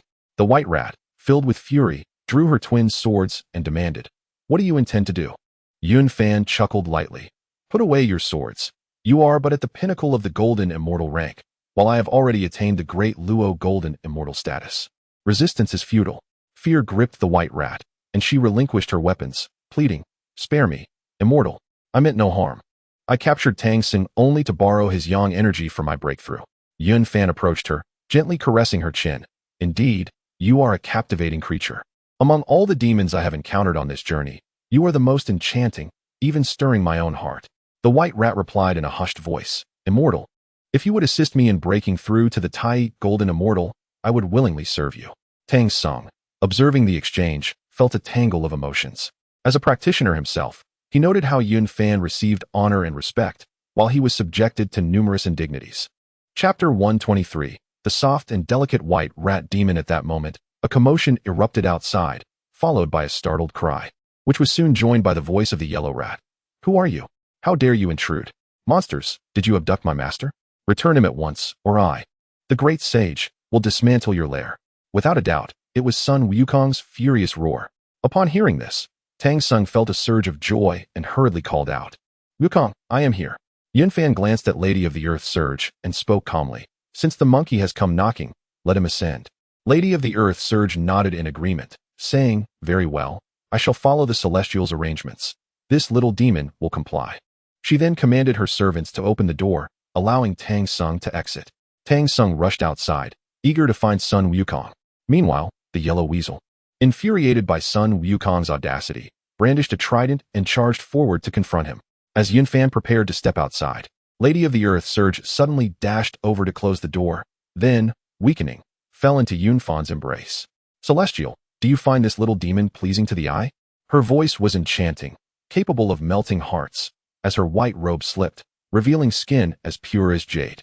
Yun Fan mused, "How is it that every demon escaping from the Spirit Mountain possesses such allure?" That scorpion spirit also resided in the Spirit Mountain, later taken by Bailan Pe. Could they possibly be of the same sect? He then remarked, "Your beauty indeed rivals that of the scorpion spirit from poisonous Enemy Mountain." Lady of the Earth Surge gasped softly, "Celestial, you have met my sister, the scorpion spirit? How is she? I heard she once pricked the Buddha with her poisonous needle and was brought down the mountain. I wonder how she fares now." Yun Fan recounted the events that transpired at poisonous Enemy Mountain, adding, "Had I not intervened, she would have long since reincarnated. You were also sent by that monk to create calamity, were you not? Once the calamity passes, you too shall face punishment." Hearing this, Lady of the Earth Surge's expression changed dramatically, and she whispered, "Those monks are truly heartless? Though I was born in the Spirit Mountain and have seen their hypocrisy, I never imagined they could be so ruthless." Yun Fan coldly chuckled, "Ruthless? The lion in Camel Ridge is truly ruthless. Do you believe my interference in your actions to be a hindrance to your good fortune? Have you considered that Tang Xing is guarded in secret by the 5 directions revealing deities and the 6 Ding and 6 Jia?" Lady of the Earth Surge lowered her head and softly said, "I know he was once the golden cicada, having endured 10 lifetimes while preserving his original yang body, which greatly benefits my cultivation." She nestled closer in Yun Fan's embrace, trembling like a frightened fawn. Yun Fan continued, "You fulfilling your duty by subjecting him to trials is commendable. If you wish, I can take you to accompany the scorpion spirit. She has a splendid abode in northern Jiulu, rich in cultivation resources, where no one can harm you." Lady of the Earth Surge exclaimed in surprise, "Ah, Celestial, you are so considerate of my sister, the scorpion spirit. I understand her captivating abilities. Could it be that you—" Yun Fan immediately shifted the topic. "Let us not dwell on such matters. This is not a place for lingering." However, Lady of the Earth Surge did not budge but clung to Yun Fan even tighter, nearly pressing herself against him. The intoxicating fragrance enveloped him, permeating his senses. "Celestial, given that you refer to my sister so affectionately, it is certain you have shared intimate moments. I implore you, grant this little demon a chance, please." Her voice, delicate and alluring, combined with her breathtaking beauty, explains why Tang Xing would exceptionally refer to her as my lady. This beauty is not one of demure grace, but rather an innate charm that captivates the heart. Even the scorpion spirit possesses such allure. It is truly perplexing why those who descend from the Spirit Mountain are all so strikingly enchanting. Chapter 74. Capturing my master. Yet attempting to flee, Yun Fan pondered quietly within his heart. Could it be that the monks of Lingshan are engaging in some peculiar form of training? At that moment, outside the cave, Sun Wukong caught sight of Tang Xing from afar and immediately shouted, "Master, Master, are you unharmed?" The yellow rat was taken aback, exclaiming, "How could you? You baldy have come out." Tang Sung hastily explained, "It was Taoist Yun and that female bodhisattva who permitted my exit. The king has already granted me passage." Upon hearing this, the yellow rat's countenance changed dramatically. He dared not linger and, disregarding both Sun Wukong and Tang Sung, hastily fled on a cloud. Seeing this, Sun Wukong's spirit was invigorated. What a vile creature! Having captured my master, he still dares to run. With that, he seized Tang Sung and soared out of the cave, only to discover that the yellow rat had already taken flight. Sun Wukong first delivered Tang Sung to Zhu Beiji, then grasping his golden cudgel, he mounted his somersault cloud and gave chase. How could he let slip a demon that fled at the sight of him?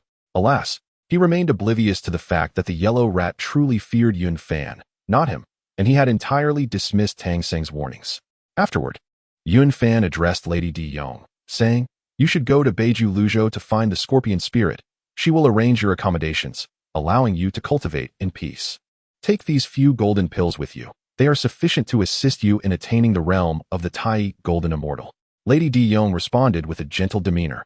"Esteemed immortal, I shall set off to seek Sister Scorpion now. Please remember to visit me once you have finished your tasks." Yun Fan helplessly waved his hand. "Go swiftly. Rest assured, I shall not forget." The white rat spirit nodded solemnly, took up her dual swords, and departed from the underground dwelling, heading towards Beiju Luzhou. Yun Fan had already provided her with the location. Although she ventured alone, there was no cause for concern, for she had already reached the pinnacle of the golden immortal realm. At this juncture, it was deep into the night when Yun Fan returned to Jinghai Temple. Tang Sung had long since returned and was resting within the temple, while Sun Wukong had yet to return. In fact, he had pursued the yellow rat all the way to Huanghuang Ridge. The yellow rat, wielding a steel fork, shouted, "You monkey! Your master has already returned. Why do you continue to chase me?" Sun Wukong retorted with a cold laugh. "You vile creature dare to capture my master. Do you not know who I am? I am the great sage equal to heaven, Sun Wukong, who caused a ruckus in the heavenly palace 500 years ago. Today, I shall rid the world of your menace and vanquish you, you rat spirit."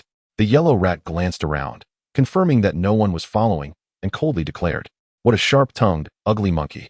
Today, I shall show you the prowess of your ancestor, the yellow rat. Prepare yourself." As the words left his mouth, the two engaged in combat. However, in true combat, the yellow rat was no match for Sun Wukong. The more they fought, the more exhilarated Sun Wukong became, his golden cudgel dancing like a tempest, rendering the yellow rat utterly defenseless. The yellow rat leaped out of the fray, exclaiming, "What a monkey! You truly possess some skill. Today, I shall let you witness the abilities of your yellow rat ancestor." With that, the yellow rat performed a gesture, unleashing a fierce wind that darkened the skies and swept Sun Wukong away, leaving him tumbling far from the fray. Sun Wukong, shielding his eyes, rolled about in distress. "Oh no, my eyes, my eyes." At that moment, a white mist rose from the ground, and an elderly man with a white beard appeared before Sun Wukong. The land deity arrived hastily and inquired, "Great sage, are you well?" Wukong, unable to open his eyes, replied, "Who are you?" The land deity responded, "I am the local earth god, and this is the foot of the small Sumer mountain." Upon realizing he was speaking to the land deity, Wukong felt a sense of reassurance and said, "Old man, I have been struck blind by a monster's breath and cannot open my eyes. What shall I do?" The deity replied, "Great sage, you must have fallen victim to the yellow wind monster's trick. I will take you to seek the Bodhisattva Lingji, who can heal your eyes." After speaking, the land deity assisted Wukong, and they stumbled their way to the small Sumer mountain. Upon explaining the situation to the Bodhisattva, the land deity said, "Great sage, I shall return now. The Bodhisattva will tend to your injuries." Wukong nodded, saying, Go, I understand." The land deity transformed into a wisp of white smoke and departed, while the Bodhisattva approached to heal Wukong's eye injury, chiding, "You, monkey, the land deity brought you here with good intentions, yet you offer no thanks." Wukong scoffed, "Humph, a mere minor deity. It is his duty. He does not merit my gratitude." The Bodhisattva shook his head and smiled wryly. Upon learning that the yellow mouse had successfully abducted Tang Song, and that the white mouse had taken the opportunity to mislead him, he felt a secret joy, realizing that this calamity was inevitable, and Wukong's injury was merely self-inflicted trouble. Thus, the Bodhisattva advised, "Wukong, do not be anxious. Take this wind-stabilizing pearl. It can counter the yellow mouse's wind techniques. After subduing him, bring him to me." Wukong accepted the pearl with a bow, exclaiming, "Thank you, Bodhisattva." Subsequently, Wukong, armed with the wind-stabilizing pearl, confronted the yellow mouse once more. This time, the yellow mouse's powerful wind technique faltered, and Wukong, filled with joy, disregarded the Bodhisattva's warnings and struck down the yellow mouse, incinerating his lair in flames. Just then, the Bodhisattva arrived and demanded, "You monkey, why have you slain the yellow mouse?" Wukong tossed the wind-stabilizing pearl back to the Bodhisattva and coldly retorted, "Humph, what use is such a monster? Better to eliminate it entirely. Bodhisattva, I take my leave." With that, he mounted his cloud and soared towards Jinhai Temple, coincidentally returning just as Yunfan arrived. Yunfan inquired, "Great sage, what happened with the yellow mouse?" Wukong raised an eyebrow, stating, "Humph, that monster has been dispatched by me. It was merely an old mouse that had gained some semblance of power." Wukong felt a sense of exhilaration and turned to seek Tang's son. Yunfan mused, "Strange. This monkey should not have been able to defeat the yellow mouse. Could it be that the Buddhist sect has silenced him after use? This matter is indeed unusual." Meanwhile, Bai Suzhen remained awake, having not returned. She asked, "Junior brother, why have you returned so late? Did something occur?" Unaware of the turmoil Yunfan had just encountered, he chose to say little and replied, "Nothing significant, just a couple of minor demons causing trouble. I am merely pondering how Wukong managed to vanquish the yellow mouse." Upon hearing this, Bai Suzhen felt relieved and did not press further, responding, "Junior brother, the matter has been resolved. Let us rest early. We must continue our journey tomorrow." Yunfan nodded softly and replied, "Very well, you should return to sleep." The two had grown accustomed to sharing quarters, and though they spoke little, there was a warmth in their companionship. The Jinhai Temple was originally unwelcoming to Taoist priests seeking lodging. However, Bai Suzhen bestowed a sum of silver upon the abbot, who immediately transformed into a gracious host, treating them as esteemed guests and, in turn, growing indifferent towards Tang's son. The Jinhai Temple, not insignificant in size, housed over 100 monks, offering superior meals and reasonably comfortable accommodations. Yet, it was peculiar that the main hall had suffered severe collapse. The Buddha statues had faded. The Arhat figures were askew, and the statue of Guanyin had been ravaged by rain, with the sacred vase lying shattered upon the ground. By day, monks were conspicuously absent, while at night, foxes scurried about. The surrounding walls had crumbled, and even the doors had vanished. Chapter 75. The Land of Great Power at the Break of Dawn. Tang Sung intended to pay his respects to the Buddha. However, upon witnessing the scene before him, he repeatedly chanted the sacred mantra, Amit Ba. "Abbot, how has the main hall fallen into such disrepair?" The abbot's expression flickered, and he responded in a vague tone, "Elder, you may not be aware, but this place is plagued by numerous bandits who frequently disturb us. We are powerless to resist and can only allow it to fall into ruin." Furrowing his brow, Tang Sung continued, "Amit Ba, how can you so carelessly abandon the Buddha's image? Where lies the dignity of the Bodhisattva? How can a humble monk find peace in worship?" The abbot hastily replied, "Elder, do not be anxious. Although the front hall is dilapidated, we have constructed a new one. Please follow me." Yunfan and Bai Suzhen also noticed the peculiarities of Jinhai Temple. He remarked to Bai Suzhen, "Sister, let us take a look. There may be hidden truths here." Thus, the two followed Tang Sung through a side door, and since Bai Suzhen had donated incense money, the abbot did not impede their passage. Upon traversing 3 gates, they were greeted by the sight of a resplendent hall, shimmering with golden light, which left everyone in awe. The brilliance of the hall was almost blinding. The Buddha statues were adorned in gold, and the steps were paved with white jade. The grand hall radiated a celestial blue light, while beneath the Parolo Pavilion, an imposing aura emanated. Tang Sung, upon witnessing this, felt a surge of reverence and immediately knelt before the Buddha statue in worship. Sun Wukong followed suit, bowing in unison. Observing this spectacle, Yunfan was suddenly beset by doubts, his brow furrowed in contemplation. Something seems amiss with Jinhai Temple. There are over 100 monks here. How do they sustain themselves? Monks do not engage in labor, yet live without want, even constructing such a lavish hall, indicating they possess considerable wealth. And those bandits occupy only the front hall, leaving the rear courtyard undisturbed.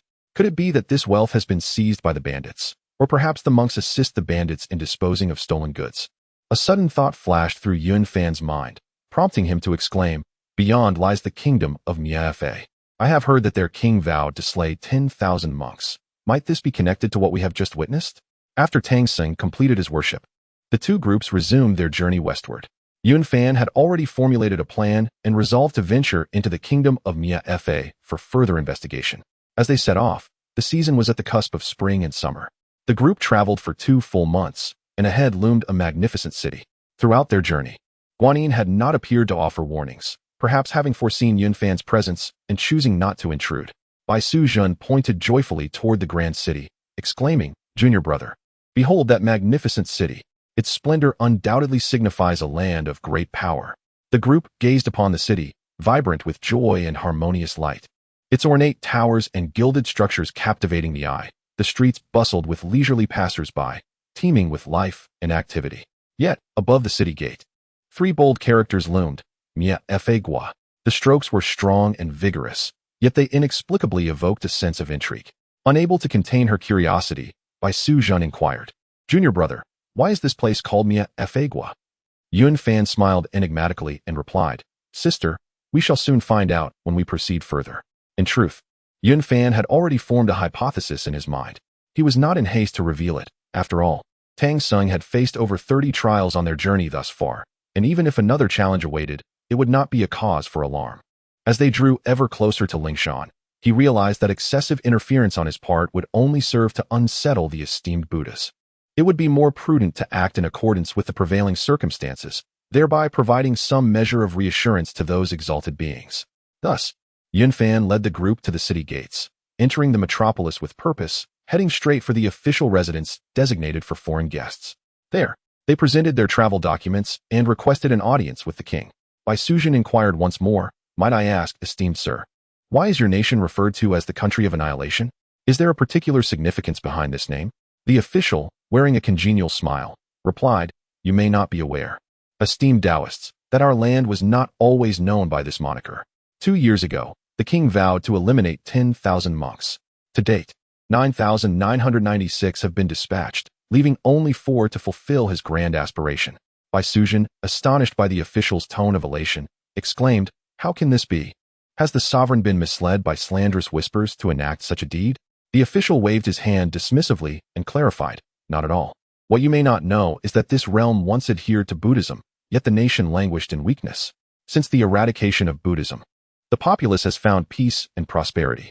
Initially, many believed the king to be misguided, yet now he is lauded by all." Upon hearing this revelation, Yunfan experienced a moment of profound clarity, finally grasping the root of the peculiar occurrences at Jinhai Temple. He nodded and said, "Now I understand. It has become clear to me why the king sought the destruction of the monks." Bai Suzhen, eager for more insight, pressed, "Brother, please elucidate the matter further." Instead of answering directly, Yunfan turned to the official and asked, "Esteemed sir, was this land once plagued by bandits, leaving the state powerless to intervene? Did the demise of the monks lead to true stability and prosperity for the people?" The official's eyes widened in surprise as he nodded repeatedly. "Indeed, you speak the truth. It was so.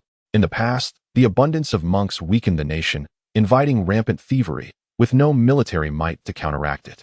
Now, everything has transformed. The citizens thrive, thanks to the king's sagacious decisions." Yunfan smiled slightly, his gaze intent as he continued, "Have you ever considered that the apparent disconnect between temples and bandits conceals a deeper intrigue?" The crowd listened intently, their expressions focused. Though Jinhai Temple was situated in a remote area, it was extraordinarily affluent, housing over 100 monks who engaged not in farming, but in indulgence. Dressed in fineries, such anomalies were, indeed, suspicious. Yunfan spoke with a steady tone, noting that while bandits roamed the surrounding forests, they had never disturbed the temple, indicating a tacit understanding between the two. Bai Suzhen furrowed her brow, contemplating before stating, "Are you suggesting there is a form of trade between them?" "Precisely," Yunfan affirmed. "While the temple is not a den of thieves, it maintains covert communications with them. The monks leverage the bandits' might for their own protection, while the bandits rely on the temple for refuge. The offerings made at the temple may not solely benefit the Buddha. It is likely that a portion is shared with the brethren in the mountains."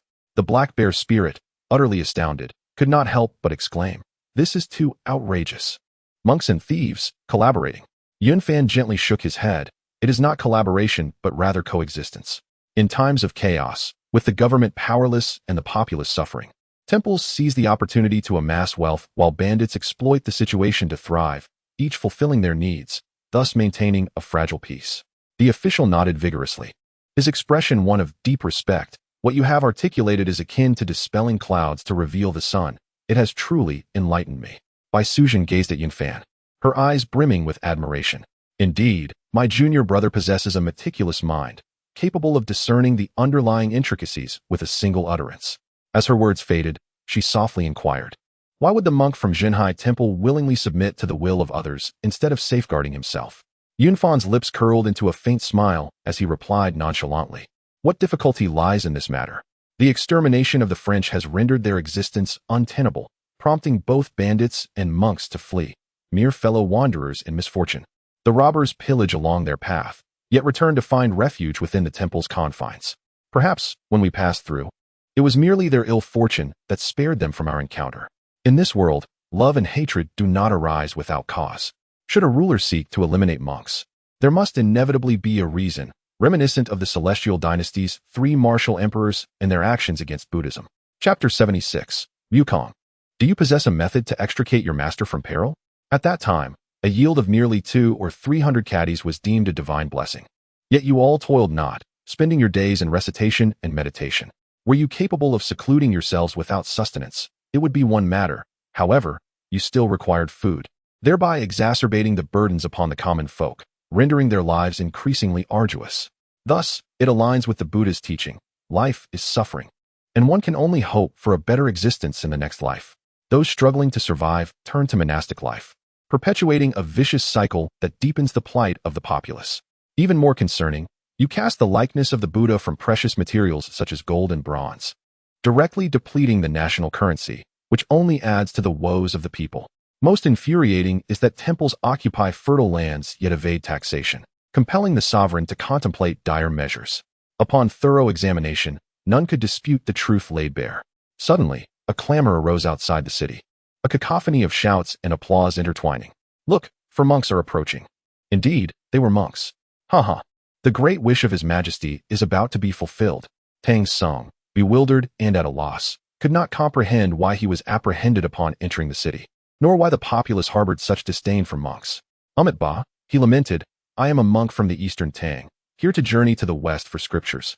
Upon my arrival in this esteemed land, I find myself ensnared." Sun Wukong, pushed by soldiers, was seething with rage, nearly annihilating them all. Tang Sung urged in a fervent tone, "Wukong, do not act impulsively. You must not slay mere mortals." The leading soldier retorted coldly, "Monk, regardless of your origins, your fate is unfortunate. The sovereign has ordered the execution of 10,000 monks, and we are short by 4. Your deaths will simply complete the count. Consider yourselves unfortunate." Tang Song, upon hearing this, was utterly aghast. "Alas, how can this be? Why is the sovereign so foolish?" The soldier, enraged, bellowed, "Impudence! How dare you speak ill of His Majesty?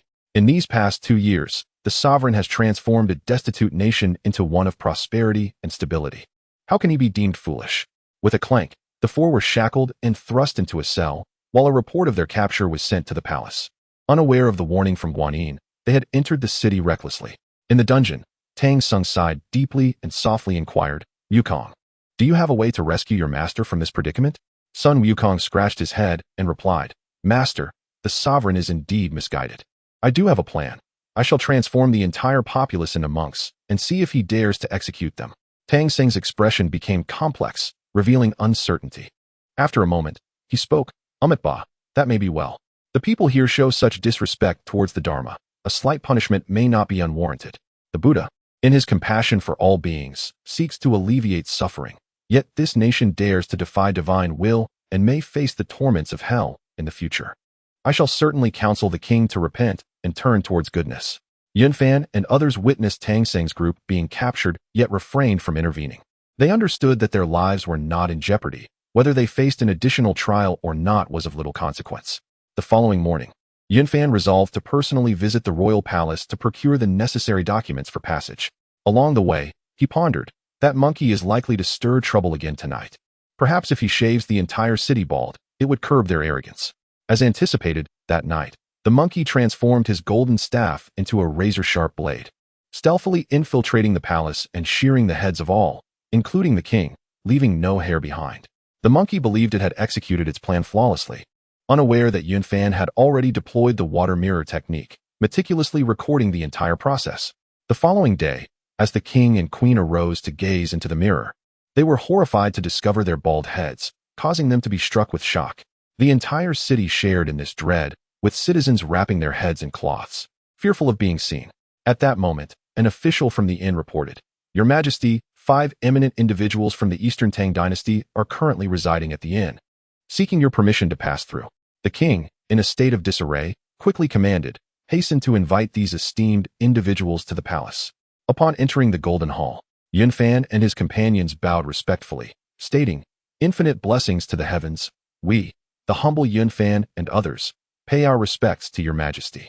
The king rushed down from his dragon throne, urgently saying, "You need not bow, esteemed ones.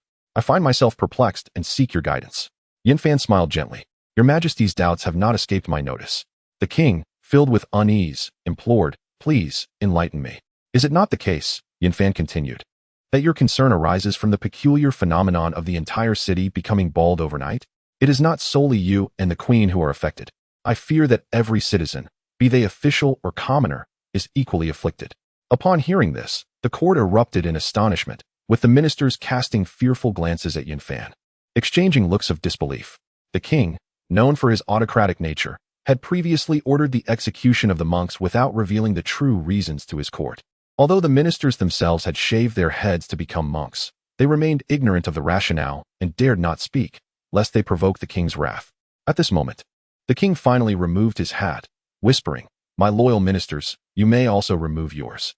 Seeing the king take the lead, the others promptly followed suit and unveiled their heads. The king, eager for answers, asked, "Esteemed ones, can you reveal to me the cause of this strange occurrence?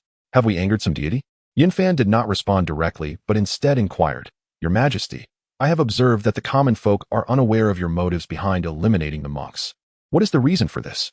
The king sighed, replying, "You may not be aware, but my kingdom borders on India, too close to the western heavens. Those monks have drained the nation's resources, leaving the people impoverished. I had no choice but to resort to this measure. This decision rests solely upon me, unaffected by my ministers or the populace." Indeed, as the king uttered these words, the entire court fell to their knees in contrition, exclaiming, "Your Majesty, we are incompetent, having failed to alleviate your burdens." At this moment, Yunfan stepped forward, stating, "Did your Majesty not mention capturing 4 monks yesterday? They too hail from the Eastern Tang. This incident is the work of that Sun Wukong. I implore you to investigate." As soon as he spoke, Yunfan employed the water mirror technique, revealing the dialogue between Wukong and his master, Tang Sung, along with the events of the preceding night. The king, filled with a mix of rage and fear, took a long moment before finally speaking, "Esteemed one, these monks possess formidable abilities, yet their character is lacking. What course of action should I take?"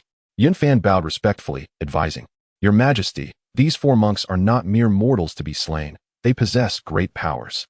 It would be wiser to grant them passage documents and allow them to journey westward." The king pondered for a moment before nodding in agreement. "Let it be as you suggest. Bring forth those 4 monks." As the soldiers were sent to fetch the individuals, the king inquired once more, "Esteemed one, what is the purpose of your journey westward?" Yunfan replied, "Your Majesty, this humble Taoist, accompanied by 4 companions, journeys westward, step by step, with the noble intention of propagating the teachings of the East and disseminating the principles of Taoism to benefit all sentient beings. This land lies within the realm of Tianju, where Taoism has long ceased to exist. Occasionally, a Taoist may pass through, and though the king may have heard of it, he has not delved deeply into the matter." Upon hearing this, the king displayed great interest, exclaiming, "I see. May I inquire what teachings the true sage imparts? Could you elaborate?" Yunfan began by recounting the origins of Taoism, meticulously detailing its various branches of study, the arts of medicine, divination, rain invocation, water management, and governance, alongside referencing philosophical texts such as the Huangting Jing and the Tao Te Ching. However, he intentionally omitted any mention of the teachings of the, pondering to himself, "Ahead lies the nation of Tianju. This matter cannot be rendered flawless. A flower is not fully bloomed, nor is the moon completely round. Such is the wisest course. In this westward journey, I have secured 7 parts of the teachings. Should I attempt to encompass the entirety of the world's wisdom, I would surely become a target for criticism. The remaining 3 parts may be graciously entrusted to the Rinjiao and Zhaojiao, allowing them to shelter my teachings from the storms of adversity. The matter of extinguishing the French threat may be left to the Rinjiao. This land is already the heartland of Buddhism. The struggle for faith must arise from Tianju." Upon concluding, the king, visibly delighted, remarked, "Quickly present these texts to me. I wish to examine them personally." Thus, Yun Fan instructed his disciples to present practical texts on livelihood, water management, agricultural tools, and portions of the scriptures from the Rinjiao. The king first perused the diagrams of waterworks and agricultural implements from the Tang dynasty, growing increasingly pleased as he read. After a considerable time, he sighed. I am profoundly grateful for the sage's impartation of wisdom. With these texts, my kingdom shall surely flourish further. Please, allow me to bow before you. Saying this, the king genuinely knelt to pay his respects. Yun Fan hurriedly stepped forward to assist him, repeatedly expressing humility. Chapter 77. The Taoist priest bestows 300 years of life upon your majesty after the king rose, he remarked. The grace of the celestial being and the sentiment of the emperor of the Tang dynasty are beyond what I can repay. Today, I shall compose a letter, requesting that you present it to the emperor on my behalf. He then proceeded to pen an official document, sealing it with the imperial jade seal, and solemnly handed it to Yun Fan. Filled with joy, Yun Fan graciously accepted the gift, envisioning the Tang emperor's delight upon receiving such missives. Before he could finish his thought, the monk Tang Xing and his companions were ushered in. The king of the extinguished nation was consumed with rage. Yet he heeded Yun Fan's warning that these individuals possessed magical powers and could not be harmed. Moreover, as they were pilgrims seeking sacred scriptures, any rash action could incite disaster. However, to ignore this matter would only exacerbate the public's fury. The king sternly interrogated, that monk, why does he rely on sorcery to shave the heads of all my subjects? Sun Wukong, his eyes wide with indignation, bared his teeth and retorted, foolish monarch, you have slaughtered over 10,000 monks. I merely administer a slight punishment, and now everyone is a monk. If you wish to kill, feel free to proceed. Witnessing this confrontation, the onlookers recoiled, hesitant to approach. Tang Xing joined his palms in prayer, reciting, Amitabha, why does your majesty harm my fellow disciples of the Buddha? We adhere to our vows, inflicting no harm upon living beings, and spreading goodwill, yet we suffer this calamity, which is truly unjust. I implore your majesty to lay down the sword and attain Buddhahood. The Buddha shall surely forgive your actions. Upon hearing this, Yun Fan could not contain his laughter. Tang Xing, puzzled by his mirth, inquired, why does Taoist Yun laugh? Yun Fan shook his head, sighing gently, and replied, Oh, Elder Tang, every event in this world has its cause and effect. Without a preceding cause, how could there be the present consequence of the monk's slaughter? You ponder the outcome without considering the cause. Is that not biased? Furrowing his brow, Tang Xing retorted, Taoist Yun, my disciples of the Buddha remain within their bounds, devoted to cultivation and aiding humanity. What, then, is this talk of cause and effect? Yun Fan nodded in acknowledgement. Indeed, you strive not for conflict. Yet your followers are widespread, leaving this nation destitute and plagued by banditry. If even dozens of thieves cannot be repelled, should not the monastic practices be reformed? Tang Xing, incensed by this assertion, reddened with fury, trembling as he pointed a finger at Yun Fan. Taoist Yun, considering our shared origins from the Tang, I have shown you courtesy. How can you utter such slander? It is utterly absurd. Yun Fan stepped forward, gently pressing down Tang Xing's hand, coldly stating, Elder Tang, I detest being pointed at. Speak with more civility, and I shall elucidate the matter. Sun Wukong, standing nearby, felt the sting of humiliation, glaring at Yun Fan with barely concealed resentment. Yun Fan turned with a smile to Sun Wukong. Ah, the great sage? Do you wish to strike? You are still far from my match. Even if you were to cultivate for another millennium, you would find no success against me. If your monkey head itches, I might just help you stretch your muscles. With that, he waggled his finger dismissively, a look of disdain upon his face. Sun Wukong, ablaze with fury, bared his fangs yet restrained his wrath, knowing full well he was no match for Yun Fan. Furthermore, Yun Fan was a companion on the emperor's orders, and the public humiliation of Sun Wukong was not something Tang Xing could overlook either. Tang Xing, in a fit of anger, declared, Very well, I shall hear your explanation. If there is no justification to be found, upon our return to Chang'an, I will certainly lodge a complaint with the emperor. The entirety of France, from the king to his ministers, was engulfed in astonishment. They had anticipated that individuals from the Tang dynasty would share a kinship of spirit. However, they were taken aback by the public dispute, each party clinging to their own assertions, which drew a curious crowd to witness the debate. Yun Fan regarded the monk Tang Xing with a cold gaze and spoke. If I, a humble Taoist, lack genuine insight, how could I dare to voice my thoughts? Let us commence from our initial encounter at the Zhenhai Temple. Thereupon, he meticulously recounted his observations from Zhenhai Temple to the various chaotic phenomena in France. Elucidating the intricate cause and effect, while narrating the insidious cycles and the potential collapse of national fortunes that lay ahead. Upon hearing this, the king suddenly burst into laughter, descending from his dragon throne to bow deeply before Yun Fan. What you have articulated is profound and entirely reasonable. For the sake of the state and its people, I would willingly descend into the depths of hell if necessary. The fault lies with me, not with the populace. Yun Fan felt a surge of respect and clasped his hands in reverence. Your Majesty, your wisdom is unparalleled, a rarity in history, and I am in awe.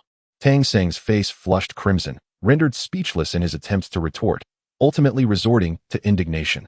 Preposterous. This is utterly incomprehensible. Yun Fan replied with a faint smile, Elder Tang. The Buddhist teachings advocate for the blessings of the afterlife, encouraging individuals to relinquish their worldly wealth in pursuit of future tranquility. In contrast, the Taoist philosophy emphasizes the rewards of the present life. Should one possess ambition, one may cultivate immortality. If lacking such ambition, one can still strive diligently to contribute to family and country. Thus, we have developed medical practices to alleviate suffering, engaged in divination to discern the times, and promoted irrigation to benefit agriculture, all genuine acts of benevolence towards the populace. A nation that embraces Buddhism may weaken, while one that upholds Taoism may flourish. This is a matter beyond dispute. While the ministers were perplexed by the Taoist perspective, the king nodded repeatedly, reflecting, I too have observed the flourishing of Buddhism. Yet the national strength has waned, which is why I have resorted to the eradication of the Dharma.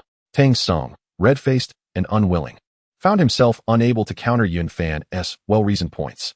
Yun Fan continued coldly, Your Buddhist sect gathers followers extensively. Yet have you ever witnessed my Taoist sect scrambling for incense offerings? Faith is a matter of fate. We Taoists act as a gentle spring rain, nurturing without sound. A Taoist temple may house at most 3 to 5 hermits. Have you ever seen us gather hundreds, as you do? Upon hearing this, Tang Sung was overwhelmed with shame, while Zhu Beiji secretly gave a thumbs up, silently commending the brilliance of Yun Fan's words. Finally, Yun Fan proclaimed, Your Majesty, your loyalty and righteousness for the nation and its people are commendable. I wish to bestow upon you an additional 300 years of life as a blessing. The king, filled with joy and surprise, exclaimed, Is this truly the word of a sage? Yun Fan bowed respectfully. Once I have spoken, my words are as binding as a horse-drawn carriage. There is no falsehood here. He then took out a ginseng fruit and presented it to the king for a whiff, instantly invigorating him with renewed vitality. Overjoyed at the prospect of an additional 300 years of life, the king was overwhelmed with gratitude. Yun Fan then said, Your Majesty, matters have concluded, and the hour grows late. I kindly request the issuance of a travel permit and an equivalent amount of unmarked paper. The king, reluctant to part ways, sighed, Sage, having just arrived in my realm, you wish to depart so soon? I truly find it hard to let go of this kindness. Would it not be better to remain for a shared luncheon before continuing your journey? After much persuasion, Yun Fan finally secured the royal seal on the travel document, agreeing to dine at the palace, thereby concluding the matter. Just as Tang Sing and his companions were feeling the sting of embarrassment, he remarked, The permit has been exchanged. We shall take our leave now. Having spoken, they paid no heed to Yun Fan, and the 4 disciples proceeded westward. Naturally, Yun Fan paid them no mind. If they wished to depart, let them do so. The corporeal form could be caught up within but a fleeting moment. Thus, Yun Fan and his companions enjoyed a leisurely lunch in the Kingdom of Destruction, conversing animatedly and deriving great pleasure from their repast. In the afternoon, Yun Fan rose to take his leave from the Kingdom of Destruction. By that time, Tang Sung and the others had moved ahead, their relationship with the Taoist having reached a point of irreparable fracture. Tang Sung and his companions were thoroughly exasperated with the Taoist, wishing fervently never to see him again. As they journeyed, the serene mountain scenery unfolded around them, shrouded in mist, with the landscape exuding a tranquil beauty. The 2 parties approached a great mountain, and by the roadside stood a humble thatched cottage, where an elderly woman leaned on her cane, gazing intently into the distance. Chapter 78. After years of travel, they finally arrived at Tianzhu. Tang Sung was engaged in conversation with an old woman, while Yun Fan, though aware of the situation, chose not to intervene, merely leading his companions past them. In his heart, Yun Fan mused, It seems we are destined to encounter that leopard spirit again. Its arrogance is somewhat amusing, and it possesses a measure of intellect. 3 days prior, within the cave, the leopard spirit sat regally upon a stone chair, flanked by its demonic soldiers. Beside a stone pillar, a woodcutter was bound. His face streaked with tears, he pleaded, My lord, I implore you, Grant me my freedom." The leopard spirit sneered, retorting, "You humans are hardly in a position to complain. Do you not hunt for meat? We consume humans. What is wrong with that? You were captured by me, which is simply your ill fate. Today, you shall be my meal." The woodcutter continued to weep, adding, "My lord, I lost my father at a young age, raised solely by my mother. Now at 40, I remain unmarried, and my mother is already 83. If I perish, who will care for her? I beseech you, spare my life." Upon hearing this, the leopard spirit appeared somewhat moved. "Rare is the filial son. You have placed me in a difficult position." It then commanded, "Lock him up securely. Ensure he is well fed. I shall ponder the matter further." Thus, the woodcutter was imprisoned deep within the cave, provided with sustenance, while the leopard spirit wrestled with its conscience. This indecision lingered for 3 days. On one occasion, a small demon reported, "My lord, the monk seeking scriptures approaches. He shall arrive shortly." The leopard spirit rejoiced, "Excellent. I shall capture him and enjoy a feast." As it passed by the woodcutter, the latter once again pleaded for mercy. In a good mood, the leopard spirit replied, "I shall seize the monk, and if I succeed, I will release you to care for your mother." At that moment, another small demon cautioned, "The disciples of Tang Sung are formidable. Do not underestimate them." It then suggested a strategy to lure them away, which the leopard spirit deemed plausible and agreed to. It promptly selected 3 capable little demons to entice Sun Wukong and his companions. Unbeknownst to the leopard spirit, Yun Fan remained unnoticed, and he refrained from intervening, quietly observing as the demon soldiers led Sun Wukong and the others astray. Bai Suzhen inquired, "Junior brother, shall we not intervene this time?" Yun Fan waved his hand, replying, "There is no need.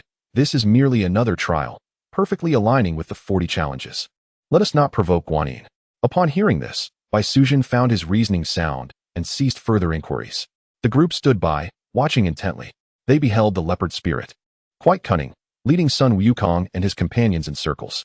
Ultimately, it conjured a fierce wind that swept Tang Sung away. Infuriated by the mockery, Sun Wukong stormed toward the demon's lair, shouting, "Demon, release my master at once. Otherwise, I, Sun Wukong, shall incinerate your lair."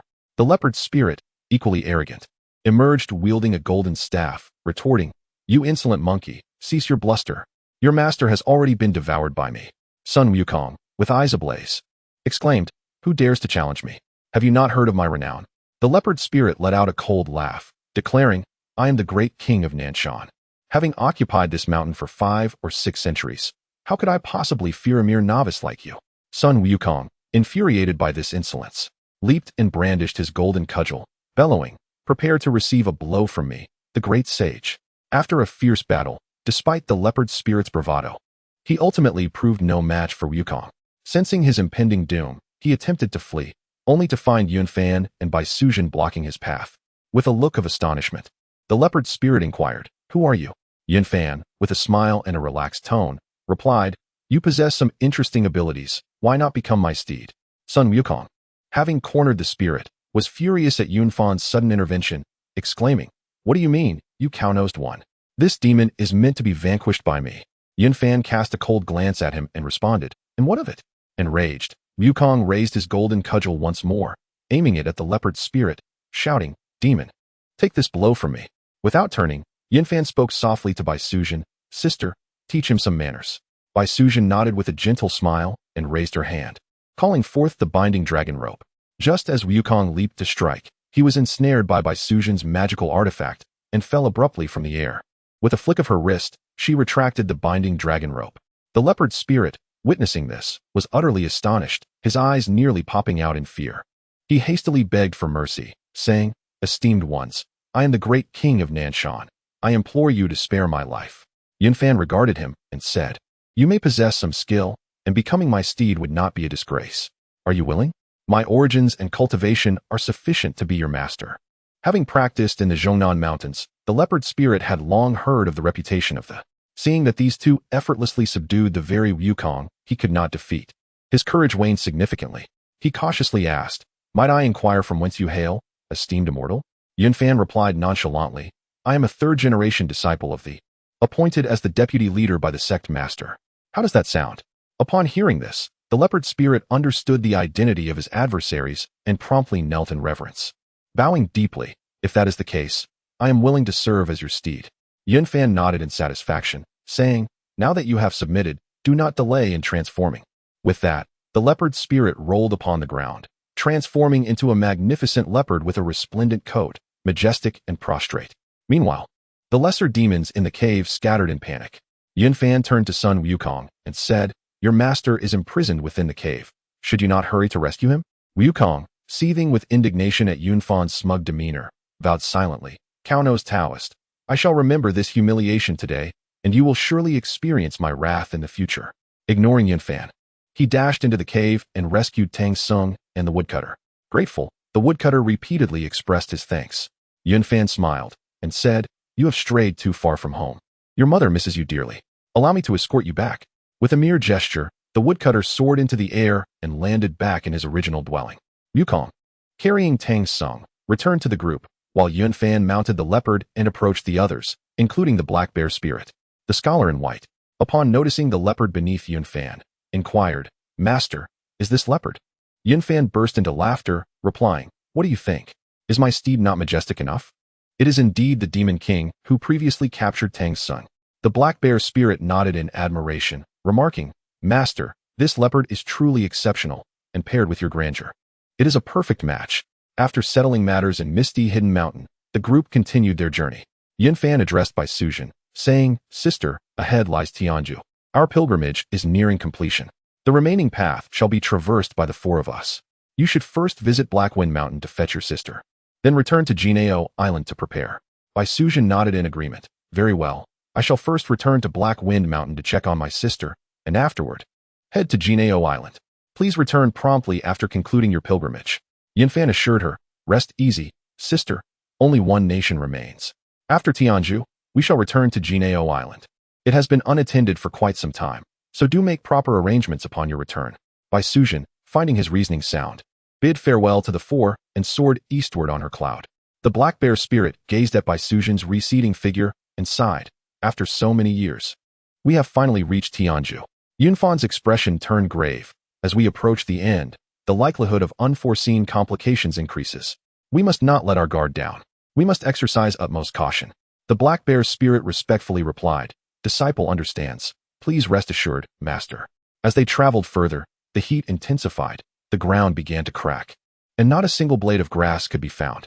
Ahead, a grand city gradually came into view, its gate inscribed with the characters Fengshen County. Yunfan surveyed the scene with a heavy heart. Alas, this is indeed Fengshen County. The calamity devised by the Jade Emperor for Tang Sung has brought suffering to the entire populace. Tang Sung, O Tang Sung, how many innocent lives have been ensnared in your quest for scriptures? As they drew closer to the city gates, the number of skeletal remains along the roadside increased. Each corpse was emaciated, some having just recently perished, their bodies swollen, bellies distended to near transparency, with remnants of tree bark and grass roots still in their stomachs. Yunfan, burdened with sorrow, entered the city and observed soldiers posting announcements, while a swaying crowd gathered around.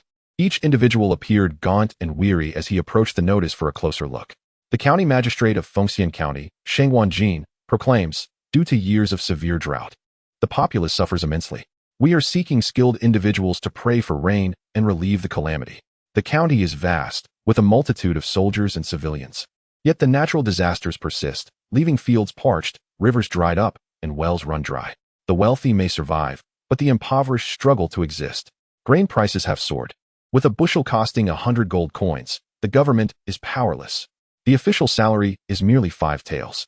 A 10-year-old daughter may be exchanged for 3 measures of rice, while a 5-year-old son may be taken away by others. The townspeople, fearing the law, pawn their clothing to survive. The rural folk defy the authorities, openly robbing food merely to prolong their existence. Therefore, we issue this proclamation, earnestly beseeching wise individuals from afar to send down gentle rain to save the people, with promises of generous rewards. We pledge 1,000 gold coins, and our words shall be honored." Having read the announcement, Yunfan fell into deep contemplation. The black bear spirit then remarked, "It appears that the county magistrate is indeed a good official, deeply concerned for the welfare of the people. Given the dire plight of the inhabitants here, we ought to respond to the call and rain down compassion to alleviate their suffering." The gentleman in white and Ling Shuzi both nodded in agreement, believing that Shiryu's act of saving others was indeed commendable. Yunfan narrowed his eyes slightly and remarked, "We may unveil the notice. Yet this matter appears to be quite intricate." With that, He stepped forward and, with a swift motion, tore down the notice with a sharp sound. The soldier who had posted the notice, astonished at the audacity of the four practitioners, inquired, "Can you truly bring rain, esteemed immortals?" Yun Fan responded calmly, "If we cannot summon the rain, why would we unveil the notice?" The soldier, elated beyond measure, felt his previously weakened body regain strength, and he hurried off to relay the joyous news to the county magistrate. Upon hearing of the notice being unveiled, the magistrate immediately led his entourage out of the city to welcome them. Upon encountering Yun Fan's remarkable demeanor, the magistrate knelt and bowed deeply, asking, "Esteemed immortals, can you truly bring rain to save the countless citizens of Fengshen County?" Yun Fan replied nonchalantly, "Indeed, it is as easy as turning one's hand." The magistrate, upon hearing this, bowed once more with great joy, and his attendants followed suit, kneeling in reverence. Yun Fan then gently assisted the magistrate to his feet, saying, "There is no need for excessive formalities. Aiding those in distress is simply the duty of us practitioners." Chapter 79. Opening the granary upon encountering Yun Fan. The county lord of Fengshen knelt and bowed deeply, displaying utmost reverence. While Yun Fan found nothing amiss in this display of respect, he harbored a lingering suspicion that matters were far from straightforward. He discerned that Yun Fan was mounted on a majestic leopard, leading him to conclude that there must be a formidable figure guiding him, thus prompting the lord to adopt an even more obsequious demeanor. As Yun Fan observed a gust of wind sweep through the streets, causing the crowd to stagger in disarray, he inquired, "My lord, how could Fengshen County be in such disarray even after 3 years without rain? Surely, there must be no one fleeing from famine?" The county lord responded with an uneasy expression, "Honored one, initially, everyone hoped for rain, but gradually, we have lost even the strength to flee." Yun Fan remained silent, following the county lord into his residence. Soon after they were seated, the county lord hastily commanded his servants to prepare a feast, assigning Yun Fan and his companions the place of honor. Before long, Tang Sung and his companions arrived. Upon learning that they hailed from the Tang dynasty as well, the county lord warmly invited them to join the table. With a respectful gesture, the county lord addressed Tang Sung, "Since esteemed monks have come alongside the Taoist, might we share this meal together?" Tang Sung, with hands clasped in gratitude, replied, "Thank you, my lord, thank you." Servant girls entered in succession, bearing exquisite dishes that filled the air with delightful aromas. Zhu Beiji, brimming with excitement, exclaimed, "Time to eat, time to eat," and immediately began to devour the food with ravenous enthusiasm. He ate as if a famished tiger had pounced upon its prey, leaving the servants flustered as they hurriedly replenished his plate. Yun Fan, however, remained motionless, quietly observing. Noticing his inaction, the trio of the Black Bear spirit mirrored his restraint. The county lord, unable to contain his curiosity, asked, "Why does the Taoist not partake? Is the food unpalatable?"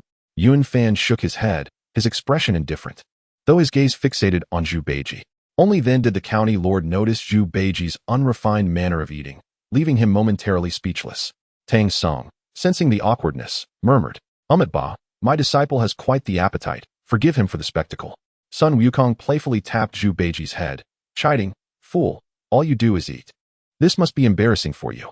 After a considerable time, Zhu Beiji finally patted his belly and let out a contented belch, declaring, "At last, I am full. What a delight." As he spoke, he stretched languidly. Suddenly, Yun Fan rose, approached Zhu Beiji, and spoke in a somber tone, "Brother Pig, do you realize that with this meal, you have consumed the lives of at least 100 10-year-old girls?" With a jolt, Zhu Beiji froze, losing control of his magical powers, and shattered the wooden stool beneath him, sending splinters flying. "What? Brother Yun, do not frighten me." Tang Sung and the others grew solemn. Suspecting that Yun Fan was about to cause trouble again, they pressed, "Yun Taoist, what do you mean by that? Are you seeking to confront us once more?" However, the county lord's expression shifted to one of panic, as if Yun Fan's words had struck a nerve. Yun Fan then produced a proclamation from his robe, pointing to a particular segment as he read aloud. "The price of grain is 100 gold. 10-year-old girls trade for 3 shung of rice. The countryside deceives the officials, openly consuming human flesh." He paused for effect and continued, "Fengshen County once had 3 pavilions of citizens. Now, 2 pavilions have perished, leaving the last flickering like a candle in the wind. Brother Pig, your meal has nearly devoured the last vestiges of the county's lifeblood." Zhu Beiji's complexion drained of color. His lips trembled, and he found himself at a loss for words. Yun Fan approached the county lord with measured steps, his tone as frigid as ever. "Ah, county lord, this Brother Pig possesses an astonishing capacity. How is it that you have managed to satiate him? Haha, it seems your granaries are quite abundant.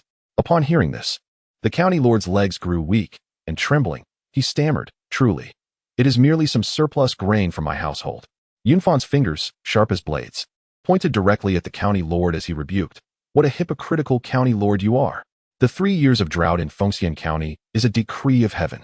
But the starvation of the people is your sin. Outside the city, the ground is littered with corpses, while you indulge in lavish feasts here, feigning concern for your citizens. Such a sumptuous banquet. How can I, a humble monk, dare partake? To take a single bite would mean a life lost. Just then, the Tang monk's face paled as though he had truly swallowed a soul, prompting him to retch uncontrollably. Observing this, Yunfan slowly remarked, "Oh, Elder Tang, what you consume is life-saving sustenance. Why then do you cast it aside? Do you feel no remorse in your heart?" Trembling, the Tang monk inexplicably swallowed back the vomit. The county lord dared not utter a word, his body shaking like a leaf.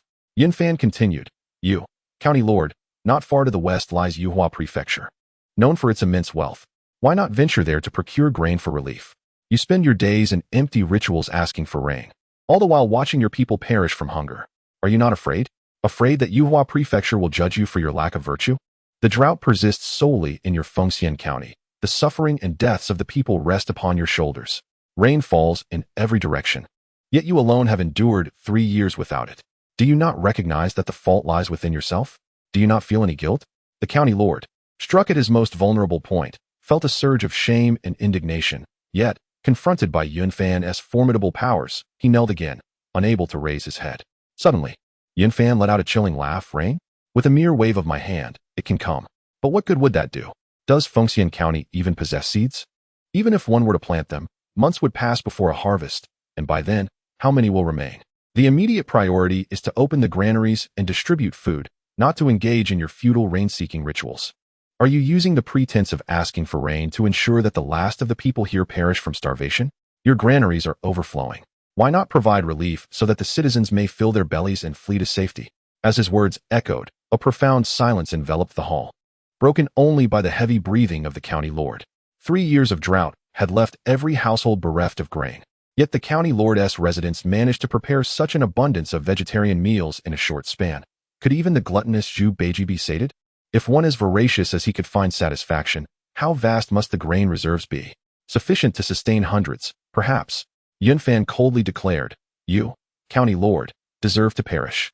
Yet the people are utterly innocent. Will you not hasten to release the grain? What are you waiting for? Do you intend to wait until thunder strikes before taking action?" No sooner had he spoken than he raised his hand, summoning a bolt of lightning that struck the ground beside the county lord, causing him to tremble and turn pale. "Why, yes, I shall open the granaries at once." The county lord, terrified, hastily ordered the granaries to be opened and relief to be distributed to the disaster-stricken populace. At that moment, the black bear spirit approached Yunfan and whispered, "Master, what shall we do next?" Yunfan replied nonchalantly, "This place has suffered a long drought. Since we have encountered this predicament, we cannot stand idly by. It is an opportunity to accumulate merit. I shall descend to the heavens and discuss with the Jade Emperor about sending some gentle rain to Fengshen County."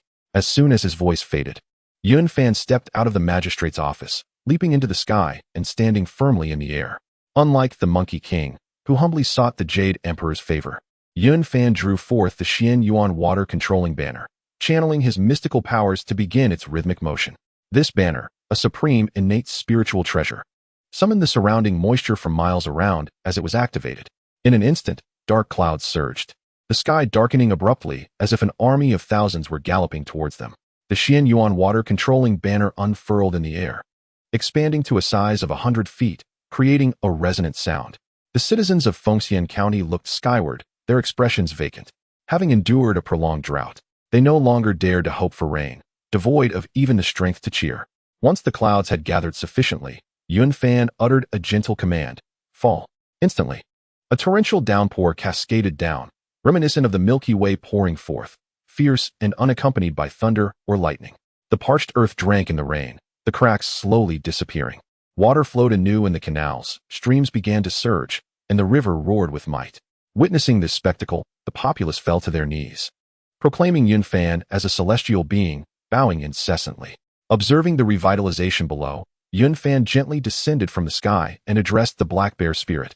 You three remain here, monitoring the county lord's distribution of grain. I shall ascend to the heavens for a while."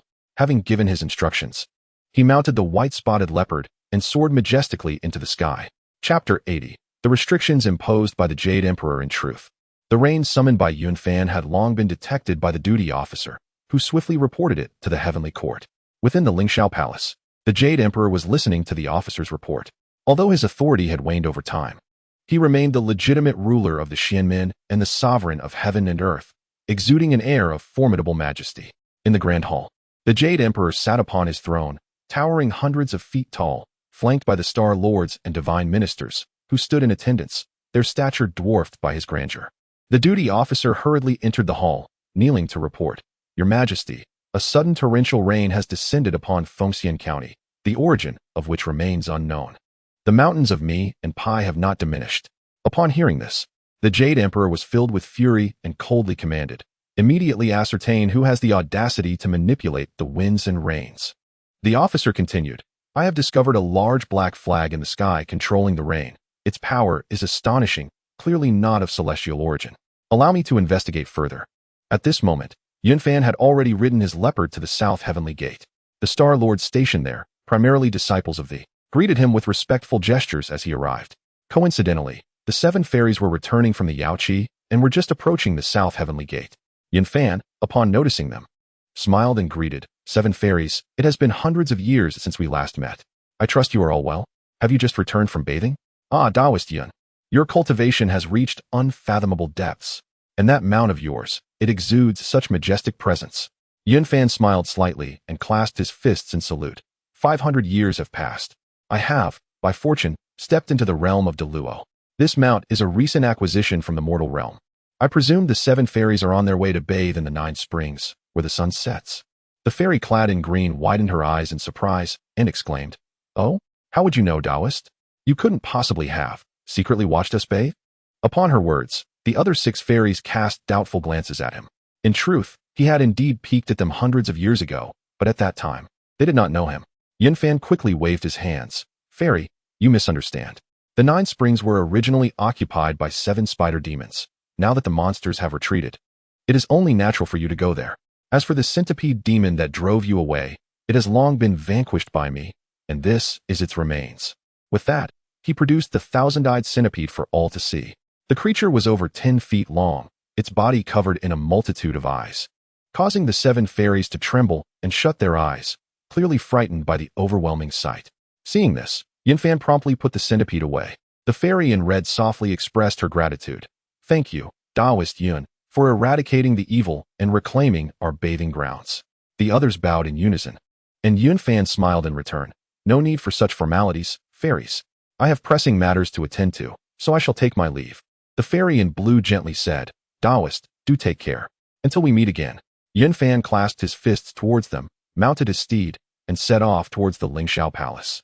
Upon arriving at the gates of the heavenly court, the guarding heavenly soldiers immediately blocked his path, questioning, "Who approaches?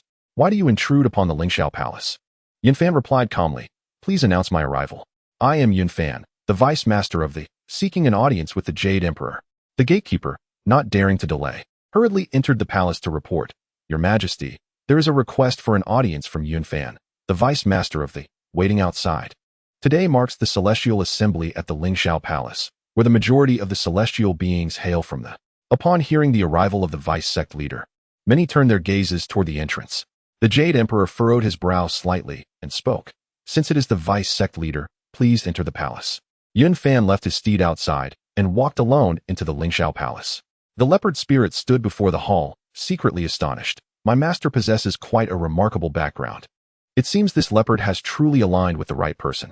In the midst of everyone's attention, Yunfan maintained an air of calm, his steps steady as he approached the center of the hall and bowed slightly. "I am Yunfan, vice sect leader of, paying my respects to the great heavenly sovereign." Although he had yet to reach the quasi-saint realm, his status was comparable to that of the Tathagata, both being leaders of their respective sections.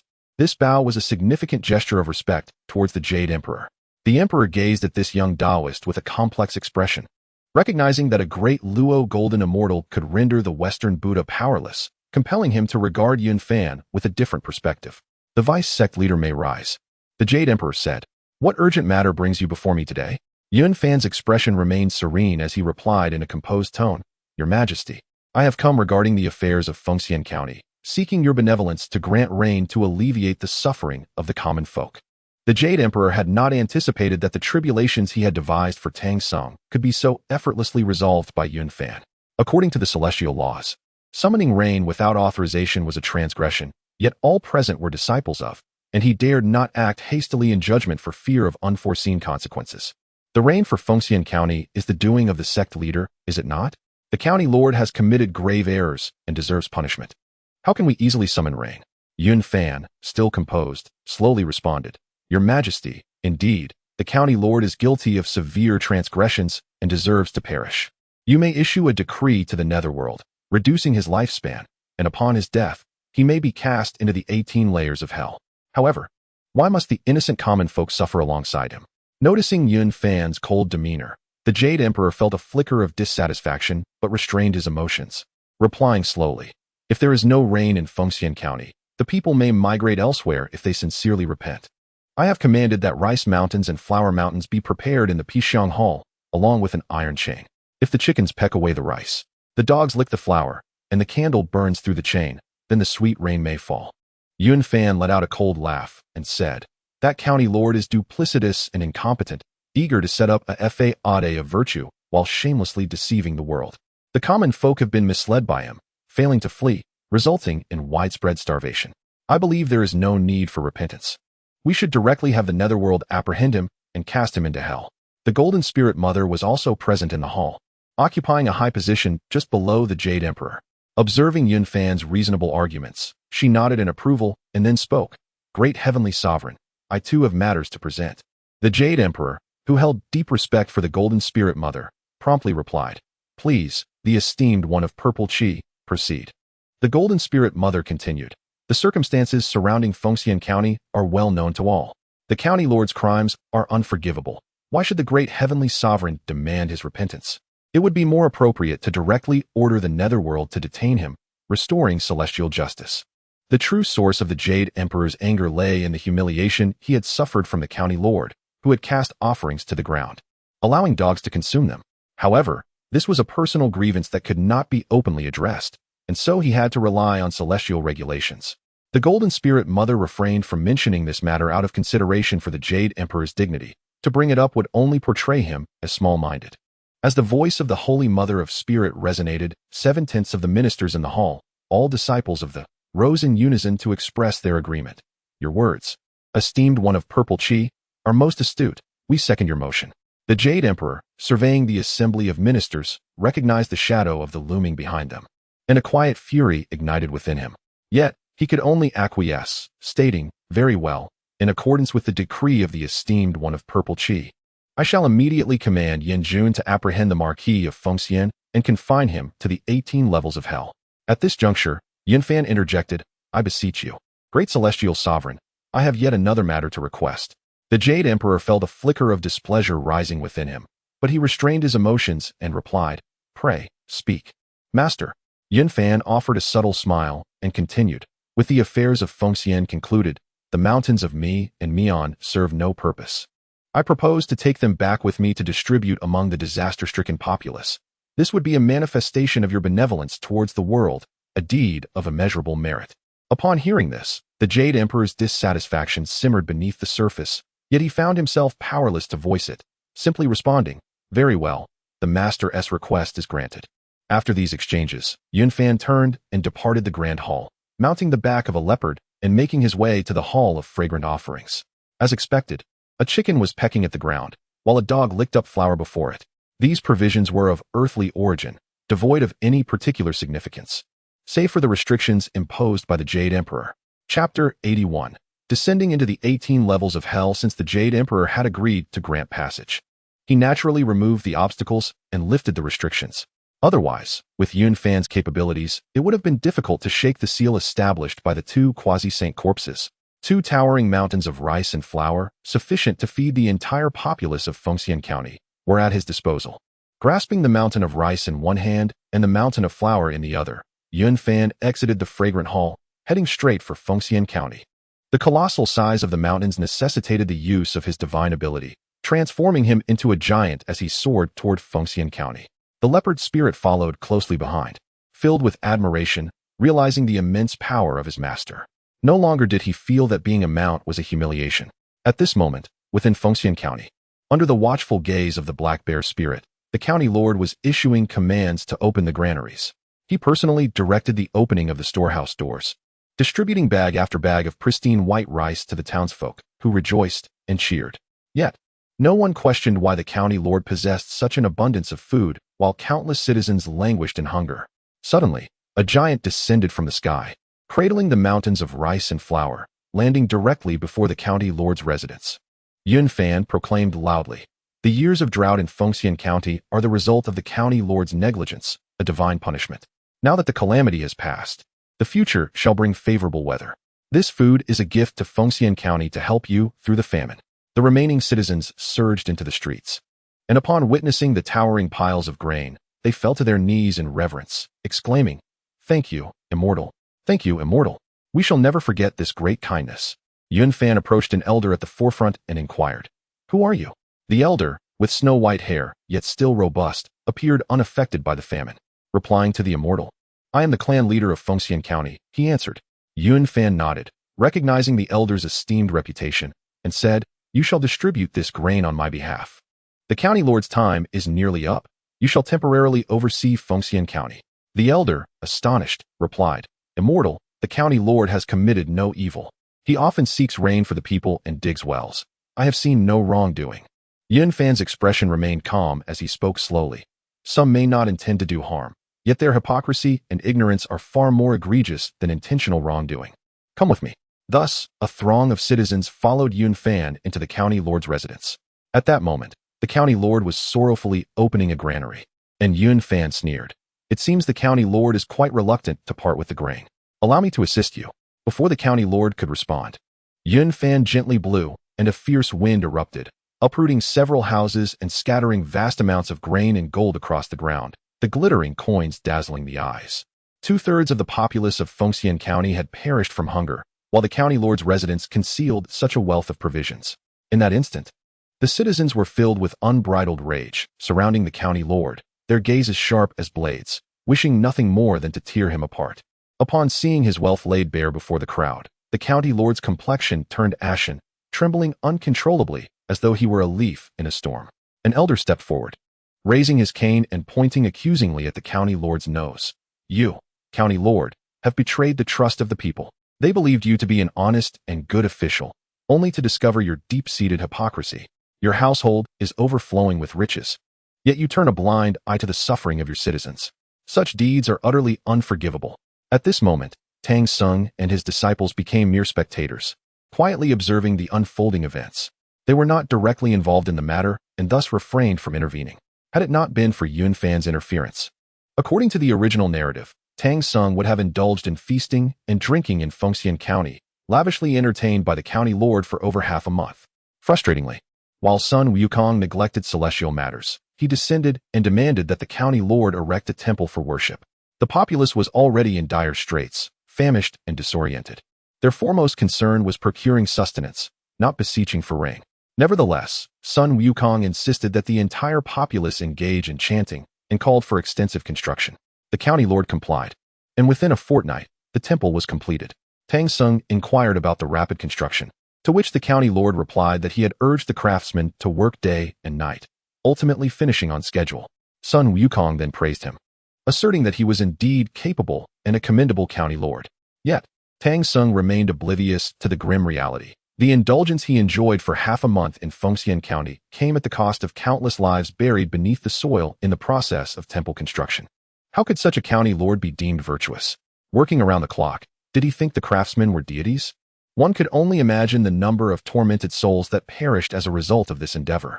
Tang Sung and his companions sought rain, constructed a temple, and, after satisfying their hunger, departed. However, the crops would not flourish overnight.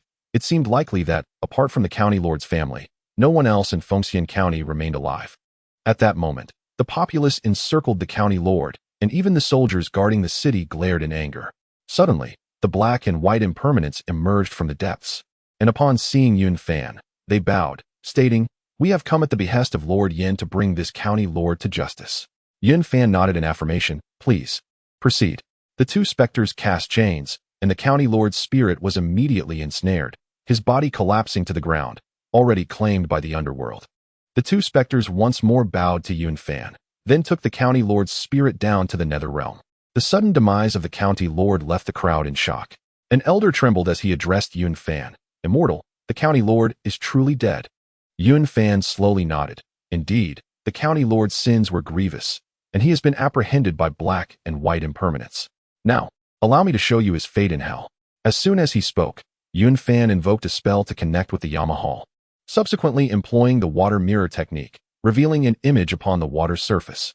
There, the county lord knelt within the Yamahal, confessing to his years of oppression against the common folk, seizing maidens, indulging in corruption and bribery, and engaging in ostentatious displays for fame. Countless lives in Fengshen County perished from starvation, all the responsibility resting solely on him, with no means of evasion. Ultimately, he was cast into the 18 layers of hell, condemned to eternal suffering. The matter of Fengshen County was thus resolved, with a respected elder from the clan temporarily assuming the role of county lord. The following day, Yun Fan and his companions set forth once more, journeying westward alongside Tang Sung. The elder led the grateful populace for quite a distance, and they eventually knelt in reverence, proclaiming, "We, the people of Fengshen County, are eternally grateful for the immortal's great kindness and shall never forget it. We wish to establish a shrine in the immortal's honor." Yun Fan smiled gently, then mounted his horse, continuing onward with his 3 disciples. As for the establishment of a shrine, he remained indifferent, allowing them to decide for themselves. As the city of Fengshen gradually faded from view, the black bear spirit spoke, "Master, the merit accumulated in Fengshen must surely be among the most significant on our journey westward, would it not?" Yun Fan nodded in agreement. "Indeed. We have saved approximately 1/3 of the innocent populace of Fengshen." As he spoke, reminiscent dialogues from the original tale surfaced in his mind. When the monk Tang Sung and his disciples departed from Fengshen, they had engaged in a similar conversation. Tang Sung remarked, "Valiant disciple. This act of merit far surpasses the rescue of the children in the kingdom of Bijiao. It is all due to your efforts." The sand monk interjected, "The kingdom of Bijiao saved but a mere 1,110 children. How can that compare to this great rain, which nourishes the earth and saves countless lives?" Reflecting on such boastful exchanges between master and disciples, Yun Fan could not help but sigh. The ignorant have no right to speak of virtue. Ling Suzi, puzzled, inquired, "Master, why do you say that?" Yun Fan laughed heartily, "For the foolish know not what constitutes goodness."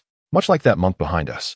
As they continued their journey, basking in the endless beauty of the landscape, after several months, the group arrived at a grand city, its gates boldly inscribed with the words Yuhua Prefecture. Chapter 82. Borrowing a rake for a rake feast. Yun Fan remarked, "It appears we have arrived at the territory of the king of Tianzhu, home to the Yuhua royal palace. With Tianzhu now in sight, our journey westward is nearing its conclusion." The black bear spirit, filled with confusion, inquired, "Master, Tang Sung has yet to face the majority of his tribulations. Does that mean the Buddhist teachings will cease here?" Yun Fan furrowed his brow. "It will not be so simple. I must make prior arrangements. Tonight, I shall venture to Beiju Luzhou. You 3 remain here for the time being. Even should Tang Sung encounter trials, do not intervene." In unison, the 3 black bear spirits replied, "Rest assured, Master, we understand." Clearly, preaching in Yuhua Prefecture was no easy task. Tianzhu is a land of Buddhism, particularly dismissive of the Taoist teachings. Upon entering the prefectural city, they were confronted by 3 individuals wielding sticks, rakes, and crescent-shaped shovels. Noticing Yun Fan's attire, they immediately blocked their path. The one with the stick demanded, "From where do you 4 Taoists come?" Understanding that these were the 3 sons of the Yuhua king, Yun Fan replied, "We hail from the Eastern Tang dynasty, seeking to impart teachings here." Upon hearing this, the eldest prince laughed heartily. "Taoists? Daring to preach in my Yuhua Prefecture? What a farce." Yun Fan shook his head, choosing to ignore them. At that moment, Tang Sung and his companions arrived. Due to Zhu Beiji's peculiar appearance, they drew the attention of the 3 princes. They turned to Tang Sung and asked, "From where do the esteemed elders come?" Tang Sung joined his palms and proclaimed, "Amitba, I am but a humble monk from the Eastern Tang dynasty, journeying to the west to obtain scriptures." At this juncture, the 3 princes noticed the martial prowess of Sun Wukong and his companions, which bore resemblance to their own, sparking their interest and prompting a suggestion for a contest. Sun Wukong, feeling somewhat repressed, found solace in the camaraderie between the three princes and Yun Fan, and soon his spirits lifted. With a sense of pride, he brandished his golden staff before the onlookers. The moment he demonstrated his skills, the three princes were rendered speechless in awe. Wukong then urged Monk Sha to showcase his abilities, followed by compelling Beiji to perform as well. Beiji, initially reluctant to embarrass himself, could not resist the monkey's persistent encouragement and finally wielded the rake. This rake, a treasured artifact, radiated golden light as he twirled it, exuding an impressive aura. Meanwhile, a passing monster observed the spectacle from a distance, silently taking note. This creature, with the head of a wolf and a shoulder pole in tow, appeared rather comical. Yet the passers-by had long grown accustomed to such sights. A merchant extended a few silver coins to the two small demons, saying, "Thank you for assisting me along this arduous mountain path. Please accept this small token." The small demon gratefully accepted the coins, beaming, "Thank you, shopkeeper. Should you require assistance again, do not hesitate to call upon me. I possess ample strength and wish to earn more." The merchant nodded in acknowledgement. "Of course. I shall summon you once I complete this delivery." With their coins in hand, the two small demons excitedly approached a livestock shop, announcing, "Our king wishes to order a batch of ducks. Please assist us in preparing them." The shopkeeper, evidently familiar with their requests, smiled as he accepted the silver. "Very well. It seems the previous ducks have already been consumed. I will prepare them for you immediately." The small demons clasped their fists in gratitude. "Much appreciated, much appreciated." With that, they set off, guiding the livestock back towards their destination, not far from the northern outskirts of the city, the Medicine King Cave. In this cave resides a remarkable demon king, distinguished to an extraordinary degree. He neither seizes nor plunders, nor does he kill or harm. Instead, he commands his subordinates to cultivate the land, ensuring they sustain themselves through honest labor. Thus, the local populace holds a favorable opinion of this demon king. Merchants delivering ducks frequently visit, often engaging in discussions about prices and business with the esteemed Huang Shijing. Two young demons excitedly reported their day's earnings, mentioning that the ducks would be delivered punctually the following day. After their report, one of the young demons added, "My lord, several individuals have arrived in the state city today, among them a rather formidable monk wielding a rake." Upon hearing this, Huang Shijing expressed surprise. "Oh, truly impressive? Those other demon kings always mock me for having a lack of treasures within my lion's den. Perhaps I should borrow that rake to host a rake banquet and return it afterward." The young demon appeared somewhat apprehensive. "My lord, that monk possesses considerable skill. I fear it may invite trouble." Huang Shijing furrowed his brow. "No matter, we shall merely host a banquet for the nearby demon kings to see. Should they come seeking the rake, we will return it. If necessary, we can consult our ancestors." The three princes did not exhibit enthusiasm towards Yun Fan and his companions, and Yun Fan, unwilling to impose, sought refuge in an inn within the city. Sun Wukong had been harboring a great deal of frustration throughout the journey, and upon finally reaching their destination, he felt a long-suppressed sense of relief wash over him. With a swift somersault, he ascended into the clouds, his spirited demeanor leaving the three princes in awe, and he promptly agreed to take them as disciples. With a gentle breath, Wukong infused the three princes with newfound strength, causing them to rejoice and admire the extraordinary powers of Wukong and his companions. Observing their admiration, Wukong commanded Beiji and Sha Sung to relinquish their weapons, instructing the artisans to forge replicas based on their designs. At this moment, the old king of Yuhua Prefecture personally emerged from the palace to warmly welcome the four travelers, Tang Sung and his disciples. After enduring much hardship on their journey, they finally tasted the sweetness of reward. Filled with gratitude, Tang Sung addressed the old king, expressing relief at no longer encountering the bothersome Taoist. This land is the birthplace of Buddhism, and its people wholeheartedly embrace the teachings of the Buddha. Upon learning that they were eminent monks from the Eastern Tang dynasty seeking scriptures, the old king promptly invited Tang Sung into the palace and arranged a grand banquet in their honor. With hands clasped in gratitude, Tang Sung exclaimed, "Amit Ba? I am profoundly grateful for your generous hospitality, my lord. After over a decade of trials, I finally sense a feeling of belonging." The old king reciprocated with a respectful gesture. "Amit Ba? It is remarkable for the holy monk to undertake such a westward journey in pursuit of scriptures. Your perseverance is commendable. Indeed, a person of great virtue. India is the land of Buddhism, and with the sacred mountains so near, you may rest assured in my Yuhua Prefecture." Subsequently, the king expressed his gratitude to Wukong for taking on disciples and ordered the craftsmen to work through the night to forge the weapons as per Wukong's specifications. Wukong then inquired, "My lord, Have you encountered any Taoists with cow noses? The old king, puzzled, replied, Taoists? I have not seen any. Why would they come here? Wukong explained, you may be unaware, but they arrived in the city before us, and their whereabouts are unknown. I've heard they come to spread their teachings. The old king, upon hearing this, burst into laughter. To spread teachings here in India? What a truly astonishing tale. The others joined in laughter as well. Along their journey, they encountered indifference in nearly every nation. At long last, they arrived in the land of Buddhism, where the pent-up frustrations within them could finally be unleashed. The old king, with a smile, remarked, it seems the four elders have some unresolved grievances with those Taoist priests. Would you like me to assist in redressing this matter? Wukong eagerly nodded. That would be splendid. Your Highness, why not deny them the passage permits and allow them to remain here? The old king laughed heartily. Let it be as Elder Sun suggests. As night fell, Yunfan ascended upon a cloud, heading straight for the northern Julu continent, with mountains and rivers swiftly receding beneath him, covering millions of miles in an instant. Upon arriving at the Lord's mansion of Bays, he was warmly greeted with a smile. I anticipated your arrival, my friend Yun, and thus remained here to await you. Yunfan marveled at Bays' foresight and respectfully said, Great sage, your knowledge of celestial phenomena and earthly matters is truly remarkable. I am in awe of your profound abilities. Chapter 83. Even if you offer it to me, I would be too indifferent to accept it. Baizé waved his hand and said, Friend Yun, I am already aware of your intentions. As the journey to the west nears its conclusion, unforeseen changes will arise, and I stand ready to assist at any moment. Yunfan nodded and replied, Great sage, if it is merely beneath the level of a quasi-saint, I can manage. However, should a quasi-saint intervene, I must rely on your strength. Baizé chuckled lightly and said, There is no need for concern, dear friend. When it comes to the number of quasi-saints, the Buddhist sect cannot compete with our demon clan. I, along with Ji Ming, Ing Zhao, Shangyang, Fei Lian, and Zhou Ying, are well prepared. Should the two masters from the west take action, the goddess and the heavenly saint will certainly engage in battle. Hearing this, Yun Fan felt a sense of relief in his heart, immediately expressing his gratitude before taking his leave. Upon returning to Yuhua Prefecture, night had fallen. Yet the distant sound of clanging ironwork resonated far and wide. The weapons of Sun Wukong and his companions gleamed in the moonlight. Unable to contain his exuberance, the monkey could not resist the urge to show off as soon as they arrived in Yuhua Prefecture. The desire to display his prowess was overwhelming. At that moment, amidst the billowing black clouds, the yellow lion spirit was stealthily observing, filled with envy at the sight of those dazzling weapons. Yun Fan, amused by the sight of this charming lion spirit, chose not to intervene. He understood that this was a trial orchestrated by the Primordial Supreme Being.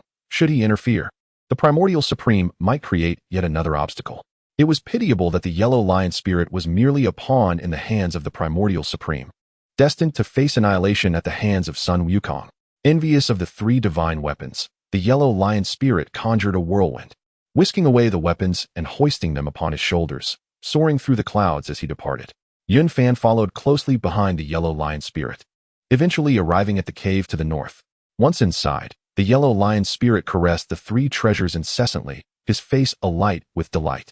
It seemed that he was indeed impoverished. How much could his subordinates earn from working the fields? Upon the sight of the treasures, his eyes sparkled, unaware that such greed would cost him his family's lives. Perhaps it was due to having 6 brothers, each more prosperous than he, that he felt restless and concocted this plan to host a grand banquet to flaunt his newfound possessions. The other 6 were the now lion, Snow Lion, Swan and I, Baizé, Fu Li, and Tuan Xiang. This Baizé was not the one from the northern Julu continent, but rather a descendant of deluded lineage, merely a small demon king in Yuhua Prefecture. At this moment, the yellow lion spirit alternated between fondling the golden staff, the rake, and the crescent shovel, finally pausing before the rake, caressing it as one would a beloved, even bringing it to his face, lost in ecstasy. The yellow lion spirit murmured to himself, his face contorted with inner conflict. Alas, such a treasure. Should I, the old lion, return it? It pains me to part with it, yet with my ancestor present, those 3 monks likely cannot harm me. But if I do not return it, having lived a life of integrity, this feels fundamentally wrong. Yun Fan, observing the avaricious demeanor of the yellow lion spirit, could not help but chuckle. This creature resembled a man who had never laid eyes on treasures before, akin to a well-behaved individual who, driven by poverty, momentarily succumbed to greed, ultimately leading to the demise of his entire family. Yun Fan chose not to disturb him and returned to the inn. The following day, He took the three companions to the royal mansion, requesting the old prince to change the official documents. At this moment, Sun Wukong had already discovered that his weapon had been stolen, and he was in a state of extreme agitation. Upon seeing Yun Fan enter, he bellowed in anger, "You, the cow-nosed one, did you steal my golden staff? Speak up." Yun Fan let out a cold snort, his tone laced with derision. "Oh, has this monkey become restless? Should I teach you a lesson again? Do you think I would covet that shabby stick in your hand? It is nothing but a worthless piece of junk." This remark incensed the three princes, who furiously rebuked him. "How dare this Taoist be so audacious as to insult our master? What treasures do you possess that could possibly compare to our master's divine weapon?"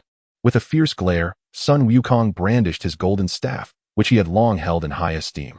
Now publicly belittled by Yun Fan, his heart boiled with indignation, and he could hardly swallow his rage.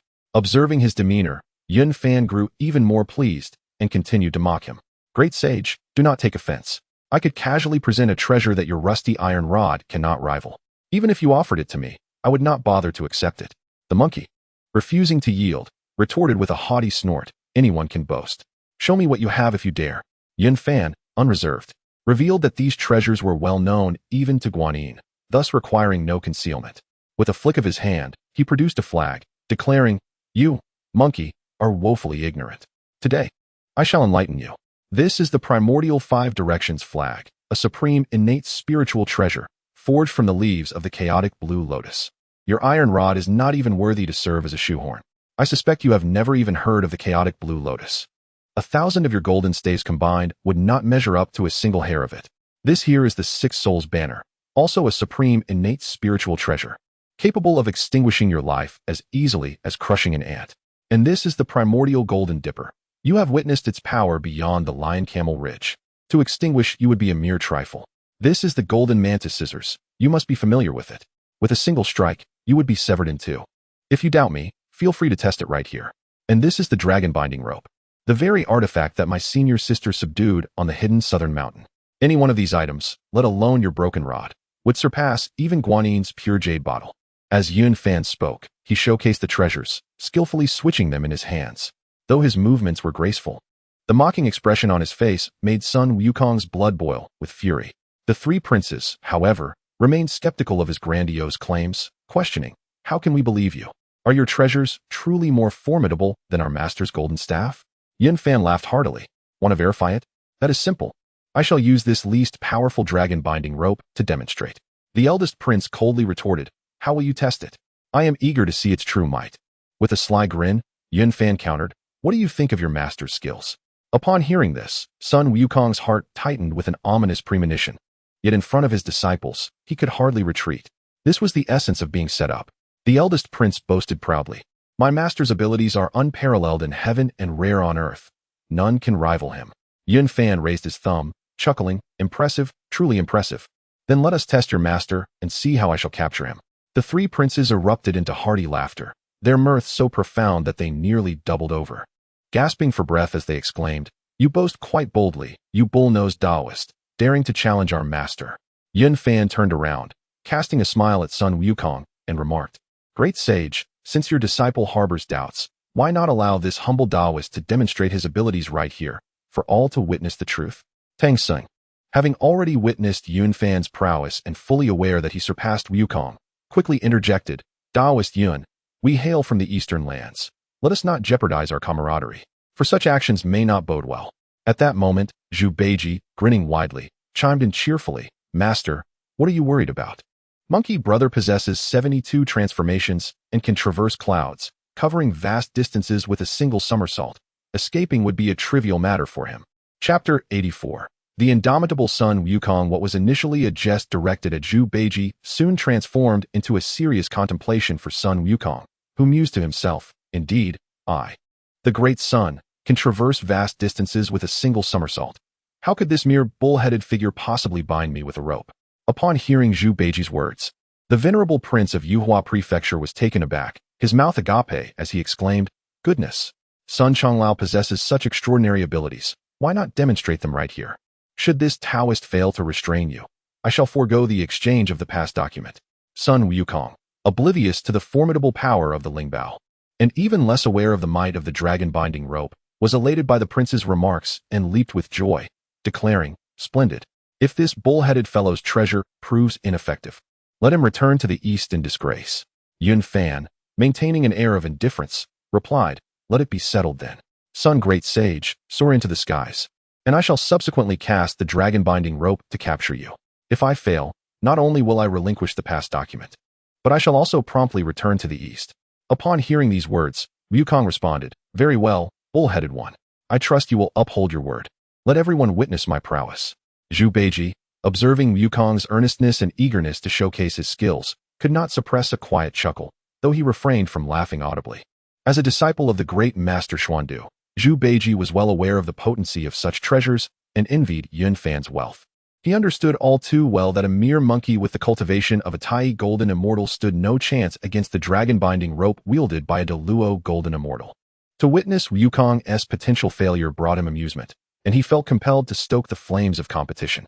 The prideful Sun Wukong, feeling belittled by Yun Fan's dismissive attitude, was not pleased, yet he recognized the true power of Yun Fan's artifacts. With an opportunity for a contest at hand, Wukong brimmed with confidence in his somersault cloud. Having endured multiple defeats at the hands of Yun Fan, his frustration had been festering, and now was the perfect moment to reclaim his honor. Thus, he declared with fervor, "Very well, I shall demonstrate my somersault cloud for you, bull-headed one. I hope you keep your word. Should I lose, I shall return to the Tang dynasty." With that, Wukong shouted, "I am off," and with a single somersault ascended into the sky, vanishing in the blink of an eye, swift as a shooting star. The prince erupted into laughter. "Stupid Taoist, have you witnessed my master's prowess? Are you afraid to act? Have you conceded?" Yun Fan, with a smile, replied slowly, "Let him soar a while longer." After about the time it takes to brew a cup of tea, Yun Fan smiled faintly and said, "All right, dragon-binding rope, rise." He then cast the rope into the air, which soared skyward, disappearing into the horizon. Sun Wukong reveled in his aerial acrobatics, chuckling inwardly, "Oh, bull-headed one, you try to catch me. Humph. I shall first return to Flower Fruit Mountain for a peach. Do not let your words be hollow." After plucking the peach, he felt a swell of pride, thinking, "Bull-headed one, let us see how you boast now," as he brushed off the fuzz from the peach and snapped a branch. Preparing to return, suddenly, a dragon-binding rope appeared in the sky like a soaring dragon, startling Sun Wukong into a panic. Oh no! In a desperate attempt to flee, he executed a swift somersault, only to be ensnared by the binding dragon rope, which captured both him and the peach in one fell swoop. The eldest prince erupted into laughter.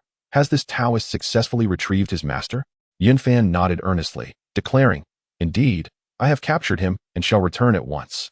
With that, he gestured with his hands, and the binding dragon rope swiftly pulled Sun Wukong back. Before long, the sound of rushing air filled the atmosphere as the monkey was brought back. With a thud, Sun Wukong was forcefully dropped to the ground, a cloud of dust erupting around him. Yun Fan promptly retracted the binding dragon rope, coiling it around his waist as if it were a belt.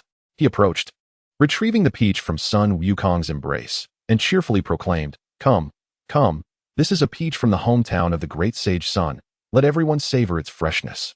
Zhu Beiji eagerly requested too, devouring them with gusto while mumbling, "Master, these peaches from Monkey Brother's home are simply divine. You must have one." This was a classic case of taking advantage of a misfortune, exacerbating the situation. Lying on the ground, Sun Wukong was engulfed in humiliation, his dignity all but crushed, and he was nearly driven to madness. To be so thoroughly embarrassed in front of his new disciples, Beiji's words ignited his fury. He bellowed, "You fool! You are asking for a beating. I, old Sun, shall make you pay." With that, he lunged at Zhu Beiji with a clenched fist.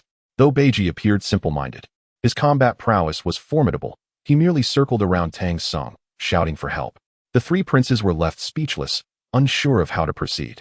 Sun Wukong had truly drawn the short straw, encountering these three disciples who were a bane to their master. Yun Fan paid no further heed to Sun Wukong and turned to the old prince, saying, "I humbly request the official document for the exchange, and I would be immensely grateful." The old prince, having witnessed the Taoist's powers, was momentarily dazed. Upon hearing Yun Fan's request, he quickly responded, very well, I shall arrange it." He refrained from mentioning any troublesome matters and obediently stamped the official seal. Although this was a minor state within the kingdom of Tianzhu, it had its own system of official documentation. Once the formalities were completed, Yun Fan departed with his three disciples, leaving behind a disheveled and humiliated Sun Wukong. However, Yun Fan was not truly leaving. He awaited Tang Sung, and thus chose to settle at an inn instead of the post station. After a series of events, night fell. Having learned the whereabouts of their weapons, Wukong and the others made their way directly to the lair of the Yellow Master Spirit. At that moment, the Yellow Master Spirit had just acquired the treasure and was boasting to his 6 sworn brothers. Having lived a life of poverty, he had suddenly risen to power and had become shockingly arrogant, forgetting even his own name. Upon seeing his weapon surrounded by a throng of demons, Wukong's rage ignited, and in his current volatile state, he could scarcely contain himself. He sheathed his golden staff and charged into the cave, striking down any demon he encountered. The Yellow Master Spirit and his companions were no match for him. In an instant, the 6 brothers lay defeated, their lives extinguished. A multitude of lesser demons were likewise obliterated beneath the weight of his golden staff. In a state of sheer terror, the Yellow Master Spirit, along with 2 wolf-headed demons, took to the skies to escape. Wukong, caught up in the thrill of battle, failed to notice their flight. With no living being left within the cave, he set fire to the entire lair, reducing it to ashes. This massacre was instigated by Sun Wukong's humiliation at the hands of Yun Fan, leaving him in a tempest of unrestrained emotions. By the very nature of his destiny, he possessed an inherent proclivity for slaughter when confronted with the weak. He would not relent until complete annihilation was achieved. Huang Shijing narrowly escaped with his life, yet he bore the tragic weight of losing his entire clan. Alongside the devastating deaths of 6 brothers, he knelt upon a mountain peak, engulfed in profound despair. The heart-wrenching roar of a colossal lion's head echoed, shaking the heavens and earth. Overwhelmed with guilt, he wept, striking his chest with fervent fists. "Brothers, and my children of Huang Shidong, it is I who have brought this misfortune upon you. It is I who have doomed you." Diao Zhuangwei stood nearby, offering continuous comfort. At last, he spoke. "My lord, we cannot let brotherly vengeance go unavenged. Let us seek the counsel of our venerable ancestor." Huang Shijing wiped away his tears. His teeth clenched as he declared, "Indeed, this grudge cannot be left unresolved. Come, let us find our ancestor." After his outpouring of sorrow, Huang Shijing led the surviving little demons toward the winding cave of Zhujie Mountain. Upon entering the cavern, they found the 9-spirit primordial sage in a deep slumber. Huang Shijing rushed to the bedside, weeping loudly. "Ancient One, my brothers, my entire family, are gone. Please, grant me your justice." The 9-spirit primordial sage awoke, speaking with a calm demeanor. Enough of the tears. At this moment, Sun Wukong had reclaimed his weapon, with only Huang Shijing escaping. All others had been vanquished. The 9-spirit primordial sage calculated the circumstances with a flick of his fingers, and anger surged within him.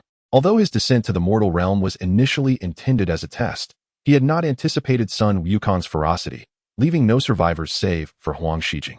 He spoke with a grave tone. "Cease your weeping. That Sun Wukong, emboldened by his prowess, has acted with reckless abandon. Very well. I shall capture him and avenge your grievances." However, his intent to seize Wukong did not imply a desire to take his life. For the 9-spirit primordial sage understood well that Sun Wukong was not to be slain.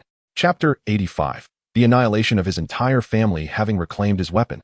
Wukong was in high spirits after a raucous celebration, reinvigorated, and returned to the royal palace of Yuhua Prefecture. Upon his arrival, Tang Sung hastened to inquire, "Wukong, how did it go? Did you retrieve your weapon?" Sun Wukong laughed heartily. "Master, it was merely a group of troublesome spirits, and I dispatched them all with a single strike." Tang Sung joined his palms in prayer, exclaiming, "Amitba, splendid, splendid. That is most reassuring." The 3 princes accompanied Sun Wukong, witnessing his extraordinary prowess firsthand, and were filled with admiration, offering their enthusiastic praises. The eldest prince chuckled with delight. "With so many spirits, it is only fitting to skin them and feast upon their flesh. Just look at the fine pelt of this Baizé lion. It would make a magnificent cloak for our father."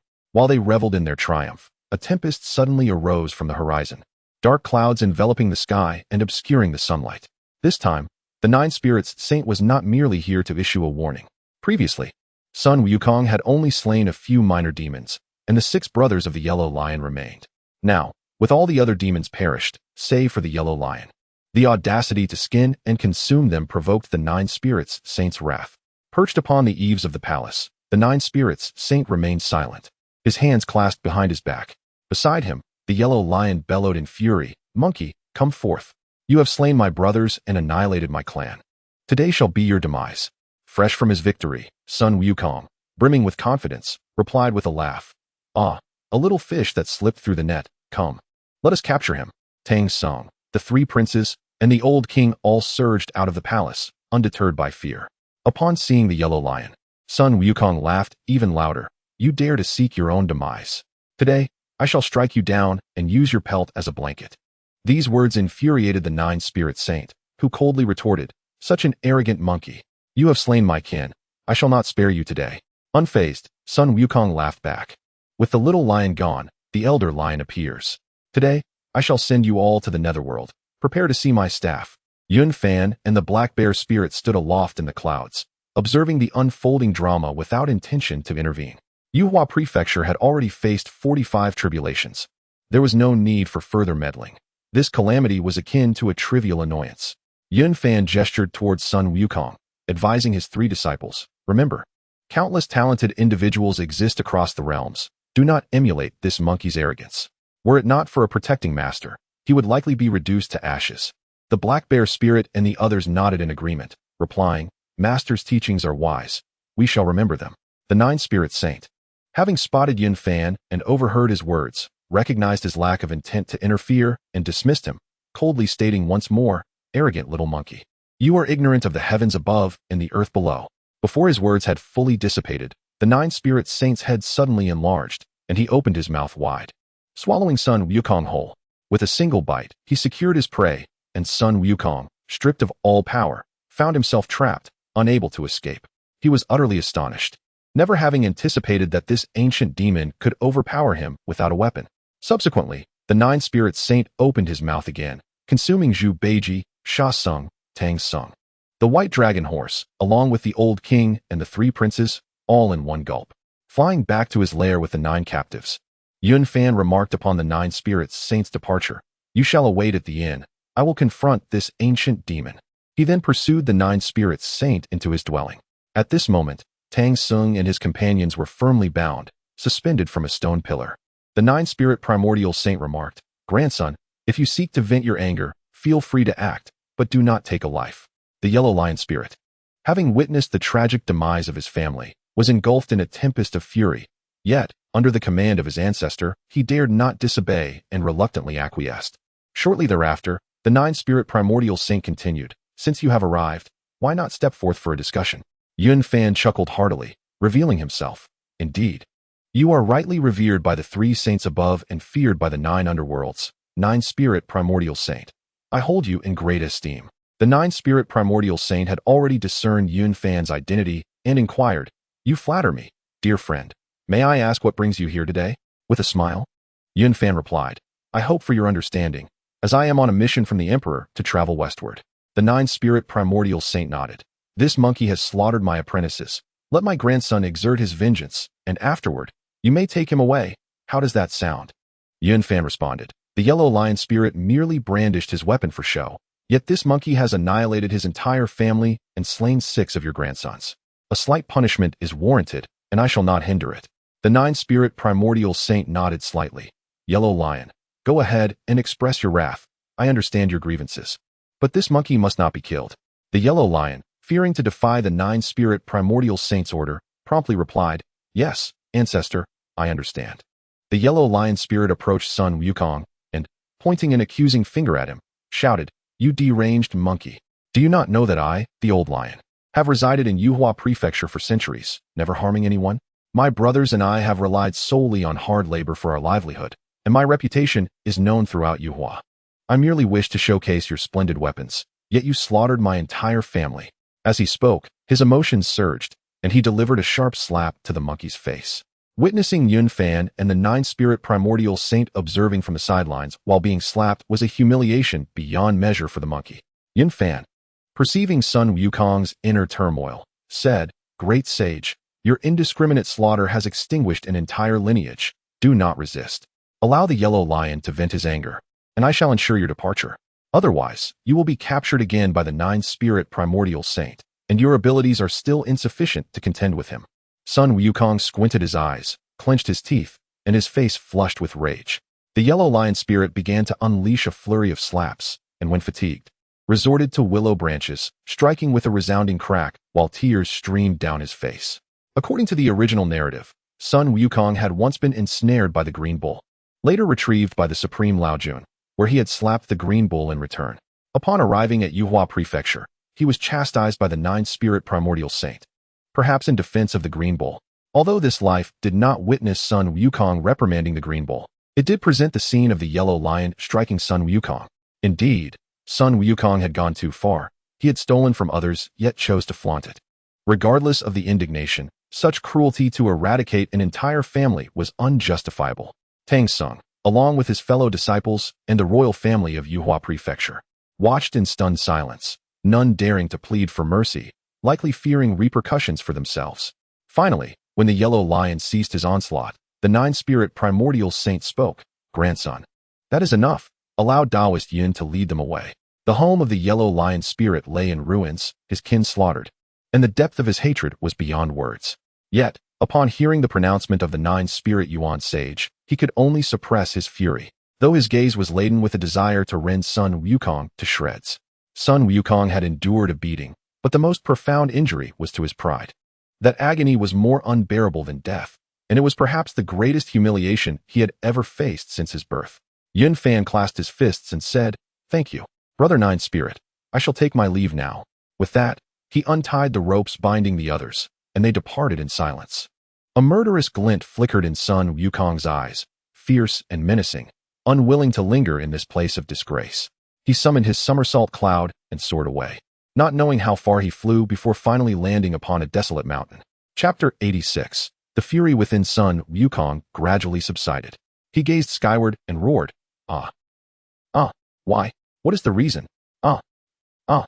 In an instant, his golden staff expanded, wildly striking the surrounding rocks, sending fragments flying and dust swirling, obscuring the sun. "Ah! I demand that this sky no longer conceal my sight. I insist that this earth can no longer bury my heart. I wish for all beings to comprehend my intent.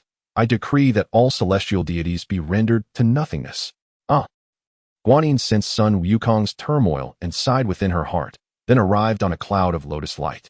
Upon her arrival, she softly consoled, "Wukong, why do you find yourself in such a tempestuous state?" Having vented much of his anger, Sun Wukong, upon seeing Guanyin, could no longer restrain his tears and collapsed at her feet, weeping bitterly. Guanyin gently stroked his head, offering comfort while harboring a deep-seated resentment towards Yun Fan, wishing to see him meet a most grievous fate. Once his emotions had somewhat calmed, Wukong inquired, "Bodhisattva?" The Taoist referred to that lion as Nine-Spirit Primordial Sage. "Who exactly is he?" Guanyin quickly reassured him, "Wukong, do not dwell on vengeance any longer. This matter arose from your reckless slaughter. Your massacre of his family was merely a means for Huang Shi to vent his anger. This incident is concluded, let it go. That lion is the Nine-Spirit Primordial Sage, a mighty figure under the Eastern Emperor of Azure Majesty, possessing powers beyond your reach. The karmic ties have been severed. Find peace in your heart." With Guanyin's persistent encouragement, Sun Wukong's wrath finally began to diminish, and he consented to continue his journey westward with his master. The following day, the group prepared their travel documents, and the four silently embarked on the road to the west. Originally intending to make a grand statement in Yuhua Prefecture, they found themselves facing a most humiliating outcome. After Tang Sung and Yun Fan departed, the Nine-Spirit Primordial Sage advised Huang Shi to focus on his cultivation, leaving behind some methods for practice, and then ascended to the heavens to report back. Meanwhile, in the Jade Void Palace of Kunlun Mountain, an urgent meeting was convened. Jiang Zia sat at the center of the hall, while fellow disciples occupied the cushions on either side, the atmosphere tense as if a significant event loomed. Jiang Zia addressed his peers, "Brothers, Yun Fan has left Yuhua Prefecture, and Tang Sung has yet to face 49 tribulations. As the journey westward nears its end, we must devise a comprehensive strategy to ensure Yun Fan's removal. Once he is eliminated, they shall have no chance of resurgence, and all the magical artifacts in his possession will rightfully belong to our sect." Guang Qingzi stroked his long beard and spoke slowly. "Yun Fan is protected by the 5 direction flags, making a successful strike quite challenging. If we dispatch a quasi-saint, the opposing demon's quasi-saint will likely intervene, complicating our efforts." Just as he spoke, the South Pole elder interjected, "I have an idea that may lead to Yun Fan's demise." Jiang Zia, invigorated by the suggestion, promptly urged, "Elder brother, please share your wisdom." The South Pole elder smiled, stroking his beard as he elaborated, "Though Yun Fan possesses the 5 direction flags, they are not insurmountable. All of our master's 9 dragon steeds are at the pinnacle of the great Luo golden immortal realm, and if they wield the 4 swords of extermination, their power will be greatly amplified. We could approach the Jade Clear Heaven to seek our master's command, allowing the 9 dragons to lay an ambush before Lingyun crossing. At that moment, even with his defensive measures, Yun Fan would find it difficult to escape death. A glimmer of light flashed in Jiang Ziya's eyes as he nodded and remarked, "Master brother, your insight is commendable. The 9 supreme beings of the Deluo realm, with their 4 swords drawn in unison, make it nearly impossible for Yun Fan to survive unless he possesses the 3 treasures of creation or the Linglong Pagoda. Alas, my magical prowess is insufficient to venture into the chaos. I implore you, Master brother, to personally visit Yuqing Heaven and convey the gravity of the situation to our master." Upon hearing the words of the Southern Polar Immortal, the Primordial Heavenly Sovereign burst into hearty laughter. "Excellent! Excellent! My dear disciple Tontian, your student has toiled in vain. Yet ultimately, he has contributed to the flourishing of our Chan teaching. The Buddhist sect's aspirations for revival are but a delusion, even if they were to rise again. They must remain vigilant against the impending demonic tribulations. The realms of heaven and earth shall ultimately remain under the dominion of our Chan teaching." With that, the Primordial Heavenly Sovereign retrieved the 4 swords of immortal extermination and entrusted them to the 9 dragon steed, issuing a decree for them to lie in ambush before Lingyun crossing.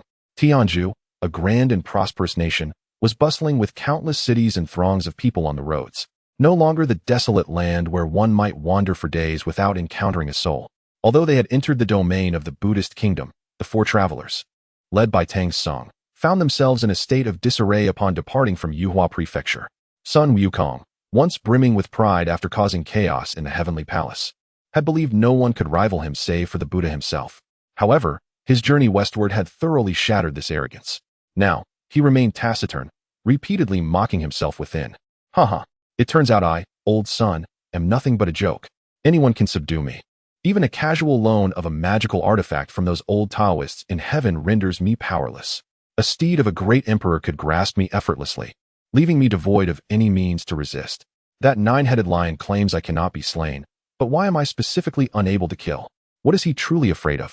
Dunyo Nyo and that 9-spirit Yuan saint knows something that I, the fool, remain oblivious to? Ha ha ha. No one could fathom the bitterness within Sun Wukong's heart. He felt as though a tempest raged within, a maelstrom of emotions. After about 5 or 6 days of travel, the 2 parties came upon a grand city. The city gates were thronged with people, bustling with life. The streets were adorned with red lanterns, and the citizens wore smiles, while pavilions and towers flourished, presenting a picturesque scene. It was evident that this was a place of wealth and prosperity. The words Jinping Prefecture were prominently displayed above the city gate. Upon entering the city, Yun Fan led his disciples to find an inn for lodging. As members of the Taoist sect, they naturally refrained from seeking refuge in a temple. As fate would have it, Tang Sing eventually located Ciyun Temple and took residence there. Upon learning that Tang Sung had come from the Eastern Tang dynasty, Ciyun Temple held him in high esteem, treating him as an esteemed guest. The long-awaited warmth moved Tang Sung deeply, prompting him to express his gratitude repeatedly. He bowed with hands clasped together, sincerely stating, "Amit Ba." This humble monk is profoundly grateful for the kind hospitality extended by the temple master. Such kindness is hard to repay. The temple master quickly waved his hand, supporting Tang Sung as he spoke. "We practitioners, who chant scriptures and pay homage to the Buddha, all yearn to be reborn upon the sacred land of China. Seeing you, Master, with such a dignified bearing and extraordinary attire, surely reflects the blessings earned in your past life. Hence, it is only fitting that we treat you in this manner." After a brief exchange of pleasantries, Tang Sung inquired further, "If I may ask, esteemed temple master, I noticed the streets adorned with red lanterns upon entering the city. Might I inquire the reason behind this? Is there a festival underway?" With a beaming smile, the temple master replied, "Elder, you may not be aware, but every year on the 15th day of the first lunar month, the Buddha descends upon our Jinping Prefecture. The common folk offered fragrant oil, and after the Buddha received their offerings, he bestowed blessings upon the land, ensuring favorable weather and bountiful harvests. This has been the case for millennia, which is why the region thrives today." The elder suggested that they linger to witness the festivities of the Lantern Festival before departing, providing an opportunity to observe the vibrant atmosphere of Jinping Prefecture. Hearing of the Buddha's imminent arrival, Tang Sung became increasingly devout, joining his palms in prayer and exclaiming, "Amit Ba." Since the Buddha is to grace us with his presence, I must pay my respects before continuing my journey. With Tang Xing choosing to stay, Yun Fan felt no urgency to set off. He meandered through the streets of Jinping Prefecture with his 3 disciples, carrying silver coins, indulging in whatever they wished to eat or enjoy at their leisure. Chapter 87. A misunderstanding in captivity. The white-clad one inquired, Master, why has Tang Xing not yet departed? Is he perhaps captivated by this place, forgetting his journey? Yun Fan chuckled. Let him be. We shall set forth when he does. For now, let us relish these few days, for it seems we must wait until after the Lantern Festival. The white-clad one nodded in agreement, responding with a smile. Indeed, Master. This Jinping Prefecture is bustling with life. A few leisurely days are indeed welcome. On the 15th day of the first lunar month, the entire city was adorned with colorful lanterns, the sound of drums and gongs resounding through the air as dragon and lion dances filled the streets. Amidst a cacophony of jubilant voices, the townsfolk brought their oil offerings to the temple, pouring the fragrant oil into 3 large vats. The aroma wafted through the air, and after pouring the oil, men and women of all ages knelt on mats, clasping their hands in prayer, bowing with deep reverence. With the festive atmosphere so palpable, the abbot invited Tang Xing to view the lanterns. Observing the joy radiating from the crowd, he too felt a surge of happiness. With hands clasped in prayer, he exclaimed, Amitabha, may the Buddha's blessings ensure the peace and prosperity of the people of Jinping Prefecture. Indeed, this is a blessing for the inhabitants. The abbot nodded vigorously, affirming, what the elder says is absolutely true. For 1,000 years, Jinping Prefecture has been free from natural disasters, yielding bountiful harvests year after year. It is the most prosperous land in Tianzhu, incomparable to the eastern Yuhua Prefecture. All of this is a gift from the Buddha. Look at those devotees offering oil. The Buddha accepts these offerings each year, bestowing blessings far more precious than the oil itself. Amitabha, well spoken, well spoken. Tang Xing continued to recite the Buddha's name with a countenance full of piety. Just then, as the wind began to rise, the offering of oil came to a sudden end. In an instant, a fierce gust swept through, and noticing this, the abbot quickly grasped Tang Xing's arm, urging, Elder, please take cover from the wind. This is the moment the Buddha collects the oil, and outsiders must not approach. Yet, Tang Xing disregarded the warning, shaking off the abbot's grip and advancing boldly, proclaiming, the Buddha arrives. How can a disciple not pay homage? After the wind passed, the oil had vanished, and Tang Xing was nowhere to be found. The sand monk hurried over, exclaiming in alarm, Elder brother, the master is missing. Second brother, the master is gone. Sun Wukong, baring his teeth, remarked, given this gust, master has undoubtedly been captured by a demon. The abbot countered, Elder son, it is not as you say. It is Tang Xing himself who has offended the Buddha, leading to his abduction.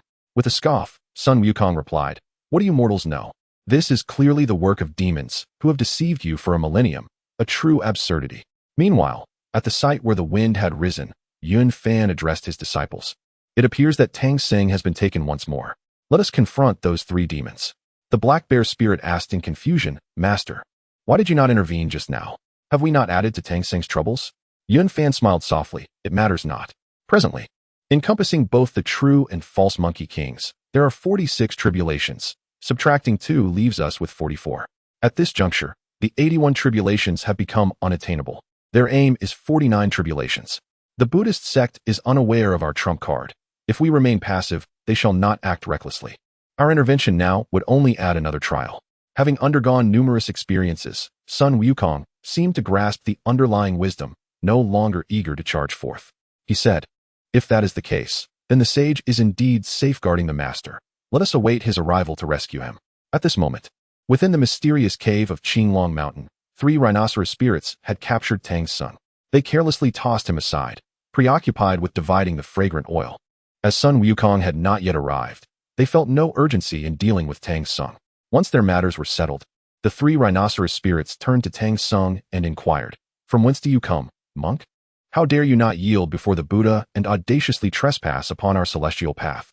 Tang Xing, trembling with fear, stammered in reply, I am but a humble monk from the Eastern Tang dynasty, journeying to the West to pay homage to the Buddha and seek scriptures. My heart is devoted to the Buddha, and I inadvertently trespassed upon your royal path. I beseech your majesty to allow me to return. One of the rhinoceros spirits frowned and remarked, this monk truly brings trouble. If we release him, the common folk will learn of our true nature, and our status may be jeopardized. Yet, if we do not release him, We are uncertain of how to proceed. After all, we have dwelled here for a millennium without causing harm to anyone, and we do not wish to break our vows. Another rhinoceros spirit spoke up. As a monk who has traveled from the eastern lands, how could you have arrived here alone? How many companions do you have, and what are their names?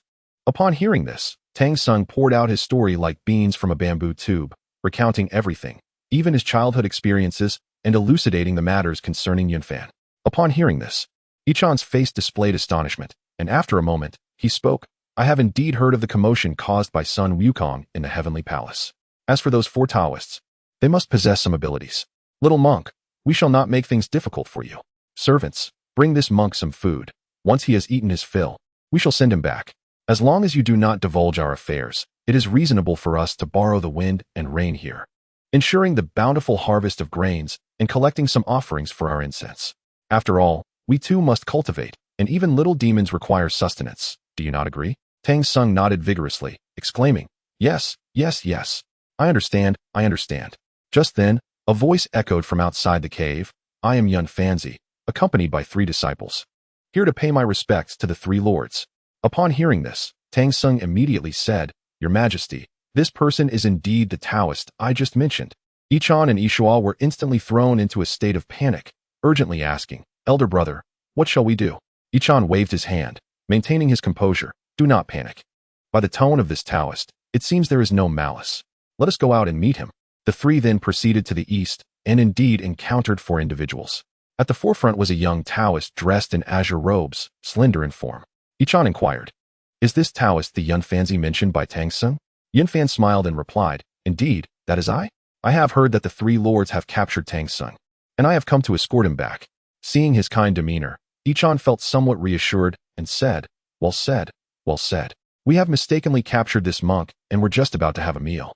Taoist, please come in. It is not too late to dine together before departing. Yunfan clasped his hands together, saying, Then I shall not impose on your hospitality. The 3 rhinoceros spirits simultaneously invited, Please, Taoist. Thus, the group entered the mysterious cave. Yichan called out, Servants, we have esteemed guests. Quickly prepare a banquet and bring forth the finest wines. The 3 demon lords indeed displayed great hospitality. Yunfan once again clasped his hands, saying, I apologize for the disturbance. Everyone took their seats, with Yunfan and Tang Sing being placed at the honored positions. Yichan turned to Tang Sung and said, Reverend Tang, we 3 brothers meant no offense. Capturing you was truly a misunderstanding.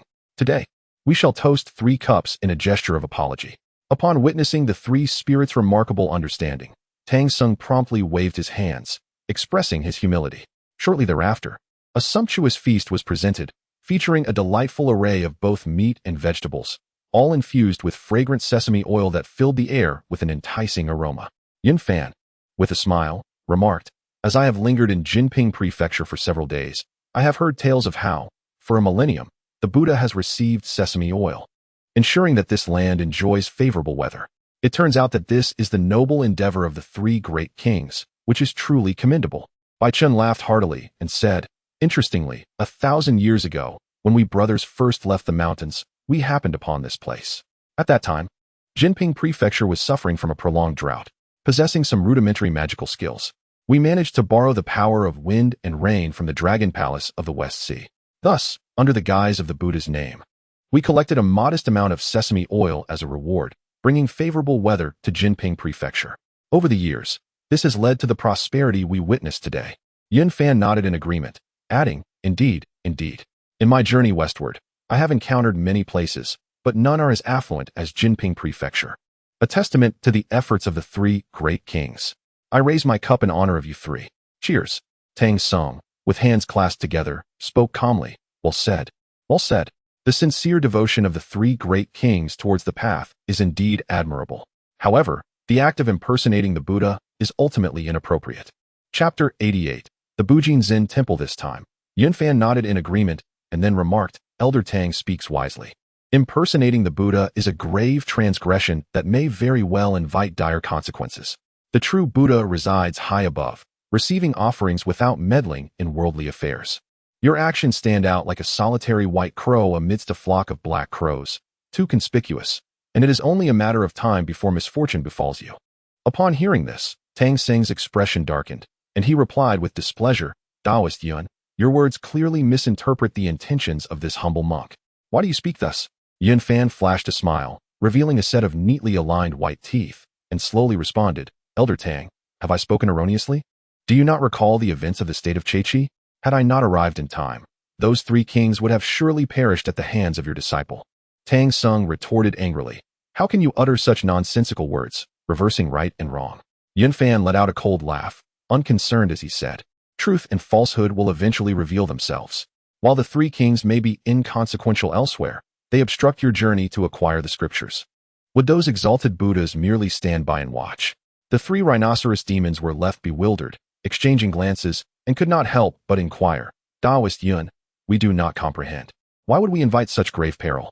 Yun Fan's demeanor turned solemn as he slowly replied, you 3 have cultivated here for a millennium, protecting the citizens of Jinping Prefecture. And indeed, you are commendable demons. Alas, there will always be those who self-righteously claim justice, using the pretext of exterminating demons to silence dissent. Your situation is, in fact, precarious. Whether you choose to remain or depart, the decision ultimately lies with you. Yu Chan, sensing the gravity in Yun Fan's tone, cautiously asked, May I inquire, Taoist Yun, why have you come to enlighten us? Please, speak plainly. Yun Fan's expression grew stern, and in a low voice, he said, It is solely due to your warm hospitality. I do not wish to see you meet an untimely demise. I am the Vice Master of the Jie Sect, appointed by the Honorable Saint of Primordial Chaos. Having cultivated to the realm of Great Luo Jingxian, would I deceive you with such claims? Knowing your arduous cultivation and your consistent benevolence, I have come to deliver this warning. In the realm of cultivation, who does not recognize the name of the 3 purities? Who is unaware of the Jie Sect's renown? The 3 rhinoceros demons, having established connections with the Dragon Palace in their early years, are particularly well acquainted with such matters. Upon learning of Yun Fan's esteemed identity, the 3 were taken aback, hastily rising from their seats to respectfully kneel and bow. They realized they were in the presence of the Vice Master of the Honorable Saint of Primordial Chaos, and felt utterly remiss for their lack of decorum. Yun Fan raised a hand gently, signaling them to rise. There is no need for such formalities, please, stand. With the knowledge of Yun Fan's exalted status, the 3 became even more convinced, raising their cups in a toast to warmly entertain him. Yu Chan clasped his hands and said, As a celestial being of noble birth, your words must surely carry truth. We have dwelled here for a millennium, and if we were to leave, who would safeguard the citizens of Jinping Prefecture? The 3 rhinoceros demons indeed possessed kind hearts. Their role as protectors of Jinping Prefecture had become second nature over the course of a millennium, deeply ingrained in their very essence, making it difficult to relinquish. It is akin to nurturing a pet, feeding it regularly. If one were to suddenly cease, an unsettling pain would arise, fearing the creature would go hungry and suffer. Such gentle demons, however, found themselves in dire straits, as Sun Wukong flayed their skin and stripped their sinews, severing their horns. Yu Chan faced an even more tragic fate, being brutally slaughtered and consumed by Jingmuan. His demise a lamentable spectacle. 3 rhino horns. One was offered to the Jade Emperor, another returned to the Tathagata, while the last was secretly kept by Sun Wukong. He also brought back the rhino skull to Jinping Prefecture as evidence, proclaiming to all that it was indeed a monster that consumed the fragrant oil. Surprisingly, the citizens of Jinping Prefecture believed him. They built a temple to honor Sun Wukong and his companions, erecting a monument to exorcise demons. However, with the demise of the 3 rhinos, who would bring rain to this land, would their removal truly bestow blessings upon Jinping Prefecture? It is likely that not even a modicum of benefit would arise. In years past, each household needed only to offer a jar of fragrant oil to ensure a peaceful new year. Now, even if they saved on oil, who would they turn to in times of drought? The Buddha merely enjoys the incense. He does not control the winds or rains. Between humans and demons, sometimes a transaction that has spanned millennia is the most stable. You fulfill your needs, I satisfy my demands. Is this not a better arrangement? 1 year of good deeds may serve as a disguise. 2 years can still conceal. Yet if it spans a millennium, how could it be false? Over a millennium, how many generations must mortals endure? These 3 demons may very well embody benevolence, righteousness, and trust. Not harming lives is benevolence. The 3 brothers' unwavering bond is righteousness. Receiving fragrant oil while dutifully bringing rain, unceasing for a millennium, is trust. This silent accord has long been ingrained in the hearts of the people, becoming a matter of course. A simple annual offering of fragrant oil guarantees favorable weather. Whether it be Buddha or demon, to them, there is no distinction. Even upon discovering the truth of the monsters, they can accept it. Time has passed too long, and the hearts of the people possess their own measures of judgment. After Sun Wukong vanquished the demons and deceived the populace into erecting a monument, he turned and ascended to Buddhahood. By the time they regained their senses, what they missed was the once stable and carefree days. Upon hearing the words of I Ching, Yunfan was filled with mixed emotions. He had journeyed through the West, encountering countless monsters, each varying in virtue and vice. Ironically, those demons without backing appeared more benevolent. He then inquired, "Have you heard of the mighty bull demon king from Suifeng Mountain?" I Ching promptly replied, "O immortal, the mighty bull demon king is renowned throughout the demon realm. We are naturally aware." Yunfan nodded. "Very well, I shall guide you to a way out. You may seek refuge with him at Suifeng Mountain. He is my master's uncle, with a vast territory, and is in need of assistance. You may say that I have recommended you. As for Jinping Prefecture, it will reign as usual when the time comes. Demons without support yearn for a strong ally." After listening, the three brothers conferred quietly for a moment before responding in unison. "We are grateful for your guidance, O immortal. We are willing to follow your arrangements." Yunfan smiled gently and continued, "You have secluded yourselves here for a millennium, yet your progress has been minimal. Now, the Bull Demon King possesses comprehensive attack methods and experience. Should you receive his guidance, you may break through your boundaries and advance further." The three, lacking a mentor, had relied solely on their own exploration for cultivation, making limited progress over a millennium. Hearing Yunfan's words filled them with joy. A single piece of experience could save them from countless tribulations. After all, without guidance, straying onto the wrong path makes all efforts futile no matter how far one travels. Subsequently, as the gathering concluded joyously, Yunfan said to Tang Sung, "Master Tang, your disciples have been waiting for a long time. Let us depart." He then rode the clouds with Tang Sung, returning to Jinping Prefecture, where he handed him back to Sun Wukong and the others. The abbot of Xian Temple, filled with joy upon seeing Tang Sung safe and sound, initially intended to inquire about the events of that fateful night involving the Buddha. However, Tang Sung, true to his word, refrained from mentioning it. After concluding matters in Jinping Prefecture, the group resumed their journey westward.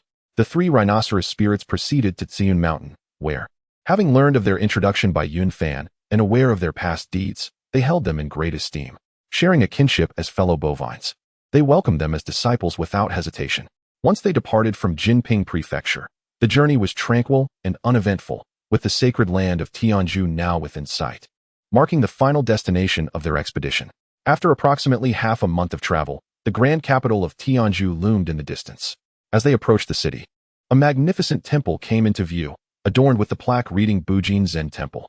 Chapter 89. The ball-throwing proposal. The black bear spirit inquired of Yunfan, "Master, as night has fallen, should we seek shelter within this temple?"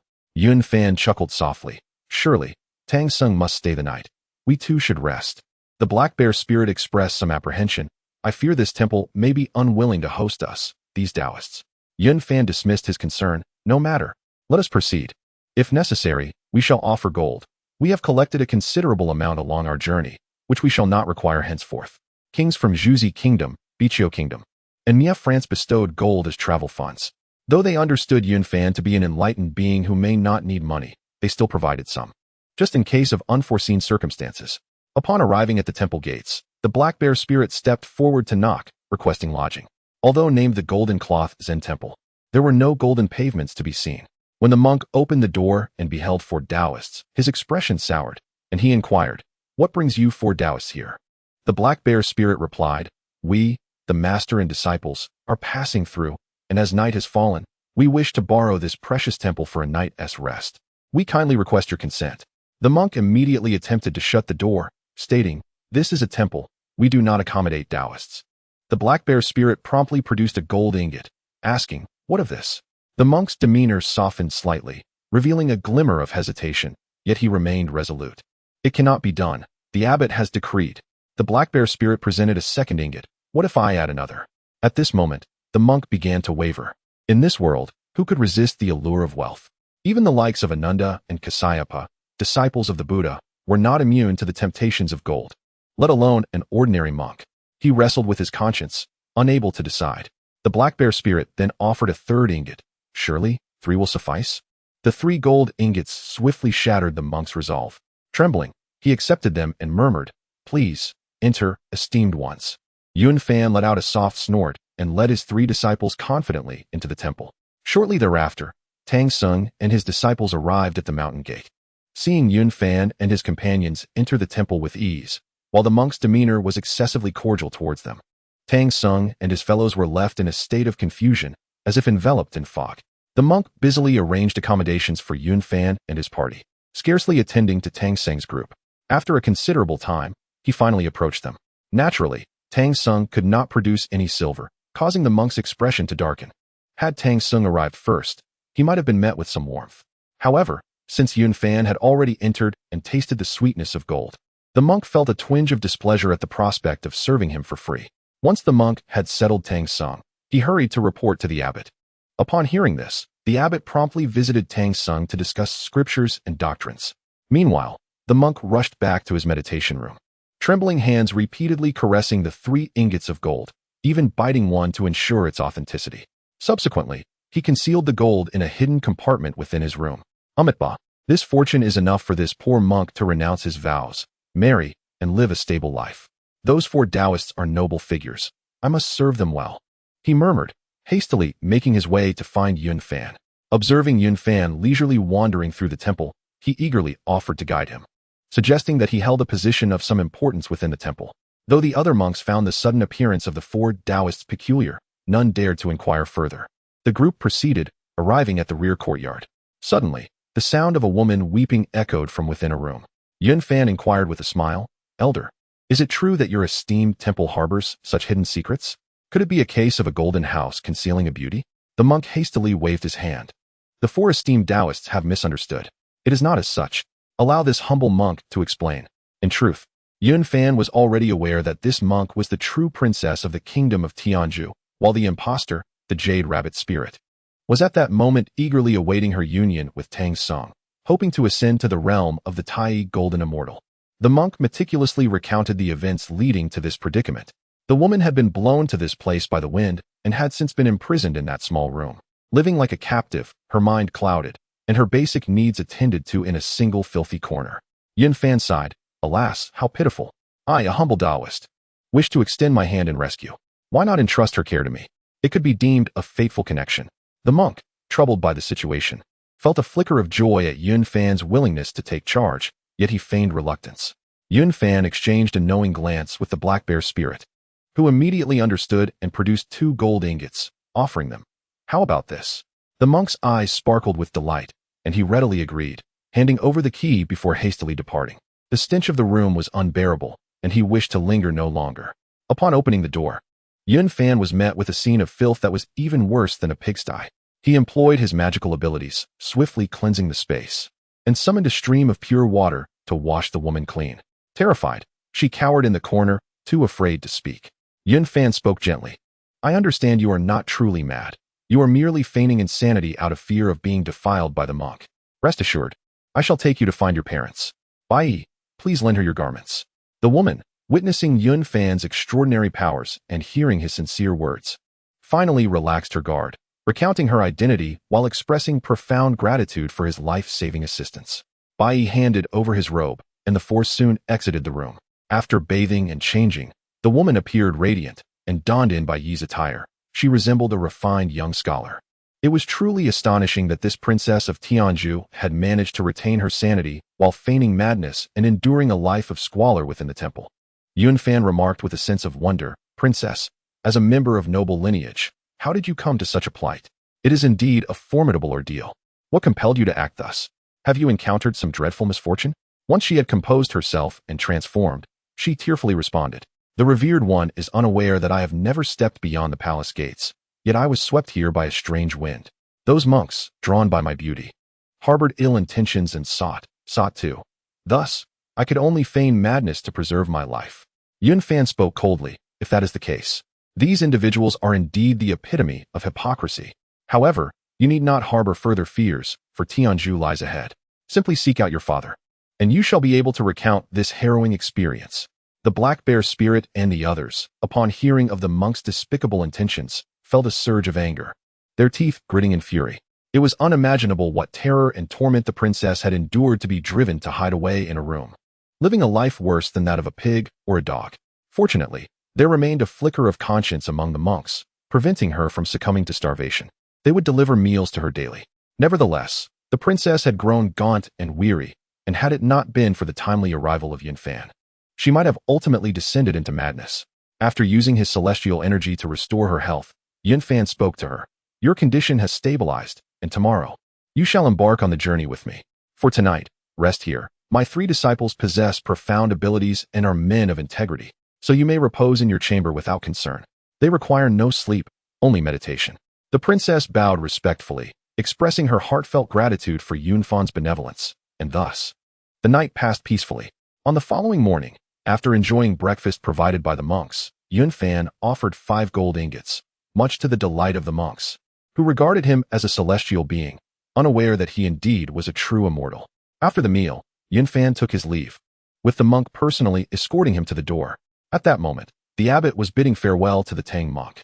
Upon seeing Yunfan and his companions, the abbot's demeanor remained unchanged, as he paid them little heed, accustomed to travelers seeking lodging at the temple who could afford the requisite fees. However, Sun Wukong noted the presence of a young Taoist among Yunfan's party, which piqued his curiosity, though he chose not to investigate further, knowing he could not discern the truth. As the group departed the temple and set foot on the road, they realized that what they had previously encountered was not the capital of Tianzhu, but rather the Cockcrow Pass guarding the imperial city. Upon passing through the pass, the contours of the capital of Tianzhu became evident, signaling the impending conclusion of their pilgrimage. The black bear spirit chuckled. At last, we have arrived at the capital of Tianzhu. No longer shall we toil over those tedious scriptures. The white-clad disciple replied with a light laugh. Elder brother, transcribing scriptures is not without merit. We have long since mastered the Taoist texts, and can recite any scripture with ease. Ling Suzi responded with hearty laughter. Indeed, my younger brother is correct. The repeated transcription of scriptures greatly aids our comprehension of the Great Way. The princess, now fully restored, quietly sat beside them, listening to their conversation without interjecting, her demeanor tranquil. As evening approached, the party finally reached the capital of Tianzhu. As Taoists, they were not particularly welcomed in this land, yet Yunfan remained unconcerned. He had never intended to preach here. This deeply entrenched Buddhist soil would not be easily shaken. The purpose of their journey was merely to leave behind the Taoist scriptures, obtain the monarch's seal, and complete the ceremonial act of imparting the teachings, a gesture far more symbolic than substantial. As for returning the princess to the palace, that posed no challenge. Amidst their light banter, they entered the capital. As the capital of a nation, it indeed exuded grandeur, far surpassing the splendor of other realms they had encountered. Even Chang'an could scarcely compare. Yunfan and his companions preferred to avoid unnecessary complications with mortals and directly took up residence at an inn, deeming it unnecessary to reveal their identities to ordinary folk. Meanwhile, the Tang monk and his party had settled into a relay station, where the relay officer, upon learning of the Tang monk's identity, expressed great astonishment, repeatedly referring to him as a divine monk.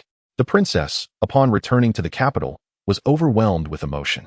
Having been imprisoned in a temple by the Jade Rabbit spirit for a year, enduring torment in her confined quarters, she could not contain her tears upon her return to the imperial city. One peaceful night passed, and on the following day, Tang Sung proceeded to handle the formalities for the change of the official document.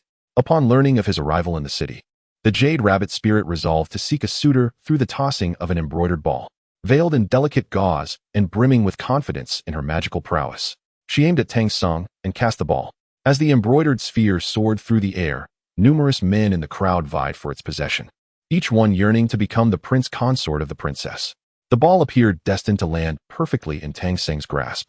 Yet just as it was about to strike him, it unexpectedly veered off course and fell into Yunfan's hands. Yunfan regarded the astonished Jade Rabbit spirit with a gaze full of significance. Chapter 90. The beloved concubine turns out to be a rabbit spirit, the Jade Rabbit. Taken aback, covered its mouth in disbelief, overwhelmed and uncertain of how to respond.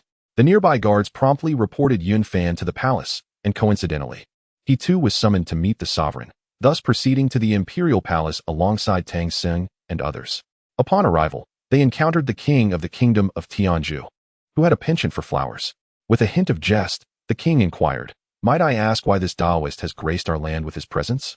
Yunfan respectfully clasped his hands in greeting and replied, "Infinite Celestial Venerable, I humbly report to your majesty that I have been entrusted by the Emperor of the Tang to convey teachings and escort Elder Tang on his pilgrimage for scriptures. The king of Tianzhu laughed heartily and remarked, "Surely, esteemed Taoist, you are unaware that my kingdom is a pure land of Buddhism. It appears you may return empty-handed.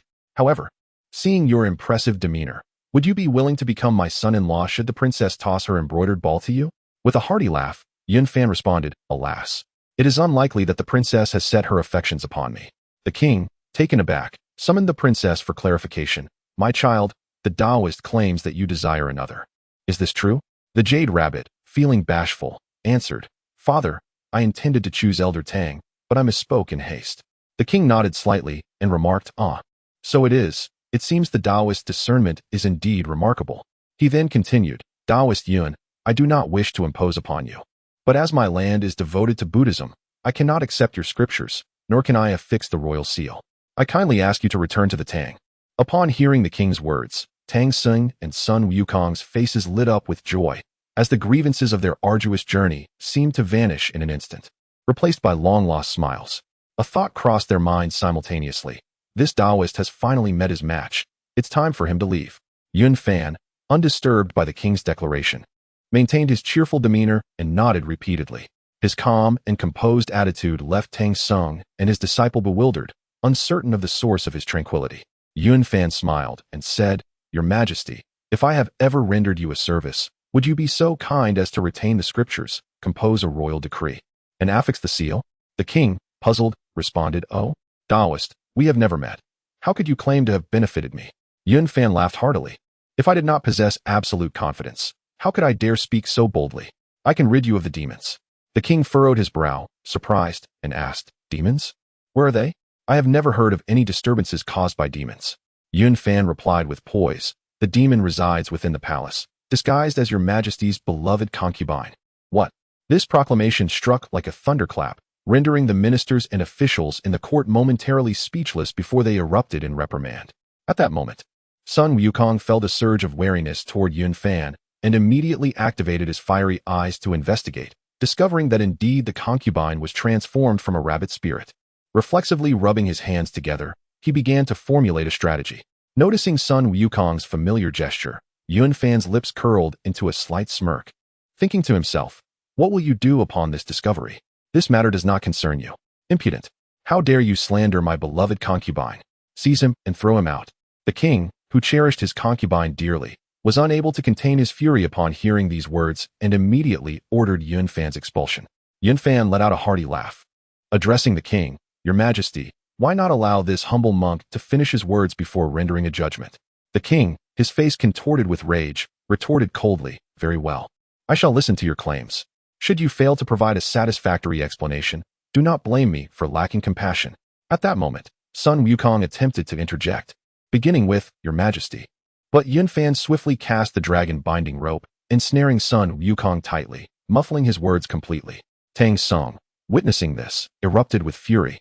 "Yun Daozhong, we are both disciples of the Tang dynasty. I cannot believe you would be so discourteous. Do you truly think we, your master and disciples, are easy to bully?" With an air of disdain, Yun Fan replied, "It is nothing more than teaching this monkey some manners. Interrupting others while they speak is terribly impolite. Do you understand?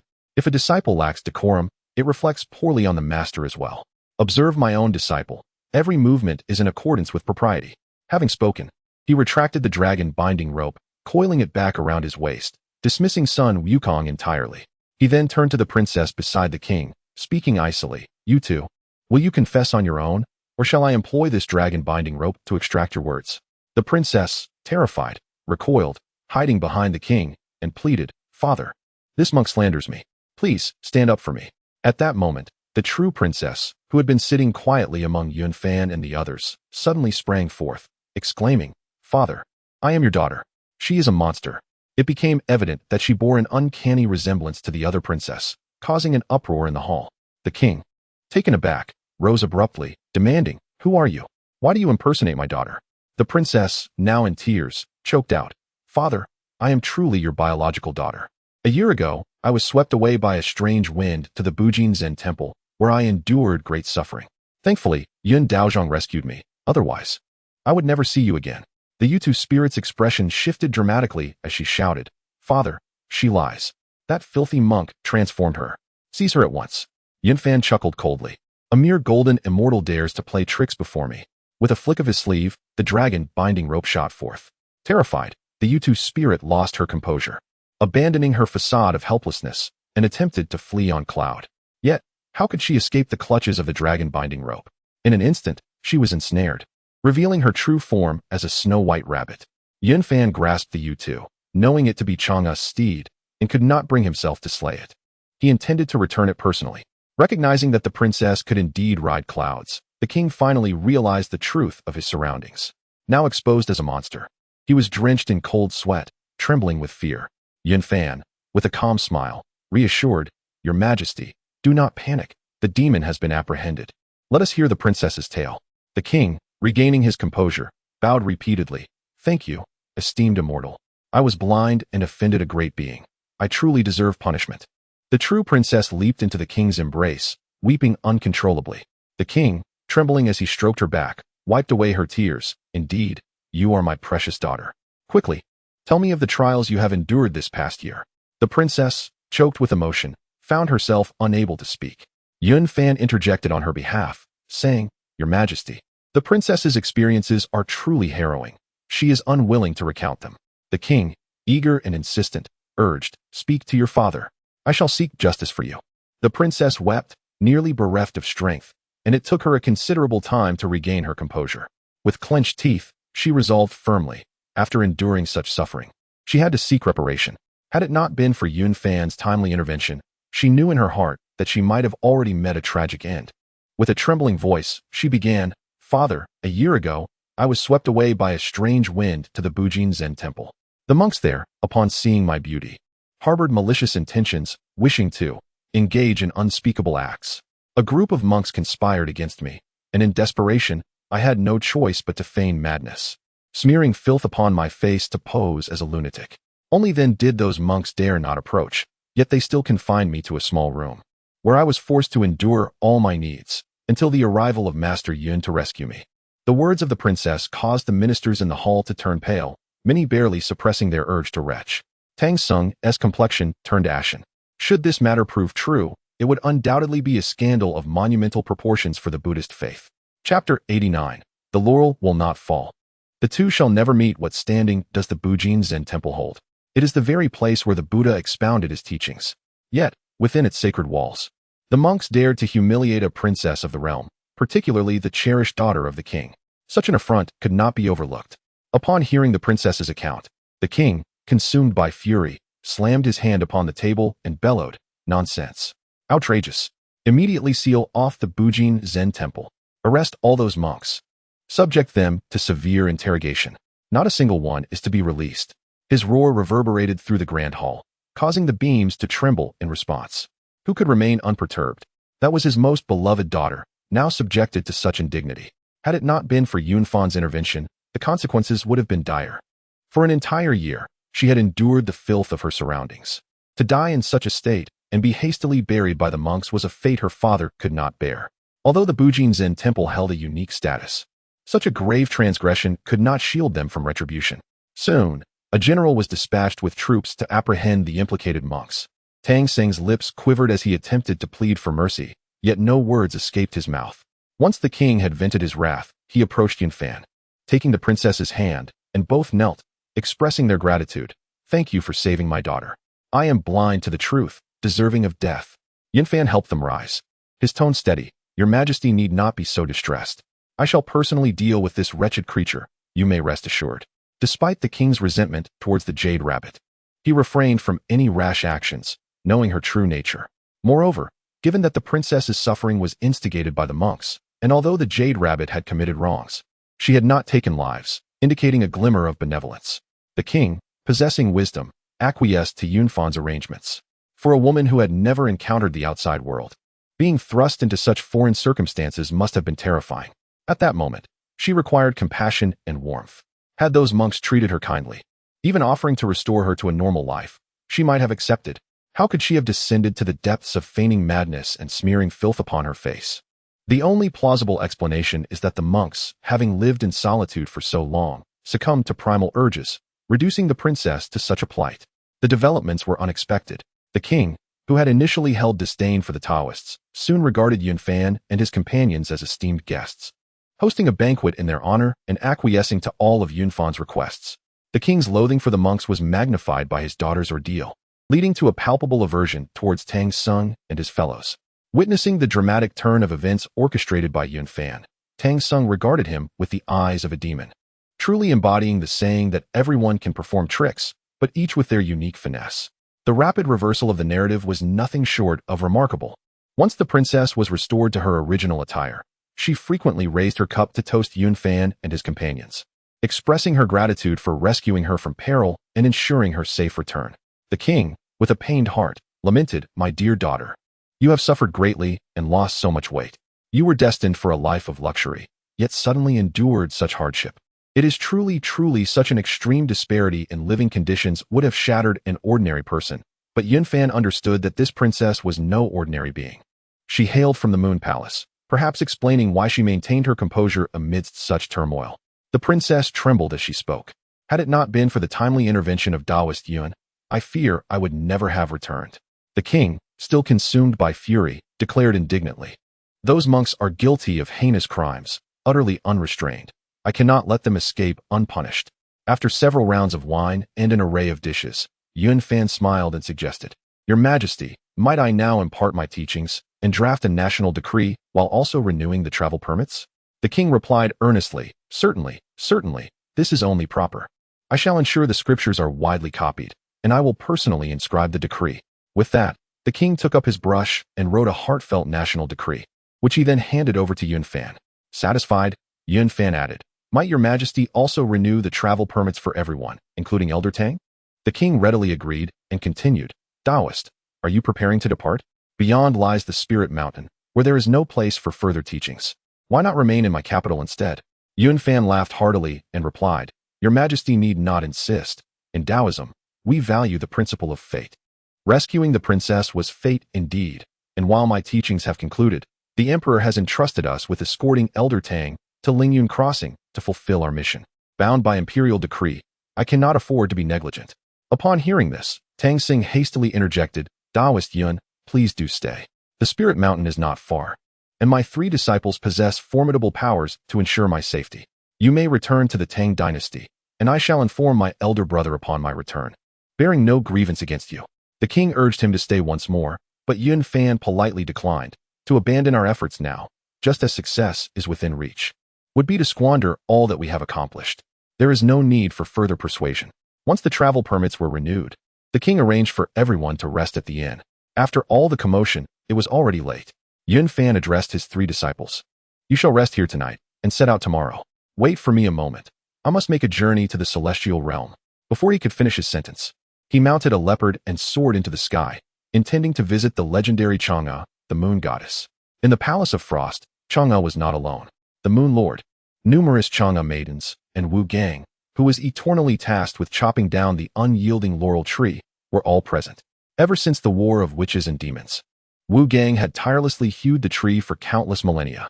Ho-E, of the Witch clan, and Chang'e, of the Human clan, faced an insurmountable challenge, as the lifespan of humans was limited compared to that of the enduring witches.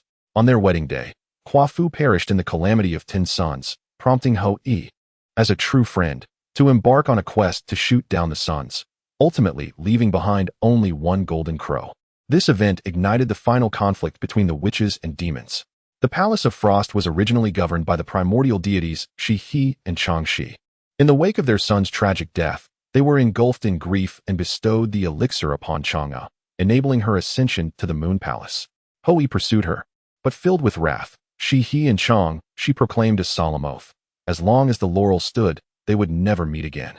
Thus, Ho-E transformed into Wu Gang. The bow for shooting the sons became an axe for chopping, and day after day, year after year, he toiled. Yun Fan traversed the sea of clouds atop the leopard, his heart brimming with anticipation. He was about to encounter the renowned celestial maiden, and curiosity welled within him regarding the extraordinary beauty that could captivate countless souls. As he soared through the clouds, he suddenly beheld an elderly man clad in a moon-white Taoist robe, perched upon the back of a young man. Yun Fan instantly recognized the mount as the Azure Ox, the steed of the supreme Lord Laozi. To be able to command the Azure Ox could only signify the presence of Laozi himself. The one who descends from the heavens must surely be an incarnation of one of the three pure ones from the Doshui Palace. Yun Fan did not dare to be negligent. Within the realms, the status of a sage is revered, even if merely an incarnation. It is sufficient to command the submission of all beings. Although he now held a position in the heavenly court, he still approached the sage with utmost respect. Chapter 90. The fate of Red Cloud is sealed. He dismounted from the leopard and immediately knelt in reverence, proclaiming, "Disciple Yun Fan pays homage to the Most High Sage," wishing the sage eternal longevity. The Azure Bull blinked in acknowledgement of Yun Fan's greeting.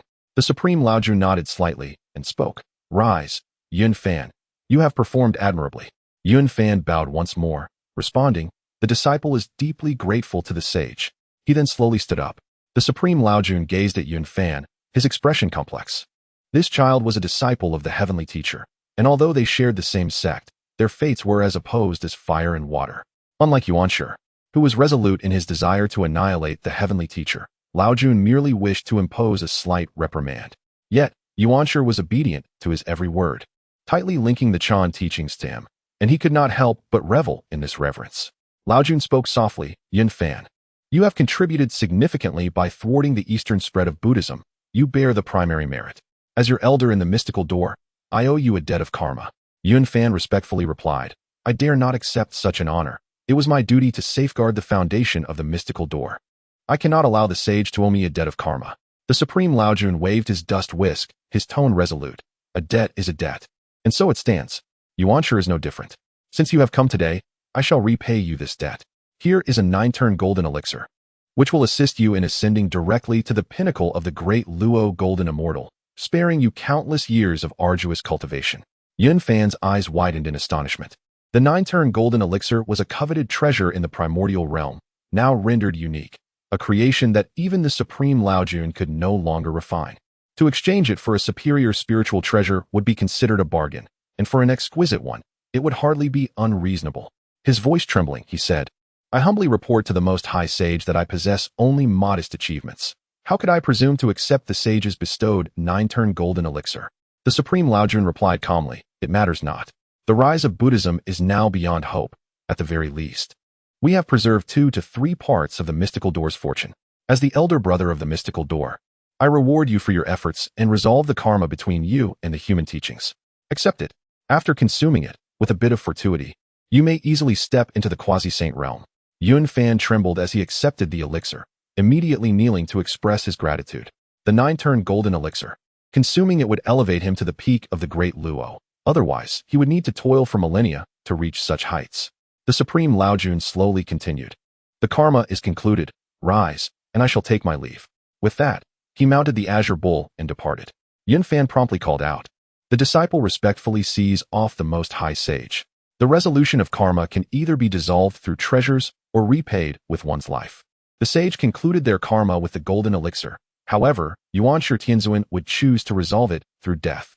The power of karma is formidable, if entangled. One's cultivation would be hindered, and only by completely severing it can one find peace. Otherwise, destruction is inevitable, whether one owes karma or is owed by others. The consequences are unfathomable. Why is Red Cloud's demise inevitable? Because the 2 saints of the West owe him karma, and it pertains to their saintly positions. A debt of such magnitude cannot be repaid by the 2 saints. Lacking the means to repay, the creditor is left with but one path, death. Moreover, Red Cloud also owes karma to the Kuanping regarding his saintly position. What could he possibly offer in return?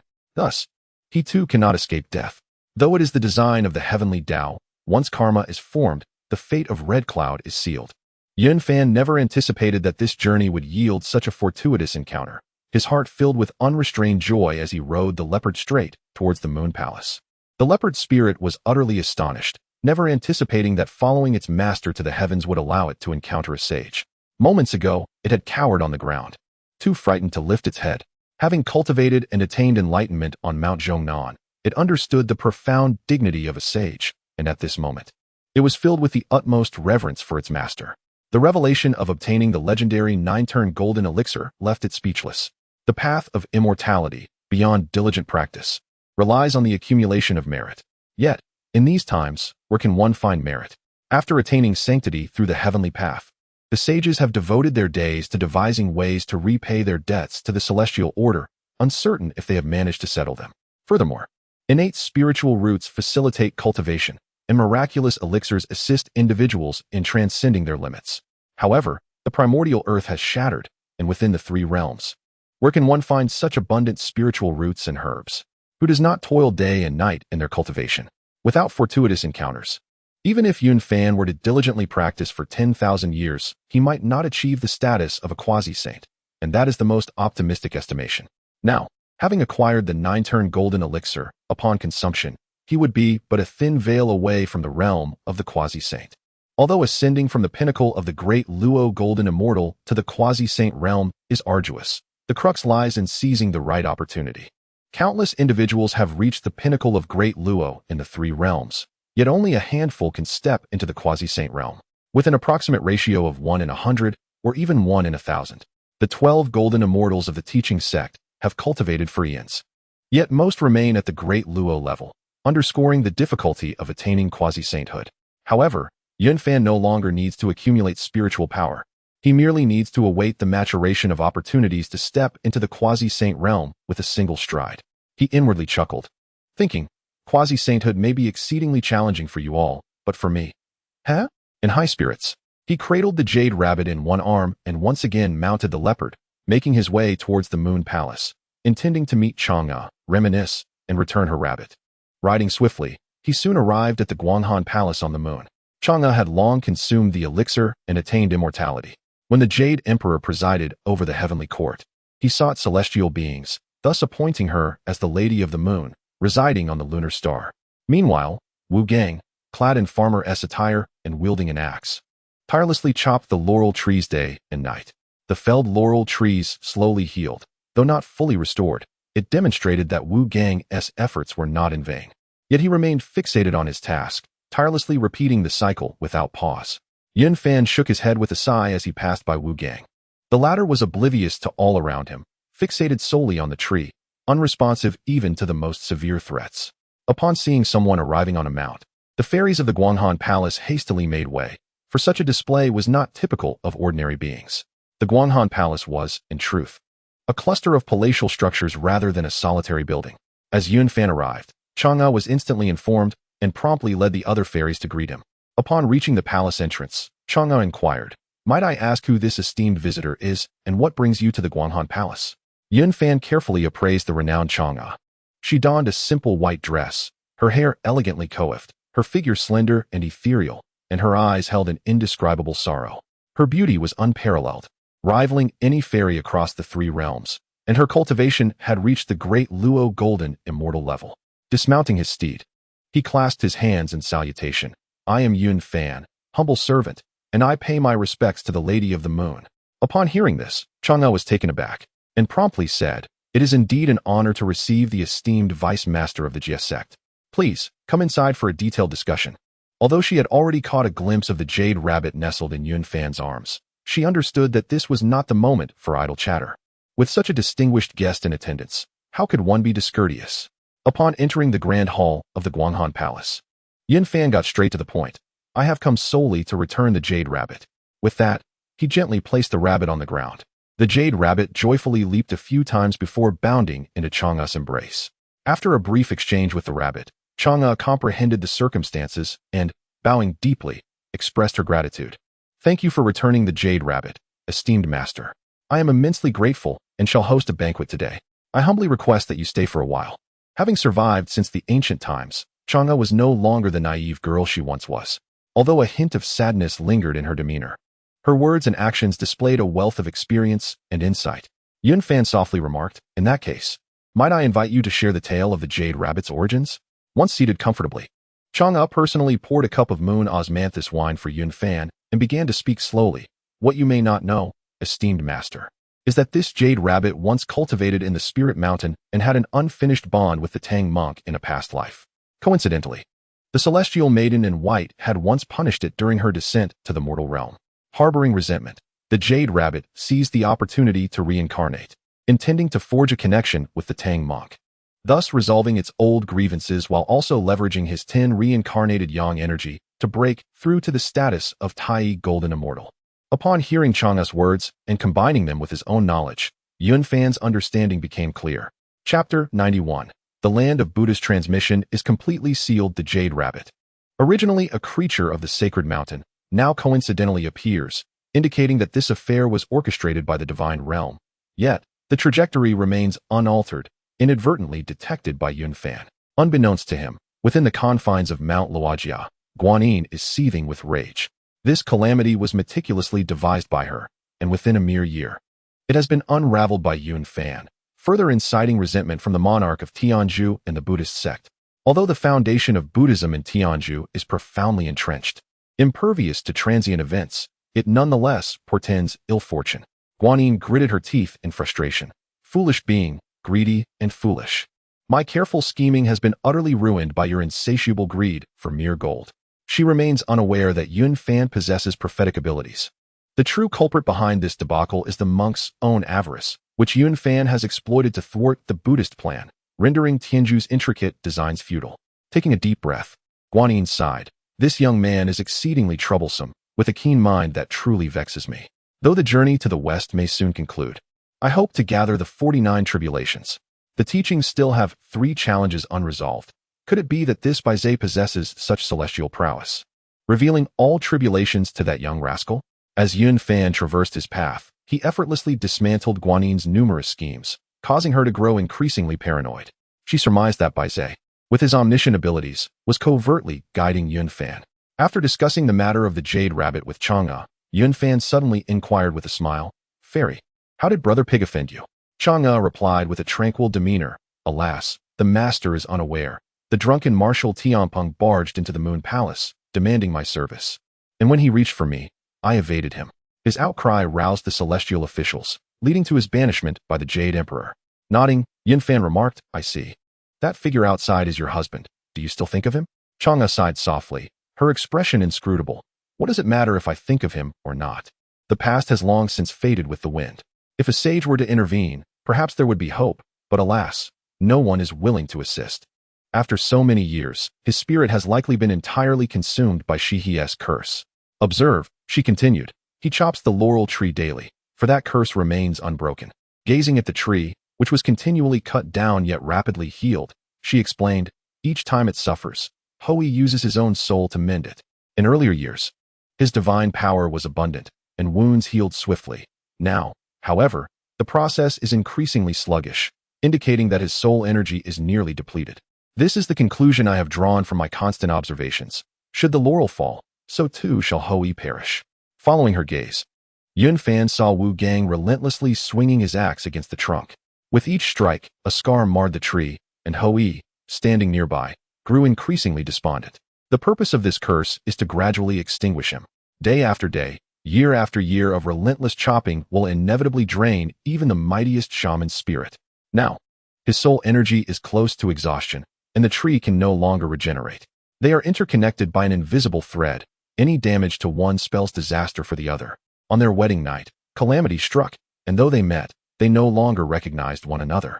Daily, Chang'e witnessed her once beloved husband imprisoned in ceaseless toil, having shed all tears, resulting in her current demeanor, cold yet profoundly solitary.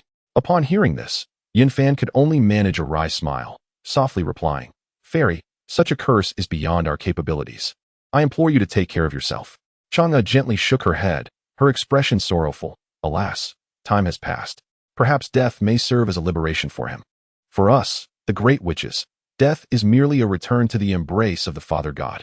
Yun Fan chose not to elaborate further, rising to his feet as he stated, "As matters have reached a conclusion, I shall not impose any longer. I bid you farewell." Chang'e also rose to see him off. "Please travel safely, esteemed leader. As fellow humans, should you find leisure, do visit my humble abode." Yun Fan clasped his fists in respect. "I shall certainly intrude upon your kindness, fairy. Please do not see me off." With that, he mounted his steed, the apy leopard, and soared into the clouds. Chang'e watched him depart, a flicker of intrigue crossing her eyes. Indeed, an extraordinary individual, capable of stirring the winds and clouds of the 3 realms. Tang Sung and his companions, freshly returned from their ordeal in the kingdom of Tianzhu, regarded Yun Fan with expressions akin to encountering a spectral apparition, utterly perplexed by how every turn of events had been within his foresight. The king of Tianzhu made repeated attempts to retain him, but Yunfan's resolve was steadfast, leaving the monarch with no choice but to relent. The king had even contemplated betrothing his daughter to Yunfan, only to be thwarted by the palace mistress. This was due to Yunfan having witnessed a particularly distressing episode involving her. The individual had gone an entire year without bathing or brushing his teeth, his visage marred by filth, a sight most distressing. Were it not for Yunfan's mastery of sorcery, such a level of grime would likely have proved insurmountable, having seeped deeply into the skin. Consequently, the Bujin Zen temple faced divine retribution. The sacred site once graced by the Buddha's teachings was completely sealed off, and all monks within were detained for questioning. The sequence of events soon became clear. In a fit of rage, the king executed several principal conspirators to appease the spirit of his daughter. Having unburdened themselves of their ceremonial loads, Yunfan and his companions found their steps considerably lighter. As if embarking on a leisurely excursion, they led the way for Tang Sung and his disciples, maintaining a close proximity yet refraining from disturbance. Zhu Beiji occasionally ambled over to engage in conversation with Yunfan and the others, much to Sun Wukong's dismay, who chastised him for straying from the group. As they neared the Western Paradise, Beiji had long since ceased to care for such reprimands. The group advanced leisurely, soon catching sight of a city with a plaque inscribed Tontai Prefecture. The kingdom of Tianzhu was prosperous, with its counties scattered like stars, allowing for the encounter of a city within a mere 10 days or half a month. Yunfan and his companions chatted and laughed, entering the city with ease. In his mind, Yunfan contemplated, if that old monk were to linger here for half a month, it would provide the perfect opportunity for him to consume the 9-turn golden elixir and strive for the pinnacle of the great Luo golden immortal realm. Upon entering the city, Yunfan noticed a man clad in butler's attire purchasing vegetables. Initially indifferent, he became intrigued by the vendor's words. Butler Co., these vegetables weigh exactly 5 jin. Rest assured, not a single ounce is missing. The individual referred to as Butler Co. produced a scale, meticulously weighing the produce before coldly stating, "How dare you shortchange me, vegetable vendor? Do you not see that the scale is still unbalanced?" The vendor, his face a mask of resignation, replied, "Very well, very well. You are the butler from the Co family. Is this small amount truly insufficient? Fine, I shall add another vegetable for you." Only then did Butler Co. express satisfaction, paying for the goods and continuing his shopping in the market, while all the vendors cast scornful glances his way. As he walked away, the vendors spat and mocked his miserly nature. Yunfan, upon learning that he was the steward of the wealthy Ko Hong, furrowed his brow, a flicker of doubt stirring within him. At that moment, Tang Sing also entered the city. Upon seeing them clad in monk robes, someone remarked, "Esteemed masters, your arrival is most timely. In our city, Ko Hong has vowed to host a feast for 10,000 monks, yet 4 spots remain unfilled. Should the venerable elders wish to partake in the vegetarian banquet, there is no need for alms. Simply pass through the archway, head down the north-south street, and at the western-facing Tiger Gate of Ko's estate, you will find a sign proclaiming no obstruction for 10,000 monks."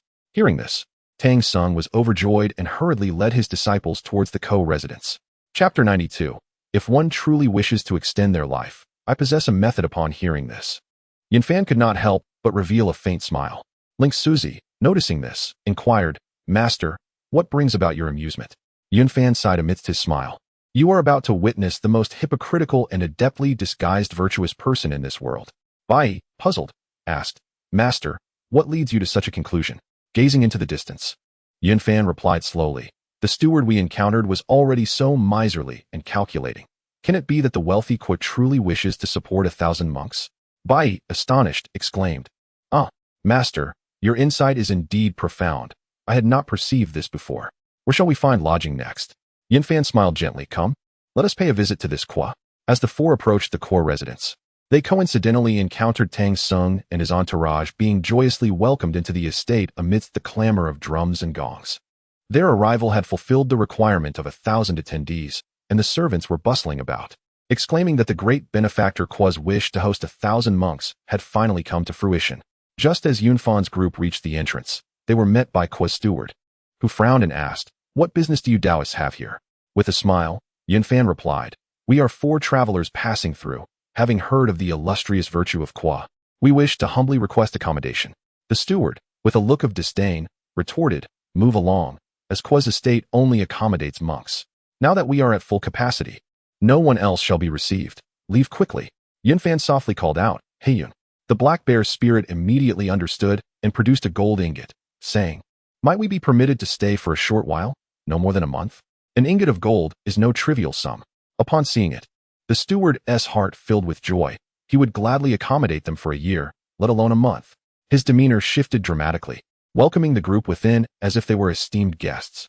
They soon encountered Madame Zhang Xiener of the Qua household. With a look of curiosity, Zhang Xiener asked, "Steward, who are these individuals?"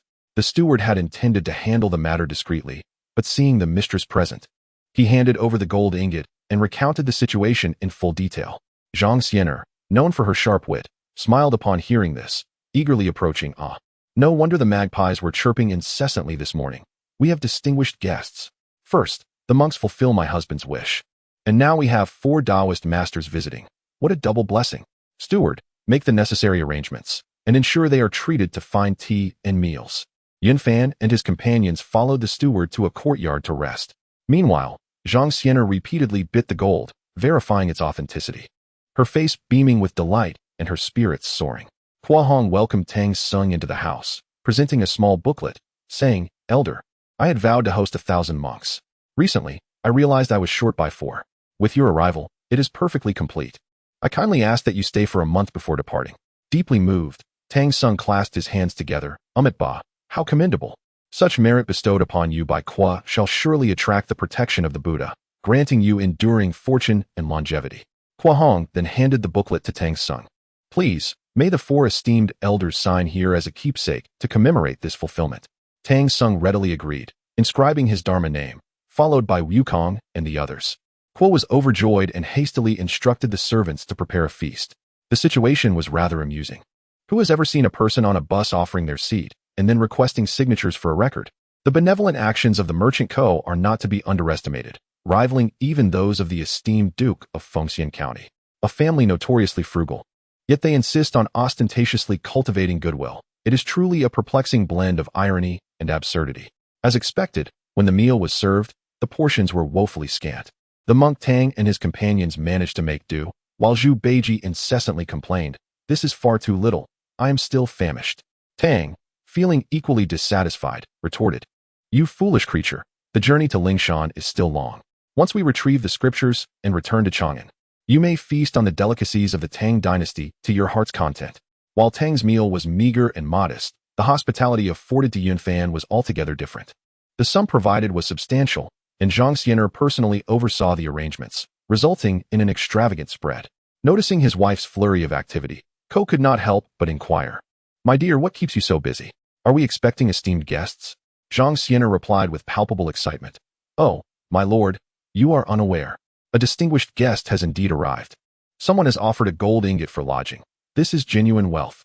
Such a lucrative opportunity necessitates thorough preparation."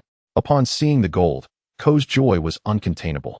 He eagerly touched and examined it before asking, "What are the backgrounds of these guests?" Zhang Xiener responded, "They are 4 Taoist priests, rumored to be from the Eastern Tang." Ko, taken aback by this revelation, exclaimed, "Taoist priests? I must hasten to meet them. I have matters to discuss." Without delay, Ko hurried to the small courtyard where Yunfan was residing, knocking on the door to request an audience. Upon entering, he respectfully proclaimed, "I, Ko Hong, pay my respects to the 4 esteemed immortals." Yunfan smiled and remarked, It is the esteemed merchant Ko. We have just arrived at this copper platform prefecture and have already heard of your illustrious name." Ko quickly dismissed the praise, saying, "I am unworthy of such recognition.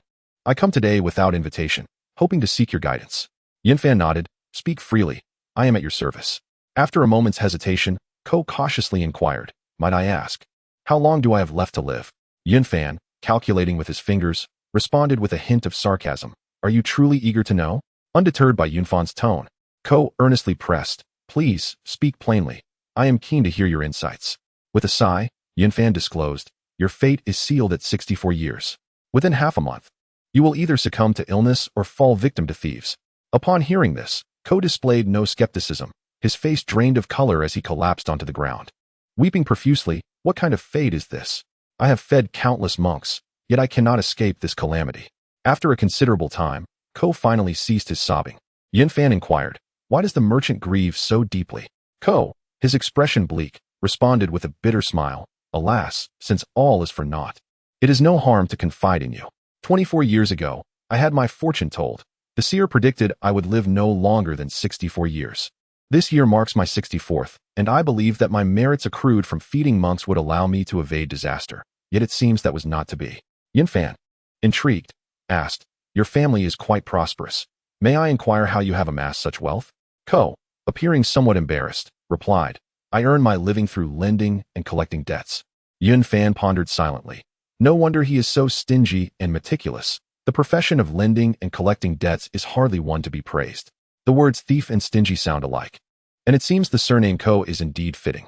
Ko Hong's expression fluctuated between gloom and anger, and he suddenly erupted with rage. Had I known this, I would never have spent so much on offering to those 4 monks. I would have dismissed them long ago. Yunfan hastily called out to Ko Hong, "Wait, sir. If you truly wish to extend your lifespan, I possess a method that may prove effective." Upon hearing this, Ko Hong's face brightened with joy, and he rushed over eagerly. "Ah, is what you say true, esteemed one? Please, guide me. If it can indeed prolong my life, I shall reward you handsomely." As he spoke of a generous reward, his heart quivered slightly. Chapter 93. The 81 restrictions were nearly completely refined. Yunfan waved his hand dismissively, stating, "There is no need for gold or silver. I only require you to heed my words. Do not drive away the 4 esteemed monks. Instead, provide them with proper sustenance. Does your esteemed household possess a temple of Ksitigarbha?" Ko Hong nodded vigorously, akin to a chick pecking at grain. Yes, indeed. For the common folk revere the Buddha, and thus a temple of Ksitigarbha is naturally established. Yunfan continued, "In half a month's time, take this register of the names of the monks and invite the Tang monk to the temple of Ksitigarbha. Burn this register and proclaim to the world that you have been offering sustenance to monks for 24 years, having fulfilled the offering for 10,000 monks. At that moment, you may beseech Ksitigarbha for an extension of life, perhaps evading this year's calamity, or even adding 10 years to your lifespan." Ko Hong, upon hearing this, was overjoyed, bowing deeply in gratitude, and hurriedly set about arranging the offerings. Yunfan sighed softly, choosing not to intervene further, merely wishing to avoid causing trouble for the Tang monk. In truth, he intended for Ko Hong to apply pressure to Ksitigarbha, implying that his devotion was sincere, should Ksitigarbha still claim his life. How would the Buddha's teachings endure? Ksitigarbha would likely have no choice but to concede. Was Ko Hong a virtuous man? He was not of noble character. However, Yunfan urged him to treat the Tang monk kindly, solely to prevent any resentment from arising in the monk's heart. He sought to have the Tang monk share in his entreaty, jointly appealing to Ksitigarbha. Indeed, Ko Hong angrily reprimanded his steward, Zhang Xianer, for neglecting the esteemed monks, ordering him to immediately prepare a superior vegetarian banquet and deliver it forthwith. Upon hearing Ko Hong's ire, the Tang monk and his companions felt their grievances dissipate. The Tang monk clasped his palms together and recited, "Amitabha, truly, Mr. Ko possesses a kind heart. It is unfortunate that his wife is so miserly." After scolding his wife, Ko Hong repeatedly offered apologies to the Tang monk and presented the vegetarian meal as if he were hosting a distinguished guest. The Tang monk and his companions were instantly touched, feeling as though they were in a dream, and trusted in the sincerity of their host, settling in with peace of mind. Meanwhile, Yunfan instructed his disciples to enter seclusion and sat cross-legged on his bed, retrieving the 9-turn golden elixir refined by the Supreme Old Lord. This elixir, forged in the Primordial era, is deemed a treasure, shimmering with golden light and enveloped in auspicious clouds, classified as a transcendent item. A mortal who consumes it may ascend directly to the realm of the Great Luo Golden Immortal, for one of Yunfan's cultivation level. It could elevate him to the pinnacle of the Great Luo. If consumed by one on the verge of being beheaded, it could amplify their power, aiding them in their endeavor. He held the elixir in his hand for a long while, contemplating. Truly, it is worthy of the title of a treasure. One could exchange it for an exquisite spiritual artifact without objection. He then swallowed it whole. Upon entering his abdomen, the elixir did not dissolve, but began to rotate slowly, gradually releasing an immense flow of power, gentle yet potent. Naturally, it would not be violent. If a mortal were to consume it and explode, it would hardly deserve the title of an immortal elixir. As the elixir swirled within Yunfan, it stimulated the circulation of power throughout his body. Akin to the genesis of the universe, the manifestation of the Tao. The Tao begets one, one begets two, two begets three, and three begets all things. Laozi excels in alchemy. The primordial heavenly sovereign specializes in artifact refinement, and the celestial master of heaven is proficient in formations. Each of the 3 brothers possesses unique skills. The elixir refined by Laozi has reached a level of Tao that far surpasses ordinary pills. Upon entering, it does not merely release medicinal properties, it incites a fundamental transformation. This transformation stems from the evolution of the essence of the Tao, leading to a tremendous enhancement of power. This is why mortals, upon consumption, do not explode from a sudden surge of power. Rather, they can directly step into the realm of the great Luo Golden Immortal. Because during this evolution of the Tao, mortals not only experience an increase in power, but also gain profound insights into the great principles of the universe. Yun Fan closed his eyes in tranquil meditation, undisturbed by the external world, and commenced the refinement of the elixir. His cultivation level ascended in a distinctly perceptible manner, reaching the later stage after several days, and subsequently attaining the pinnacle of that stage. At this moment, the 9-turn golden elixir finally evolved to its utmost limit, dissolving into the void. Yun Fan opened his eyes, exhaling slowly, and felt the surging power within him, now several times stronger than in the mid-stage. Is this what it means to reach the zenith? Indeed, it is extraordinary. It seems that once my power accumulates completely, I may sever the 3 corpse avatars. After a brief moment of contemplation, he furrowed his brow. The matter of severing the corpse avatars can be accomplished either by using a congenital spiritual treasure to bear the obsession or by condensing it with one's own power. However, employing a spiritual treasure would deplete its original essence, which poses a dilemma for the treasure itself. Nonetheless, I shall first complete the task of acquiring the scriptures and see if other opportunities arise. If all else fails, I will use the 6-soul banner to sever the malevolent corpse and then gradually nurture and restore it. The method of severing corpses typically relies on inherent spiritual treasures. The grade of the spiritual treasure directly determines the strength of the 3 corpse avatars. Generally speaking, severing a corpse necessitates the reliance on a congenital spiritual treasure or a higher-tier magical artifact to bear the notions of good and evil. By using a spiritual treasure to sever a corpse, the concepts of good, evil, and obsession are entrusted to it, thereby shaping the 3 corpse avatars through the consumption of the treasure's essence. Although ordinary congenital spiritual treasures may sustain some damage, they can still recover.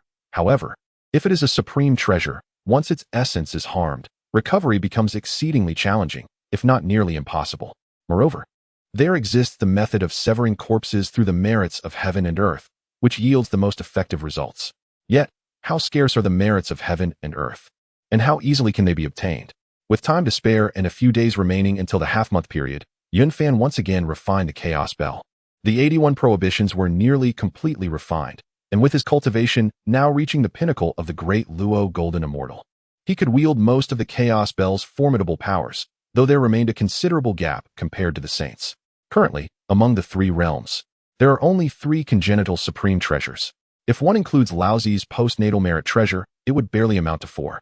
Although the 4 swords of the extermination of immortals, when combined with the formation diagram, are considered supreme treasures, they are limited to offensive capabilities and do not enhance or suppress fortune. The reason congenital treasures are deemed supreme is due to their recognition by the heavens. The term heaven and earth's favor signifies that their very existence is acknowledged by the cosmos, embodying profound truths and constantly nourished and protected by the fortune of heaven and earth. Such treasures not only possess boundless power, traversing the primordial world, but also play a crucial role in suppressing fortune. Yun Fan's primordial spirit delved into the Niwen Palace, beginning the refinement of the remaining prohibitions.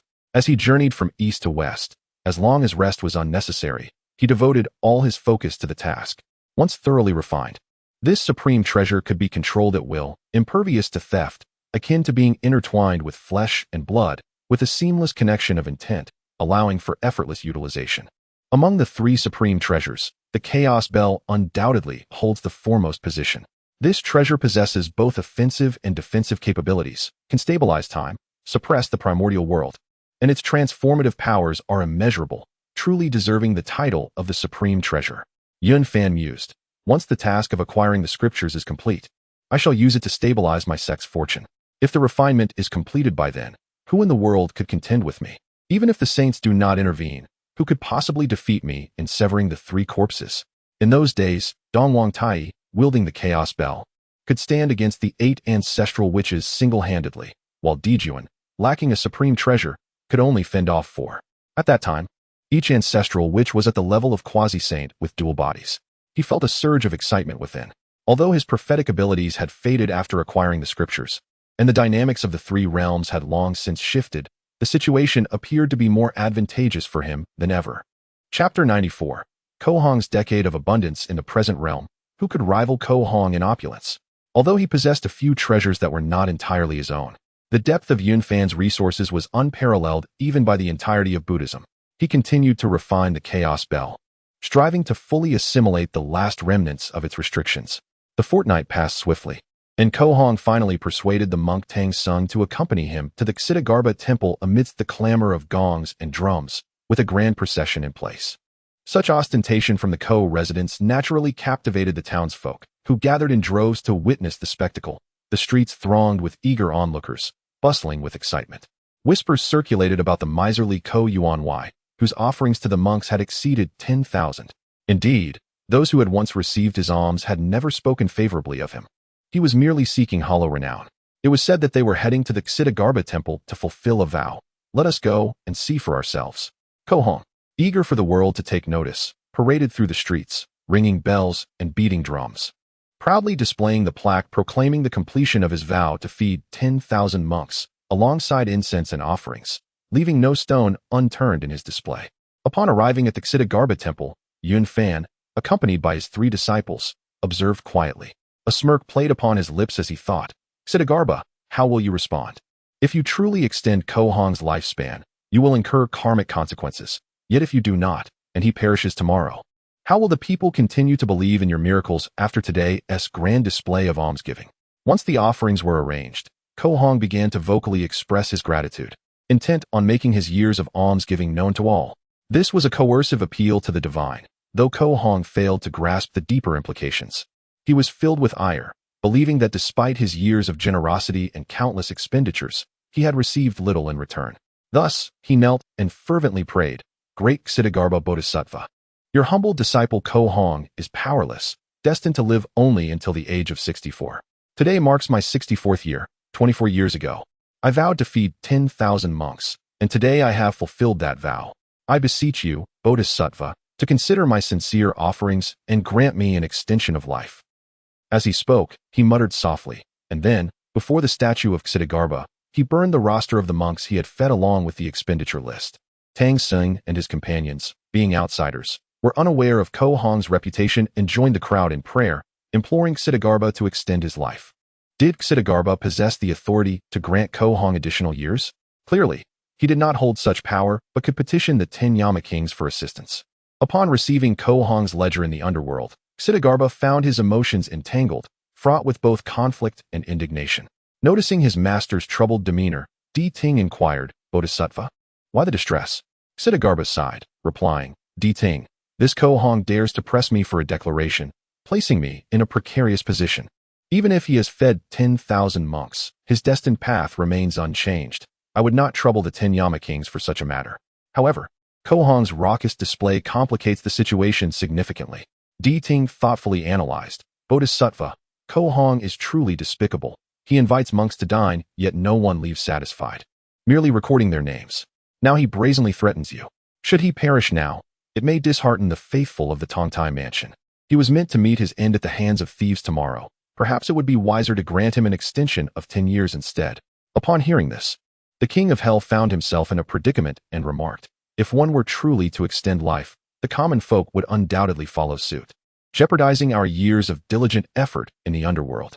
The Jade Emperor may intervene, and the accusation of disturbing the order of life and death is not to be taken lightly. The king of hell grew increasingly agitated, and the listening spirit continued. It is a rare feat for a multitude of monks to gather for a fasting ceremony. Even if it were to occur, it would take many years. As it stands, we cannot afford to lose any followers. It is wiser to grant a mere 10 years of life, and after his death, he may be cast into the realm of beasts. The king of hell found this reasoning sound and nodded in agreement, saying, very well, let it be so. He then summoned King Huanghuang, and after deliberation, they added 10 years to Huanghuang's life. Since Huanghuang was fulfilling a vow, the king of hell must manifest his divine presence. With so many people awaiting the outcome, if he did not show his power, no one would know of the extended life. Even if the extension were granted, it would be as if it had not occurred. Thus, the king of hell revealed his divine light, and a yellow paper floated down, inscribed with the words, Huanghuang's life is extended by 10 years. The manifestation was met with a cacophony of excitement. The Bodhisattva had shown his power. Instantly, the crowd erupted into a fervor, bowing and prostrating themselves. Huanghuang, overjoyed at the realization of his wish, repeatedly bowed in gratitude. Naturally, Tang Sung was equally elated. Ba, well done, well done. Good people will ultimately receive their just rewards. However, Yun Fan overheard murmurs within the crowd. This Huanghuang has driven others to ruin through his debts, and yet he can still extend his life? What an affront to justice. Can a gathering of monks truly negate the harm he has done? How strange. Yun Fan secretly reveled in his triumph. King of Hell, you speak of not achieving Buddhahood until hell is empty. Let us see how I will make you retreat. The celestial realm and the underworld are the face of the Xianmen. Do you dare to intervene? Dream on. After fulfilling his vow, Huanghuang returned to his residence, beaming with joy, and offered profound respect and gratitude to Yun Fan. Sun Wukong, observing this, felt perplexed and could not comprehend why Huanghuang was so grateful to Yun Fan. He suspected that Yun Fan had ulterior motives. Pondering, could this be the work of that scheming figure? What is his true intent? As half a month passed, and the vow ceremony concluded successfully, Tang Sung bid farewell to the gathering and continued westward. The sacred Lingshan was now within sight, and Yun Fan also expressed his intent to depart.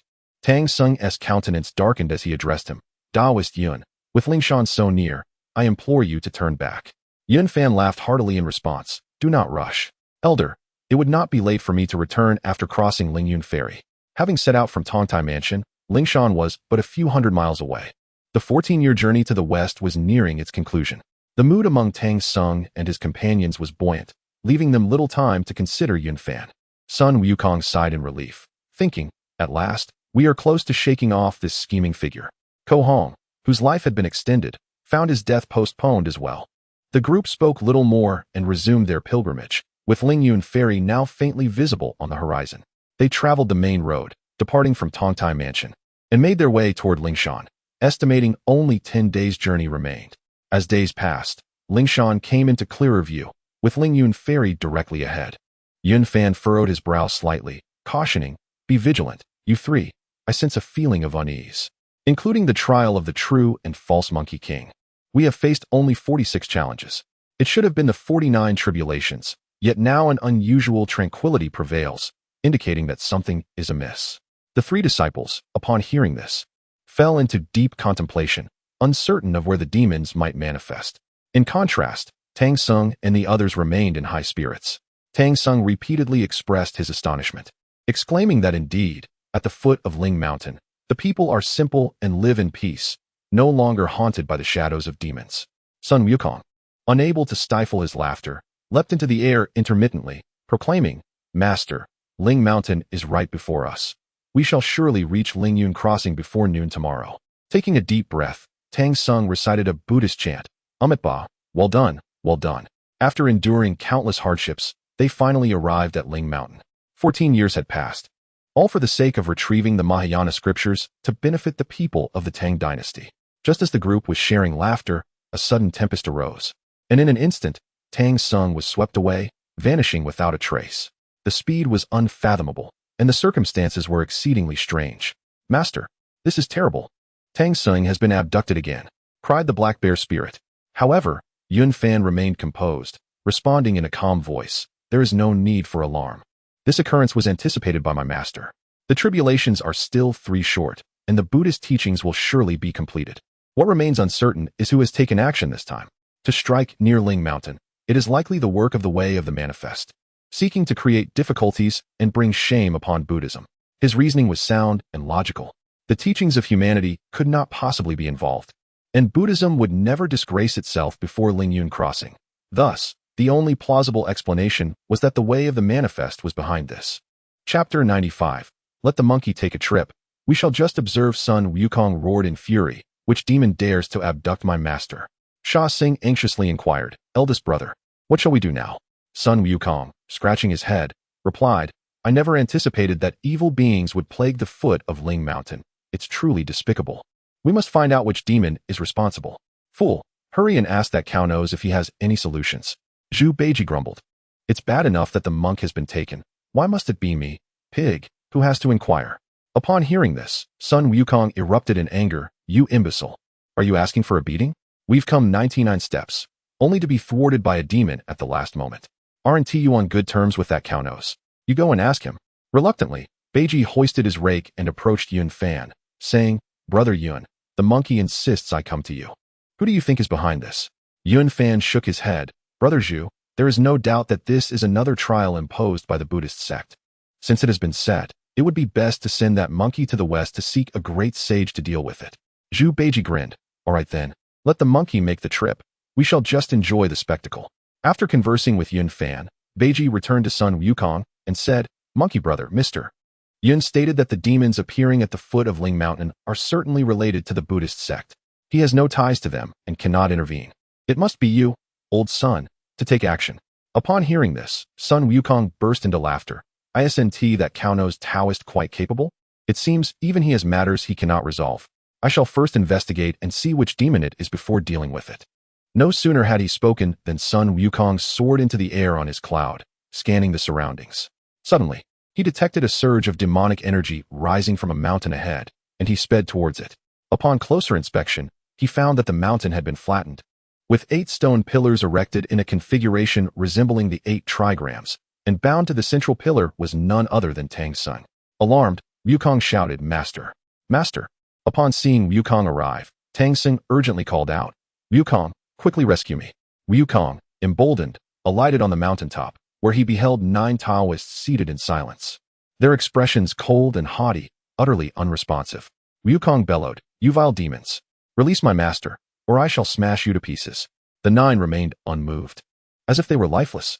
Very well, then, taste my staff. With that, he leapt up and struck down. Suddenly, one of them spoke, uttering just 2 words, and with a flick of his sleeve, a tempest arose with immense force, sending Sun Wukong hurtling backwards.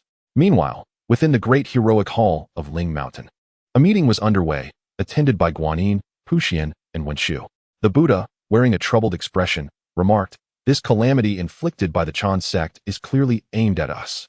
The 3, originally from the Chan sect, responded, We report to the Buddha that the calamity beneath Lingyun Crossing is merely an affront to our dignity. That lad surnamed Yun is merely standing by, clearly reveling in the spectacle. The Buddha sighed. That young man has now reached the pinnacle of his cultivation. The Most High granted him the 9 revolutions golden elixir to resolve the karmic ties. He is waiting for our Buddhist sect to fall into distress, ready to swoop in and reap the benefits.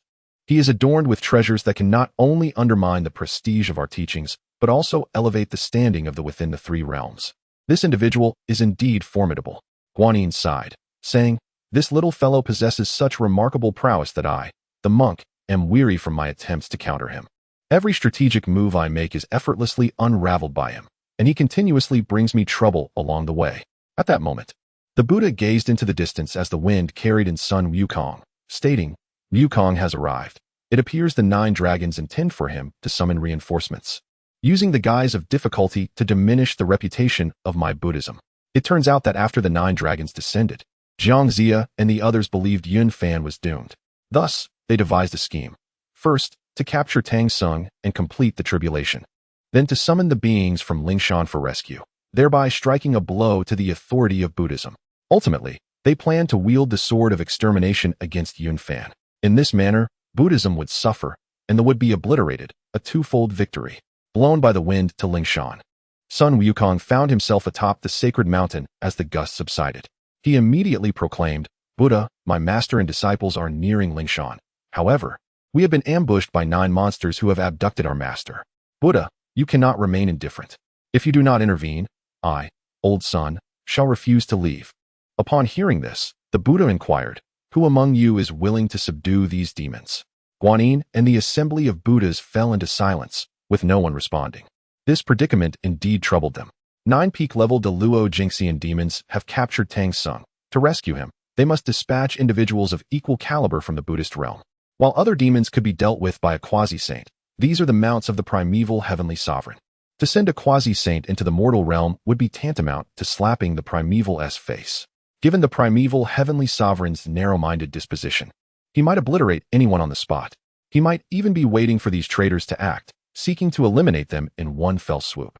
Laozi and Tongtian's mounts are both low-key and unpretentious, whereas the primeval heavenly sovereign revels in grandeur, riding the fragrant chariot of the 9 dragons.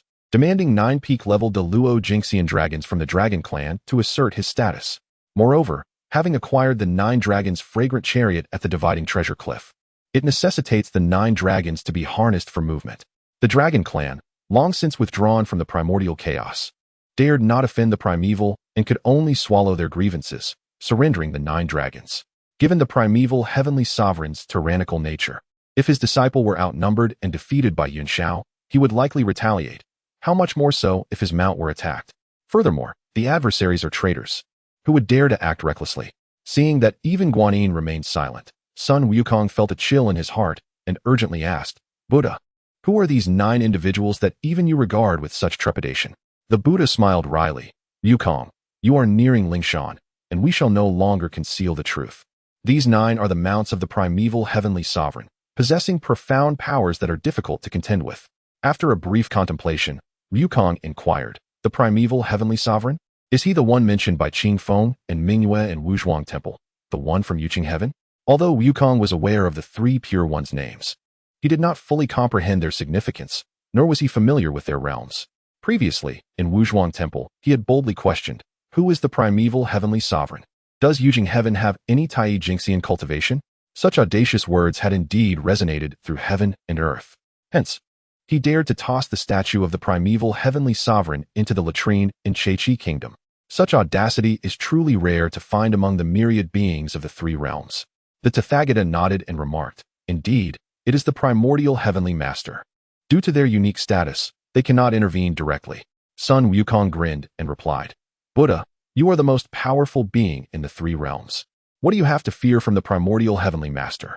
Pray tell me, where is the Jade Pure Heaven? I shall go meet him at once. No sooner had he spoken than the Buddha, Arhats, and Bodhisattvas atop the spiritual mountain widened their eyes in astonishment, gazing at Sun Wukong. Guanyin hastily intervened. Wukong, you must not be disrespectful. The Jade Pure Heaven resides within the chaos. With your current cultivation, you cannot enter the chaos. The Tathagata further advised, Wukong, remain calm. I shall send someone to retrieve your master for you. Buddhism, being the sect with the largest following among the 4 teachings, continually absorbs practitioners, having also welcomed the 3,000 worldly guests from the, resulting in a population that has long surpassed 10,000. Chapter 96. The captor of Tang Sung is indeed an ancestor of your dragon clan. Thus, the Tathagata summoned over 100 Buddhas, commanding them to venture to Lingyun Crossing to rescue Tang Sung. In the spiritual realm, Buddhas possess at least the cultivation of the great Luo Golden Immortal, while Bodhisattvas are predominantly of the Tai Golden Immortal caliber. Although Guanyin and the other 2 are also Bodhisattvas, their prestigious titles grant them the privileges typically reserved for quasi-saints, distinguishing them from ordinary Bodhisattvas like Lingji, Sunlight, and Moonlight. Leading this assembly of over 100 great Luo Golden Immortals was none other than the Buddha Jie Lushan. It appears that the Tathagata harbors considerable dissatisfaction towards the Chan teachings, deliberately dispatching Jie Lushan to provoke those affiliated with it. The very name Jie Lushan suggests a character far from earnest, with a history of dubious deeds.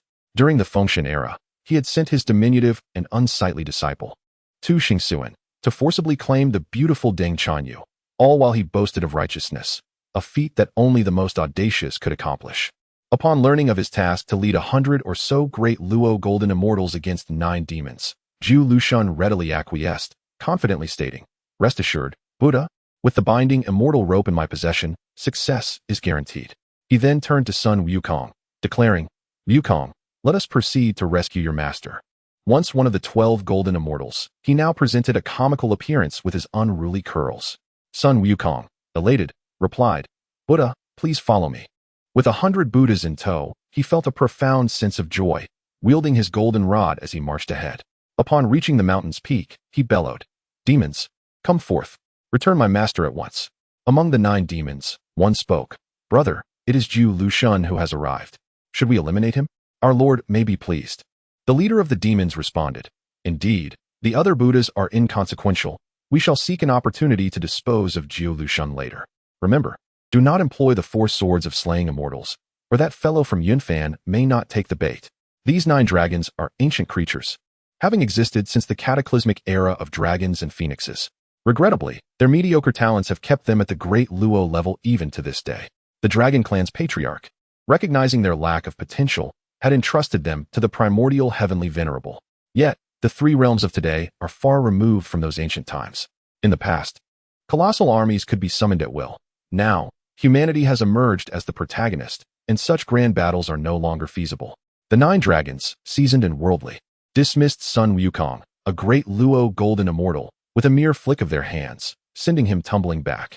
In an instant, 8 towering pillars beside the dragons ignited with fierce flames, from which soared 49 fire dragons from each pillar, charging towards the 100 Buddhas.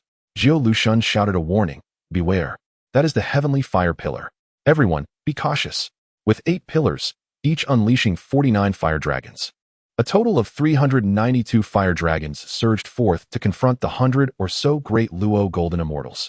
It turns out that Zhang Zia had anticipated the Buddhist sect's mobilization and had borrowed this artifact, specifically designed for large-scale battles, from the Cloud Dweller. Although all who arrive are great immortals, none possess formidable treasures. Even Sun Wukong, as a direct disciple of the Zunti, wields but a mid-grade golden staff of virtue, while others have no powerful artifacts, and if they do, they are of low grade. In fear, Jie Sun promptly commanded everyone, "Unleash your protective golden light for collective defense." The multitude of Buddhas simultaneously summoned their powers, coalescing into a vast golden shield. The fire dragons crashed against it, producing a thunderous roar. The 9 dragons did not anticipate that the fire dragons could inflict harm, so their leader shouted, "Utilize our dragon clan's secret technique, the power of water control." United in purpose, they summoned 9 water dragons to strike the Buddha's shield. The collision of hundreds of fire dragons with the 9 water dragons created a spectacle that shook the heavens and the earth. Sun Wukong stood by, transfixed, unsure of how to react. This grand battle did not escape Yun Fan's notice. She, accompanied by 3 disciples, quietly observed from another mountaintop. Ultimately, the shield exhausted its power, and the forces of water and fire dissipated, leaving a mist that rose into the sky, forming a magnificent rainbow on the horizon. Jie Sun exclaimed, "Fellow Buddhas, unleash your ultimate techniques, and let them witness the might of our Buddhist realm." The 100 Buddhas summoned their most potent spells, elemental arts, and celestial powers, pouring down upon the 9. At that moment, the leader of the 9 dragons brandished an apricot yellow banner high above his head. Instantly, myriad golden lotuses manifested around them, rendering the Buddha's spells ineffective. This was the Wujixing Huangqi, a powerful defensive artifact that repelled all evils and was invulnerable to myriad attacks, serving as the ultimate shield among the 5 directional flags. Albeit devoid of offensive capabilities, the apricot yellow banner is a supreme defensive treasure of the 3 realms, and to breach it with mere spells was no small feat for these 100 great immortals. Jie Sun gasped, "That is the Wujixing Huangqi. We cannot harm them. Let us retreat to Mount Ling and devise a new plan." The Buddhas, upon seeing the golden lotuses protecting their adversaries, recognized the futility of further combat and prepared to withdraw. Suddenly, the leader of the 9 dragons bellowed, "Traitorous disciple Jie Sun, prepare to meet your end." Before his words faded, he hurled a golden artifact aimed directly at Jie Sun's vital spot. Jie Sun found himself ensnared, with no escape in sight. "Ah, it is the 3 treasures Rui," he screamed in terror. Bang! The 3 treasures Rui struck his voluminous curls with devastating force, shattering his head to pieces, leaving even his primordial spirit unable to escape. On that day, within the array of myriad immortals, the primordial heavenly sovereign had severely wounded the Tantian with the 3 treasures Rui. This object, transformed from the 12th grade pure world blue lotus, possessed immense power, and once struck, how could one hope to survive? Sun Wukong, witnessing from the sidelines, was left speechless, utterly astonished by the ferocity of this creature, which had felled even a Buddha. The remaining Buddhas, seeing Jie Sun obliterated, trembled in fear, daring not to linger, and scattered in flight towards Mount Ling. After Jie Sun's demise, the 3 treasures Rui transformed into a beam of golden light, soaring back into the hands of the 9 dragons leader, radiating brilliance and enigma. Tang Sung, bound to a pillar atop the bell tower, witnessed with his own eyes the Buddha, who had come to his rescue, felled by the demon, tears unconsciously streaming down his cheeks. The Buddha sacrificed himself for him, and he felt an overwhelming sense of guilt. After vanquishing the fearsome Lu Sun, the leader of the 9 dragons once again closed his eyes in meditation, disregarding Tang Sung. Yun Fan furrowed his brow, pondering the true intentions of the disciples of the Chan school. With the appearance of the apricot yellow banner and the jade Rui, was it merely to punish a traitor? It seemed evident that these 9 were undoubtedly the steeds of the primordial supreme being. Having contemplated this, Yun Fan descended from the clouds to join by Long Ma and Sha Sang. Sha Sung was lamenting deeply, while Zhu Ba Jie, carefree and untroubled, was soundly asleep. Approaching the little white dragon, Yun Fan spoke softly, "Brother Ao, the one who captured Tang Sung is a predecessor of your dragon clan." Startled, the little white dragon exclaimed, "What did you say? Is it truly so?" He then transformed into human form, his expression filled with urgency. Yun Fan replied with a smile, "Why would I deceive you? If you wish to inquire about the whereabouts of your dragon kin, you may ask them. I have come down specifically to inform you of this matter." Elated by this revelation, the little white dragon immediately transformed into a massive silver dragon and soared towards the 9 figures. As he approached, the 9 opened their eyes. One of them inquired, "Are you also of the dragon clan? Who are you?" The little white dragon landed atop the mountain, respectfully kneeling to pay his respects. "I am Ao Lai, the 3rd son of the Dragon King of the West Sea, and I pay my respects to the 9 esteemed predecessors. May I inquire if you all hail from the dragon lineage?" Chapter 97. The profound schemes of Yushu Palace. The expressions of the 9 individuals subtly shifted, and one among them scoffed, "Is it not absurd that the esteemed dragon clan has descended to the level of being ridden upon?" The young white dragon hastily clarified, "I am truly at a loss, and I implore the esteemed elder for forgiveness. I have encountered the illustrious past of the dragon clan in ancient texts, which prompted me to seek knowledge. I am unaware of the current standing of my clan." The leader of the 9 dragons regarded the young white dragon's hopeful gaze and replied, "It is no trouble to inform you. The Four Seas Dragon Clan is merely a peripheral branch of our lineage. The true foundation of the dragon clan lies near the depths of the Eastern Sea. If you wish to seek it, you may go there on your own." Upon hearing this, the young white dragon was filled with elation, promptly bowing in gratitude before soaring into the air, disregarding the monk tied to the pillar. As Yun Fan had already elucidated the circumstances, he was well aware of the monk's character. Furthermore, with Lingshan approaching, he was on the verge of liberation and had little desire to engage further with the monk. Sun Wukong, observing the young white dragon's ascent and subsequent return without incident, felt perplexed that the 9 did not intervene. He flew forward and inquired, "Young white dragon, what is your relationship with those individuals?" The young white dragon replied, "They are esteemed ancestors of my clan. I merely sought to inquire about certain matters." In Sun Wukong's perception, the dragon clan was merely a subservient entity, yet he was astonished to discover such formidable predecessors among them, shattering his understanding of the 3 realms. The young white dragon, feeling indifferent towards Sun Wukong, ignored his presence and approached Zhu Beiji, transforming into a white horse to rest. With the journey for scriptures nearing completion, a few more days were inconsequential. In the eyes of the celestial beings, the Four Seas Dragon Clan was but a victim of oppression.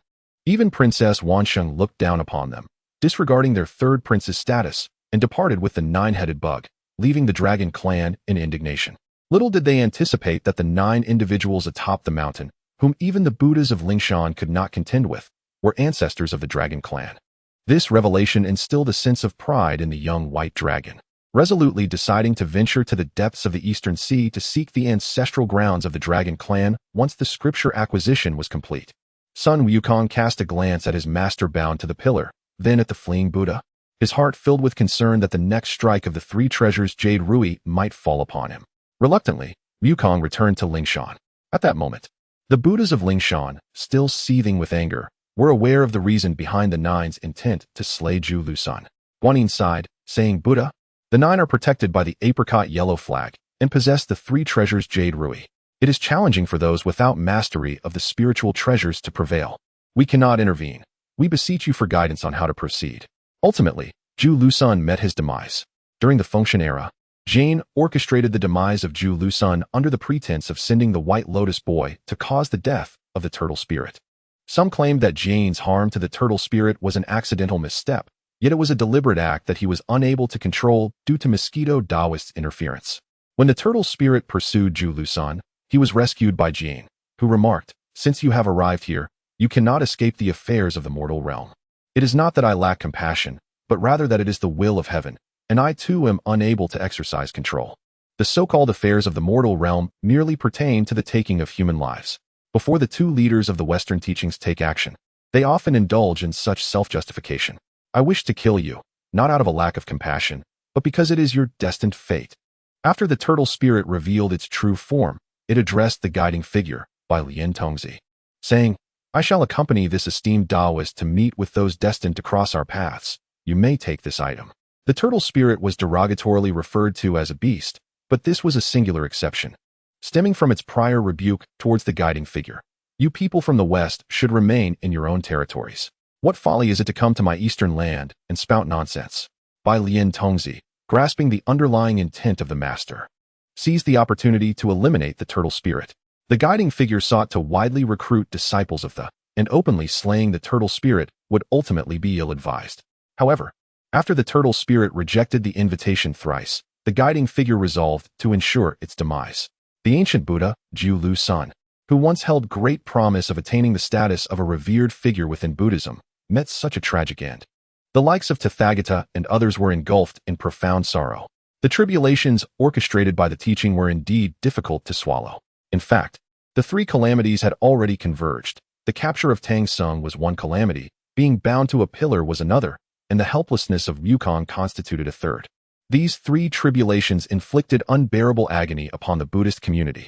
At that moment, Sun Wukong arrived, urgently inquiring, "Buddha, what shall we do now? That monster is truly formidable." It directly struck down Buddha Jiu Lu San. Guanyin consoled, "Do not fret, Wukong, the Buddha is aware of all." A sudden wave of anxiety surged within Sun Wukong. In the realm of Buddhism, the treasures of spiritual essence were already scarce. In the past, during the divvying of treasures atop the rock of distribution, the Tongtian master accrued the most, with Enhua also receiving a considerable share. The combined treasures of the guiding figure and Zhuanti amounted to merely a fraction of what Tongtian possessed, a mere handful. How could these treasures fall into the hands of a Daluo golden immortal? The quasi-saint realm was still insufficient. Many Buddhas merely utilized postnatal treasures, with only a few being of the lower grade among the innate treasures. To wield such items against the Huanghuang banner and to withstand the three treasures Yurui was, frankly, preposterous. Suddenly, Guanyin spoke, "Buddha, the lad Yunfan, under the decree of the Tang Emperor, is indeed meant to escort Xuanzang westward. Why not allow him to rescue the individual? He possesses an abundance of treasures, perhaps surpassing the entirety of our Buddhist collection. Furthermore, he shares a complex history with thee and the, which may compel him to intervene. Should Xuanzang meet with misfortune, it is likely Yunfan would not rest easily."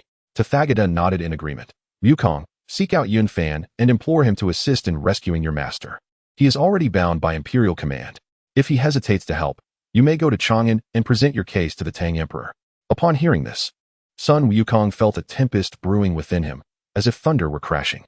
He could not help but ask, "Buddha, is there truly no one atop the spirit mountain capable of subduing those monsters?" Guanyin hastily clarified, "Wukong, it is not that they cannot be subdued, but rather that those monsters possess unique identities, making it inconvenient for us to act." Sun Wukong scratched his head and murmured, "Very well. I shall seek out that bull-nosed fellow. I, old Sun, am off." Thus, Wukong made his way directly to Yunfan's abode, stating, "You carry the Emperor's decree. Why do you not go to rescue my master? If you refuse, I shall report you to Chang'an." Yunfan remained composed, unfazed, and replied slowly, "The spirit mountain is powerless. I shall take action in due time.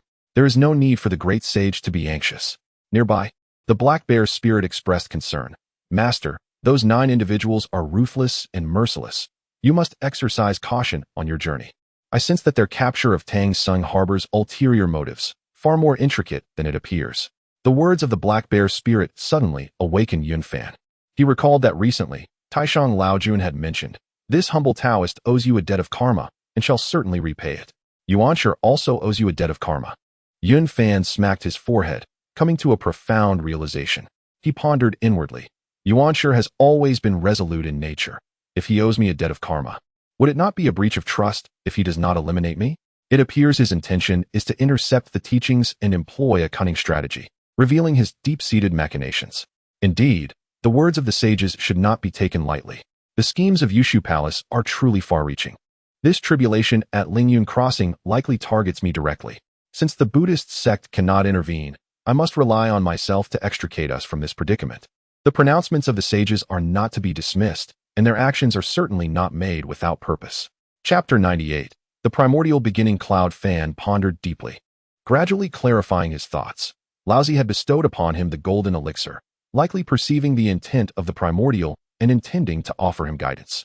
The primordial's motives were transparently evident. He aimed to extinguish the teaching of the intercepting sect, thereby allowing the Buddhist sect to dominate. Conversely, Laozi was unwilling to see the Primordial lose control nor the intercepting sect perish. Having reached this understanding, Cloud Fan turned to Sun Wukong and said, "Great sage, let us depart. I shall rescue your master forthwith." He instructed the Black Bear spirit to remain behind, for their powers were too feeble to accompany them without courting death. Cloud Fan and Sun Wukong soared through the clouds, arriving at the mountaintop. Sun Wukong retreated to a distance, hesitant to approach. Fully aware that a mere wave of a hand from the adversary could easily cast him aside, he did not possess the stature to advance. "At last, you have arrived." The leader of the 9 dragons spoke in a calm tone. "Bearing the imperial decree, I had no choice but to come," Cloud Fan replied, his voice equally unremarkable. "Then let us engage," the leader of the 9 dragons declared. Cloud Fan produced the water-controlling banner, positioning it above his head. At that moment, he had reached the pinnacle of the Great Luo, and the power of the water-controlling banner was unleashed to its fullest extent. The heavens blurred, dark clouds churned, obscuring the sun and moon, rendering all methods ineffective, while malevolent forces retreated. The sky immediately darkened, and Cloud Fan stood beneath the water-controlling banner. As if at the eye of a tempest, the dark clouds swirled around him, his figure becoming increasingly indistinct. The 9 dragons brandished the apricot yellow banner, and the 9 of them joined forces to wield its extraordinary power. Countless golden lotuses manifested, impenetrable and untouched by any force, as malevolence withdrew. Cloud Fan's dark clouds collided with the golden lotuses of the apricot yellow banner, cleaving the world in twain. On one side, the clouds roiled; on the other, golden light shimmered, resembling the arrival of daybreak. The apricot yellow banner, adept in defense, exhibited considerable might. Even before genuine combat commenced, the situation had already escalated dramatically. Sun Wukong gaped in astonishment, his heart overwhelmed with awe. At this moment, numerous formidable beings across the 3 realms, including all saints, were fixated on this momentous battle. Jie and others awaited their opportunity. Should a quasi-saint intervene, they would rush to provide assistance. Naturally, the Mother of No Regret was also observing her beloved disciple's final confrontation on his journey westward. The leader of the 9 dragons felt a stirring in his heart and summoned the celestial fire pillar with incantations. 392 fire dragons roaring as they surged toward Cloud Fan. Cloud Fan chuckled lightly. "Excellent." He waved the water-controlling banner, transforming a stream of water into a colossal dragon to meet the onslaught. The fire dragons were instantly shattered, for the water element inherently subdued flames. The 9 dragons did not expect to vanquish Cloud Fan solely with the fire dragons. They simultaneously unleashed spells, 9 even larger water dragons descending from the heavens. Charging at Cloud Fan's water dragon, Cloud Fan formed a hand seal and chanted, flying sand and shifting stones. This was one of the 36 transformations of the Heavenly Gang. In an instant, dust swirled through the air, the land sinking 3 fathoms within a radius of several dozen miles, all swept into the atmosphere. The sky became laden with dirt, and the 9 water dragons moved sluggishly, their agility hampered. Seizing the opportunity, Cloud Fan directed the water dragon forward, instantly shattering the opposing water dragons. Mud and rain cascaded down, resembling a deluge of mire. The ground was thereby diminished by another 3 fathoms, and mud and water splattered, forming a quagmire. Cloud Fan's water dragon continued onward, colliding with the defensive barrier of the apricot yellow banner. The torrents of water ultimately could not penetrate the defenses of the apricot yellow banner, dispersing in an instant and transforming into a torrential downpour that cleansed the dust from the heavens, rendering the sky clear and bright. Despite the lively spectacle, this was merely an appetizer. The true battle lay ahead. Both sides possessed formidable defenses. Yunfan subsequently summoned the primordial golden dipper, unleashing an endless wave of malevolent and tainted energy that surged toward the apricot yellow banner's protective circle, seeking to corrupt the sanctity of its golden light. The 9 dragons, wary of the primordial golden dipper, combined their efforts to push the defenses of the apricot yellow banner to their utmost limits. Yet, the golden dipper continued to erode the golden lotus, causing the radiant blossoms to gradually dim. The leader of the 9 dragons spoke coldly. "Let me show you the might of the 3 treasures Jade Rui." The 9 united their strength to hurl the 3 treasures Jade Rui, and in an instant, a golden light sliced through the gloomy sky, penetrating the murky aura released by the primordial golden dipper, striking fiercely against the protective barrier beneath the water-controlling banner, causing the entire defensive circle to tremble violently. Rippling with waves, facing 9 opponents, Yun Fan felt immense pressure. However, he was relieved that his exquisite spiritual treasure had already been refined, while his adversaries had yet to fully master their artifacts. With his mind focused, Yun Fan continued to channel his treasure, extracting the six-soul banner and shaking it with great effort. 6 streams of black smoke traversed the tainted aura of the primordial golden dipper, silently infiltrating the protective circle. Trouble. It's the 6-soul banner. Quickly, encircle and kill Yun Fan with the 4 swords. In an instant, all 9 summoned their 4 divine weapons. As the swords were drawn, a tremendous murderous intent surged into the sky. Although they could not form the extermination sword array without a formation diagram, each sword was an exceptional instrument of slaughter, and the overwhelming aura of death instilled fear in all. In the past, during the War of Gods, the extermination sword array was dismantled before it could fully demonstrate its prowess. Yet, in ancient times, the number of armies from the 3 races that perished beneath the sword array was counted in the hundreds of billions.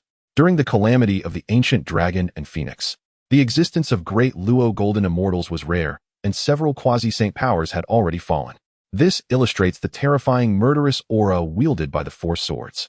It was indeed ironic that the 9 dragons sought to use the instruments of slaughter that had claimed countless lives from their own kin against Yun Fan.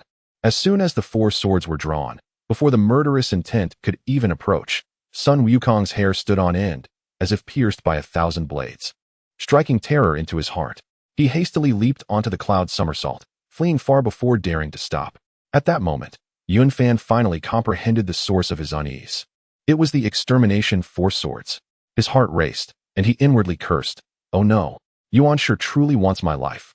Almost simultaneously, numerous formidable beings across the 3 realms changed their expressions dramatically, exclaiming in unison, "Heavens! The extermination 4 swords." Tong Tian could no longer remain seated, turning to descend to the lower realms for rescue. Just as he reached the entrance, Yuan Shi manifested in the upper clear heaven and inquired, "Tong Tian, where do you think you are going?" Before he could finish, Yuan Shi produced the Pangu banner, the unspoken implication clear: "Should you act rashly, we will intervene." Tong Tian, unable to contain his fury, let his hair stand on end and bellowed, "Yuan Shi, you despicable scoundrel." He then summoned the Qingping sword, preparing for battle. "Brother, I am doing this for your own good. Do you truly wish to endure the teacher's celestial punishment?" Yuan Shi remained unfazed by Tong Tian's wrath, his tone laced with a hint of mockery. With the celestial eye gazing upon the ephemeral lives of mortals, Tong Tian disregarded any disputes with Yuan Shi and hurled the Qingping sword towards the 3 realms, intent on offering salvation. However, a chilling and merciless voice resounded from the horizon. "Tong Tian, stand down. Whoever dares to intervene shall face the relentless wrath of heaven." The Qingping sword, just cast towards the realms, instantly reversed its course and returned. It goes without saying that the speaker was none other than the venerable Hongjun. Tong Tian's expression turned desolate as he softly replied, "Disciple shall faithfully obey the master's command."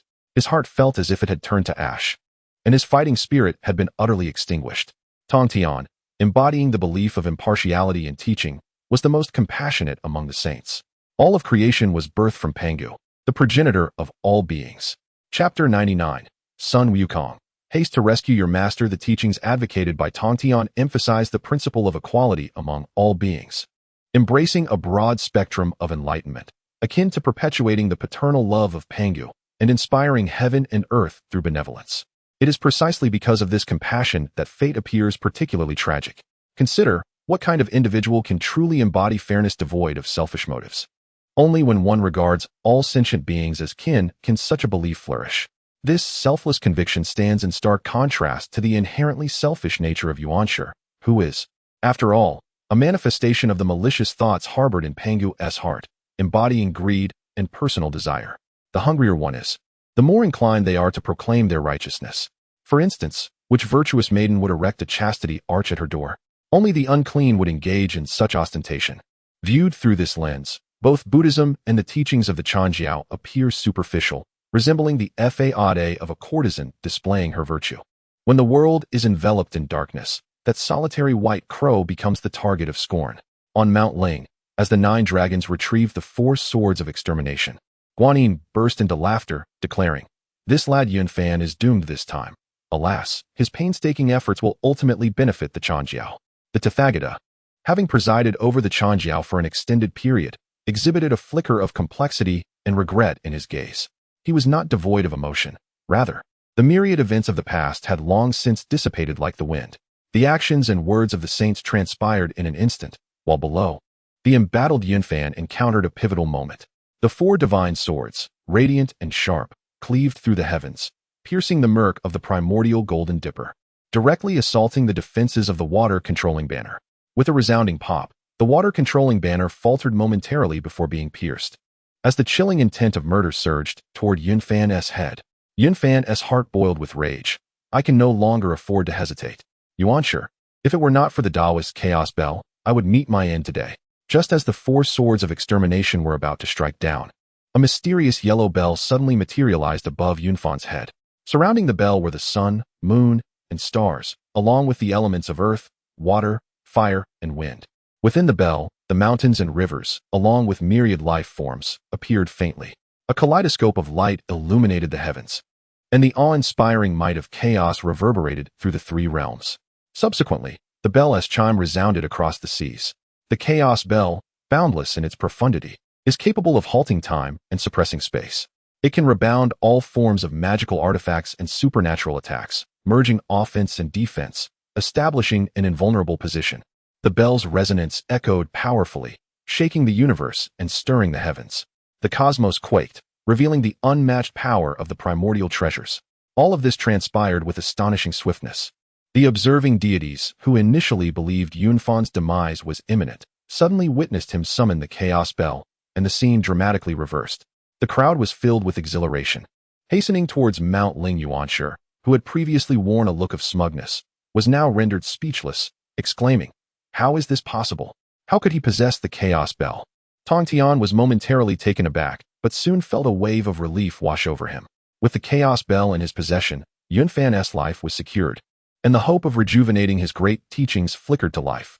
An indescribable joy surged within him. How could one not feel aggrieved when the bonds of brotherhood are trampled upon by outsiders? Tong Tian's heart had longed for this moment of resurgence. Unable to remain seated any longer, Yuanshi resolved to descend personally and eliminate Yunfan. As soon as he set off, thunder suddenly appeared on the horizon, and a bolt of divine punishment struck down, knocking Yuanshi to the ground. "Withdraw." Hong Jun's indifferent voice resonated once more. "You favor him," Yuanshi retorted with fury. The only response was a cold command. "Step back." Filled with grievances, Yuanshi could only retreat to the Jade Clear realm, where he seethed with unquenchable rage. Laozi's eyes widened in shock, his former calm demeanor utterly dissipated. He abruptly sensed that the situation had spiraled beyond control. Yet upon witnessing Yuanshi's plight, he slowly closed his eyes. Truly, as the most powerful sage, this composure was indeed admirable. Nuwa, having not established a great teaching and devoid of jealousy like Yuanshi, had remained an observer, aloof and detached. Now, with an alliance formed with Tong Tian, she could not help but speak. "No wonder this young man carries a familiar aura. It is the chaos bell. Could it be the master's secret doing? It is possible. After all, the master dotes on brother Tong Tian the most." Jiejing was entirely focused on severing his obsessions, leaving no room for other concerns. However, Zhuanti could not remain idle. There were only 3 ultimate treasures of creation, all essential for suppressing the forces of fate. Why was he in such decline? Was it not due to the absence of such treasures? Greed stirred within Zhuanti, prompting thoughts of seizing the treasure. Yet, seeing Yuanshi's concession, he dared not act rashly. After all, Yuanshi was a direct disciple of Hong Jun, and perhaps he could still count on some leniency. If it were him, there would likely be no mercy whatsoever. The chaos bell had been nearly fully refined, making it not difficult to block the 4 swords of immortal execution. Firstly, the array was not activated, significantly reducing its power. Secondly, none had refined these swords. Not even Yuanshi could wield them completely. This was a treasure crafted by Tong Tian himself, and erasing his divine intent was no simple task. As long as Tong Tian lived, complete refinement would remain impossible. Years ago, it was only with the combined efforts of Jiejing and Zhuanti that they managed to erase Tong Tian's will, ultimately transforming it into the immutable king diagram. The chaos bell possessed the power to bind time, and upon contact, the 4 swords were instantly halted, unable to stir even a fraction. The 9 dragons, seasoned in experience, vividly recalled the might of the chaos bell that had once shaken heaven and earth during the great calamity of the witch and demon. In terror, they exclaimed, "Ah, how is this possible? How can there be a chaos bell?" How could you possess the Chaos Bell? Quickly, retract your swords. In the present 3 realms, the Chaos treasures had long since been shattered into fragments. The Chaos Green Lotus, the Creation Jade Tablet, the Chaos Pearl, and the Pangu Axe had all vanished. What remained were the innate treasures, now the highest of all. Yun Fan let out a cold snicker. Humph, the 4 swords are treasured possessions of my sect. They shall remain. Time was bound. In an instant, time in this area came to a standstill.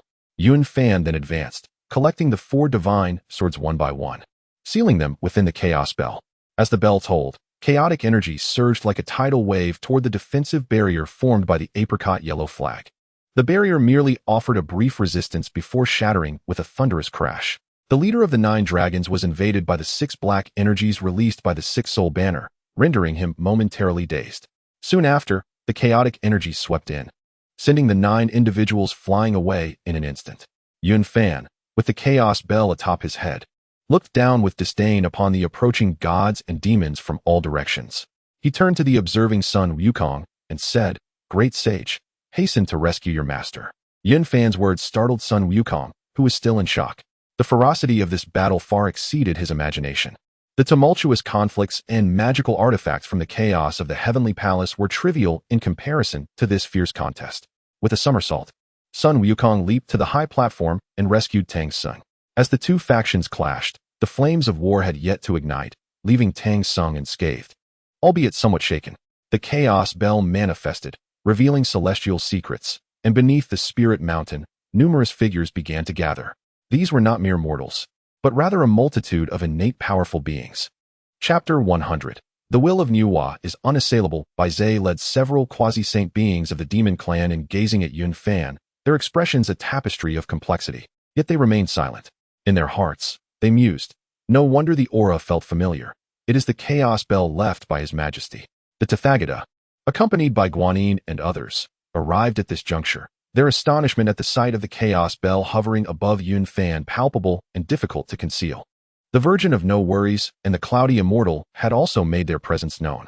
The Cloudy Immortal's ascension to the quasi-saint realm was unexpected, yet within the realm of reason, given his profound foundation and years of suppression, now liberated from his shackles. His path to enlightenment was naturally unfolding. Upon their initial encounter with the Chaos Bell, the 2 were momentarily taken aback, only to soon reveal expressions of joy. Their gazes filled with warmth as they looked upon Yun Fan. From the moment the 9 dragons manifested the 4 swords, they had hastened to this place, encountering innumerable obstacles along the way, far beyond what they had anticipated. The disciples of the teaching of explication had arrived, assisting the 9 dragons. The Grand Master of the Xuandu of the teaching of humanity had also graced the scene. Additionally, the ancient deities who had long remained hidden, Xinyuanzi, Mingi, Kuanpeng, Luais, the Queen Mother of the West, and the Taoist of Yellow Springs, were present. All of them had once entered the gates of the Purple Cloud's palace, possessing supreme innate spiritual treasures, representing the pinnacle of power across the 3 realms. Due to their concerns regarding the pressure from the saints and their unwillingness to perish, they had engaged in secluded cultivation for many years. Now, they were on the verge of severing their 3 corpses, wielding powers that far surpassed that of the Tathagata. The disparity in spiritual treasures was vast. In Mingi's grasp was the 12-petal karmic fire-red lotus, complemented by the Yuan Tu and the abyssal sword, a formidable combination of offense and defense. Xinyuanzi held the earth book and a turtle shell for protection, while Kuanpeng possessed the river diagram and the Luo book. Luais and the Queen Mother of the West each had their respective life treasures. The gaze of the deities burned with fervor as they fixated on the Chaos Bell above Yun Fan. Were it not for his position as the deputy leader of the teaching of interception, they might have already lunged to seize it. Mingi and Kuanpeng exchanged glances filled with cold intent, their eyes fixated on Yun Fan, with Kuanpeng's triangular eyes glinting with a strange light. After escorting Tang Xing back, Sun Wukong, upon witnessing the sudden emergence of so many powerful beings and spotting Xinyuanzi, joyously exclaimed, "Brother Xinyuan, you have come too." This address of brother from Sun Wukong caused Xinyuanzi's countenance to flush crimson in an instant. He was caught in a tempest of embarrassment and anger, unsure how to respond. This utterance also drew meaningful glances from the other deities, who regarded Xinyuanzi and then Sun Wukong, their expressions a medley of emotions. Luais, with his straightforward nature, burst into hearty laughter. "Brother Xinyuan, you truly elevate the younger generation, forming a brotherhood with a Tai golden immortal." "I, Low eyes emanate admiration. Indeed, indeed. Brother Zhen Yuan is truly kind-hearted. One who can befriend Hong Yun cannot be lacking in merit. Kunpeng narrowed his eyes, dripping with sarcasm. He held no fondness for Zhen Yuanzi, having lost his chance at sanctification due to Hong Yun's actions. Mingyi sighed lightly. If that is the case, does it not mean that we are a generation above Brother Zhen Yuan? This is quite unthinkable. These exalted deities, in truth, were covertly mocking Zhen Yuanzi for the loss of face among the ancient gods. A person of the esteemed Purple Cloud's palace, nearly stepping into the realm of severing the three corpses, had actually forged a brotherly bond with a Tai golden immortal, disregarding his own status. Naturally, others would no longer extend him any courtesy. Zhen Yuanzi's complexion fluctuated, shifting from green to pale, as he grappled with feelings of shame and ire. Yet he dared not make a move, for each individual before him far surpassed him in stature. He would have gladly wished for a hole in the ground to burrow into. Sun Wukong, unfamiliar with these figures, could not comprehend the biting words they exchanged. Brother Zhen Yuan, it has been over a decade since we last met. How have you been? Sun Wukong chose to disregard their mockery, directly engaging in pleasantries with Zhen Yuanzi. The latter, seething with anger and wishing to strike Sun Wukong down, found himself unable to act upon his rage upon seeing the sincerity etched upon Wukong's face. He suppressed his fury and said, Wukong, since you have rescued our master, you should escort him on his journey westward. The Spirit Mountain is just ahead. Be cautious along the way and do not let yourself come to harm. Sun Wukong nodded gratefully, saying, Thank you for your concern, Brother Zhen Yuan. I shall take my leave. Having just emerged from a fierce battle, he mistook Zhen Yuanzi's words for genuine care and departed. Once Sun Wukong was sent off, Zhen Yuanzi's gaze fell upon Yunfan, who was suspended beneath the chaotic bell. Though he felt a twinge of envy, he managed to maintain his composure. Upon seeing the Tathagata and Guanyin appear, Sun Wukong left Zhen Yuanzi to approach them. Buddha, Bodhisattva, you two have come. And who might they be? He inquired, gesturing towards Mingyi and the others. The sanguine aura surrounding Mingyi instilled a sense of unease in Sun Wukong. Guanyin explained, This is the Lord of Azuras, Taoist Mingyi. That one is the master of all monsters, Kunpeng. They are all primordial deities, and you must show them due respect in the future. Do you understand? Sun Wukong, realizing the significance, exclaimed, Ah, so this is the lineage of the Bull Demon King. I have heard mention of it from the Red Boy. Fear not, Bodhisattva. I shall remember and exercise caution henceforth. The Tathagata, with a gentle demeanor, added, Wukong, do not wander off. Come and stand beside me. Wudong and the cloudy immortal approached Yunfan. Yunfan, bowing to all directions, declared, Yunfan, disciple of the, pays respects to the esteemed elders. It is a tremendous honor to be in the presence of such divine beings today. Kunpeng narrowed his eyes and smirked, saying, There is no need for excessive courtesy. Vice Master, I have heard of your exploits, and they are indeed commendable. However, the Eastern Emperor's bell rightfully belongs to my demon clan. Why does it rest in your possession? If you are willing to return this bell, my demon clan is prepared to forge an everlasting alliance with the... What say you, Vice Master? Before he could finish, a monk strode through the air, shouting, Kunpeng, you traitor! How dare you covet my uncle's belongings? Quickly surrender my father's He Tu and Luo Shu. As the monk appeared, golden flames erupted from the sun. During the latter stages of the battle of witches and demons, Kunpeng had fled with the He Tu and Luo Shu, an act that left the demon clan in deep discontent, perceiving him as an enemy. His flight had directly led to the collapse of the Grand Star Formation, ultimately resulting in the fall of Emperor Jun. Thus, when Kunpeng shamelessly demanded the Eastern Emperor's bell, the 10th prince of the demon clan, Lu Ya, was instantly consumed by rage. With Lu Ya's arrival, the Tathagata's expression brightened, and he clasped his palms in reverence, saying, Amitabha. How fares the great Sun Tathagata? After chastising Kunpeng, Lu Ya lowered his head in respect, replying, Amitabha, it is an honor to meet the Buddha. Upon seeing Lu Ya, Kunpeng's expression shifted, and he refrained from further words, fully aware that his actions pleased neither side. To delve deeper, Kunpeng was not of demon origin. He had already achieved fame at the dawn of the dragon and phoenix's separation, becoming the renowned deity of Biming. Later, as the demon clan developed their own script, he was venerated as the demon master. After the formalities, Rulai addressed the assembly, saying, Yunfan, the Eastern Emperor's bell in your possession originally belonged to the Eastern Emperor Tai. This is well known to all present. Moreover, Lu Ya is of the direct bloodline of the Demon Emperor, and the Chaos Bell rightfully should have been inherited by him. Do any of you have dissenting opinions? Upon hearing this, Bei spoke up. Rulai, Her Majesty once decreed that since Luya has entered the Buddhist realm, he is no longer associated with the demon clan. Although Beis still harbored some affection for Luya, the will of Nuwa was not to be defied. Chapter 101. The Battle of the Semi-Saints. Upon hearing this, Yun Fan let out a hearty laugh and addressed the assembly of venerable elders. The three treasures of creation were bequeathed by the great Pangu and rightfully belong to the three pure ones. The Tai Chi diagram should be entrusted to the Supreme Pure, the Panga banner to the Jade Pure, and the Chaos Bell must, by all means, belong to my lineage of the Upper Pure. What objection can there be? Moreover, this bell has already been refined by me. Do you intend to oppose my sect? After speaking, Yun Fan cast his gaze around, gauging the expressions of those present. Most of the scattered cultivators had come with the intent of seeking advantage, unwilling to take the lead and offend Tontian. Thus, they remained observant, waiting for others to speak before seizing any opportunity for gain. Without attaining the holy position, they were ultimately but mere ants. These ancient powers, despite their apparent majesty, tread cautiously. With the current uncertainty, none were willing to step forward. Unless it concerned the primordial purple aura, those brave enough to take the lead would likely be from the three teachings. Indeed, Guang Qingzi stepped forth and proclaimed, the Chaos Bell ought to belong to those of virtue.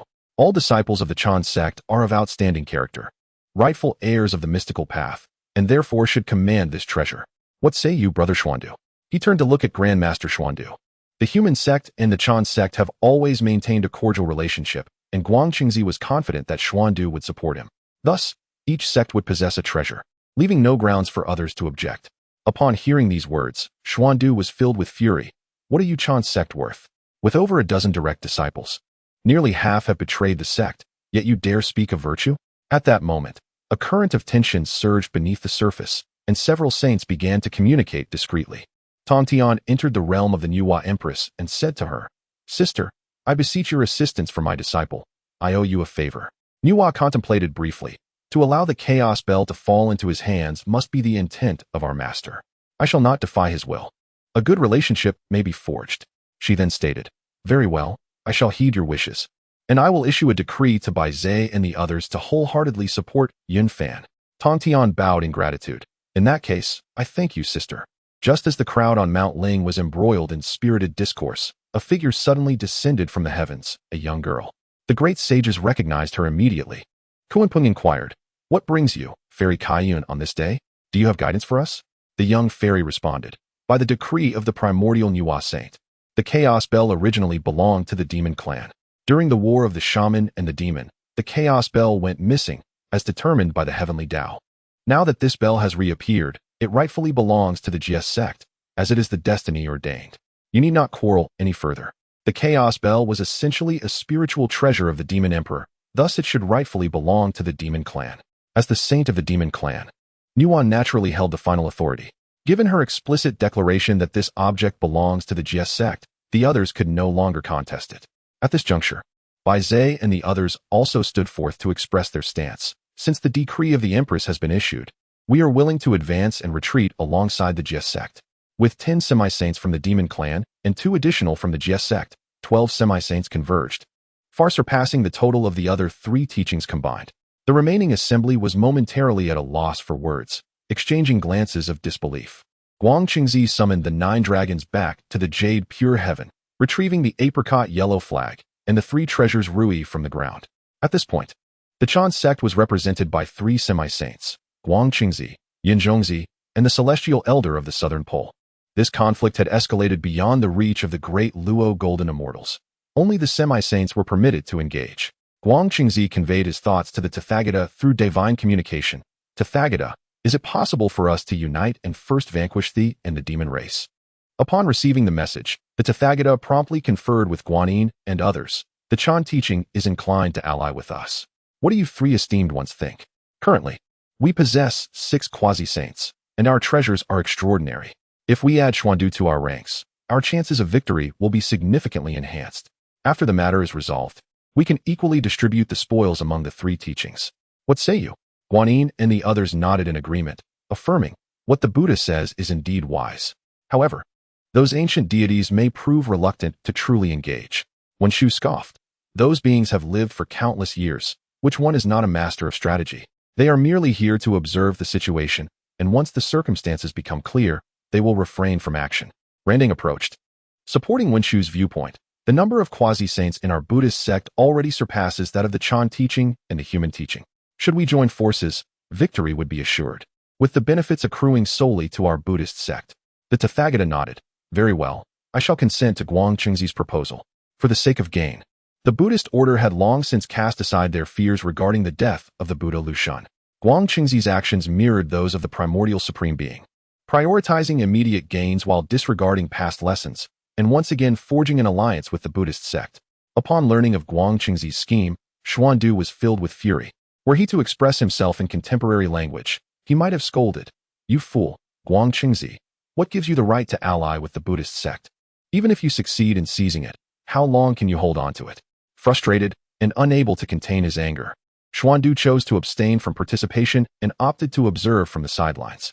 With numerous treasures within the human teaching, losing one or gaining another was inconsequential.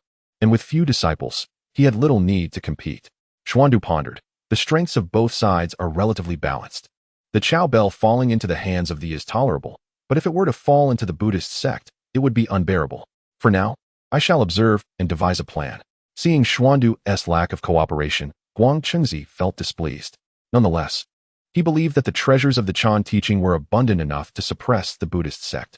After reaching a consensus with the Tathagata, he addressed his companions, the Nanji Xianweng and Yun Changzi, senior brother, junior brother, let us take action. At the foot of Lingshan, the Tathagata, Guanyin, Wenshu, Puxian, Randang, and Luya, together with Guangchengzi, Yun Changzi, and Nanji Xianweng, advanced side by side. The Tathagata held the precious pagoda aloft, wielding the Vajra staff.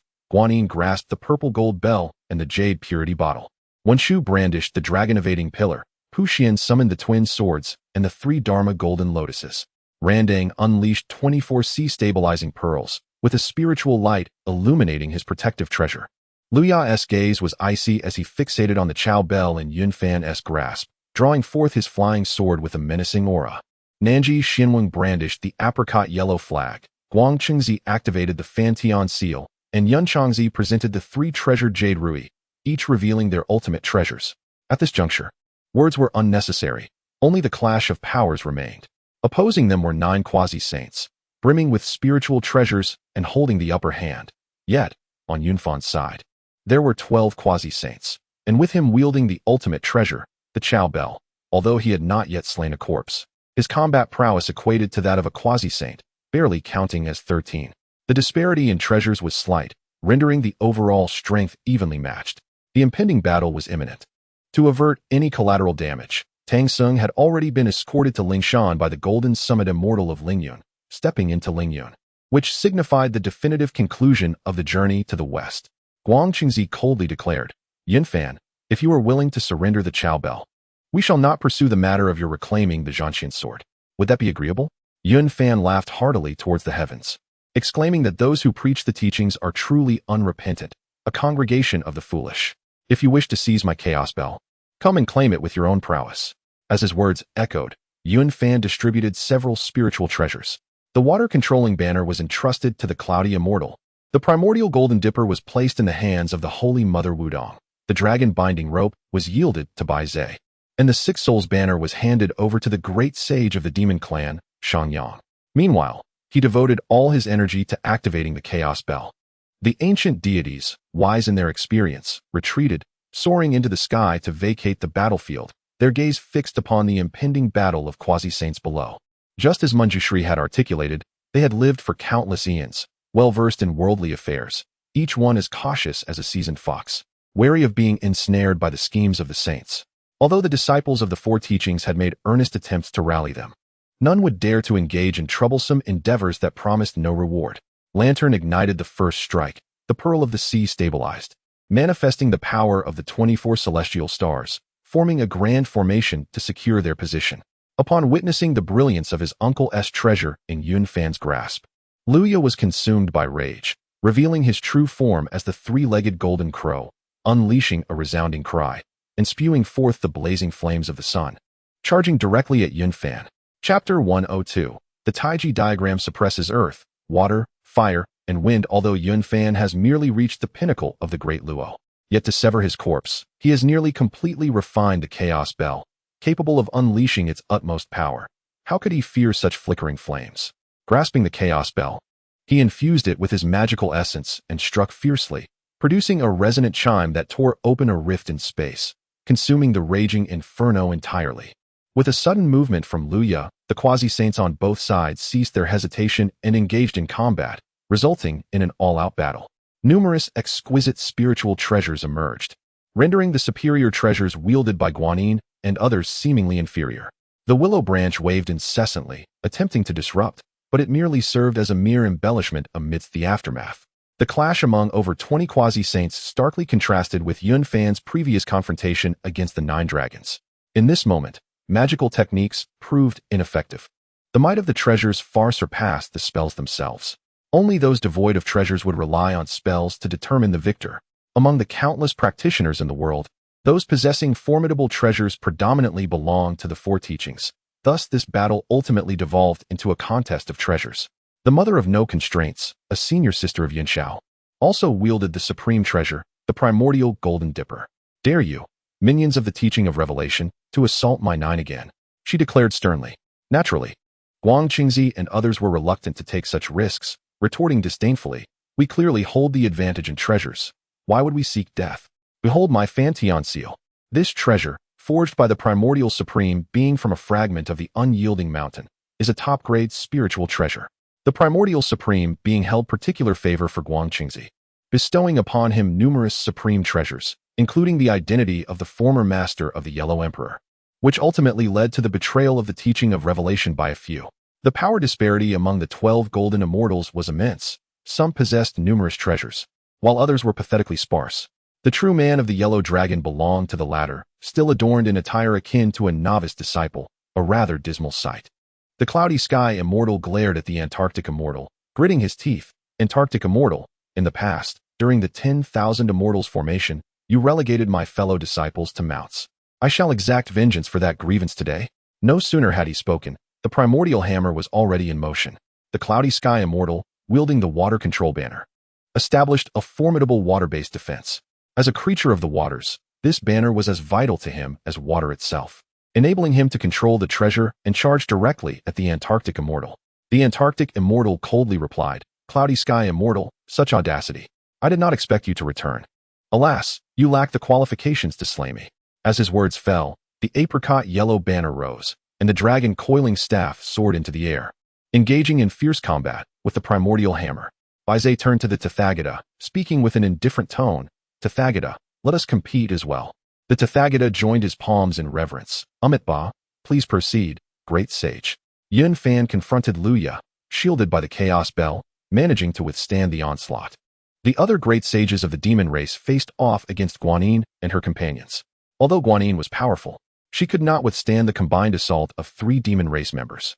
All of them were at the stage of corpse severing when fighting alone. They were suppressed by the demons. These formidable demon warriors were seasoned veterans, having survived the Witch Demon War, possessing rich combat experience, and exhibiting no fear, each with unique innate abilities. At the foot of the Spirit Mountain, golden light intertwined with malevolent energy, the aura of chaos permeated the air, various treasures soared, and the battle raged with extraordinary intensity. The Lantern of Enlightenment emanates the formidable presence of the ancient Buddha. As a formidable being of the second corpse-slaying realm, he conjures forth 24 sea-calming divine pearls, manifesting 24 celestial Buddhist realms, exuding an awe-inspiring grandeur, and illuminating the surroundings with Buddha's radiance. The 3 formidable entities, Yingzhao, Jimeng, and Jiuying, reveal their true forms, colossal in stature, each wielding exquisite spiritual treasures, launching a direct assault on the Buddha realm conjured by the lantern. Jiuying, a colossal bird with 9 heads, spews forth the essence of natural celestial flames and the vital waters of the sun, its cries echoing like the wails of an infant, piercing and unsettling, instilling a sense of dread and unease within all who hear it. Sun Wukong initially intended to spectate, but found himself overwhelmed by the cacophony of Jiuying's cries. "Alas, this beast is formidable. I, Sun Wukong, shall keep my distance." With that, he summoned his cloud of somersaulting, soaring far away, shielding himself with his hand, while continuing to observe the unfolding battle from afar. Both sides commenced the demonstration of their celestial powers, with torrents of water and fire wreaking havoc as a mere commonplace occurrence. However, What was truly terrifying were the countless spatial rifts intermingling and unfurling. The earth appeared to descend into the abyss, at times engulfed by surging floods, at others ablaze with fierce flames, or frozen in icy desolation, permeated by a suffocating malevolence that sent chills down one's spine. This monumental clash transformed the 1,000-mile stretch beneath the Ling Mountain into scorched earth, with all participants exercising deliberate control to ensure that only the residual waves of attack reached this vicinity. Should there be no such restraint, the surrounding beings within a radius of tens of thousands of miles would face obliteration. After all, when celestial beings engage in combat, should mortals be affected, they would incur an insurmountable karmic consequence. Engaged in battle with Guanyin was Bai Fong. Guanyin, wielding a purple-gold bell, unleashed torrents of fire, thick smoke, and swirling sands upon Bai Fong, while deftly wielding a willow branch to launch relentless assaults. Bai Fong, consumed by rage, unveiled his true form, the long-dormant visage of a demonic deity.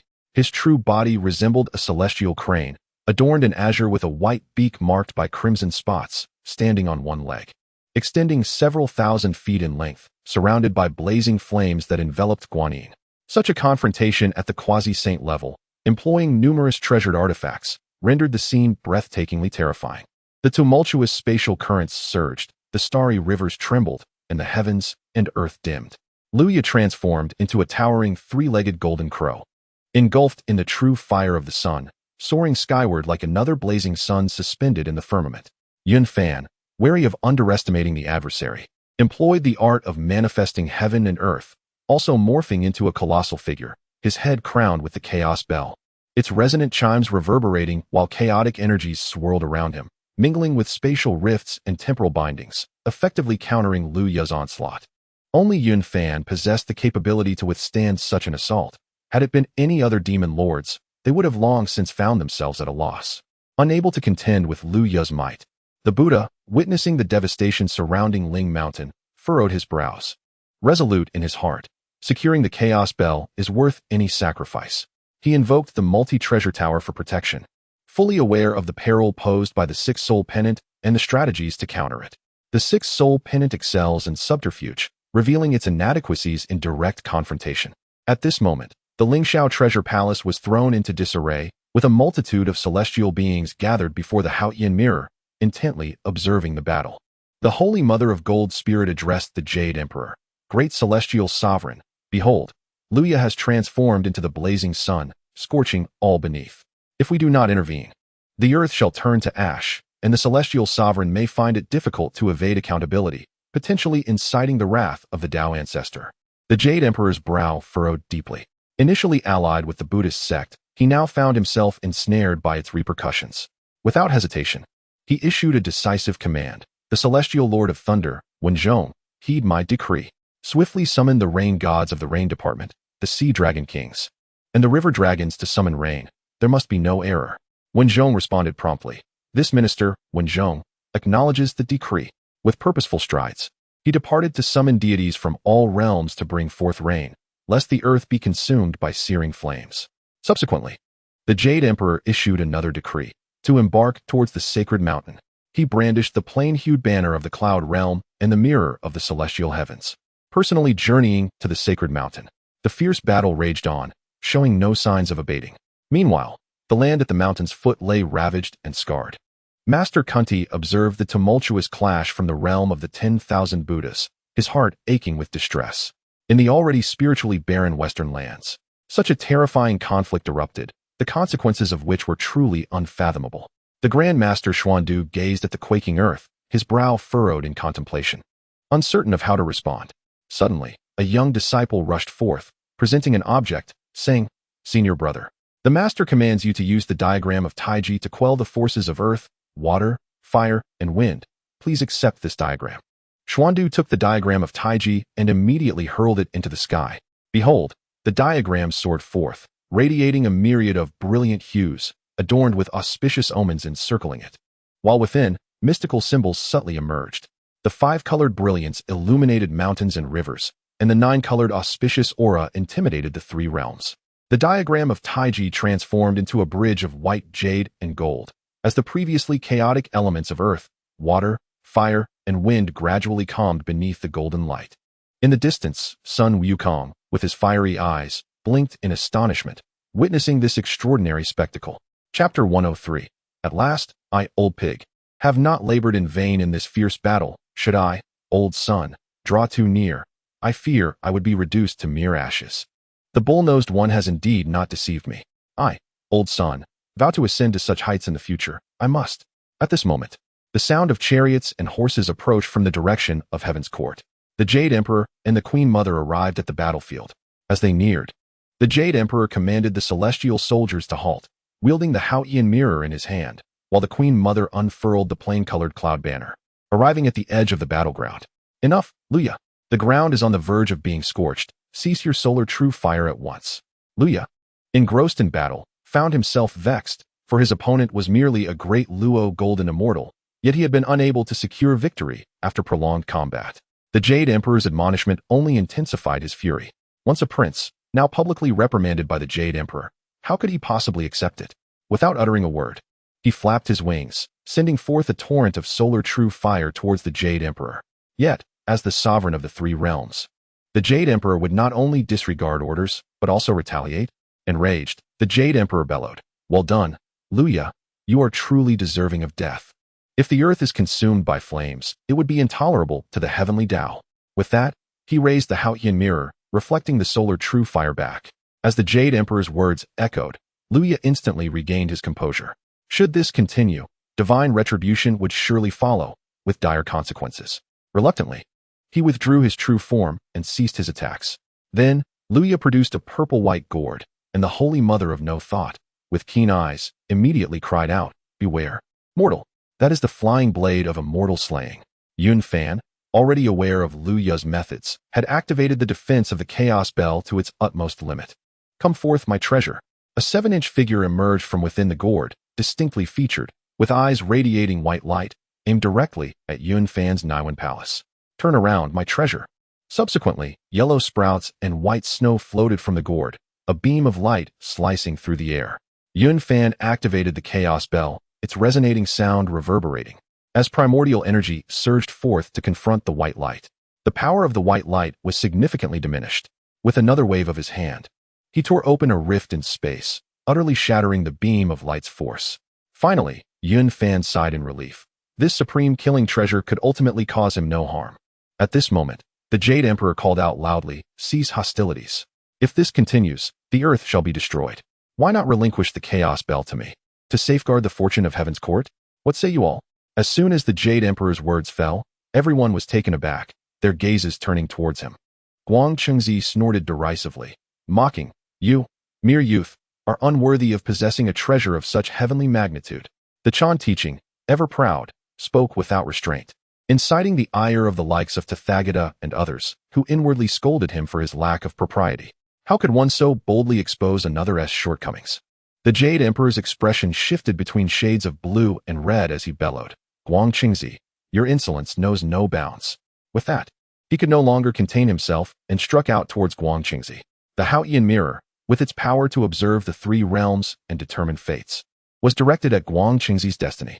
Guang Qingzi could only smile ruefully, regretting his hasty words, and realizing that his statement had garnered no support, instead inciting the wrath of the assembly, making him the target of collective ire. Not only did Tathagata and others scorn him as a burden, but even his fellow disciples of the Chan teaching, such as Yun Zhongzi and the old man of the southern pole, could not refrain from rebuking him.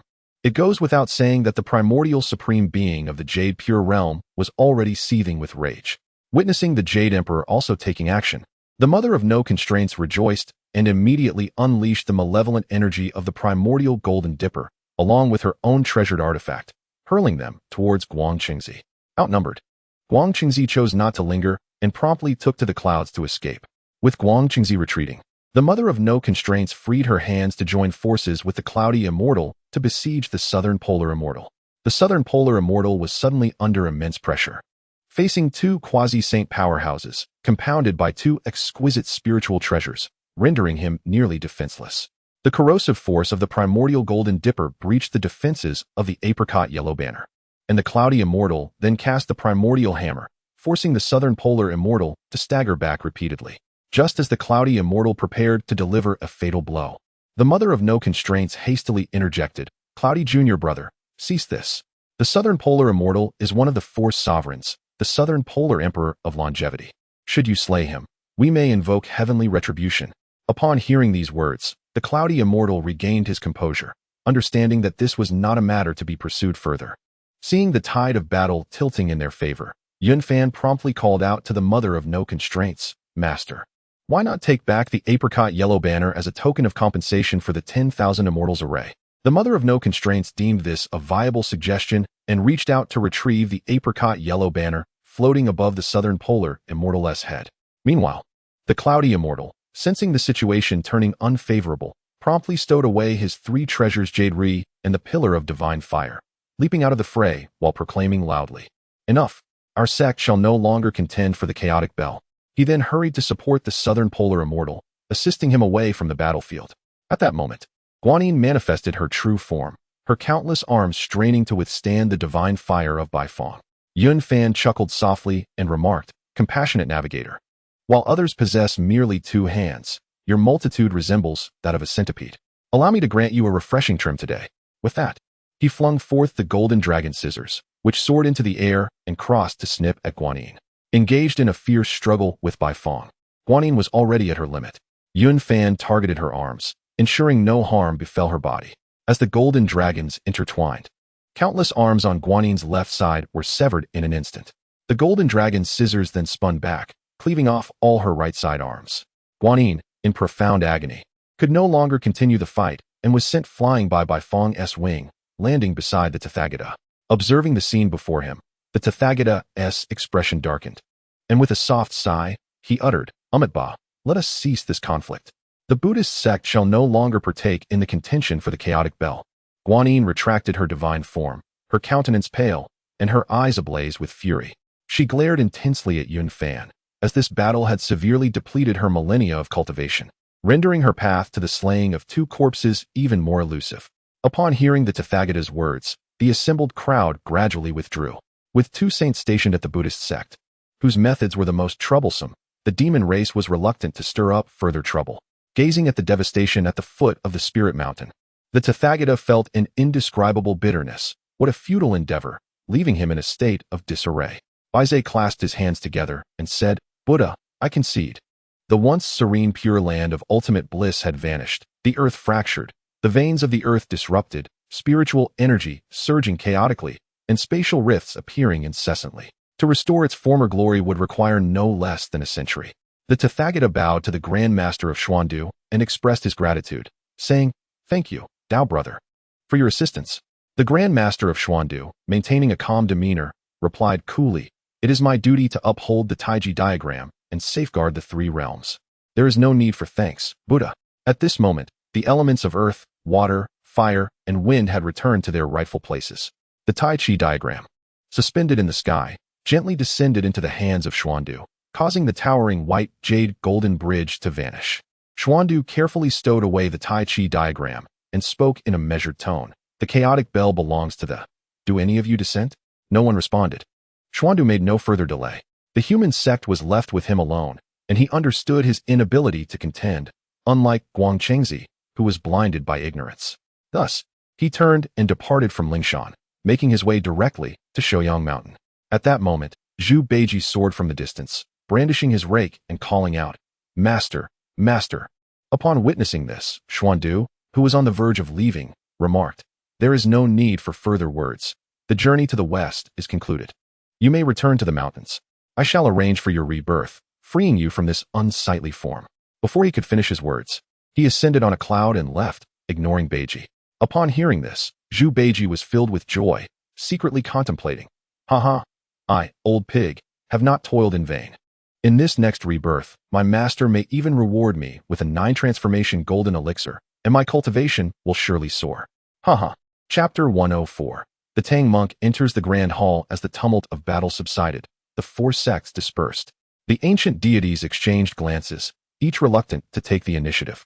Realizing that no advantage remained, Xinyuanzi was the first to speak. "The ginseng fruit at Wuzhuang Temple is nearly ripe. I shall take my leave." With that, he turned and departed. These deities were known for their decisiveness, leaving without hesitation or delay. The god of thunder laughed heartily and remarked, "Brother Xinyuanzi, I have heard you still possess a ginseng fruit.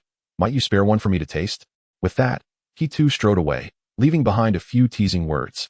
As one departed, the others followed suit, shaking their heads and quietly vanishing. While the innate treasures were indeed precious, their lives held greater significance, a truth that had enabled their survival through countless tribulations.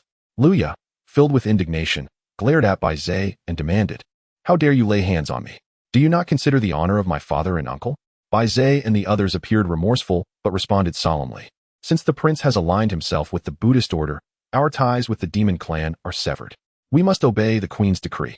Sakyamuni Buddha sighed gently. Ba, Great Sun Buddha, ancient Buddha, along with several esteemed ones, let us return to Mount Ling. With that, he took the lead and turned to depart.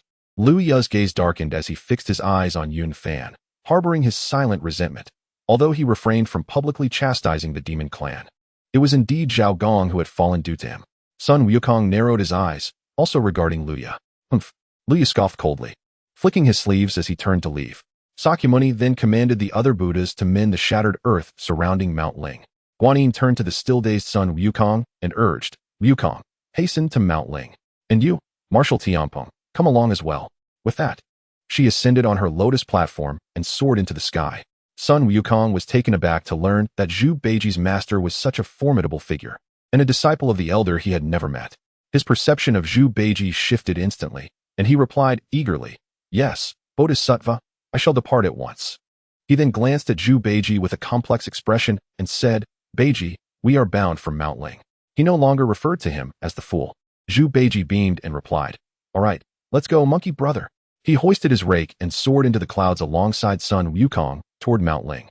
Yun Fan turned to the dazed Jade Emperor and clasped his hands in gratitude. "I thank the great heavenly sovereign for your assistance." In truth, the Jade Emperor had not intended to aid Yun Fan, yet by a twist of fate, he had inadvertently halted the conflict. For a moment, he felt uneasy, pondering whether Yuan Shi would hold him accountable for this. He disregarded Yun Fan, merely gesturing with his hand as he turned to the Queen Mother and said, "Let us leave the Yaoqi." In an instant, all departed. Bai Zhe approached Yun Fan and said, "Friend Yun, friend Wudong, friend Wu Yun, we too must take our leave."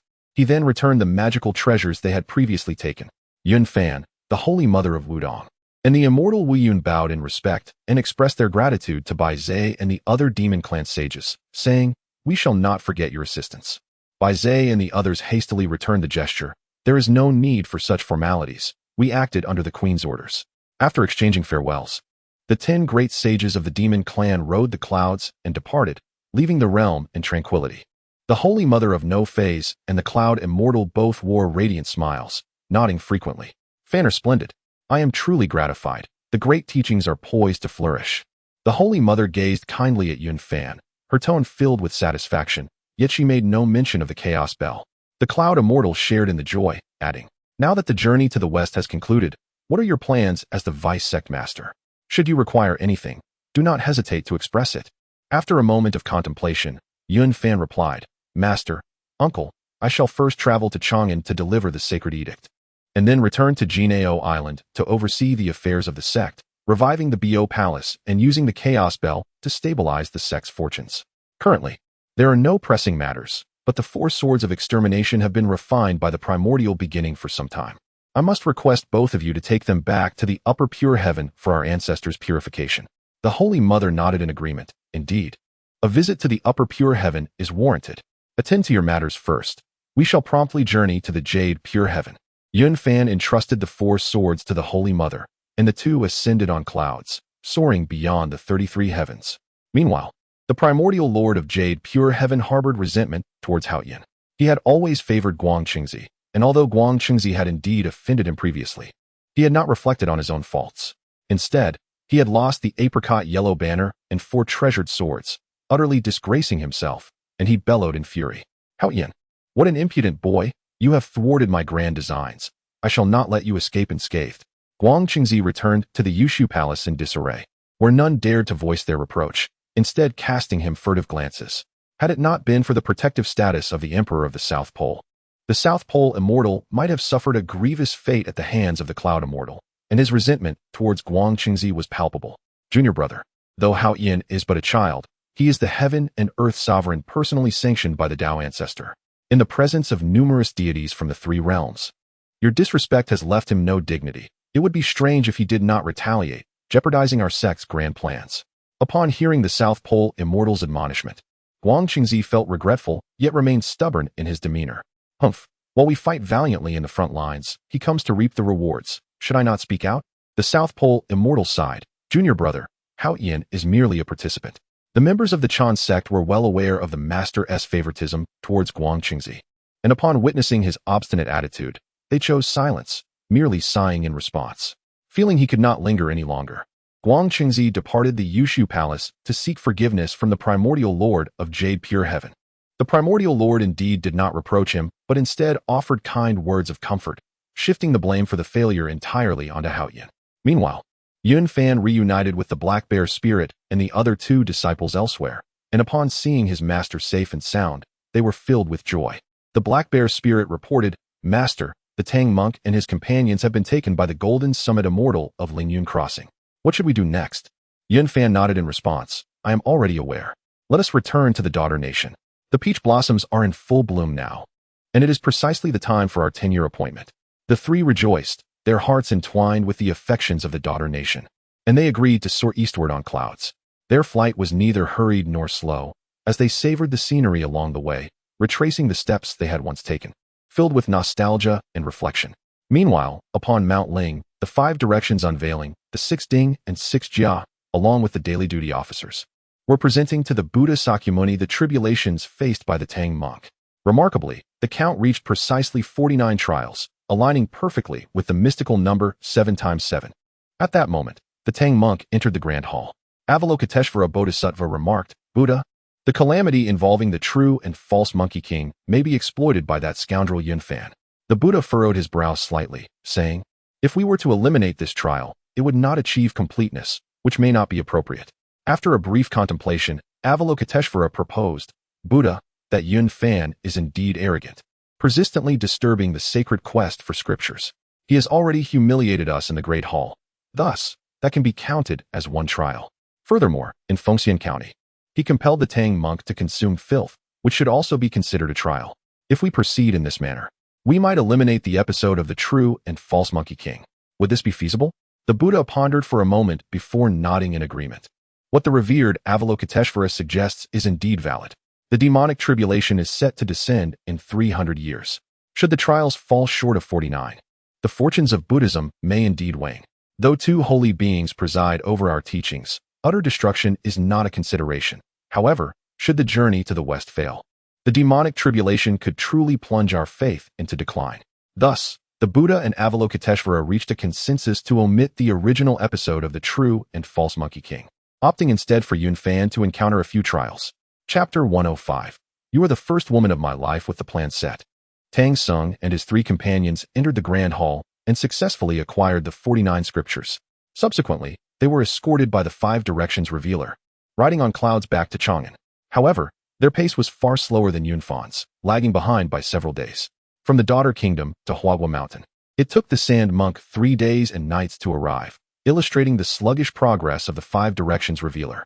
Yun Fan and his 3 companions journeyed through the lands of Tianju, the Kingdom of Destruction, the Bhikkhu Kingdom, the Lion Trojan Kingdom, the Zhuzi Kingdom, and the Jie Sect Kingdom, ultimately reaching the Western Liang Daughter Kingdom. On this day, which marked the 3rd day of the 3rd month, the peach blossoms were in full bloom, and the air was thick with the essence of spring. The Empress stood in the imperial flower garden, gently caressing the peach blossoms, and whispered softly, My dear brother, the 10-year pact is now fulfilled. Today is the 3rd of March. I wonder when you shall return? Do you know how much I long for you? Chancellor Shangwan offered gentle words of comfort, saying, Your Majesty, your brother possesses great powers and would never betray your promise. Please, exercise patience a little longer. The Empress nodded lightly and replied tenderly, Indeed, I know he will not forsake me. Perhaps he is nearing his return. Exione, do you think of me? I have come. A clear and serene voice suddenly resonated, prompting the Empress to lift her gaze. Ah, my dear brother, you truly have come, fulfilling your promise. Exione has missed you dearly. With tears glistening in her eyes, she rushed towards Yun Fan and embraced him tightly. Chancellor Shangwan, noticing the presence of the Black Bear spirit and the others, understood it was inappropriate to intrude and quietly withdrew. leaving the imperial garden as the others dispersed to seek their own amusements. After a decade apart, the empress had neither aged nor lost her charm. Rather, she exuded an even greater grace. This was due in part to her consumption of the miraculous ginseng fruit, a divine entity that bestowed extraordinary effects upon mortals. She had swallowed an entire ginseng fruit, her lifespan now surpassing that of a golden immortal. After all, while a golden immortal must endure 3 tribulations, uncertain of life and death, she bore no such concerns. The two exchanged heartfelt sentiments, with Yunfan remaining calm and composed, while the empress, being of mortal flesh, poured forth her emotions after 10 years of separation. Yunfan listened quietly, refraining from interruption. Resting her head on his shoulder, the empress alternated between tears and laughter, displaying none of the dignity expected of a ruler, but rather resembling a tender-hearted young woman in love. After a while, Yunfan softly inquired, Xine, would you be willing to accompany me, forsake your throne, and embark on a journey to the Celestial Islands, where we can spend endless years together? Without hesitation, the empress replied, Dear brother, without you, what joy could there be in a vast kingdom? I would rather endure solitude, waiting for your return. I am willing to go with you. Upon hearing this, Yunfan exhaled gently and asked, I have an elder sister. Would you be willing to accept her? Yunfan wished to be transparent, yet certain matters needed clarification. He was a mortal, not of the demon clan, just as he had arranged for the women in Beiju Luzhou. To provide them refuge and aid in their cultivation, he recognized that with someone as deeply affectionate as the empress, a ruler in her own right, he must approach the matter with utmost seriousness. The empress sighed softly and said, Dear brother, you are truly a remarkable talent, and it is natural for you to have close companions. Xine understands. I simply wish to be by your side, and that alone is enough to fulfill my heart. Yunfan gently embraced the empress, stroking her long hair as he softly said, Xine, I will never allow you to suffer even the slightest grievance. The empress suddenly broke into a radiant smile and asked, Brother Yudi, does your senior sister know about us? What kind of person is she? Is her temperament gentle? Yunfan momentarily found himself at a loss for words, awkwardly replying, I haven't informed her yet. Her name is Bai Sujin. She is kind-hearted and resolute, and I am certain she will treat you well. Unable to contain her laughter, the empress suddenly inquired, Then, have you two ever been intimate? Yunfan shook his head with a smile. No, I have not approached a woman in 800 years. You are the first woman in my life. Upon hearing this, the empress was filled with joy and softly said, Brother Yudi, let us retire to the sleeping quarters. Tomorrow, I shall pass the throne to my sister and accompany you on your journey. Yunfan nodded in agreement. Very well, Xine, let us take our rest. The next day, in the court, the empress announced, Esteemed ministers, I intend to pass the throne to Princess Liang, Wanxinqing, and travel the seas with my brother Yudi. I wonder if any of you have objections? All the court officials, being women, understood the empress's intentions. As her words fell, they collectively offered their congratulations. We have no objections, and we congratulate your majesty on finding a kindred spirit and forging a beautiful bond to share this lifetime. Princess Lan Xinqing, the empress's younger sister, unfortunately, could not consume the ginseng fruit, and now, as a middle-aged woman, she had drunk from the mother river and bore 2 sons. Though she was a sister, she resembled an elder sister, even a mother. She stepped forward and said, Sister, I shall heed your wishes and congratulate you on encountering a worthy partner. She felt a profound envy for her sister's fortunate circumstances. As the empress had no heirs, she agreed to inherit the throne and become the new monarch of the Western Liang Kingdom. The National Master Jiang, Chancellor Shangwan, and General Shangwan all resigned from their posts, feeling lighthearted and filled with anticipation, ready to share a harmonious life with their husbands. Thus, Yunfan lingered for another day, witnessing the coronation of the new empress of Western Liang. The empress was revered as the Grand Empress Dowager. This land was dotted with temples of the intercepting teaching, thriving with incense offerings, making it difficult for Buddhism, humanity teaching, and clarification teaching to establish a foothold. The Western Liang Kingdom was vast, with a population exceeding 100 million, truly a great nation. To the east lay the Tongtian River as a barrier, while to the west stood the Flame Mountain, with mountains surrounding it to the north and south, allowing only occasional interaction with the Jie Kingdom. As the Jie Kingdom's pagoda no longer emitted light, they ceased their tributes. The entire Mother River flowed through the nation, with counties and prefectures built along its banks. When Nuwa created humanity, she modeled it after herself, first creating women, who called her mother, shedding tears that formed the river, named the Mother River. Initially, the women created needed to reproduce. leading to the legend of daughters drinking from the river and conceiving. Later, realizing that relying solely on this method of reproduction had its limitations, Nuwa created men based on the appearances of Emperor Jun and Xia, thus allowing for the union of men and women, continuing through generations. Therefore, the Western Liang Kingdom has always honored the statue of Nuwa and has now built the Tongtian Temple. After the new empress ascended to the throne, Yunfan spoke, "Sini, it is time for us to depart. Do you have any lingering attachments to this place?" Lan Sini softly replied, "Brother Yudi, my sister is always steady. I find peace in entrusting the nation to her. The scriptures you brought are immensely beneficial to the people, and the country is becoming increasingly prosperous. I shall visit often in the future." Yunfan nodded and said, "Let us embark on our journey." No sooner had he spoken than he waved his hand, lifting everyone up as they soared eastward, heading directly towards the city of Chang'an. The three disciples each took their wives, forming a party of 8 as they flew together. Upon noticing others riding the clouds ahead, Yunfan could not help but chuckle. What a coincidence! We encounter them again on our return. It turned out to be the 4 disciples of Tang Sung, accompanied by the white dragon horse, gliding slowly through the skies. Yunfan had lingered in the kingdom of women for 2 days and unexpectedly crossed paths with them. The clouds driven by the 5 directions revealer were indeed moving at a rather leisurely pace. "Master Tang, congratulations on acquiring the true scriptures. It is truly an honor to meet again today," Yunfan called out cheerfully. Tang Sung and Sun Wukong had been engaged in lively conversation, their spirits high, when they suddenly heard Yunfan's voice from behind, causing their expressions to darken instantaneously, as if they had swallowed something distasteful. Chapter 106. Establishing unprecedented merits for the great Tang. Since embarking on his westward journey, the monk Tang has regarded Yunfan with the wariness one reserves for a plague. And after an arduous escape to a tranquil respite, the reunion has inevitably stirred unease within him. Upon turning to see Yunfan, accompanied by Lan Sini, his words dripped with sarcasm. "Ah, it is the Taoist Yun. I had presumed you had returned to Chang'an. Yet it appears you have been reveling in the pleasures of the Western Liang's female kingdom." Yunfan, responding with hearty laughter, replied, "Esteemed Tang, your words are overly flattering. Since Sini is now my wife, what prevents her from accompanying me back to Chang'an? Your unwavering detachment from the fairer sex is truly commendable." Tang, with a cold huff, chose not to respond further. At this moment, he had not yet attained enlightenment and remained oblivious to the profound effects that the trials of the journey would imprint upon his mind and spirit. Perhaps understanding would dawn upon him once the scriptures were returned to Lingshan. Not in haste to surpass them, Yunfan leisurely trailed behind as they approached Chang'an. Within the confines of Hongfu Temple, the branches of the trees suddenly twisted, all pointing towards the east. The monks within the temple gasped in astonishment. "Today, there is no wind. Why do the branches all point eastward?" The abbot, upon hearing this, rejoiced. Quick, quick. This is an auspicious sign of Tang's return. Prepare to welcome him at once." Meanwhile, at the Laojun Temple in Chang'an, where the Tang Emperor revered the supreme Laojun as an ancestor, incense offerings flourished. Yuan Tiangang, seated in meditation, suddenly opened his eyes and burst into laughter.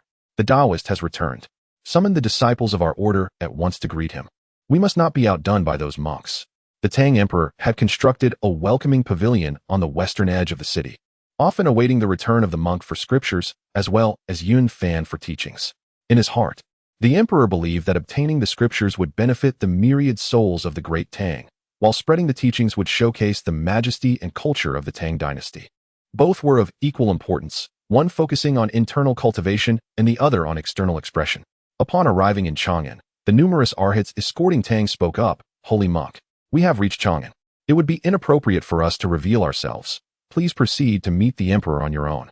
No sooner had they spoken than the arhats displayed their supernatural powers, causing the sky to be adorned with myriad rays of light and auspicious omens.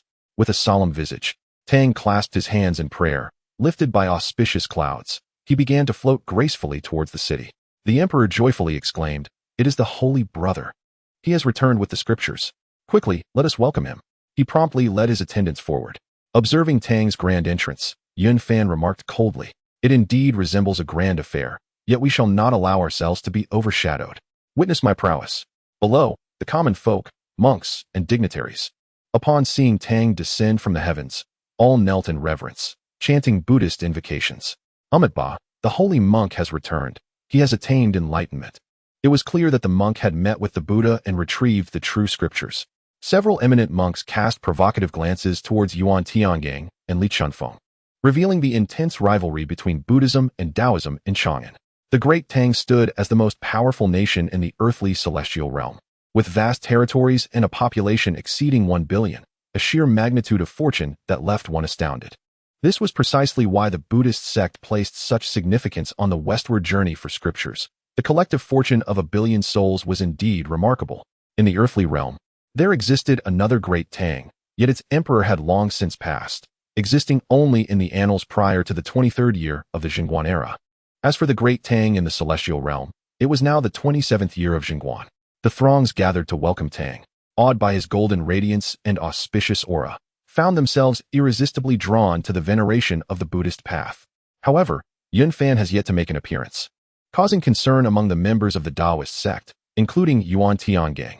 If this situation continues unabated, the conflict between Buddhism and Taoism in Chang'an may ultimately be overshadowed by the Buddhist doctrine. At this moment, the eminent monks from places such as Hongfu Temple and Daesan Temple are nearly beside themselves with joy, frequently casting haughty glances towards Yuan Tiangang and his companions.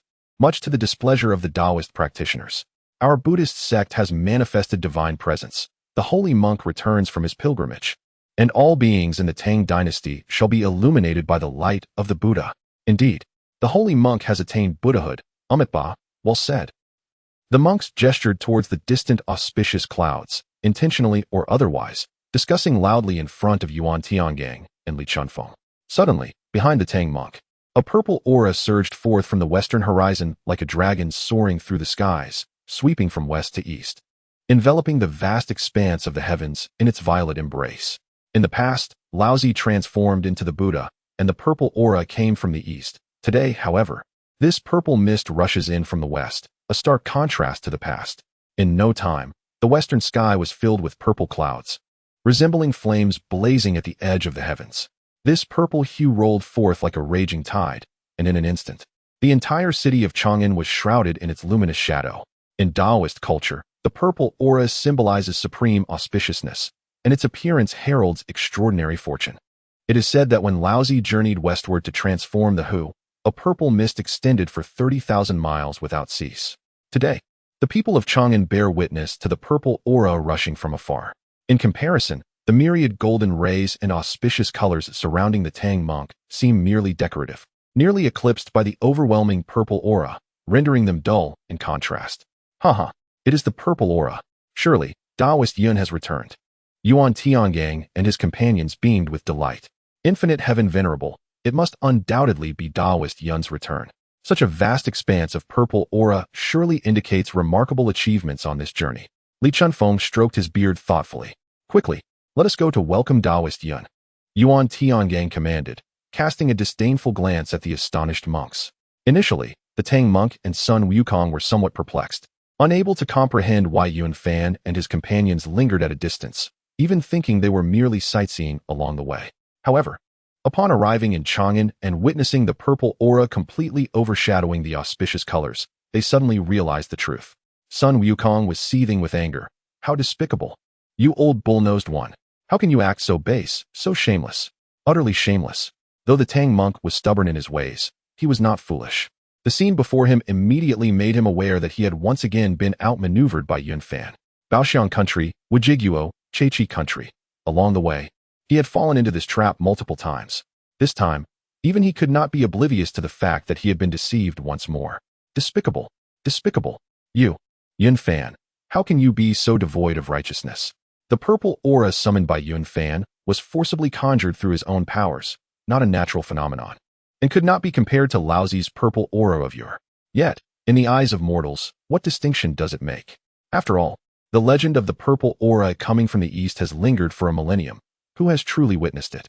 In the minds of the common people of the Tang dynasty, the phrase "the purple aura comes from the east" has long become a colloquialism, with spring couplets bearing this phrase adorning every household. Now, as the vast purple aura spreads across the sky, enveloping all in its path, the crowd stands in stunned silence, astonished beyond measure. Even the Tang emperor is momentarily taken aback, murmuring to himself, "It is the purple aura. It is indeed the purple aura. This is a tremendous omen of good fortune. Today is indeed a day of great joy, for the revered Tang Yudi has returned, radiating with golden brilliance, heralding the arrival of auspicious purple clouds. Before Yunfan even makes his entrance, the purple aura has already manifested. At the very moment Tang Seng's feet touch the ground and he is grasped by the hand of the Tang Emperor, Yunfan arrives. The ethereal mist envelopes him and his 8 companions in a harmonious embrace. In that instant, all present comprehend that this auspicious phenomenon has been summoned by him. The populace kneels in reverence, proclaiming, "The immortal descends, bringing forth boundless purple clouds. Our great Tang is truly fortunate." Releasing Tang Seng's hand, the Tang Emperor turns to greet Yunfan, his voice brimming with excitement. "It is wonderful to have you back, Yudi. Was your journey smooth?" Yunfan, his expression a tapestry of emotion, tears glistening in his eyes, replies with a choked voice, "Your Majesty, I have returned. I am profoundly grateful for your personal welcome." The Tang Emperor approaches Yunfan, clasping his hand and assuring him, "It is good to have you back, very good indeed. You have traversed the West for 14 years, while you, Yun, have journeyed for over a decade. Both of you have rendered unparalleled service to the Tang dynasty. Come, let us enter the city together." With that, the Tang Emperor takes Yunfan by one hand and Tang Sung by the other, guiding them into the imperial carriage as they set forth toward the palace. Chapter 107.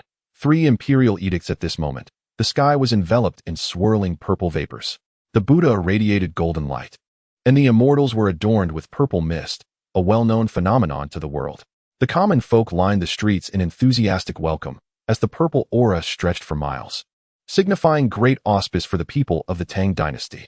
Previously, the luminous aura surrounding the monk had drawn little attention. The city of Chang'an erupted in a cacophony of firecrackers, and the citizens felt fortunate to witness the extraordinary sight of the city bathed in purple light during their lifetimes. Upon returning to Chang'an, the emperor addressed the monk, saying, "Brother Tang, you embarked on your journey to the west in the 13th year of the Zhengguan era, and now, in the 27th year, you return in the spring, marking a full 14 years. The monk, moved, joined his palms in reverence and replied, "Your Majesty, I have not failed your trust. I have traveled to the sacred mountain to pay homage to the Buddha and have retrieved a total of 49 volumes of the Mahayana scriptures." Although the emperor did not grasp the profound meanings within the texts, he understood that 49 volumes could not encompass the entirety of Buddhist teachings. These scriptures were merely a selection of essential doctrines, skillfully compiled by the Tathagata and others. Nevertheless, they contained numerous convoluted passages, many of which were obscure and difficult to comprehend. Each word and meaning in these scriptures was immutable, unlike a novel where a reader could interpret the text even with slight variations. While these scriptures may not suffice to disseminate Buddhism widely across the Tang, they were adequate for conducting water and land rituals. Subsequently, the emperor expressed his gratitude to Yunfan, saying, "Brother Yun, I thank you for your tireless efforts in promoting the Tang way and for escorting Brother Tang on his journey to the west and back." Yunfan bowed respectfully and replied, "Your Majesty, it is my duty to fulfill your mandate, regardless of the challenges faced." The emperor nodded and continued, "Would you both be so kind as to introduce the members of your entourage, so that I may become acquainted with them?" The monk began by introducing his 3 disciples and the white dragon horse, to which the emperor responded with admiration and respect. When it was Yunfan's turn, he first introduced his 3 disciples and then said, "Your Majesty, this is my confidant from the kingdom of Western Liang, Queen Lan Sini, accompanied by her national master, Prime Minister, and General." Though the kingdom of Western Liang was not as prosperous or expansive as the Tang, it was still a respectable realm. Upon hearing this, the emperor rose and exclaimed, "So your sister-in-law is a monarch? I beg your pardon. It is truly enlightening to discover a nation governed entirely by women. Please, share more about it." The emperor's esteem for Yunfan grew. It was remarkable that he could bring back a queen and her ministers to the Tang, enhancing the dynasty's prestige. As a female sovereign of a nation, Queen Lan Sini, having ruled for many years, displayed impeccable etiquette. She promptly bowed to the emperor, expressing her gratitude for the Tang's teachings and explaining the origins of the kingdom of Western Liang, mentioning her abdication to focus solely on cultivation alongside Yunfan. The courtiers expressed great interest in the kingdom of Western Liang, engaging in lively discussions. Prime Minister Huanghuang stepped forward to address the numerous inquiries posed by the Tang officials, articulating responses that spanned politics, culture, religion, and governance with clarity and poise. Afterward, Yunfan and the monk presented the official documents. The documents bore the seals of the various nations they had traversed along their journey. Yunfan respectfully retrieved 3 imperial edicts from his sleeve and addressed, Your Majesty.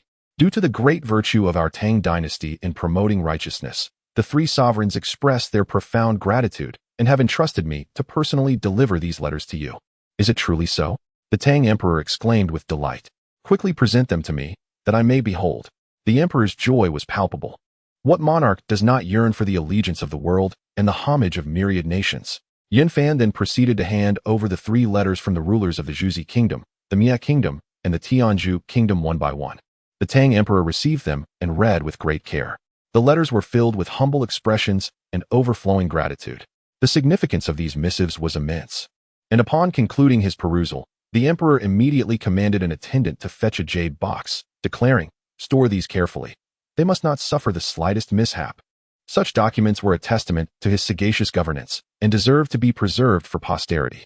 As the Emperor contemplated the letters, he noticed the presence of the Queen of the Western Liang Kingdom, which filled him with even greater pride. This was a testament to the glory of the Tang dynasty and a clear indication of his benevolent rule that had spread blessings across the seas. The court historian meticulously documented this scene, and the letters from the 3 kingdoms were also transcribed into the annals of history as part of the national archives. The Tang Emperor expressed with heartfelt emotion to Yunfan, "Your journey has indeed been arduous, and such accomplishments are a blessing for the Tang. My gratitude is beyond words." Yunfan bowed in response. "Your Majesty need not say much. As a son of China, it is only right that I contribute to the Tang dynasty. Your compassion in disseminating virtue has won the hearts of all, and I deeply admire your magnanimity." The 3 sovereigns and 5 emperors enshrined in the Fire Cloud Cave must surely be aware of your Majesty's merits. The Tang Emperor nodded repeatedly. "Excellent, excellent. If indeed the 3 sovereigns and 5 emperors come to know of my humble contributions, I shall not have labored in vain as the ruler of the Tang and the sovereign of China. My dear brother, after such a long journey, do share the experiences you encountered along the way."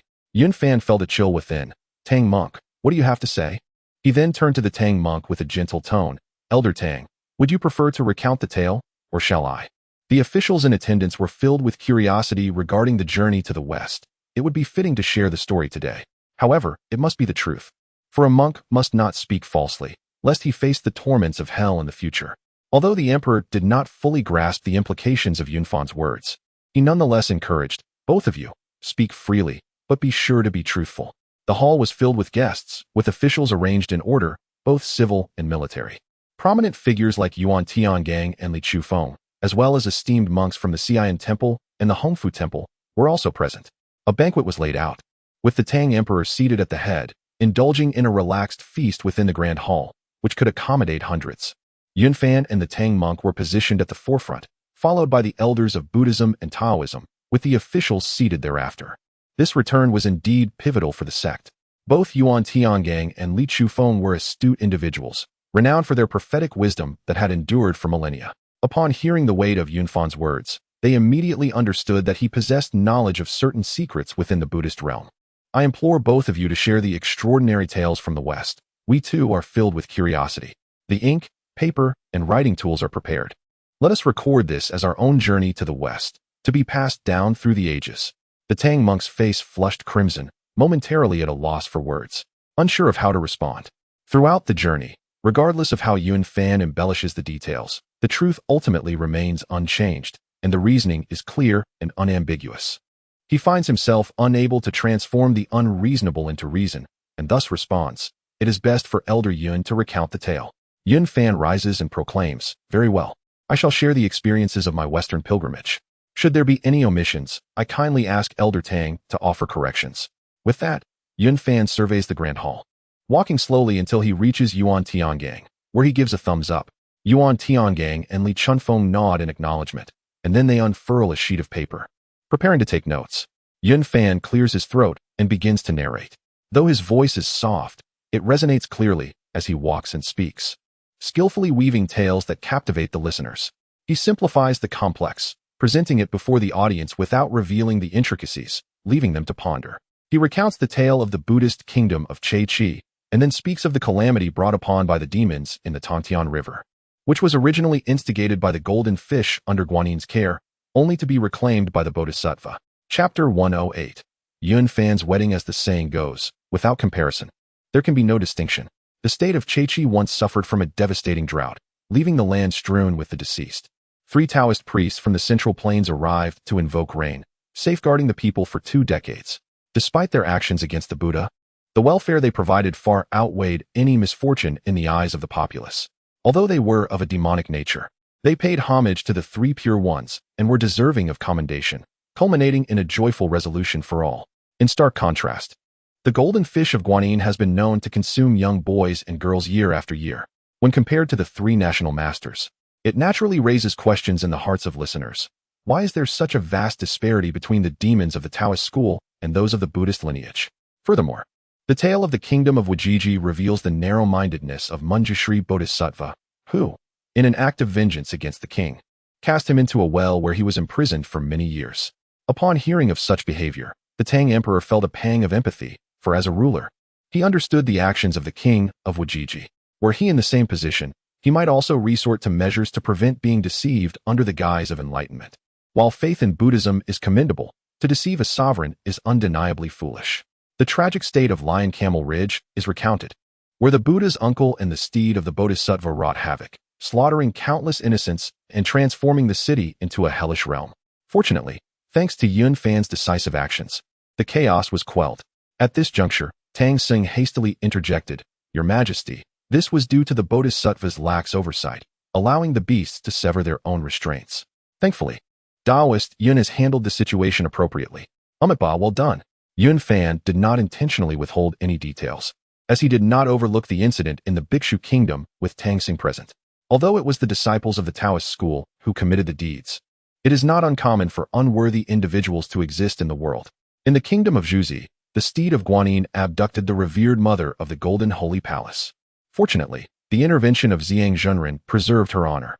The kingdom of Mifo was plagued by an abundance of monks and rampant banditry, leading to dire straits for the populace, necessitating the implementation of anti-Buddhist policies.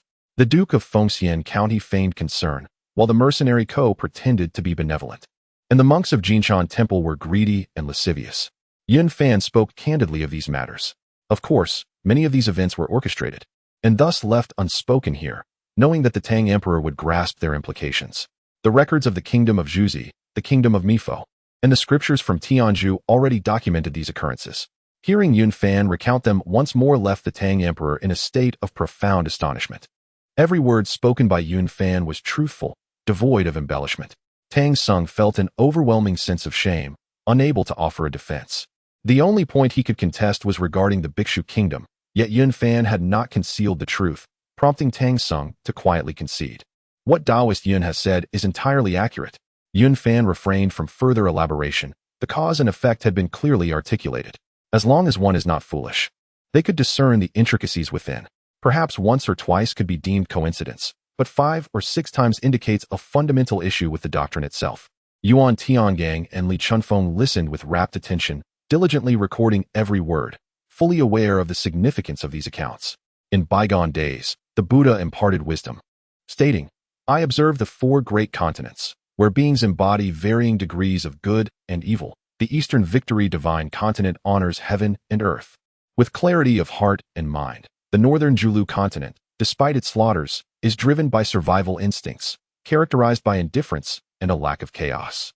The Western Yohe Continent is neither greedy nor violent, nurturing vitality and spirituality, yet the Southern Jianbu Continent is rife with greed and lust, embroiled in endless disputes. Historically, the Eastern Victory Divine Continent has been dominated by the Taoist school, while Buddhism, despite its propagation, has remained on the periphery. The Northern Julu Continent, being a land of sorcery and demons, has always been inhospitable to external teachings. Thus, the transmission of Buddhism towards the East is destined solely for the Southern Continent. The notion of greed, lust, and contention is merely a pretext. This very rhetoric was once believed by the Emperor of Tang, who now finds himself in deep contemplation as he listens to Yun Fan's discourse. The journey westward largely traverses the realm of Xinyo Hezhou, yet he witnesses no evidence of the purported virtues of non-greed and non-violence, nor the nurturing of one's spirit. The Duke of Fengshen, merely seeking to flaunt his grandeur, disregards the lives of the common folk. Reflecting on his own reign, the Tang Emperor recalls that such hypocrisy was absent among his officials. Furthermore, the yellow lion spirit, despite its slight arrogance, met with complete extermination, fostering a sense of aversion towards the monkey in the emperor's heart. The gold silk Zen temple, a sacred site for the teachings of the Buddha, finds its monks swayed by monetary temptation, having accepted 5 gold ingots from Yunfan, while also coercing the princess into submission. This prompts the emperor to question the essence of non-greed and non-killing, pondering what it truly signifies. Is there a distinction between human wisdom and that of the sages? In truth, there is none. The sages may not possess superior intellect. If one were to assert exceptional wisdom, how then could the primordial one commit such blunders? How could Lao Tzu engage in actions that inadvertently bolstered the fortunes of Buddhism? Naturally, the emperor is a keen-minded individual. Upon hearing Yunfan's words, he promptly grasps the causal relationships at play. According to the original trajectory, Sun Wukong vanquished demons indiscriminately, eliminating all manner of spirits, regardless of their moral standing. At that time, everyone rejoiced, subduing demons and achieving Buddhist fruition. However, the present scenario differs. The true visage of the Tathagata has been unveiled, and the dichotomies of right and wrong, good and evil, are laid bare before them. Yunfan speaks sparingly. Some matters, when merely hinted at, provoke deeper contemplation in others. Silence can often speak volumes. Let us momentarily set aside the Tang Emperor and turn our gaze to Tang Song, whose visage is marred by guilt. The emperor then declares, "There is no need for the holy monk to bear such remorse. It is but the act of a few petty individuals. Now that the true scriptures have been retrieved, I shall invite you to preside over the water and land assembly on another day. Today marks a joyous occasion, as both of your brothers have returned. Let us raise our cups and celebrate this triumph."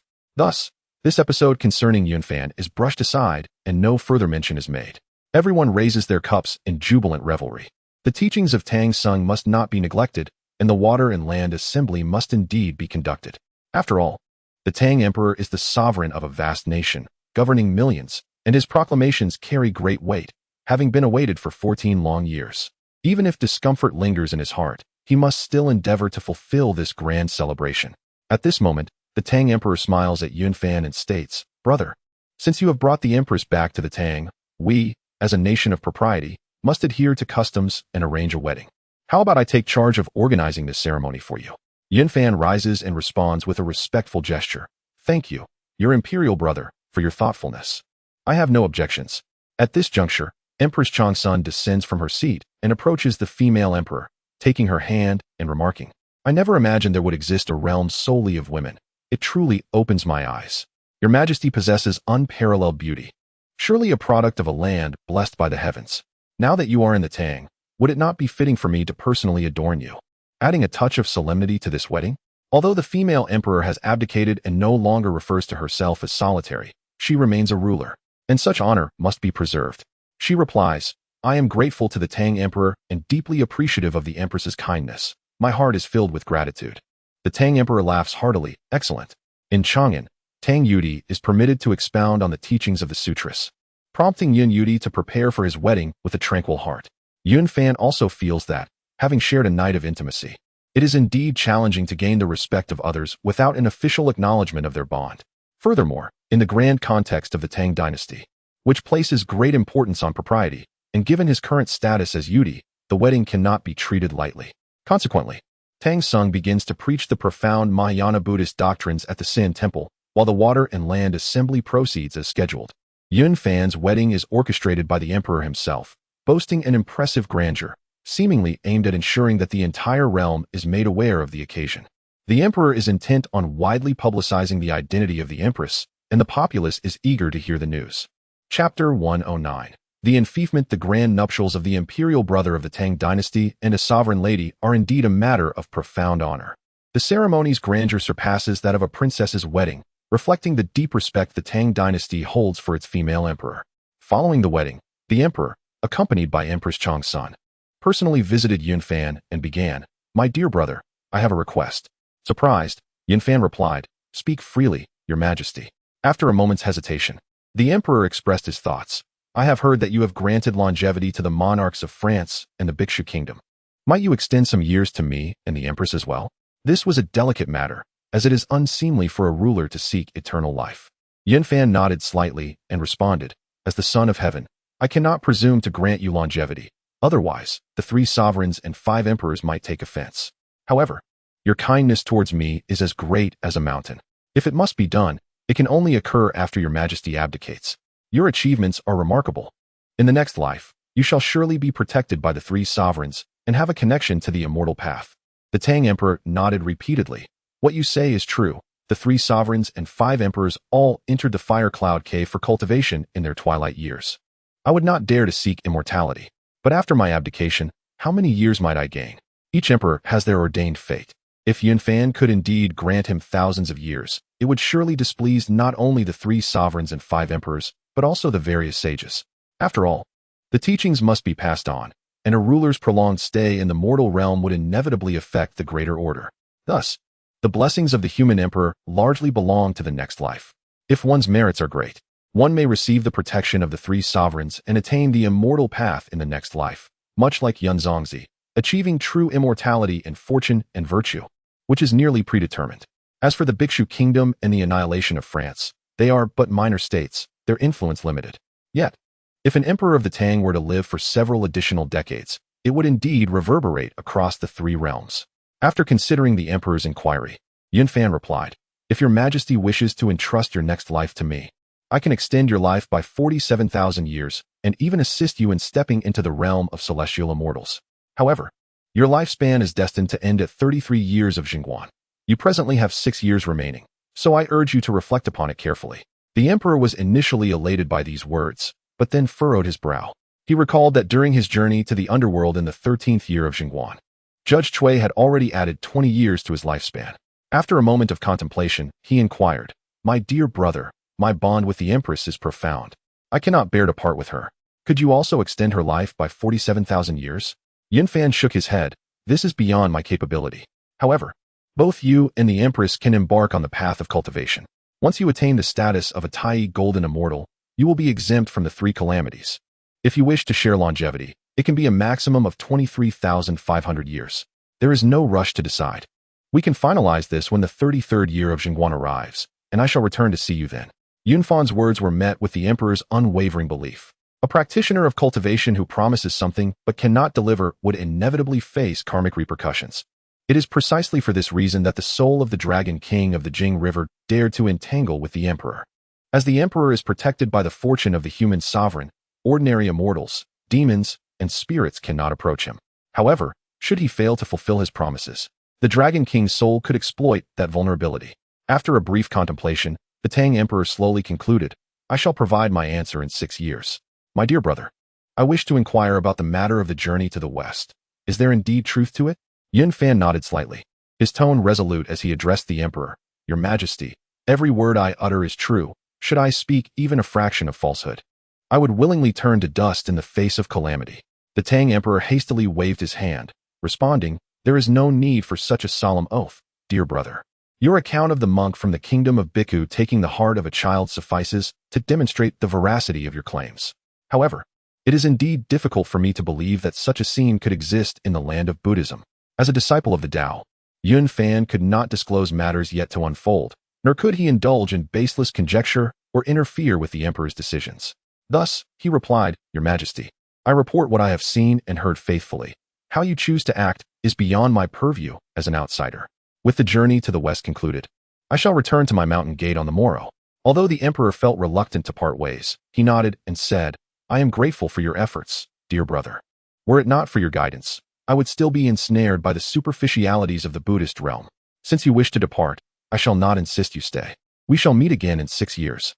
Yuan Tiangang and Li Chunfeng, the esteemed leaders of Taoism in the Tang dynasty, meticulously documented Yunfan's journey, filled with joy, and immediately began to compile the records into a book. Upon its completion, Yuan Tiangang inquired, "What title shall we bestow upon this work, dear brother?" After a moment's contemplation, Li Chunfeng replied, "Since it chronicles the shared pilgrimage to the Western paradise of both Buddhism and Taoism, why not name it Journey to the West?" Yuan Tiangang clapped his hands in delight, exclaiming, "Splendid! We shall call it Journey to the West." They then commenced mass printing. As the book recounted true events, it swiftly became a sensation throughout the Tang dynasty upon its release. Though both were disciples of the humanistic teachings, Yunfan contemplated recruitment, but ultimately decided against it after much deliberation. After bidding farewell to the Tang Emperor, Yunfan ascended with his companions, soaring towards Golden Tortoise Island. Meanwhile, the Tang monk and his 3 disciples completed their teachings in Chang'an, and the Water and Land Assembly was successfully concluded. Under the guidance of the 8 Great Vajra, They returned to Ling Mountain. Upon arrival, the five knelt before the Great Hero Hall, awaiting the Buddha's decree. The resonant voice of the Tathagata echoed through Ling Mountain. Tang Sanzai. You are elevated to a higher position and granted the title of the Sandalwood Merit Buddha. Sun Wukong. You are elevated to a higher position and granted the title of the Victorious Fighting Buddha. Zhu Wuning. You are elevated to a higher position and granted the title of the Purification Altar Envoy. Sha Wujing. You are elevated to a higher position and granted the title of the Golden Body Arhat. Bailonma. You are elevated to a higher position and granted the title of the Eightfold Heavenly Dragon Horse. With the consecration complete, the heavenly principles were moved, and merits descended from the heavens. The merits of Huanghuang divided into several portions, with the Tathagata, Guanyin, Wenshu, and Puxian each receiving a share. After receiving his merits, Sun Wukong experienced a rapid enhancement in his cultivation, reaching the later stage of the Great Luo Golden Immortal, ultimately achieving the true status of a Buddha. The Tang monk, too, received blessings of merit, propelling him from a mortal state into the initial stage of the Great Luo Golden Immortal, aligning with his identity as a Buddha. Zhu Beiji, faced with his own merits, chose not to utilize them for personal advancement, but rather to store them away and used. Despite the lesser merits received by Sha Sung and by Loma, they also experienced significant breakthroughs, surpassing their previous levels. The five disciples emerged from the Great Hero Hall, each now having attained the status of Buddha or ancestor. Sun Wukong established his dojo on Flower Fruit Mountain, a site designated by the Tathagata for disseminating teachings in the Eastern Victory Divine Continent, while the others situated their dojos within Ling Mountain. Before the Tang monk could speak, Zhu Beiji eagerly interjected, "Esteemed friends, all gatherings must eventually come to an end. Today, the old pig bids farewell to all, choosing not to linger any longer." As his words fell, Beiji ascended into the clouds, hastening towards the Shouyang Mountain's 8 scenic palace to report back. The Tang monk, perplexed, called out, "Beiji, Beiji." Sun Wukong sighed and said, "Master, do not call out. When aspirations diverge and paths do not align, it is ultimately difficult to journey together." As Wukong finished speaking, the white dragon also chimed in. "Since second brother has departed, my ties with you all have come to an end, so I shall take my leave." Without waiting for a response or seeking to be acknowledged among the ranks of the 8 heavenly dragons, the white dragon soared away, yearning to delve into the depths of the East Sea in search of the hidden realms of the Dragon Clan. The Dragon Clan, often disregarded, bore a deep wound in his heart. The Tang monk gazed in astonishment at the usually docile Beiji and the honest white dragon who departed without a hint of nostalgia. Turning to look at Sha Sung, he inquired, "Wujing, will you also leave?" Sha Sung shook his head and replied, "Master, your disciple shall not depart. I wish to serve by your side for a lifetime." The Tang monk then turned to Sun Wukong. "Wukong, what of you?" Wukong responded, "Your disciple shall not leave. I wish to remain as the victorious fighting Buddha within the Buddhist realm." The Tang monk, lost in thought, never expected that those he wished to keep would not remain, while the one he least favored, Wukong, chose to stay, stirring deep emotions within him. Chapter 110. Entering the realm of chaos, Tang Seng's eyes brimmed with tears as he exclaimed, "Ah, you are indeed my cherished disciples." Guanyin emerged from the hall and spoke. "Three Zong, Wukong, and Wujing are not of the same path, so there is no need for melancholy. Having attained Buddhahood, one must diligently cultivate the Great Way." The three joined their hands in unison, responding, "Yes, Bodhisattva, we shall remember your teachings." Guanyin presided over the affairs of the westward journey, accumulating immense merit. Not only did she restore the Tao lost due to Yun Fan, but she also drew closer to severing her second corpse. After this incident, Guanyin's resentment towards Yun Fan intensified. Had it not been for him, she would have long since transcended her second form. Yun Fan and the other 8 traveled on clouds, crossing the land of Jianbu in Vietnam, traversing the East Victory Divine State, until they reached the vast East Sea, heading towards Golden Arowana Island. As they approached, the island's breathtaking scenery left the Empress and her companions in awe. From high above, Golden Arowana Island commanded a majestic presence, suppressing the Yao Sea. The rugged cliffs and bizarre rock formations stood tall, while the ethereal grass and immortal flowers flourished, with evergreen pines and cypresses. Celestial peaches bore fruit annually, and the bamboo swayed gracefully in the clouds. Vines and creepers densely covered the ravines, and the grasslands appeared ever fresh. Though named an island, it sprawled like a divine tortoise in the sea, vast enough to rival Australia. Yun Fan arrived at the entrance of Bio Palace, whereby Suzhen had long awaited their return. "Junior brother, you have finally returned." Was your journey smooth? Yun Fan, feeling somewhat uneasy, replied, Sister, rest assured. The journey was seamless, and we have completed our westward mission. Is Master and Uncle still on the island? Indeed. They await your return to restart Bo Palace. Everything here on Golden Arowana Island is in order, Bai Sujin responded, her gaze then shifting to the Empress and her companions with a hint of curiosity. And who might they be? With reluctance, Yun Fan introduced, This is my sister, Bai Sujin. The Empress offered a slight bow, saying, Lansini pays her respects to elder sister. Bai Sujin, astute and perceptive, immediately sensed the undercurrents and, pointing at Yun Fan with mock annoyance, declared, Junior brother. How could you? No wonder you urged me to return early. It was for the sake of a beauty. With that, she turned to leave. Sister, please let me explain. Yun Fan hurriedly pursued her. The two engaged in a playful chase until Bai Sujin finally halted, sulking in place. Yun Fan, breathless, caught up and embraced her from behind. Let go. Go find your Cine. Do not touch me. I will not release you. You are also mine. And no one can take you away. You scoundrel. Release me at once. I shall not let go. It is fated that you belong to me. Ah, do not kiss me. As the sun set, its golden rays cascaded upon the two. Leaning against a tree, Yun Fan held the nestled Bai Sujin in his arms. Sister, tonight, shall we wed? Humph. You rogue. You do not even acknowledge your faults. Only indulging in nonsense. Sister, we have grown up together. Do you not perceive my feelings for you? Regardless of the circumstances, you will always hold the utmost importance in my heart.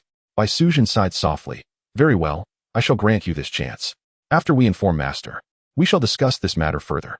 Thank you, sister, your kindness is boundless, and we have ample time ahead. Let us first reopen the Bo Palace and replace it with the Chaos Bell to stabilize our sect's fortunes.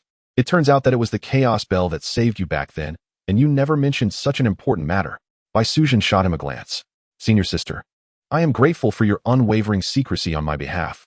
Otherwise, things would not have gone so smoothly. Leaning against him, she whispered, You need not speak. I shall not inquire. Since it is your secret, I shall not intrude. As dusk approached, Yun Fan suggested, Senior sister, let us return. They must be waiting anxiously. Bai Sujin rose, taking his hand, and said, Come along, unruly junior brother. The two returned to Bo Palace, where everyone was waiting. Upon seeing their return, both the Wudong Holy Mother and the Cloudy Sky Immortal smiled. The Wudong Holy Mother nodded slightly and remarked, Childhood companions, deeply affectionate, truly a match made in heaven. Bai Sujin, feeling a bit shy, lowered her head and approached the Wudong Holy Mother with Yun Fan, softly stating, Disciple pays respects to the Master. The Wudong Holy Mother smiled warmly. No need for excessive formalities. I am already aware of your matters. Since the Bo Palace is reopening, why not take this auspicious occasion to arrange your wedding as well? Yun Fan and Bai Sujin hurriedly expressed their gratitude to their master, and the atmosphere grew significantly more harmonious. Bai Sujin, being kind-hearted, grew closer to the Empress upon learning of her past, even considering her as a younger sister. The Wudong Holy Mother then spoke, Yun Fan. The Master has summoned you to Shangqing Heaven for an important matter that requires your attention. Yun Fan was taken aback, then replied, The Grandmaster calls for me? I shall set off at once to visit the Grandmaster in Shangqing Heaven. The Wudong Holy Mother nodded. Go. The Master must have significant arrangements.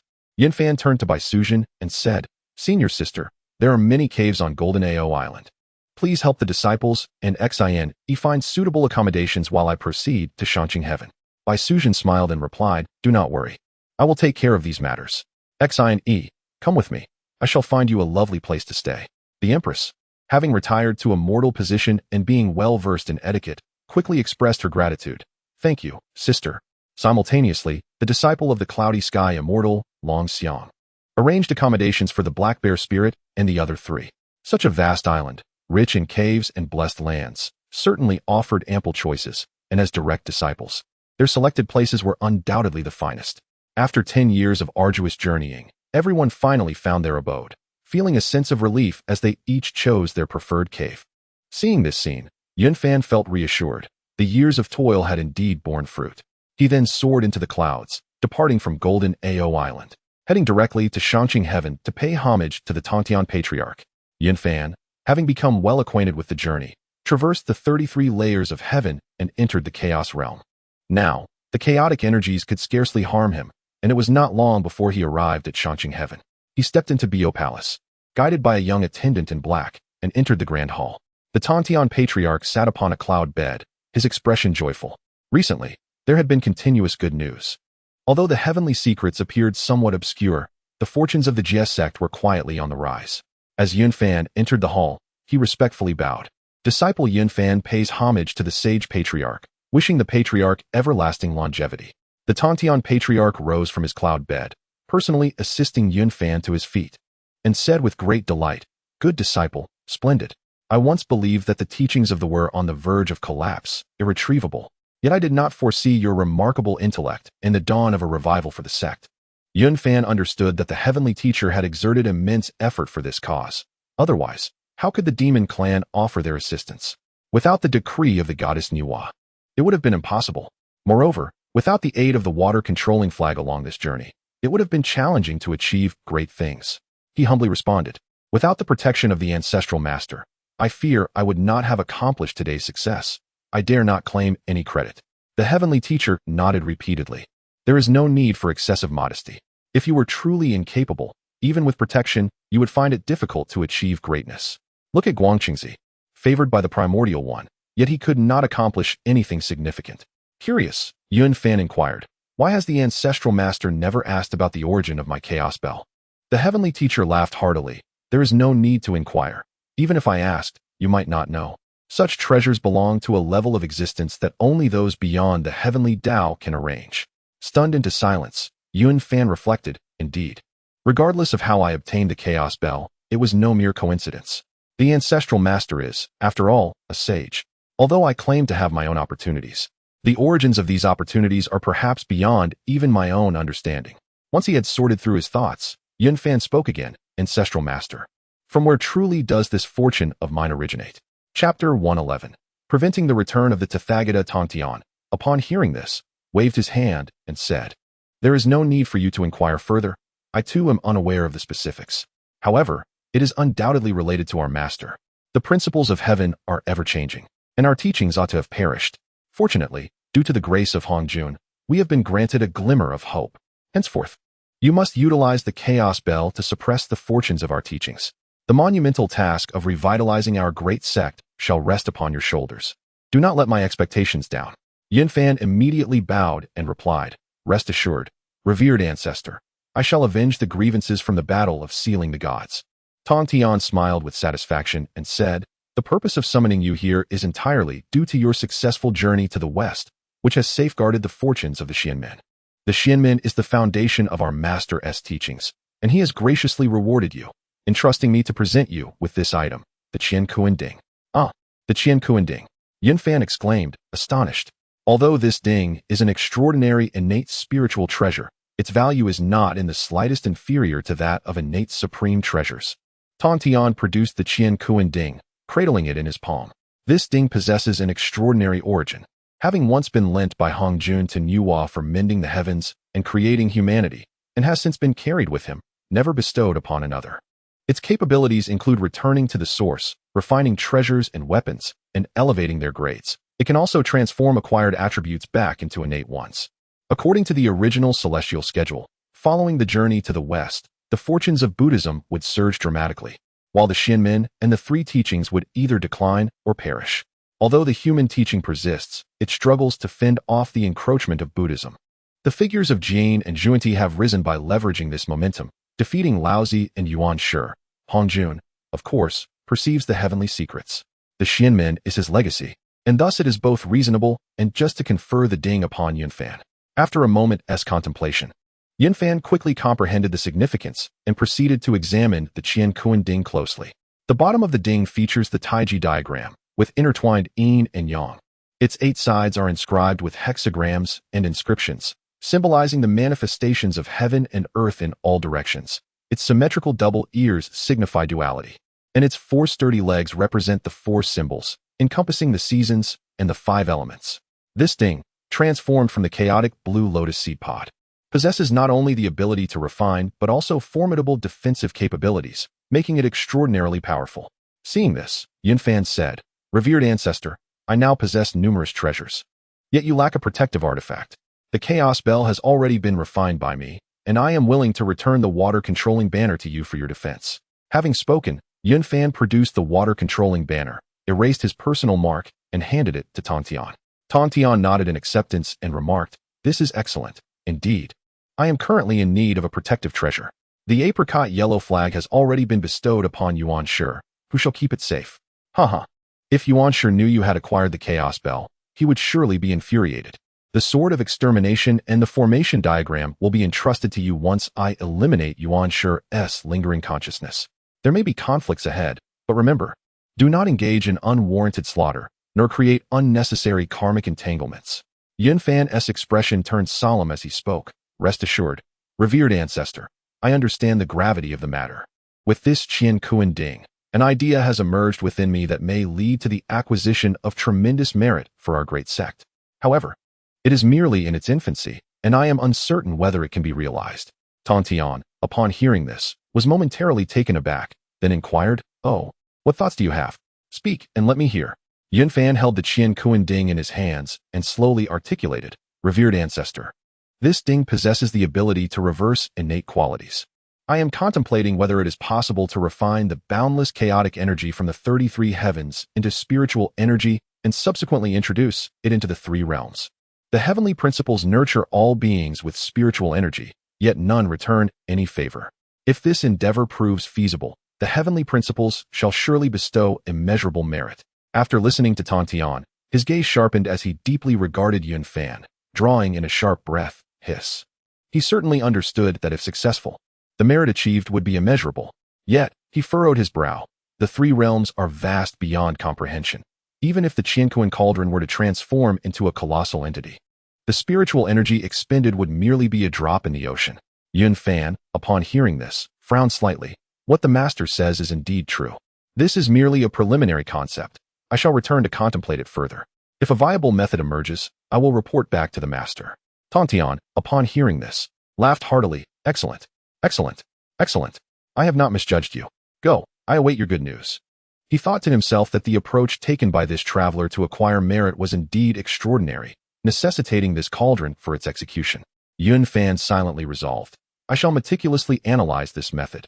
If it proves feasible, the rise of our great sect shall be unstoppable." With that, he bid farewell to Tontian and departed from the Shanqing realm, returning to Golden Ao Island. As for the Western sect, 33,000 years ago, there was a powerful sorcerer named Zhuan Ti, whose disciple, Jin Naoyuo, sacrificed himself to guide Ashio, and in doing so, developed genuine feelings for her. This action violated the sect's regulations, leading to his expulsion. Jin Naoyuo, cradling Ashio's lifeless body, journeyed into a place thick with ominous energy. He gazed skyward and proclaimed, "Love is the essence of humanity. The hypocritical Western sect and its false precepts shall no longer bind me. From this moment forth, I, Jin Naoyuo, vow to shatter your deceitful path. In this life, if I do not become a Buddha, I shall become a demon." This very location was where Luo Ho and Hong Jun had once waged war. After Luo Ho's demise, the tainted essence within him remained, sinking deep into the earth of the West. When Jin Naoyuo uttered the words "become a demon," the tainted essence seemed to respond to his call, surging forth from the depths and entering Jin Naoyuo's body. After enduring 33,000 years of tribulation, Jin Naoyuo underwent a complete transformation. Clad in black, with hair flowing wildly in the wind, he sat upon the 12th grade black lotus of annihilation, wielding the god-slaying spear of Luo Ho. With the demon tower atop his head, his gaze profound as he looked towards the spirit mountain. Buddhism. In 300 years, it shall be the time of my Wutian's emergence. In this life, I, Wutian, shall surely extinguish your hypocritical Buddhist sect. Buddha dies. Demon is born. Under Wutian's command, a cadre of formidable beings had gathered, including 5 experts at the quasi-saint level, the Three-Eyed Lord, the Proud Sky Lord, the Heavenly Blue Lord, the Heavenly Talisman Lord, and the Ethereal Spirit Lord. These 5 were not innate deities, but rather, they had achieved their prowess through arduous cultivation. Since aligning with Wutian, their progress had been meteoric, advancing by leaps and bounds. The Heavenly Blue Lord spoke, "Master, the journey to the West has concluded. In 300 years, it shall be our sect's time to rise. With 2 saints stationed in Buddhism, how shall we respond?" Wutian coldly replied, "Saints? What can they do to hinder our sect's emergence? This matter is decreed by the Heavenly Tao. How dare they intervene in the 3 realms?" The Heavenly Blue Lord's expression grew serious. "Master, I believe we are merely a calamity arranged by the Heavenly Tao for Buddhism. We currently lack the power to extinguish the Buddha. Wu Tian waved his hand dismissively. I understand your thoughts. You have followed me for merely a millennium and have attained the quasi-saint status. Can you not see this as the work of the heavenly Tao? Once the Tathagata reincarnates, you must hold him back. As long as the Tathagata does not return to the spirit mountain, the two saints of the West shall be unable to act. At that time, they would compel the two saints of the West to concede, carving out a territory for our faith in the Western Bull continent. As long as they could obstruct the Tathagata from completing 3 cycles, totaling 99 years, the fortunes of Buddhism would plummet to their nadir, at which point the two saints of the West would inevitably bow their heads. The 5 venerable ones clasped their fists in unison, affirming, "Yes, Master, we comprehend." After their departure, Wu Tian found himself ensnared in contemplation. He was acutely aware that he was merely a pawn in the hands of the heavenly Tao, tasked with fulfilling a mission while simultaneously evading abandonment. He understood that the eradication of Buddhism was an unattainable reality. This was a game of strategy. As long as Wu Tian did not overstep his bounds, the two saints of the West would refrain from erasing him from existence. Thus, his singular objective was to thwart the return of the Tathagata. Chapter 112. Leading Wukong beyond the 33 heavens. Yunfan, your prowess is remarkable. Had it not been for your disruption of the journey to the West, I would have found it exceedingly difficult to thwart Tathagata on 3 occasions. Now, however, the odds appear to be more favorable. Haha, we shall meet again in the future. Although you bear the destiny of the Xianmen, you have indeed conferred great kindness upon me. Though Wu Tian has long remained hidden from the world, he possesses an astute understanding of all that transpires within the 3 realms. The eastward transmission of Buddhist teachings is a grand trend propelled by the heavenly Tao, which Wu Tian has closely observed. Yunfan's continuous exposure of Buddhism's darker facets has often left Wu Tian applauding in agreement. Initially, while the Kinaras were associated with Buddhism, the necessity for their eradication had not yet arisen. However, the West was originally a realm of demonic teachings, and only after the end of the demonic calamity did Buddhism take its place. The foundation of Buddhism is entrenched in the remnants of these demonic doctrines. The tainted essence that has infiltrated the Kinaras is no longer transformed by Luoyan, yet it retains the lingering will of Luoho, harboring an innate aversion to the hypocrisy of the Buddhist order. For over 30,000 years, Wu Tian has cultivated in the West and frequently traversed the mortal realm. Witnessing the pervasive hypocrisy within Buddhism, his disdain growing ever deeper. Guided by the tainted essence, Wu Tian discovered the relics of Luoho, such as the 12th rank Black Lotus, the God-slaying spear, and the heavenly demon tower, which propelled his cultivation to the pinnacle of the 2-corpse realm, making him a likely candidate to become the first to ascend to the 3-corpse realm as a quasi-saint. As Wu Tian grasped the God-slaying spear, an overwhelming sensation of kinship surged within him. This spear requires no refinement and can unleash its maximum combat prowess immediately. Wu Tian murmured to himself, "Why does this spear feel so familiar? When I first found it, it was as though I had reclaimed my own arm. Who am I truly? Haha. Even if I cannot become a saint, I shall not be reduced to mere insignificance. Yet, as an insignificant being, I, Wu Tian, shall live with dignity. Buddhism. One day, those hypocritical Buddhas of yours shall tremble beneath my God-slaying spear." Unbeknownst to Wu Tian, his true identity is that of Luoho. Few in the 3 realms are aware of this fact, as it had been obscured since the fall of Luoho, when Hongjun had not yet attained sainthood. The interval between the conclusion of the Dragon and Phoenix calamity and Hongjun's ascent to sainthood spans countless cosmic epochs. At that time, the 3 pure ones had yet to take form, and perhaps only Hongjun recognized the term demon, while Kunpeng remained obscure. Wu Tian has always struggled to comprehend why he so effortlessly acquired the 3 supreme spirit treasures, feeling an immediate sense of unity upon obtaining them. During the pursuit of these treasures, he subdued 5 esteemed beings. Since aligning with Wu Tian, their cultivations have flourished rapidly, advancing from Tai Golden Immortals to Great Luo Golden Immortals within a mere millennium, and subsequently into the quasi-saint realm with remarkable ease. The quintet then began to expand Wu Tian's influence, amassing numerous demonic soldiers and generals in the Western Bulhezu, with thousands of Great Luo Golden Immortals, rivaling the numbers of Buddhism. This is precisely the confidence that emboldens Wu Tian to launch an assault on Ling Mountain in 300 years. After Tang Sung and Sun Wukong attained Buddhahood, all causal relationships became clear. They finally understood the purpose of their journey to the West and why Yunfan intervened midway.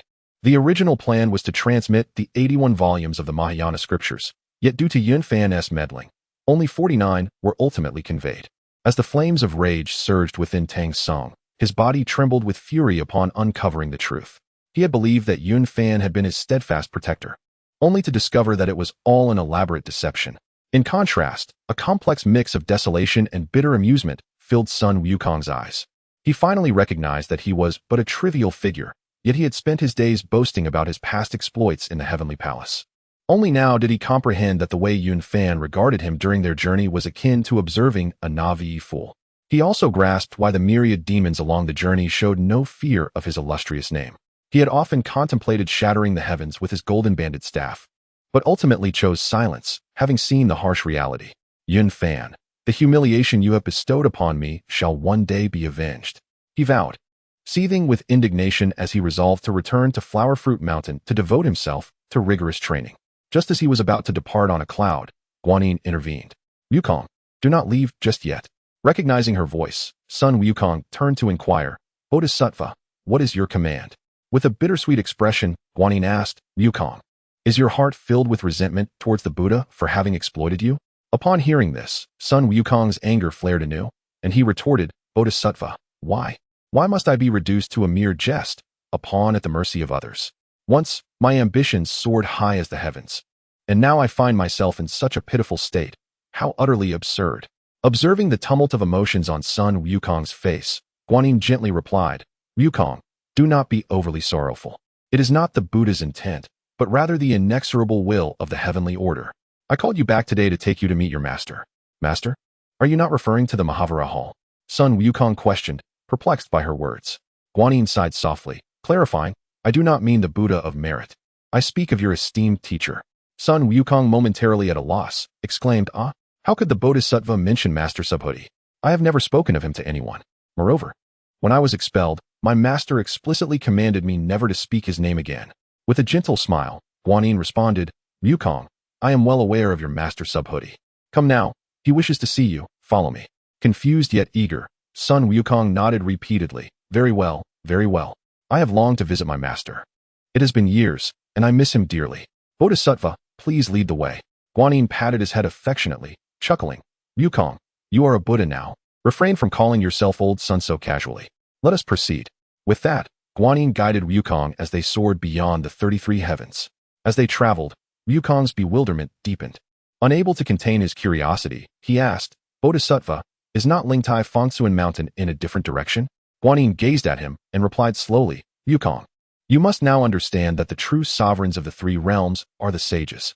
During the great battle at Ling Mountain, he heard the fairy of colorful clouds mention the edicts of the primordial Nuwa, and thus became aware of the sage's existence. After attaining Buddhahood, further inquiries revealed that there are 6 sages within the cosmos, the 3 pure ones, Nuwa, and the guides of Jiejin and Juanti. The chant of Amitabha that he often recited is none other than the guiding Buddha. Wukong hesitated for a moment and cautiously inquired, Bodhisattva, in my reckless youth, I carelessly discarded the statue of the primordial lord into a latrine. Will this bring about great calamity? Guanyin sighed deeply, her tone laden with gravity. Wukong, to atone for your moment of disrespect, your master has sacrificed half a pool of 8 treasures of merit water. Had it not been for this, the primordial lord would have long since obliterated your very soul. Ah! Wukong was taken aback, and tears streamed down his face as he murmured, Master, I am truly sorry for my actions. Guanyin gently consoled him, saying, Wukong, the past is behind us. Your master, who is one of the 6 holy beings, the holy being of appropriation, is currently beyond the 33 heavens. Come now, do not dwell on these matters any longer. Chapter 113. A great tribulation will befall the Buddhist sect in 300 years during their flight. Wukong suddenly inquired, Bodhisattva, was my consumption of the peach of immortality and the theft of the golden elixir preordained by someone? Guanyin nodded affirmatively, indeed. These matters were meticulously arranged by your master in concert with the Jade Emperor and the Supreme Lord Laozi. Even your fiery eyes and the miraculous ascent to the status of a Tai Golden Immortal were exchanged by your master with the Supreme Lord. Without their orchestration, even if you had consumed the peach and the elixir, you would have been unable to refine them. Upon hearing this, Wukong was profoundly moved, realizing the extent of his master's covert assistance. Overwhelmed with gratitude, he found himself at a loss for words. Before long, the two arrived at the 33 heavens, where Guanyin led him to the heaven of 10,000 Buddhas, entering the great hero hall. There, they beheld Jane and Juanti already seated. Jane's expression was serene, devoid of the anguish of years past, even gracing the air with a smile. Guanyin approached and bowed respectfully, saying, "Disciple pays homage to the Buddha and the Buddha Mother, wishing both esteemed leaders eternal longevity."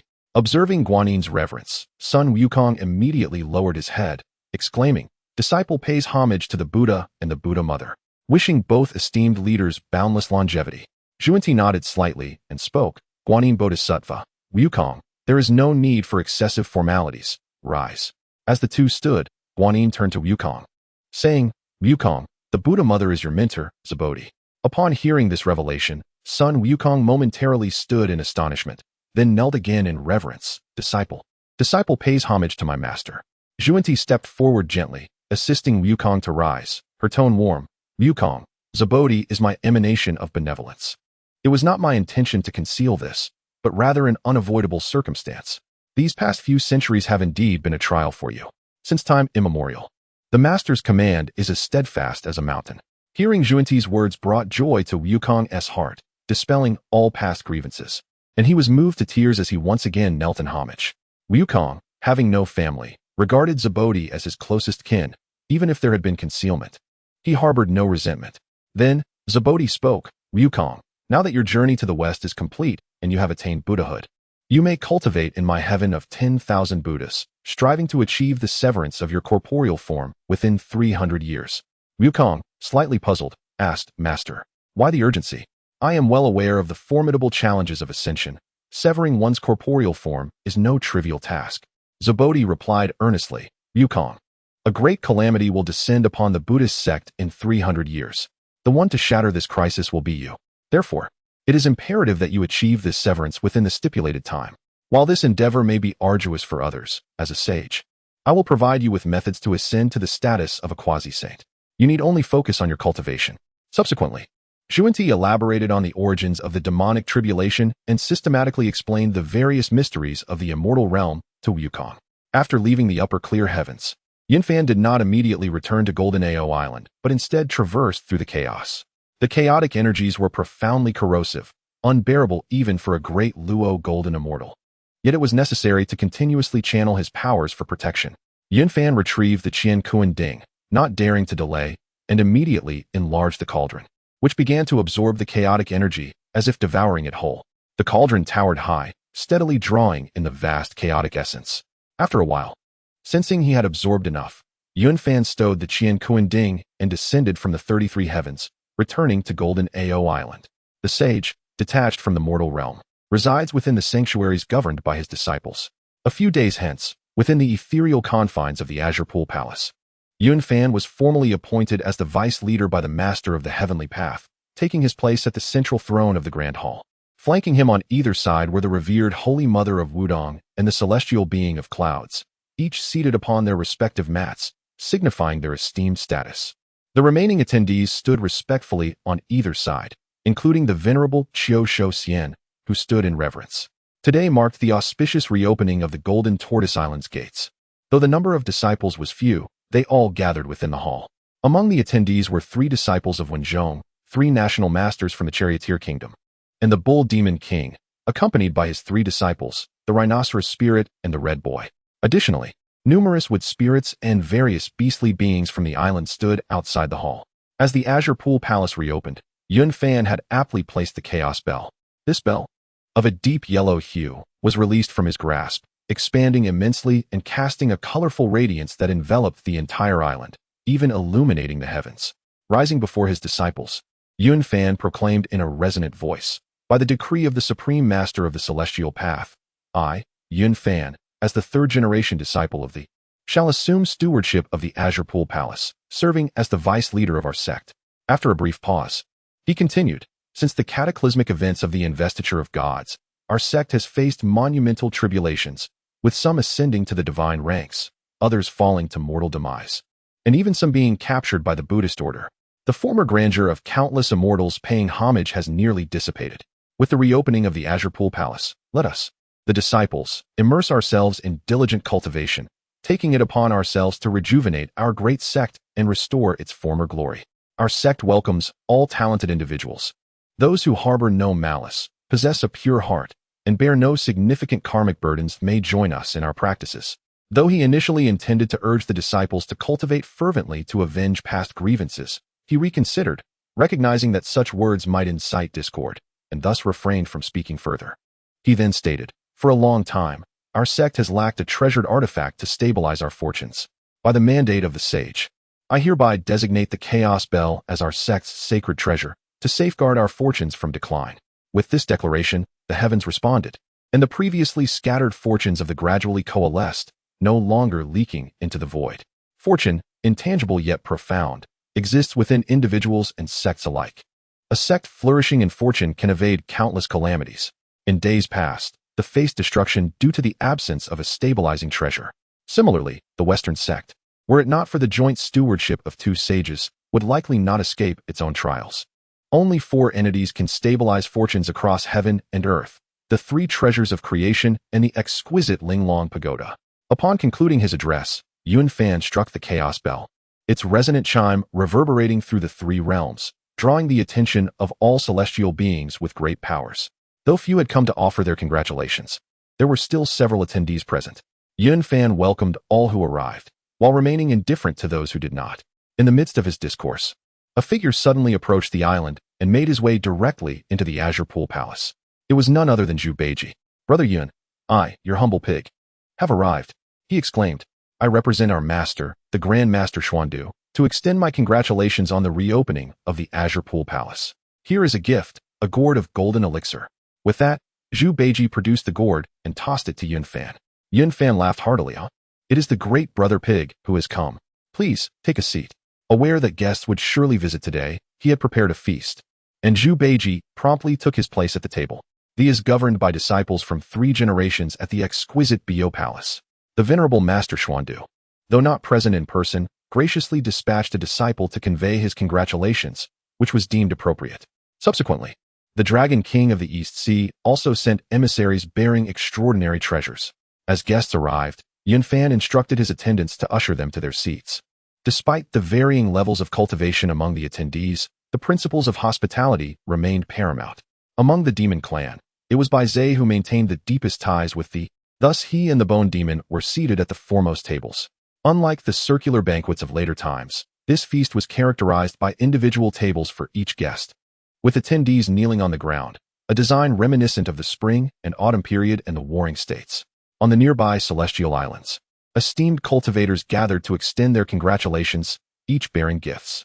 Representatives from the 4 teachings were also present, yet the majority hailed from the 4 continents and the boundless seas of immortal cultivation. Chapter 114. Disciple, could you be more serious?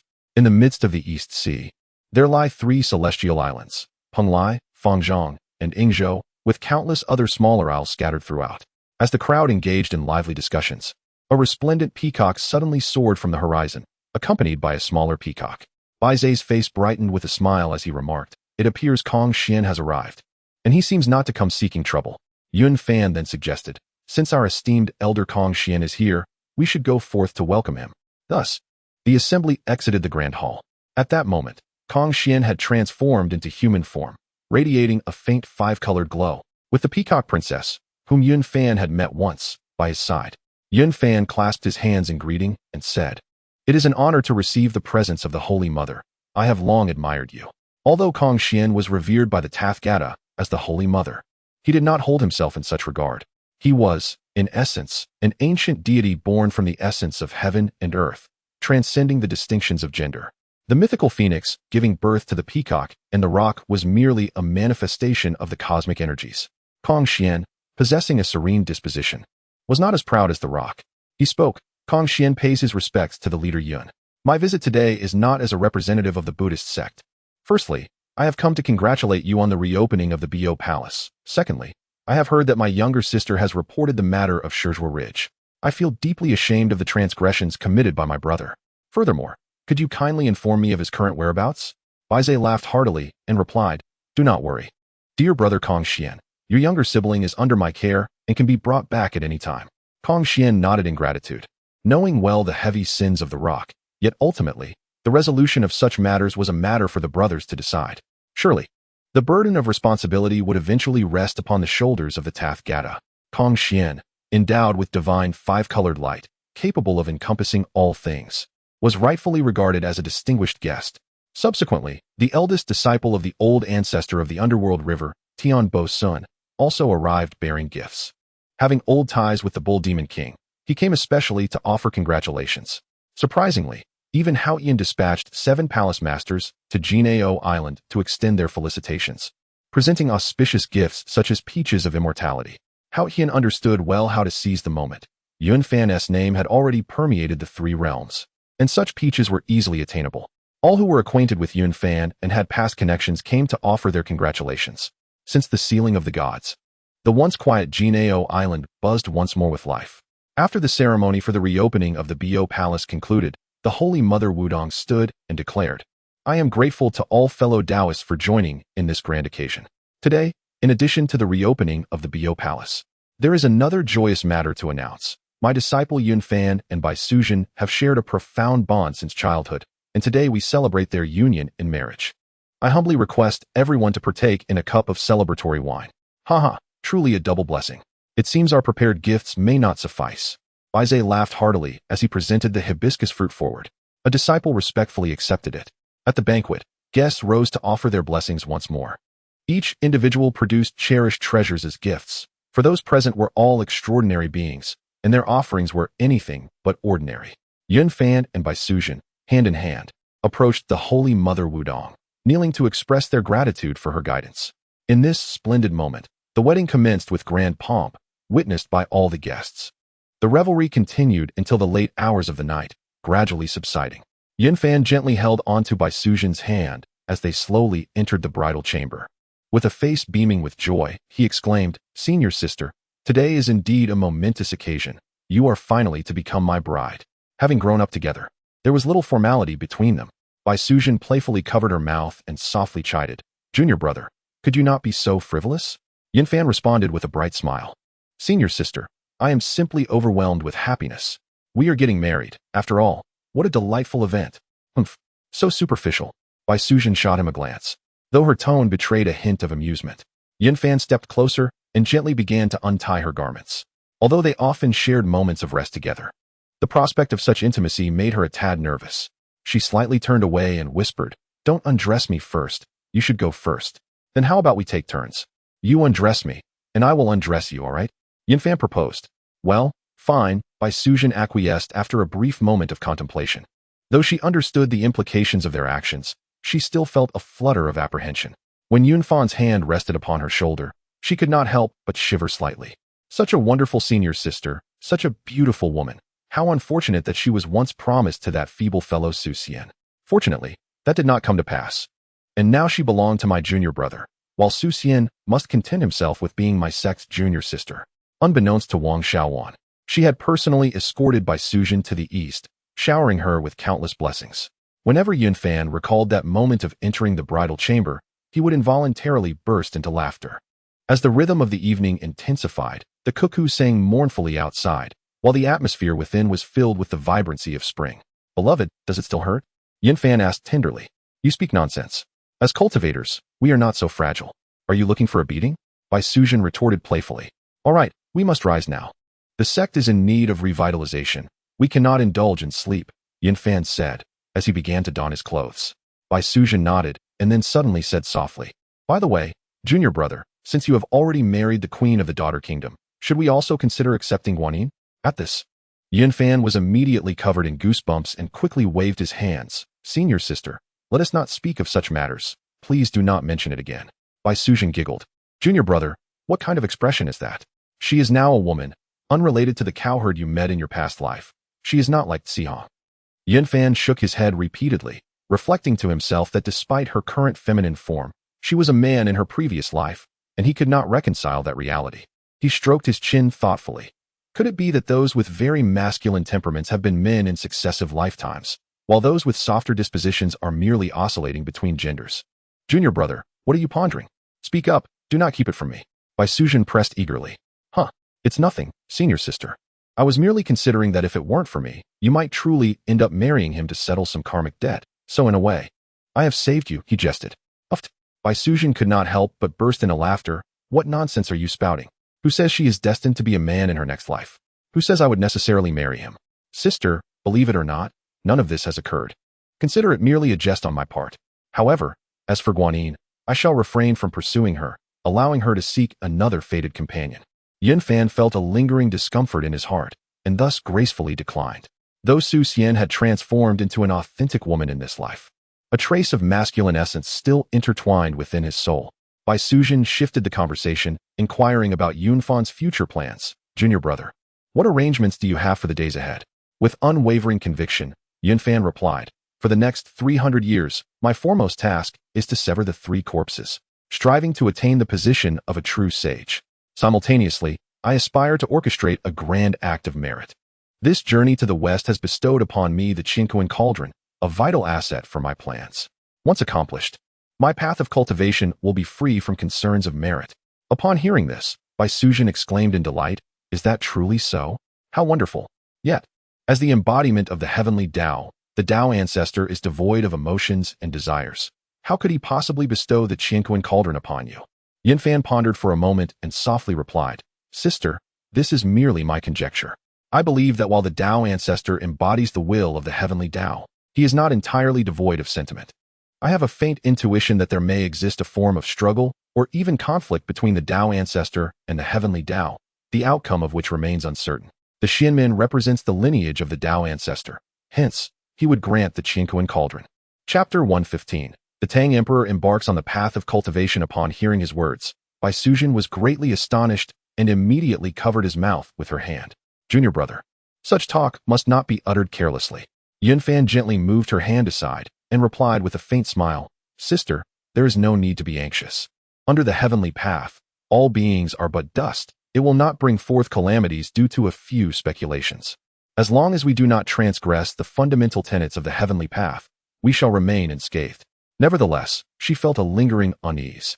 While others were immersed in their cultivation, striving to sever their corporeal forms and attain enlightenment, one who had reached the realm of a great Luo golden immortal dared to ponder the disputes of the heavenly path and the Tao ancestor. This was truly beyond her comprehension. Junior brother, these matters are far removed from us. It is imperative that we focus on enhancing our cultivation, Bai Suzhen urged, for the heavenly path is formless and omnipresent, ever watching over all beings. Yunfan nodded and smiled. Very well, let us devote ourselves to our training and set aside these troubling thoughts. He understood Bai Suzhen's tranquil disposition. She merely wished for a peaceful existence and did not wish to burden her with unnecessary worries. In truth, for a great Luo golden immortal to discuss the conflicts of the heavenly path is akin to a mere mortal vainly speculating on the shifting tides of the imperial court. To put it lightly, it reflects a profound ignorance, and to put it more severely, it could invite dire consequences. In the eyes of the heavenly path, whether one is a great Luo golden immortal or an ordinary being, they are all akin to insects, easily swept away without distinction. Yunfan and Bai Suzhen arrived at a secluded spot, and with a thought, the Qinkuan Ding expanded instantaneously, its interior swirling with chaotic energies, veiled in a misty haze.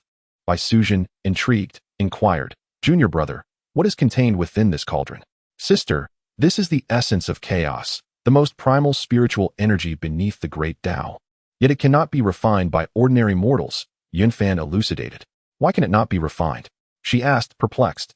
The essence of chaos can only be absorbed by the 3,000 deities and demons that existed before the creation of heaven and earth. Presently, within the 3 realms, even great Luo golden immortals, apart from those poised for sanctity, cannot bear it.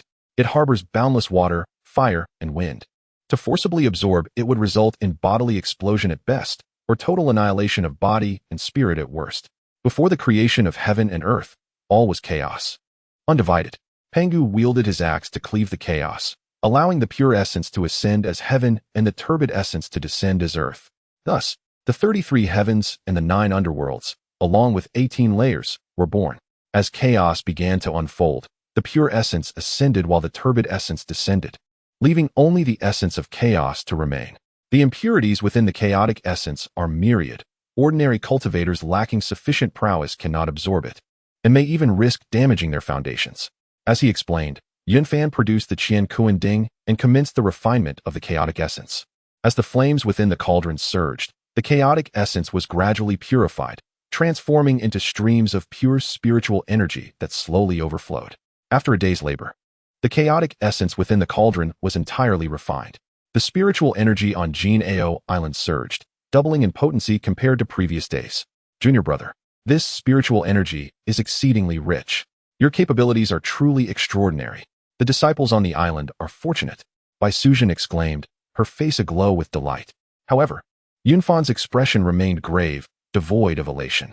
Sensing the unusual atmosphere, Bai Suzhen inquired, Junior brother, why are you not pleased? With the Qiankuanding, Jie Island will be brimming with spiritual energy. You should be overjoyed. In just one day, such astonishing spiritual energy has been produced. The disciples' cultivation must surely advance rapidly. Yunfan let out a bitter smile and sighed. Sister, your understanding is still rather superficial. My aspirations extend far beyond this mere spiritual energy. It is permissible to confide in you. What I seek is the great virtue of heaven and earth, as well as the contest for fate. This scant spirit might suffice for Jie Island, but for all beings in the world, it is but a drop in the ocean. I need to contemplate further. Upon hearing this, Bai Suzhen ceased to speak further and nodded, saying, Very well, I shall not disturb you. I will check how the island is arranged. You may take your time to ponder.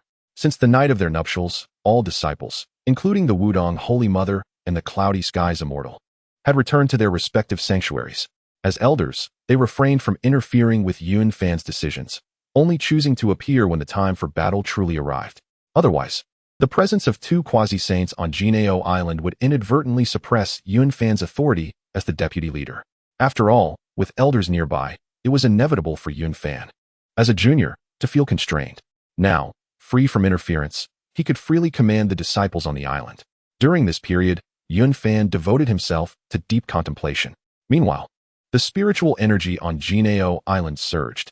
Mist enveloped the realm, and celestial herbs and fruits grew rapidly, infusing the entire island with vibrant vitality. Taking advantage of this tranquil time, everyone returned to their caves for seclusion and cultivation. Only Yunfan remained engrossed in new endeavors and experiments. In the blink of an eye, 6 years had passed, and Yunfan finally revealed a long-awaited smile. It is time to venture forth. First, I shall resolve the karmic ties with the Tang Emperor, and then seek some resources from heaven. If all goes well, this scheme will culminate in significant success. With that, he rose on clouds, heading straight for Chang'an in the Tang dynasty. Over the past 6 years, the spread of Buddhism in the Tang dynasty faced considerable challenges. Its Mahayana teachings garnered only a modest following among the lower classes, while the nobility and literati showed no interest whatsoever. 6 years prior, a biographical work titled Journey to the West, published by Yuan Tiangang, detailed the experiences of the Taoist master Yunfanzi escorting a holy monk westward. Upon its release, the literati expressed great disdain for the hypocrisy of the Buddhist faith, while only the impoverished populace continued to place their hopes in Buddhism, praying for peace in the afterlife. In these 6 years, the fortunes of the Jie sect rapidly flourished. Several Western nations and the Tang dynasty revered the three pure ones. Offerings that once belonged to the upper purity were now congregated within the Jie sect. Aware of Yunfan's origins from the Jie sect, the Tang emperor specially constructed a temple for the upper purity. This led to a ripple effect, with reverence for the upper purity flourishing throughout the Tang dynasty, allowing fortunes to coalesce, no longer consumed by the chaos bell. This year marked the 33rd year of the Jingguan era, the destined year of the Tang emperor's demise. He held the hand of Empress Changsun, quietly awaiting the inevitable. Yunfan arrived on clouds, descending directly before the palace, and proclaimed, Infinite Celestial Venerable, Brother Emperor. The humble Taoist has come. The Tang emperor grasped Yunfan's hand, filled with excitement. Brother, you have indeed kept your promise. You have finally arrived. Your Majesty, this year is the destined year of your departure. How could I dare to break my word? Pray tell, does your Majesty have a resolution in mind? With unwavering determination, the Tang emperor replied, Brother, I have resolved not to place my hopes in the afterlife, but to seek fulfillment in this life. I shall abdicate the throne to the crown prince, and then embark on the path of cultivation alongside you. Yunfan nodded in acknowledgement, saying, Very well, your Majesty. I possess 2 golden elixirs, which, upon consumption, will enable one to ascend to the realm of celestial immortals. At that time, you may accompany me to the Bio Palace for cultivation. The Tang emperor, filled with joy, summoned his ministers and formally abdicated the throne in favor of the crown prince. He then consumed the golden elixir and followed Yun Fan to Janeo Island. Observing that both his father and mother had embarked on their own spiritual journeys, the Crown Prince grew increasingly close to the Way of Supreme Clarity. Consequently, the number of adherents to the Way of Supreme Clarity within the Tang realm surged, while followers of the experienced another significant increase. However, these matters are best left for another time. After attending to affairs within the Tang dynasty, Yun Fan ascended once more, heading straight for the Celestial Court in search of the Jade Emperor.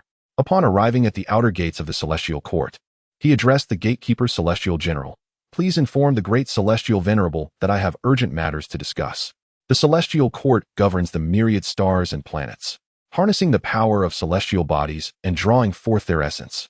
At that moment, the Heavenly Sovereign and the Lady of the Jade Pool were engaged in cultivation at the star platform. Upon receiving the announcement, the Heavenly Sovereign inquired with curiosity, "What brings Yun Fan here? What matter could be of such significance?" "Your Majesty," replied the Lady of the Jade Pool, "the fortunes of thee are on the rise, and this young man is indeed destined for great opportunities. There may be deeper causes behind this matter. It would be prudent not to harbor enmity towards. We should meet with him." Chapter 116. Returning Ho-E to the Witch Clan after a moment of contemplation, Hao-Yin nodded. "Very well, let us see what he has to say." He issued a command, summoning Yun Fan to present himself. Before long, Yun Fan entered the starry platform and bowed respectfully. "I pay my respects to the great celestial sovereign. The deputy sect master need not be overly formal. Pray tell, what brings you here today?" Hao-Yin's tone was calm. As the sovereign of heaven and earth, it was essential to maintain an impassive demeanor. A smile did not necessarily indicate benevolence, nor did anger always signify rage. Yun Fan was fully aware of this. In a composed manner, he replied, "I humbly request the bestowal of the essence of the stars, great celestial sovereign. Each star requires a millennium to accumulate, and it also necessitates an additional millennium of solar essence." Hao-Yin's expression darkened, and he promptly declined. "Such a request is utterly impossible. The essence of a millennium's worth of stars is vital for forging superior to exquisite spiritual treasures. I beseech you, do not mention it further." Yun Fan remained unperturbed and continued, "Great celestial sovereign, though I have a request, I am not a man of disrespect. I shall certainly offer due recompense." Hao-Yin's eyes sparkled with intrigue as he inquired, "Recompense? What kind of recompense do you propose? Could it be the Chaos Bell, or perhaps another innate treasure?" With a light chuckle, Yun Fan responded, "Great celestial sovereign, you jest. Even if those items were refined, they may not yield exquisite spiritual treasures. What I promise shall undoubtedly uphold your esteemed reputation. Perhaps it may even assist you in crossing the threshold of the third corpse." "What? You truly possess a method to help me sever the third corpse?" Hao-Yin's expression shifted dramatically, his voice laced with astonishment. No one in the three realms had yet succeeded in severing the third corpse. If such a possibility existed, he would not let it slip by. "I do not make grandiose claims. I merely suggest there is potential, not certainty. Since the inception of the cosmos, you have traversed with the Tao ancestor, experiencing countless epochs. You must surely understand the difficulty of severing the third corpse." Yun Fan maintained his calm demeanor, unhurried in his speech. After a moment of contemplation, Hao-Yin also sensed the validity in Yun Fan's words. With his extensive knowledge, having cultivated alongside the Tao ancestor for eons, he was acutely aware of the challenges involved. "What is it that you desire? Speak, let us hear if it is worth my intervention." Hao-Yin regained his composure and spoke slowly. "To be candid with you, great celestial sovereign, I wish to utilize these materials to devise a measure of merit. The specifics are not yet suitable for disclosure. Should you grant me the essence of the stars and the solar essence, I am willing to offer a superior spiritual treasure in return. If my endeavor ultimately fails, this treasure shall revert to you. How does that sound?" Hao-Yin gazed silently at Yun Fan for a moment, trying to glean some insight from his expression, yet found nothing. He mused to himself. Even the saints and primordial deities find it challenging to attain merit. This young man may not succeed either. However, should he succeed, there is merit to be gained, and should he fail, I still acquire a spiritual treasure. What is there to lose? After a brief pause, he nodded. "Very well. I shall grant your request. I am curious to see what you will concoct." Yun Fan bowed deeply in gratitude. "Thank you, great celestial sovereign." Subsequently, Hao-Yin produced the essence of a millennium's worth of stars and solar essence, each star possessing its own quintessence. Yao Qi, somewhat puzzled, softly inquired, "Your Majesty, why is this deputy sect master so confident?" Hao-Yin shook his head with a gentle smile, youthful exuberance. "No matter, when the time comes, we shall accept the spiritual treasure. Yun Fan departed the heavenly court, riding the clouds directly towards the moon palace. He had just arrived at the palace when Chang'e came out to greet him, her face adorned with a smile. The deputy sect master graces the Huanghuang palace. It truly brings honor to this humble abode. Yun Fan bowed in response, Lady of the Moon. I apologize for intruding once more. I hope for your understanding. After taking a seat, Chang'e served him a cup of fine tea and promptly inquired, What commands do you have for me, deputy sect master? Speak freely. If I can assist, I shall not hesitate. Yun Fan silently admired her impeccable manners before he spoke. Fairy, I have come today to request the essence of the thousand-year tying. This radiant energy is derived from the stars, the bright moon, and the rising sun. Accumulated over countless ages, a process fraught with difficulty. The fruits of a millennium's gathering are sufficient to forge treasures for refining weapons. At the very least, to create superior magical artifacts. Chang'e's expression grew solemn as she asked, Deputy Sect Master, this tying essence is the culmination of my years of dedication. May I inquire how you intend to use it? Yun Fan replied calmly, Fairy, you may not be aware, but I am planning a grand act of merit, and this tying essence is the final piece I require. Upon hearing this, Chang'e remained silent for a moment before saying, Very well, I trust you. I shall procure it for you. She then retrieved her own 1,000 years of savings and presented it to Yun Fan. He accepted it with care, preparing to take his leave, when suddenly a deafening crash echoed from outside, shaking the very air. The towering laurel tree came crashing down with a thunderous roar. The colossal laurel tree toppled, sending shockwaves through the realm. Wu Gang, the woodcutter, stared at the fallen giant, his expression vacant and eyes hollow. In an instant, he transformed into a towering figure clad in beast skins, reaching heights beyond measure. Wielding a massive axe that morphed into a grand bow, the true form of the legendary Hui. Yet, in that moment, his gaze was vacant. His spirit had long since dissipated, and his great body fell heavily to the ground with a resounding crash. How could this happen? How could it be so swift? It had only been 6 or 7 years. Yun Fan was utterly astonished. Chang'e inhaled slowly, her voice grave. Once the soul disperses, it is akin to a river breaching its dam, flowing endlessly. Since the true being is here, I kindly request that you return Ho-E to the witch clan. I wish for him to return to the embrace of his paternal deity. She gazed at Ho-E for a long while, devoid of sorrow, only a sense of release. Stepping forward, she gently closed his eyes. Yun Fan sighed and nodded in agreement. He channeled his celestial powers to lift the immense body of Ho-E, grasping the sun-shooting bow with one hand, and set forth on his journey back to the witch clan.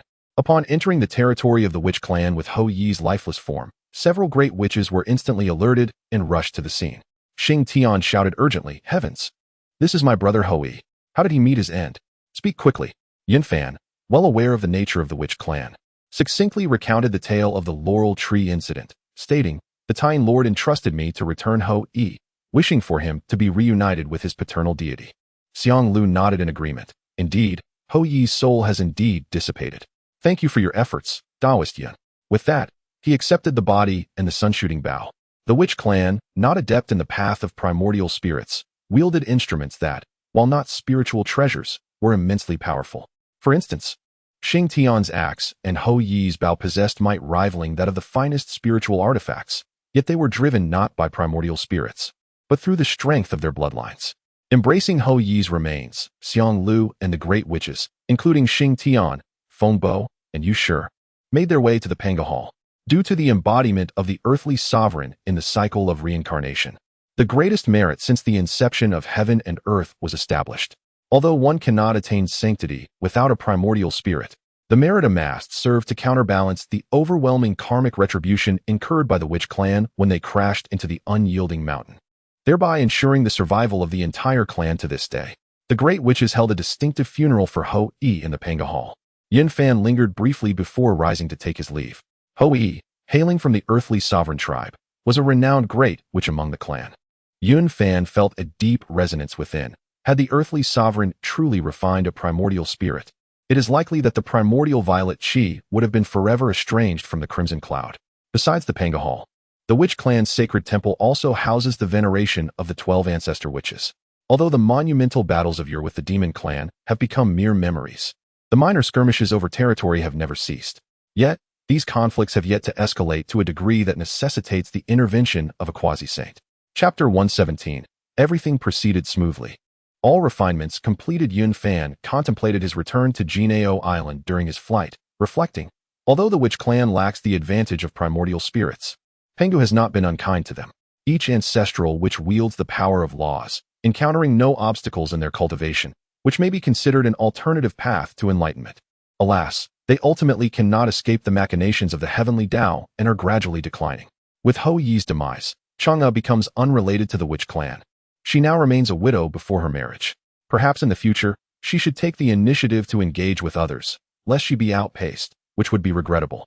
Upon returning to Jinao Island, Yun Fan retrieved the star essence, solar essence, and lunar essence he had previously requested, and began the refinement of magical artifacts using the Qian Kuan Ding. The Qian Kuan Ding possesses the ability to reverse innate properties, transforming all refined items into treasures of primordial origin. As time flowed, 200 years passed in silence. On a particular day, Yun Fan suddenly laughed heartily at the sky. I have finally succeeded in my refinement. 365 star banners, 1 solar banner, and 1 lunar banner. Thus, my plan may commence. He glanced at the remaining materials in his possession, contemplating. These scraps should not go to waste. By the way, the centipede's essence remains. I shall refine it as well into a magical artifact. Consequently, Yun Fan placed the remaining star, solar, and lunar essences into the Qian Kuan Ding for re-refinement, transforming them into a garment of treasure. The fabric intertwined the dual energies of yin and yang, forming a taiji diagram, with the power of the stars woven into the blue-green garment. He then retrieved the 1,000 eyes of the centipede essence and placed them into the cauldron along with the treasure robe for refinement.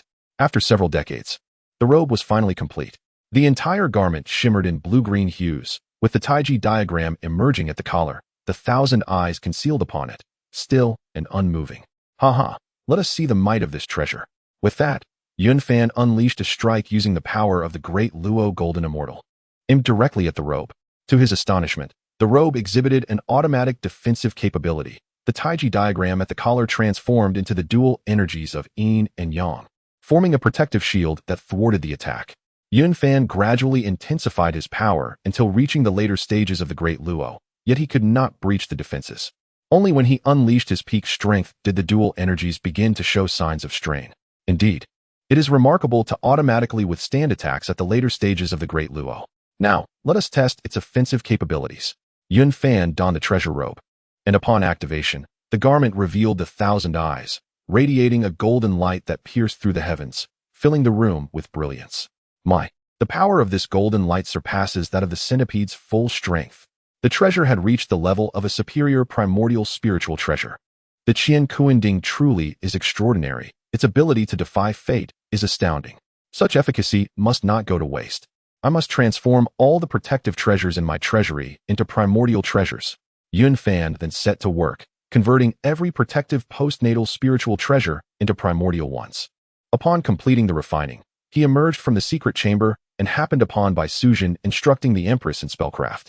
His sister was indeed dedicated, exhibiting no jealousy, and teaching with great patience. Senior sister, Xiane, you are here as well. Yun Fan greeted with a smile. My dear, you have emerged from your seclusion. Junior brother, was your refining successful? As they both spoke simultaneously, their voices intermingled, creating a moment of delightful chaos, which was soon followed by a shared smile and gentle laughter. Yun Fan nodded and remarked, everything has gone smoothly. The entire concoction is complete. Sister, do you recall the enormous centipede we encountered during our journey to the west? Bai Suzhen, puzzled, replied, I remember. What of it? With a grin, Yun Fan continued, I have a splendid item for you. Try this enchanted garment. He then proceeded to explain its usage to Bai Suzhen, encouraging her to demonstrate its capabilities. The results were indeed astonishing. Bai Suzhen exclaimed, what an impressive treasure. Junior brother, you truly excel. This must be on par with a top-grade spiritual treasure, wouldn't you agree? Yun Fan smiled and nodded. Indeed, sister, your discernment is impeccable.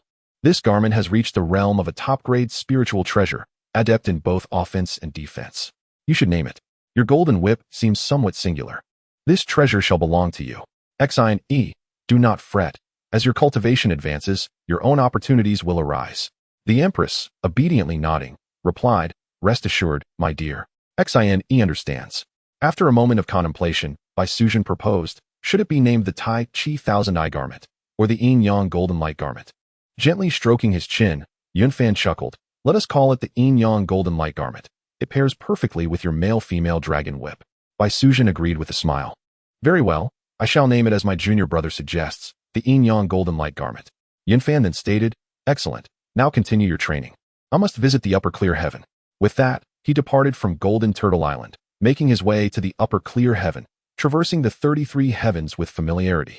As the 3-century mark approached, Sun Wukong, situated within the Buddha's realm, finally faced the pivotal moment for breaking through to the quasi-saint level. A result propelled by the efforts of Jin Yin and Zhuan-Ti. As a figure destined to assist Buddhism, Sun Wukong's progress was remarkably swift, rivaling even the 5 revered beings under Wu Tian's command. Suddenly, a flash of golden light enveloped Sun Wukong, and a figure identical to him emerged, clasping its fists and greeting. Greetings, fellow Taoist. Sun Wukong laughed heartily. We are one and the same. There is no need for such formalities. From this day forth, you shall be my avatar. The great sage equal to heaven. No sooner had he spoken than his malevolent corpse leaped from his body, vanishing in an instant. Zhuan-Ti, witnessing this, stepped forward with a hearty laugh. Splendid, splendid. The malevolent corpse has been severed. Your past excesses and slaughter may hinder you in the future when you must eliminate virtuous corpses. Remember to resolve this promptly. Yes, Master, I understand. Sun Wukong replied. Master, has that Taoist severed his corpse? Can I now surpass him? Sun Wukong had long harbored thoughts about the encounter with Yunfan, and now, having just entered the quasi-saint realm with a surge in power, he couldn't help but inquire further. Zhuan-Ti contemplated for a moment, then said, he has yet to sever his corpse and remains at the pinnacle of the great Luo golden immortal level. Without the aid of a spiritual treasure, he ultimately cannot match your strength.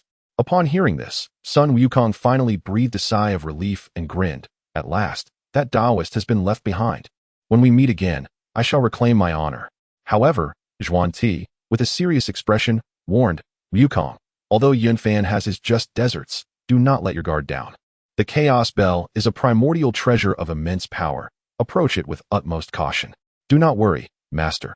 For the past 3 centuries, I have kept a keen awareness of the affairs of the 3 realms. Sun Wukong replied earnestly. Zhuan-Ti continued. You have now attained the status of a quasi-saint. However, regrettably, there are few spiritual treasures within my teachings to bestow upon you. Though the golden cudgel is admirable, it cannot withstand the tribulations of the demonic calamity. For the time being, I shall entrust you with the 6 roots of purity bamboo, which is a rare treasure. Among the disciples of Buddhism, none have yet reached the level of quasi-saint, while Sun Wukong, being an exceptional disciple introduced from the East, is greatly valued by me. Thus, I shall not hesitate to present this precious spiritual treasure to him. Sun Wukong accepted the 6 roots of purity bamboo.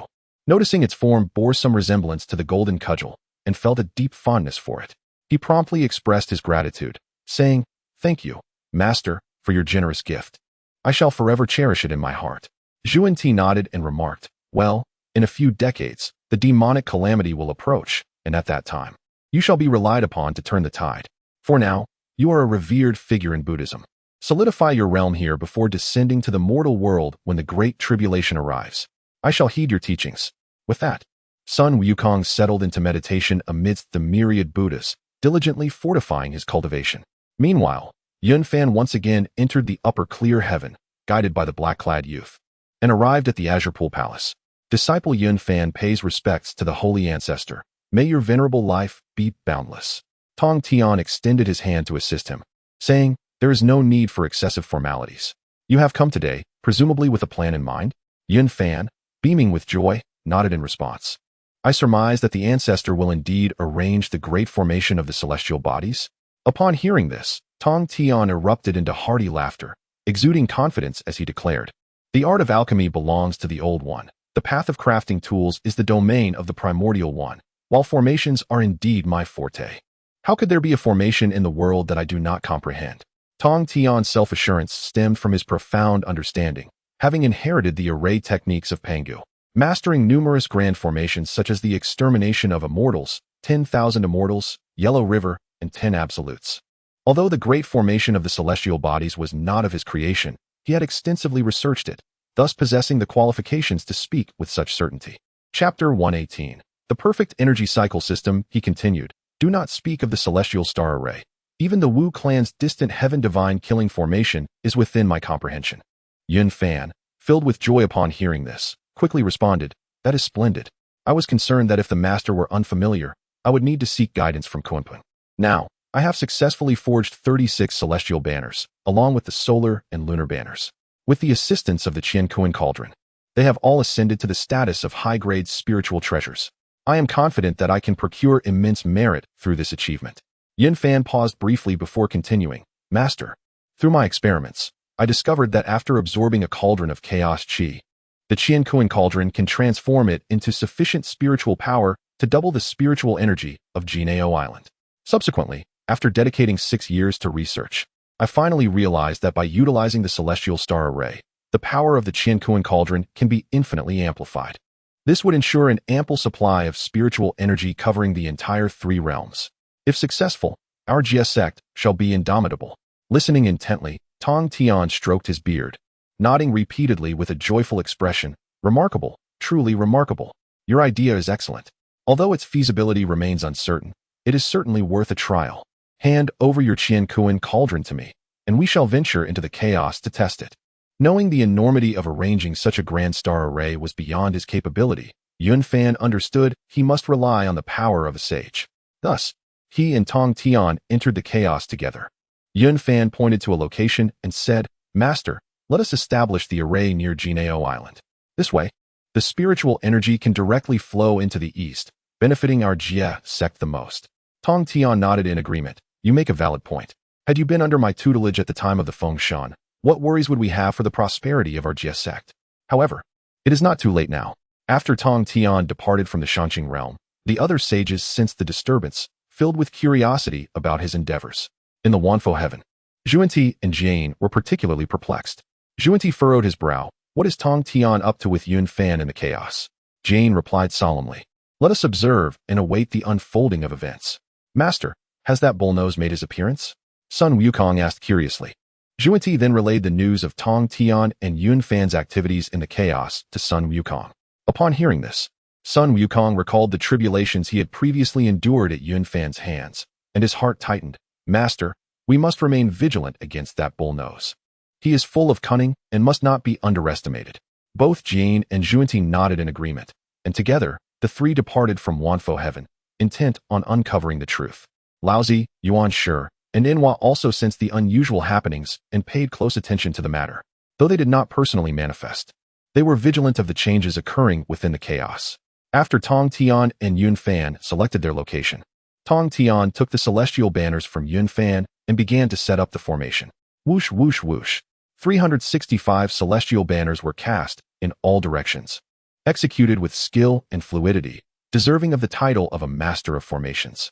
The solar and lunar banners served as the focal points, channeling the power of the stars into the flow of yin and yang energies, drawing forth the starlight of countless celestial bodies. At this moment, Jane, Zhuanti, and Sun Wukong also arrived at the scene. Jane, puzzled, inquired, "What is Tong Tian attempting to achieve by arranging the celestial star array here?" Zhuanti spoke softly.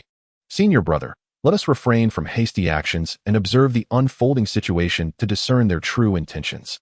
Yun Fan, upon seeing Jie Yin and Zhuanti approach, was aware of their lingering animosity towards him, yet he respectfully bowed. Disciple pays his respects to the 2 saints.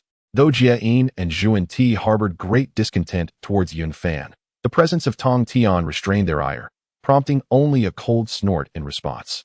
Unfazed, Yun Fan smiled gently and continued to focus on Tong Tian's formation.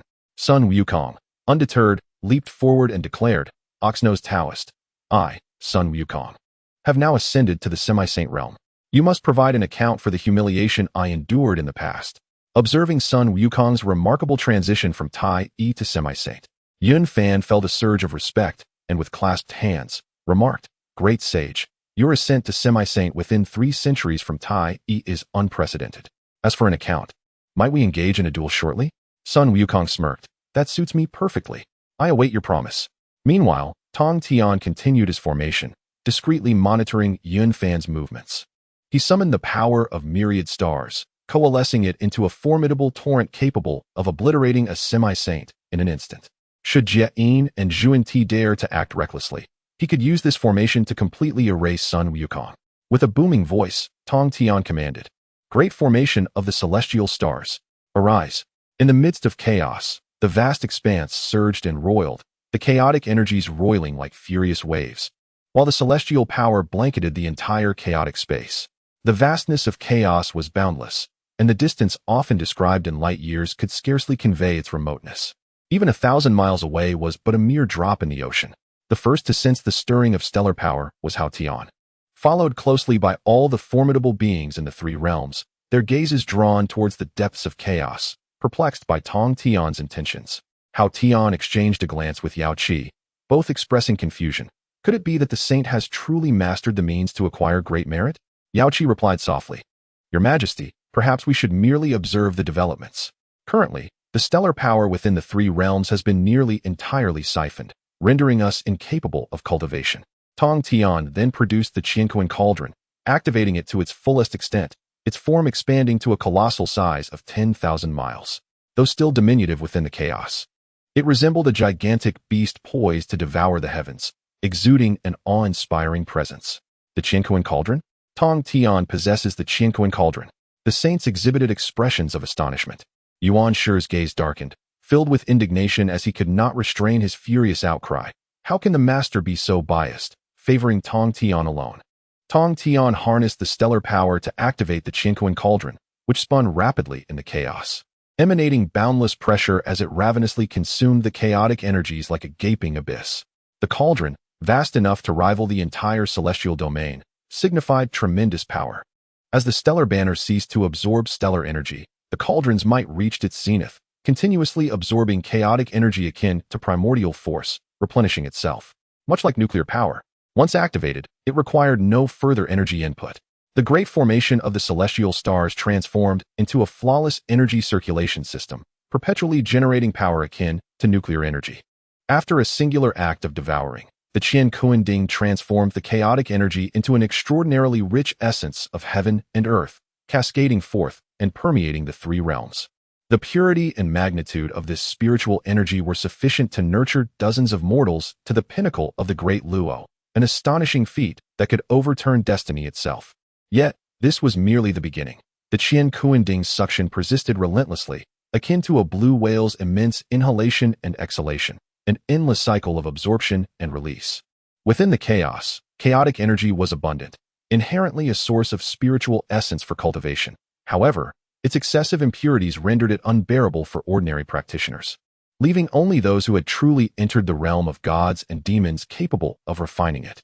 Only those who reached the realm of the 3,000 gods and demons could cultivate safely amidst the chaos. Laozi, witnessing this spectacle, was taken aback and exclaimed, What a grand endeavor this is! They are willing to forsake the Qian Kuanding to pursue this monumental task. As one of the three pure ones of the Taoist sect, Laozi immediately comprehended the true intent behind Hongjuan's bestowal of the Qian Kuanding to Yunfan. Perhaps he had not fully grasped the implications of the journey to the west and the catastrophic impact it could have on the mystical sect if left unchecked. Yet Hongjuan had already seen through it all. This would mark the beginning of the mystical sect's complete decline. Hongjuan possessed no surplus magical treasures and had no further need for them. Thus, he bestowed the singular Qian Kuanding upon Yunfan to assist him in achieving his grand aspirations. Yuan Shi promptly grasped the profound meaning within, and in a state of urgency akin to flames licking at his brows, hurried toward the depths of chaos. Chapter 119. Hasten to the Zixiao Palace. There must be no errors. Nuwa similarly hastened towards the chaos, and many ancient deities set forth, rushing to this primordial realm. The chaos became a hub of activity. Saints gathered, and the ancient deities all assembled, their gazes fixed upon the grand formation established by Tongtan. At long last, the formation was complete. Each celestial banner soared to heights of 10,000 miles, shrouded within the chaos, quietly revolving. The sun and moon banners circled around the Qian Kuanding, forming the essence of Tai Chi, symbolizing the perpetual cycle of yin and yang. The Qian Kuanding began to stabilize, continuously absorbing the chaotic spiritual energy, which was then expelled, distributing it throughout the three realms. Boom, boom, boom. The entire expanse of chaos trembled in succession, and from the celestial array above, thousands of thunderbolts descended with ferocity. Yet these bolts did not seek destruction. Rather, they transformed into guardians, enveloping the entire formation within a formidable barrier composed of divine retribution. This thunder of divine punishment had even struck saints before, Only the heavenly Tao could unleash such power. With the formation established, Tong Tian laughed heartily, swiftly retreating to safety alongside Yunfan. Look, what is that? The Kuanpeng, possessing keen sight, suddenly glimpsed a gathering of profound and yellowish aura in the heavens. Calling out with fervor, "Merit! It is merit!" Hao Yin exclaimed in shock. Everyone raised their heads, gazing skyward. They beheld the merit energy continuously coalescing, yet it did not descend. Instead, it grew denser and more abundant. The long-restrained Tong Tian finally experienced a release. A feeling of unrestrained joy that even the saints could not help but be moved by. Ha ha, ha ha. Tong Tian's boisterous laughter echoed throughout the chaos. Yunfan murmured softly, "It has finally come to fruition. We have truly succeeded. Master, we did it." Tong Tian gently patted Yunfan's shoulder, expressing his satisfaction. "Good child, well done. I did not misjudge you." The merit continued to accumulate, showing no signs of abating. Laozi, exhibiting a look of astonishment, remarked, "How is it possible to amass such tremendous merit?" And it has yet to conclude. For 3 full days, the merit flowed without interruption, ultimately coalescing into a vast and magnificent cloud of merit, suspended in the firmament. Jane and Junti gazed in a daze, momentarily at a loss for words. "Brother, we have toiled tirelessly to gather merit, only to find it effortlessly accomplished by Tong Tian." Jane's expression shifted to one of deep displeasure, his earlier joy at severing the third corpse evaporating. "Junior brother, at this juncture, the merit we have accrued barely clears our debts to sanctity. Alas, the rise of thee is indeed unstoppable." The jealousy in the eyes of Yuanshi Tianzuan reached its zenith, his countenance twisted, eyes sharp as blades, as if he longed to claim that merit for himself. Laozi, no longer able to contain his inner turmoil, shed his usual detachment, his hair and beard bristling, and proclaimed loudly, "The weight of this merit is at least twice that of the merit accrued when Hutu opened the cycle of reincarnation." As Laozi's words fell, all the ancient deities present revealed expressions of greed. This is merit. In the current 3 realms, where else could one find such a monumental accumulation of merit? Each of them burned with desire, their hearts aching, wishing fervently that the merit belonged to them. Almost everyone displayed a ravenous glint in their eyes, as if they were eager to seize the opportunity. However, the acquisition of merit cannot be achieved through mere theft, without the foundation of virtuous deeds. One cannot rightfully claim merit. Soon, the accumulation of merit ceased, akin to Laozi's teachings, occurring roughly within 2 to 3 cycles of the primordial earth. Immediately thereafter, the merit descended abruptly, transforming into countless streams of power. Among them, 2 streams were particularly immense, constituting 70% of the total. This grand momentum was orchestrated solely by Yunfan, who also created the Qian Kuan Ding. The largest portion, amounting to 40% of the merit, settled above Yunfan's head. Such a considerable sum was astonishing, sufficient for one to attain sainthood. Thus, Yunfan sat cross-legged, beginning to absorb the merit. Shortly thereafter, a figure emerged from within him, clasping his hands in greeting. "Greetings, fellow Taoist." Yunfan laughed heartily, saying, "You and I are but one. There is no need for such formalities." With that, the robed figure re-entered Yunfan's being.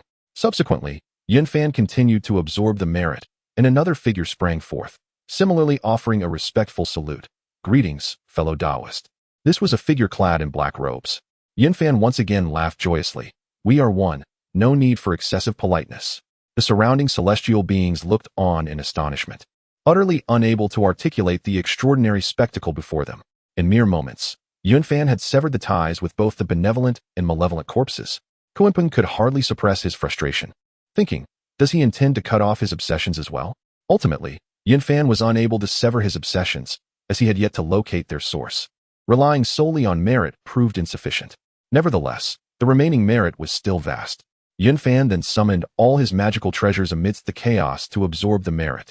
The Huanghuang Golden Dipper possessed formidable power, but had previously been tainted by bloodshed and karmic ties. After absorbing the merit, it was completely transformed into a treasure of virtue, rendering it free from karmic entanglements and acts of violence, a veritable supreme weapon. The magnitude of this merit for attaining sainthood was immense, yet even so, there remained a surplus. With a casual wave, Yunfan gathered the residual power. Turning to Sun Wukong, he spoke with a hint of pride. "Great sage, do you think that achieving quasi-sainthood allows you to surpass me? I have long told you, you cannot, and you never shall in this lifetime." Sun Wukong glared fiercely, baring his fangs. "You arrogant fool, I will surely triumph over you and persuade you to yield." Yunfan offered a respectful gesture to Sun Wukong, his tone still composed. I shall patiently await the great sage's arrival. Meanwhile, Tongtian had also absorbed merit to its limit, allowing the Qingping sword to fully assimilate the merit. The remaining portion was collected by him as well, and he began to meditate and comprehend. At last, he discerned the location of his obsession and entrusted it to the Qingping sword, severing the bond. The difficulty of a sage severing the third corpse far surpassed that of the first two, even exceeding the challenges faced at the quasi-saint level. With the aid of merit, Tongtian finally succeeded in severing the third corpse. Greetings, fellow Taoist. You and I are one. There is no need for excessive formality. As the words left his lips, Tongtian's third corpse soared into his body, achieving complete unity. From the remaining merit, 1.5 portions were infused into the Star Banner and the Qiankuan Ding, instantly elevating both treasures to the status of supreme treasures of virtue. A successful merit soared towards the vast heavens, stirring profound emotions within him. Even if it were but a fraction, it represented an exceedingly precious power. Trembling, he accepted this merit, his heart unable to contain its elation. Another portion of the merit descended into the three realms, making its way directly to the palace of eternal cold, ultimately merging with Chang'e's being. In an instant, Chang'e's cultivation skyrocketed like a rocket, breaking through from the early stage of the Great Luo Golden Immortal to the pinnacle of the Great Luo. Subsequently, a woman clad in white emerged from within her, astonishingly achieving the status of a quasi-saint. This unexpected transformation left Chang'e utterly astonished. She had never envisioned herself stepping into the realm of quasi-saintship one day. Yuan Shi Tianzun grasped the Pangu banner tightly, hesitating in his heart over whether to intervene. Such immense merit bestowed upon him could provoke heavenly retribution if he acted rashly. Jane and Junti were also weighing their options, contemplating whether to take action. At that moment, a chilling voice resounded through the void, issuing a command. You all hasten to the Purple Cloud Palace. There must be no errors. Tongtian laughed heartily. Since our master summons us to the Purple Cloud Palace, let us proceed together to pay our respects. Upon hearing the call of the Tao ancestor, the assembly had no choice but to abandon their original plans and swiftly made their way to the Purple Cloud Palace. Before long, they all arrived at the Purple Cloud Palace, a structure ancient and simple, standing quietly amidst the chaos. The stone steps before the entrance spiraled downward, while within the palace, the faint outlines of the great Tao's trajectories emerged, appearing modest yet imbued with profound truths. Chapter 120. The disciple will strive earnestly for the sacred position. Since the 3 sermons delivered at the dawn of creation, this place has remained untouched for countless years, shrouded in an eerie silence and desolation, devoid of even the gatekeeper. As the group approached, the grand entrance of the Purple Cloud's palace swung open. The eldest disciple, Laozi, stepped in first, followed closely by Yuan Shi. Next came the spirited Tongtian, accompanied by Yunfan, with Nuwa trailing behind. Junti advised Sun Wukong, Wukong, remember to be respectful once inside. This is the residence of the Tao ancestor, do you understand? Sun Wukong, astonished to enter the Purple Cloud's palace, nodded vigorously. Rest assured, master. I am no longer the impudent person I once was. The altar had already been prepared with cushions, and the 6 took their places. To the left sat the 3 pure ones, while on the right, Nuwa presided, followed by Jane and Junti. The rest stood along the sides of the hall, reminiscent of the time when they listened to teachings. Yunfan and Sun Wukong, being the youngest, were among them. Suddenly, a flicker of light appeared on the altar, and Hongjuan's figure emerged silently, unnoticed by any. Subsequently, everyone bowed in unison, exclaiming, disciples pay their respects to the master, wishing him longevity without bounds. With a cold demeanor, Hongjun replied, you may rise. Thank you, master. He continued, all beings of heaven and earth rely on spiritual energy for sustenance. Yet, none can return anything to the heavens.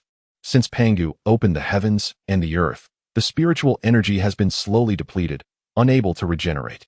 All beings cultivate but become ensnared in the web of cause and effect, hence the calamity of heaven and earth approaches.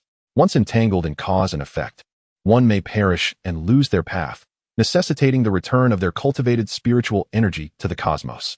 After a brief pause, Hongjun elaborated, since the calamity of the Fengshen, Tongtian has utilized the sword array to obliterate the primordial chaos. Though ordained by fate, the spiritual energy of the newly birthed 3 realms pales in comparison to that of the primordial chaos. As the spiritual energy continues to wane, after countless epochs, the 3 realms shall face a great calamity of no method.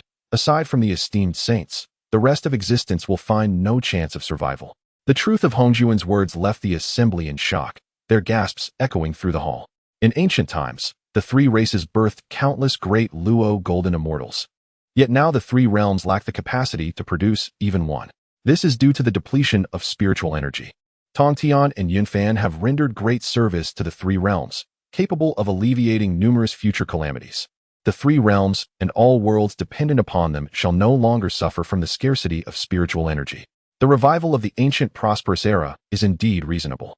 Henceforth, all beings of heaven and earth shall be free from the worries of energy depletion.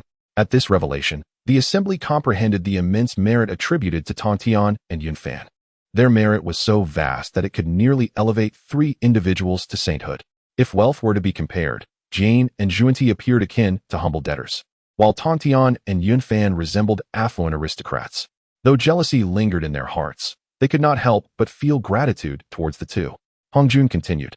The contributions made by Tongtian and Yunfan are unparalleled since the dawn of creation, and all beings of the cosmos are blessed by their deeds. Although the heavenly Tao has conferred merit, there remains a deficiency. I shall bestow upon the intercepting teachings an eternal share of the three realms' fortune. A wave of astonishment surged through the hall. Yuanshi's eyes burned with fury, his hands clenched tightly within his sleeves, knuckles turning pale as though he might pierce his own flesh. Yunfan stood among the ancient deities, the focus of their envious and covetous gazes.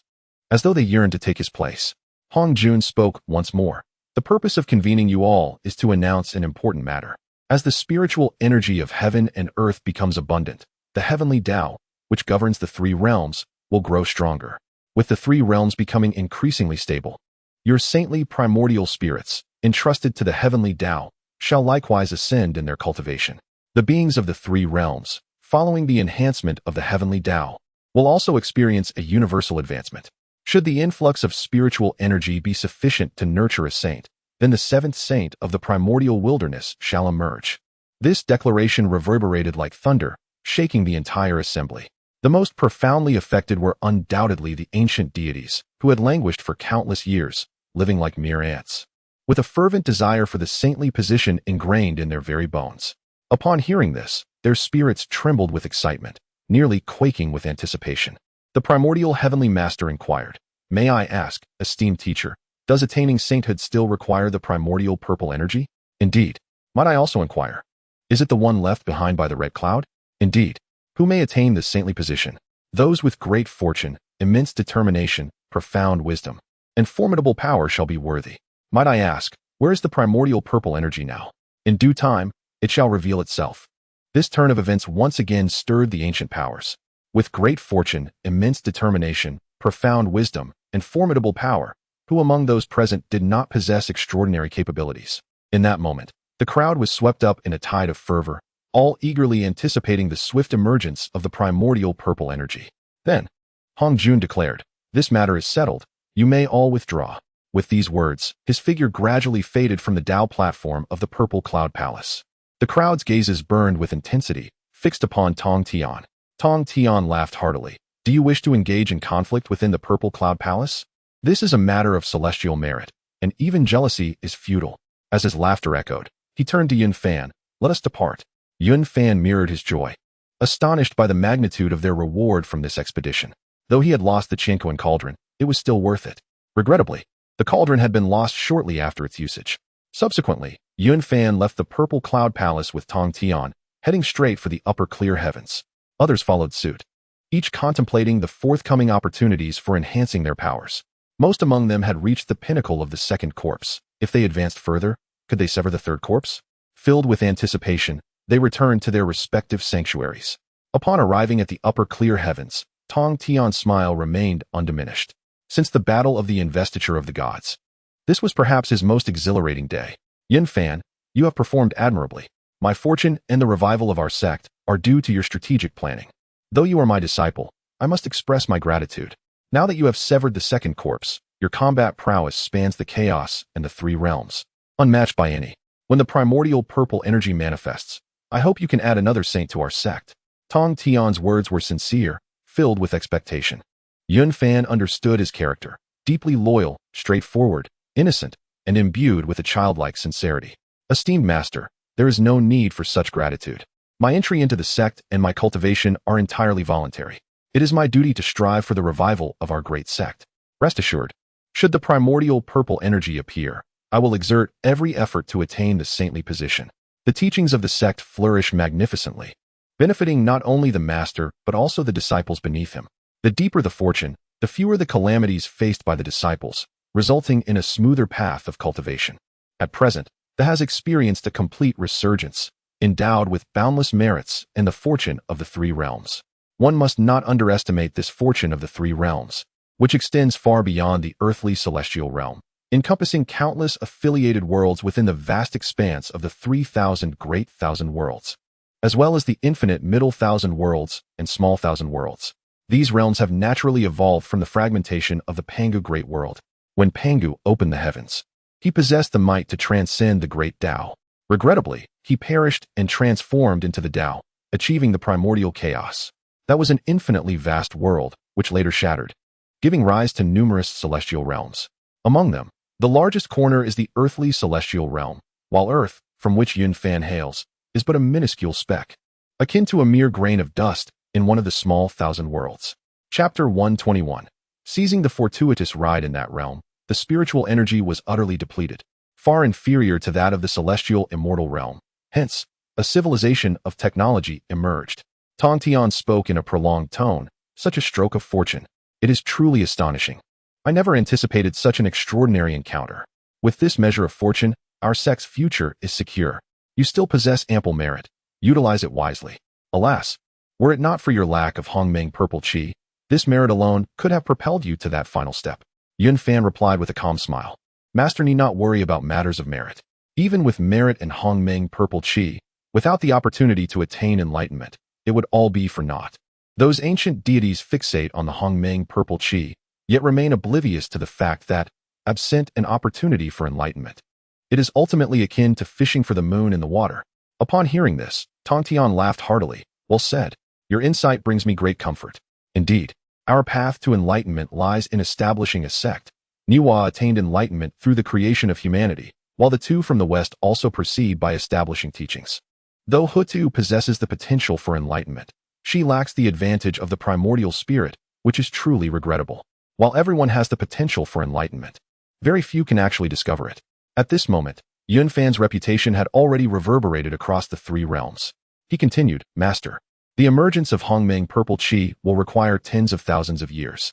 I shall descend to the lower realms to devise a strategy regarding the Western demonic calamity, ensuring that the fortunes of the Buddhist sect suffer greatly in this tribulation. Tong Tian nodded with pleasure. Excellent. Go forth. All decisions are yours to make. I have complete faith in you. After bidding farewell to Tong Tian, Yun Fan proceeded downward through the three realms, passing through the heavenly palace. The heavenly generals, spotting Yun Fan from afar, immediately approached to pay their respects. We greet the esteemed Master Yun. The great heavenly sovereign has commanded that you stay temporarily. I shall lead the way. Understanding the intentions of Hao Yin, Yun Fan replied nonchalantly, Very well, lead on. Thus, he followed the heavenly general into the inner palace of the heavenly palace. As time passed, Yun Fan had ascended to the realm of the quasi-saint and possessed the supreme treasure, the Chaos Bell. He served as the vice master of the, with unparalleled magical powers, status, and treasures in the three realms. Hao Yin, no longer daring to be negligent, awaited him alongside Yao Qi at the palace gates. Upon Yun Fan's arrival, both Hao Yin and Yao Qi wore expressions of joy and hurriedly said, The arrival of Master Yun is indeed a blessing for the heavenly palace. Please, come in and enjoy some tea. Yun Fan bowed in return. Thank you, great heavenly sovereign, for your warm welcome. I am truly honored. Once seated within the hall, the Queen Mother commanded, You 7, quickly present the peaches of immortality and the heavenly nectar. Before long, the 7 fairies presented the peaches of immortality and the treasured heavenly nectar with reverence, then stood to the side in attendance. Hao Yin raised his cup and spoke. This time, I thank Master Yun for helping our heavenly court accumulate great merit. I toast to you. Yun Fan chuckled lightly, huh? Have I at last repaid the debts from my past with the great heavenly sovereign? Hao Yin waved his hands repeatedly. You flatter me, Master. Not only is the debt not cleared, but I owe you even more. Should you require anything, do not hesitate to ask. I shall do my utmost to assist you. Yun Fan shook his head. Currently, there is nothing that requires your attention, great heavenly sovereign. Should I have a request in the future, I will seek your assistance. Though Hao Yin held a lofty position, he was no fool. He had already discerned that Yun Fan had previously disrupted the Buddhist plan for the Western journey, accruing such merit, which evidently indicated his ambitions were far-reaching. The heavenly court bore no enmity towards Yun Fan, and witnessing his rising status, they felt inclined to treat him with respect and fostered goodwill towards him. At that moment, a celestial messenger hurriedly entered the hall to report, "Your Excellency, the Supreme Lord, the Lady of the Moon has arrived." Upon hearing this, the heavenly sovereign smiled faintly and remarked, "Surely, the Lady of the Moon comes concerning the matter of Master Yun. Please, invite her in." Shortly thereafter, Chang'e, clad in plain garments and bearing a complex expression, gracefully entered the hall, bowed, and said, "I, Chang'e, pay my respects to the Supreme Lord and greet Master Yun." The heavenly sovereign promptly replied, "The Lady of the Moon has attained the status of a quasi-saint. There is no need for excessive formality. Please, take a seat." Once seated, Chang'e turned to Yun Fan, her tone sincere. "Thanks to the grace bestowed upon me by the Master, I have been able to break through my limitations. This kindness is beyond my ability to repay." For her, the realm of quasi-saintship had once seemed unattainable, yet she had now ascended in a single bound, leaving her astonished beyond expression. Although she had once utilized the celestial elixir of Shi-He to achieve the status of a great Luo golden immortal, the quasi-saint realm was far beyond her reach. Now, having suddenly become one of the foremost powers among the heavens, she was eager to express her gratitude in person. Yun Fan, surprised by her visit, understood that the heavenly sovereign had summoned him for reasons beyond mere thanks. Thus, he replied, "Your Excellency, the Lady of the Moon speaks too highly of me. This is merely the fruit of what you rightfully deserve, so there is no need for concern." At that moment, the heavenly sovereign seemed to grasp the underlying meaning of Yun Fan's words and continued, "Master Yun, my invitation for you today is not solely to express gratitude.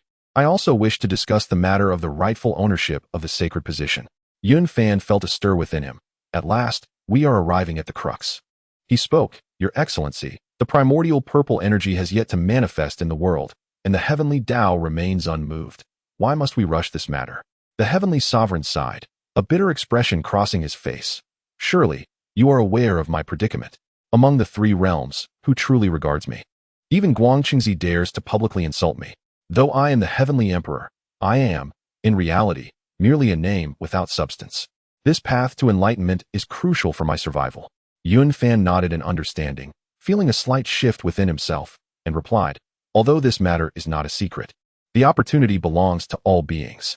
I, too, seek to secure my place. How can I assist the heavenly sovereign?" The heavenly sovereign did not take offense. After all, the sacred position was a rare opportunity that could not be lightly relinquished to another.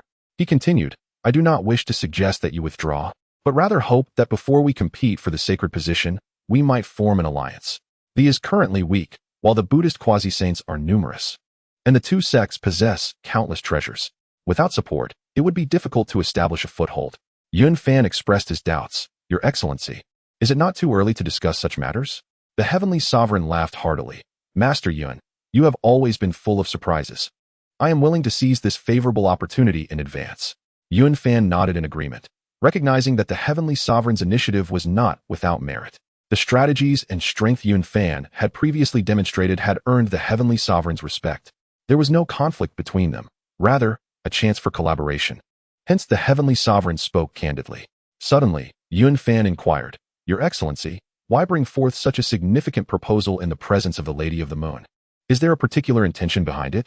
The heavenly sovereign nodded in response. Chang'e was originally a mortal woman who ascended to the Moon Palace, solitary and without support.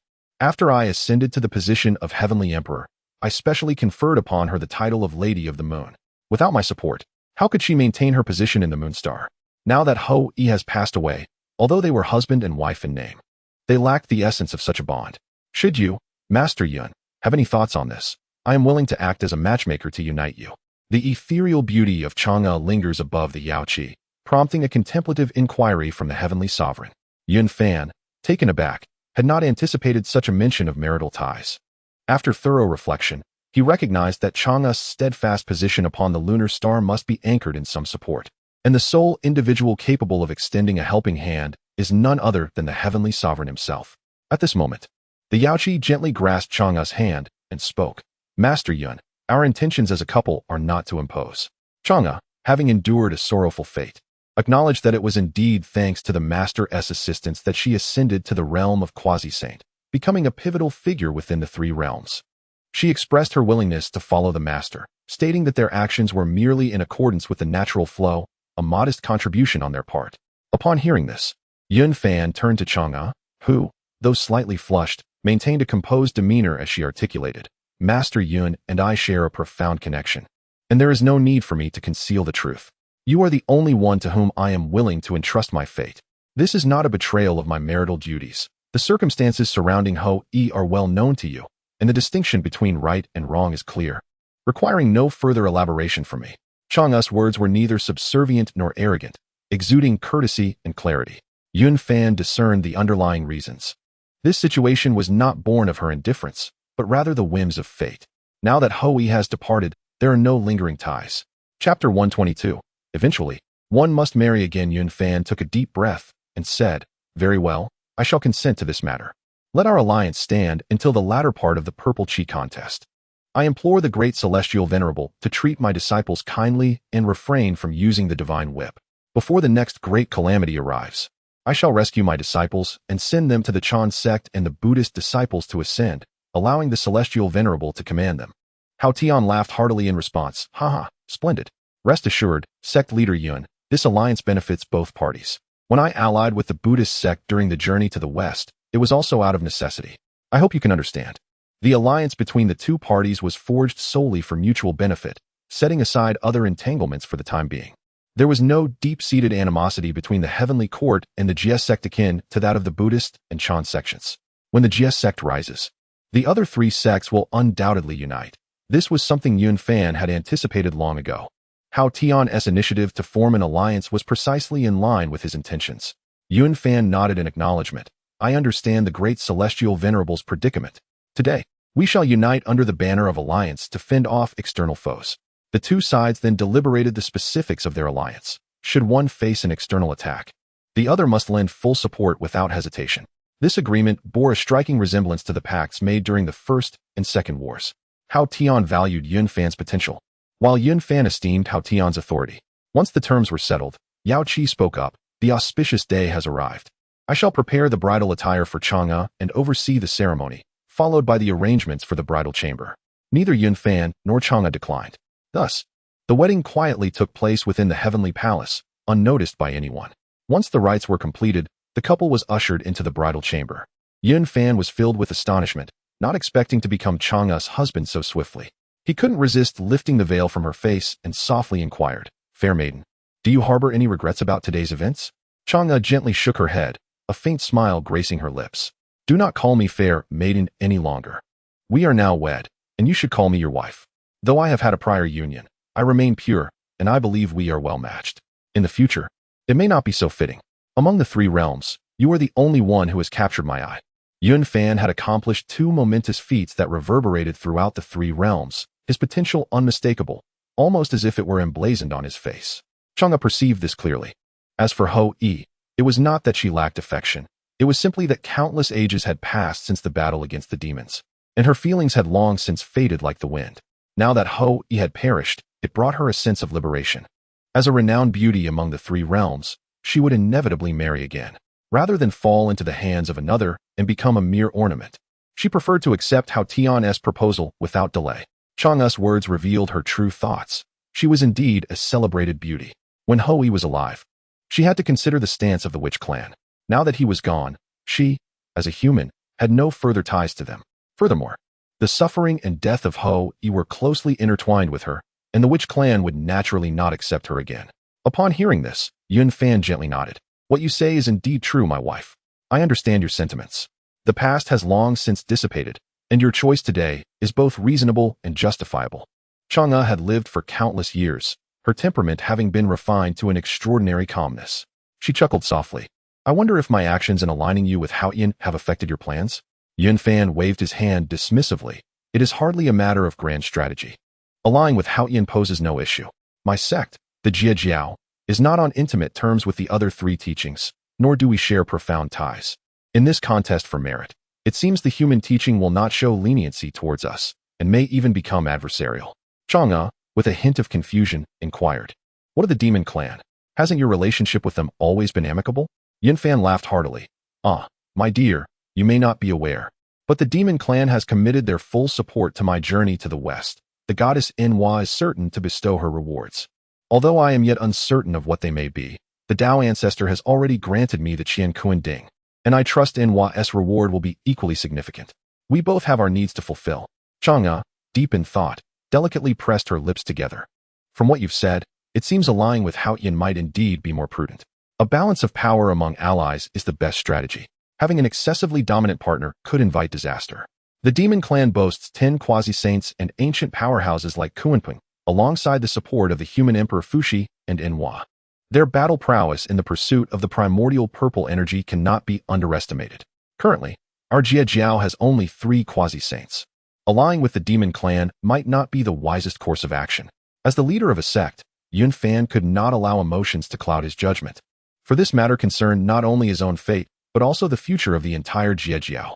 He smiled gently and replied, "Haoyan, after all, is the supreme heavenly emperor, embodying great righteousness. Many of my disciples are under his governance, making it imprudent to oppose him. Furthermore, our strengths are comparable. An alliance would provide greater stability. There is no need for you to worry, my dear." Upon hearing this, Chang'e let out a soft sigh of relief. "That is reassuring. I feel more at ease now." Yunfan slowly approached the edge of the bed, gently taking Chang'e's hand, and spoke with a warm tone. "I never anticipated that I would marry someone as enchanting as you. It truly astonishes me." Chang'e smiled softly and replied, "It is not entirely unexpected. As for being enchanting, you flatter me excessively. In my view, you are the one with the most promising future in the 3 realms. Moreover, your assistance has enabled me to enter the quasi-saint realm, a feat I never dared to dream of before." The two bid farewell to the Jade Emperor and departed the Heavenly Palace, each returning to their respective places of cultivation. The Bo Palace had flourished considerably. Though few roamed its halls, the disciples were deeply engrossed in their training, and the palace was kept tidy and orderly. Upon entering the palace, Yunfan noticed someone cleaning and was taken aback. "Xingxian, is that you performing the cleaning?" Xingxian, upon seeing Yunfan, immediately bowed and said, "Xingxian pays her respects to the esteemed uncle." Yunfan, puzzled, asked, "Esteemed uncle? Who has taken you as a disciple?" Xingxian replied obediently, reporting to esteemed uncle, "I have just become a disciple under the tutelage of my master, by Suzhen." Hearing this, Yunfan felt a slight stir in his heart and thought, "Ah, my senior sister certainly thinks things through. However, such small demons no longer concern me." He nodded and said, "No need for such toil, just focus on your cultivation." The expression of the celestial being subtly shifted. Despite the complexity of her emotions, the prospect of officially becoming a disciple of the filled her heart with joy. With utmost respect, she replied, "Yes, Master Uncle, I shall remember your words." After speaking, she took the cloth and exited the Azure Palace. Yunfan returned to the cloud bed atop the Azure Palace and began to organize the spoils of his recent endeavors. Though he had lost the Qian Kuan Ding, he had gained a considerable amount of merit, acquired a portion of fortune, forged a connection with Haoyan, and wed Chang'e, who had attained the quasi-saint level of cultivation. The rewards far exceeded his expectations. The generosity of the Dao ancestor was indeed surprising. What kind of connection existed between him and the heavenly Dao? A furrow formed on Yunfan's brow as he pondered the underlying reasons. Only by clarifying these matters could he act with greater assurance in the future. Chapter 123. The monk engages in sparring with the master if I do not step into the 3 realms. It is likely that upon the conclusion of the journey to the west, the Taoist sect will face utter decline. The decay of the Taoist sect signifies a substantial loss of fortune for the Dao ancestor. Could it be that the Dao ancestor truly intends to dominate the heavenly path? While the heavenly path employs the Buddhist sect to suppress the Taoist teachings during the journey, ultimately leading to the Dao ancestor's demise. This thought emerged, causing a tremor within Yunfan, yet upon further contemplation, it appeared exceedingly plausible. Indeed, it must be so. The Dao ancestor holds a particular fondness for Tongtian. And in the War of the Gods, it was precisely Tongtian's Jie sect that faced obliteration first, seemingly orchestrated by the heavenly path. Subsequently, the Chan sect was also weakened, leading to the decline of the Taoist teachings and the rise of Buddhism, wherein the Dao ancestor's fortune waned, preventing it from engulfing the heavenly path and instead being consumed by it. The heavenly path is inherently ruthless, while the Dao ancestor possesses sentiment. Yunfan stroked his chin, increasingly convinced of the likelihood of this conjecture. After all, the Tao ancestor merely embodies the Tao and has not yet become the heavenly path itself. If so, the events of the journey to the west may indeed be the machinations of the heavenly path, and the calamity of demons could potentially serve as the Tao ancestor's retaliation. If this is the case, I shall lend further impetus. Should the calamity of demons intensify, the Buddhist sect will undoubtedly face the intervention of the heavenly path, at which point my hypothesis shall be validated. In a clandestine and sunless location, Wu Tian sat atop a black lotus, flanked by 5 venerable figures. Wu Tian's gaze, sharp as a blade, radiated a palpable murderous intent. The 300-year deadline has arrived. Today, I shall descend upon the mortal realm once more, targeting Lingshan directly.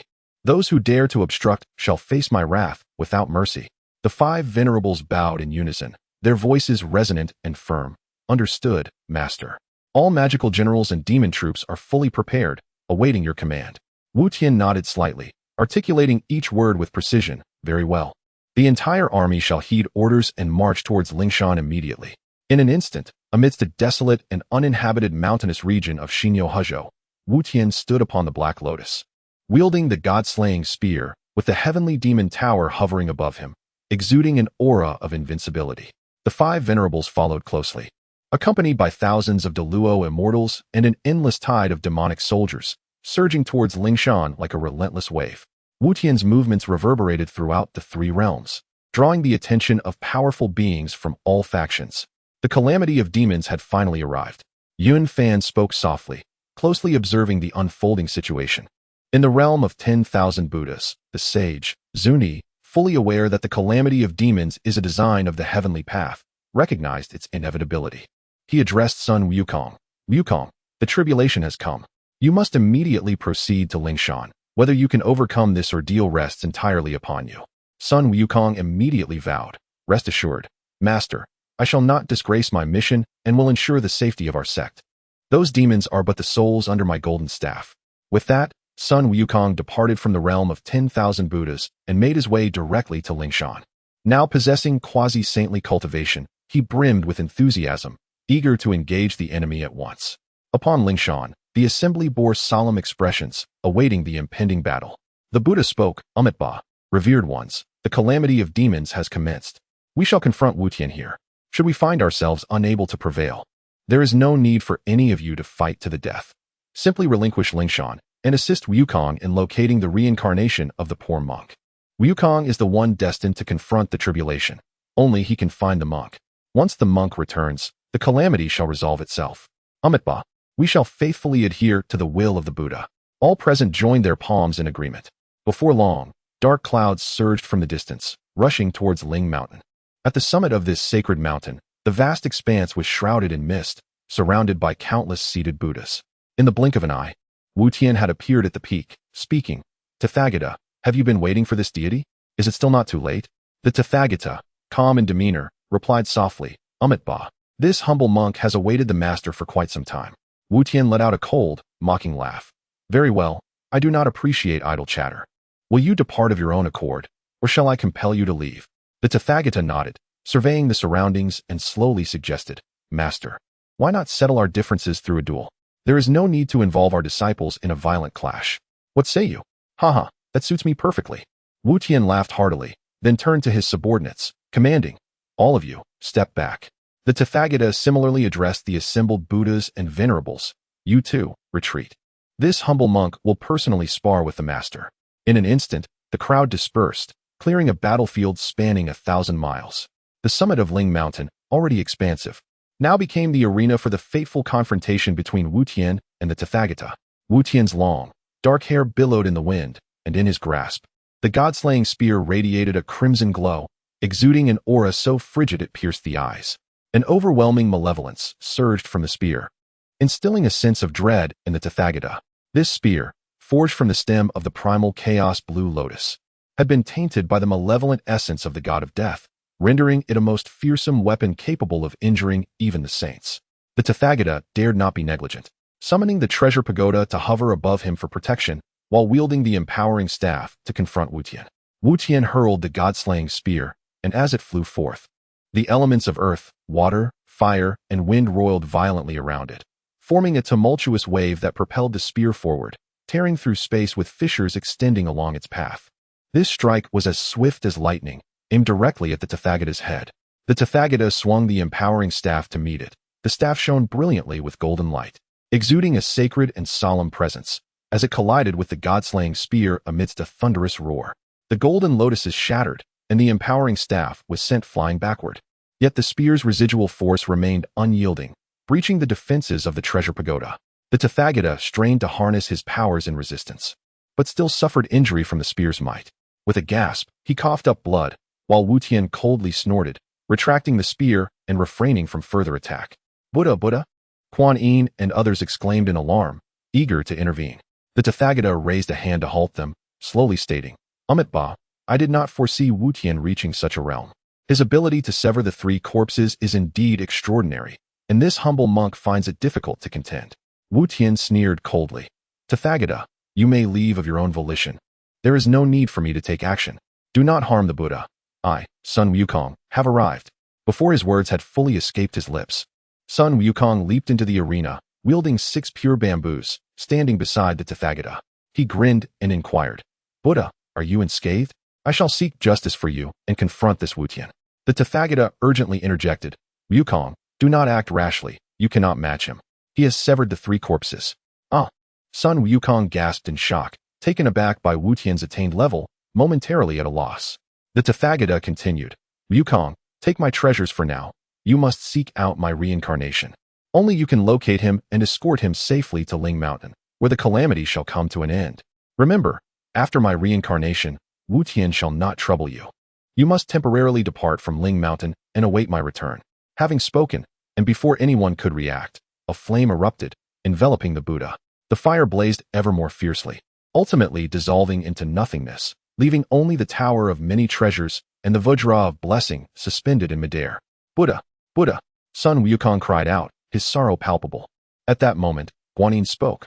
Wukong, quickly stow away your treasures. We must leave Ling Mountain. Though Sun Wukong had attained the status of a quasi-saint, he heeded Guanyin's words. Retracting the Tower of Many Treasures and the Vajra of Blessing, his gaze fiercely directed at Wu Tian. He then retreated alongside the others from Ling Mountain. Wu Tian's tone was indifferent, tinged with disdain as he remarked, Sun Wukong, you are the one chosen by Buddhism to face the tribulation. We shall have ample opportunities to interact in the future. I look forward to seeing how you intend to summon the Buddha back. Sun Wukong grinned, unyielding as he replied, do not grow too arrogant, you vile creature. I, old Sun, will surely retrieve the Buddha and make you regret your actions. Wu Tian suddenly burst into laughter, declaring, good. Truly, you are a disciple of the Buddha Mother. I shall await your return.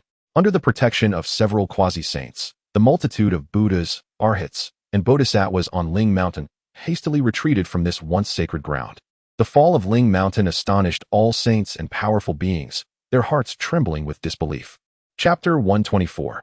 The return of Tathagata after 33 years. No one anticipated that Wu Tian would become the first adept saint to sever the 3 corpses. Armed with 3 exquisite spiritual treasures that rendered him nearly invincible, it can be said that he stands as the most formidable being beneath the saints.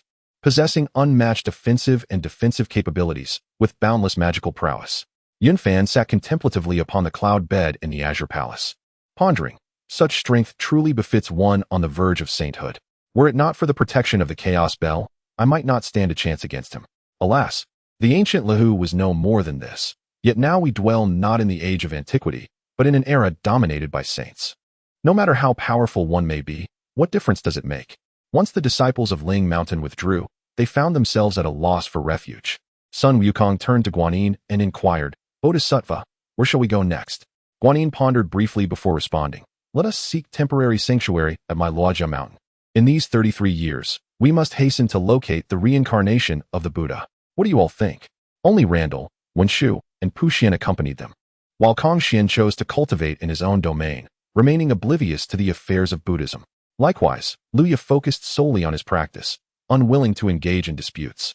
Despite the urgency of the situation, 2 saints stood watch, and Wu Tian alone lacked the power to overturn the tide. They remained inactive, thus Wu Tian would not easily provoke them.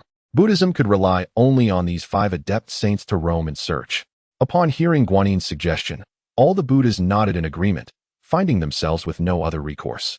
Consequently, they journeyed to Luojia Mountain, which fortunately was vast enough to accommodate numerous Buddhists. Henceforth, Guanin's Luojia Mountain became a new gathering place for Buddhism, where discussions commenced on how to seek the Buddha's reincarnation. Guanin spoke first. Wukong, you are the one destined to face this calamity. Only you can sense the whereabouts of the Buddha. We must locate and safeguard him swiftly. Your responsibility is of utmost importance. Sun Wukong thumped his chest in assurance. Fear not, Bodhisattva, I am well aware. Guanin cautioned once more. Wukong, do not let your guard down. Once you perceive the Buddha, Wu Tian will sense it too. This must be executed with utmost secrecy. Randall added, Wukong, in your quest for the Buddha's reincarnation, remember not to act recklessly. Should you err, we would have to wait another 33 years. With such a heavy burden resting upon his shoulders, Sun Wukong felt a surge of vigor, filled with a sense of accomplishment and duty. After absorbing Randall's words, he solemnly nodded and replied, Rest assured, Buddha and Bodhisattva, I am fully cognizant of my task. Once the Buddhas of Ling Mountain were settled at Luojia Mountain, Sun Wukong summoned his cloud and set forth to seek the reincarnation of the Buddha. At that moment, Ling Mountain had long forfeited its former solemnity, now replaced by a throng of dark and oppressive disciples of the demonic sect. Wu Tian sat upon a black lotus, surveying the assembly below.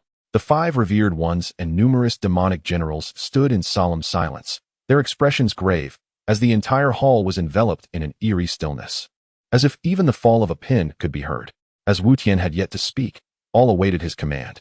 After a moment, Wu Tian slowly nodded and declared, Though we have successfully captured Ling Mountain, we must not become complacent. Our true objective is to prevent Tathagata from returning to the 3 realms. Indeed, the teachings of our master shall be remembered by the disciples, they affirmed. The disciples of the demonic sect responded in unison. As their words faded, a disciple hurriedly entered the hall to report, Master, the vice master of the is here to seek an audience.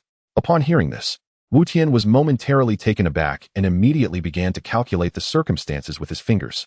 As the leader of a sect, at the pinnacle of the Saint Realm, he could easily surmise the identity of the visitor. Yet, this time, he was unable to detect their presence until they arrived at the sacred mountain. A sudden realization struck him. The chaos bell was indeed profound, capable of concealing heavenly secrets, leaving him entirely unaware. Was this visit intended to reveal their capabilities? Despite his astonishment, he promptly commanded, Quickly welcome the vice master. Wu Tian then personally went to the entrance to greet the visitor alongside the 5 esteemed elders.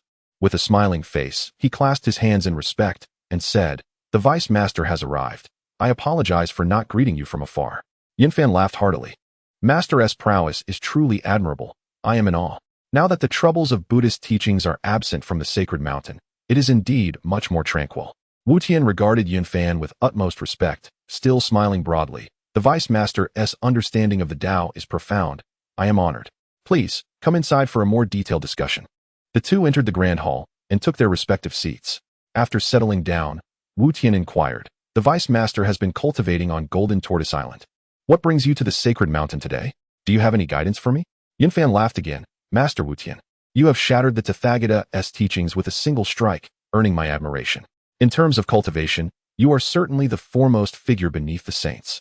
I have come today to establish a benevolent connection with you. Wu Tian smiled slightly. There is no need for excessive courtesy from the vice master. If there is a matter of importance, please speak plainly. Although I am confident in my abilities in the 3 realms, perhaps only you can stand shoulder to shoulder with me. Upon hearing this, Yunfan no longer circled around the issue and stated earnestly, In that case, I shall speak plainly. The demon calamity is approaching. This matter requires no elaboration. Thee and the demonic sect have never been at odds, and this time we share a common enemy. What are your thoughts, master? Wu Tian nodded in agreement. Indeed, our 2 sects have no grievances, and united against the Tathagata, we should indeed be allies. Yunfan inclined his head slightly. May I ask, master, what are your chances of preventing the Tathagata's return? Wu Tian, understanding his intent, maintained his composure and replied, Though I cannot claim absolute certainty, I assure you I will spare no effort. Yunfan clasped his fists and said, Master Wu Tian, I have come today to verify a matter. Is the Tathagata's return in 33 years a foregone conclusion? Upon hearing this, Wu Tian was momentarily startled, then spoke. Why does the vice master inquire about this? Were it not for your intervention to halt the spread of Buddhist teachings eastward, I fear I would not have achieved my current standing. Even after 99 years, it should not pose much of a problem. This favor, I have not forgotten. Yunfan gently shook his head, his tone somber. What I did back then was to safeguard the fortune of the Xian men, not for personal reasons. There is no need for the master to dwell on it. As for the mention of 99 years, I am not optimistic. However, I cannot delve into the reasons. It is merely a deduction that has yet to come to fruition. If the master can indeed endure for 99 years, I would be most gratified. Upon hearing this, Wu Tian furrowed his brow tightly. He understood well that Yun Fan acted with great caution, and his words were always backed by reason. Furthermore, opposing the Buddhist sect was mutually beneficial to both parties. He would not speak without cause. After a moment, Wu Tian broke into a smile. Since the deputy sect master is reluctant to speak further, there must be profound reasons behind it. However, this debt of gratitude cannot be left unpaid. Now that we have met, let us resolve this matter of fate. I possess a piece of news that may bring the deputy sect master great joy. Yun Fan appeared somewhat surprised. Oh, I would be eager to hear more. Wu Tian slowly began. A millennium ago, I ventured to a place steeped in an overwhelming aura of malevolence, where I unexpectedly encountered the formidable beast, the mosquito Taoist. I trust this matter will pique your interest, deputy sect master. Upon hearing this, Yun Fan's expression shifted drastically, and he hastily inquired, "Is what you say true? That mosquito Taoist drained the power of my master, the holy mother of the turtle spirit, rendering her true essence lost to the void. Is there any chance her true essence still exists?" Wu Tian's gaze deepened, as if lost in recollection. At that time, I was traversing the heavens and entered a realm of chaotic elements, where earth, water, fire, and wind ran rampant, and rifts in space were evident. The spear I acquired was found in that very location. Just as I was about to claim the spear, the mosquito Taoist suddenly appeared, and we engaged in combat. Unable to overpower me, he transformed into his true form, attempting to devour me. Our strengths were nearly equal, and I was unable to capture him. Thus he escaped into the void. As he departed, I glimpsed the ethereal form of the spirit turtle struggling within his abdomen. As for why he manifested in that place, I cannot say, for my focus was on retrieving the spear, and I did not pursue him further. Chapter 125. The presence of the golden lotus nearby. As Wu Tian's words faded, Yun Fan's expression underwent a dramatic transformation. He bowed deeply, his voice imbued with gratitude. "Thank you, Master Wu Tian, for bringing this matter to my attention. It is of paramount importance to me. Master Guiling has devoted himself tirelessly to the Xian men, and as the leader of the sect, I must exert every effort to rescue him. What I previously stated was merely conjecture. That Sun Wukong is a pivotal figure in this calamity. Barring unforeseen circumstances, he is destined to be sheltered by the heavenly Tao. I kindly ask the master to remain vigilant." Wu Tian nodded in response. "Since the deputy leader harbors concerns, I shall refrain from further inquiry. As for Sun Wukong, I will keep him in my sights." Yun Fan confirmed the location of the mosquito Taoist's appearance and promptly took his leave. "I am immensely grateful, and must now part ways. Time is of the essence. I must set forth immediately. It is imperative that I rescue Master Guiling." The site mentioned by Wu Tian was, in fact, the battleground where Luoho and Wu Tian had clashed in the past, situated within a chasm deep in another vast world. After departing from Lingshan, Yun Fan hastened towards that location, for rescuing others is akin to extinguishing a fire. Every moment is critical. This vast world was once part of the western lands of the Primordial era. Following its fragmentation, it transformed into an independent continent. The land lay desolate, with spiritual energy exceedingly sparse, rendered a place of silence. Initially, the three tribes extracted all the spiritual roots from the west, causing this once comparable land to the east to become devoid of spiritual essence.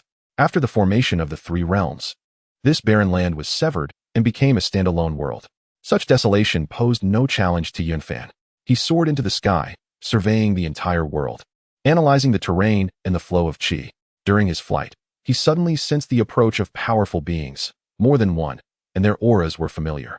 Instantly, he activated the chaos bell to conceal his presence and quietly sought to identify the newcomers. To his surprise, it was an old acquaintance. Sun Wukong spoke, accompanied by Guanyin and Randeng. "Bodhisattva, why have you come to this place? Was it not agreed that we would seek the reincarnation of the Buddha?" Sun Wukong inquired. Guanyin replied, "Do not rush, Wukong. The matter of the Buddha can wait.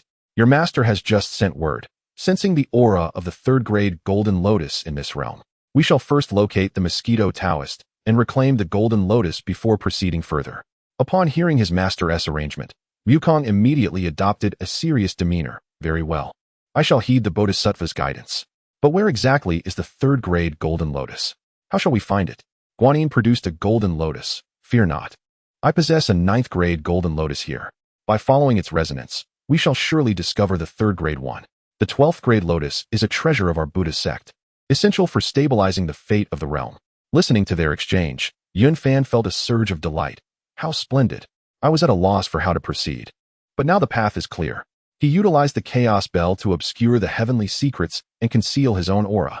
Such tactics would be difficult for even Wu Tian to discern, let alone these three. Thus, Yunfan silently trailed behind them, joining in their patrol of this desolate land. This place was indeed a wasteland. In the past, the combined armies of the 3 tribes and the forces of the demonic sect Luoho had clashed here, the conflict raging for millennia. The Dragon, Phoenix, and Qilan tribes had nearly reduced this land to ruins, and later, Luoho had deployed the extermination sword array, leaving an aura of slaughter that lingers to this day.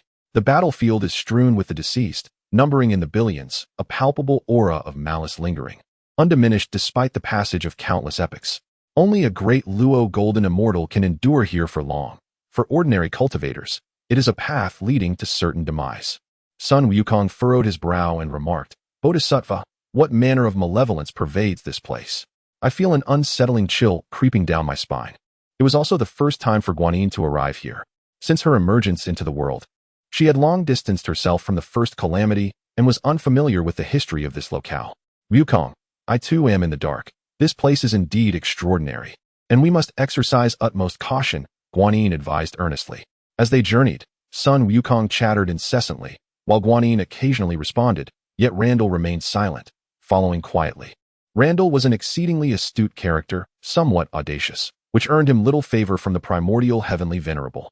Originally a guest at the Zhixiao Palace, conversing on equal footing with the 3 pure ones, he later became a disciple of the primordial heavenly venerable, an affiliation that some might deem less than respectable, reminiscent of the situation with Xinyuanzi. Nevertheless, Randall possessed remarkable strength and true capabilities that should not be underestimated. Guided by the resonance of the 9-petal golden lotus in Guanyin's grasp, the trio soared through the skies, deftly evading the sporadic spatial rifts that emerged. The malevolence in the air was thick, oppressive, making even the act of breathing feel burdensome. Unbeknownst to them, they had traversed for 3 days and nights. As quasi-saints, their speed was unparalleled, capable of covering 200,000 miles in an instant. Suddenly, Guanyin's expression shifted, her tone laced with excitement. We are close. It should be nearby. The golden lotus is responding. Upon hearing this, both Randall and Sun Wukong immediately heightened their vigilance, scanning their surroundings for any signs of anomaly. Sun Wukong gripped his 6 pure bamboo tightly, scrutinizing the area. Wukong, watch out above. Guanyin suddenly called out loudly. Instantly, Sun Wukong looked up to see a massive mosquito diving down from the sky, its wings a blood-red hue, its body pitch black, eyes glinting with malice, and its long proboscis instilling dread. What manner of creature is this? Take that, old Sun. Wukong dodged the mosquito's attack and leaped into the air, swinging the pure bamboo with force. The mosquito emitted a piercing buzz, the sound seemingly imbued with a strange power that sent Wukong's internal energy surging uncontrollably. Just as his vitality wavered, the mosquito's proboscis was already upon him. In a moment of dire peril, Guanyin swung her willow branch, swiftly brushing the mosquito away. Simultaneously, Randall acted, producing a lamp from his hand. With a gentle breath, a plume of gray flames surged toward the mosquito. The mosquito evaded the flames, transforming into a figure clad in black robes, standing atop a black lotus, sneering, 3 quasi-saints of Buddhism personally intervening. Alas, it is destined to be in vain. Guanyin retorted sharply, do not be arrogant. Surrender the 3-petal golden lotus of the master. The mosquito figure scoffed, Guanyin, if you have found me, you must be carrying the 9-petal golden lotus. Why not leave it here as well? Before his words had fully settled, he conjured 2 doppelgangers, lunging toward Guanyin and her companions. Randall's gaze sharpened slightly. You have indeed severed your second corpse. There is some skill to you. As the mosquito Taoist engaged in battle, he sneered. Heh. Many years ago, the guiding master commanded me to drain the essence of the turtle spirit Holy Mother, acquiring her complete cultivation, which subsequently enabled me to sever my second corpse. The Guanyin exclaimed in anger, silence. That was the White Lotus boy who met his untimely demise at your hands. The mosquito Taoist scoffed. How hypocritical. It was the guiding master who was incensed by the turtle spirit Holy Mother's rebuke for his failure to cultivate in the West, instead meddling in the East, and in his fury, her fate was sealed. How preposterous. We agreed upon a fair exchange for my freedom, yet you reneged on the deal, clearly intent on mocking me. Consumed by rage, the mosquito Taoist seethed as he declared. The flame lamp's countenance darkened, and he coldly retorted, "You vile creature. You have already consumed the turtle spirit. How dare you intrude upon the spirit mountain to seize the 12-petal golden lotus?" Upon hearing this, the mosquito Taoist's fury intensified, and he exhaled a breath of rancor. "Flame lamp, do you dare to bring this matter up? You speak of restoring my freedom, yet secretly command the White Lotus boy to take my life. Do you think me oblivious? If it were not for this, why would I risk venturing to the spirit mountain to claim the guiding master's treasure?" The flame lamp's expression darkened further as he rebuked, "Wretched fiend, today marks your demise. Do not even think of escaping." No sooner had he spoken than 24 conch pearls materialized above his head, soaring skyward with great force. Chapter 126. The instant annihilation of the mosquito Taoist's true spirit. "Do you think you can slay me with the 24 heavens' great array? Lantern, you are far from capable." The mosquito Taoist, seeing the situation, remained unfazed, evidently possessing a hidden card. Upon finishing his words, the mosquito Taoist revealed his true form, merging the two corpses of good and evil into his massive mosquito body, where a blood-red abdomen revealed a struggling spiritual turtle shadow. He gently flapped his wings, causing ripples in the space around him. Then, the mosquito Taoist spoke. "It is time to part ways, my three companions." Guanyin gasped, "This is bad. He is employing spatial divine abilities. We must not let him escape, or his trail will be lost forever." Although Sun Wukong and the others wished to intervene, it was already too late. With a sudden fluctuation in space, the mosquito Taoist vanished without a trace. It was precisely because of this ability that he dared to retreat unscathed after his exploits in the Spirit Mountain. Boom! Suddenly, a resounding chime echoed, followed by the earth shattering and the heavens collapsing, as the entire space trembled with chaotic energy, instantly turning into dust. Guanin's expression changed dramatically. "Retreat quickly." Before her words faded, Guanyin, Lantern, and Sun Wukong retreated tens of thousands of miles, narrowly avoiding the aftermath of the spatial collapse. Sun Wukong exclaimed, "Bodhisattva, it's that Taoist." The trio steadied themselves and looked towards the fragmented space, where they saw Yunfan hovering with the chaotic bell above his head, dodging the chaotic currents while relentlessly pursuing the mosquito Taoist. His strike had utterly shattered the surrounding space, the power so immense that even the mosquito Taoist was significantly injured. Guanyin, filled with indignation, declared, "This rascal is utterly excessive, attempting to bury us three together." While Lantern was also enraged, he remained composed and analyzed. Although his methods are astonishing, it is unrealistic for him to eliminate all three of us in a single blow. The might of Yunfan's attack is comparable to that of the ancient Tai. The mosquito Taoist, believing he had escaped, was about to slip into a spatial rift when he was unexpectedly ambushed by Yunfan, instantly sustaining heavy injuries and spewing blood. In a fit of rage, he demanded, "Who are you? What grievance do you have against me to strike so ruthlessly?" Yunfan replied coldly, "I am Yunfan, the deputy master of the mosquito Taoist. Prepare to pay with your life." Upon hearing this, the mosquito Taoist instantly recognized his assailant's identity. Seeing the chaotic bell hovering above Yunfan, he was inexplicably horrified. How did such an artifact come into his possession? Killing the turtle spirit was never my intention. If you seek vengeance, go find the Saint of Guidance. Why direct your wrath towards me? With a face full of murderous intent, Yunfan snorted, "Since you are the one responsible, you shall pay with your life." Before his words had fully escaped his lips, he summoned his powers and struck the chaotic bell with great force. In an instant, the space within a radius of tens of thousands of miles collapsed thunderously. This world, already in tatters, could hardly withstand the might of a being at the quasi-saint level like Yunfan, amplified by the power of the treasured chaotic bell. In this desolate land, Yunfan laughed heartily. "How delightful. Today, I can finally unleash my full potential without restraint. Mosquito Taoist, let us see where you can flee to." The mosquito Taoist possessed few treasures, only the third-rank golden lotus from the Saint of Guidance, and the sun and moon pearl left by the turtle spirit. Now, with the surrounding space utterly shattered, he could no longer utilize spatial techniques to escape, and a chill filled his heart. Guanyin turned to Lantern and Sun Wukong and said, "Ancient Buddha, Wukong, the mosquito Taoist cannot withstand Yunfan's might. If we do not intervene, the third-rank golden lotus will likely fall into Yunfan's hands." Upon hearing this, both Randeng and Sun Wukong expressed their agreement, promptly drawing forth their spiritual treasures to join the fray. Sun Wukong presented the Duobao Pagoda to Guanyin, saying, "Bodhisattva, Take this tower for your protection. That treasure in the hands of the bull-nosed man is far too formidable, and without a supreme artifact, you will find it difficult to withstand." Guanyin smiled faintly, nodding in acknowledgement. "Well said, Wukong. Your concern warms my heart. I have not loved you in vain." Sun Wukong, who shared a close bond with Guanyin, replied, "Bodhisattva, this is but my duty. Do take care. I shall go ahead." With that, he brandished the enhanced golden pestle and bellowed, "Bull-nosed man, receive my strike." The Rui Jingu Bang, being of lesser grade, was inadequate against such a strong adversary. The enhanced golden pestle suited him far better. After all, the enhanced golden pestle was a weapon of war, far more suitable for close combat than the artifact-like 6 roots of purity bamboo. As the golden pestle descended, Yun Fan sneered, "Great sage, I admire your tenacity in battle, but I have long stated that you are incapable, forever so." Time binding. With cultivation far superior to Wukong's and wielding a supreme artifact, Yun Fan's time-binding strike rendered Sun Wukong immobile, his swinging motion frozen in the fabric of time and space. Guanyin, with the duo-bow pagoda atop her head and willow branch in hand, prepared to strike at Yun Fan. He turned to her, saying, "Compassionate navigator, are you truly unafraid of death? You cannot slay that monkey, and yet you believe you can strike me?"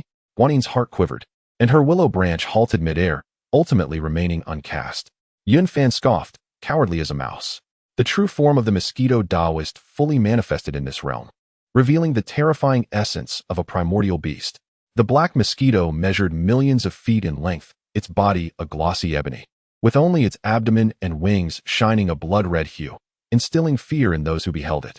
He understood that Yun Fan was resolute in his intent to kill him. Thus he resolved to fight to the bitter end, a deafening hum resonating throughout the heavens and the earth. While fending off Randang, Yun Fan directed his main assault against the mosquito Taoist. He sensed that the true spirit of the turtle spirit mother still lingered within the mosquito Taoist's form. So he summoned all his power to manipulate the Chaos Bell, delivering his mightiest blow toward the mosquito Taoist. The Chaos Bell rang thunderously, its force sweeping across the surroundings, akin to a cosmic shockwave tearing through the fabric of reality. In comparison, even the most common supernovae paled to insignificance before such power.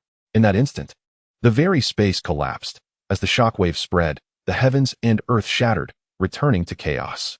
The elements of earth, water, fire, and wind rampaged uncontrollably, creating a scene of unparalleled terror. At this critical moment, Sun Wukong was hurled away by the shockwave, cast far from the conflict. "Wukong!" Guanyin cried out, dashing toward his direction. Randang, having just established the 24 celestial star formation, found it utterly dismantled by the impact of the Chaos Bell. Terrified, he dared not linger and immediately retreated. The world crumbled beneath the toll of the bell, the vast expanse of the cosmos fracturing and dissolving into chaos, erasing all existence. The chaotic essence began to coalesce anew, returning to its primordial state. The mosquito Taoist spat forth a copious amount of blood, utterly drained of magical energy and rendered exceedingly weak. His blood-red eyes lost their luster. Golden Dragon Cut, arise. The Golden Dragon Cut transformed into 2 golden dragons, each stretching 100,000 feet in length, lunging directly toward the abdomen of the mosquito Taoist. With a sound reminiscent of a tearing fabric, the abdomen of the mosquito Taoist was slashed open, releasing a jet of ink-black, sinister blood that stained the surrounding space. A colossal phantom of a mysterious tortoise emerged, seemingly on the brink of death, yet still exuding a faint aura of life. Yun Fan transformed into a towering figure, extending his hand to catch the tortoise's phantom, and sighed softly. "Fortunately, I arrived just in time. Had I been any later, it would have been impossible to save it." He collected the true spirit of the tortoise spirit mother into the Chaos Bell, arranging for its reincarnation. Then, he turned his gaze towards the trembling and tormented mosquito Taoist, and spoke coldly, "Your body still holds value. It shall serve as an excellent material for crafting a magical treasure. As for your true spirit, I shall erase it myself." He seized the severely weakened mosquito Taoist, and with a mere gesture, the Taoist's true spirit was obliterated in an instant. The corpse was collected, vastly superior to that of the centipede spirit, making it an excellent material for refining. The vast world had completely closed off, returning to chaos. Yun Fan remained indifferent to this. The land was already desolate, devoid of life, and its destruction would not invoke heavenly retribution. Moreover, the spiritual energy of the primary space of the 3 realms did not require replenishment from such a dilapidated place. Chapter 127. The quest for the reincarnation of the tortoise spirit Guanyin and her two companions had long vanished without a trace. Yin Fan, choosing not to return to the three realms, traversed directly through the chaos towards the upper clear heaven. The placement of the tortoise spirit, a direct disciple of the celestial teacher, was best left to the judgment of the celestial teacher himself. Sun Wukong and his companions fled in disarray, lacking the luxury to consider their direction. Bound by time, Sun Wukong was subsequently hurled away by a shockwave. Yin Fan spared his life, allowing him to dissipate into the distance with the force of the wave. Ultimately, Guanyin caught up with Sun Wukong, grasping him and guiding him back to the three realms. "Wukong, are you all right?" Guanyin inquired gently. Yin Fan's voice echoed persistently in Sun Wukong's heart. "Great sage, you are indeed a warrior who faces defeat, yet rises again. Unwavering in your resolve. I have always said you would not succeed. Bodhisattva, do I truly have no hope left?" Sun Wukong lamented. "If I were not the one destined to face the demonic tribulations, would I not have perished long ago?" Guanyin offered soft reassurance. "Wukong, do not despair. You are under the tutelage of two saints, an advantage beyond Yin Fan's reach. In time, you shall overcome him. You are a protector of our Buddhist faith. Do not let down the expectations of the two saints." Suddenly, Sun Wukong lunged towards Guanyin, embracing her neck as tears streamed down his face. Guanyin appeared slightly uncomfortable. Originally one of the 12 golden immortals of the Chan teaching, she had reincarnated as a woman due to the heavy karma she bore from past deeds in the Southern Sea. Yet her memories and cultivation remained unchanged. She had merely assumed a new form. Sun Wukong's actions left her feeling quite awkward. She gently stroked his head and softly said, "All right, Wukong, cease your tears. Focus on finding the reincarnation of the Buddha. You have great merits yet to attain, and you will one day triumph over Yin Fan." Sun Wukong nodded vigorously. "Yes, Bodhisattva. Rest assured, I shall defeat that bull-nosed one." Guanyin admired his indomitable spirit and nodded in agreement. "Very well, I believe in you. Let us embark on the quest for the Buddha's reincarnation. Now, please release me." Realizing his indiscretion, Sun Wukong sheepishly let go of Guanyin, apologizing. "I'm sorry, Bodhisattva. I was too overwhelmed." Thus, bolstered by Guanyin's encouragement, Sun Wukong reignited his fighting spirit for the third time, embarking with her on the journey to seek the reincarnation of the Tathagata.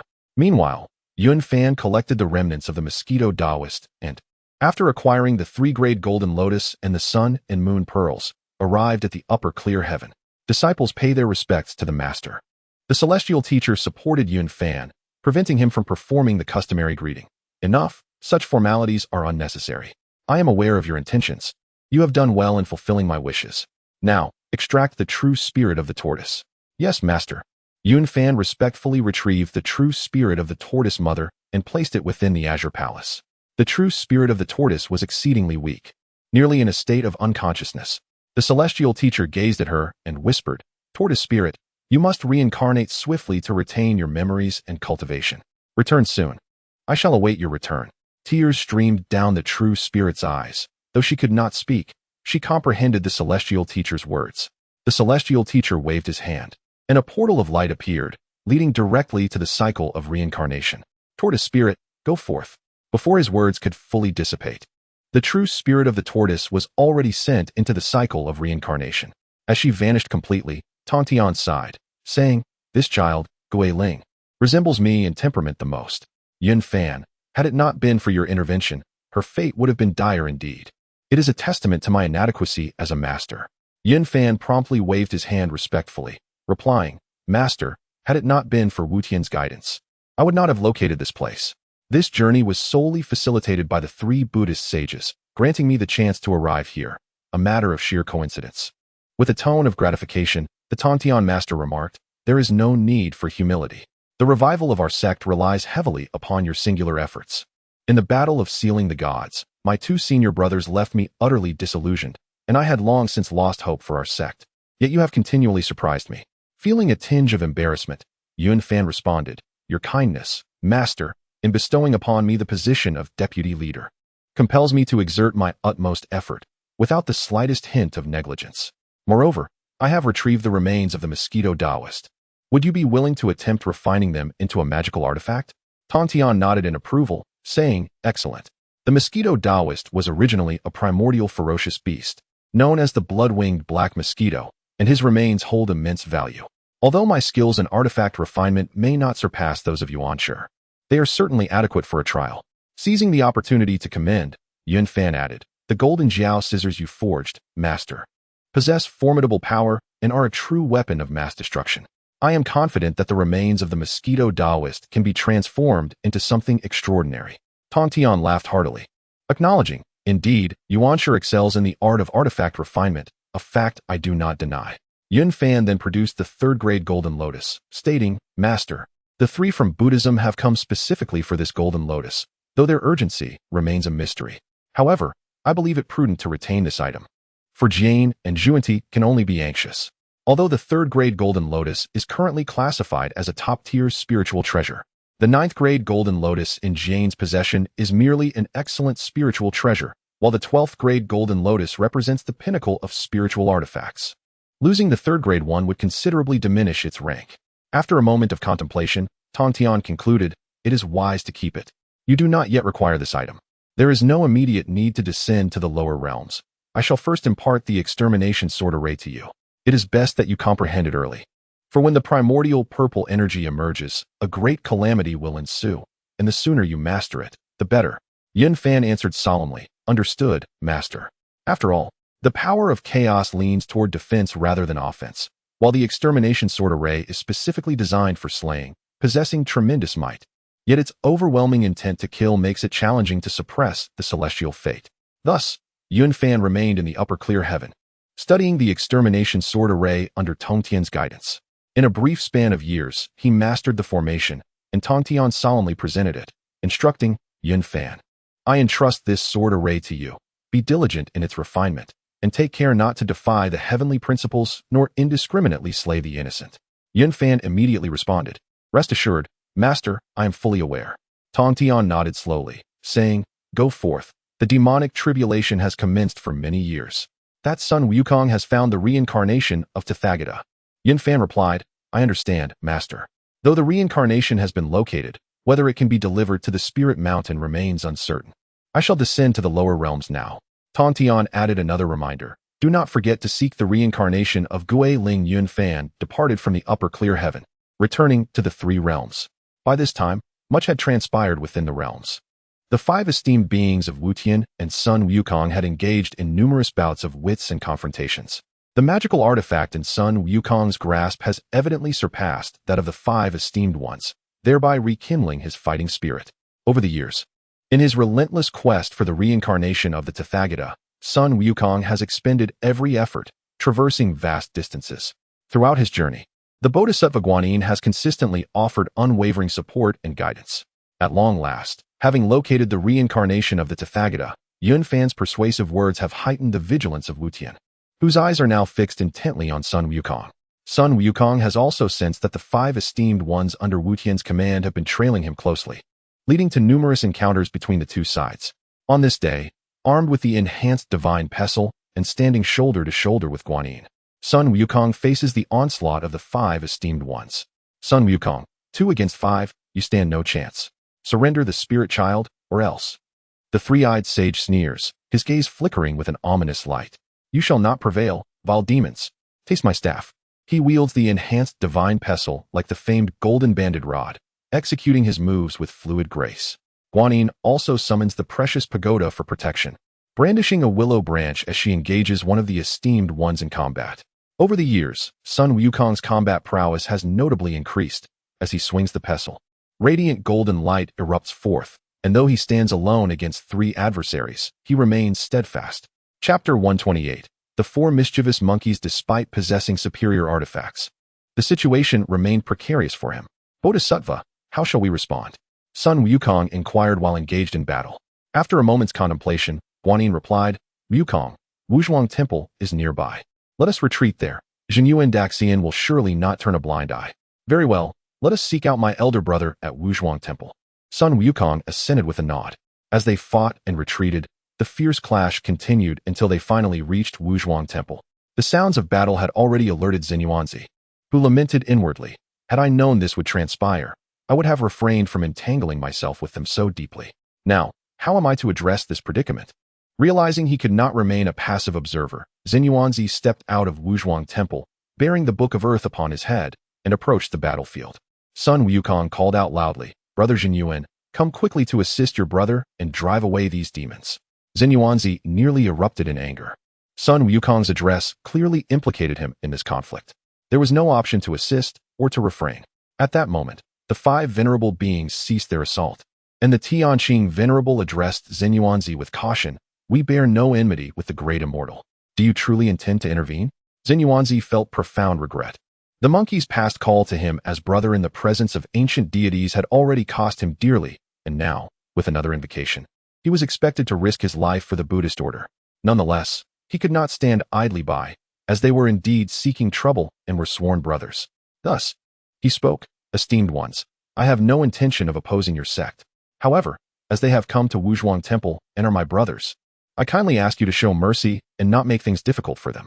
The Tianqing and others conferred quietly, realizing that should their master, Wu Tian, not arrive, they would gain no advantage. They replied, "For the sake of the great immortal, we shall temporarily spare them." Before departing, the Tianqing venerable coldly warned Sun Wukong, "You, monkey, had best not step outside Huanghuang Temple." Infuriated, Sun Wukong retorted, "Humph, what skill is it to bully the few with the many? If you have courage, let us duel one-on-one." Tianqing scoffed, "Have you not often relied on your position to intimidate others? You dare call yourself a hero? Truly absurd." Sun Wukong's fury escalated. Guanyin hastily interjected, "Wukong, do not provoke further conflict." The 5 departed with mocking laughter, leaving the grounds of Huanghuang Temple. Although anger simmered within Zhenyuanzi, he remained magnanimous, saying, "Bodhisattva, Wukong, please make yourselves comfortable within." Guanyin nodded slightly and expressed gratitude. "Thank you for your assistance, great immortal." Upon entering Huanghuang Temple, Zhenyuanzi inquired, "Bodhisattva, Wukong, those 5 have pursued you relentlessly. I presume you have located the reincarnation of the Tathagata?" Guanyin affirmed, "To be candid, we have indeed found the reincarnated spiritual child of the Buddha. However, we became separated from others, which is why those 5 have fixated upon us." Zhenyuanzi furrowed his brow and asked, "Are you not concerned that they might find the spiritual child?" Sun Wukong grinned widely, "Brother, the spiritual child's family has been safely settled in a secluded mountain village. Those 5 will not succeed in their pursuit." Zhenyuanzi nodded and remarked, "Although we have located the spiritual child, I fear that none of you are formidable enough to contend with the 5. And even I would find it challenging. How do you intend to escort the spiritual child safely to Ling Mountain? Moreover, the passage of over 20 years will be swift, and you will inevitably emerge to confront them, ultimately leading to a battle with those 5. This statement caused both Guanyin and Sun Wukong to furrow their brows. However, Sun Wukong spoke up, "Brother, I am aware that this may bring trouble upon you. Why not accompany us a portion of the way?" Zhenyuanzi's expression immediately soured as he replied, "Wukong, it is but the 5 who have acted thus far. If I were to intervene, the 3 spiritual treasures in Wu Tian's possession would surely. Among them, the god-slaying spear is particularly fearsome, capable of injuring even a sage. Who could possibly withstand it?" Sun Wukong gasped, "What? Even a sage can be harmed? How could it be so powerful?" Zhenyuanzi explained, "This spear is forged from the stem of the chaos green lotus, tainted with the malevolence of the chaos deities, and is regarded as the foremost weapon of slaughter in the world." Hearing the name of the chaos deities for the first time, Sun Wukong curiously inquired, "Brother Zhenyuanzi, what exactly are the chaos deities?" Zhenyuanzi replied coolly, "Before the heavens and the earth were formed, there existed 3,000 great laws that transformed into 3,000 chaos deities, each possessing cultivation above that of a sage. At the dawn of creation, nearly all perished, save for a few. Wukong, your previous incarnation was also one of the chaos deities." "Ah, I am also a chaos deity," Sun Wukong exclaimed in shock. Guanyin, equally astonished, gazed at Zhenyuanzi, clearly hearing this secret for the first time. Zhenyuanzi did not withhold the truth, as it was not truly a secret, and continued, "You share a significant karmic connection with the 4 mischievous monkeys, whose prior forms were the ancient demon apes, also one of the chaos deities." Sun Wukong suddenly comprehended, "I have heard from the Buddha about the 4 mischievous monkeys. I did not realize my previous incarnation was a sage. Then, brother, how can I restore my former cultivation?" Zhenyuanzi responded, "Find, slay, and devour." Upon hearing this, Sun Wukong's eyes shifted dramatically, flickering between murderous intent and deep contemplation. His voice trembled as he asked, "Brother, is this truly the case? Where are those 3 monkeys now, having faced countless defeats?" The ember of vengeance had long been ignited within Sun Wukong's heart. He believed that having ascended to the quasi-saint realm and wielding formidable treasures, he would finally have the chance to assert himself. Yet, he was easily vanquished by Yunfan, unable to withstand even a single blow, intensifying his desire for strength. Upon learning from Xuanyuanzi that his past life was of sage caliber, a tempest surged within him. He clenched his teeth, silently vowing, "Nyo Bizi, once I regain my true power, I shall make you wish for death. I will reclaim every ounce of humiliation I have suffered." Sensing the urgency in Sun Wukong's gaze, coupled with Guanin's curious expression, Xuanyuanzi reluctantly explained, "The ancient demon ape was struck by Pangu at the beginning of creation and split into four, thus becoming the four mischievous monkeys. Their fates are intricately intertwined. Their encounter signifies an eternal struggle, destined to persist until one is utterly vanquished, allowing the victor to devour the remaining three monkeys and return to the primordial chaos of the divine and demonic realm of the ancient magic apes." Upon hearing this, Guanin's expression subtly shifted as she inquired softly, "Master, does this equate to the realm of saints?" Xuanyuanzi shook his head and replied, "It is not the realm of saints, for it lacks the ability to achieve immortality. However, its combat prowess is comparable to that of a saint. Brother, can you tell me where my companions are?" Sun Wukong asked eagerly. Xuanyuanzi shook his head, saying, "Wukong, I cannot divulge that. There is no need for you to inquire further." At this moment, Guanin interjected, "I do possess some knowledge on the matter. The red nine-horned macaque, Wujiqi, engaged in multiple confrontations with Diyu during his efforts to control the floods, ultimately being subdued. The long-armed monkey, Huanghuang, fell during the Battle of the Gods and is now enshrined as one of the four-way Star Lords. As for the six-eared macaque, Guanin chose to remain silent. After all, the Tathagata had previously stated that the six-eared one had been slain, making it an inappropriate topic for further discussion. Many enlightened beings, well-versed in the intricacies of the situation, understood that if Sun Wukong could defeat the six-eared macaque, his strength would swiftly escalate. Thus, it appears that the Tathagata's assertion may harbor deeper implications. Chapter 129. The Fated Ones in the Tribulation of Magic. Upon hearing this, Sun Wukong felt an overwhelming surge of passion. "If I, the old sun, were to slay those two, would my strength not be sufficient to contend with Wutian?" Xuanyuanzi, with a troubled expression, replied, "If you indeed kill them, it is possible you could reach the level required to oppose Wutian. However, the red nine-horse monkey is suppressed by Diyu. You must not act rashly. Otherwise, you would incur a karmic bond with Diyu, one of the five emperors, whose virtue is unparalleled and whose status is akin to that of a sage, immortal and indestructible. Should you take action, you may find yourself at a disadvantage. As for the long-armed monkey, he is currently an official of the Heavenly Court, a subordinate of Haoyan. The ruler of the Heavenly Court is revered across the realms. If you were to slay one of his subordinates, the karmic consequences would be severe and unpredictable." These words, akin to adding fuel to the fire, left Sun Wukong feeling as if he were teetering on the edge of a precipice, his heart aflame with urgency, sensing an opportunity just out of reach. Xuanyuanzi sighed. "Wukong, you are the stone monkey, and among the four monkeys of chaos, your strength is actually the weakest." Sun Wukong was taken aback by this revelation. His face contorted with disbelief as he retorted, "How can I, the old sun, be the weakest? This is impossible." Guanin, having listened to Xuanyuanzi's words, did not dispute them and then spoke. "Wukong, allow me to share a thought." Sun Wukong blinked and replied, "Bodhisattva, please proceed." Guanin continued thoughtfully, "Wukong, in the world, there are the four monkeys of chaos. The first to be born was the six-eared macaque. He possesses extraordinary talents, capable of discerning musical notes and comprehending principles, with profound insights into the past and future and a deep understanding of all things. He once eavesdropped on the Taoist patriarch's teachings in the Purple Cloud Palace, which led to the saying, 'The law is not to be transmitted to the 6 ears.' His wisdom surpasses that of the other 3 monkeys. Next came the red nine-horse monkey, Wujiqi, who excels in water manipulation. Even the water god Huanghuang may not be his equal. Diyu, after enduring countless hardships, managed to suppress him beneath Turtle Mountain. His supernatural prowess is the most formidable among the 4 monkeys. Following him was the long-armed monkey, Huanghuang, who emerged during the Fengshen period. He did not consume the peaches of immortality or the golden elixir, yet he possesses an immortal body. Even Yang Jian finds him challenging to subdue. In the past, a dozen of us experts could not restrain him, and he was ultimately killed by the sword of the celestial cutting Buddha, becoming one of the 4-way Star Lords. His combat prowess is unparalleled among the 4 monkeys. After listening, Sun Wukong murmured, "Bodhisattva, Could it be that I am the most useless among the four monkeys? Jin Yuanzi laughed heartily. Wukong, your fortune is indeed the strongest among the four monkeys. You were once refined by the Qian Kuan Ding of the Saint Inhua, and later, 2 other saints took you as their disciple. You are also chosen by the heavenly Tao to confront the tribulations of the journey to the west and this current magic calamity. Your luck is unmatched. Jin Yuanzi's assertion held truth. Without the variable of Yunfan, Sun Wukong's fortune was indeed astonishing. He had progressed smoothly along his destined path, attaining the status of an ancient Buddha in Buddhism, venerated through the ages. In stark contrast, the fates of the other 3 monkeys appeared far more tragic. The 6-eared macaque, though difficult to kill, faced a tumultuous path filled with obstacles and, after many years, still could not reach the pinnacle.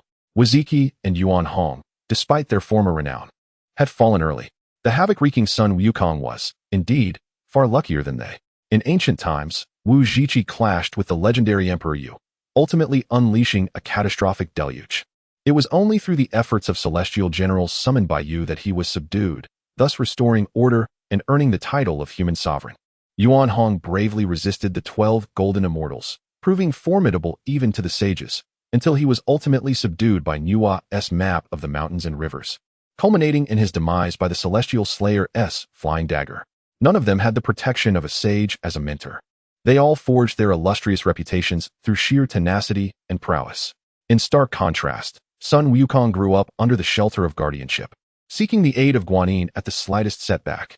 Upon hearing of the 3 monkeys' remarkable feats, Sun Wukong felt his temper dissipate, compelled to acknowledge that they were indeed superior to him. Thus, he resolved silently. With such favorable conditions at present, he would strive to surpass them in the future, cultivating his strength to that of a sage. Just wait, you bullheaded ones.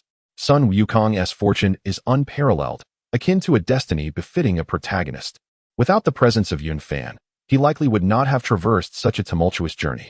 From his emergence, he has entered the fold of sages, becoming a central figure in the journey to the West plan, destined to confront the tribulations of the demon calamity.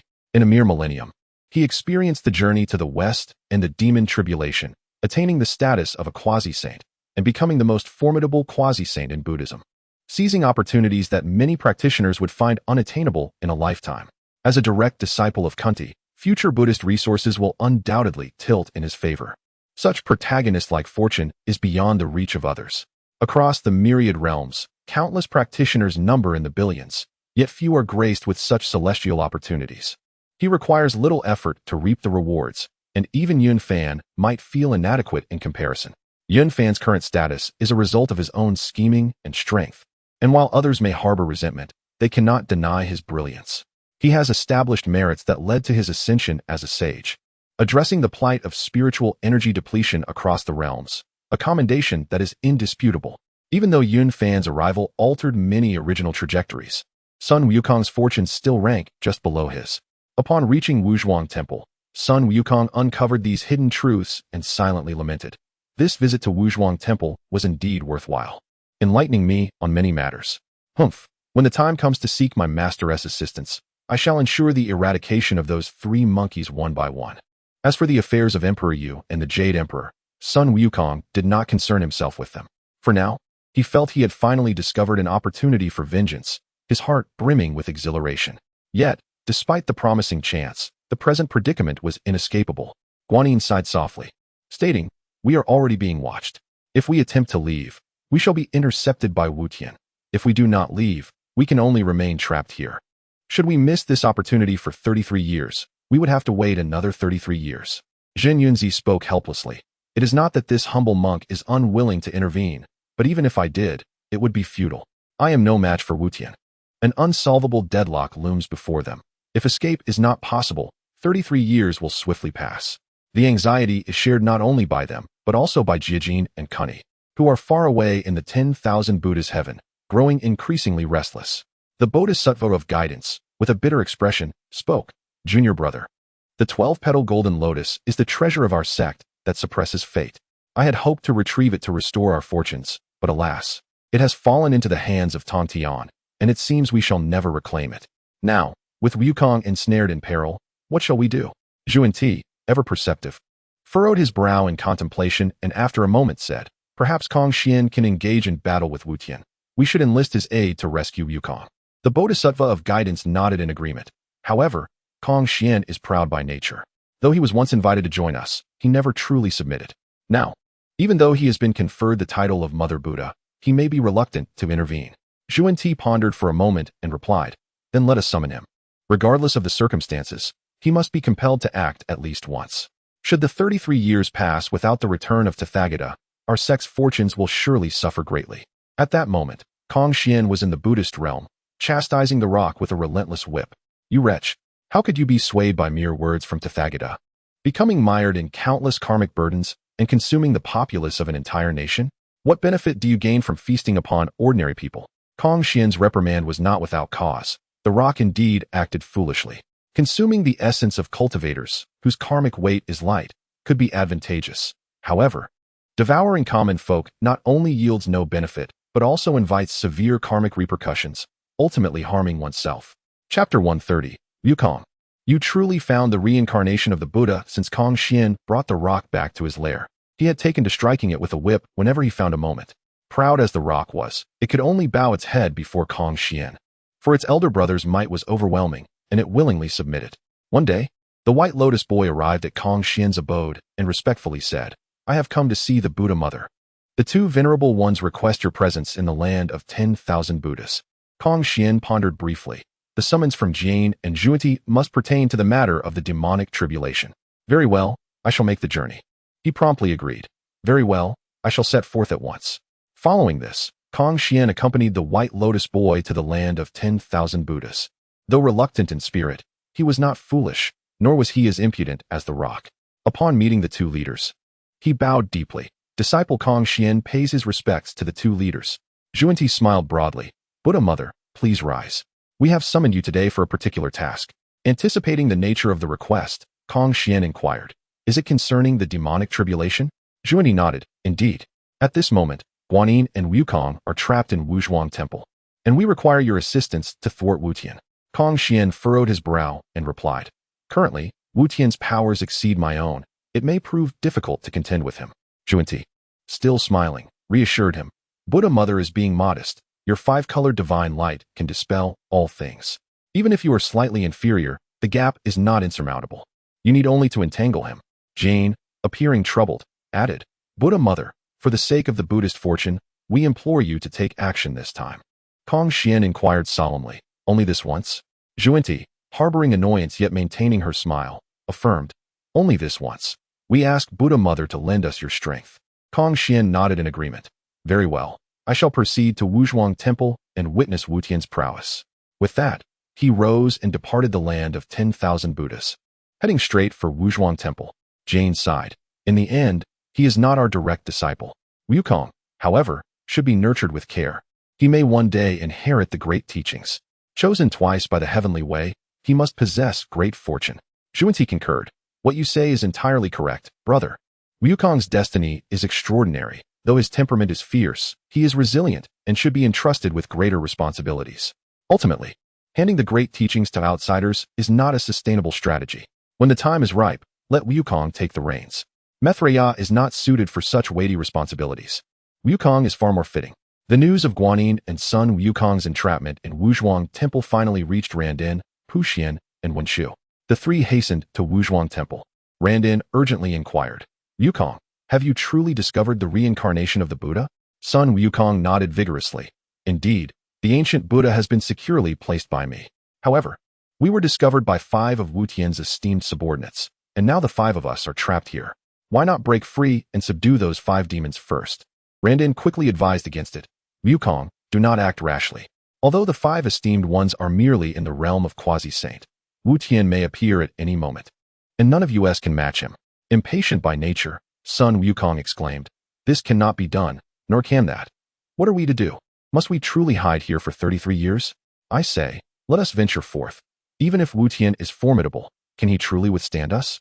Seeing his steadfastness, Randin and the others reluctantly acquiesced. Very well, we shall follow Wukong's lead and engage in a decisive battle.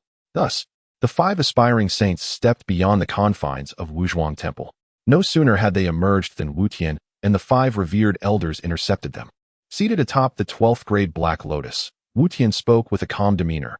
Wukong, I have awaited your arrival for quite some time. You have not disappointed me. You have swiftly located the reincarnation of Tathagata. Now, reveal his whereabouts to me, and I shall grant you mercy." In a fit of rage, Sun Wukong retorted, "You vile demon shall not succeed. To seek the reincarnation of the Buddha is nothing but a delusion." With that, he glared fiercely, gripping his golden cudgel tightly, ready to engage in battle. Wu Tian shook his head and sighed. "Why must you persist in this folly? Cultivation is arduous. Do not squander your lives in vain. I shall reiterate. If you choose to submit to me, I will bestow upon you great favor. Should you insist on resistance, you will soon discover the sharpness of my god-slaying spear." As his words fell, Wu Tian waved his right hand, the spear's tip aiming directly at the group. A chilling aura of death enveloping them all. Guanyin felt a tightening in her heart, contemplating. It seems we may not withstand even a single thrust. It would be prudent to remain cautious and refrain from rash actions. The others shared similar thoughts. Momentarily subdued by Wu Tian's overwhelming presence, silence reigned, and the sound of a falling pin could be distinctly heard. Although Sun Wukong recognized he was no match for Wu Tian, witnessing the hesitation of his companions filled him with shame and indignation. His face flushed crimson as he shouted, "You fiend, do not be so arrogant. Together, we shall stand united." Despite being the most powerful among them, Randang found himself wavering. He understood that once he acted, the outcome would be uncertain, leaving him conflicted between advancing or retreating.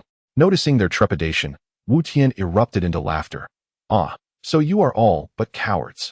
His words ignited a sense of shame among the group, yet they understood that stepping forward would mean certain death, and none dared to speak. Though Sun Wukong appeared defiant, he too was gripped by profound fear, relying on the strength of numbers for courage. As silence enveloped them, he too fell silent.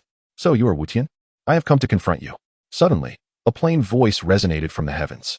Following this, a colossal peacock descended from the ninth heaven, its feathers resplendent and iridescent, each plume stretching an astonishing 100,000 zhang. Upon seeing this, Randang and Guanyin were instantly filled with joy. "The Buddha Mother, the great Peacock King, has arrived. We are saved." Wu Tian looked up at the magnificent peacock, his expression suddenly tightening, an overwhelming intent to kill surging within him. A voice roared within his heart, "Kill him. You must kill him." Wu Tian struggled to suppress his rising fury, brows furrowed in confusion. "I have never encountered this being. Why do I feel such an intense urge to slay him?" Similarly, Kong Xian was overwhelmed by an inexplicable impulse, his loathing for Wu Tian reaching a crescendo, wishing only to obliterate him on the spot. This sudden surge of murderous intent left Kong Xian astonished, unable to comprehend the source of such a powerful emotion. Transforming into human form, he descended before Wu Tian, a shimmering five-colored divine light flickering behind him. "You are Kong Xian? I have long heard of your renowned name. Truly, you are the most formidable beneath the saints." Wu Tian narrowed his eyes, his tone laced with respect, though his heart remained vigilant. "And you are Wu Tian? Indeed remarkable. As for the title of the strongest beneath the saints, I cannot claim such a distinction," Kong Xian replied gravely. At this moment, although Kong Xian's powers were somewhat inferior to those of Wu Tian, he possessed the innate divine ability of the five-colored divine light, endowing him with astonishing combat prowess. In the past, even Zhuan Ti dared not underestimate him, and he was capable of swallowing Buddha himself in a single gulp. The five-colored divine light was Kong Xian's signature technique, composed of the radiant hues of blue, yellow, red, white, and black, emanating from the primordial forces of the five elements, rendering it all-consuming. Within the realm of these elements, no magical artifact or divine skill could escape the fate of being obliterated, marking it as an extraordinary power. Wu Tian raised his hand to summon the god-slaying spear, coldly declaring, "Today, I shall personally experience the abilities of the mightiest under this saint." Behold the spear. Kong Xian no longer suppressed his murderous intent, as the five-colored divine light behind him blossomed like a resplendent peacock's display. 5 streams of shimmering light surged forth, racing towards the god-slaying spear in Wu Tian's grasp. In the air, the silhouette of a colossal peacock's head vaguely appeared, poised to devour Wu Tian whole. Sun Wukong, observing the unfolding battle, turned to Guanyin with curiosity and inquired, "Bodhisattva, who is this individual, possessing such extraordinary powers?"